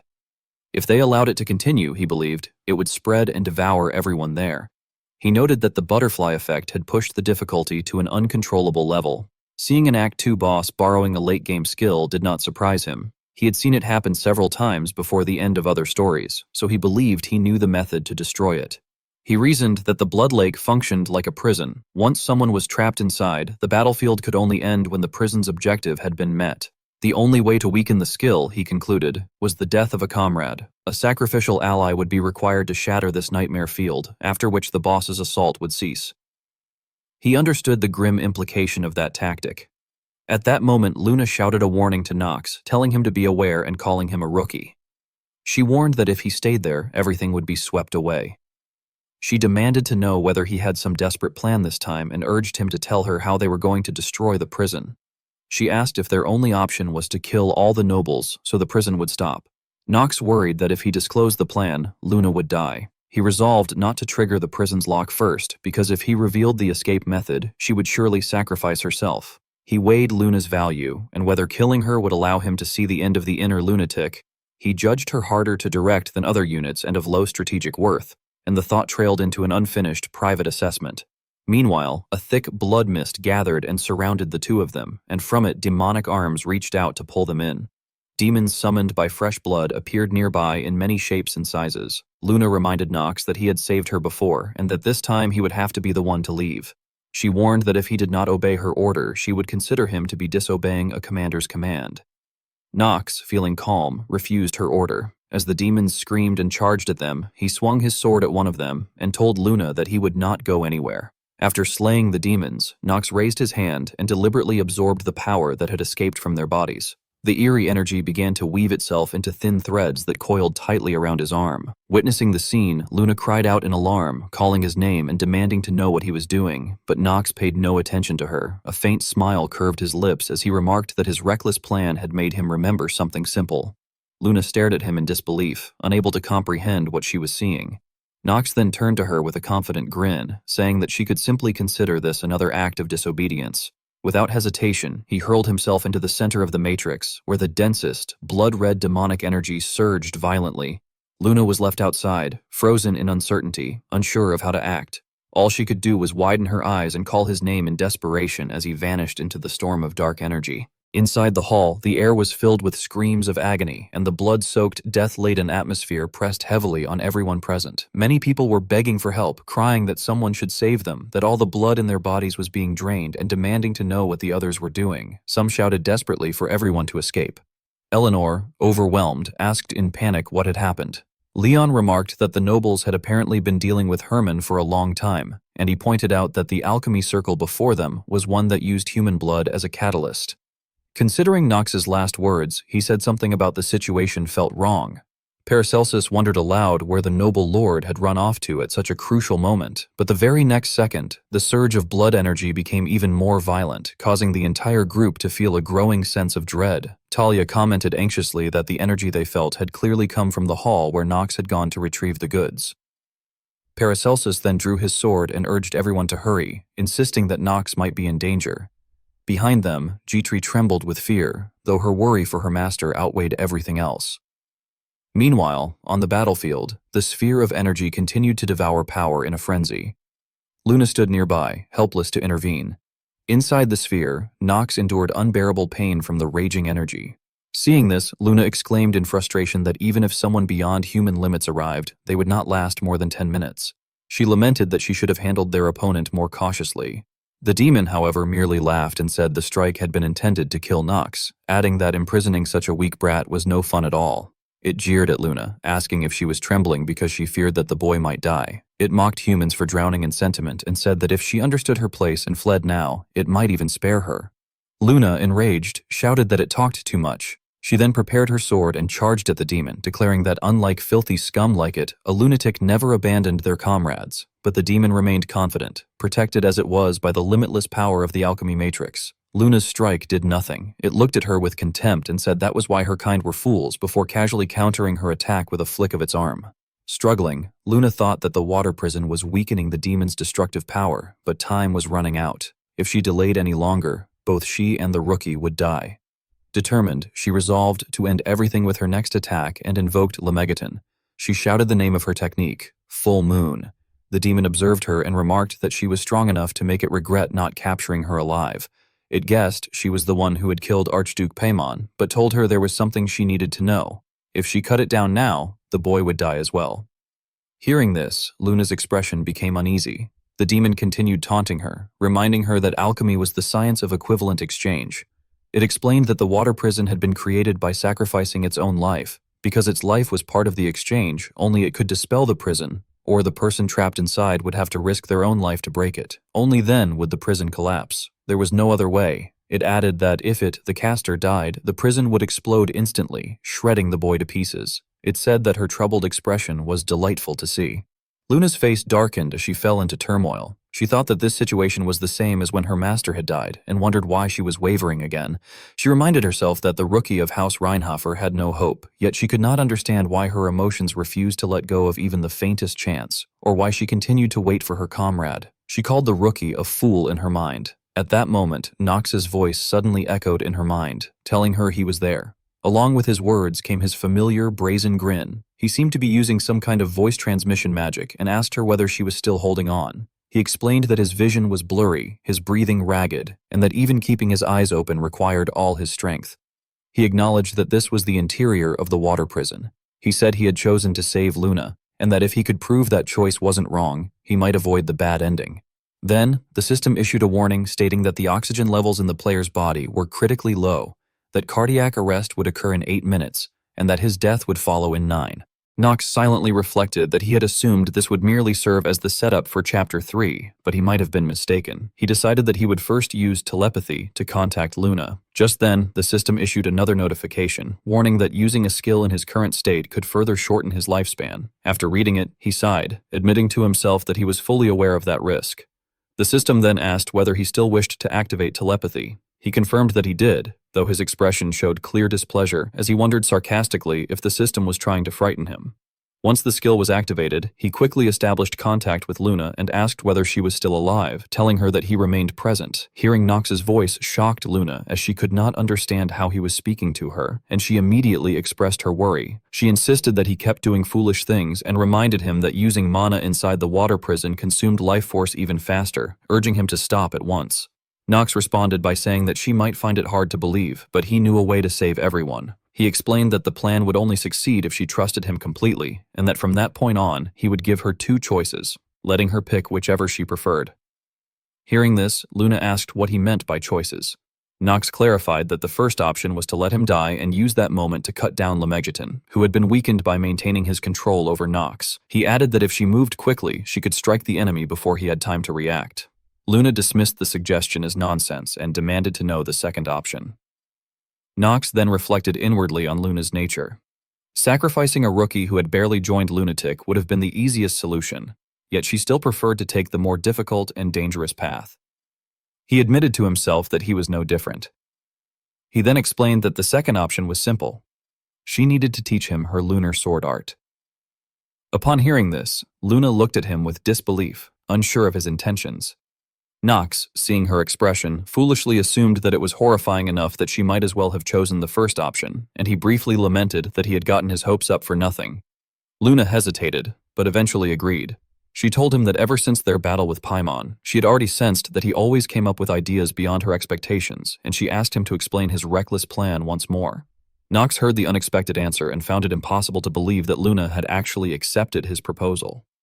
He mentally exclaimed that Luna, one of the 3 sword emperors, was taking on a rookie still in his 2nd year, and that she was willing to teach him a legacy left behind by her master, one that she was permitted to pass on to only a single person. He admitted to himself that he had been the one to suggest it, but now felt that the situation was nothing short of madness. Unable to contain his disbelief, he asked her if she was truly serious. Luna, in response, simply instructed him to prepare his stance. She said she would explain everything under the assumption that he already knew the basics, and urged him to listen carefully as she began with the first technique of the lunar sword art, warning him that he would only have 1 chance. Hearing this, Nox felt a surge of joy rise quietly within him. He thought to himself that he had finally prepared everything necessary for this moment. He then took out a magic scroll and began reciting arcane words that no one else could understand. Moments later, the scroll began to shine as the system announced that he was using the artifact known as the Ancient Dragon Tongue Scroll, and that a hidden piece had been activated, one capable of raising the rank of a designated sword technique or spell by 1 tier. The system requested that he select the relevant skill.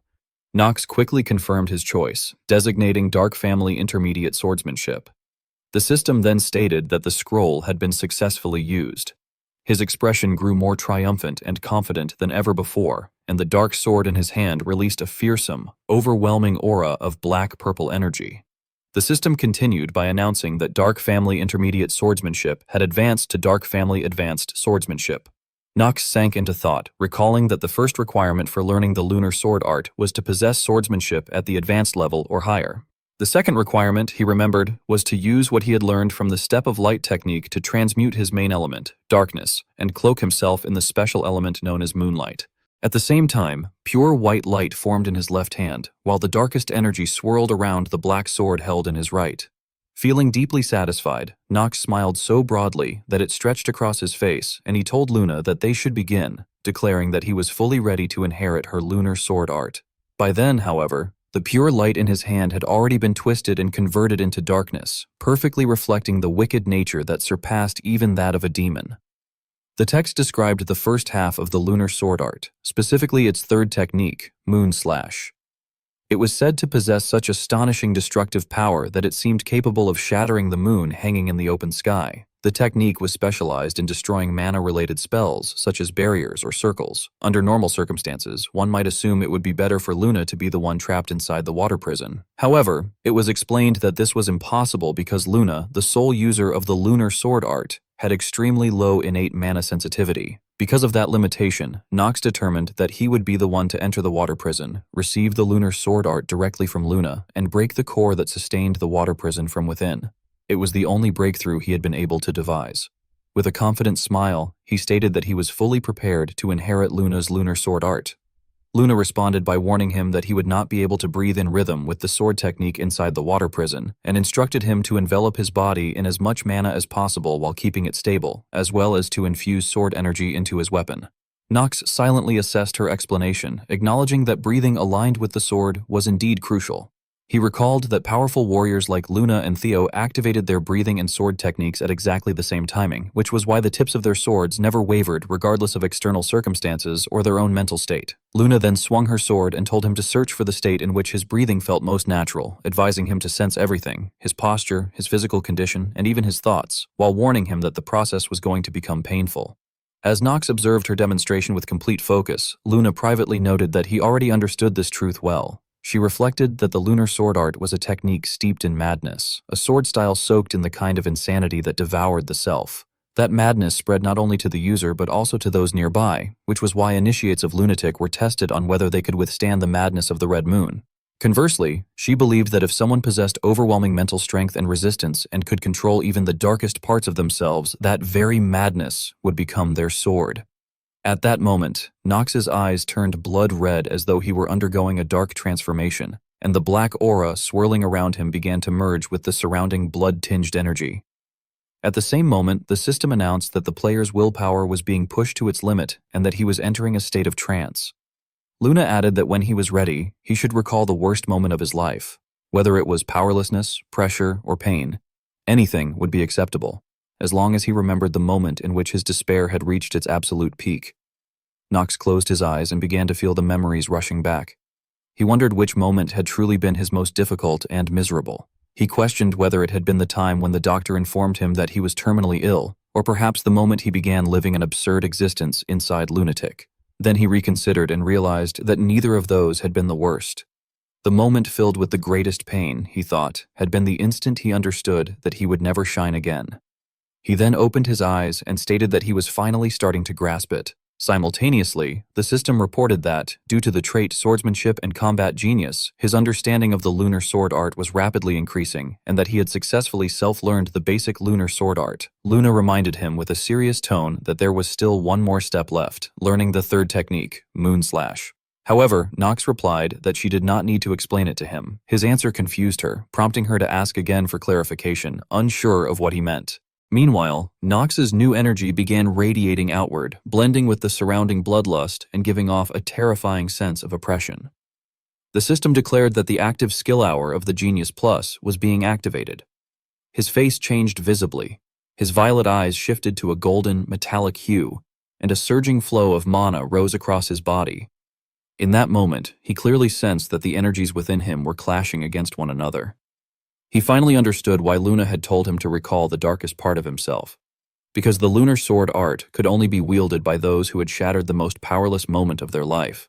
He reflected that he had revisited helplessness, agony, and weakness more times than he could count, and that no one understood the despair of never being able to shine again better than he did. He acknowledged that he had been given another chance in the form of Nox von Reinhofer. The power that this existence possessed, he realized, did not stem from his own skill or talent, but it had allowed his inner light as a person to avoid fading completely. He thought that perhaps even he could shine one more time, just once. And so he insisted to himself that he could do it, and more importantly, that he must do it. He believed that he needed to witness, with his own eyes, the end of his story. With a bright smile, he prepared to swing his sword, declaring that he could finally see it, the core of the circle. Nox then began to unleash the technique known as Moon Slash. His blade radiated a terrifying killing intent as the crescent-shaped arc cut forward, slicing through the blood-formed sphere that had imprisoned him and shattering the entire mass of energy the demon had been accumulating. The strike did not stop there. Everything in its path was cleaved cleanly in half. In the next moment, Nox appeared before Luna and the demon. He apologized to her, saying he was a bit late. Hearing his voice, Luna froze in disbelief. She found herself thinking that it was impossible, that she had never even taught him the basic forms of the lunar sword art. She wondered if he had somehow already experienced the essence of despair and madness that formed its foundation, something inconceivable for a rookie who had not even reached his second year. The demon, shocked to see Nox unharmed and its spell completely destroyed, gaped in disbelief. It screamed internally that a mere human could never comprehend, much less destroy, the water prison it had devoted its entire life to. It then ordered all of its forces to attack at once and tear him apart. Meanwhile, the hellspawn surged toward the two of them in waves, yet none of the creatures were able to slow them down. Each one was cut down with swift, decisive strikes. Luna turned toward Nox and told him to leave the weaker monsters to her, urging him to show the demon the blade he had forged by shattering his own despair. The demon erupted in frustration, refusing to accept what was happening. It raged that insignificant beings like them would be punished by Archduke Paimon. Nox, his voice cold and his aura shifting into something even more frightening, responded by declaring that Paimon or any demon stronger should all be summoned here. At the same time, he smiled with a confident, provocative expression and charged straight toward the demon Lemegeton, causing it to tremble and break into a cold sweat. Nox further declared that the demon should stop hiding behind others, and with a single swing of his blade, he split the demon in two. His sword carried the radiance of the moon fused with the darkness within him. The aftermath of the strike produced a column of light that shot into the night sky, obliterating the demonic blood energy. The demon's body dissolved into the torrent of power. All that remained of Lemegeton was a fading remnant, a wisp of black mist that wailed helplessly before dispersing into nothingness. The system then announced that Nox had defeated one of the 72 demons, Archduke Lemegeton. Nox and Luna stood there, witnessing the now empty battlefield where the demon had fallen and where the remnants of its blood energy still lingered in the air. Nox's mouth began to bleed, and his body collapsed under the strain of having used far too much power. The system kept issuing notifications, stating that he had gained 150 days of life and attempting to inform him of his remaining lifespan. But before it could finish, his eyes had already grown dim. His gaze slowly lowered as exhaustion overwhelmed him, and he fell unconscious. His body toppled backward, but Luna stepped in just in time to catch his limp form. Her expression tightened with worry as she lowered him gently to the ground. In her thoughts, she lamented that she had once again come close to failing to protect someone. She wondered how long she would have to live in fear of losing another companion. She reflected that her birth, her revenge, and the wish she sought to fulfill for her master were the only reasons she wielded a sword, yet she had never grown used to moments like this, not once. She questioned whether the path she followed was truly the right one, and whether the things she strove to accomplish were truly correct. Suddenly, Nox's voice rose weakly as he called out to his captain. Luna responded with concern, asking if he was all right, and scolding him in frustration, as she wondered how he could keep acting without discussing anything beforehand, especially after what had happened with Marin. In a fragile voice, Nox explained that he wanted to become stronger and pleaded for her to accept him as her disciple. Luna grew silent for a moment. She wondered whether the boy knew that the lunar sword art could be passed down to only a single disciple, and whether he had orchestrated everything from the beginning so that she would be unable to refuse. She then remarked that his reckless stubbornness reminded her of Marine and questioned whether he had ever considered that she might turn him down. Nox's eyes slowly opened, and he managed a faint, strained smile as he insisted that he was the only companion who could truly understand the madness she carried, and asked again if she would teach him the lunar sword art. Luna wondered if this was how her own master had felt when he first vowed to teach her the sword. She told him that he was absurd and admitted that she did not know whether becoming her disciple would be a blessing or a curse for him. As she hesitated, the system suddenly announced that a random stat had increased by 1, that his mana stat had risen by 1, that the moonlight element now resided within his body, and that his natural recovery and healing ability had greatly improved. Luna then continued, declaring that she, Luna, captain of Lunatic, swore upon the moonlight to pass down all of her sword techniques to him. Hearing this, Nox looked at her and smiled with relief and joy. At that moment, the situation gradually calmed, and Nox began to hear the distant calls of his companions, who seemed to be shouting his name and addressing him with exasperated concern. He realized they were searching for him and worrying about his condition, which made him smile as he remarked that it seemed he needed to return now. Luna sensed that he had mostly recovered. She rose to her feet and stated that they would meet again soon, adding that when that time came, he should show proper respect between master and disciple. Right after that, her red radiance flared once more before she vanished completely. Meanwhile, G-Tree was anxiously searching for Nox, calling out repeatedly and asking if he was all right and where he was.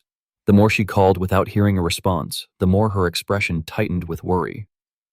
Only then did Nox's voice sound from behind her, saying that it looked like he had worried her again.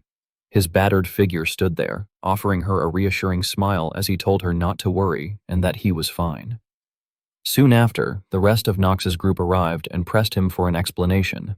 They summarized what they had understood, saying that the administrator of Avalot, Herman, had actually been the demon Archduke Lemegeton, and that Nox had been injured fighting him. They added that, according to his account, a mysterious woman had suddenly appeared, defeated the demon, and vanished, and they asked him if that was correct. Nox confirmed that this was exactly what had happened. Everyone listened to his story with disbelief, finding it difficult to accept. Paracelsus, looking displeased, questioned him further and said that he hoped Nox was not lying, insisting that when they had split up, Nox had claimed he had something to do, and that everything now felt suspicious. Nox replied slowly, asking whether Paracelsus was being uncouth and whether it was acceptable to pressure someone who had just been injured. Paracelsus scoffed at the word patient, arguing that even the five of them together probably could not so much as scratch Nox. Leon added that despite saying such things, Paracelsus had actually struggled desperately to find Nox. Talia cheerfully confirmed this, saying she had seen it herself and that he had shouted for Nox until his voice was almost gone. Eleanor remarked that she had always thought Paracelsus only cared about himself, but apparently he did have a side that cared for others. Becoming flustered, Paracelsus protested and complained that if they intended to insult him, they should insult him properly, and if they intended to praise him, they should praise him properly, telling them to stop mixing the two. Eleanor then reminded him with a rare hint of seriousness that, as he had instructed, they had loaded all the rescued slaves into the wagons headed for the academy. She explained that once their identities were confirmed, the victims would either reunite with their families in their respective regions or be relocated to Chaders. Hearing this, Nox thought to himself that she had handled the matter well, and he expressed his gratitude to the entire group, adding that their work was not yet finished. Gitri, worried about him, urged that he should rest longer because his wounds were still severe. Nox apologized but insisted that there was no time for rest, stating that they still needed to carry out the most important task of their mission. Paracelsus, hearing the seriousness in his tone, remarked that if Nox was speaking like that, he would help as much as he could. Leon also agreed, stating that they would assist him again. Nox smiled with calculated intent, handed them strange items, and claimed that he was touched by how eager they all were to help, telling each person to take one. The group examined the objects with confusion, wondering what they were. Paracelsus even questioned whether they were sacks. Nox then instructed them to gather every gold coin in the area, stating that he would naturally take 80% of the profit. Since he was the one who had killed the demon, he assumed none of them would object. Paracelsus protested, demanding to know whether Nox had lost his mind. Nox simply replied that since Paracelsus understood him perfectly, he should get to work quickly because opportunities like this were rare. He added that Paracelsus in particular should work harder, since a single sack wouldn't be enough to make up for all the money he had wasted. Angered, Paracelsus claimed that Nox must be confused if he thought Paracelsus listened to anyone. Meanwhile, Leon quietly calculated that with such an enormous amount of gold, even after dividing 20% among 5 people, one could live comfortably in Avalot for a long time. The foolish Paracelsus, manipulated by the thought, suddenly became enthusiastic and urged everyone to search every corner of the debris. Watching him, Nox inwardly laughed, thinking that Paracelsus was truly a simple-minded man. The scene shifted to the Reincarnated family estate, where Nox's older brother stood beside Nox's stepmother. He greeted her politely, remarking that it had been a long time and asking whether she had been well. She responded by saying that she trusted he had received her letter, and went on to explain that it seemed Theo was considering a successor who was not him, but another child. With a cunning expression, Garen asked if she meant the youngest, Nox von Reinschäfer. She confirmed this, stating that Nox's standing in the succession order had risen dramatically. She added that although the Council of Elders still seemed to support Garen, Theo held undisputed authority within House Reinschäfer. For the reputation of someone as troublesome as Nox to rise so quickly, she said, it must have been due to Theo's favoritism. Garen then replied with a sly smile, saying that he had brought her shame and asking her to convey his apologies to House Oral as well. She reassured him, telling him not to worry about House Oral. With his genius talent, she claimed, devouring House Reinschäfer and raising their own house to glory would be nothing for him. No matter what anyone said, she insisted that he was her eldest son, the rightful direct heir. She declared that the younger boy's so-called genius was nothing more than an empty rumor that Garen himself must crush. She urged him to achieve an overwhelming, undeniable victory. Garen covered his face and laughed loudly, asking her if she truly believed he couldn't defeat a brat like Nox. Then he turned back with a demonic glint in his eyes and said the opposite was true. He had long awaited the moment he could grind Nox beneath his heel. He declared that it was time to break the wings of the arrogant fool who knew nothing about the true height of the sky, and that he would do so ruthlessly until Nox could no longer even stand. He affirmed that everything would proceed accordingly. At that moment, his expression twisted into something monstrous. Dark, vein-like streaks began spreading across his skin, resembling those seen on the slaves once claimed by demons. Knox's stepmother stood behind him silently, observing.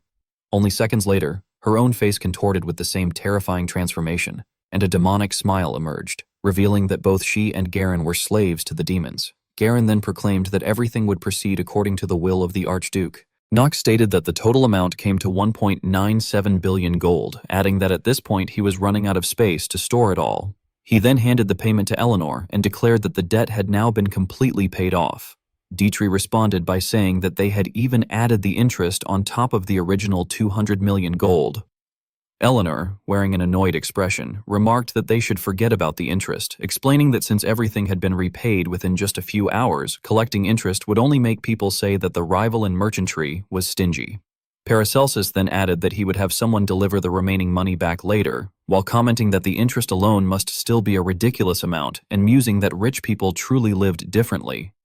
Eleanor turned her attention to Paracelsus and questioned where his earlier fiery enthusiasm had gone, asking why he was sprawled out like that. Paracelsus casually replied that when he thought about it, all the money would be split evenly anyway, so there was no reason for him to bother picking it all up himself. He added that those guys would scoop everything up for him regardless. Eleanor and Dietrich stared blankly at the demons carrying sack after sack of gold and asked who those guys were referring to. Leon answered that he would pile the filled pouches over there.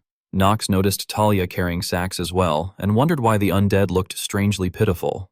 Talia let out an awkward laugh and said that no matter how much they picked up, there was no end to it, adding that if she had known she would stumble into this kind of windfall, she would have brought Emma along too. Knox asked whether Rober did not already send her everything she needed, including valuables. Talia replied that while that was true, she still received an allowance from her father. Eleanor then told Talia that if there was anything she wanted, she should come buy it from their merchantry, assuring her that mentioning Eleanor's name would guarantee the highest quality goods. Talia happily thanked Eleanor for the offer. Standing to the side, Knox silently observed everyone present and reflected that in the original story, Eleanor and Talia had never gotten along. One was a merchant who exploited people's hearts, while the other was a knight who protected people's lives, an inherently hostile pairing.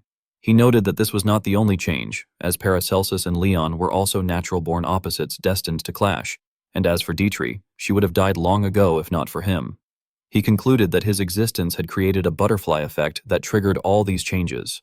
At the very least, he reasoned, the main storyline needed to progress properly, because only then could he learn the truth behind the mysterious letter, the entity beyond his status window that was helping him, his lost memories, and the truth about Knox himself. However, before dwelling on all that, he decided that he should first organize the rewards. At that moment, the system notified Knox that his remaining lifespan was 272 days. Knox began planning his next steps, thinking that this was good, since he had earned over 150 days of lifespan from this scenario alone.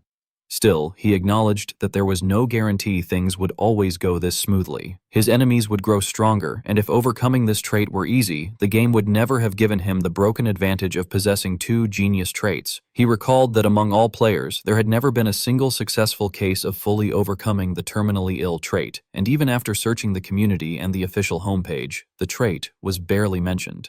He then shifted his focus to the next reward, wealth, deciding that he had to keep stockpiling money for Main Chapter 3. He remembered that Main Chapter 3 revolved around the Rivalin family and served as a branching point that determined whether they would pledge loyalty to the Arkheim Imperial family or join forces with the Dark families and Lunatic. Considering that the antagonist was Prince Louis of Arkheim, he concluded that this amount of capital was nowhere near enough. Even so, he believed that the greatest reward of the entire episode was undoubtedly the lunar sword art. He thought that it was no exaggeration to say that his entire journey so far had been for this technique. Luna had not only taught it to him willingly, but had even declared that she would take him as her disciple, making the peak of swordsmanship only a matter of time. Yet he could not help but wonder why Luna had taught him the lunar sword art at all. If she had wanted to, she could have simply killed Lemegeton and left him behind. As the leader of the world's largest criminal organization, such behavior was unlike her, leading him to question whether she was hiding her true nature behind a mask. Suddenly, Paracelsus interrupted Knox's thoughts by calling out and saying that it seemed they were finally coming. Knox looked ahead and thought that this was good, since all the gold coins were already stored in the dimensional pouch, and there was nothing left for them to find. He concluded that it was time for them to arrive and clean up the situation. Moments later, two guards appeared from the distance, with a blue black-haired man walking between them. The man addressed the group, saying that they must be the famous freshmen. Everyone was surprised by his sudden appearance, and Eleanor asked who those people were. The man ordered everyone to stay where they were and announced that by the authority of Eldine Academy, they had all been summoned as witnesses. Paracelsus wondered aloud who that person was. At that point, Eleanor realized the man's identity and informed everyone that he was Aleph von Dastein, one of the professors who led the Academy's autonomous guard unit and a top graduate. Aleph asked whether she knew of him, to which Eleanor replied that of course she did, explaining that his reputation was well known among the students. Talia reacted in surprise and asked if he was perhaps the author of Elemental Foundations, adding that she thought she had seen him on bestseller book covers. Aleph confirmed that this was correct, stating that he was the best-selling author, Professor Aleph, and then asked who the leader of the team was. Knox stepped forward and answered that he was the leader, introducing himself as Knox von Reinhofter. Aleph demanded that Knox explain everything that had happened without leaving out a single detail. Hearing the order, Knox inwardly thought with contempt that, as expected, Aleph's tone was obnoxious, and he wondered why the man always started giving orders immediately. Nevertheless, Knox reluctantly agreed and addressed him respectfully, then explained that after breaking the water prison using the Dark family swordsmanship, he had looked around only to find that the mysterious woman had already slain the demon and disappeared.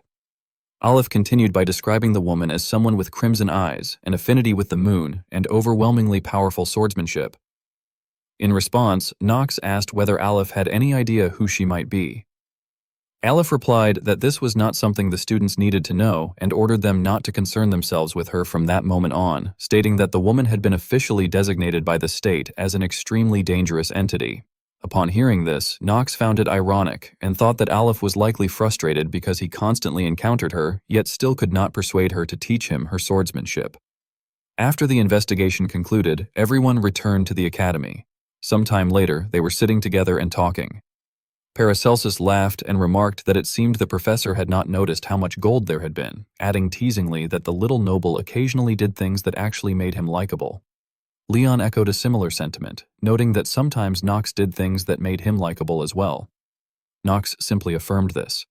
Eleanor then said that if that was truly Knox's resolve, he must have known that bringing them along put them at risk, yet he had still done so, and she asked if that was correct. Knox again answered affirmatively. Paracelsus lightly patted Leon on the shoulder and joked that Leon must have knocked his head loose during the earlier fight among nobles. Leon lowered his head with a troubled expression and said that Knox probably believed their combined abilities were sufficient to handle high-ranking demons, then asked whether this meant Knox trusted them as comrades. Everyone turned their gaze toward Knox. Knox responded dismissively that Leon's imagination was excessive and told him to think whatever he wanted. Paracelsus casually replied that it was not as though being trusted by Knox felt particularly good anyway. Talia then spoke up anxiously, wondering who the mysterious woman who had saved Knox really was, and admitting that she had a bad feeling, as if they would keep running into her in the future. Paracelsus followed up by saying that, now that he thought about it, Knox had claimed to have shattered the water prison himself, and he questioned how that had been possible, pointing out that the Dark family sword had no technique capable of breaking seals or magic. Knox looked at Paracelsus with contempt and thought that although the man looked dumb, he had suddenly asked something sharp.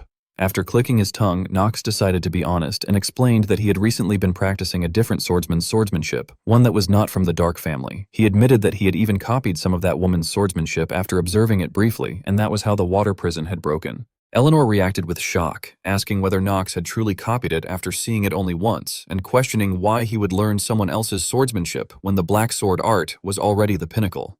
Knox replied that he did not think he needed to explain himself to her, then stated that no matter how great the Dark family sword was, only the next head of the family ever received the complete teachings. He explained that with only a half-complete sword art, he could not accomplish his goals, which was why he had begun learning other sword arts. Paracelsus then remarked in realization that Knox was not the eldest son, meaning his succession rank for becoming the heir was far behind. Talia looked at Knox gently and echoed the same conclusion, acknowledging that he was not the eldest son and that his position in the line of succession was therefore low. Hearing this, Knox thought to himself that he had made up random nonsense, yet they had believed all of it.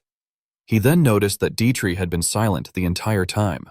Knox glanced at Dietrich and observed her sorrowful and anxious expression, thinking that the journey must have been especially hard on her. He reflected that although she had lost her position, she had grown up as the young lady of the Lavilia family, and what she had witnessed that day must have been a severe shock.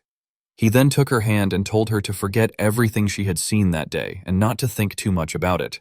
Dietrich was taken aback and then turned to thank Knox sincerely for his consideration, addressing him as young master. Knox darkened in expression and fell silent, continuing his thoughts internally. He resolved that he would no longer leave dangerous situations unattended, and that whether it was a butterfly effect or not, if the system tried to tighten its grip on him, he would simply break through it. He reflected that his encounter with Professor Aleph had come much sooner than expected, suggesting that the timeline of Episode 3 had been pulled forward. However, he concluded that it did not matter, and that if Aleph had appeared earlier than predicted, then he would simply eliminate him even earlier. The next morning, inside the study, Knox was speaking with a white-haired woman. With a cheerful expression, she remarked that Knox had caused quite an amusing incident this time, adding teasingly that thanks to him, she, as the dean, had ended up with an incredible amount of additional work, which she described as truly delightful. Knox replied that he was not sure what she meant and claimed that he had hardly done anything this time. The woman responded with playful doubt, suggesting that if that were the case, then Knox must not need the Academy's reward. She lamented what a shame that would be, explaining that they had prepared something very useful for him on this occasion.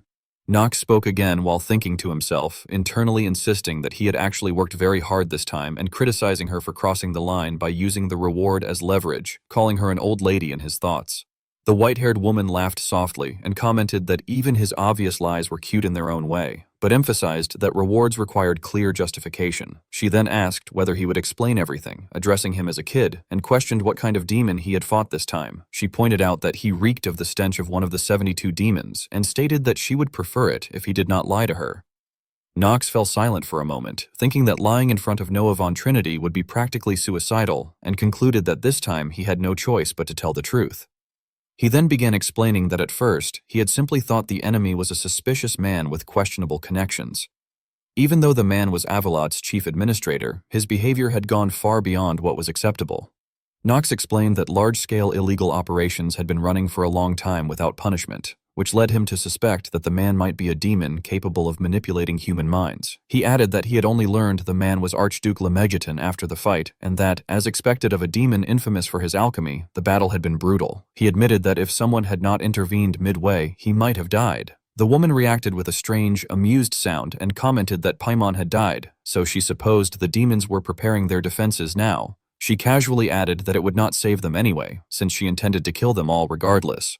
Knox looked at her with a confused expression and thought to himself that it was a horrifying thing to say.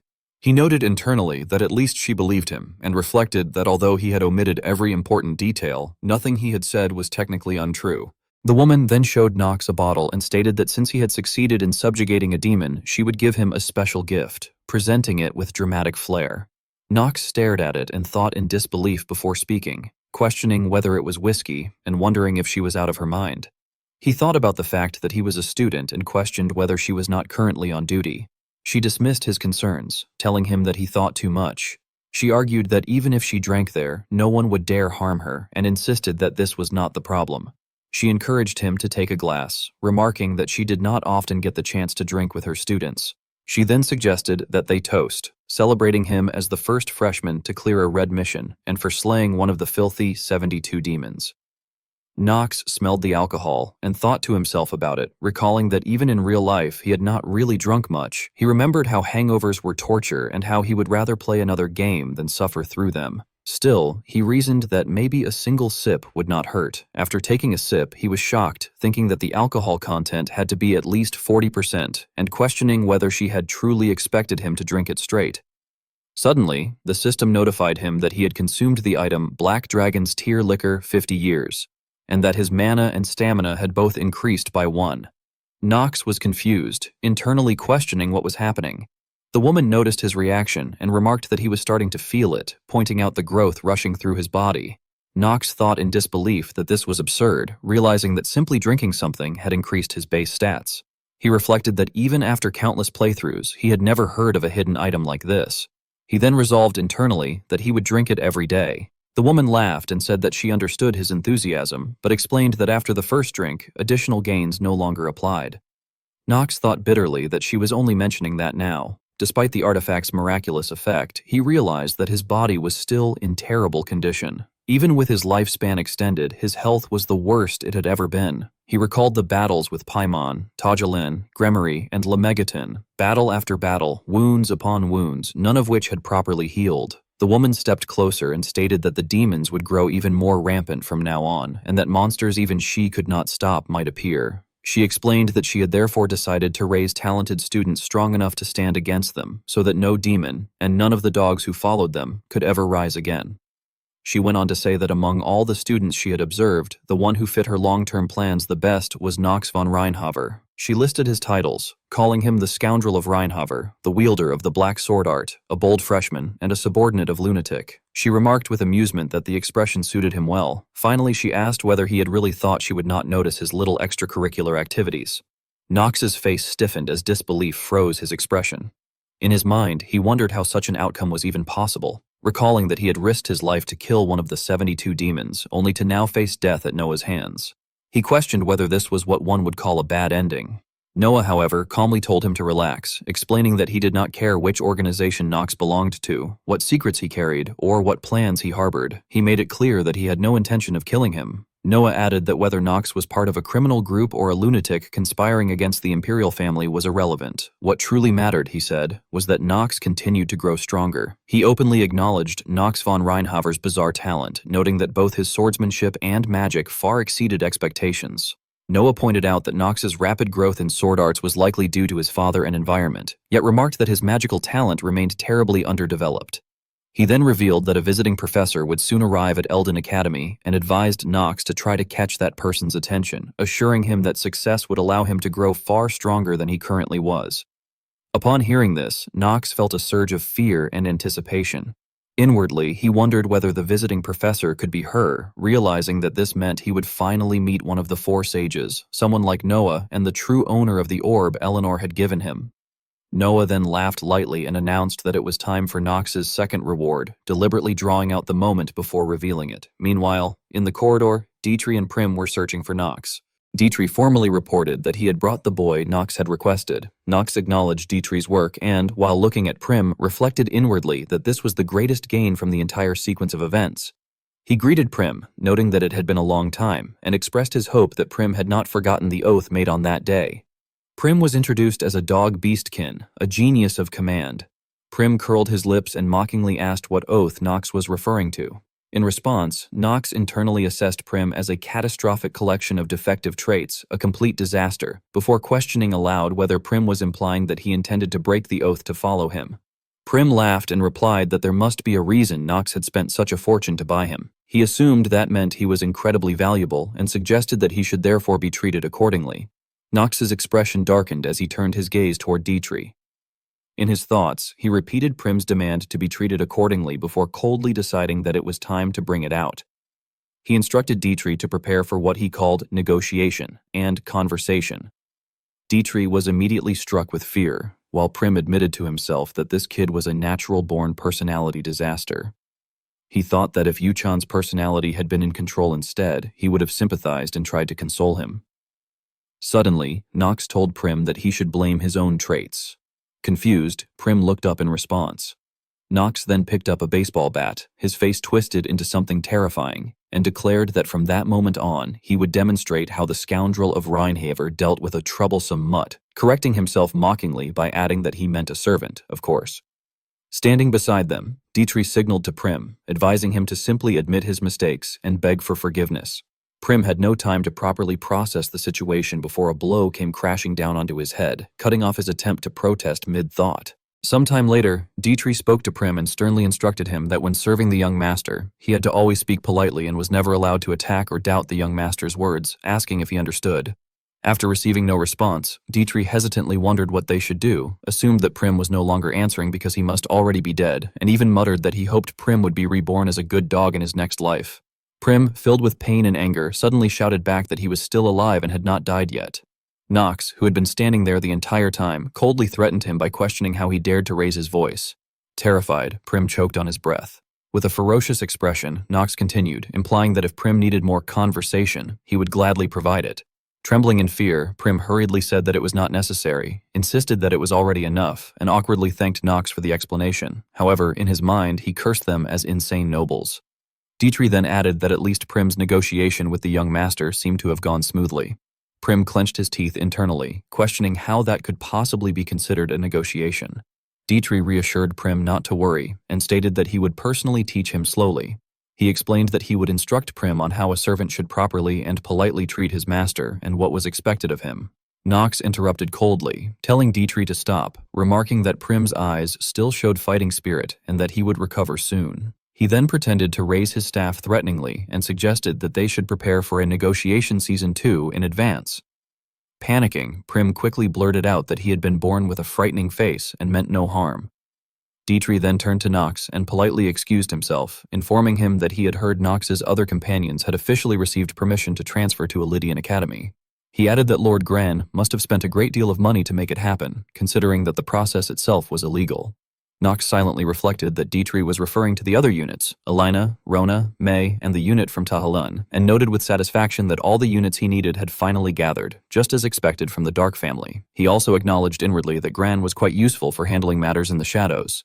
Turning back to Prim, Nox informed him that the others would arrive soon and ordered him to prepare for departure as well. Prim weakly protested that his name was Prim and not Slave. Nox casually replied that was fine and continued calling him Slave, stating that the first thing they needed to do was get rid of Prim's dog-like stench. He ordered Prim to bathe within 5 minutes and then put on the hood he handed over. Prim raised the cloth and hesitantly asked what it was. Nox explained that it was an artifact designed to conceal the wearer's characteristics, hiding Prim's ears and other beastkin traits. However, he added that it would not work against him, warning that if Prim planned to erase his traces and run away, it would be useless. Frightened, Prim immediately declared that he would go bathe right away. Sometime later, Nox stepped outside the academy grounds to meet the others. He greeted them by saying that it had been a long time and noted that they had arrived right on time.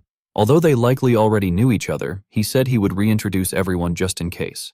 At that moment, a brown-haired maid appeared behind him, exclaiming in amazement as she gazed at the vast courtyard. She expressed her excitement, saying that they would be living there as the young master's personal servants and that, on top of that, they would be able to enjoy luxurious meals whenever they wished. Nox silently wondered when the last time was that the person had gone to the student cafeteria. Suddenly, contemptuous voices from other students arose, mocking that the academy now allowed just anyone to enter. They sneered that it was no surprise a Lydian academy's reputation had declined if trash like that was being admitted.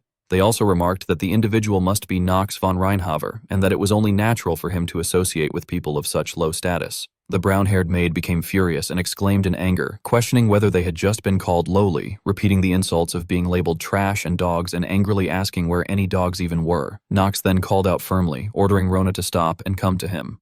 After that, Nox introduced Prim to his friends, asking them to allow him to make an introduction. He explained that Prim was his new servant from Abelard, and added that even without him saying it outright, they probably already knew why he had summoned them there. He welcomed them to Lydian Academy and declared that this also meant welcoming them to their new lives as his loyal servants. Everyone listened cheerfully, while Prim felt confused and thought that something was strange, wondering why everyone was acting so normal about it. On the upper floor, Noah and Benar were having a conversation. Noah spoke with a dismissive tone, saying that so this was the one. The child Benar had decided to raise as his disciple. Benar replied that Noah was correct and remarked that it truly was remarkable. The scene then shifted, narrating that times had changed and the world continued to give birth to new powers. It mentioned Luna, who had reached the pinnacle and become known as one of the 7 continental stars at the age of 20, consisting of 3 swordmasters and 4 sages. Just like the boy who occupied Luna's thoughts, she was now meeting with 2 other individuals. Luna stated that the boy was undeniably a genius, emphasizing that his talent was extraordinary. The scar-faced man continued, saying that from the very first time they had met the boy, they had known his talent was exceptional, and suggested that they should grant him a higher rank to honor his contributions. The blue-haired woman froze and responded, saying that she too had known from their first meeting that his talent was outstanding, but questioned what would happen to her seniority if that rookie were promoted to 2nd rank. Duff scratched his head awkwardly at the situation. Luna then continued, stating that the boy had managed to destroy a barrier that could not be destroyed. The blue-haired woman shouted in shock, asking how that was possible. Luna replied that there was another matter she wished to convey, explaining that after witnessing his abilities during the mission, she had decided to make him hers. Duff and the blue-haired woman stood stunned, thinking in disbelief about what Luna meant by claiming him. Luna blushed deeply and hurried to clarify that they had misunderstood and scolded them for being foolish, explaining that she meant she would accept him as her disciple. The blue-haired woman then added teasingly that in her opinion, stealing the princess's fiancé would be an appropriate form of revenge. Luna immediately told Marin to stop indulging in such fantasies. Duff continued by saying that he understood Carton's worries, but he questioned whether the child was still far too young to inherit his sword, adding that the child and even the captain seemed unready as well. Luna replied sadly that both the child and she herself could die at any time in that line of work, and that there was no such thing as too early.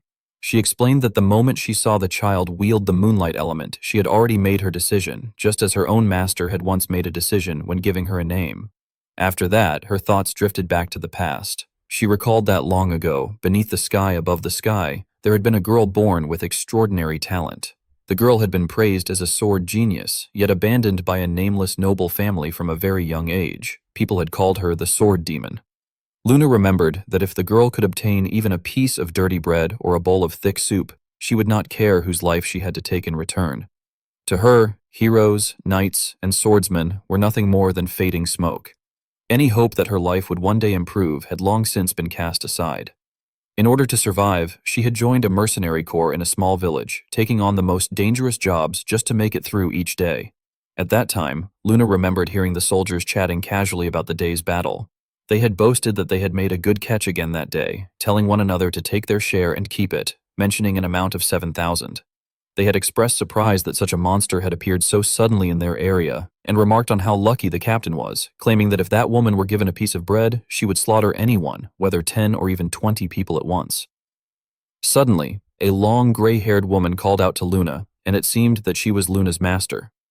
The woman addressed her like a child and spoke about the life bound to that bread, saying that its price was extremely high and asking whether Luna would still eat it. The soldiers, caught off guard, demanded to know who the woman was. In response, the woman raised her sword and calmly replied that she had come to collect the sins they had committed. Amid the rubble, a sorrowful voice echoed, recounting that there had once been a village where children of Luna's age lived, a place meant to escape the ravages of war.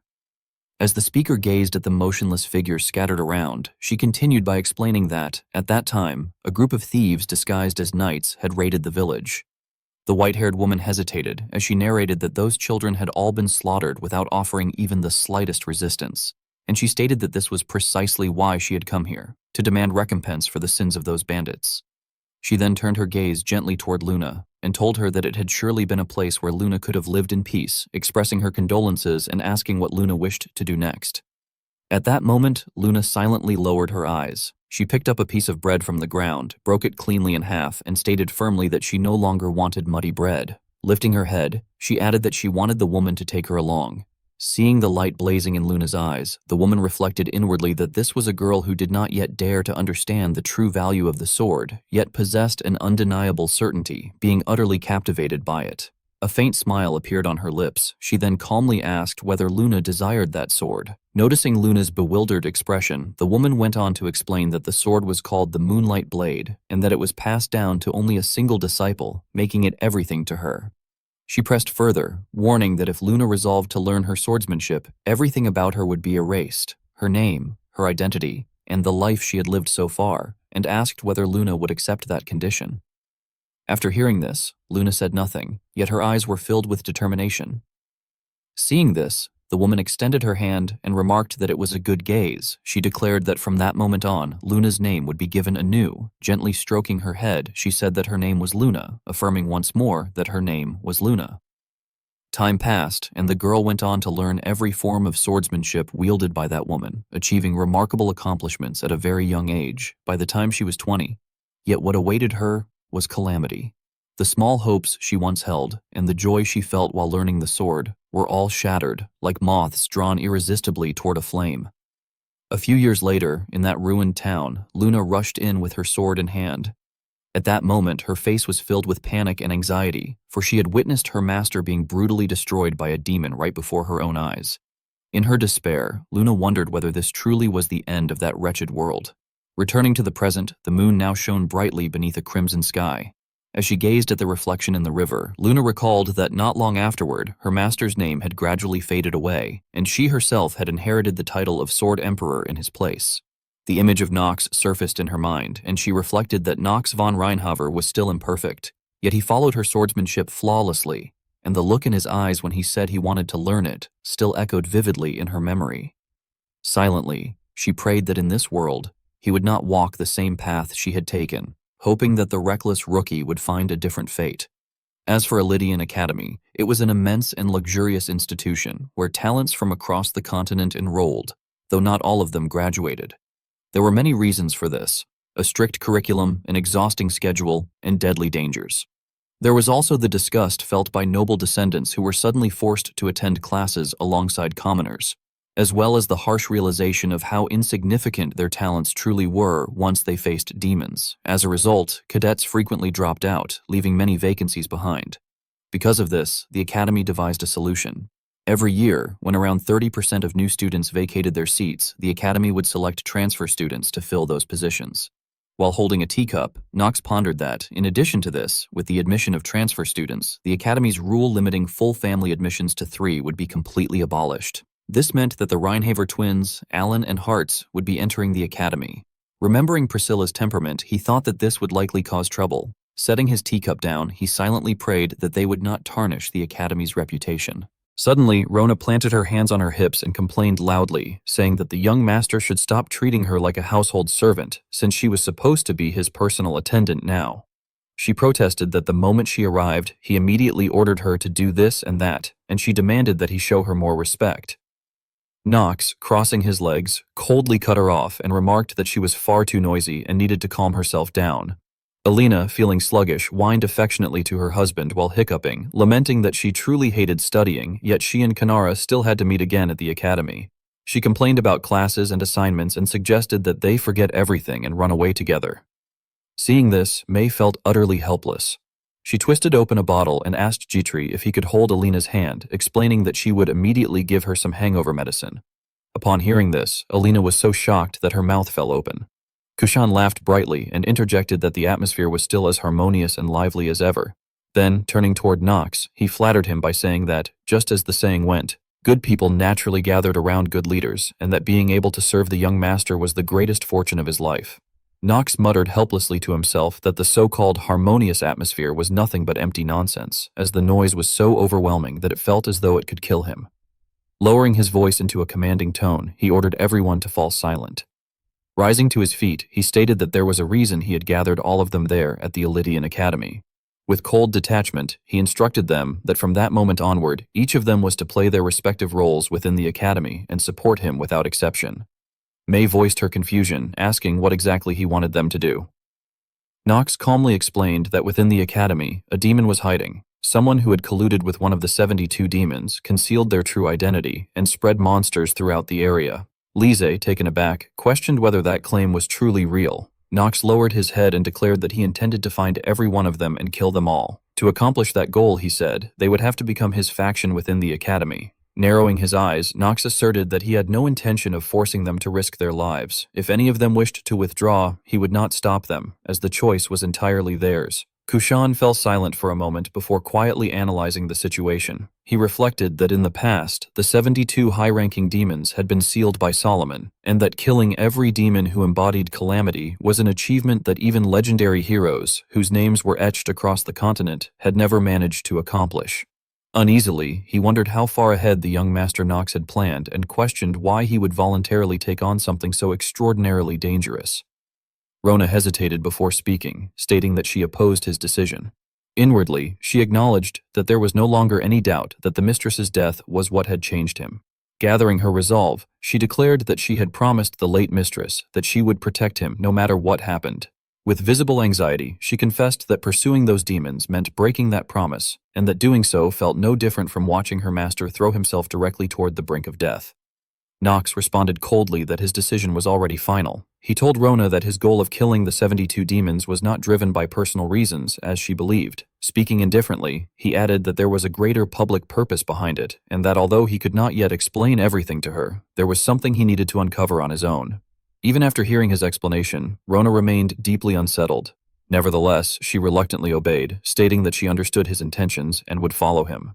However, she pleaded that he must not force her to break the promise she had made to the mistress, and asked if he understood. Knox replied with a faint smile that he did. May then spoke gently, saying that they had been destined to be cast aside in shatters from the very beginning and that the lives he had given them would be repaid this time. Before she could finish, Alina fervently cut in, dismissing any need for pleasantries and declaring that she would always stay by his side no matter what happened, addressing him as her beloved husband. Kushan also spoke up, remarking that for them, the Tahalan, who had once lived under the dominion of the 72 demons, this endeavor was exceedingly dangerous. Still, after offering a solemn salute, he stated that if Nox chose to move forward, they would follow. Lise raised her hand and added that the Eastern faction would always follow him as well. Nox then turned his gaze toward Jitri. She too offered a formal salute and said that she would always do the same. Afterward, Nox spoke seriously, noting that it seemed they had all made their decisions. He then declared that from that moment on, he would explain his plan and what they needed to do. Holding up a chess piece with a grave expression, he warned that he would not repeat himself and instructed them to listen carefully. Jitri responded with a faint, knowing smile, stating that by now, the Tajulan Kingdom group should already have been assigned their dormitories. She then reported to Nox that Lady Alina and Lady May had gone to procure the materials needed for class, while she herself was scheduled to begin prim servant training starting that very day. After hearing everything, Nox expressed his gratitude, telling Jitri that he appreciated his hard work and instructing him to return for the day, as he still had an interview to conduct with Professor Raz. Seeing this, Jitri performed a formal salute and replied that he understood, addressing Nox respectfully as the young master. A short while later, Nox raised his hand and knocked on the door to the room. He pushed it open and calmly announced that he was coming in to see Professor Raz. At that very moment, an unexpected voice suddenly welcomed him as a student. Upon seeing the speaker, Nox widened his eyes in shock. Resting her chin on her hand, Astrid casually asked whether the two of them already knew each other quite well, directly addressing him as Nox von Reinhafter. Frowning slightly, Nox immediately realized that she was one of the four sages, Astrid von Calliwood. A mysterious aura radiated from her as she observed him. She then remarked with visible interest that he seemed to recognize her already, adding teasingly that it appeared he was quite fond of her orb. Cold sweat formed on Nox's back as he silently reflected that he had expected to meet her sooner or later, but not nearly this fast. Struggling slightly, he explained that he had heard from Dean Noah that the person who would be teaching him was arriving. At that instant, the system interface appeared before him, displaying basic information identifying her as Astrid von Calliwood, a female dragonkin whose age was unknown, with the primary element of flame.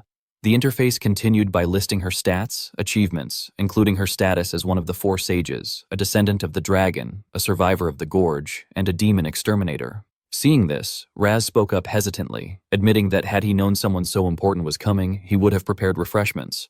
Noah followed with a laugh, saying that he had not known she would appear without warning either. Astrid responded with clear irritation, dismissing such formalities as bothersome and unnecessary. Immediately afterward, the system interface appeared again, revealing her traits, alignments, and skills. After reading through the information, Nox reflected that due to her apathetic trait, Astrid was far more blunt and acted entirely on her own terms, unlike most others. He noted that she was honest, stubborn, and despised beating around the bush. Finding this agreeable, he privately concluded that it worked well for him, as it meant they could get straight to the point. Moments later, Astrid casually made her first request, stating that she wanted him to take off his clothes. Nox froze in disbelief, asking for clarification in utter confusion, while Raz reacted in shock, his mouth hanging open. Astrid, however, questioned why he was overreacting, reminding him that he was there to learn magic. Clenching his teeth, Nox cursed inwardly, concluding that Astrid's personality truly had not changed at all. He recognized that she was practically a character designed by the game company to be a teacher. Recalling what had once appeared on a computer screen in his previous life, he fell into deep contemplation, reasoning that thanks to her unique talent-awakening ability and overwhelming magical power, he had made her his teacher more than once while progressing through Inner Lunatic. Astrid, clearly intrigued, remarked that the look in his eyes, along with the orb and everything else, left her with many questions, and she demanded to know how he had discovered her existence.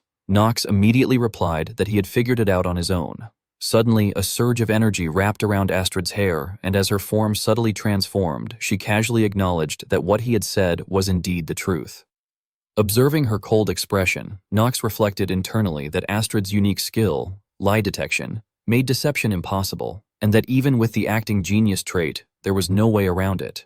As he removed his shirt, he carefully calculated that he had to avoid lying as much as possible and confront her directly, realizing that the first requirement to learn magic from Astrid was to earn her unconditional trust. Once prepared, Knox asked in confusion whether all he had to do was stand still. Astrid responded with a cold laugh, stating that he already knew the answer and yet still asked, finding him troublesome. Standing nearby, Roz hesitantly addressed Lady Astrid, asking what she intended to do to Knox, adding that while he knew she was one of the 4 sages and would not cast dangerous magic, he was still worried. Astrid cut him off decisively, declaring that he was being noisy and stating that if Knox wished to learn her magic, he would have to endure this. She added that if he could not handle it, then he would simply die. Immediately afterward, her hand pierced through Knox's chest and grasped his heart. Knox thought in shock about the sensation he was experiencing before letting out a cry of pain. As his consciousness began to drift, fragmented knowledge surfaced in his mind. Dragons, beings that stood at both the beginning and the end of magic, wielders of unrivaled power that inspired awe.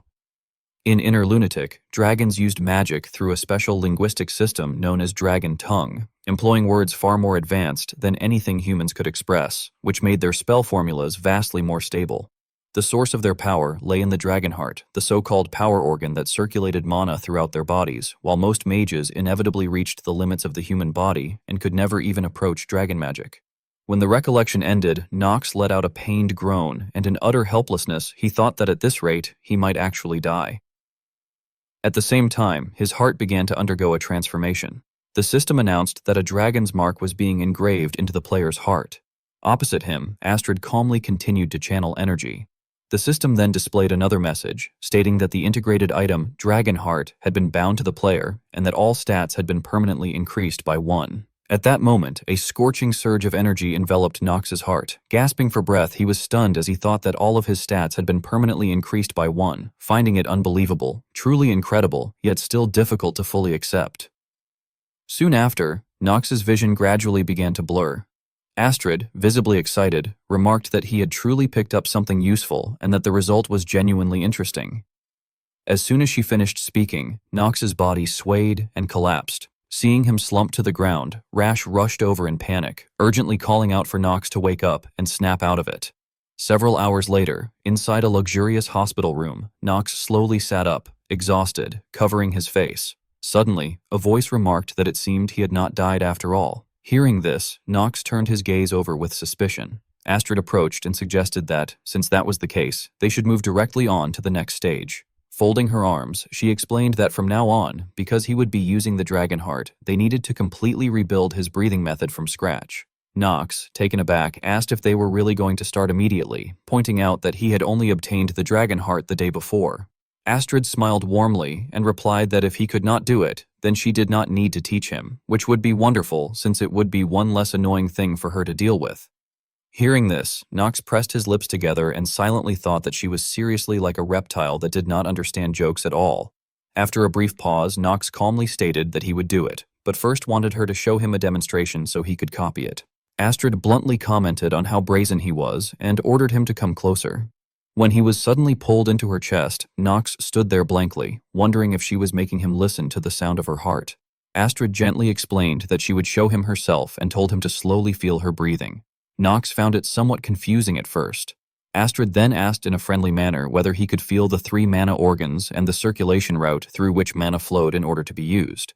Knox pondered deeply and concluded that it truly was a unique draconic mana circulation, flowing from the upper energy core in the head, passing through the heart as the middle energy core, and then converging in the lower energy core located below the navel.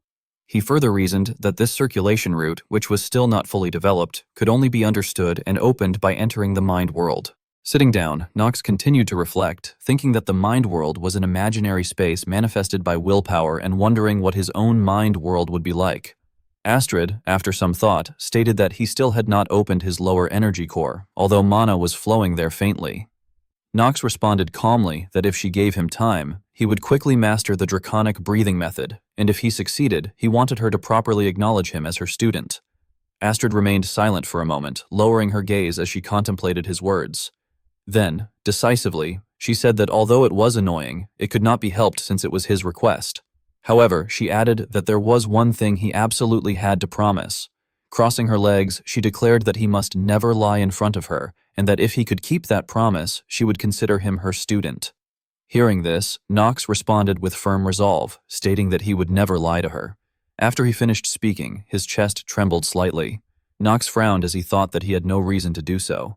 Placing a hand over his chest, he smiled with satisfaction, reflecting that this was the dragon heart, the very heart he needed most in order to properly utilize both his magic and his genius in swordsmanship. He reasoned that if he could learn Luna's lunar sword art while also wielding magic correctly, then surviving until the very end and drawing closer to the truth would become much easier.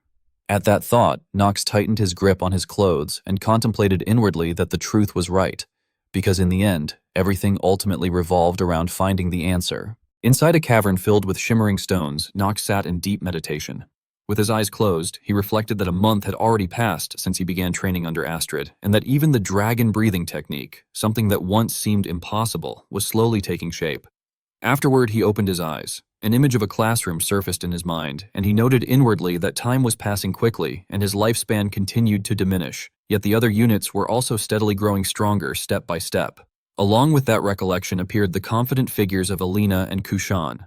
His consciousness continued recounting that after clearing the first episode, the infamous newbie crusher known as Archduke Paimon, came the second episode, The Gambling House, and that the third episode, Collapse of the Merchant Guild, was about to begin. Among players, Chapter 3 was notorious as a wall of despair, its horrifying difficulty infamous for driving players to tears.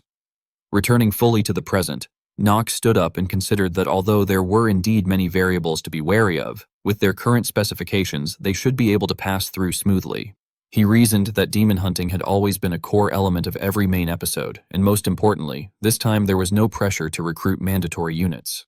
Closing his eyes in satisfaction, he thought that the previous episodes had forced him to focus on building relationships with the units, but this time he could finally concentrate on fighting with a calm mind. At that moment, a voice suddenly rang out. Eleanor casually asked whether he had been listening and requested his opinion on her proposal, addressing him as Lord Shane, all while smiling warmly. Nox froze for a moment at the sight, then cursed inwardly in frustration, acknowledging that it had been foolish to expect everything to proceed exactly as he wished. The narrative then shifted back in time. Inside a magnificent castle, someone hesitantly announced that in a few days, everyone would be participating in a joint martial studies training, during which they would combine all the techniques they had learned so far. The white-haired professor continued by explaining that the highest priority of the joint martial training was their safety, and that reckless actions and careless judgments were strictly forbidden, before stating that he would now explain the rules of the exercise. Talia spoke up in shock, remarking that joint martial studies were already upon them and lamenting how quickly time had passed. Pell followed with visible apprehension, admitting that when they had first been placed in the same group, he had been deeply worried about making mistakes, but that now he felt capable, praising everyone for being incredibly strong. Eleanor coolly interrupted, stating that no matter how strong someone was, the training remained dangerous because accidents occurred every year. She added coldly that placing trust in teammates one barely knew could result in death in an instant. Nox spoke in a weary tone, telling Eleanor not to behave childishly just because the two of them were ordinary people, and asking whether she truly had some other plan in mind. Eleanor paused briefly before responding with a dismissive snort, remarking that as usual, he should not concern himself with other people's affairs, and firmly stating that she would take care of herself. Returning to the present, Eleanor gently held her teacup and explained that this was precisely why she had asked him about the matter. With a serious and earnest expression, she requested that during the upcoming joint martial study training, he protect her. At that moment, Nox became extremely tense. He silently realized that this must have been her plan, yet acknowledged inwardly that he could not simply summon his clone to avoid the situation. As he continued to reflect, he noticed something strange. Eleanor should not yet have known that someone was targeting her. Troubled by this inconsistency, he asked whether something had happened to her. Lowering her gaze, Eleanor recounted that several days earlier, there had been a meeting with investors in the 4th Commercial District, an area under the jurisdiction of the Rivalin family. During that meeting, they had discussed which faction they would support in the future, knowing full well that the decision could cost them their lives. She explained that at the time, everyone had been seated together when one man frowned and reported that he had met His Majesty Esteban the previous week, and that the Emperor's condition was worsening by the day. He warned that soon, every power in Benja would be forced to choose a side, either Prince Louis or Princess Penelope. A black-haired man immediately followed up with his own analysis, stating that Arkheim was currently in an era of chaos and that the decisions made by the nobles would reshape the future of Benja itself. At the same time, another individual stepped forward and argued that precisely because of this turmoil, it was the right moment to expand Rivalin's influence. Eleanor clarified her stance, explaining that siding with either the prince or the princess at this stage would not bring them any clear advantage. She insisted that they should instead turn the crisis into an opportunity to strengthen their own position. A brown-haired man responded irritably, objecting that refusing to support either side was meaningless nonsense, emphasizing that they were all citizens of the great empire under the emperor's rule and declaring his strong opposition. Eleanor coldly retorted that the fall of the imperial family was inevitable. She pointed out that as the second-largest shareholder after Rivalin, Chairman Goff should be able to understand that reality. Enraged, the man glared and shouted for her to watch her words, accusing her of treason for predicting the empire's collapse during the reign of the Great Archive, and questioning whether their comfortable trade existed without the empire's protection. Unmoved, Eleanor responded indifferently that Emperor Esteban's incompetence had already begun to affect other regions of Benja, and she questioned whether he truly believed that centralized rule could endure under such circumstances. At that moment, another voice abruptly interrupted, addressing Eleanor directly. Rick spoke with calculated smoothness, asserting that although His Majesty suffered from an incurable illness, he still had time. He warned that avoiding a decision now would only fracture the guild further, and that worse still, Eleanor could lose the wealth, reputation, and influence she had painstakingly built. Hearing this, the others hesitated briefly. Several of them panicked and shouted that such a proposal was completely unacceptable, declaring that they would pretend they had never heard anything about the meeting. The brown-haired man rubbed his forehead helplessly, remarking that Eleanor was even slower at making decisions than a deputy accountant, and commenting that the head of Rivalin still seemed far too young. As he passed by Eleanor, he indifferently stated that the guild leaders would convene separately and decide for themselves which side to support. After they left, Rick feigned reassurance, telling Eleanor not to dwell on the matter and explaining that for the time being, they simply lacked the strength to draw their swords against the imperial family. Eleanor stared directly at him and cut him off, demanding to know what he thought he was doing. With clear disappointment and irritation, she questioned when she had ever granted a deputy accountant the authority to speak at a council meeting, reminding him that he was her assistant and that instead of embarrassing her, he should have explained why her position was correct. Rick merely gave a faint, mocking smile and apologized, stating that if her opinion were truly correct, then he would support it.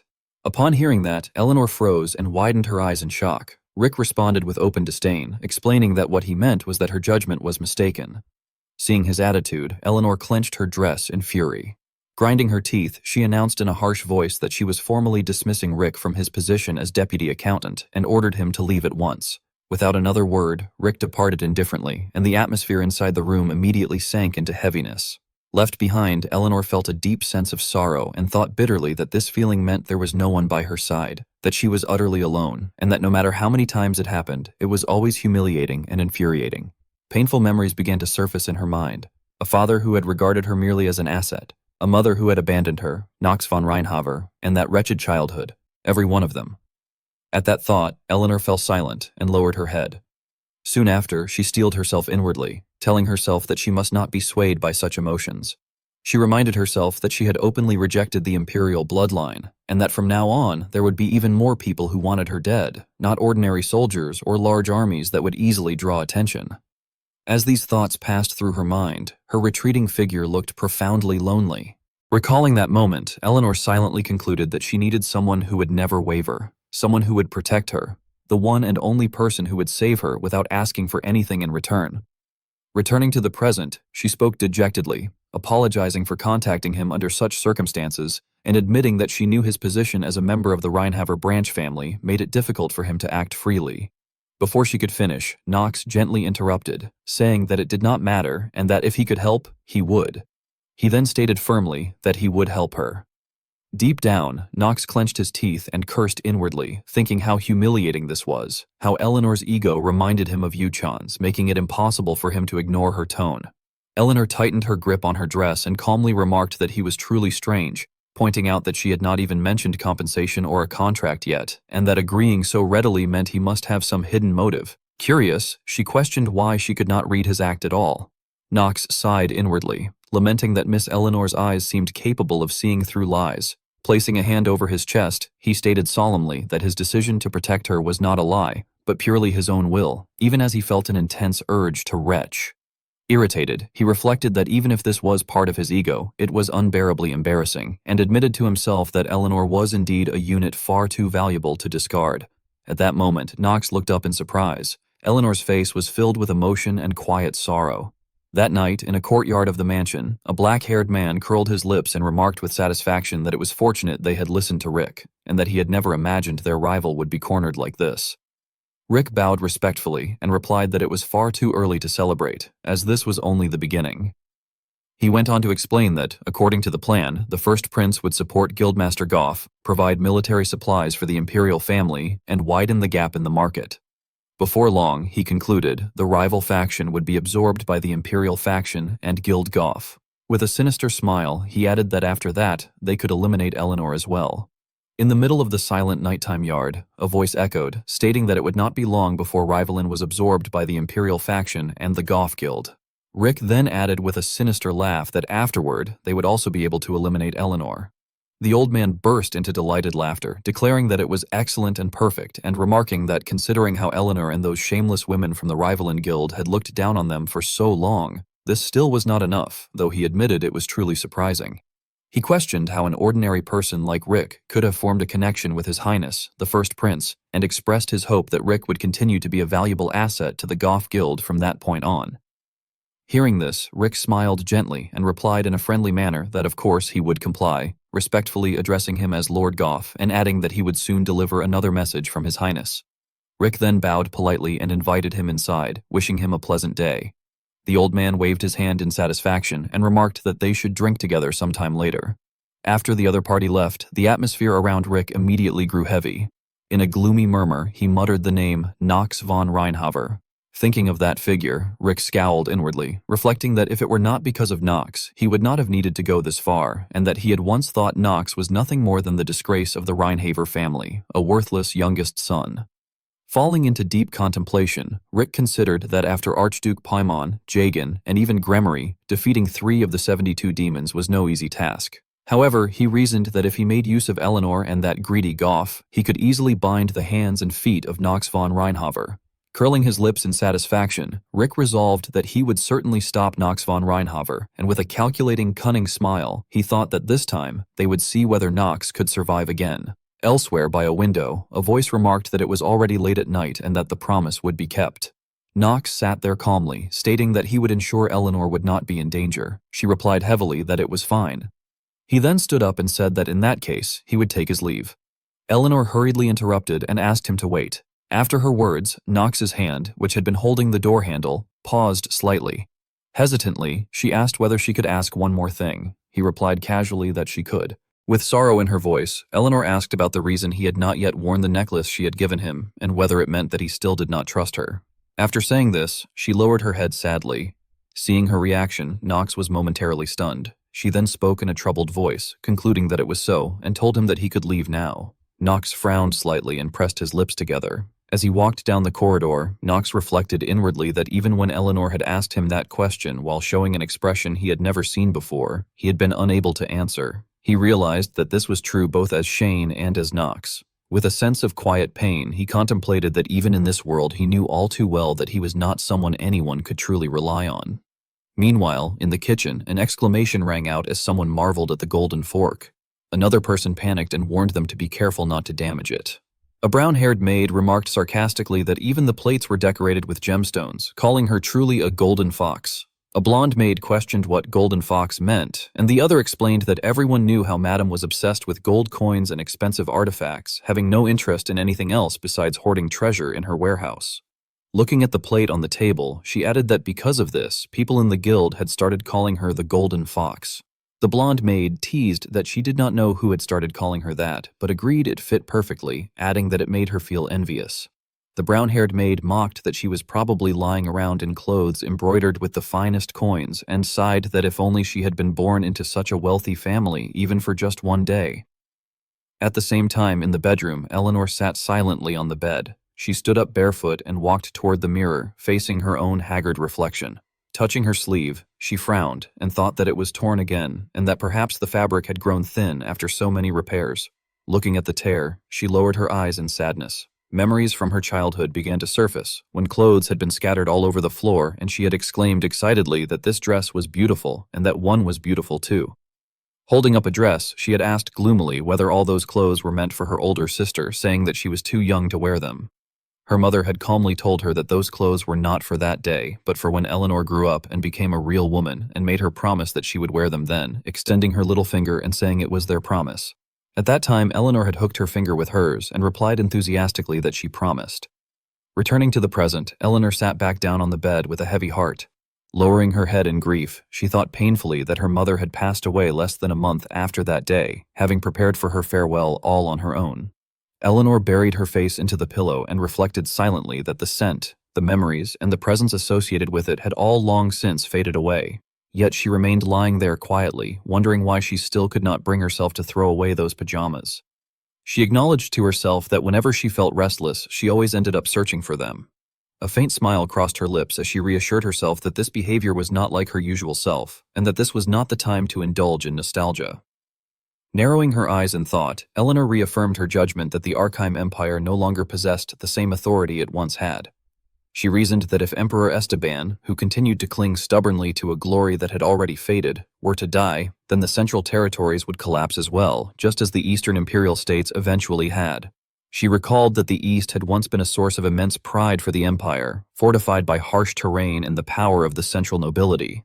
However, everything had changed because of the Philosopher's Stone, a dark red relic said to be capable of granting any wish. Countless wars and massacres had erupted during the pursuit of that artifact, leaving the region barren, barely sustainable, and forced to rely solely on Abelard. Calculating carefully, Eleanor concluded that any merchant would understand that further investment in that empire was extremely dangerous. At the very least, she believed that one faction should have stood on her side. Yet with nothing more than a single remark from Rick, the attitudes of the nobles had shifted with astonishing speed. She suspected that someone had been inciting the nobility, whispering to them that the rival in guild was an enemy. Resting her head uneasily, she admitted to herself that, for reasons she could not explain, she had a very bad feeling about the situation. The following morning, beneath towering stone gates rising among the trees and glimmering in the sunlight, a calm man holding a book greeted the students, announcing that he would be substituting for their professor, who was currently on medical leave. He introduced himself as Aleph von Dastein and explained that the combined martial studies would involve transporting them into a subspace where they would undergo various examination scenarios. Casting a sideways glance, he clarified that, true to the term martial, the use of magic would be restricted and that the students would have to face the trial using only their physical abilities or traits that supported physical combat. When someone raised a hand to ask what exactly he meant by an examination, Aleph snapped his book shut and responded with open disdain, stating that he had already explained it clearly enough. He mocked the students for still failing to understand, remarking that the so-called prestigious academy seemed to be a thing of the past if someone that foolish could sit there so proudly. The student clicked his tongue in irritation, while a blond boy muttered under his breath, wondering why Aleph was being so excessively rude. Coldly observing the scene, Knox reflected that Aleph von Dastein's personality had never changed, and that precisely because of this, he would not hesitate at all when the time came to kill him. He recalled that among children born from human-demon crossbreeding, only the most useful were selected, artificial beings planted by demons among humans to conceal their race. That, he realized, was Aleph's true identity. Aleph was relatively intelligent compared to the others, which was why he had been chosen. However, Knox knew that to demons, such beings were nothing more than disposable toys. In his mind, he resolved that Rick, and that man as well, both had to die. Aleph continued his explanation, stating that once they entered the subspace, an illusionary barrier would appear within the designated area. The students were to survive inside it for 10 days and hunt as many monsters as possible, which constituted the task of the combined martial studies. He warned that some monsters possessed demon blood or bore demon-like forms, urging them to remain vigilant, and concluded that this was all the guidance for the day. Upon hearing this, a blond boy froze in shock and exclaimed in disbelief at the mention of demons. Knox, however, narrowed his eyes and reflected grimly that fortunately the rules were exactly the same as those of the inner lunatic he was familiar with. Still, as he watched Aleph channel energy to activate the ritual, he calculated that because the butterfly effect was spreading further than before, nothing could be guaranteed this time. Pointing casually, Aleph announced that the teleportation ritual had been activated and that Group 1 would enter first. He called out the names Knox von Reinhaver, Thalia von Steelenor, Eleanor de Rivellin, and Fell, instructing them to prepare themselves. Thalia admitted awkwardly that the situation was a little frightening, while Pell hurriedly encouraged everyone to return safely without any incidents. Meanwhile, Knox glanced briefly at Eleanor, recalling an earlier moment he remembered telling them that he would conceal himself and enter the dungeon alongside them. He had also stated that if a dangerous situation arose, he would save the two of them, assuring them not to worry. Observing them once more, Aleph remarked that they all seemed ready, and then raised his voice to formally announce that Group 1 of the combined martial studies was to enter. At that declaration, the expressions of everyone present turned solemn. The instructor announced that, in that case, the combined martial studies class, Group 1, was to enter. As soon as the words were spoken, the atmosphere instantly grew heavy, and everyone fell into silent contemplation. On one side, Noah and Astrid sat calmly in their seats, leisurely observing the scene. Noah voiced her curiosity, asking what Astrid thought and whether, among those people, there was anyone she suspected might be a demon. Astrid tilted her head in thought and replied that it was difficult to say, adding that with that child's talent, Knox, he might already be capable of killing most of them by now. Hearing this, Noah chuckled with amusement and remarked that, thinking about it, it had been many years since she had last seen such a genuinely happy expression on Astrid's face, all because of that child's talent. Astrid frowned slightly and said that she was unsure how to put it into words, explaining that it was difficult to explain. Noah looked back at her in surprise. Recalling Knox's previous battles, she questioned whether Astrid meant that his talent was difficult to describe. Astrid responded with a sigh that she was not talking about talent at all, but that the child himself was simply strong. Noah agreed, saying that she already knew that, and that among the students, if one were to judge purely by ability, he was the most reliable of them all. Astrid calmly added that it went beyond that, far beyond, even without opening his lower dantian. As an image of Knox wreathed in flames surfaced in her mind, she stated that he was already strong enough to defeat most of the Elydian teaching staff. She then extinguished the flame and concluded that such power constituted truly extraordinary talent. Noah gave a dry smile and admitted that she had indeed sensed something strange, but had never imagined it went that far. Astrid reflected further, saying that what she found most incomprehensible was that someone possessing such power had deliberately concealed it until he was old enough to enroll at Elydian. Noah asked casually whether the reason for hiding it was because he might have become a threat to them. Astrid, after a moment of silence, replied that there was no hostility at all. Noah rested her chin on her hand and remarked that despite being so young and having such immense talent, he did not wish to attract attention, adding with mild astonishment that the child clearly had many things he was hiding. After saying this, she stretched and yawned. Suddenly, as an alarm interface appeared on the screen, Astrid grew suspicious, and Noah was equally startled, both silently questioning what it was. Elsewhere, the moment Knox's group stepped through the spatial gate, they encountered violent magical turbulence. Knox clenched his teeth and cursed inwardly, thinking that Aleph was indeed a genius, but compared to Lars, his precision was far inferior, and that such a careless teleportation method would trap others right from the start. At the same time, the energy wrapped around Knox's feet, and a magic circle appeared in the middle of a desolate, snowy forest. Stepping out, Knox let out a light breath and glanced around, thinking that this was exactly as he had expected. Eleanor hugged herself and cried out in confusion, asking what had happened, complaining about the cold, and wondering where the others had gone. Suddenly, a sound echoed in the distance, causing both of them to whirl around in alarm. On rocky outcrops stood several monsters. Eleanor froze in shock, exclaiming inwardly that it was impossible, recognizing them as ice trolls and realizing that something was wrong, that this place was completely different from what had been described earlier, and that monsters like those should not have been there. Before she could finish her thought, the creatures swung massive tree trunks toward her, clearly targeting Eleanor as she stood nearby. She screamed in fear and covered her head. When nothing happened, she slowly opened her eyes. At that moment, Knox was standing in front of her. With a single sword slash, he cut cleanly through the ice troll's body, then firmly re-established his stance. The upper half of the ice troll collapsed heavily to the ground. Knox felt a surge of triumph as he realized that he had killed an ice troll with a single attack. He thought that his training with Astrid had truly paid off, that he had become incredibly strong, and that with the Dragon Heart and the Moonlight Sword, even his stats had skyrocketed recently. He acknowledged that this growth was far faster than he had ever anticipated. With that thought, he spoke aloud and ordered Eleanor to retreat. Hearing this, Eleanor showed clear dissatisfaction. She cleared her throat nervously and insisted that they should wait, arguing that if the teleportation had malfunctioned, protocol required them to request assistance from a professor. Knox's expression darkened as he cut her off, questioning whether she still did not understand the situation. He then analyzed calmly that if this truly were a subspace, all the monsters would have been mere illusions. He pointed out that even after being killed, the creatures did not disappear and continued bleeding, which proved that this was a real situation. He concluded that the teleportation error was not an accident. At those words, Eleanor was utterly shaken and murmured in disbelief that such a thing was impossible. Knox turned his back and continued in a cold tone, remarking that it seemed she had made quite a few enemies. Eleanor turned her face away and retorted weakly that he was no different. Knox tightened his grip on the sword hilt and indifferently stated that if she did not wish to help, she should step aside because she was only obstructing his path. He then added that he had one more piece of advice. Eleanor looked up at him in confusion.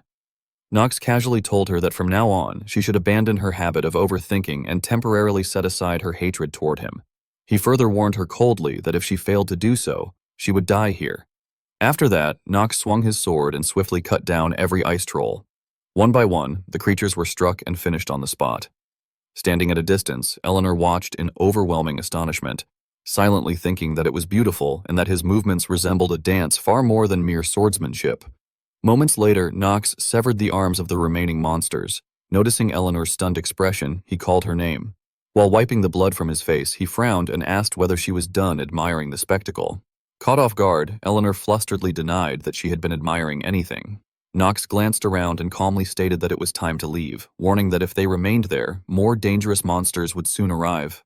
Eleanor hesitantly agreed, saying that she had been thinking the same thing. Lowering her head in thought, she added that from what she could tell, this appeared to be the northern region, specifically near Winter Bridge.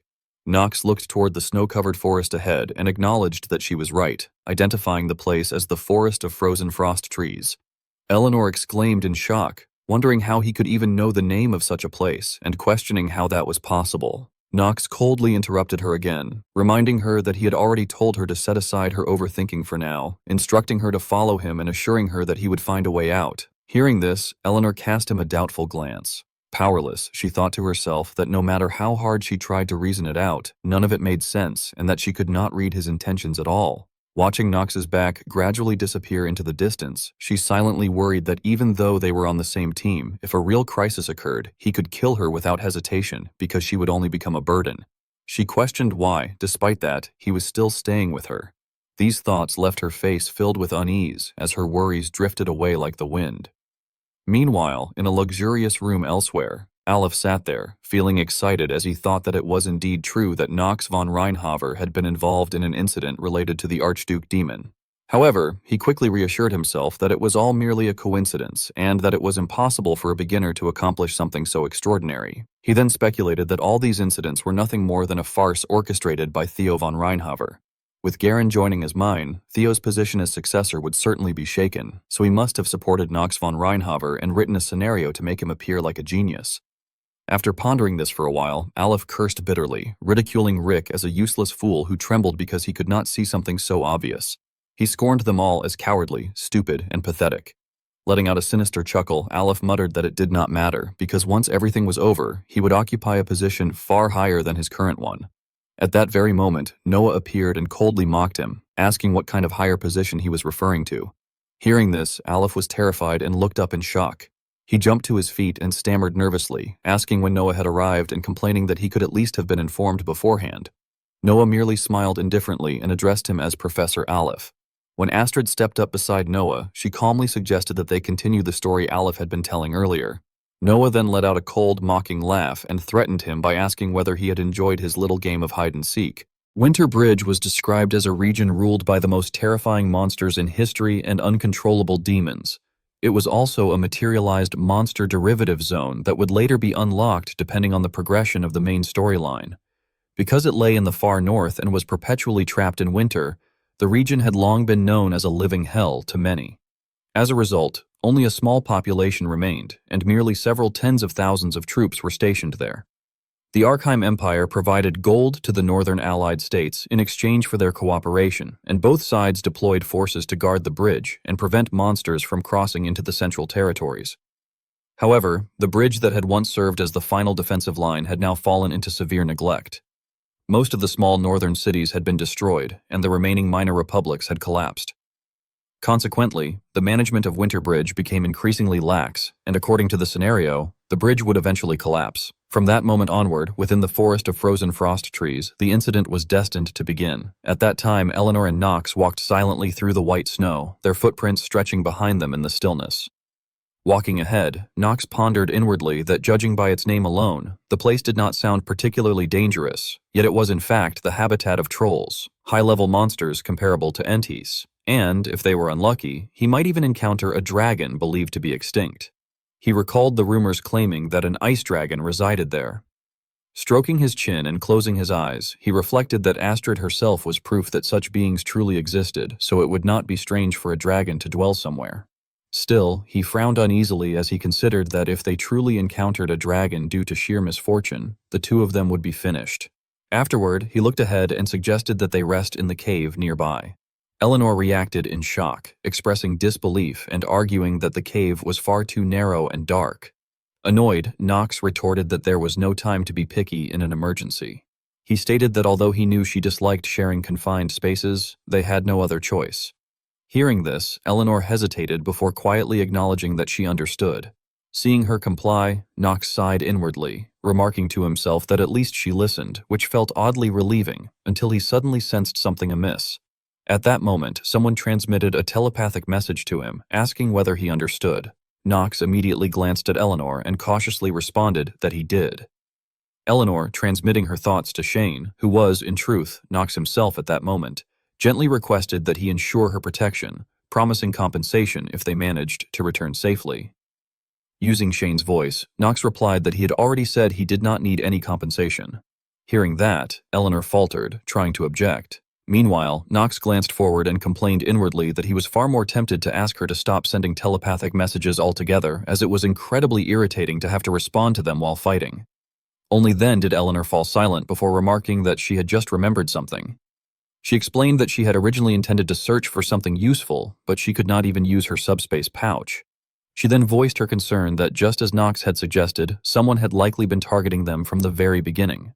When the two of them entered the cave, Knox calmly stated that for now, avoiding the cold was more important than capturing the culprit.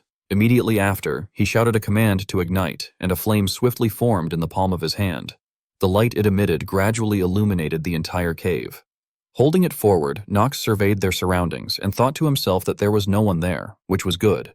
He reasoned that if only small monsters or beasts appeared, they would be able to handle them.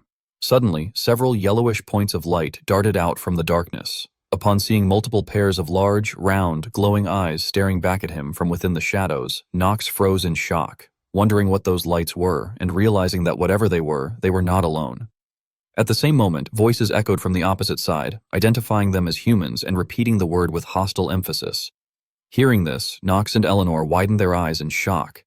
The tree-like beings emerged and growled, declaring that humans had infiltrated their domain and were targeting their sacred trees. Seeing this, Eleanor panicked and exclaimed in disbelief, saying that they were ents, creatures she had once read about in ancient books, tree-shaped trolls brought to life. Knox immediately clenched his fist and extinguished the flame he had been holding, growing increasingly uneasy as he reflected that ents were monsters possessing strength on par with giants and regeneration comparable to trolls. He reasoned that if they were made of wood, fire magic would normally be the most effective counter, but in such a confined space, even a single mistake could trap them there forever. Turning to Eleanor, he firmly instructed her not to use magic except for binding-type spells and to focus solely on supporting him. He asked whether she could use haste or basic assist spells instead.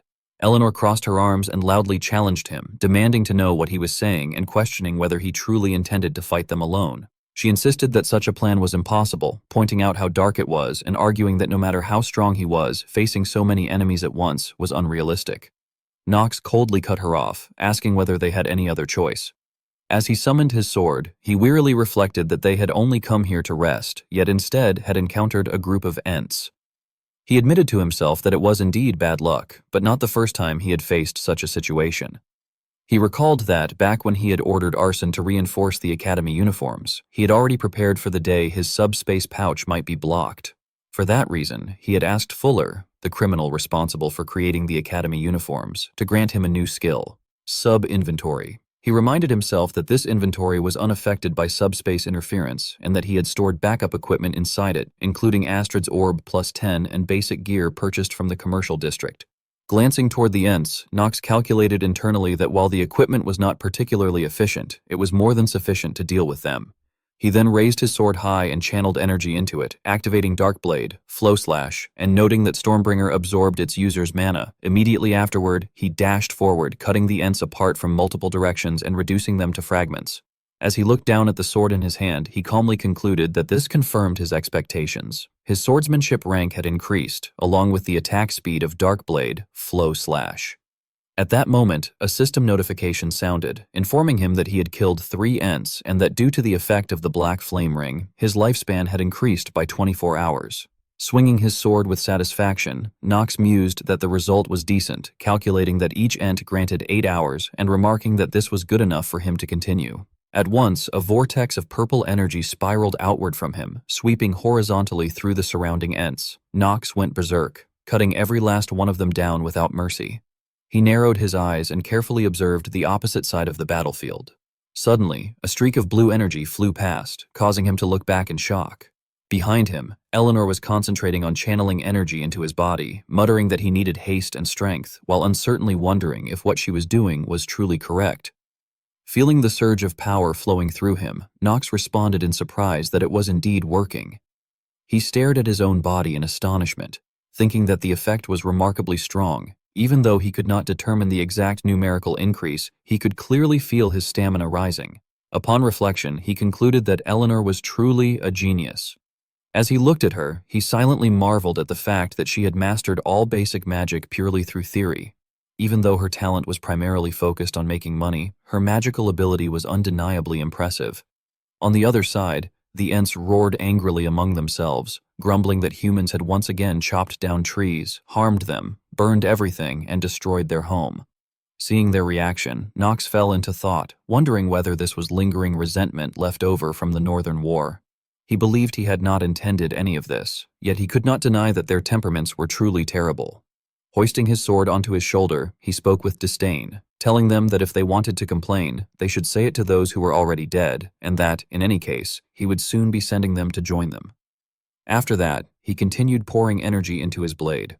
Nox reflected inwardly that he should set aside the lower dantian, which had opened slightly but shown no real progress yet, and instead guide the flow from the upper dantian down to the middle one. He focused on his breathing and contemplated once more the growth he had achieved so far, as well as what had always accompanied it, a strong will and an unshakable conviction to protect something. At the same time, a powerful stream of energy wrapped itself tightly around the sword. He curled his lips into a grin, thinking that since things had already reached this point, he might as well enjoy it without overthinking anything. Pointing the tip of his sword forward, he issued the command for everything in front of him to be crushed. Elsewhere, inside a luxurious room, Noah and Astrid stood facing Aleph. Noah coldly questioned him, asking whether Professor Aleph had been enjoying his little game of hide-and-seek. Aleph frowned cautiously and replied that he did not understand what the dean was talking about. Internally, however, he cursed in frustration, realizing that someone as lazy as Noah had apparently been monitoring all the students. He had only tampered with a single portal, one belonging to Nox and Eleanor, and now wondered whether he had been discovered or if there was another explanation. Noah calmly cut him off, asking whether Aleph truly thought he could deceive him. Hearing this, Aleph lifted his gaze. In the very next instant, a slashing attack tore across his shoulder. From Noah's side, thousands of sharp, icy steel needles were launched relentlessly toward him. Aleph forced his body low and hastily retreated. Looking at his severed arm, he thought bitterly that even though it was only cold air, the attack power was terrifyingly high. He judged the situation to be extremely bad and concluded that he needed to regenerate his cells and escape immediately. Turning his eyes toward Astrid, he calculated that if he took advantage of the woman standing beside Noah, his chances would be better compared to facing one of the 4 sages like Noah himself. With that decision made, he charged forward at once. Spitting something from his mouth, he declared that she would die. As a needle shot toward her face, Astrid calmly raised her hand and flicked it aside. She spoke with contempt, questioning what that was supposed to be. Aleph stared at her in shock, unable to process what he had just seen. Suddenly, several chains shot down from the ceiling, wrapping around him from all directions and binding his body tightly. Enraged, Aleph demanded to know who she was, questioning how she could attack with magic without even chanting and asking who she truly was to possess such power.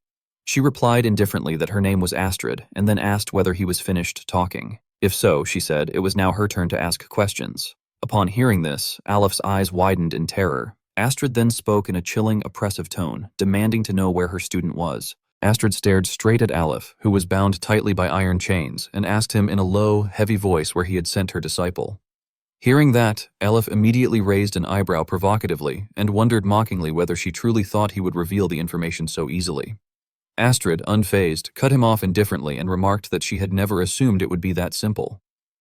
Nearby, Noah examined the flow of blue energy and, after calculating silently, told Astrid that based on the coordinate formula, the location appeared to be in the northern region.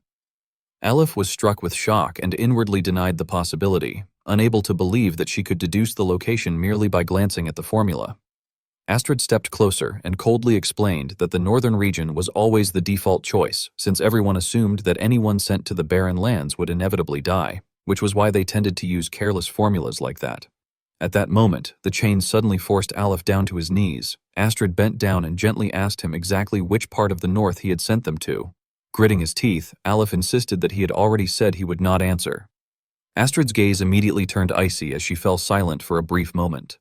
At the same time, a mysterious magic circle began to glow beneath Aleph, and his face was filled with confusion and panic. Calmly, Astrid suggested that it might be near Winter Bridge.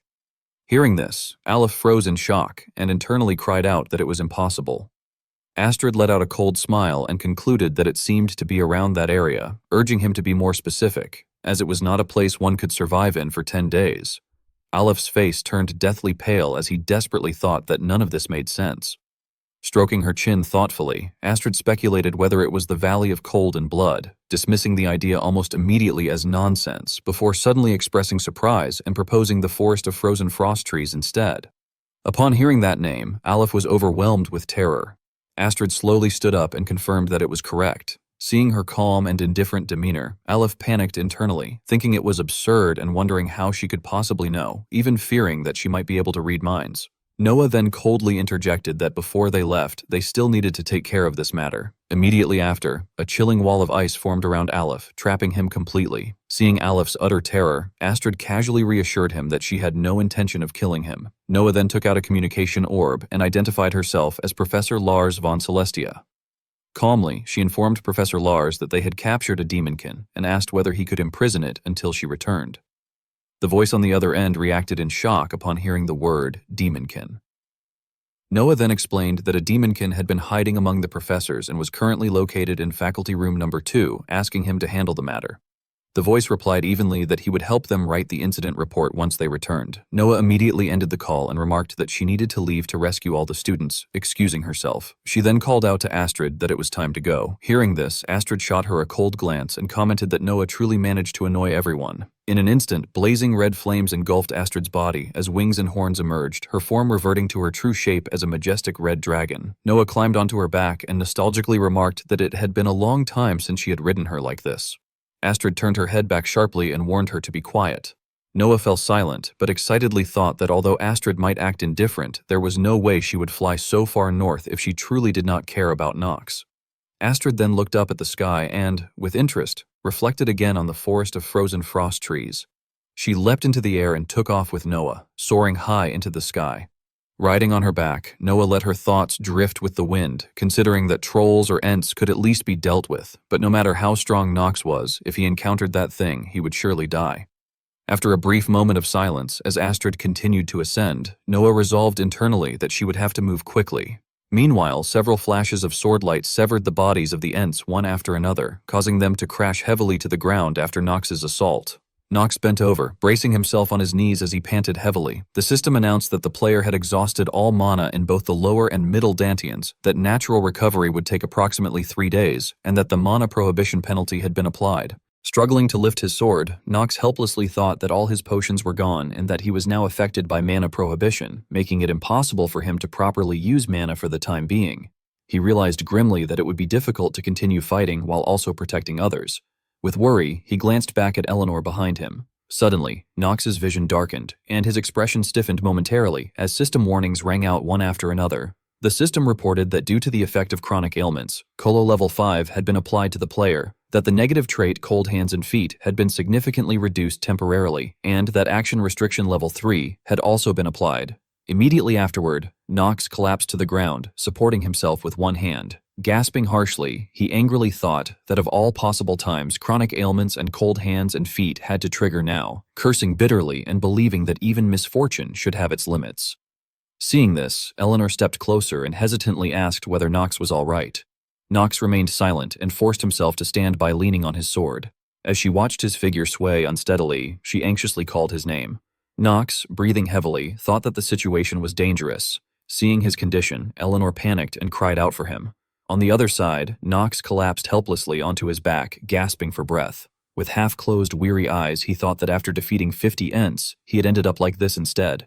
His vision gradually blurred, and at that moment Eleanor rushed over in alarm, repeatedly calling his name. She urgently asked what had happened and said that he had suddenly fainted. Seeing the worry on her face, Knox absent-mindedly thought that she truly cared about him. He reflected that Eleanor, known as the Golden Fox and regarded as a cold person, actually hid a warm heart behind her cool appearance. She showed sincere warmth toward someone like him, who was always alone. Although some people might call it excessive involvement, that was precisely why he always recruited her. At that moment, Eleanor hurriedly used healing magic on him. Knox weakly opened his eyes and called her name. As she helped him sit up, she anxiously asked what was wrong with his eyes. His hand was immediately enveloped in a green light, and he calmly raised it and told her to leave him behind and go deeper into the cave, instructing her to use the item there and saying that she would understand what it was. Eleanor, feeling doubtful, accepted it and realized that it was the Veil of Mystery, an artifact that erased a person's existence. Knox silently reflected that although it was a single-use item, as long as she did not attack first, enemies would not be able to find her. He had never imagined that something he obtained at a black market auction through grain would be used like this. The problem, however, was that the protagonist could not use it. Eleanor looked at the object in her hand and asked in shock where he had obtained such a thing. She then added that what mattered more was whether he was serious, saying that if he had such an item, he could leave her behind and escape. Knox gently interrupted her and asked whether she really thought he would abandon her. Eleanor froze and asked what he meant. Hearing that, Knox smiled faintly and calmly told her to hurry and go. As soon as he finished speaking, her expression turned pale with panic. Seeing Knox lose consciousness, she screamed his name in shock. Supporting him, she urgently called for him to wake up. When he still did not respond, she desperately called his name again. Placing 2 fingers on his neck, Eleanor grimly realized that his heartbeat was slowing and thought that this could not be allowed to continue, resolving to use all of her abilities. She quickly cast healing magic that enveloped Knox's body. While pouring all her strength into it, she begged him to wake up. Pressing her lips together, she pleaded again for him to wake up. Feeling guilty, she thought that if this happened, she should have been honest from the beginning. She reflected that it was all because assassins had tried to kill her, and that Knox had been dragged into this situation by coincidence. As she looked at him lying there with his eyes closed, Eleanor sorrowfully wondered whether she could really hide behind the excuse of being dragged into it and simply escape from Knox's death. Recalling a scene from her childhood, she asked herself what Knox had done that day at the nobles' gathering. Choking with emotion, she questioned whether she had truly considered it so cruel and unforgivable that it deserved to be repaid with death. Remembering his earlier words asking whether she thought he would abandon her, she reflected that Knox had not left her, but had protected her. She thought that perhaps, just perhaps, things were not as she had believed. As the childhood scene resurfaced again, Eleanor remembered herself standing alone, staring at Knox's back from a distance. When he turned his head to look at her, she hesitantly thought that, at that time, Knox had actually... A thought surfaced in Eleanor's mind. Perhaps, just perhaps, and as she reflected on it, an image from her childhood appeared. Her younger self standing dazed in a corner, silently watching Knox's back from afar. When he turned his head to look back at her, she had thought to herself that at that time, Knox might have actually been something more. The scene then shifted to another moment in the past. Joyful shouts echoed through the mansion as someone excitedly called out that Eleanor had good news waiting for her. Hearing this, she widened her eyes in shock and looked up. Someone holding a letter stepped forward, delighted, and informed her that the Reinhaver family had officially recognized their merchant group. Standing at the doorway in high spirits was none other than Clarkson de Rivellin, the head of the Rivellin family. He excitedly added that they had even received an invitation to a noble social banquet. Upon hearing this, Eleanor hurried over and eagerly asked if it was truly real. Seeing the excitement on Clarkson's face, a wave of joy welled up inside her. She thought that it had been a very long time since she had seen her father so full of enthusiasm, and she was certain that her mother would be happy as well. When her thoughts turned to her mother, who was still bedridden, Eleanor reflected that her health had continued to decline ever since she began working for the group. However, she believed that once their group grew larger, they would surely be able to restore her mother's health soon. Thinking this, Eleanor felt an overwhelming sense of happiness. Suddenly, Clarkson mentioned that the nobles had even brought up Eleanor's name among themselves. Eleanor was utterly stunned and wondered if they truly meant her. Recalling the previous negotiations, Clarkson explained that Lord Theo von Reinhaver, the head of the Reinhaver family, seemed to hold Eleanor's abilities in very high regard and had said that she was the most outstanding child among her peers. Remembering Rodwell's expression at the time, Clarkson added that Lord Rotwell had said the same thing as well. Unable to hide her excitement, Eleanor reacted with disbelief while inwardly rejoicing that she had finally been acknowledged. Later, as she tried on dresses in front of a mirror, Eleanor reflected that it had already been 3 years since she had taken charge of accounting work for the Rivalin Group. At first, she had done it merely to attract her father's attention, but now she felt that the job truly suited her. She wanted to continue and become a pillar of strength for the Rivalin Group. She excitedly thought that she had never imagined that even the heads of esteemed noble families would acknowledge her abilities. From this point on, the Rivalin Group would continue to grow, and eventually, they would be able to stand on equal footing with the nobles she had always admired. People born into a different world, with graceful manners, luxurious clothing, and lives spent enjoying fine cuisine while chatting leisurely. She believed that they would one day live lives just like those people. However, reality struck Eleanor harshly at the banquet itself. Some nobles sneered with disdain, remarking on how lowly it all was, and questioning what such people were doing there. Others whispered contemptuously that at a banquet hosted by the Reinhaver family, it was audacious for commoners to intrude. A noblewoman covered her mouth and mockingly questioned whether these lowly people truly believed they could stand on equal footing with nobles. Hearing these remarks, Eleanor's face immediately turned pale. A nobleman beside them added scornfully that perhaps these commoners had been sent merely as entertainment and suggested that someone should at least remind them of their place. At that moment, Eleanor nervously glanced toward Clarkson and called out to him. Suddenly, her expression darkened, her eyes filled with shock. Seeing that her father was still smiling faintly, Eleanor was stunned and silently questioned why he was smiling at all. She felt confused, thinking that not a single person there accepted them and that everyone was looking down on them, yet her father still appeared pleased. Then Clarkson called her name and gently placed a hand on her shoulder, telling her to smile. Eleanor hesitated slightly, and Clarkson went on to instruct her not to show her personal feelings in a place like this. He told her to remember it well and warned her that she must not speak rudely or get into conflicts with the noble children. Eleanor's expression grew deeply conflicted.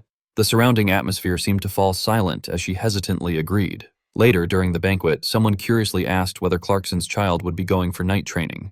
A woman politely laughed and replied that it was true, though becoming a knight was not an easy path. Another woman responded with admiration, saying she had heard that Eleanor had achieved outstanding results in Lydian. Standing to the side, Eleanor silently observed the scene. She lowered her gaze slightly and thought to herself that such praise was meaningless, that there were countless hidden deals behind the scenes, and that this place was nothing more than a nest of extravagance for excessively wealthy nobles. And the most shocking realization of all was yet to come. At the same moment, someone stepped forward. Clarkson bent his back respectfully and introduced himself, saying that it was a pleasure to meet them, that he was merely a common citizen, Clarkson of the Rivalin family, and that he looked forward to cooperating with them. Seeing this, several nobles whispered among themselves with mocking tones, remarking that he was just a lowly merchant and laughing that at least he knew his place. Watching his appearance, Eleanor felt a pang of sadness and thought that her father was bowing his head to nobles like them. The earlier scene resurfaced vividly in her mind. Clarkson had placed a hand on her shoulder and warned her in a low voice to smile, never to reveal her personal feelings in places like this, and to remember that she must not speak rudely or fight with the noble children. Recalling that moment, Eleanor lowered her head, pressing her lips together unwillingly. Turning away, she bitterly thought that her father was truly pitiful. She hurriedly ran out of the area, clenching her teeth as anger surged within her. She thought bitterly that he had bowed and humbled himself before people who insulted their family simply because they were nobles, and that it felt as though her father did not care at all about what happened to her or her mother. As she reflected further, she sorrowfully realized that this was not the social gathering or party she had imagined. At that thought, Eleanor slowed her steps. In the wide corridor bathed in cold blue light, she walked alone. Suddenly, a voice called out, asking what she was doing there. Startled, Eleanor quickly looked up and saw Knox standing opposite her. Seeing her, he asked curiously whether it was her first time attending a party. As she carefully observed his appearance, Eleanor silently analyzed his white hair and lavender eyes, realizing that he was Knox von Reinhaver. Immediately afterward, she hurriedly performed a formal greeting and apologized anxiously if she had made him uncomfortable. Knox responded with suspicion, asking why she was apologizing. Only then did Eleanor slowly raise her gaze. Knox casually gestured and said that he was bored and asked whether she wanted to chat somewhere else. After the two of them sat down on a bench, Knox asked where she was from and whether she belonged to a noble family. Eleanor timidly replied that she did not, introducing herself as Eleanor de Rivellin from the Rivellin family, which had only recently received a new title. Hearing this, Knox reacted in surprise, saying that he had heard a new family would be joining and that it turned out to be hers. Eleanor then stammered in response, confirming it and hesitantly addressing him as Knox von Reinhaver, the youngest son of the Reinhaver family. Knox, astonished, asked whether she knew his name, then quickly followed up by asking if she also knew his age. Eleanor awkwardly replied that she did not. Knox then stated that he was 10 years old and asked for her age. Eleanor answered gently that she was also 10. Upon hearing this, Knox happily exclaimed that they were the same age and told her that she did not need to speak so formally. Eleanor immediately waved her hands in flustered panic, saying that it would be impossible for her to do that with someone from a duke's family. Knox looked up at the sky tiredly and commented that she was boring, then admitted honestly that he disliked parties like this. Eleanor, stunned, asked what he meant. Seeing her bewildered expression, Knox calmly explained that he hated being hypocritical and that children his age kept their distance from him. He said that whenever he invited them to play, they simply walked away and asked whether she also felt uncomfortable being near him. Eleanor immediately denied it, insisting that she did not feel uncomfortable at all. In her heart, however, she silently added that it was the opposite and that she wanted to talk more with him. Hesitantly, she told him that she was studying to become an accountant in the merchant group. Hearing this, Knox leaned closer in astonishment and exclaimed that it was amazing. He said he had heard that the Rivellin group had become famous recently and that he never expected someone his age to be working so hard. Eleanor shyly thanked him. Knox then rubbed his head gloomily and said that he also needed to work hard, but that honestly, things were not going smoothly. Curious, Eleanor asked what he was doing. Knox answered decisively that he was studying swordsmanship, explaining that everyone in the Reinhaver family had to learn it and that his eldest brother was truly outstanding. He clenched his fist in frustration and said that everyone could see that he was weak and not even talented in swordsmanship, which was why nobody liked him. Seeing how depressed he looked, Eleanor hesitantly tried to speak, but just as she was about to reach out to comfort him, she stopped. Clarkson's voice echoed in her mind, reminding her always to consider status and the differences in wealth before speaking. Eleanor hesitated, thinking that someone as lowly as herself had no right to comfort the youngest son of the Reinhaver family. Resolving herself, she slowly lowered her hand. At that moment, Knox lightly touched the back of Eleanor's hand and asked with concern whether talking to him had made her hungry. Startled, she quickly looked to the side. Knox then took her hand and gently pulled her up, telling her that there were plenty of snacks in the banquet hall and suggesting they go get some. As he continued to pull her along, Eleanor felt momentarily stunned. Deeply moved, she thought to herself that he felt completely different from every noble she had ever met before, and that perhaps with him, she might truly be able to become friends. Just then, two people approached quietly. Upon seeing them, Knox widened his eyes in shock as one of them spoke indifferently, saying that he had been wondering where Knox had gone, only to find him whining in a corner. The newcomers were none other than Hartz and Alan. Hartz placed his hands on his hips disdainfully and demanded to know what Knox was doing with that lowly commoner. At that very moment, two people gently approached. When Knox saw them, he widened his eyes in shock. The other person coldly remarked that he had been wondering where Knox had gone, only to find that he was whining in a corner, and so on. The two who had arrived were Hartz and Alan. Hartz placed his hands on his hips in disdain and asked Knox what he thought he was doing with that commoner. Seeing this, Eleanor was stunned and thought to herself that they must be members of the Reinhaver family. Alan then raised his brow suspiciously and asked who the lowly girl standing beside him was. Hartz indifferently added that he was sure Knox had already been told to restrain himself from actions that could tarnish the Reinhaver name. Looking at Knox's hand tightly gripping Eleanor's arm, he further questioned whether Knox had somehow met that lowly girl by chance. Hearing that, Knox immediately let go of Eleanor's hand and hurriedly replied that of course not, that it had only been a momentary curiosity. Eleanor pursed her lips slightly in worry. As Hartz turned his back to leave, he glanced over his shoulder with a cold smile and told Knox that in that case he should stop this foolishness and return to the banquet hall at once. When Knox began to move forward, Eleanor hesitantly called out to him. Hearing her voice, he paused for a brief moment but then immediately continued walking, quickly catching up with Alan and Hartz. Watching this, Eleanor murmured in disappointment that she had thought they could become friends. Back in the banquet hall, Alan and Hartz cornered Knox against a wall and mockingly remarked that it was truly surprising as they had never expected him to speak with that commoner, especially at a social gathering like this where so many eyes were watching. They asked whether he was trying to disgrace their family or whether there was something special between him and that girl. Faced with their interrogating voices, Knox could only lower his head in silence. Hart sneered that if that were true, then someone should make that lowly girl understand her position. At those words, Knox's eyes widened in shock. He hastily denied that she meant nothing to him at all and insisted that, as he had said before, he had merely been curious about her. Alan then bent slightly and suggested that in that case he should tell the girl so loudly and clearly in front of everyone, and that if he did not wish to do it, they would handle it in their own way. Hearing this, Knox clenched his fists unwillingly and said there was no need. He reluctantly agreed that he would tell her himself. Meanwhile, Eleanor stood absent-mindedly and alone in the middle of the banquet hall. She lowered her head sadly and thought that her father was too busy socializing with the nobles to notice that she had left. Recalling what had just happened, she sorrowfully reflected that Knox had also left just like that and that perhaps she had hoped for too much. Suddenly, a voice called out, telling her to stop. Surprised, she looked up and saw Knox standing before her. Overjoyed, she called his name and thought excitedly that she had believed he would not return and that she had known they could become friends. However, he immediately cut her off coldly, demanding to know who had given her permission to address him like that and asking whether she thought herself his equal, daring to call him so casually. Eleanor froze at his words. Knox then folded his arms and frowned disdainfully, saying that trash like her dared to consider herself a noble and that it was truly pathetic. He told her that she might be able to buy her family name with money, but asked whether she believed she could buy her family's history with it. Eleanor was stunned, thinking that he had suddenly become a completely different person. She softly called his name again. Knox let out a faint scoff and called her an illegitimate child, telling her to get lost. At that moment, the smile on Eleanor's face vanished, and the brightness in her eyes faded.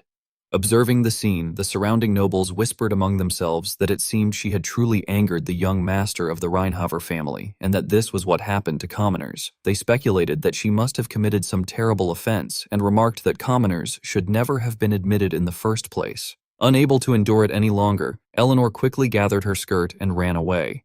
In her mind, she reflected that that day marked the worst social gathering of her life. After realizing that such was the world of the nobility, she had decided to live behind a mask, just as her father had always done. She hid behind a false facade and deceived others with sweet words. But the scene shifted to the present. Under the rain, Eleanor stood silently before two graves. The people behind her whispered that perhaps the Rivalin merchant group would finally come to an end, that both of her parents had died, and that it was now that lowly girl running the merchant group. They continued that no matter how clever she was still just a child and wondered what she could possibly accomplish. They added that although Clarkson was merely a commoner, at least his work was good, and that perhaps they should look for another merchant group. Hearing this, Eleanor tightened her grip on the umbrella. She bitterly reflected that even until the very end, the nobles mocked her family's deaths. She thought that it was no wonder, since it was not the Rivalin merchant group, built with blood and sweat, that they trusted, but rather the glittering gold behind it. Because of that, she had decided never to trust anyone. Like them, she believed that the only thing worthy of trust was gold coins, and that even trust itself could be bought with gold. She felt that she had buried even her own dignity within those coins, and wondered whether, in the end, she was no different from them. She believed that the incident at that social gathering had made her the way she was. Yet she questioned whether it was truly because of Knox that she had become like this, and thinking back now, she wondered what Knox had really been like at that time.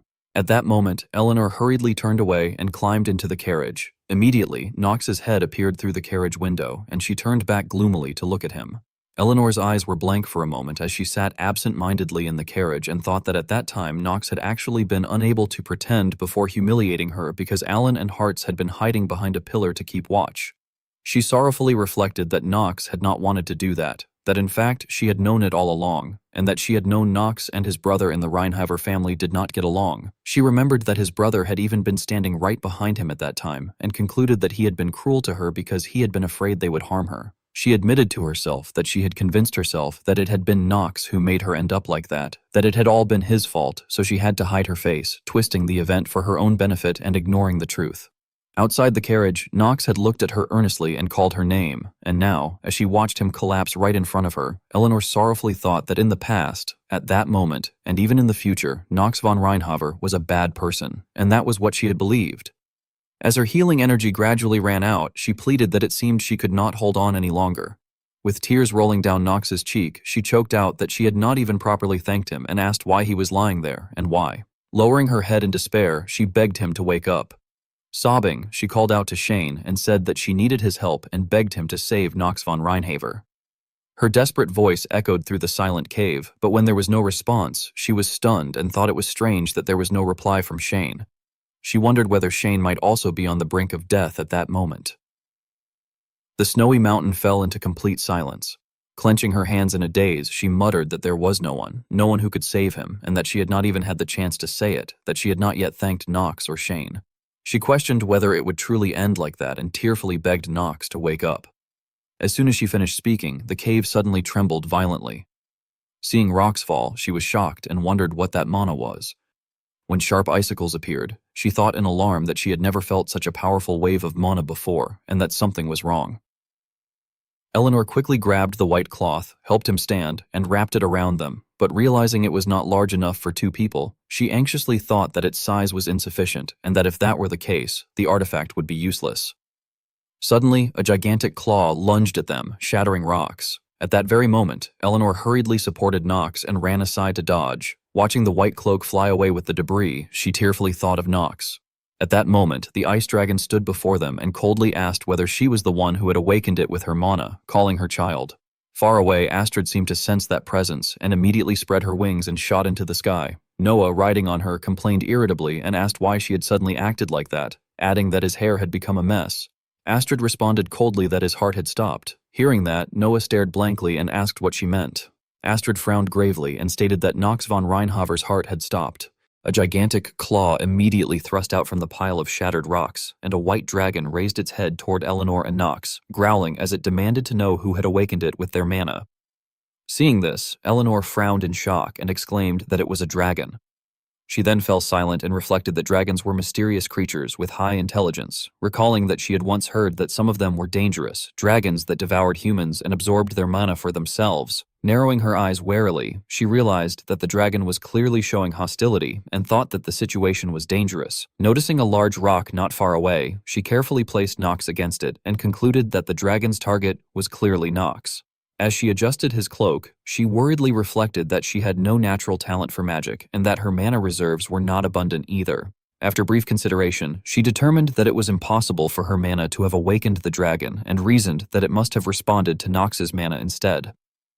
Closing her eyes halfway, she solemnly wondered whether he thought she would abandon him and thanked Nox for saving her, resolving that now it was her turn to protect him. With that thought, she decisively stood up and stepped forward to face the dragon, firmly declaring that it was indeed she who had called it. The dragon looked at her with suspicion, carefully observing her before coldly remarking that it was very strange and that it was not her, as it did not sense that level of mana from her. Eleanor reaffirmed with certainty that she had already said it was her and claimed that she was merely exhausted from having just expended her mana. The dragon immediately bared its sharp teeth and inhaled deeply, insisting that it could still sense that remarkable mana and commenting that it had been a long time since it had enjoyed such delicious food. It accused her of hiding something and addressed her as a child. At this, Eleanor stiffened, feeling extremely uneasy. The dragon leaned closer to her and threatened that this place, Winter Bridge, was filled only with brutal winter and beasts with pitiful mana, and that it had finally found something worthy of consumption there, adding that it would not give it up so easily. Glancing aside, Eleanor firmly thought that there was a high possibility that the dean or other professors would come to rescue them, and that she needed to stall for as much time as possible. Most importantly, she reflected that there were many things she wished to say to Nox. With that in mind, she clenched her hand resolutely and stepped forward, declaring that she would not retreat. The dragon indifferently responded that in that case, it would speak with strength. As it said this, a violent surge of blue energy began to gather within its mouth.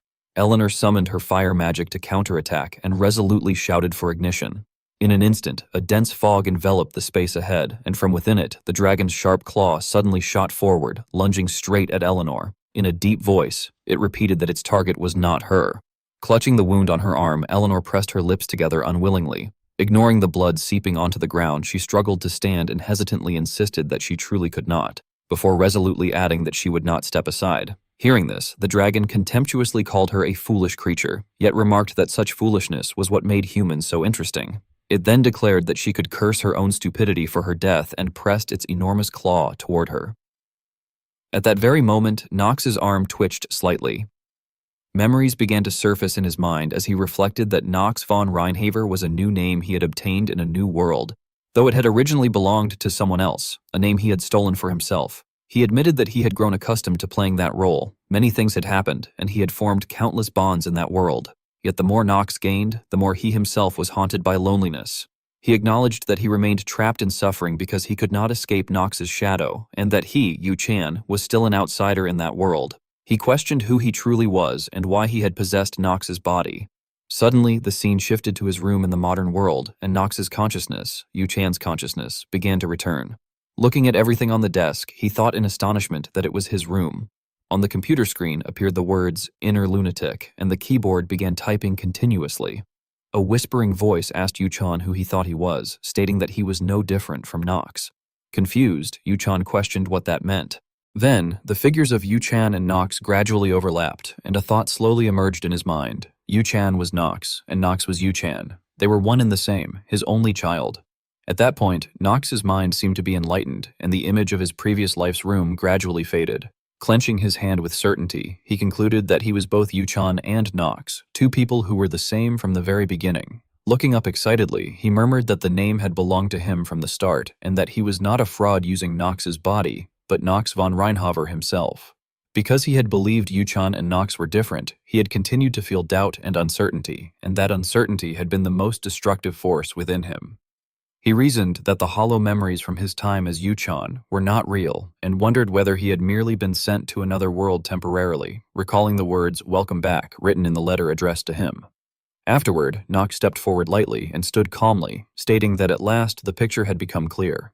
He admitted that sometimes he had hated the character of Knox because, in that world, he could feel the warmth of others that he had longed for so deeply, and because Knox, that delinquent, possessed far more than he had ever had.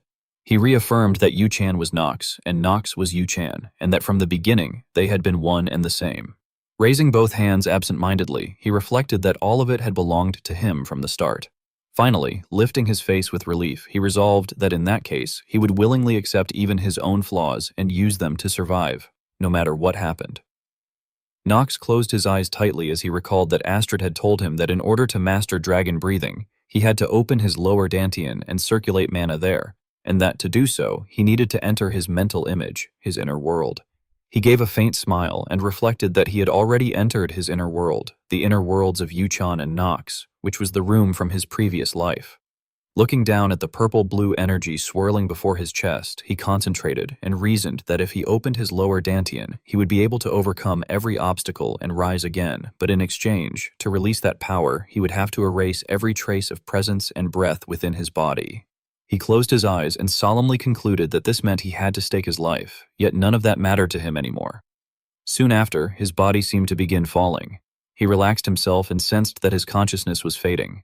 At the same time, the system notifications appeared, announcing that the player's heart would stop beating in 3 seconds, then in 2 seconds, and then in 1 second. In an instant, everything turned into a streak of light within the void. In reality, Eleanor lowered her head powerlessly. Seeing this, the dragon sneered and asked whether she was still being stubborn. Observing that her body had completely run out of strength, it mocked her further, saying that she would not be able to endure it any longer. On her side, Eleanor helplessly reflected on how pitiful she was, and admitted that the dragon was right. She no longer had the strength to avoid the attack. At the same time, she stepped her feet apart and raised her arms, resolving that she would soon die, but that she had to endure until the very end. With tears of despair welling up, she sent a telepathic message to Shane, saying that she knew he could not hear her now, but there was one thing she wanted to tell him. She thanked him for protecting her and had wanted to say it to him directly. She apologized, explaining that this was the only way she could deliver this message. At that moment, the dragon opened its mouth wide and began gathering energy. She sorrowfully added that Shane had to survive, as it was her final wish.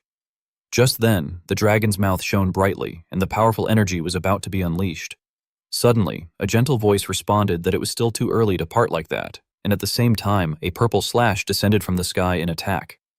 Seeing the figure standing in front of her, Eleanor froze for a moment.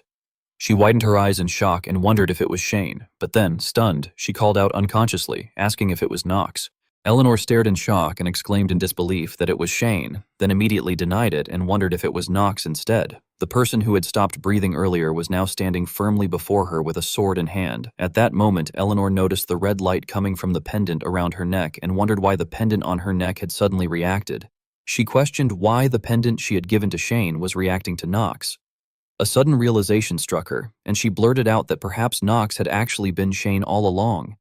Knox's current appearance looked very similar to Shane's, while Eleanor's pendant emitted a magical power like flames that enveloped the surroundings. Knox said that he could apologize later for deceiving her.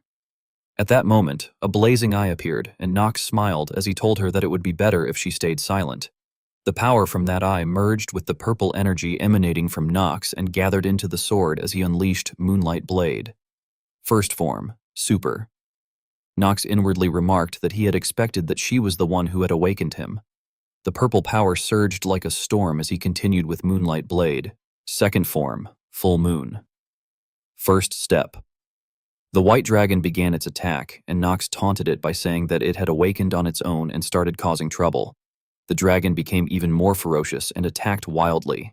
Knox leapt into the air and coldly declared that it should die. A barrage of attacks followed as he executed Moonlight Blade. Third form, Moon-Splitting Slash. The relentless strikes injured the dragon, and Knox's terrifying power made Eleanor inwardly marvel while struggling to keep her footing during the battle. She thought that he was completely different from the Knox she had known all this time and wondered what the red eye and that immense power truly were. More importantly, she could not understand how Knox could have awakened after having died completely.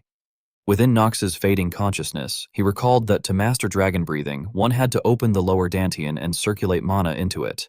However, in order to release that power, one had to stop the trace of presence and breath within the body, meaning the person had to risk death. He felt his consciousness fading as he used the Fire Spirit Pendant, an item capable of summoning spirits based on the mana he possessed. He remembered that it was a precious keepsake belonging to Eleanor's mother, even though she had given it to Shane rather than to him. Knox silently thanked Eleanor and reflected that she could have made a contract with the intermediate Fire Spirit Salamander. He thought it would be a waste if such a valuable artifact were used only for a mid-tier spirit. Even if it meant sacrificing his life, he believed he had to obtain something greater. Knox then laughed confidently, grabbed the pendant in his hand, and declared that he refused. He proclaimed that he would summon the Spirit King. A system message warned that summoning a spirit of a higher rank would consume the player's life force and asked if he wished to proceed with the summoning. Knox speculated inwardly that he needed a spirit with mana powerful enough to kill a dragon, the Spirit King of Flames. He then decisively declared the summon. His heart trembled as the dragon's power surged around him. System messages appeared stating that he could form a contract with the Fire Spirit King, Ifrit. Warnings followed that most of the player's life force would have to be sacrificed to complete the contract and that the player might die. The system asked if he still wished to proceed. Clutching the pendant on his neck, Knox was surrounded by the breath of the dragon. The flames gathered like a majestic fiery soul before transforming into the shape of a woman with blazing orange hair. The woman laid out a condition, asking whether he truly dared to attempt a contract with her, the Spirit King, and telling him that if he wished to form such a contract, he might have to surrender everything he possessed. Knox did not hesitate and replied that perhaps it was she who actually wanted him. His words caused the Fire Spirit King to pause in surprise. Knox calculated inwardly that he possessed enough mana to summon the ice dragon, that his fire resistance had improved thanks to his training with Astrid, and that he was still young with plenty of room to grow. He reasoned that Ifrit favored contractors like him. He recalled that Ifrit, the Fire Spirit King, enjoyed punishing demons and had even helped Solomon kill them. Knox believed that his own goal of destroying the 72 demons aligned with Ifrit's purpose. The Fire Spirit King then asked Knox how much he was offering. Knox answered that he was offering 10 days. The Fire Spirit King questioned him in confusion, remarking that only 10 days was not even enough. Knox confidently replied that he would give everything except 10 days. The Fire Spirit King laughed and accepted the request, remarking that the small creature was quite amusing and asking his child what his name was. Knox answered that his name was Knox von Reinhaver. The Fire Spirit King then began to grant power to the necklace, saying that it was good, and that Knox von Reinhaver should make a contract with him, adding that they should begin. As the power spread throughout Knox's body, a system message suddenly appeared stating that the player's lifespan had drastically decreased. Returning to reality, the White Dragon, after receiving Knox's attack, became irritated and demanded to know how a small boy like him could possess such tremendous power. Nox confidently raised his sword without fear and mockingly replied that it was amusing, adding that he was also curious how an ordinary lizard like the dragon could possess such great strength. Provoked and furious, the dragon roared that Nox dared to challenge it and declared that it would kill him cruelly. Nox dodged the attack and advanced toward the dragon, challenging it while stating that he had to become stronger and that the dragon would become his foundation. The dragon stomped the ground, causing spikes of ice to emerge and attack Nox. Nox leapt high into the air with both hands raising his sword. The dragon lifted its head toward him as a glow of icy power gathered in its mouth, shouting that the little rat had reached the end and ordering him to die. Nox smiled and said that he wondered how much lifespan he would gain this time. Both sides attacked simultaneously. The dragon, in disbelief, exclaimed that Nox, being a human, could not possibly possess such power. Nox then swung his sword with the technique called Moonlight Blade, third form, Moon-Splitting Slash. The powerful strike hit the dragon, causing it to scream in pain. Eleanor stood stunned by the scene as Nox's immense power enveloped the entire mountain. When the battle ended, the dragon was defeated and system messages appeared stating that the player had successfully defeated a dragon for the first time, that the mana stat had permanently increased by plus 0.5, that the effect of the Black Flame Ring had increased the player's lifespan by 170 days, that dragon materials had been obtained, and that the title, Dragon Slayer, had been acquired.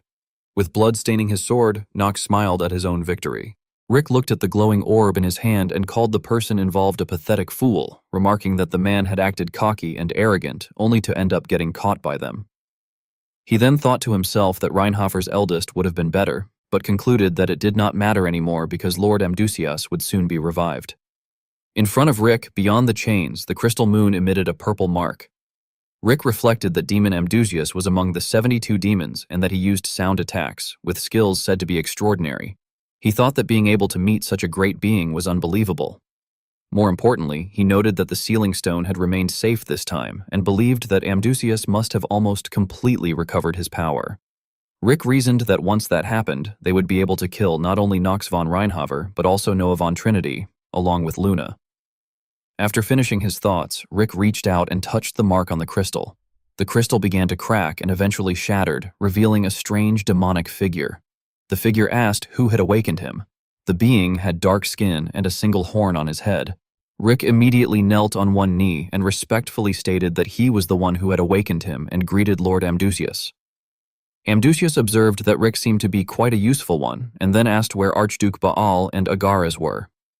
Rick lowered his head and apologized, explaining that they had been unable to gather all the fragments, so Archduke Baal's revival would take a long time. He also reported that they had not yet determined Lord Agares' location. Amdusias replied that he understood and stated that, regardless, their purpose remained unchanged from before. It was then explained that among Solomon's 72 demons, Baal ranked first as the first Archduke. The goal of the demons and the demonic humans was to revive him, root the demon realm into the earth, and turn the mortal world into hell. Rick calculated in his mind that in order to revive him, they had to recover the 9 soul fragments scattered during the Eastern War. To accomplish that, the other archdukes would need to awaken as quickly as possible, and he thought that it would not be long. At that moment, Nox's status window appeared with a message stating that the title, Dragon Slayer, had been acquired. Seeing the message, Nox breathed a sigh of relief and thought that it had been a bit too close this time. He believed he had survived thanks to the fire spirit's pendant that Eleanor had given him. Suddenly, Eleanor wrapped her arms around Nox's waist and refused to let go, startling him. Nox called out to her and asked Eleanor to wait, saying that he would put her down first before they talked. Eleanor then apologized. Nox asked what she was apologizing for. Eleanor explained that she was sorry for misunderstanding him and for trying so hard to hate him for so long, saying that she regretted all of it. Hearing the emotion in her voice, Nox was surprised and wondered to himself if Eleanor was actually crying. He reflected that it was the golden fox, Eleanor, and thought that if anyone should apologize, it should be him. Feeling awkward, Nox reassured her that she had nothing to be sorry for and said that he was truly sorry that he had not told her about Shane earlier. Eleanor interrupted him and told him not to apologize, explaining that she knew he had done it to help her. Hearing that, Nox was stunned and wondered what she meant. When he turned to face her, his eyes widened as he saw her tear-streaked face. Nox teased that she was crying more than he had expected. Embarrassed, Eleanor blushed, wiped away her tears, and muttered that he should just pretend he had not noticed it. Knox silently evaluated the situation, thinking that the expression on her face had no acting or pretense. He had thought her eyes might become only slightly moist at most, but now realized that Eleanor was genuinely worried about him and crying. Knox reflected that he had believed she saw him only as business, which was why he had not expected to be this surprised. Eleanor then asked Knox why he had saved her and wondered if it was because he was good-hearted. She also asked whether he had not hated her. Knox replied that he did not know what she meant. Eleanor held onto the hem of Knox's clothes as if pleading and asked him not to avoid the question, begging him not to leave her alone like he had done that day at the social gathering, and asking if he could at least say that he did not hate her. Knox firmly stated his feelings, saying that there had never been any reason for him to hate Eleanor de Rivellin. His confession made Eleanor blush. Knox then turned away and said that they should move because it was dangerous to stay near the ice dragon's corpse like that. Realizing what she had just done, Eleanor's thoughts became flustered as she wondered in embarrassment what she had just done and said that she could not believe she had shown such an embarrassing side of herself to Knox. She thought that tears had suddenly welled up without her realizing it, and that somehow, simply being behind Knox had made her feel warm, which was why the tears had come out on their own. Meanwhile, Knox walked over to the dead dragon and carefully began gathering materials from it, while thinking that they needed to carefully collect the materials from the defeated ice dragon. When he suddenly heard Eleanor's soft laughter, Knox turned to her and asked what it was. Eleanor cheerfully replied that she had just been thinking that he never changed even in a situation like that. Knox curtly told her to be quiet and just follow him. Eleanor agreed lightly and said she would. As they continued moving, Knox sensed something and thought to himself that he could feel two powerful mana presences flying toward them, and that if they kept walking, they would probably run into them halfway. Meanwhile, Noah, riding on Astrid the dragon, suddenly exclaimed in surprise and asked if that meant Knox's heart had started beating again, while the ice dragon's breath had stopped instead. He wondered if it was really true, thinking that although it sounded unbelievable, Knox had already killed several Archduke-level demons from the 72, so perhaps it was not that surprising anymore. He concluded that killing a dragon might not be so shocking after all. Noah then asked Astrid whether she thought Knox had defeated it single-handedly. Astrid explained that if Knox had perfectly mastered dragon's breathing and opened his lower energy core, it would be possible. She added that he would have had to stop his own heart by his own will and forcibly open his mind world, and that if he had truly done that, he could have killed the ice dragon with absolute certainty. Noah sighed and remarked that he had suspected it, yet Knox truly was extraordinary. However, he continued wondering how a normal human could stop their own heart and reach such a realm. He admitted that even if it had been him, he would not have gone that far, and questioned what exactly Knox believed in that allowed him to do something like that. At that time, Knox and Eleanor were sitting side by side on a wooden bench in the middle of the snowy field. Knox and Eleanor were sitting together in the snowy courtyard when Knox looked up and saw that the dragon Astrid was flying toward them and landing powerfully on the snow. Eleanor exclaimed that she was there. Noah jumped down from Astrid's back and asked with concern whether everyone was safe. Eleanor replied by thanking him for coming to help them, adding that if it had not been for him, it could have been dangerous. Knox silently observed that Eleanor seemed to have returned to normal. Astrid remarked that the dragon's breathing had been a success, asking if that was correct. Noah crossed his arms and answered seriously that it was, adding that stopping one's own heart was something only lunatics would do, but since Knox was safe, that was what mattered, and he commented that Knox was quite a handful. Knox then asked if it had been Professor Aleph.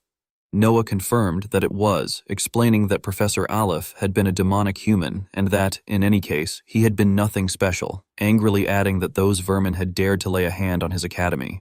Astrid interrupted Noah, saying that was enough and advising that everyone must be exhausted and that they should head back. She then turned around and told them to get on her back. Eleanor inwardly expressed her admiration, thinking that she could not believe she was actually meeting one of the four sages, Astrid, and that her dragon form was truly awe-inspiring every time she saw it. Astrid turned to her and reminded her that she needed to keep her true identity a secret.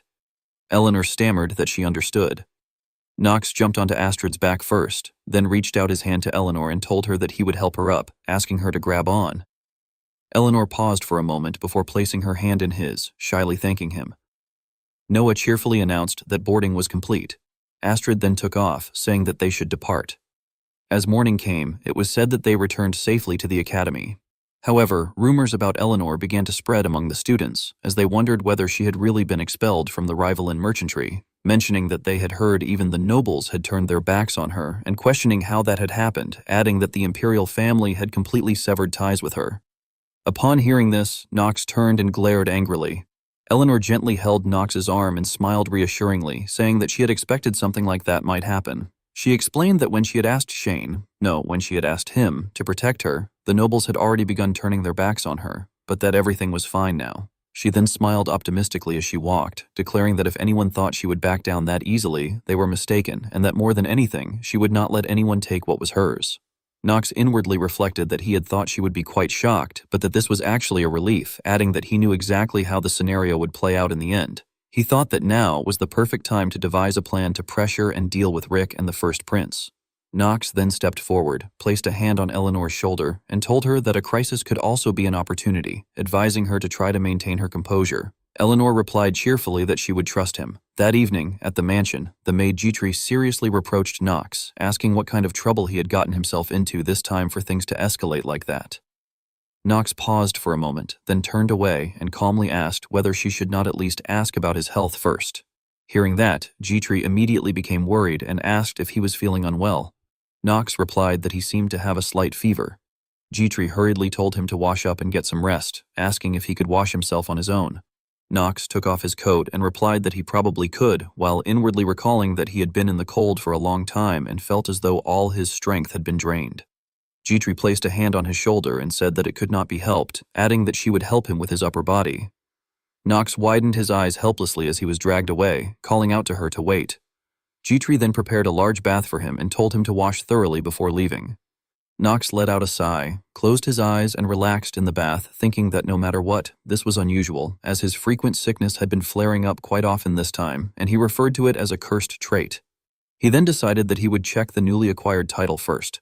Raising his hand into the air, Knox opened the status window, which displayed basic information stating that the name of the title was Dragon Slayer, classified as a title with an advanced grade and an ice attribute, with an equipment restriction of Slayer of Dragons, and a special effect that granted an additional 30% damage to ice attribute magic and swordsmanship.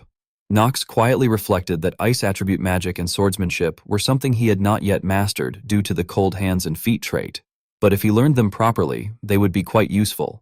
He thought that a 30% additional damage was insane and considered that he might learn the frost sword art from Christopher later on. For now, he felt that he needed to rest, believing that fatigue was the root of all evil. After finishing his thoughts, Knox relaxed his body and rested. Elsewhere, Eleanor rested her chin on her hand as she pondered that rumors were spreading about the imperial family wanting to sever ties. She questioned whether it would really be so easy for the imperial family to crush House Rivellin, no matter how hard they tried, noting that a merchantry with massive capital tied up could not be easily sanctioned by the state. She further considered that if such a merchantry were to take its capital and flee to another country, not only the wealthy but even master artisans from various industries would follow, which would lead to a drop in tax revenue and ultimately weaken the nation's power. She concluded that it was probably not Princess Penelope, reasoning that if it had been the princess, she would have acted more cautiously and likely did not harbor that degree of malice. In any case, Eleanor believed there was only one conclusion. She then voiced her deduction that it was Louis von Arkheim, stating that it was clearly the doing of the first prince. Standing up, she resolved that even so, she had no intention of backing down. Recalling Knox's earlier words to maintain composure, Eleanor encouraged herself, thinking that after hearing that from Knox, she did not want to give up. She also remembered the Knox she had seen at that time as beautiful, recalling the moment he defeated the white dragon with a confident smile, which made her blush with affection. In a forest under relentless rain, Rick stood beside Amdusius as Amdusius remarked that humans were dangerous and that they were growing stronger.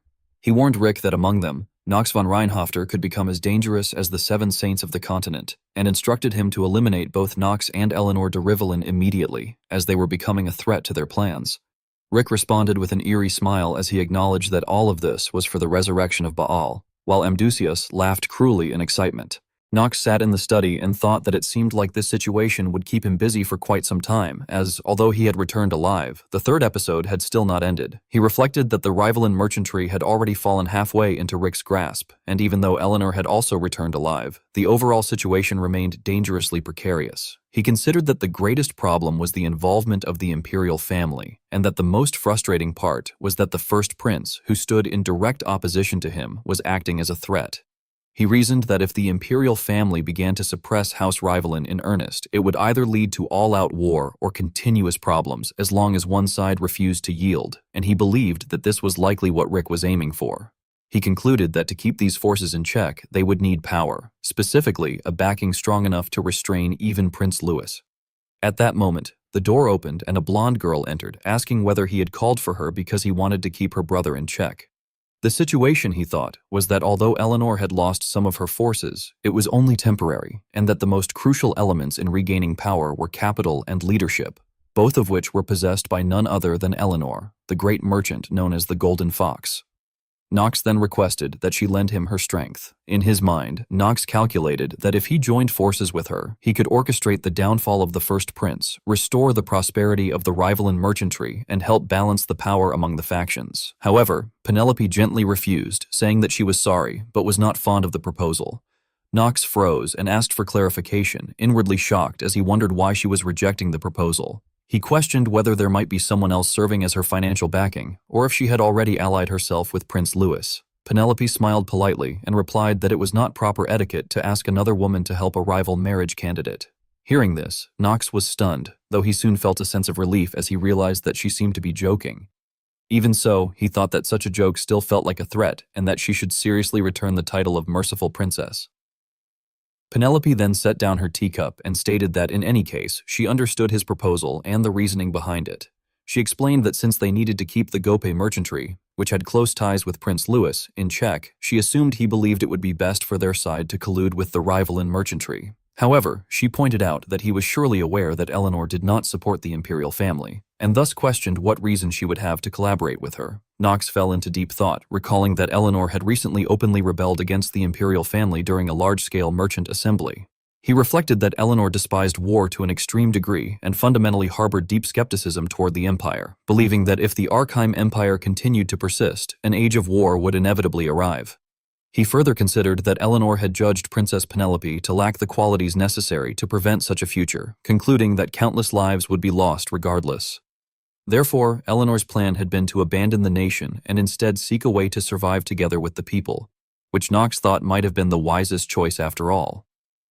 However, he also acknowledged that Princess Penelope would never see it that way, as even for the rival in merchantry, interfering with the imperial hierarchy was unacceptable under any circumstances. He believed that this was likely why people had begun to turn their backs on Eleanor. He continued to reflect that within Inner Lunatic, when the power struggle between Penelope, Prince Louis, and Eleanor reached its peak, the demon Amdusias would begin to build his forces in earnest. He noted that Amdusias was a demon currently impossible to deal with, one who would awaken countless other demons for the resurrection of Baal and escalate the entire situation. Knox suspected that Rick had likely played a major role in facilitating Amdusias's cooperation and collusion with the Gope merchantry, and he concluded that if Rick was not eliminated now, something far worse would occur. For that to happen, he believed that Penelope and Eleanor would have to join forces. Penelope frowned and said that she did not understand why a clever fox like Eleanor would turn the imperial family into an enemy. Knox explained that that was the only way to reassure the first prince, adding that Princess Eleanor had ultimately been concerned about the safety of the people. He said that, otherwise, it would have been far better for her to side with another nation and keep the Archive Empire in check. He continued that the reason she had not done so was because she had refused to give up on the place where she had grown up and on the people of the empire. He further stated that the disaster caused by the foolish Emperor Esteban had only deepened the factional strife between the nobility and the commoners, but that Eleanor refused to give up. In fact, he noted that by operating the merchantry, she had played a role in easing tensions between the two classes. He concluded by asking whether she did not already know that she had no other options now. Clutching her skirt, Penelope admitted that she had already known her influence was still weak. She acknowledged that Knox was right, saying that she had no power at the moment, would not be able to get out of any situation alone, and had to rely on someone. Losing her initial confidence, she lowered her head and asked Knox why he was helping her and why a member of the Dark family would do so. She pointed out that he had said he would not support anyone. Knox replied that it remained true that he would not support anyone, but that he trusted the nation he had lived in and its people, which was why he hoped Archive would not collapse. Although she heard this, Penelope still felt insecure and said that Eleanor would not help her either, reasoning that, as Knox had said, Eleanor would likely think it better to join hands with another nation. Suddenly, Penelope widened her eyes in surprise, while Knox smiled with satisfaction and remarked that her timing was certainly impeccable. A servant then announced that Princess Eleanor de Rivellin had arrived and urgently wished to see her. After being momentarily stunned, Penelope told the servant to let her in. When Eleanor entered, she placed her hand on her chest and stated that she had come because she had something to say to Her Highness. Speaking directly, she declared that she could help Princess Penelope and added that the princess must already know that the rival in merchantry had been split in two. She explained that although the people's factions were said to be divided, her influence remained stronger, as she had been the most visible figurehead and the one actually managing the merchantry. She added that when people mentioned the rival in merchantry, the golden fox was the first thing that came to mind, and asserted that Penelope already knew Prince Louis needed to be removed. Penelope then questioned the other party's intentions, asking what her condition was and noting that given the current state of the imperial family, there was not much she could offer. Seeing that the bait had been taken, Eleanor smiled and stated her objective, demanding that the engagement be broken off. Surprised by this request, Penelope softly asked what she meant. Knox, who maintained a polite smile outwardly, inwardly questioned what was going on. Standing behind Knox, Eleanor confirmed her demand, stating that in exchange for her support, she required the dissolution of Penelope's engagement with Knox von Reinhofter. This unexpected demand caused Knox to inwardly panic as he wondered what Eleanor was suddenly talking about. He speculated whether she was trying to keep the Dark family in check and secure the princess's support, intending to undermine the Dark family from within while growing the merchantry, though he quickly felt that something about that reasoning was not right. Penelope then spoke with a hint of dissatisfaction, asking what she should do, and stating that Knox von Reinhofter was not an object. Her attitude made Knox feel even more anxious, as he wondered why the princess was making such an expression, especially when time was of the essence and they needed Eleanor's help. Penelope then asked Eleanor whether House Reinhofter was worth that much to her. Eleanor lightly laughed and replied that of course not, saying she had no interest in House Reinhofter. Leaning closer to Knox, she added that what interested her was the princess's kingmaker, Knox von Reinhofter. Frowning, Penelope pressed further, pointing out that it was contradictory to claim she would support her while simultaneously trying to take away her kingmaker. She demanded to know Eleanor's goal and asked her to explain what profit she would gain from such a deal, as well as why House Rivalen would show interest in Knox von Reinhofter.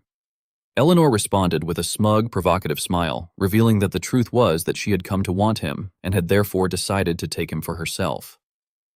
This blatant claim of possession shocked both Penelope and Knox, leaving Knox inwardly panicking in disbelief. The confession made even the girl eavesdropping outside blush with embarrassment, while Eleanor continued to explain that she had no particular interest in Knox von Reinhofer supporting Penelope, adding that it was not his house she needed but Knox himself. Knox, pretending to remain calm as he sipped his tea, inwardly wondered in confusion what she was saying at that moment and questioned whether she did not hate him. Eleanor then smiled and continued that if that happened, he could escape the image of being the imperial family's dog, and that for Knox, those would not be bad terms at all. Hearing this, Penelope frowned in discomfort, while Knox gazed at his reflection in the teacup and reflected that Eleanor's words were true, that the existence of stronger demons was still veiled, and that if he drew attention to himself, they would surely trample over him. He reasoned that this was why he was moving so carefully, and that the title of the imperial princess's fiancé was nothing but dangerous to him, concluding that it would be better to receive Eleanor's help, though he did not understand why she was helping him to such an extent. At that moment, Penelope spoke up in compromise, saying that she would agree to the deal as long as Knox von Reinhofer would make the final decision. Eleanor, satisfied, replied with a smile that what interested her was Penelope's kingmaker, Knox von Reinhofer. In the prison, Aleph revealed his true form and shouted for release, demanding to know if they knew who he was, when a voice suddenly remarked that the filthy demonic human was still alive, causing Aleph to freeze. Aleph, in disbelief, asked if it was Knox von Reinhofer and how he had returned alive, insisting that he should have died there. From above, Knox cracked his wrist and looked down at Aleph with disdain, stating that it was none of his business and that first he needed to take a beating. He immediately threw a heavy punch into Aleph's face and demanded that he answer his questions. As Aleph's face twisted in shock, Knox told him that he already knew he served demons and that he should not bother playing tricks. Aleph retorted mockingly, questioning what a mere academy student could possibly do against him. At that point, Knox, filled with killing intent, threatened that if he refused to answer, he would be beaten even more. Frightened, Aleph stammered that surely a knight would not resort to something so undignified as hitting someone, but Knox coldly ordered him to grit his teeth. After some time, Aleph, now covered in bruises and wounds, trembled and said that Knox was like a demon. Knox, laughing in satisfaction as he rubbed his shoulder, resumed the interrogation and asked whether Aleph already knew the village where Amdusius and Rick had set up their base.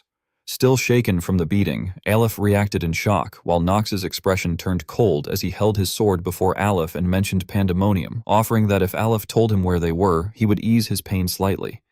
It was explained that for demons, Pandemonium referred to their garrison or collective, representing conquest to them, while for humans it marked the beginning of the demon extermination war. Even within Inner Lunatic, its location was randomized, so its exact position was unknown, and although the method was crude, it was the only way to find out. Placing the blade against Aleph neck, Nox demanded to know where their hideout was. Aleph, unable to believe it, asked how Nox knew about that, but as the blade pressed against his artery, he hurriedly confessed that he did not know how Nox had found out, yet he could not reveal to a human where the Archduke stayed. Nox, however, did not become angry. Instead, he smiled and said that he had expected that answer, which was why he had brought in a specialist, adding that now Aleph would talk. Behind Nox, Astrid and Noah appeared with sinister smiles, and Aleph, overwhelmed with terror, broke down in tears as his scream echoed through the space. After it was over, Astrid reported to Nox what she had extracted from Aleph, stating that he said it was somewhere in the desolate western region. Nox then remarked that the West seemed troublesome and thought to himself that it was far more problematic than he had initially expected. He reflected that the demon's base could be in one of 3 locations: the East, already a war zone and ideal for demons to gather; the Central region, where the dense population made it difficult to identify and suppress both demons and demonic humans; and the West, which maintained a republican system where houses fiercely competed to select their next representative. He further considered that the West was perfect prey for demons, but the frightening part was the massive barrier required to reach it, a wall of incredible height that magic could not affect at all. Moreover, due to its unique system accepting many races, the West even housed the continent's only demon-worshipping church, making it difficult to demand demon subjugation, even under the guise of diplomacy. Finally, he lamented internally that whenever those demons took root in the West, he had never once been able to clear Inner Lunatic, concluding that it was unfortunate that it had always been that way, and that this time it was even worse. Astrid noticed Nox's anxiety and gently patted his head, which prompted Nox to ask what she was doing. Astrid smiled and reassured him that since he had gone through a lot this time, she was praising him. Nox questioned whether it was really praise, remarking that it felt upsetting instead. Astrid simply told him to stay still. Nox then glanced toward Noah and pointed out that if Noah kept using ice magic so frequently, he might die. At that moment, as Noah was freezing Aleph, he confidently replied with a smile that since he had used absolute 0 instantaneously, it was fine, adding that while Aleph was frozen, he would not age and might even like it. Still being patted on the head, Nox responded that he understood, but inwardly thought that he really wished she would refrain from saying such things with an innocent-looking face, something he felt he could not say aloud, noting to himself that if Professor Raz had been present, he would have shrieked and foamed at the mouth. Meanwhile, Eleanor's words continued to echo in Penelope's ears, as she had said that she had come to want him and thus decided to take him for herself. Standing in her nightgown, Penelope reflected on Eleanor de Rivaline, reasoning that by Nox's logic, Eleanor could have built an even larger merchantry by parasitizing another nation, yet that had not happened precisely because Nox von Reinhafers had intervened in the negotiation. Regardless of his true intentions, Penelope acknowledged that she had received a great favor from Nox, recognizing that his actions had been the best way to keep Prince Louis in check and that he had effectively set the stage for negotiations.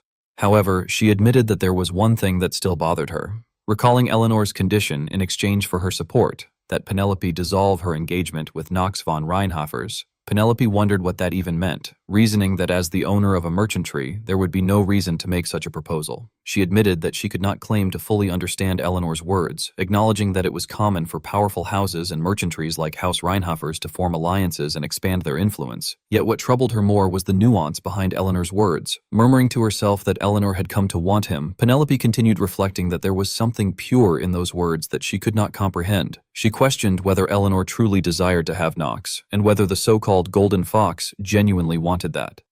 She also recognized a faint and muddled belief within herself, that as long as she was with Nox, all problems would be resolved, and realized that this small belief had often saved her from difficult situations. She wondered if that was why she felt a slight resistance upon hearing that Eleanor wanted to have Nox. Regaining her composure, Penelope smiled and lifted her gaze toward the sky. At that moment, someone arrived to report that Prince Louis seemed to be preparing for a civil war. In response, Penelope stated that they did not have time to dwell in contemplation, then turned and ordered that they must prepare on their side as well. She declared that she would join hands with Nox and Eleanor to prepare for the civil war, emphasizing that they must move faster than expected and that the time frame would be no later than 1 month.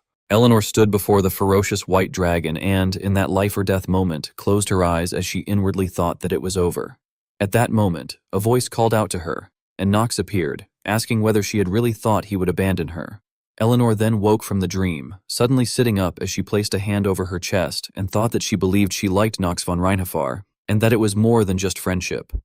While sitting in front of the mirror and brushing her hair, Eleanor reflected that until now she had failed to recognize and express her feelings, and that it was probably because she had grown used to wearing a mask as the owner of a mercenary. However, she admitted to herself that she was certain she thought of Nox as more than just a friend, even though she had never truly had any friends. She continued thinking that even in dangerous situations he had never lost his dignity or judgment, and that with his sharp and beautiful swordsmanship there was nothing about him that was not attractive. Eleanor then lightly slapped her cheeks to compose herself and thought further that, besides, she remembered Nox once saying that he had never had any reason to hate her from the start. Reflecting on that, she realized that he had truly never hated her and concluded that she wanted Nox von Reinhofer. After finishing her thoughts, Eleanor questioned herself about how she was supposed to get close to him and how she could convey her feelings. She then struck the table and stood up with determination, thinking that people were most attractive when they showed their strengths and that she should show him that she was a capable woman. She smiled at her reflection in the mirror. Inside the academy, the students were discussing among themselves, saying that they had heard Nox von Reinhofer had sided with the princess and that his engagement with the imperial family had been cancelled. They questioned whether there was any reason for House Reinhofer to help the imperial family and wondered whether the house had not abandoned Nox. Others added that they had heard the Eleanor faction still held the upper hand in the Rivelin merchantry and speculated that the first prince would win anyway since he currently held both regency and power. Some even remarked that Eleanor would have been better off seeking asylum in another country. Hearing these rumors, Nox thought to himself that, as expected, rumors spread quickly. He reasoned that with the two factions divided and in conflict, the atmosphere at the academy had naturally changed, involving even the faculty and high-ranking aristocrats. He further considered that even the three sword emperors and the four sages were in a situation where they were wary of one another, and concluded that in such circumstances it was only natural for everyone to be on edge. He repeated inwardly that everyone was indeed on edge. Nox was then stunned when he saw a mountain of gifts piled up in his room, and he wondered aloud whether all of it was a gift from the Rivelin merchantry. Internally, he thought that the value was enough to be used as war funds and questioned what such a mountain of gifts was doing there, estimating that it was worth at least 100 million gold. He then asked if anyone had heard any news about Eleanor having a terminal illness. Jitri reported that he did not recall hearing such news, while Rona stared wide-eyed and admired the gifts, and Prim thoughtfully examined them. Nox, feeling helpless as he watched Prim tearing open a gift box, remarked that the gifts had supposedly been meant for distribution to everyone. As the door opened and more gift boxes continued to be carried in, Elena stood by the doorway in amazement, exclaiming that the gifts were incredible. Everyone then entered the room filled with presents, and Nox tried to stop them, telling them to wait. Rona, holding an item, marveled that the vase alone was worth over 1 million gold, while Elena excitedly noted that there were also rare books and ancient texts left by great mages. The room filled with lively chatter as others exclaimed that he was already receiving tremendous support, that there was even a top-grade alchemy tool, and someone warned Elena not to touch things recklessly. At that moment, a newcomer stated that she could touch them since permission had been given. Eleanor then gently asked Nox whether he liked the gifts, adding that what was present was less than half and that the rest would arrive within a few days. Nox questioned why she had sent him such a large quantity of gifts. Eleanor replied that it was because he had saved her. Nox was inwardly surprised, wondering if that alone was the reason. Eleanor then explained that in the forest of frozen frost trees, even when he was facing death, he had chosen to save her first instead of himself. She recalled that he had told her to go deeper into the cave without him, and that it would have been far more beneficial for him to abandon her. She admitted that as a merchant, she had always carefully calculated profit and loss, so she had naturally assumed he would abandon her as well. However, she acknowledged that even in the face of death, he had chosen to save her by discarding what could have benefited him. She concluded by saying that this was her repayment, explaining that the gifts were both a gesture of gratitude and a form of bribery. After hearing Eleanor's words, Nox thought that it had been an urgent situation and that he did not remember it well, but there was nothing he would not have said to survive. He reflected that it was a relief Eleanor saw it in a positive light, since he had saved her and now she was being dramatic. He also mused that the units were all kind, though their personalities were wildly different, which, in his view, was what made them interesting. Nox then called for everyone's attention, telling them to focus for a moment because he had something to say and that he would get straight to the point. His expression turned serious as he explained that they all knew securing the imperial succession and suppressing Princess Penelope had led first Prince Louis and the Gope merchantry to prepare for a full-scale war. He declared that, for this reason, he had decided to stand against first Prince Louis alongside Princess Penelope and the Rivalan merchantry. He continued that Arkheim was on the brink of war, and as a war for the imperial throne was about to begin, more demons would reveal themselves. He warned that those released from their seals would create internal division and exploit even small fractures to bring chaos and ultimately swallow the world. He stated that he would prepare for war against first Prince Louis while also subjugating all demons causing chaos, emphasizing that he did not want Arkheim to collapse and could no longer stand by as the empire fell into disorder. He said that this was why he needed their strength, the strength of comrades who trusted one another and advanced together. However, he made it clear that he would not demand sacrifice, that the choice was theirs, and that he would not hold resentment or force anyone, giving them time to decide where they would stand.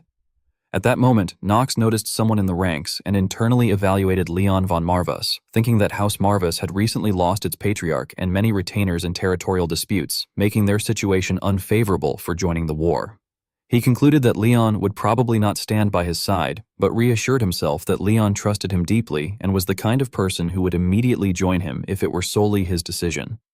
Recalling the words of those who had already chosen to follow him, Nox remembered that they had said they were meant to die in the Chatters but had regained their lives thanks to him, and that they wished to repay that debt. They had insisted there was nothing to think about and that they would definitely go with him, adding that if he had to move forward, they would as well, and that those from the east would always follow him. Despite having received such support, Nox still resolved to give everyone a choice, thinking that some of the remaining personnel had declared they would stand with him, but even if they changed their minds, he would not stop them, as the decision ultimately belonged to each unit. He concluded that now was the time for him to do everything he could. As heavy rain began to fall, Nox stood by the window with his hands clasped behind his back, deep in thought. He assessed that the First Prince's forces were not particularly formidable, and that the Gope merchantry's capital power was similar. But the greatest threat was the demonic human Rick, whose demon squad was extremely dangerous and far too powerful for regular soldiers to face, meaning casualties would likely exceed expectations. He resolved that he had to take responsibility for the current situation and find a way to resolve it in order to protect his life as Nox von Reinhoff heir and his comrades. He also speculated that the game known as Lunatic might have been a tutorial designed to help him adapt to this world and survive. Suddenly, a status window appeared, informing him that he had one unread letter in his mailbox. Nox wondered to himself whether it was truly a letter. Upon reading it, he learned that the sender greeted Yu-chan, then remarked that it was probably fine to call him Nox von Reinhofer now, and explained that thanks to his growing strength, more truths about the world could be revealed. The sender admitted they could not tell him everything yet, asking for his understanding as it was also part of a promise tied to this world. They suggested that Nox must have already felt that the world was gradually changing and that, thanks to him, things were moving toward a happy ending. However, they cautioned that even the most joyful moments cast shadows, and that the original flow of the world he knew was beginning to break, meaning he would soon face countless variables. They apologized for delivering mostly troubling news, but added that they were sending him something useful and hoped he would make good use of it, assuring him that they were always on his side. As the letter self-destructed in his hand, Nox fell into deep thought, reflecting that the world was moving toward a happy ending while its flow was becoming distorted. He inferred that the sender was in a situation where they could not share much information, as evidenced by the hidden and distorted name. He then recalled that the sender had mentioned sending something helpful. The status window appeared again, notifying him that there was an enclosed artifact and that he had been granted a trait draw ticket. Seeing a lottery-like machine appear, Nox remarked internally that it was finally time for his luck stat to shine.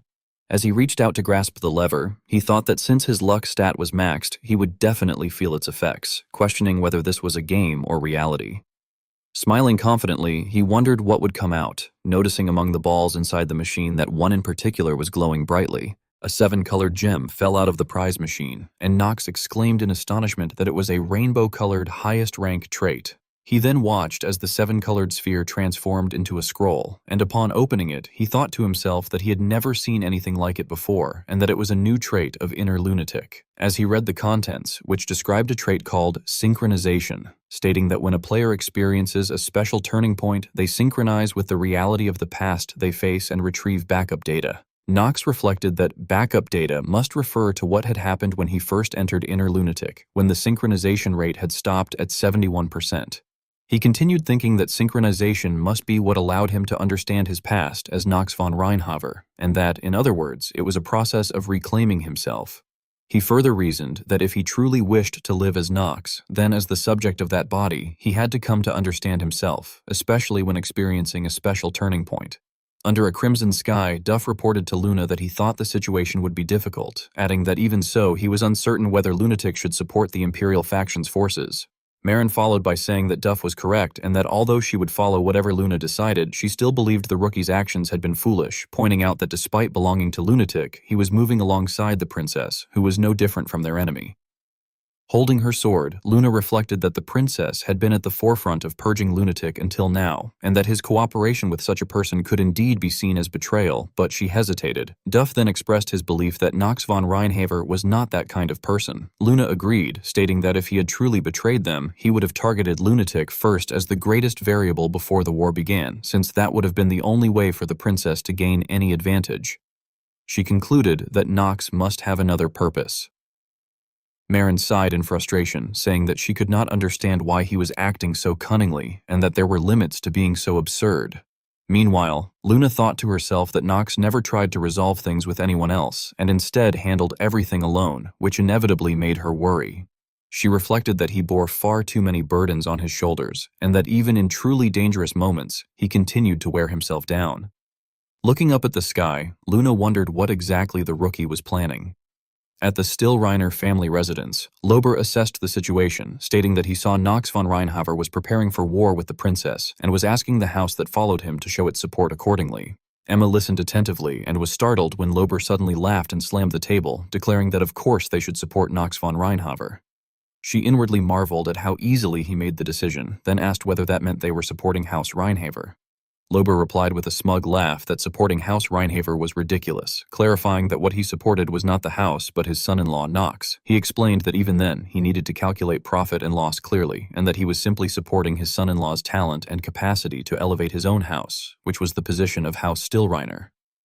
Later, Talia sat in thought after hearing Emma relay Lober's words, saying that although her father said that, she could not help but worry about Nox. She added that it seemed he had recently grown close to Eleanor, mentioning that she had seen the two heading to the very top of Sida's hall where the princess was, and she anxiously wondered whether Nox was having an affair. Emma comforted her by explaining that it had been a meeting with the princess herself, and that the engagement with the princess had already been called off, which might actually be fortunate for her. However, Talia continued to worry, recalling that Nox had been wearing the same necklace as Eleanor, and she wondered whether, even with the engagement cancelled, another complication had been added, admitting that she could not stop having such thoughts.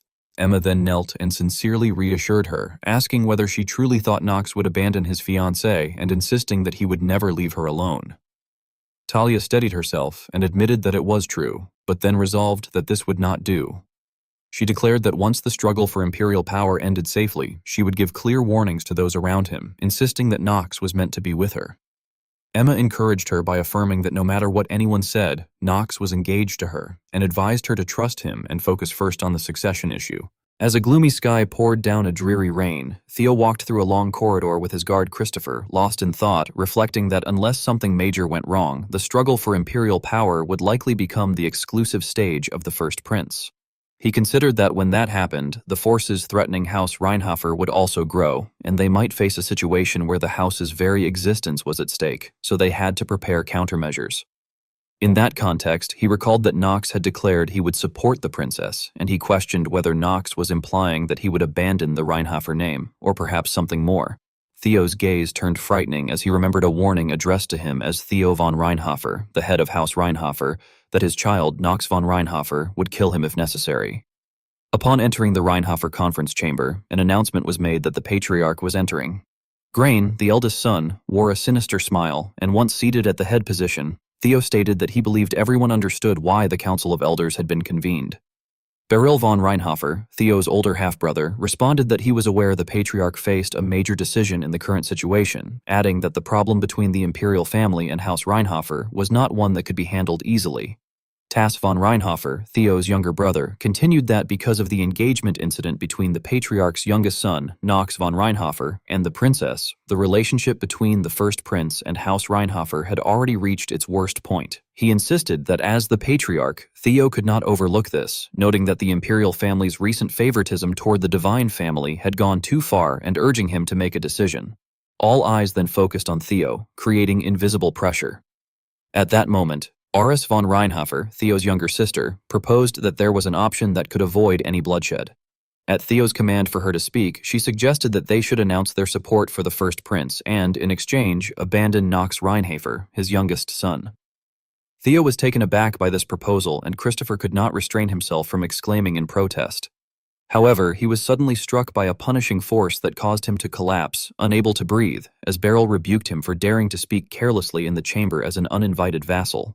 Enraged, Theo slammed the table and declared that it was enough, rebuking Beryl von Reinhofer and stating that his actions were destroying the atmosphere of the council. Beryl responded with disdain, arguing that it was precisely because Theo coddled his own family that Knox behaved so recklessly. Grain then expressed his view that Emperor Esteban had promised to guarantee equal and proper rights to all dark families without discrimination. But that promise had not been kept, as the emperor had only concerned himself with enriching himself. He continued that no matter how foolish Esteban might be, House Reinhofer alone could not eliminate him, and therefore they should make use of the power of demons. He added that he had heard reports that the first prince had colluded with demons, but questioned whether demons could truly be trusted, only to conclude that humans could not even trust one another, so demons were no different. Furious, Theo rose from his seat and demanded how the eldest of House Reinhofer could seek to borrow the strength of those who had killed his own mother. Grain, unable to restrain himself, shouted back that the only mother he acknowledged was the one by his side. He then challenged Theo, asking whether it was because Knox von Reinhofer was the child of a woman Theo had loved that he wished to place him in the position of patriarch, and whether it was because Grain was not her child that he had been abandoned by his own father. Unable to listen any further, Theo summoned his sword, pointed it directly at his eldest son, and angrily declared that he was stripping Grain von Reinhofer, his eldest son, of the glorious name of Reinhofer. He ordered him to take those who followed him and leave at once, warning that if they did not comply, he would cut them all down where they stood. That morning at the Reinhofer estate, Knox, while tying his tie, reflected that they had now truly split into two competing factions, one belonging to Prince Louis and the other to Princess Penelope. He noted that those supporting Princess Penelope mostly came from units on his side, including Astrid and Noah von Trinity, Eleanor from the rival in merchantry, House Gynos, which served Penelope, and House Strillreiner. He found it surprising that Paracelsus, who despised nobility, had supported the princess, apparently because he found the first prince even more distasteful. He further considered that Leon was pretty much the only one who could be said to support the first prince, though it was an unavoidable choice for his house and not an active endorsement. Among the remaining dark families, he observed that House Sader maintained neutrality, likely because their western position meant less central restraint, leading them to believe it would not matter much even if civil war broke out, as Arkheim would lack the forces to reach that far west. He concluded that, as Knox von Reinhofer, he had completely stepped away from neutrality and now fully stood with Princess Penelope, as he needed to protect the units that had chosen to follow him and eliminate the risk posed by the bad-ending maker, First Prince Louis. However, he acknowledged that this decision had created a problem.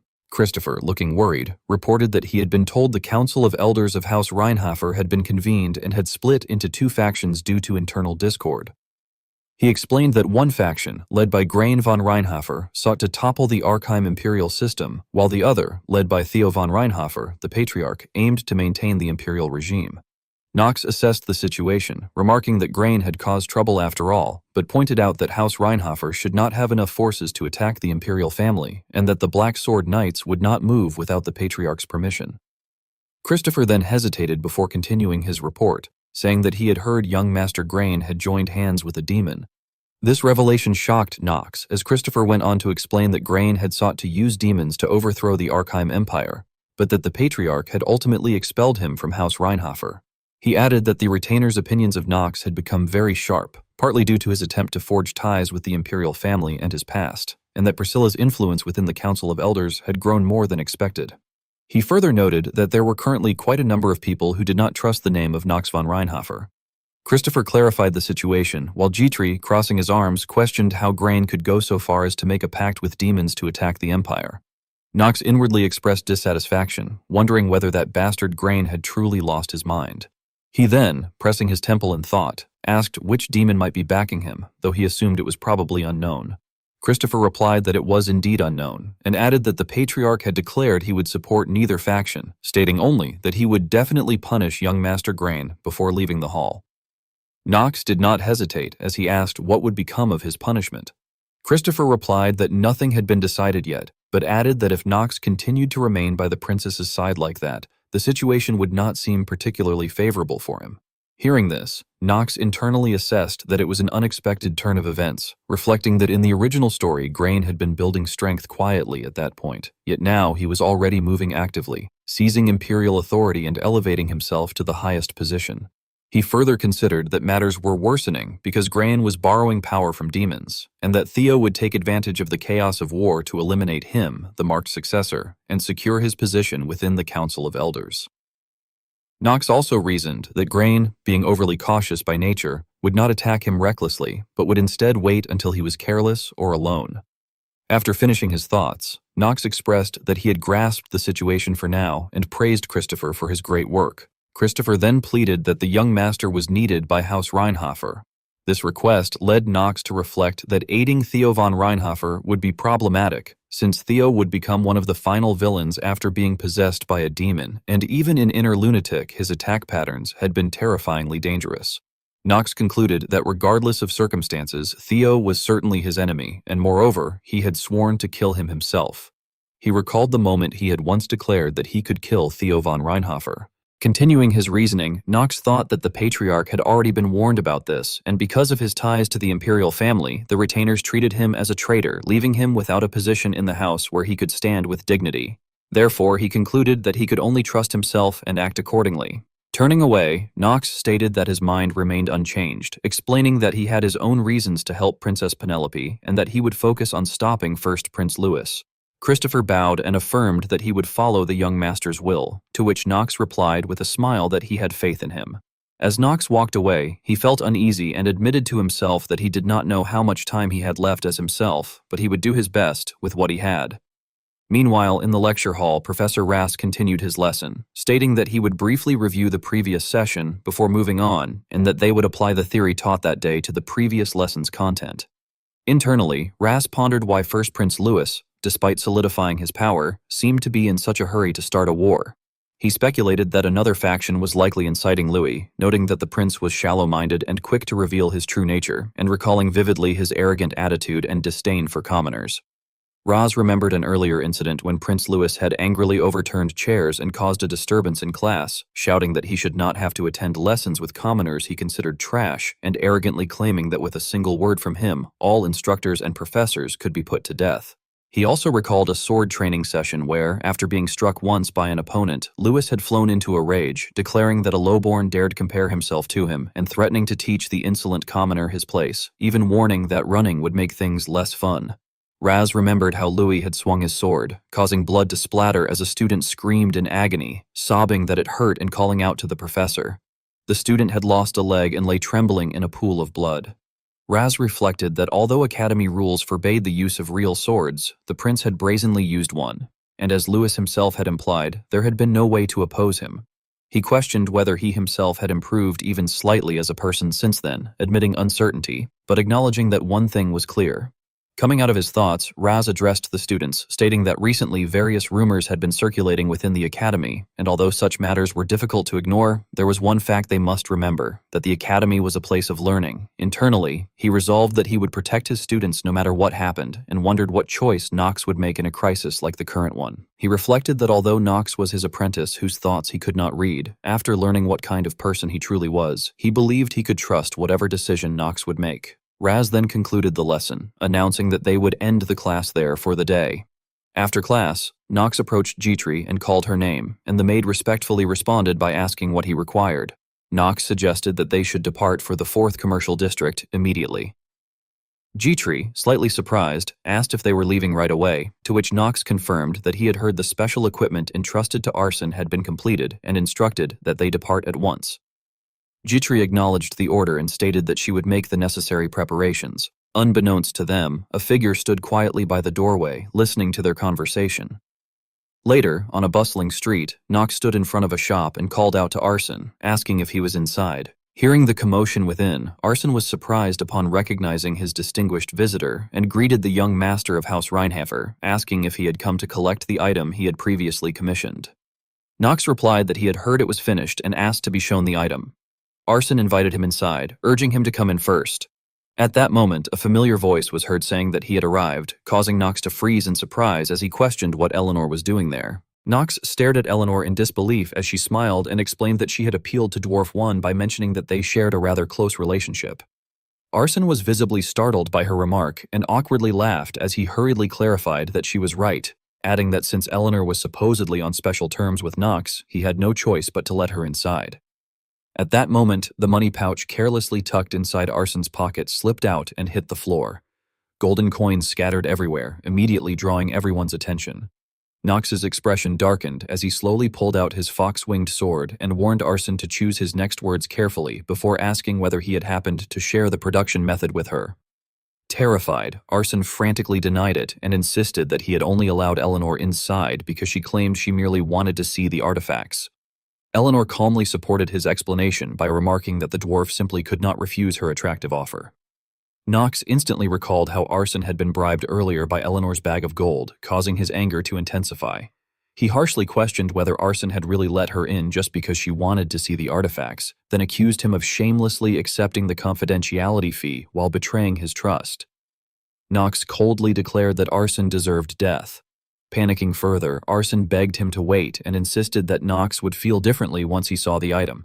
Nox dismissively replied that he could simply take the item after Arson died. Desperate to survive, Arson covered his head with both hands and urgently asked whether Nox truly intended to ignore the information he possessed about that sword. He promised to provide the information for free if only Nox would spare him. Hearing that offer, Nox finally calmed down and sheathed his weapon, saying that the joking had gone far enough. Arson immediately sighed in relief after narrowly escaping death. Meanwhile, Nox silently reflected that Arson already possessed information about Stormbringer and concluded that the man's intelligence network was truly remarkable. He recalled that Stormbringer was the sword wielded by the first patriarch, supposedly forged from the scales of a black dragon, and that it grew stronger by consuming mana. Beyond those details, however, he knew almost nothing. After pondering briefly, Nox sat down and agreed to hear the information Arson had gathered, though he first demanded to see the item. Arson quickly agreed and rushed away to retrieve it. When the artifact was finally presented before him, Nox stared at it in surprise. The status window revealed the item's information: the wind-infused chainmail, an upper mid-grade wind-attributed equipment that granted stamina, increased movement speed by 1.2 times, reduced physical and magical damage by 15%, and unlocked the trait, Body Blessed by the Wind. Reading through the details, Nox was visibly stunned. He inwardly concluded that with stats like those, he would not be overwhelmed even if an entire group of average knights and mages attacked him simultaneously. He also appreciated that Arson had converted the equipment into lightweight chain mail, allowing him to move freely while concealing it beneath his clothing so that no one would notice. Nox eventually praised the equipment by admitting that it was not bad at all. Arson proudly laughed and boasted that such craftsmanship could only come from him, emphasizing that the lightweight design ensured superior fit and mobility. Nox then shifted the topic and announced that now that he had inspected the equipment, it was time to begin the enhancement process. Arson stared at him in shock and asked if he was truly serious. Nox responded that unenhanced equipment was meaningless. Arson nervously explained that he doubted he would ever be able to create something like that again. Even Eleanor cautiously remarked that enhancement seemed somewhat excessive. Despite their concerns, Nox firmly ordered him to proceed. Still hesitant, Arson confessed that he hated to admit it, but he had recently broken all sorts of items during enhancement attempts and had nearly died because of it.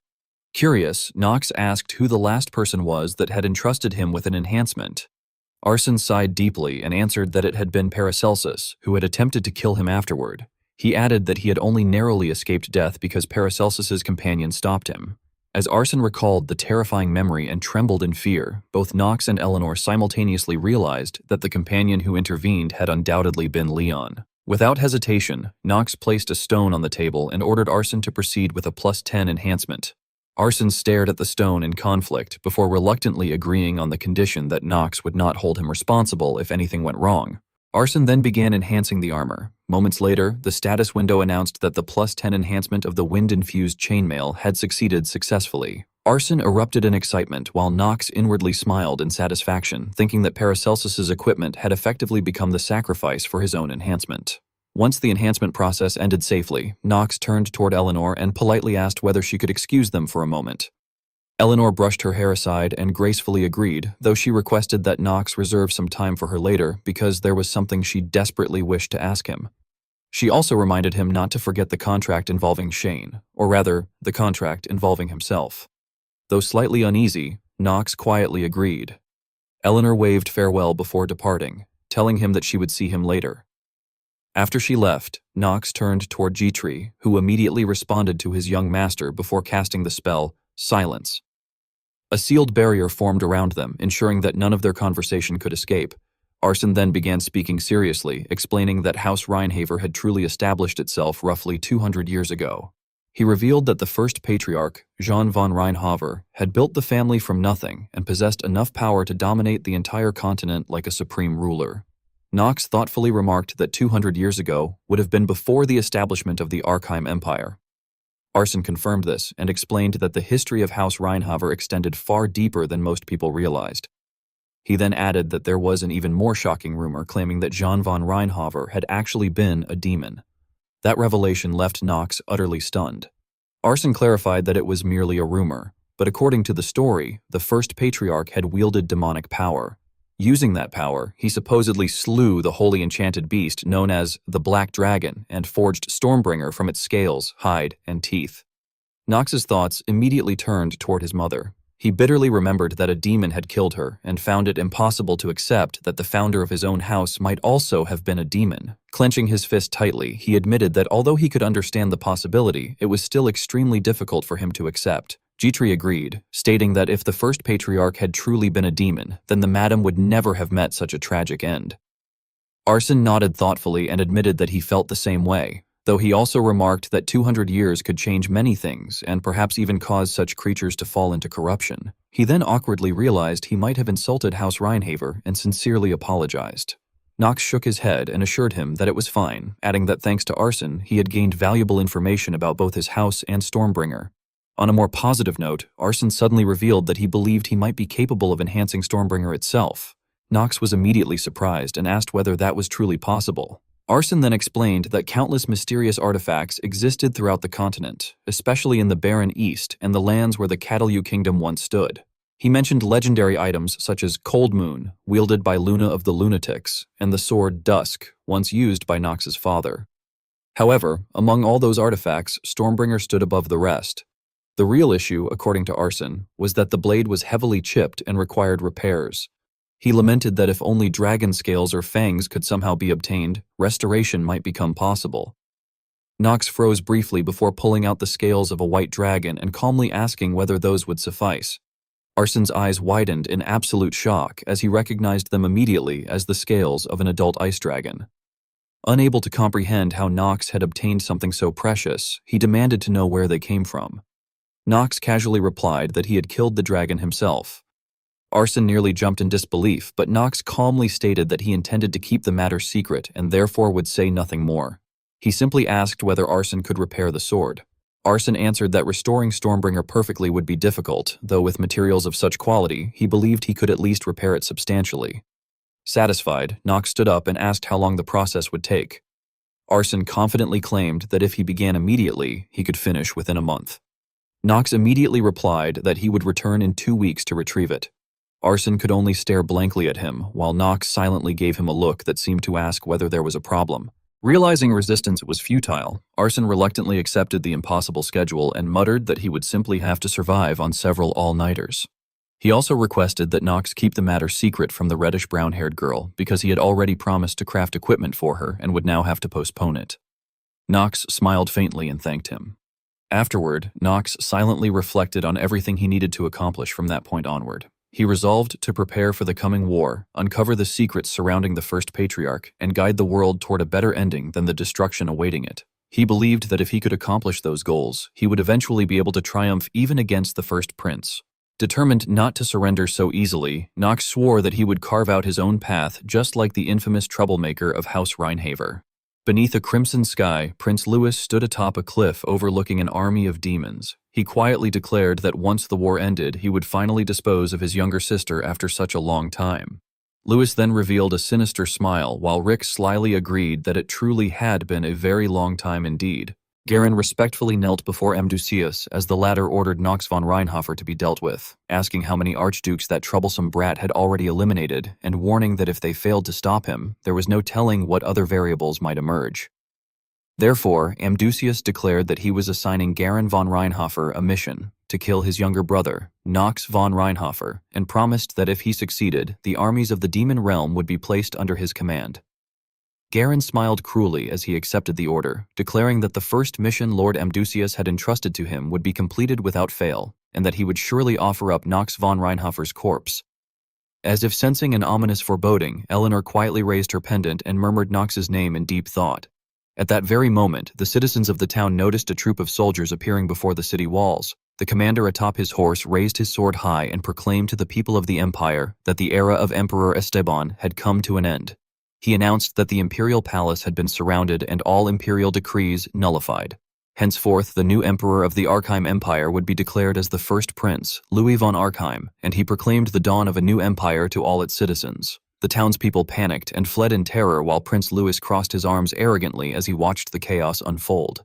Penelope, unable to accept her brother's actions, furiously demanded to know what he thought he was doing by taking the cadets of Eldon Academy hostage, insisting that he had clearly crossed the line.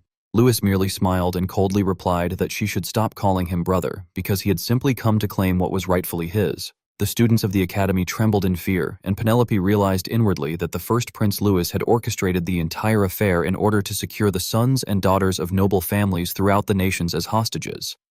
Louis then raised his sword high and declared that the new sun of the Archheim Empire would cast its light there, and its thunder would strike down every vermin foolish enough to oppose him. He ordered everyone to bow their heads and kneel if they wished to obey him. The students hesitated before his command, causing Louis to erupt in anger. He suddenly grabbed one of the students by the collar and with a brutal swing of his sword, severed the unfortunate boy's head. The horrifying sight left Penelope utterly shocked. Afterward, Louis calmly declared that commoners and nobles alike would all die if they stood against him, his face covered in blood as he spoke. Mr. Gope was equally horrified by Louis's cruelty and turned to Rick in panic, shouting that nobody had informed him matters would escalate this far. He feared that if the situation continued, their merchant company would never again be able to do business with anyone, and if the armies of those noble families arrived, there would be no way for them to handle the consequences.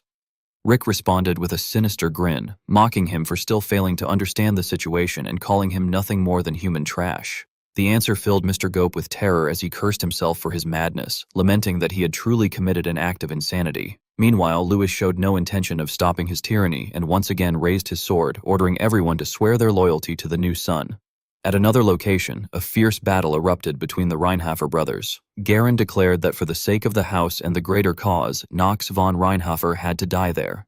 Unshaken, Nox mocked him by pointing out how laughable it was for someone who had already lost the Reinhofer name to speak of the house and a greater cause. The insult successfully enraged Garen, who snapped that Nox was all talk before unleashing a powerful slash. He coldly stated that he would now see whether Nox's skills were truly genuine. Nox blocked Garen's relentless attacks as the latter fought like a maddened demon determined to destroy his younger brother. Although Nox desperately evaded wave after wave of strikes, he still failed to avoid a shallow cut across his face from Garen's blade. Garen then raised his sword with both hands and delivered a devastating downward slash that blasted Nox backward. Feeling the overwhelming force behind the attack, Nox inwardly admitted that despite his bold words, the difference in their weight classes was immense. He acknowledged that his opponent was Garen von Reinhofer, the eldest son once considered the future patriarch of the family, and realized that his swordsmanship alone was still nowhere near enough to confront him. Garen arrogantly taunted him, claiming it was far too early for Nox to challenge him, and suggesting that was the reason he had fled to such a remote village. Nox scoffed at the accusation and replied that he had never fled. He warned Garen to listen carefully because he had no intention of dying quietly, and instead declared that this very place would become Garen's grave. Furious, Garen shouted that Nox remained as arrogant as ever despite being his foolish younger brother. At that moment, Nox activated the skill hour of the Genius Plus, causing his perception of the world to sharpen as every movement around him became crystal clear. Using Step of Light, first step, he suddenly rushed forward with such speed that Garen was left in shock. Nox then unleashed Black Sword Art, first half, Shadow Blade Slash against him. However, the attack proved too shallow, and Garen emerged virtually unharmed while furiously demanding how Nox dared to strike him. Internally shaken, Nox realized that his attack had not penetrated deeply enough. Completely enraged, Garen roared that Nox was nothing but a low-born wretch before retaliating with another vicious slash. Nox barely managed to evade the strike. Immediately afterward, Garen ordered his subordinates to stand by and execute Nox at once. As Garen's soldiers advanced to attack, the situation quickly turned unfavorable for Nox. However, Christopher arrived just in time to protect him, respectfully announcing that he, Christopher, had come to assist the young master at the perfect moment. Then, from behind Nox, a familiar voice suddenly called out his name. Standing amidst the soldiers was a girl with crimson hair and unwavering eyes, her determined figure immediately recognizable. Nox happily called out to Eleanor, while the red-haired girl reproachfully complained that if he vanished like that without a word, the rest of them would not know what to do. She admitted that he had startled her, and that if it were not for the pendant, she would not even have known he was there, adding that she had truly thought something terrible had happened to him. Nox gently touched the pendant around his neck and replied that she had come anyway, adding that he had known she would come. His sincere words caused Eleanor's heart to race, and she blushed before shyly responding that if he said things like that, she would not know how she was supposed to react.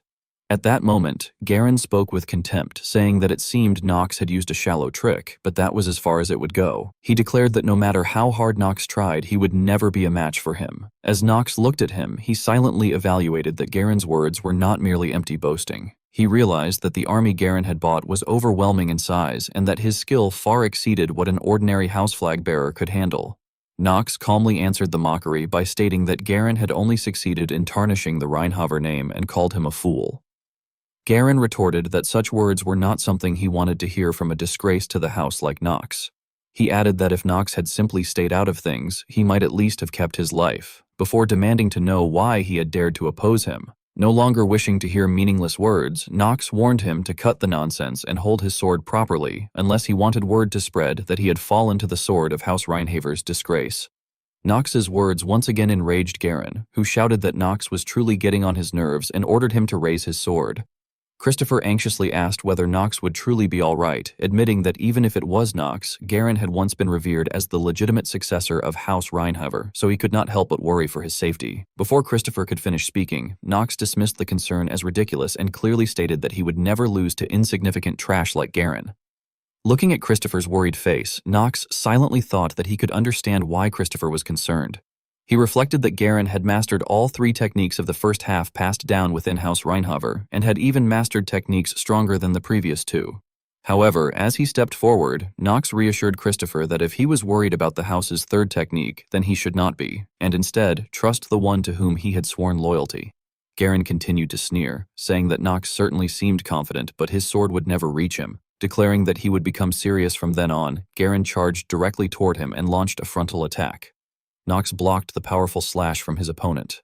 Christopher cried out in extreme worry for the young master, but at that moment, one of Garen's subordinates suddenly attacked Christopher and told him to stop worrying about that snot-nosed brat because his own life was now in danger.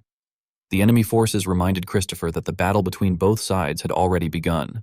Christopher summoned his power and slammed his weapon into the ground, sending the opposing forces flying away. Eleanor then ordered all troops to support Christopher and declared that they had to eliminate the forces disturbing the Arkheim Empire. Eleanor's army joined the battle, and the 2 sides clashed fiercely. With his exceptional combat skills, Christopher easily slew his enemies.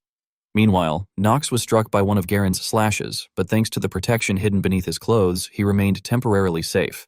He silently thought that thanks to the chainmail he wore underneath, enduring the attacks had become easier. He reflected that the inner lunatic's difficulty might have increased, but it was fortunate that he had prepared so thoroughly for the real battle. Garen observed that Nox seemed to have prepared quite extensively in order to fight him. Then, summoning a dark power, he declared that if Nox believed that equipment would make a difference, he was mistaken. Instantly, the surroundings became engulfed in Garen's enormous dark energy. Nox stared blankly as he realized that the power consisted of black petals. Garen announced that he would show Nox something special and reveal the reason he was the new master of House Reinhaver. Leaping high into the air, he unleashed the technique Shadow Blade Flower Rain, swinging his sword and sending countless sharp black petals toward Nox. Seeing the dangerous situation, Christopher shouted anxiously for the young master, while Eleanor also cried out Nox's name in alarm. At that moment, Nox swung his sword and destroyed the petals while counterattacking Garen's assault. Although several petals sliced through and tore parts of his clothing, he continued to swing relentlessly and destroy every incoming petal. When Garen landed back on the ground, he triumphantly asked how it felt and proclaimed that this was the 3rd technique of the first half passed down within House Reinhaver. Shadow Blade, Flower Rain. He arrogantly declared that someone born of such a lowly mother could never learn such a technique, not even in another life. Before he could continue his disrespectful words, Knox interrupted him provocatively and asked whether that was truly all he had. Seeing Knox's appearance clearly, both Christopher and Eleanor were left stunned. Nevertheless, Garen stubbornly continued, shouting that Knox still had not realized his place. With a crazed expression, Knox pointed his sword at Garen and smiled contemptuously as he stated that Garen still did not know how to properly handle that sword technique. Garen angrily demanded to know what kind of nonsense that was, but soon he became horrified and internally questioned what this bone-chilling aura was. He wondered what the terrifying energy he felt from that vermin could possibly be. Elsewhere, among the students, Lewis had completed a massacre, his clothes and sword stained with blood. Unable to accept such cruelty, Penelope exclaimed that he had become unsightly. Lewis demanded to know what she understood to speak to him in that manner. He accused her of looking down on him simply because she possessed some talent for magic and mockingly asked whether she believed the entire world would side with her. Laughing madly, he proclaimed himself to be the first Prince Lewis, the legitimate heir of Arkheim. At that moment, a voice rang out and coldly called him a piece of trash. Louis asked what had just been said, and then Paracelsus stepped forward to face the villain before repeating once again that he had called Louis a piece of trash. The screams of the unfortunate students echoed through the area as they witnessed the prince's brutal massacre. Paracelsus struggled to suppress his fury while recalling the warning from long ago, remembering that he had once been told to keep in mind that if he wished to die peacefully, he must never oppose Arkheim, the imperial family, because they were dangerous and would surely take away everything he had, one way or another. Countless students had already died beneath Lewis's sword, and Paracelsus gritted his teeth as he wondered if, in order not to oppose the imperial family, he was truly supposed to stand there and watch such a disaster unfold. He rejected the idea as ridiculous and resolved that he would kill Lewis, no matter whether he was a prince or not. Looking at Lewis with contempt, Paracelsus muttered that he was a piece of trash. Hearing this, the arrogant prince asked what he had just said. Without the slightest hesitation, Paracelsus clarified that he had called him a piece of trash. Lewis laughed in disbelief and asked whether Paracelsus was insulting the imperial family, then whether he was insulting him, the prince himself. Unable to tolerate Lewis's arrogance any longer, Paracelsus declared that someone who took the lives of innocent students and recklessly swung his sword around was not someone he could ever regard as a prince. After saying that, he turned toward the trembling students behind him and demanded to know why everyone was frozen. He urged them to stand up and fight, asking whether they truly wanted to lose their lives there in vain. The students hesitated, and silence filled the air for a moment before some of them fearfully admitted that if they stood against the prince there, they did not know what would happen to their families or to their mothers and fathers. Others gradually began to question Paracelsus instead, insisting that he, a mere commoner, could not possibly understand what they were going through. Some even shouted for His Highness to strike Paracelsus down first. Cowardly, they pushed Paracelsus forward as a shield. Disappointed by their weakness, Paracelsus let out a bitter laugh and remarked that, in the end, they were the ones placing the leashes upon themselves. He admitted that he was disappointed before stepping forward alone. Lewis responded with a smug and contemptuous smile, calling Paracelsus a fool and asking whether he finally understood now that no one would ever take the side of a lowly wretch like him. Mockingly, he said that if Paracelsus refused to recognize him as a prince, then he should go ahead and try to cut him down with that lowly sword of his and take his head. Raising his sword high with both hands, Paracelsus unleashed the living sword. Art first half. First technique, Golden Torrent. Coldly, he declared that he would definitely kill Lewis. As he prepared himself, Paracelsus evaluated the situation inwardly and recalled that if one truly wished to save someone, one first had to become strong. Once again, he remembered his master's old words, hearing in his mind that only when one's sword was swung from a position no other could reach would one finally be worthy of being called strong, and that the living sword art was the very essence of that ideal. He then summoned the living sword art first half. Second technique, Salvation Sword Technique. At that moment, Lewis ordered the knights to show that vermin exactly where he stood. However, Paracelsus moved like a flash of lightning, instantly cutting down the imperial knights as his terrifying power surged toward every opponent before him. Even then, Lewis arrogantly shouted that no matter how hard Paracelsus tried, he could never oppose the imperial family. Blue flames seemed to flicker from Paracelsus's sword, while the imperial knights continued launching relentless attacks under Lewis's orders not to back down. Paracelsus clicked his tongue in annoyance, complaining that they just kept swarming endlessly. Suddenly, one knight attacked from behind, but Paracelsus narrowly managed to block the strike with his sword. Seizing the opportunity, Lewis immediately ordered everyone to attack at once, and the knights launched a coordinated assault against Paracelsus while he was at a disadvantage. At that moment, strange black-blue smoke spread through the air. The smoke seemed to contain poison, instantly bringing down the knights. Then a voice echoed across the battlefield, remarking that it seemed the first prince's tyranny was even worse than expected. The newcomer held a magic book that had created the poisonous smoke, and Paracelsus recognized him immediately, calling out Leon von Marvis's name. Lewis sneered at the sight of him and mockingly asked whether now even a dog of the Dark families dared to challenge him. Leon calmly apologized to His Highness, but explained that even if he had not belonged to a Dark family, he still would not have remained silent. He stated that what Lewis was doing was completely different from his own usual methods, and that it was also embarrassing. With an overwhelming presence like the embodiment of death itself, Leon stood before them. Louis gritted his teeth in anger, snatching a spear from one of his subordinates before unleashing his power. Looking down on Leon with cold disdain, he declared that a mere member of the Dark families dared to oppose him. He questioned whether Leon had forgotten the great power passed down through the imperial family, the power that dispelled darkness itself, and promised that he would personally teach Leon his place. Louis then hurled the spear forward as golden lightning crackled around it, proclaiming that this was divine punishment. At that very instant, a bolt of lightning tore through the sky and struck the spear, neutralizing it completely. The one who had summoned the lightning was Penelope, and she immediately spoke out against him. Addressing him first as brother and then as Louis von Archheim, she declared that as the princess of the empire, she could no longer overlook his disgraceful behavior. From that moment onward, in the name of Archheim, she condemned him as a traitor. Blinding lightning filled the sky as Penelope silently assessed the situation, believing that by now the army she had placed on standby should already be heading toward the village. She realized that she now had to kill her own brother, because otherwise the safety of the empire could never be maintained. She concluded that it was finally time to cast aside the title of the Merciful Princess. Gathering her immense power and directing it toward Louis, Penelope pleaded for the sake of the empire's safety that her brother should die. Having steeled her resolve, she prepared to strike him down. Paracelsus and Leon stood frozen in shock at Penelope's decision as an enormous force surged directly toward Louis. Brilliant golden magical light illuminated the entire sky. The brilliant power illuminated the sky so intensely that everyone present had to shield their eyes. Leon inwardly remarked that the power was incredible. After attacking her own brother, Penelope maintained a cold expression. However, as the smoke gradually dissipated, she was astonished to see a warrior clad in armor standing before her, having blocked the attack with his sword and protected Louis. Louis declared that it was unfortunate for Penelope, adding that he would waste no more time and that it was time to put an end to everything. The warrior rose to his feet and stated that if Louis kept his promise, he would assist First Prince Louis. Louis replied that he would keep his promise and ordered the warrior to dispose of his foolish sister quickly. The warrior acknowledged the command and then loudly announced for everyone to hear his voice. He introduced himself as Ulysses von Fletcher, the sole survivor of a fallen house, and proclaimed that he was their enemy. Penelope was shaken as she realized that this was one of the 3 sword emperors who stood on equal footing with Theo von Reinhofer and Celsus. She wondered why Ulysses von Fletcher, one of the continent's noble sword emperors, was helping Prince Louis.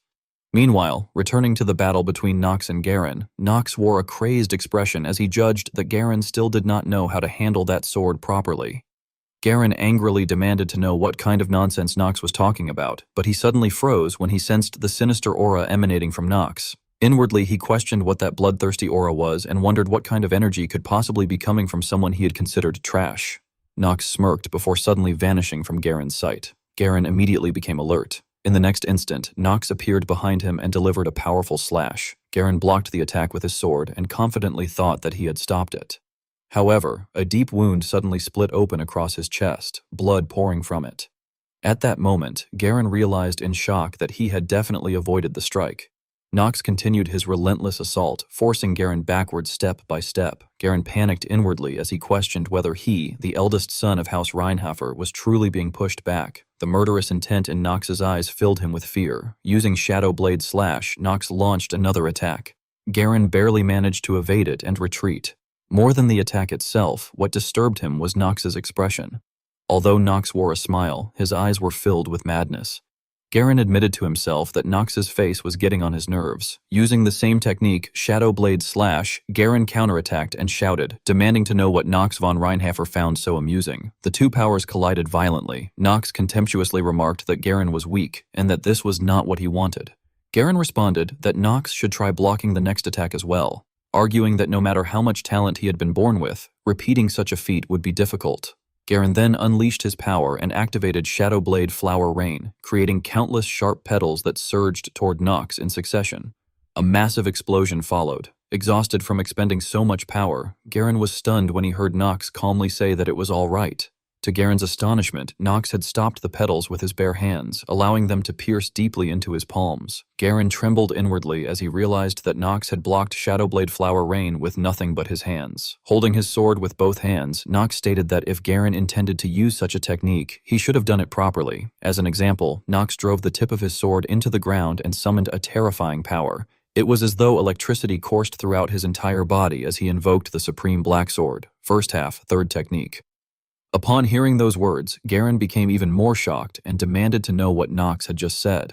The overwhelming power caused Nox's eyes to transform into a brilliant golden color. He then swung his sword and unleashed Shadowblade Flower Rain. It was as though a flower manifested within every slash as Nox's attack struck Garen. Garen screamed in agony before collapsing to his knees. His body was covered in bleeding wounds. Unwilling to accept reality, he shouted that it was impossible. He raged that a disgrace to the family and a scoundrel like Nox had no right to achieve such a thing. Nox remained expressionless in the face of Garen's outburst. Clenching his fist tightly, Garen gritted his teeth and declared that from that moment onward, even if he had to use everything he possessed, he would crush Nox von Reinhofer. Nox smiled and replied that it would not be much fun if Garen died too early, adding that Garen would have to entertain him a little longer. Blood continued to flow, staining Garen's clothing red. Garen remarked that he wondered how long Nox could maintain such an arrogant attitude, admitting that it had made him curious. With those words, Garen pulled an object from his pocket and stabbed it into his own heart. The object began to glow, and a surge of magic enveloped him. Gradually, his body transformed into a monstrous demonic entity. Eleanor gasped in shock as she recognized what she was seeing. Christopher, horrified, shouted for young Master Nox to get away immediately, warning that young Master Garen's condition was becoming extremely dangerous. Garen's ears elongated, sharp fangs emerged from his mouth, and razor-like claws formed on his feet. Finally, 2 horns sprouted from his head, revealing the appearance of a true demon. In that monstrous form, Garen declared that things would be different from that moment onward, and warned Nox von Reinhofer to prepare himself for what was coming next. Nox observed Garen's transformation and internally assessed that it was the second phase of inner lunatic, Garen von Reinhofer's demonization. He reflected that demonization went one step beyond becoming a demon servant, a stage directly connected to a Grand Duke of the demon realm. He explained to himself that, as the name suggested, it meant a human becoming a demon. He noted that a normal human could rise to the level of a knight commander or higher, that a skilled knight could easily reach what demons called Legion Commander level, and that those at Legion Commander level could become comparable to a nation's ruler or one of the 7 stars of the continent. He further reflected that beings capable of such a transformation were extremely rare because very few possessed bodies capable of fully accepting demonic power, and most strong individuals no longer desired greater power. Even so, he reasoned that those who sought greater heights usually carried deep shortcomings. As an example, he thought of Garen von Reinhofer, a man who had always been overshadowed by his father. Nox judged that Garen's power was still incomplete, yet at that level, defeating an ordinary opponent would not be difficult. He realized that Garen had already reached a realm beyond humanity and imagined how terrifying he would become if that power were ever completed. He regarded it as an ominous and overwhelmingly powerful force, yet he could not help wondering why the young master appeared completely calm. Empowered by demonic strength, Garen swung his sword and unleashed Black Blade Lotus Flash toward Nox. Nox merely smiled and remained motionless. Amy cried out in alarm, warning Nox not to stand there and urging him to dodge the attack. A tremendous explosion followed. When the smoke cleared, Nox remained standing in place with his head lowered and blood running down his body. Seeing this, Garen smugly concluded that Nox had finally given up and contemptuously regarded him as a worthless brat. He then declared that all that remained was for Nox to die quietly. However, Nox casually raised his sword and blocked the attack. The sight left Garen stunned. At last, Nox spoke, saying that he thought he finally understood. He corrected himself, stating that it was not Nox, but rather himself, and that he finally understood why he had been forced to live such a miserable and filthy life. As though a door to a new source of power had been opened, a strange presence emerged behind Nox and his energy erupted outward. Garen immediately grew wary and sensed an absurd amount of power. He thought that Nox's current appearance resembled that of a Grand Duke-class demon. In the midst of this, memories surfaced. Nox recalled that the beautiful white-haired child with mysterious lavender eyes had been himself, Nox von Reinhofer. He remembered being the youngest son of the prestigious House Reinhofer, a child who was always hated and treated as a burden. He reflected that he had seen this scene countless times through the game screen, yet today felt different because this memory had never existed for him when he had been Yu-chan. Nox remembered that his past had never once appeared in the game and concluded that what he was witnessing was a fragment of memory, or more precisely, something he had forgotten. Returning to the present, Nox thought that the battle with Garen had stopped as though time itself had been frozen.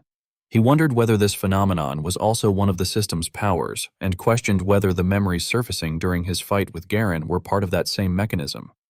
Although he did not yet know the answer, he decided that he wanted to focus on those memories. He remembered his childhood, both the fleeting moments of happiness and the countless moments of bitterness. He recalled that he had once been weak, to the point where even holding a sword required him to watch the reactions of others. As long as Priscilla and Garen were present, the family never cared about him, the youngest child who had lost his mother and was left alone. He bitterly reflected that he had been fortunate simply to survive there. He remembered how Garen von Reinhofer had constantly excluded and attacked him, repeatedly calling him the most foolish and useless person in existence. Nox recalled being pushed aside exactly as Garen intended and eventually failing to gain even the Lord's attention. It was then, he remembered, that he realized acting like a fool was the only way he could survive. He recalled deliberately knocking over food carried by maids and confining himself to his room.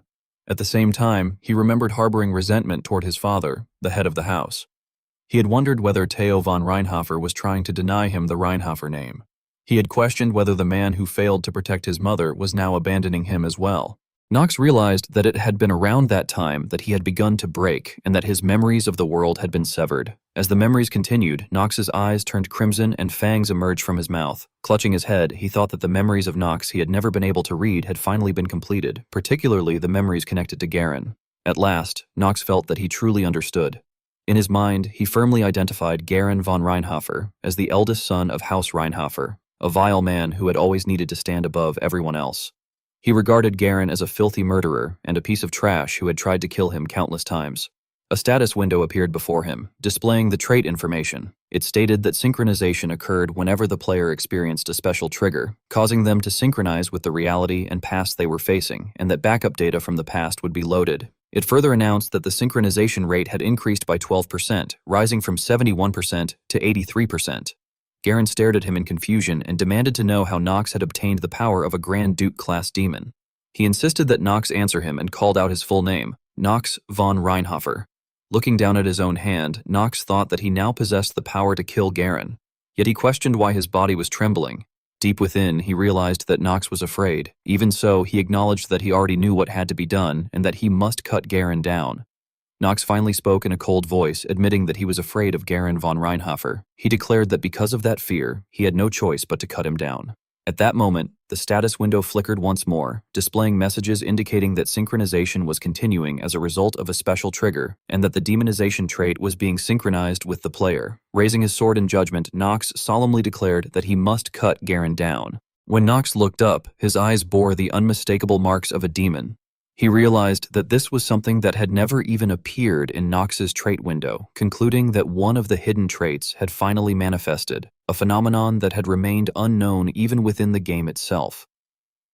The status window displayed trait synchronization, explaining that when the player experienced a special event, they synchronized with the reality of the past they were facing and loaded backup data from that past.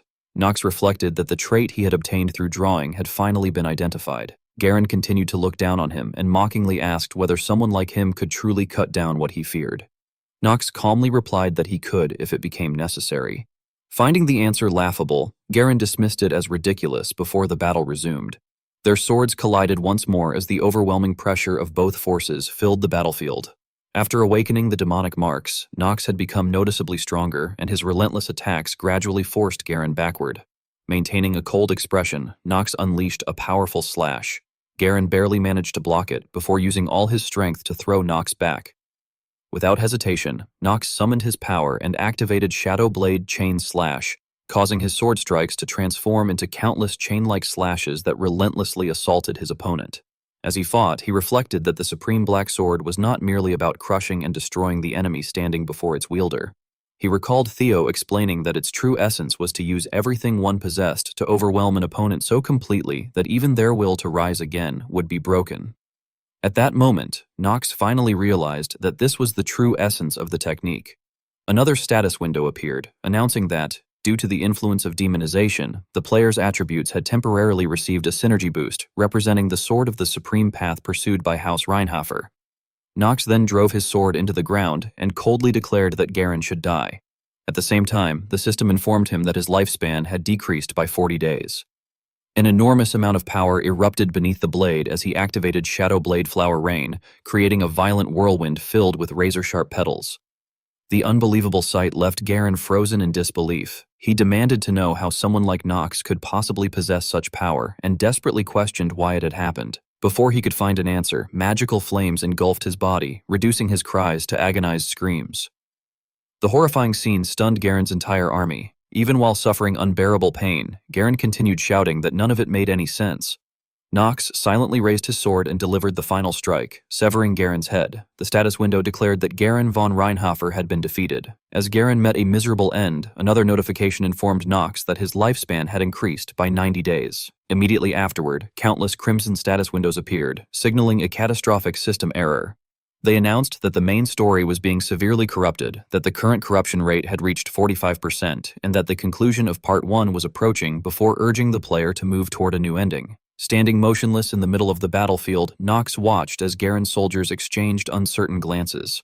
After a brief hesitation, Christopher stepped forward and loudly proclaimed that young Master Nox had triumphed over young Master Garen. He questioned whether they truly intended to follow the eldest son who had borrowed demonic power, disgraced the name of House Reinhofer, and started a civil war during such chaotic times. Declaring that Garen had already lost the right to bear the Reinhofer name, Christopher ordered them to lay down their swords, warning that anyone who resisted would be executed in the noble name of House Reinhofer because there was no future for traitors. Christopher's words finally convinced the soldiers. One after another, they dropped their weapons and knelt before Nox in surrender. Looking down at them from above, Nox silently evaluated the outcome. He concluded that he had accomplished most of the goals he had originally set. By eliminating Garen, he had significantly strengthened his position within House Reinhofer, while also mastering all three techniques of the Supreme Black Sword. Although he had been caught off guard by the unexpectedly rapid progress of demonization, he believed it had been accelerated by the manifestation of the synchronization trait. He realized that the phenomenon he had previously witnessed only during the ending credits after Nox had become the final villain was already beginning to emerge. This could only mean that Nox von Reinhofer's complete demonization was steadily approaching. While he recognized that these new variables were extremely dangerous, he knew he could not afford to remain there any longer. Solving the immediate problems took priority above everything else. He was especially concerned about the princess's condition, and another matter also troubled him. Priscilla von Orel was nowhere to be found. After briefly surveying the battlefield and confirming that she was not near Garen, he concluded that she must have disappeared quite some time ago. Since there was nothing he could do about it at the moment, he decided to leave the matter for later. As heavy rain poured over the battlefield, Nox quietly walked forward, resolving that it was time to move on to the next step. Suddenly, someone called out his name. Eleanor, who had been anxiously worrying about him throughout the battle, hurried toward him through the rain. With obvious concern, she asked whether he was all right and questioned where he intended to go immediately after such an exhausting fight. Nox calmly answered that he had to travel to Citus Hall because the first prince was illegally occupying Eldine Academy. He added that he believed she already understood the choice he had made. Knowing exactly what he meant, Eleanor sadly admitted that she understood how dangerous the current situation was and realized that she could never persuade him to change his mind. Even so, she pleaded with him to reconsider because the path he had chosen was nothing more than a shortcut to death. Attempting to reassure her, Nox explained that he had already used the potions and healing medicines she had given him, along with the emergency medicine prepared by Alina. By the time he reached his destination, he expected to have recovered almost completely and believed he would actually be in better condition than when the battle had begun. Lowering her head beneath the falling rain, Eleanor quietly acknowledged that she understood. Nox then sincerely thanked Eleanor for noticing his situation, coming to rescue him despite the danger, and bringing Christopher together with an army to support him. He admitted that he was genuinely grateful for everything she had done. His heartfelt gratitude warmed Eleanor's heart. Blushing deeply, she shyly avoided his gaze and softly replied that if that was how he truly felt, then she would accept his thanks. Even so, Eleanor reminded him that he needed to prepare as thoroughly as possible before moving forward. She warned that the First Prince's forces were far stronger than he imagined. Although the cooperation of House Reinhofer's Black Sword Knights and the two sages meant the situation might not become the absolute worst case, she reminded him that the prince also possessed an incredibly powerful backer.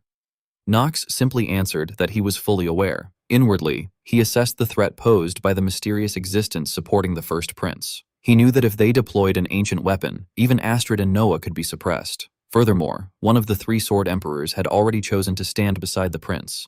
That terrifying swordsman was Ulysses von Fletcher, the monster who wielded the fearsome heaven-destroying sword art. Recalling the time when he had still been Yu-chan, Knox remembered reading about the background of the woman standing on Prince Louis's side, Ulysses von Fletcher. He recalled that House Fletcher had once been regarded as a prestigious lineage of swordsmen. However, the family had fallen because of a certain incident and had been massacred during a territorial war, with Ulysses being the sole survivor who had barely managed to escape. He remembered that, in the chaotic central region before the establishment of Arkheim, it had been commonplace for noble houses to keep one another in check, raise private armies, and wage territorial wars. During that era of constant conflict, House Fletcher had upheld justice and supported the previous emperor. Yet he reflected that noble ideals were easily corrupted, as House Fletcher had lost the political struggle among the nobility, become embroiled in a territorial war, and ultimately been betrayed and destroyed by the very emperor they had trusted. Even under such tragic circumstances, Ulysses von Fletcher's talent had shone brilliantly. Knox recalled that Esteban had highly valued her abilities and recruited her. Soon afterward, Esteban had founded the Arkheim Empire, granted Ulysses the title of Sword Emperor, and accepted her as one of his most loyal subjects. She had also possessed a unique power capable of greatly boosting the morale of every ally, making her overwhelmingly powerful in times of war. Those facts alone had once made Yu-chan remain extremely wary of her. He knew just how powerful and dangerous Ulysses was. She had been a character obtainable only during the latter half of Enrollment, and because of her overwhelming strength, she had never been someone who could be dealt with easily.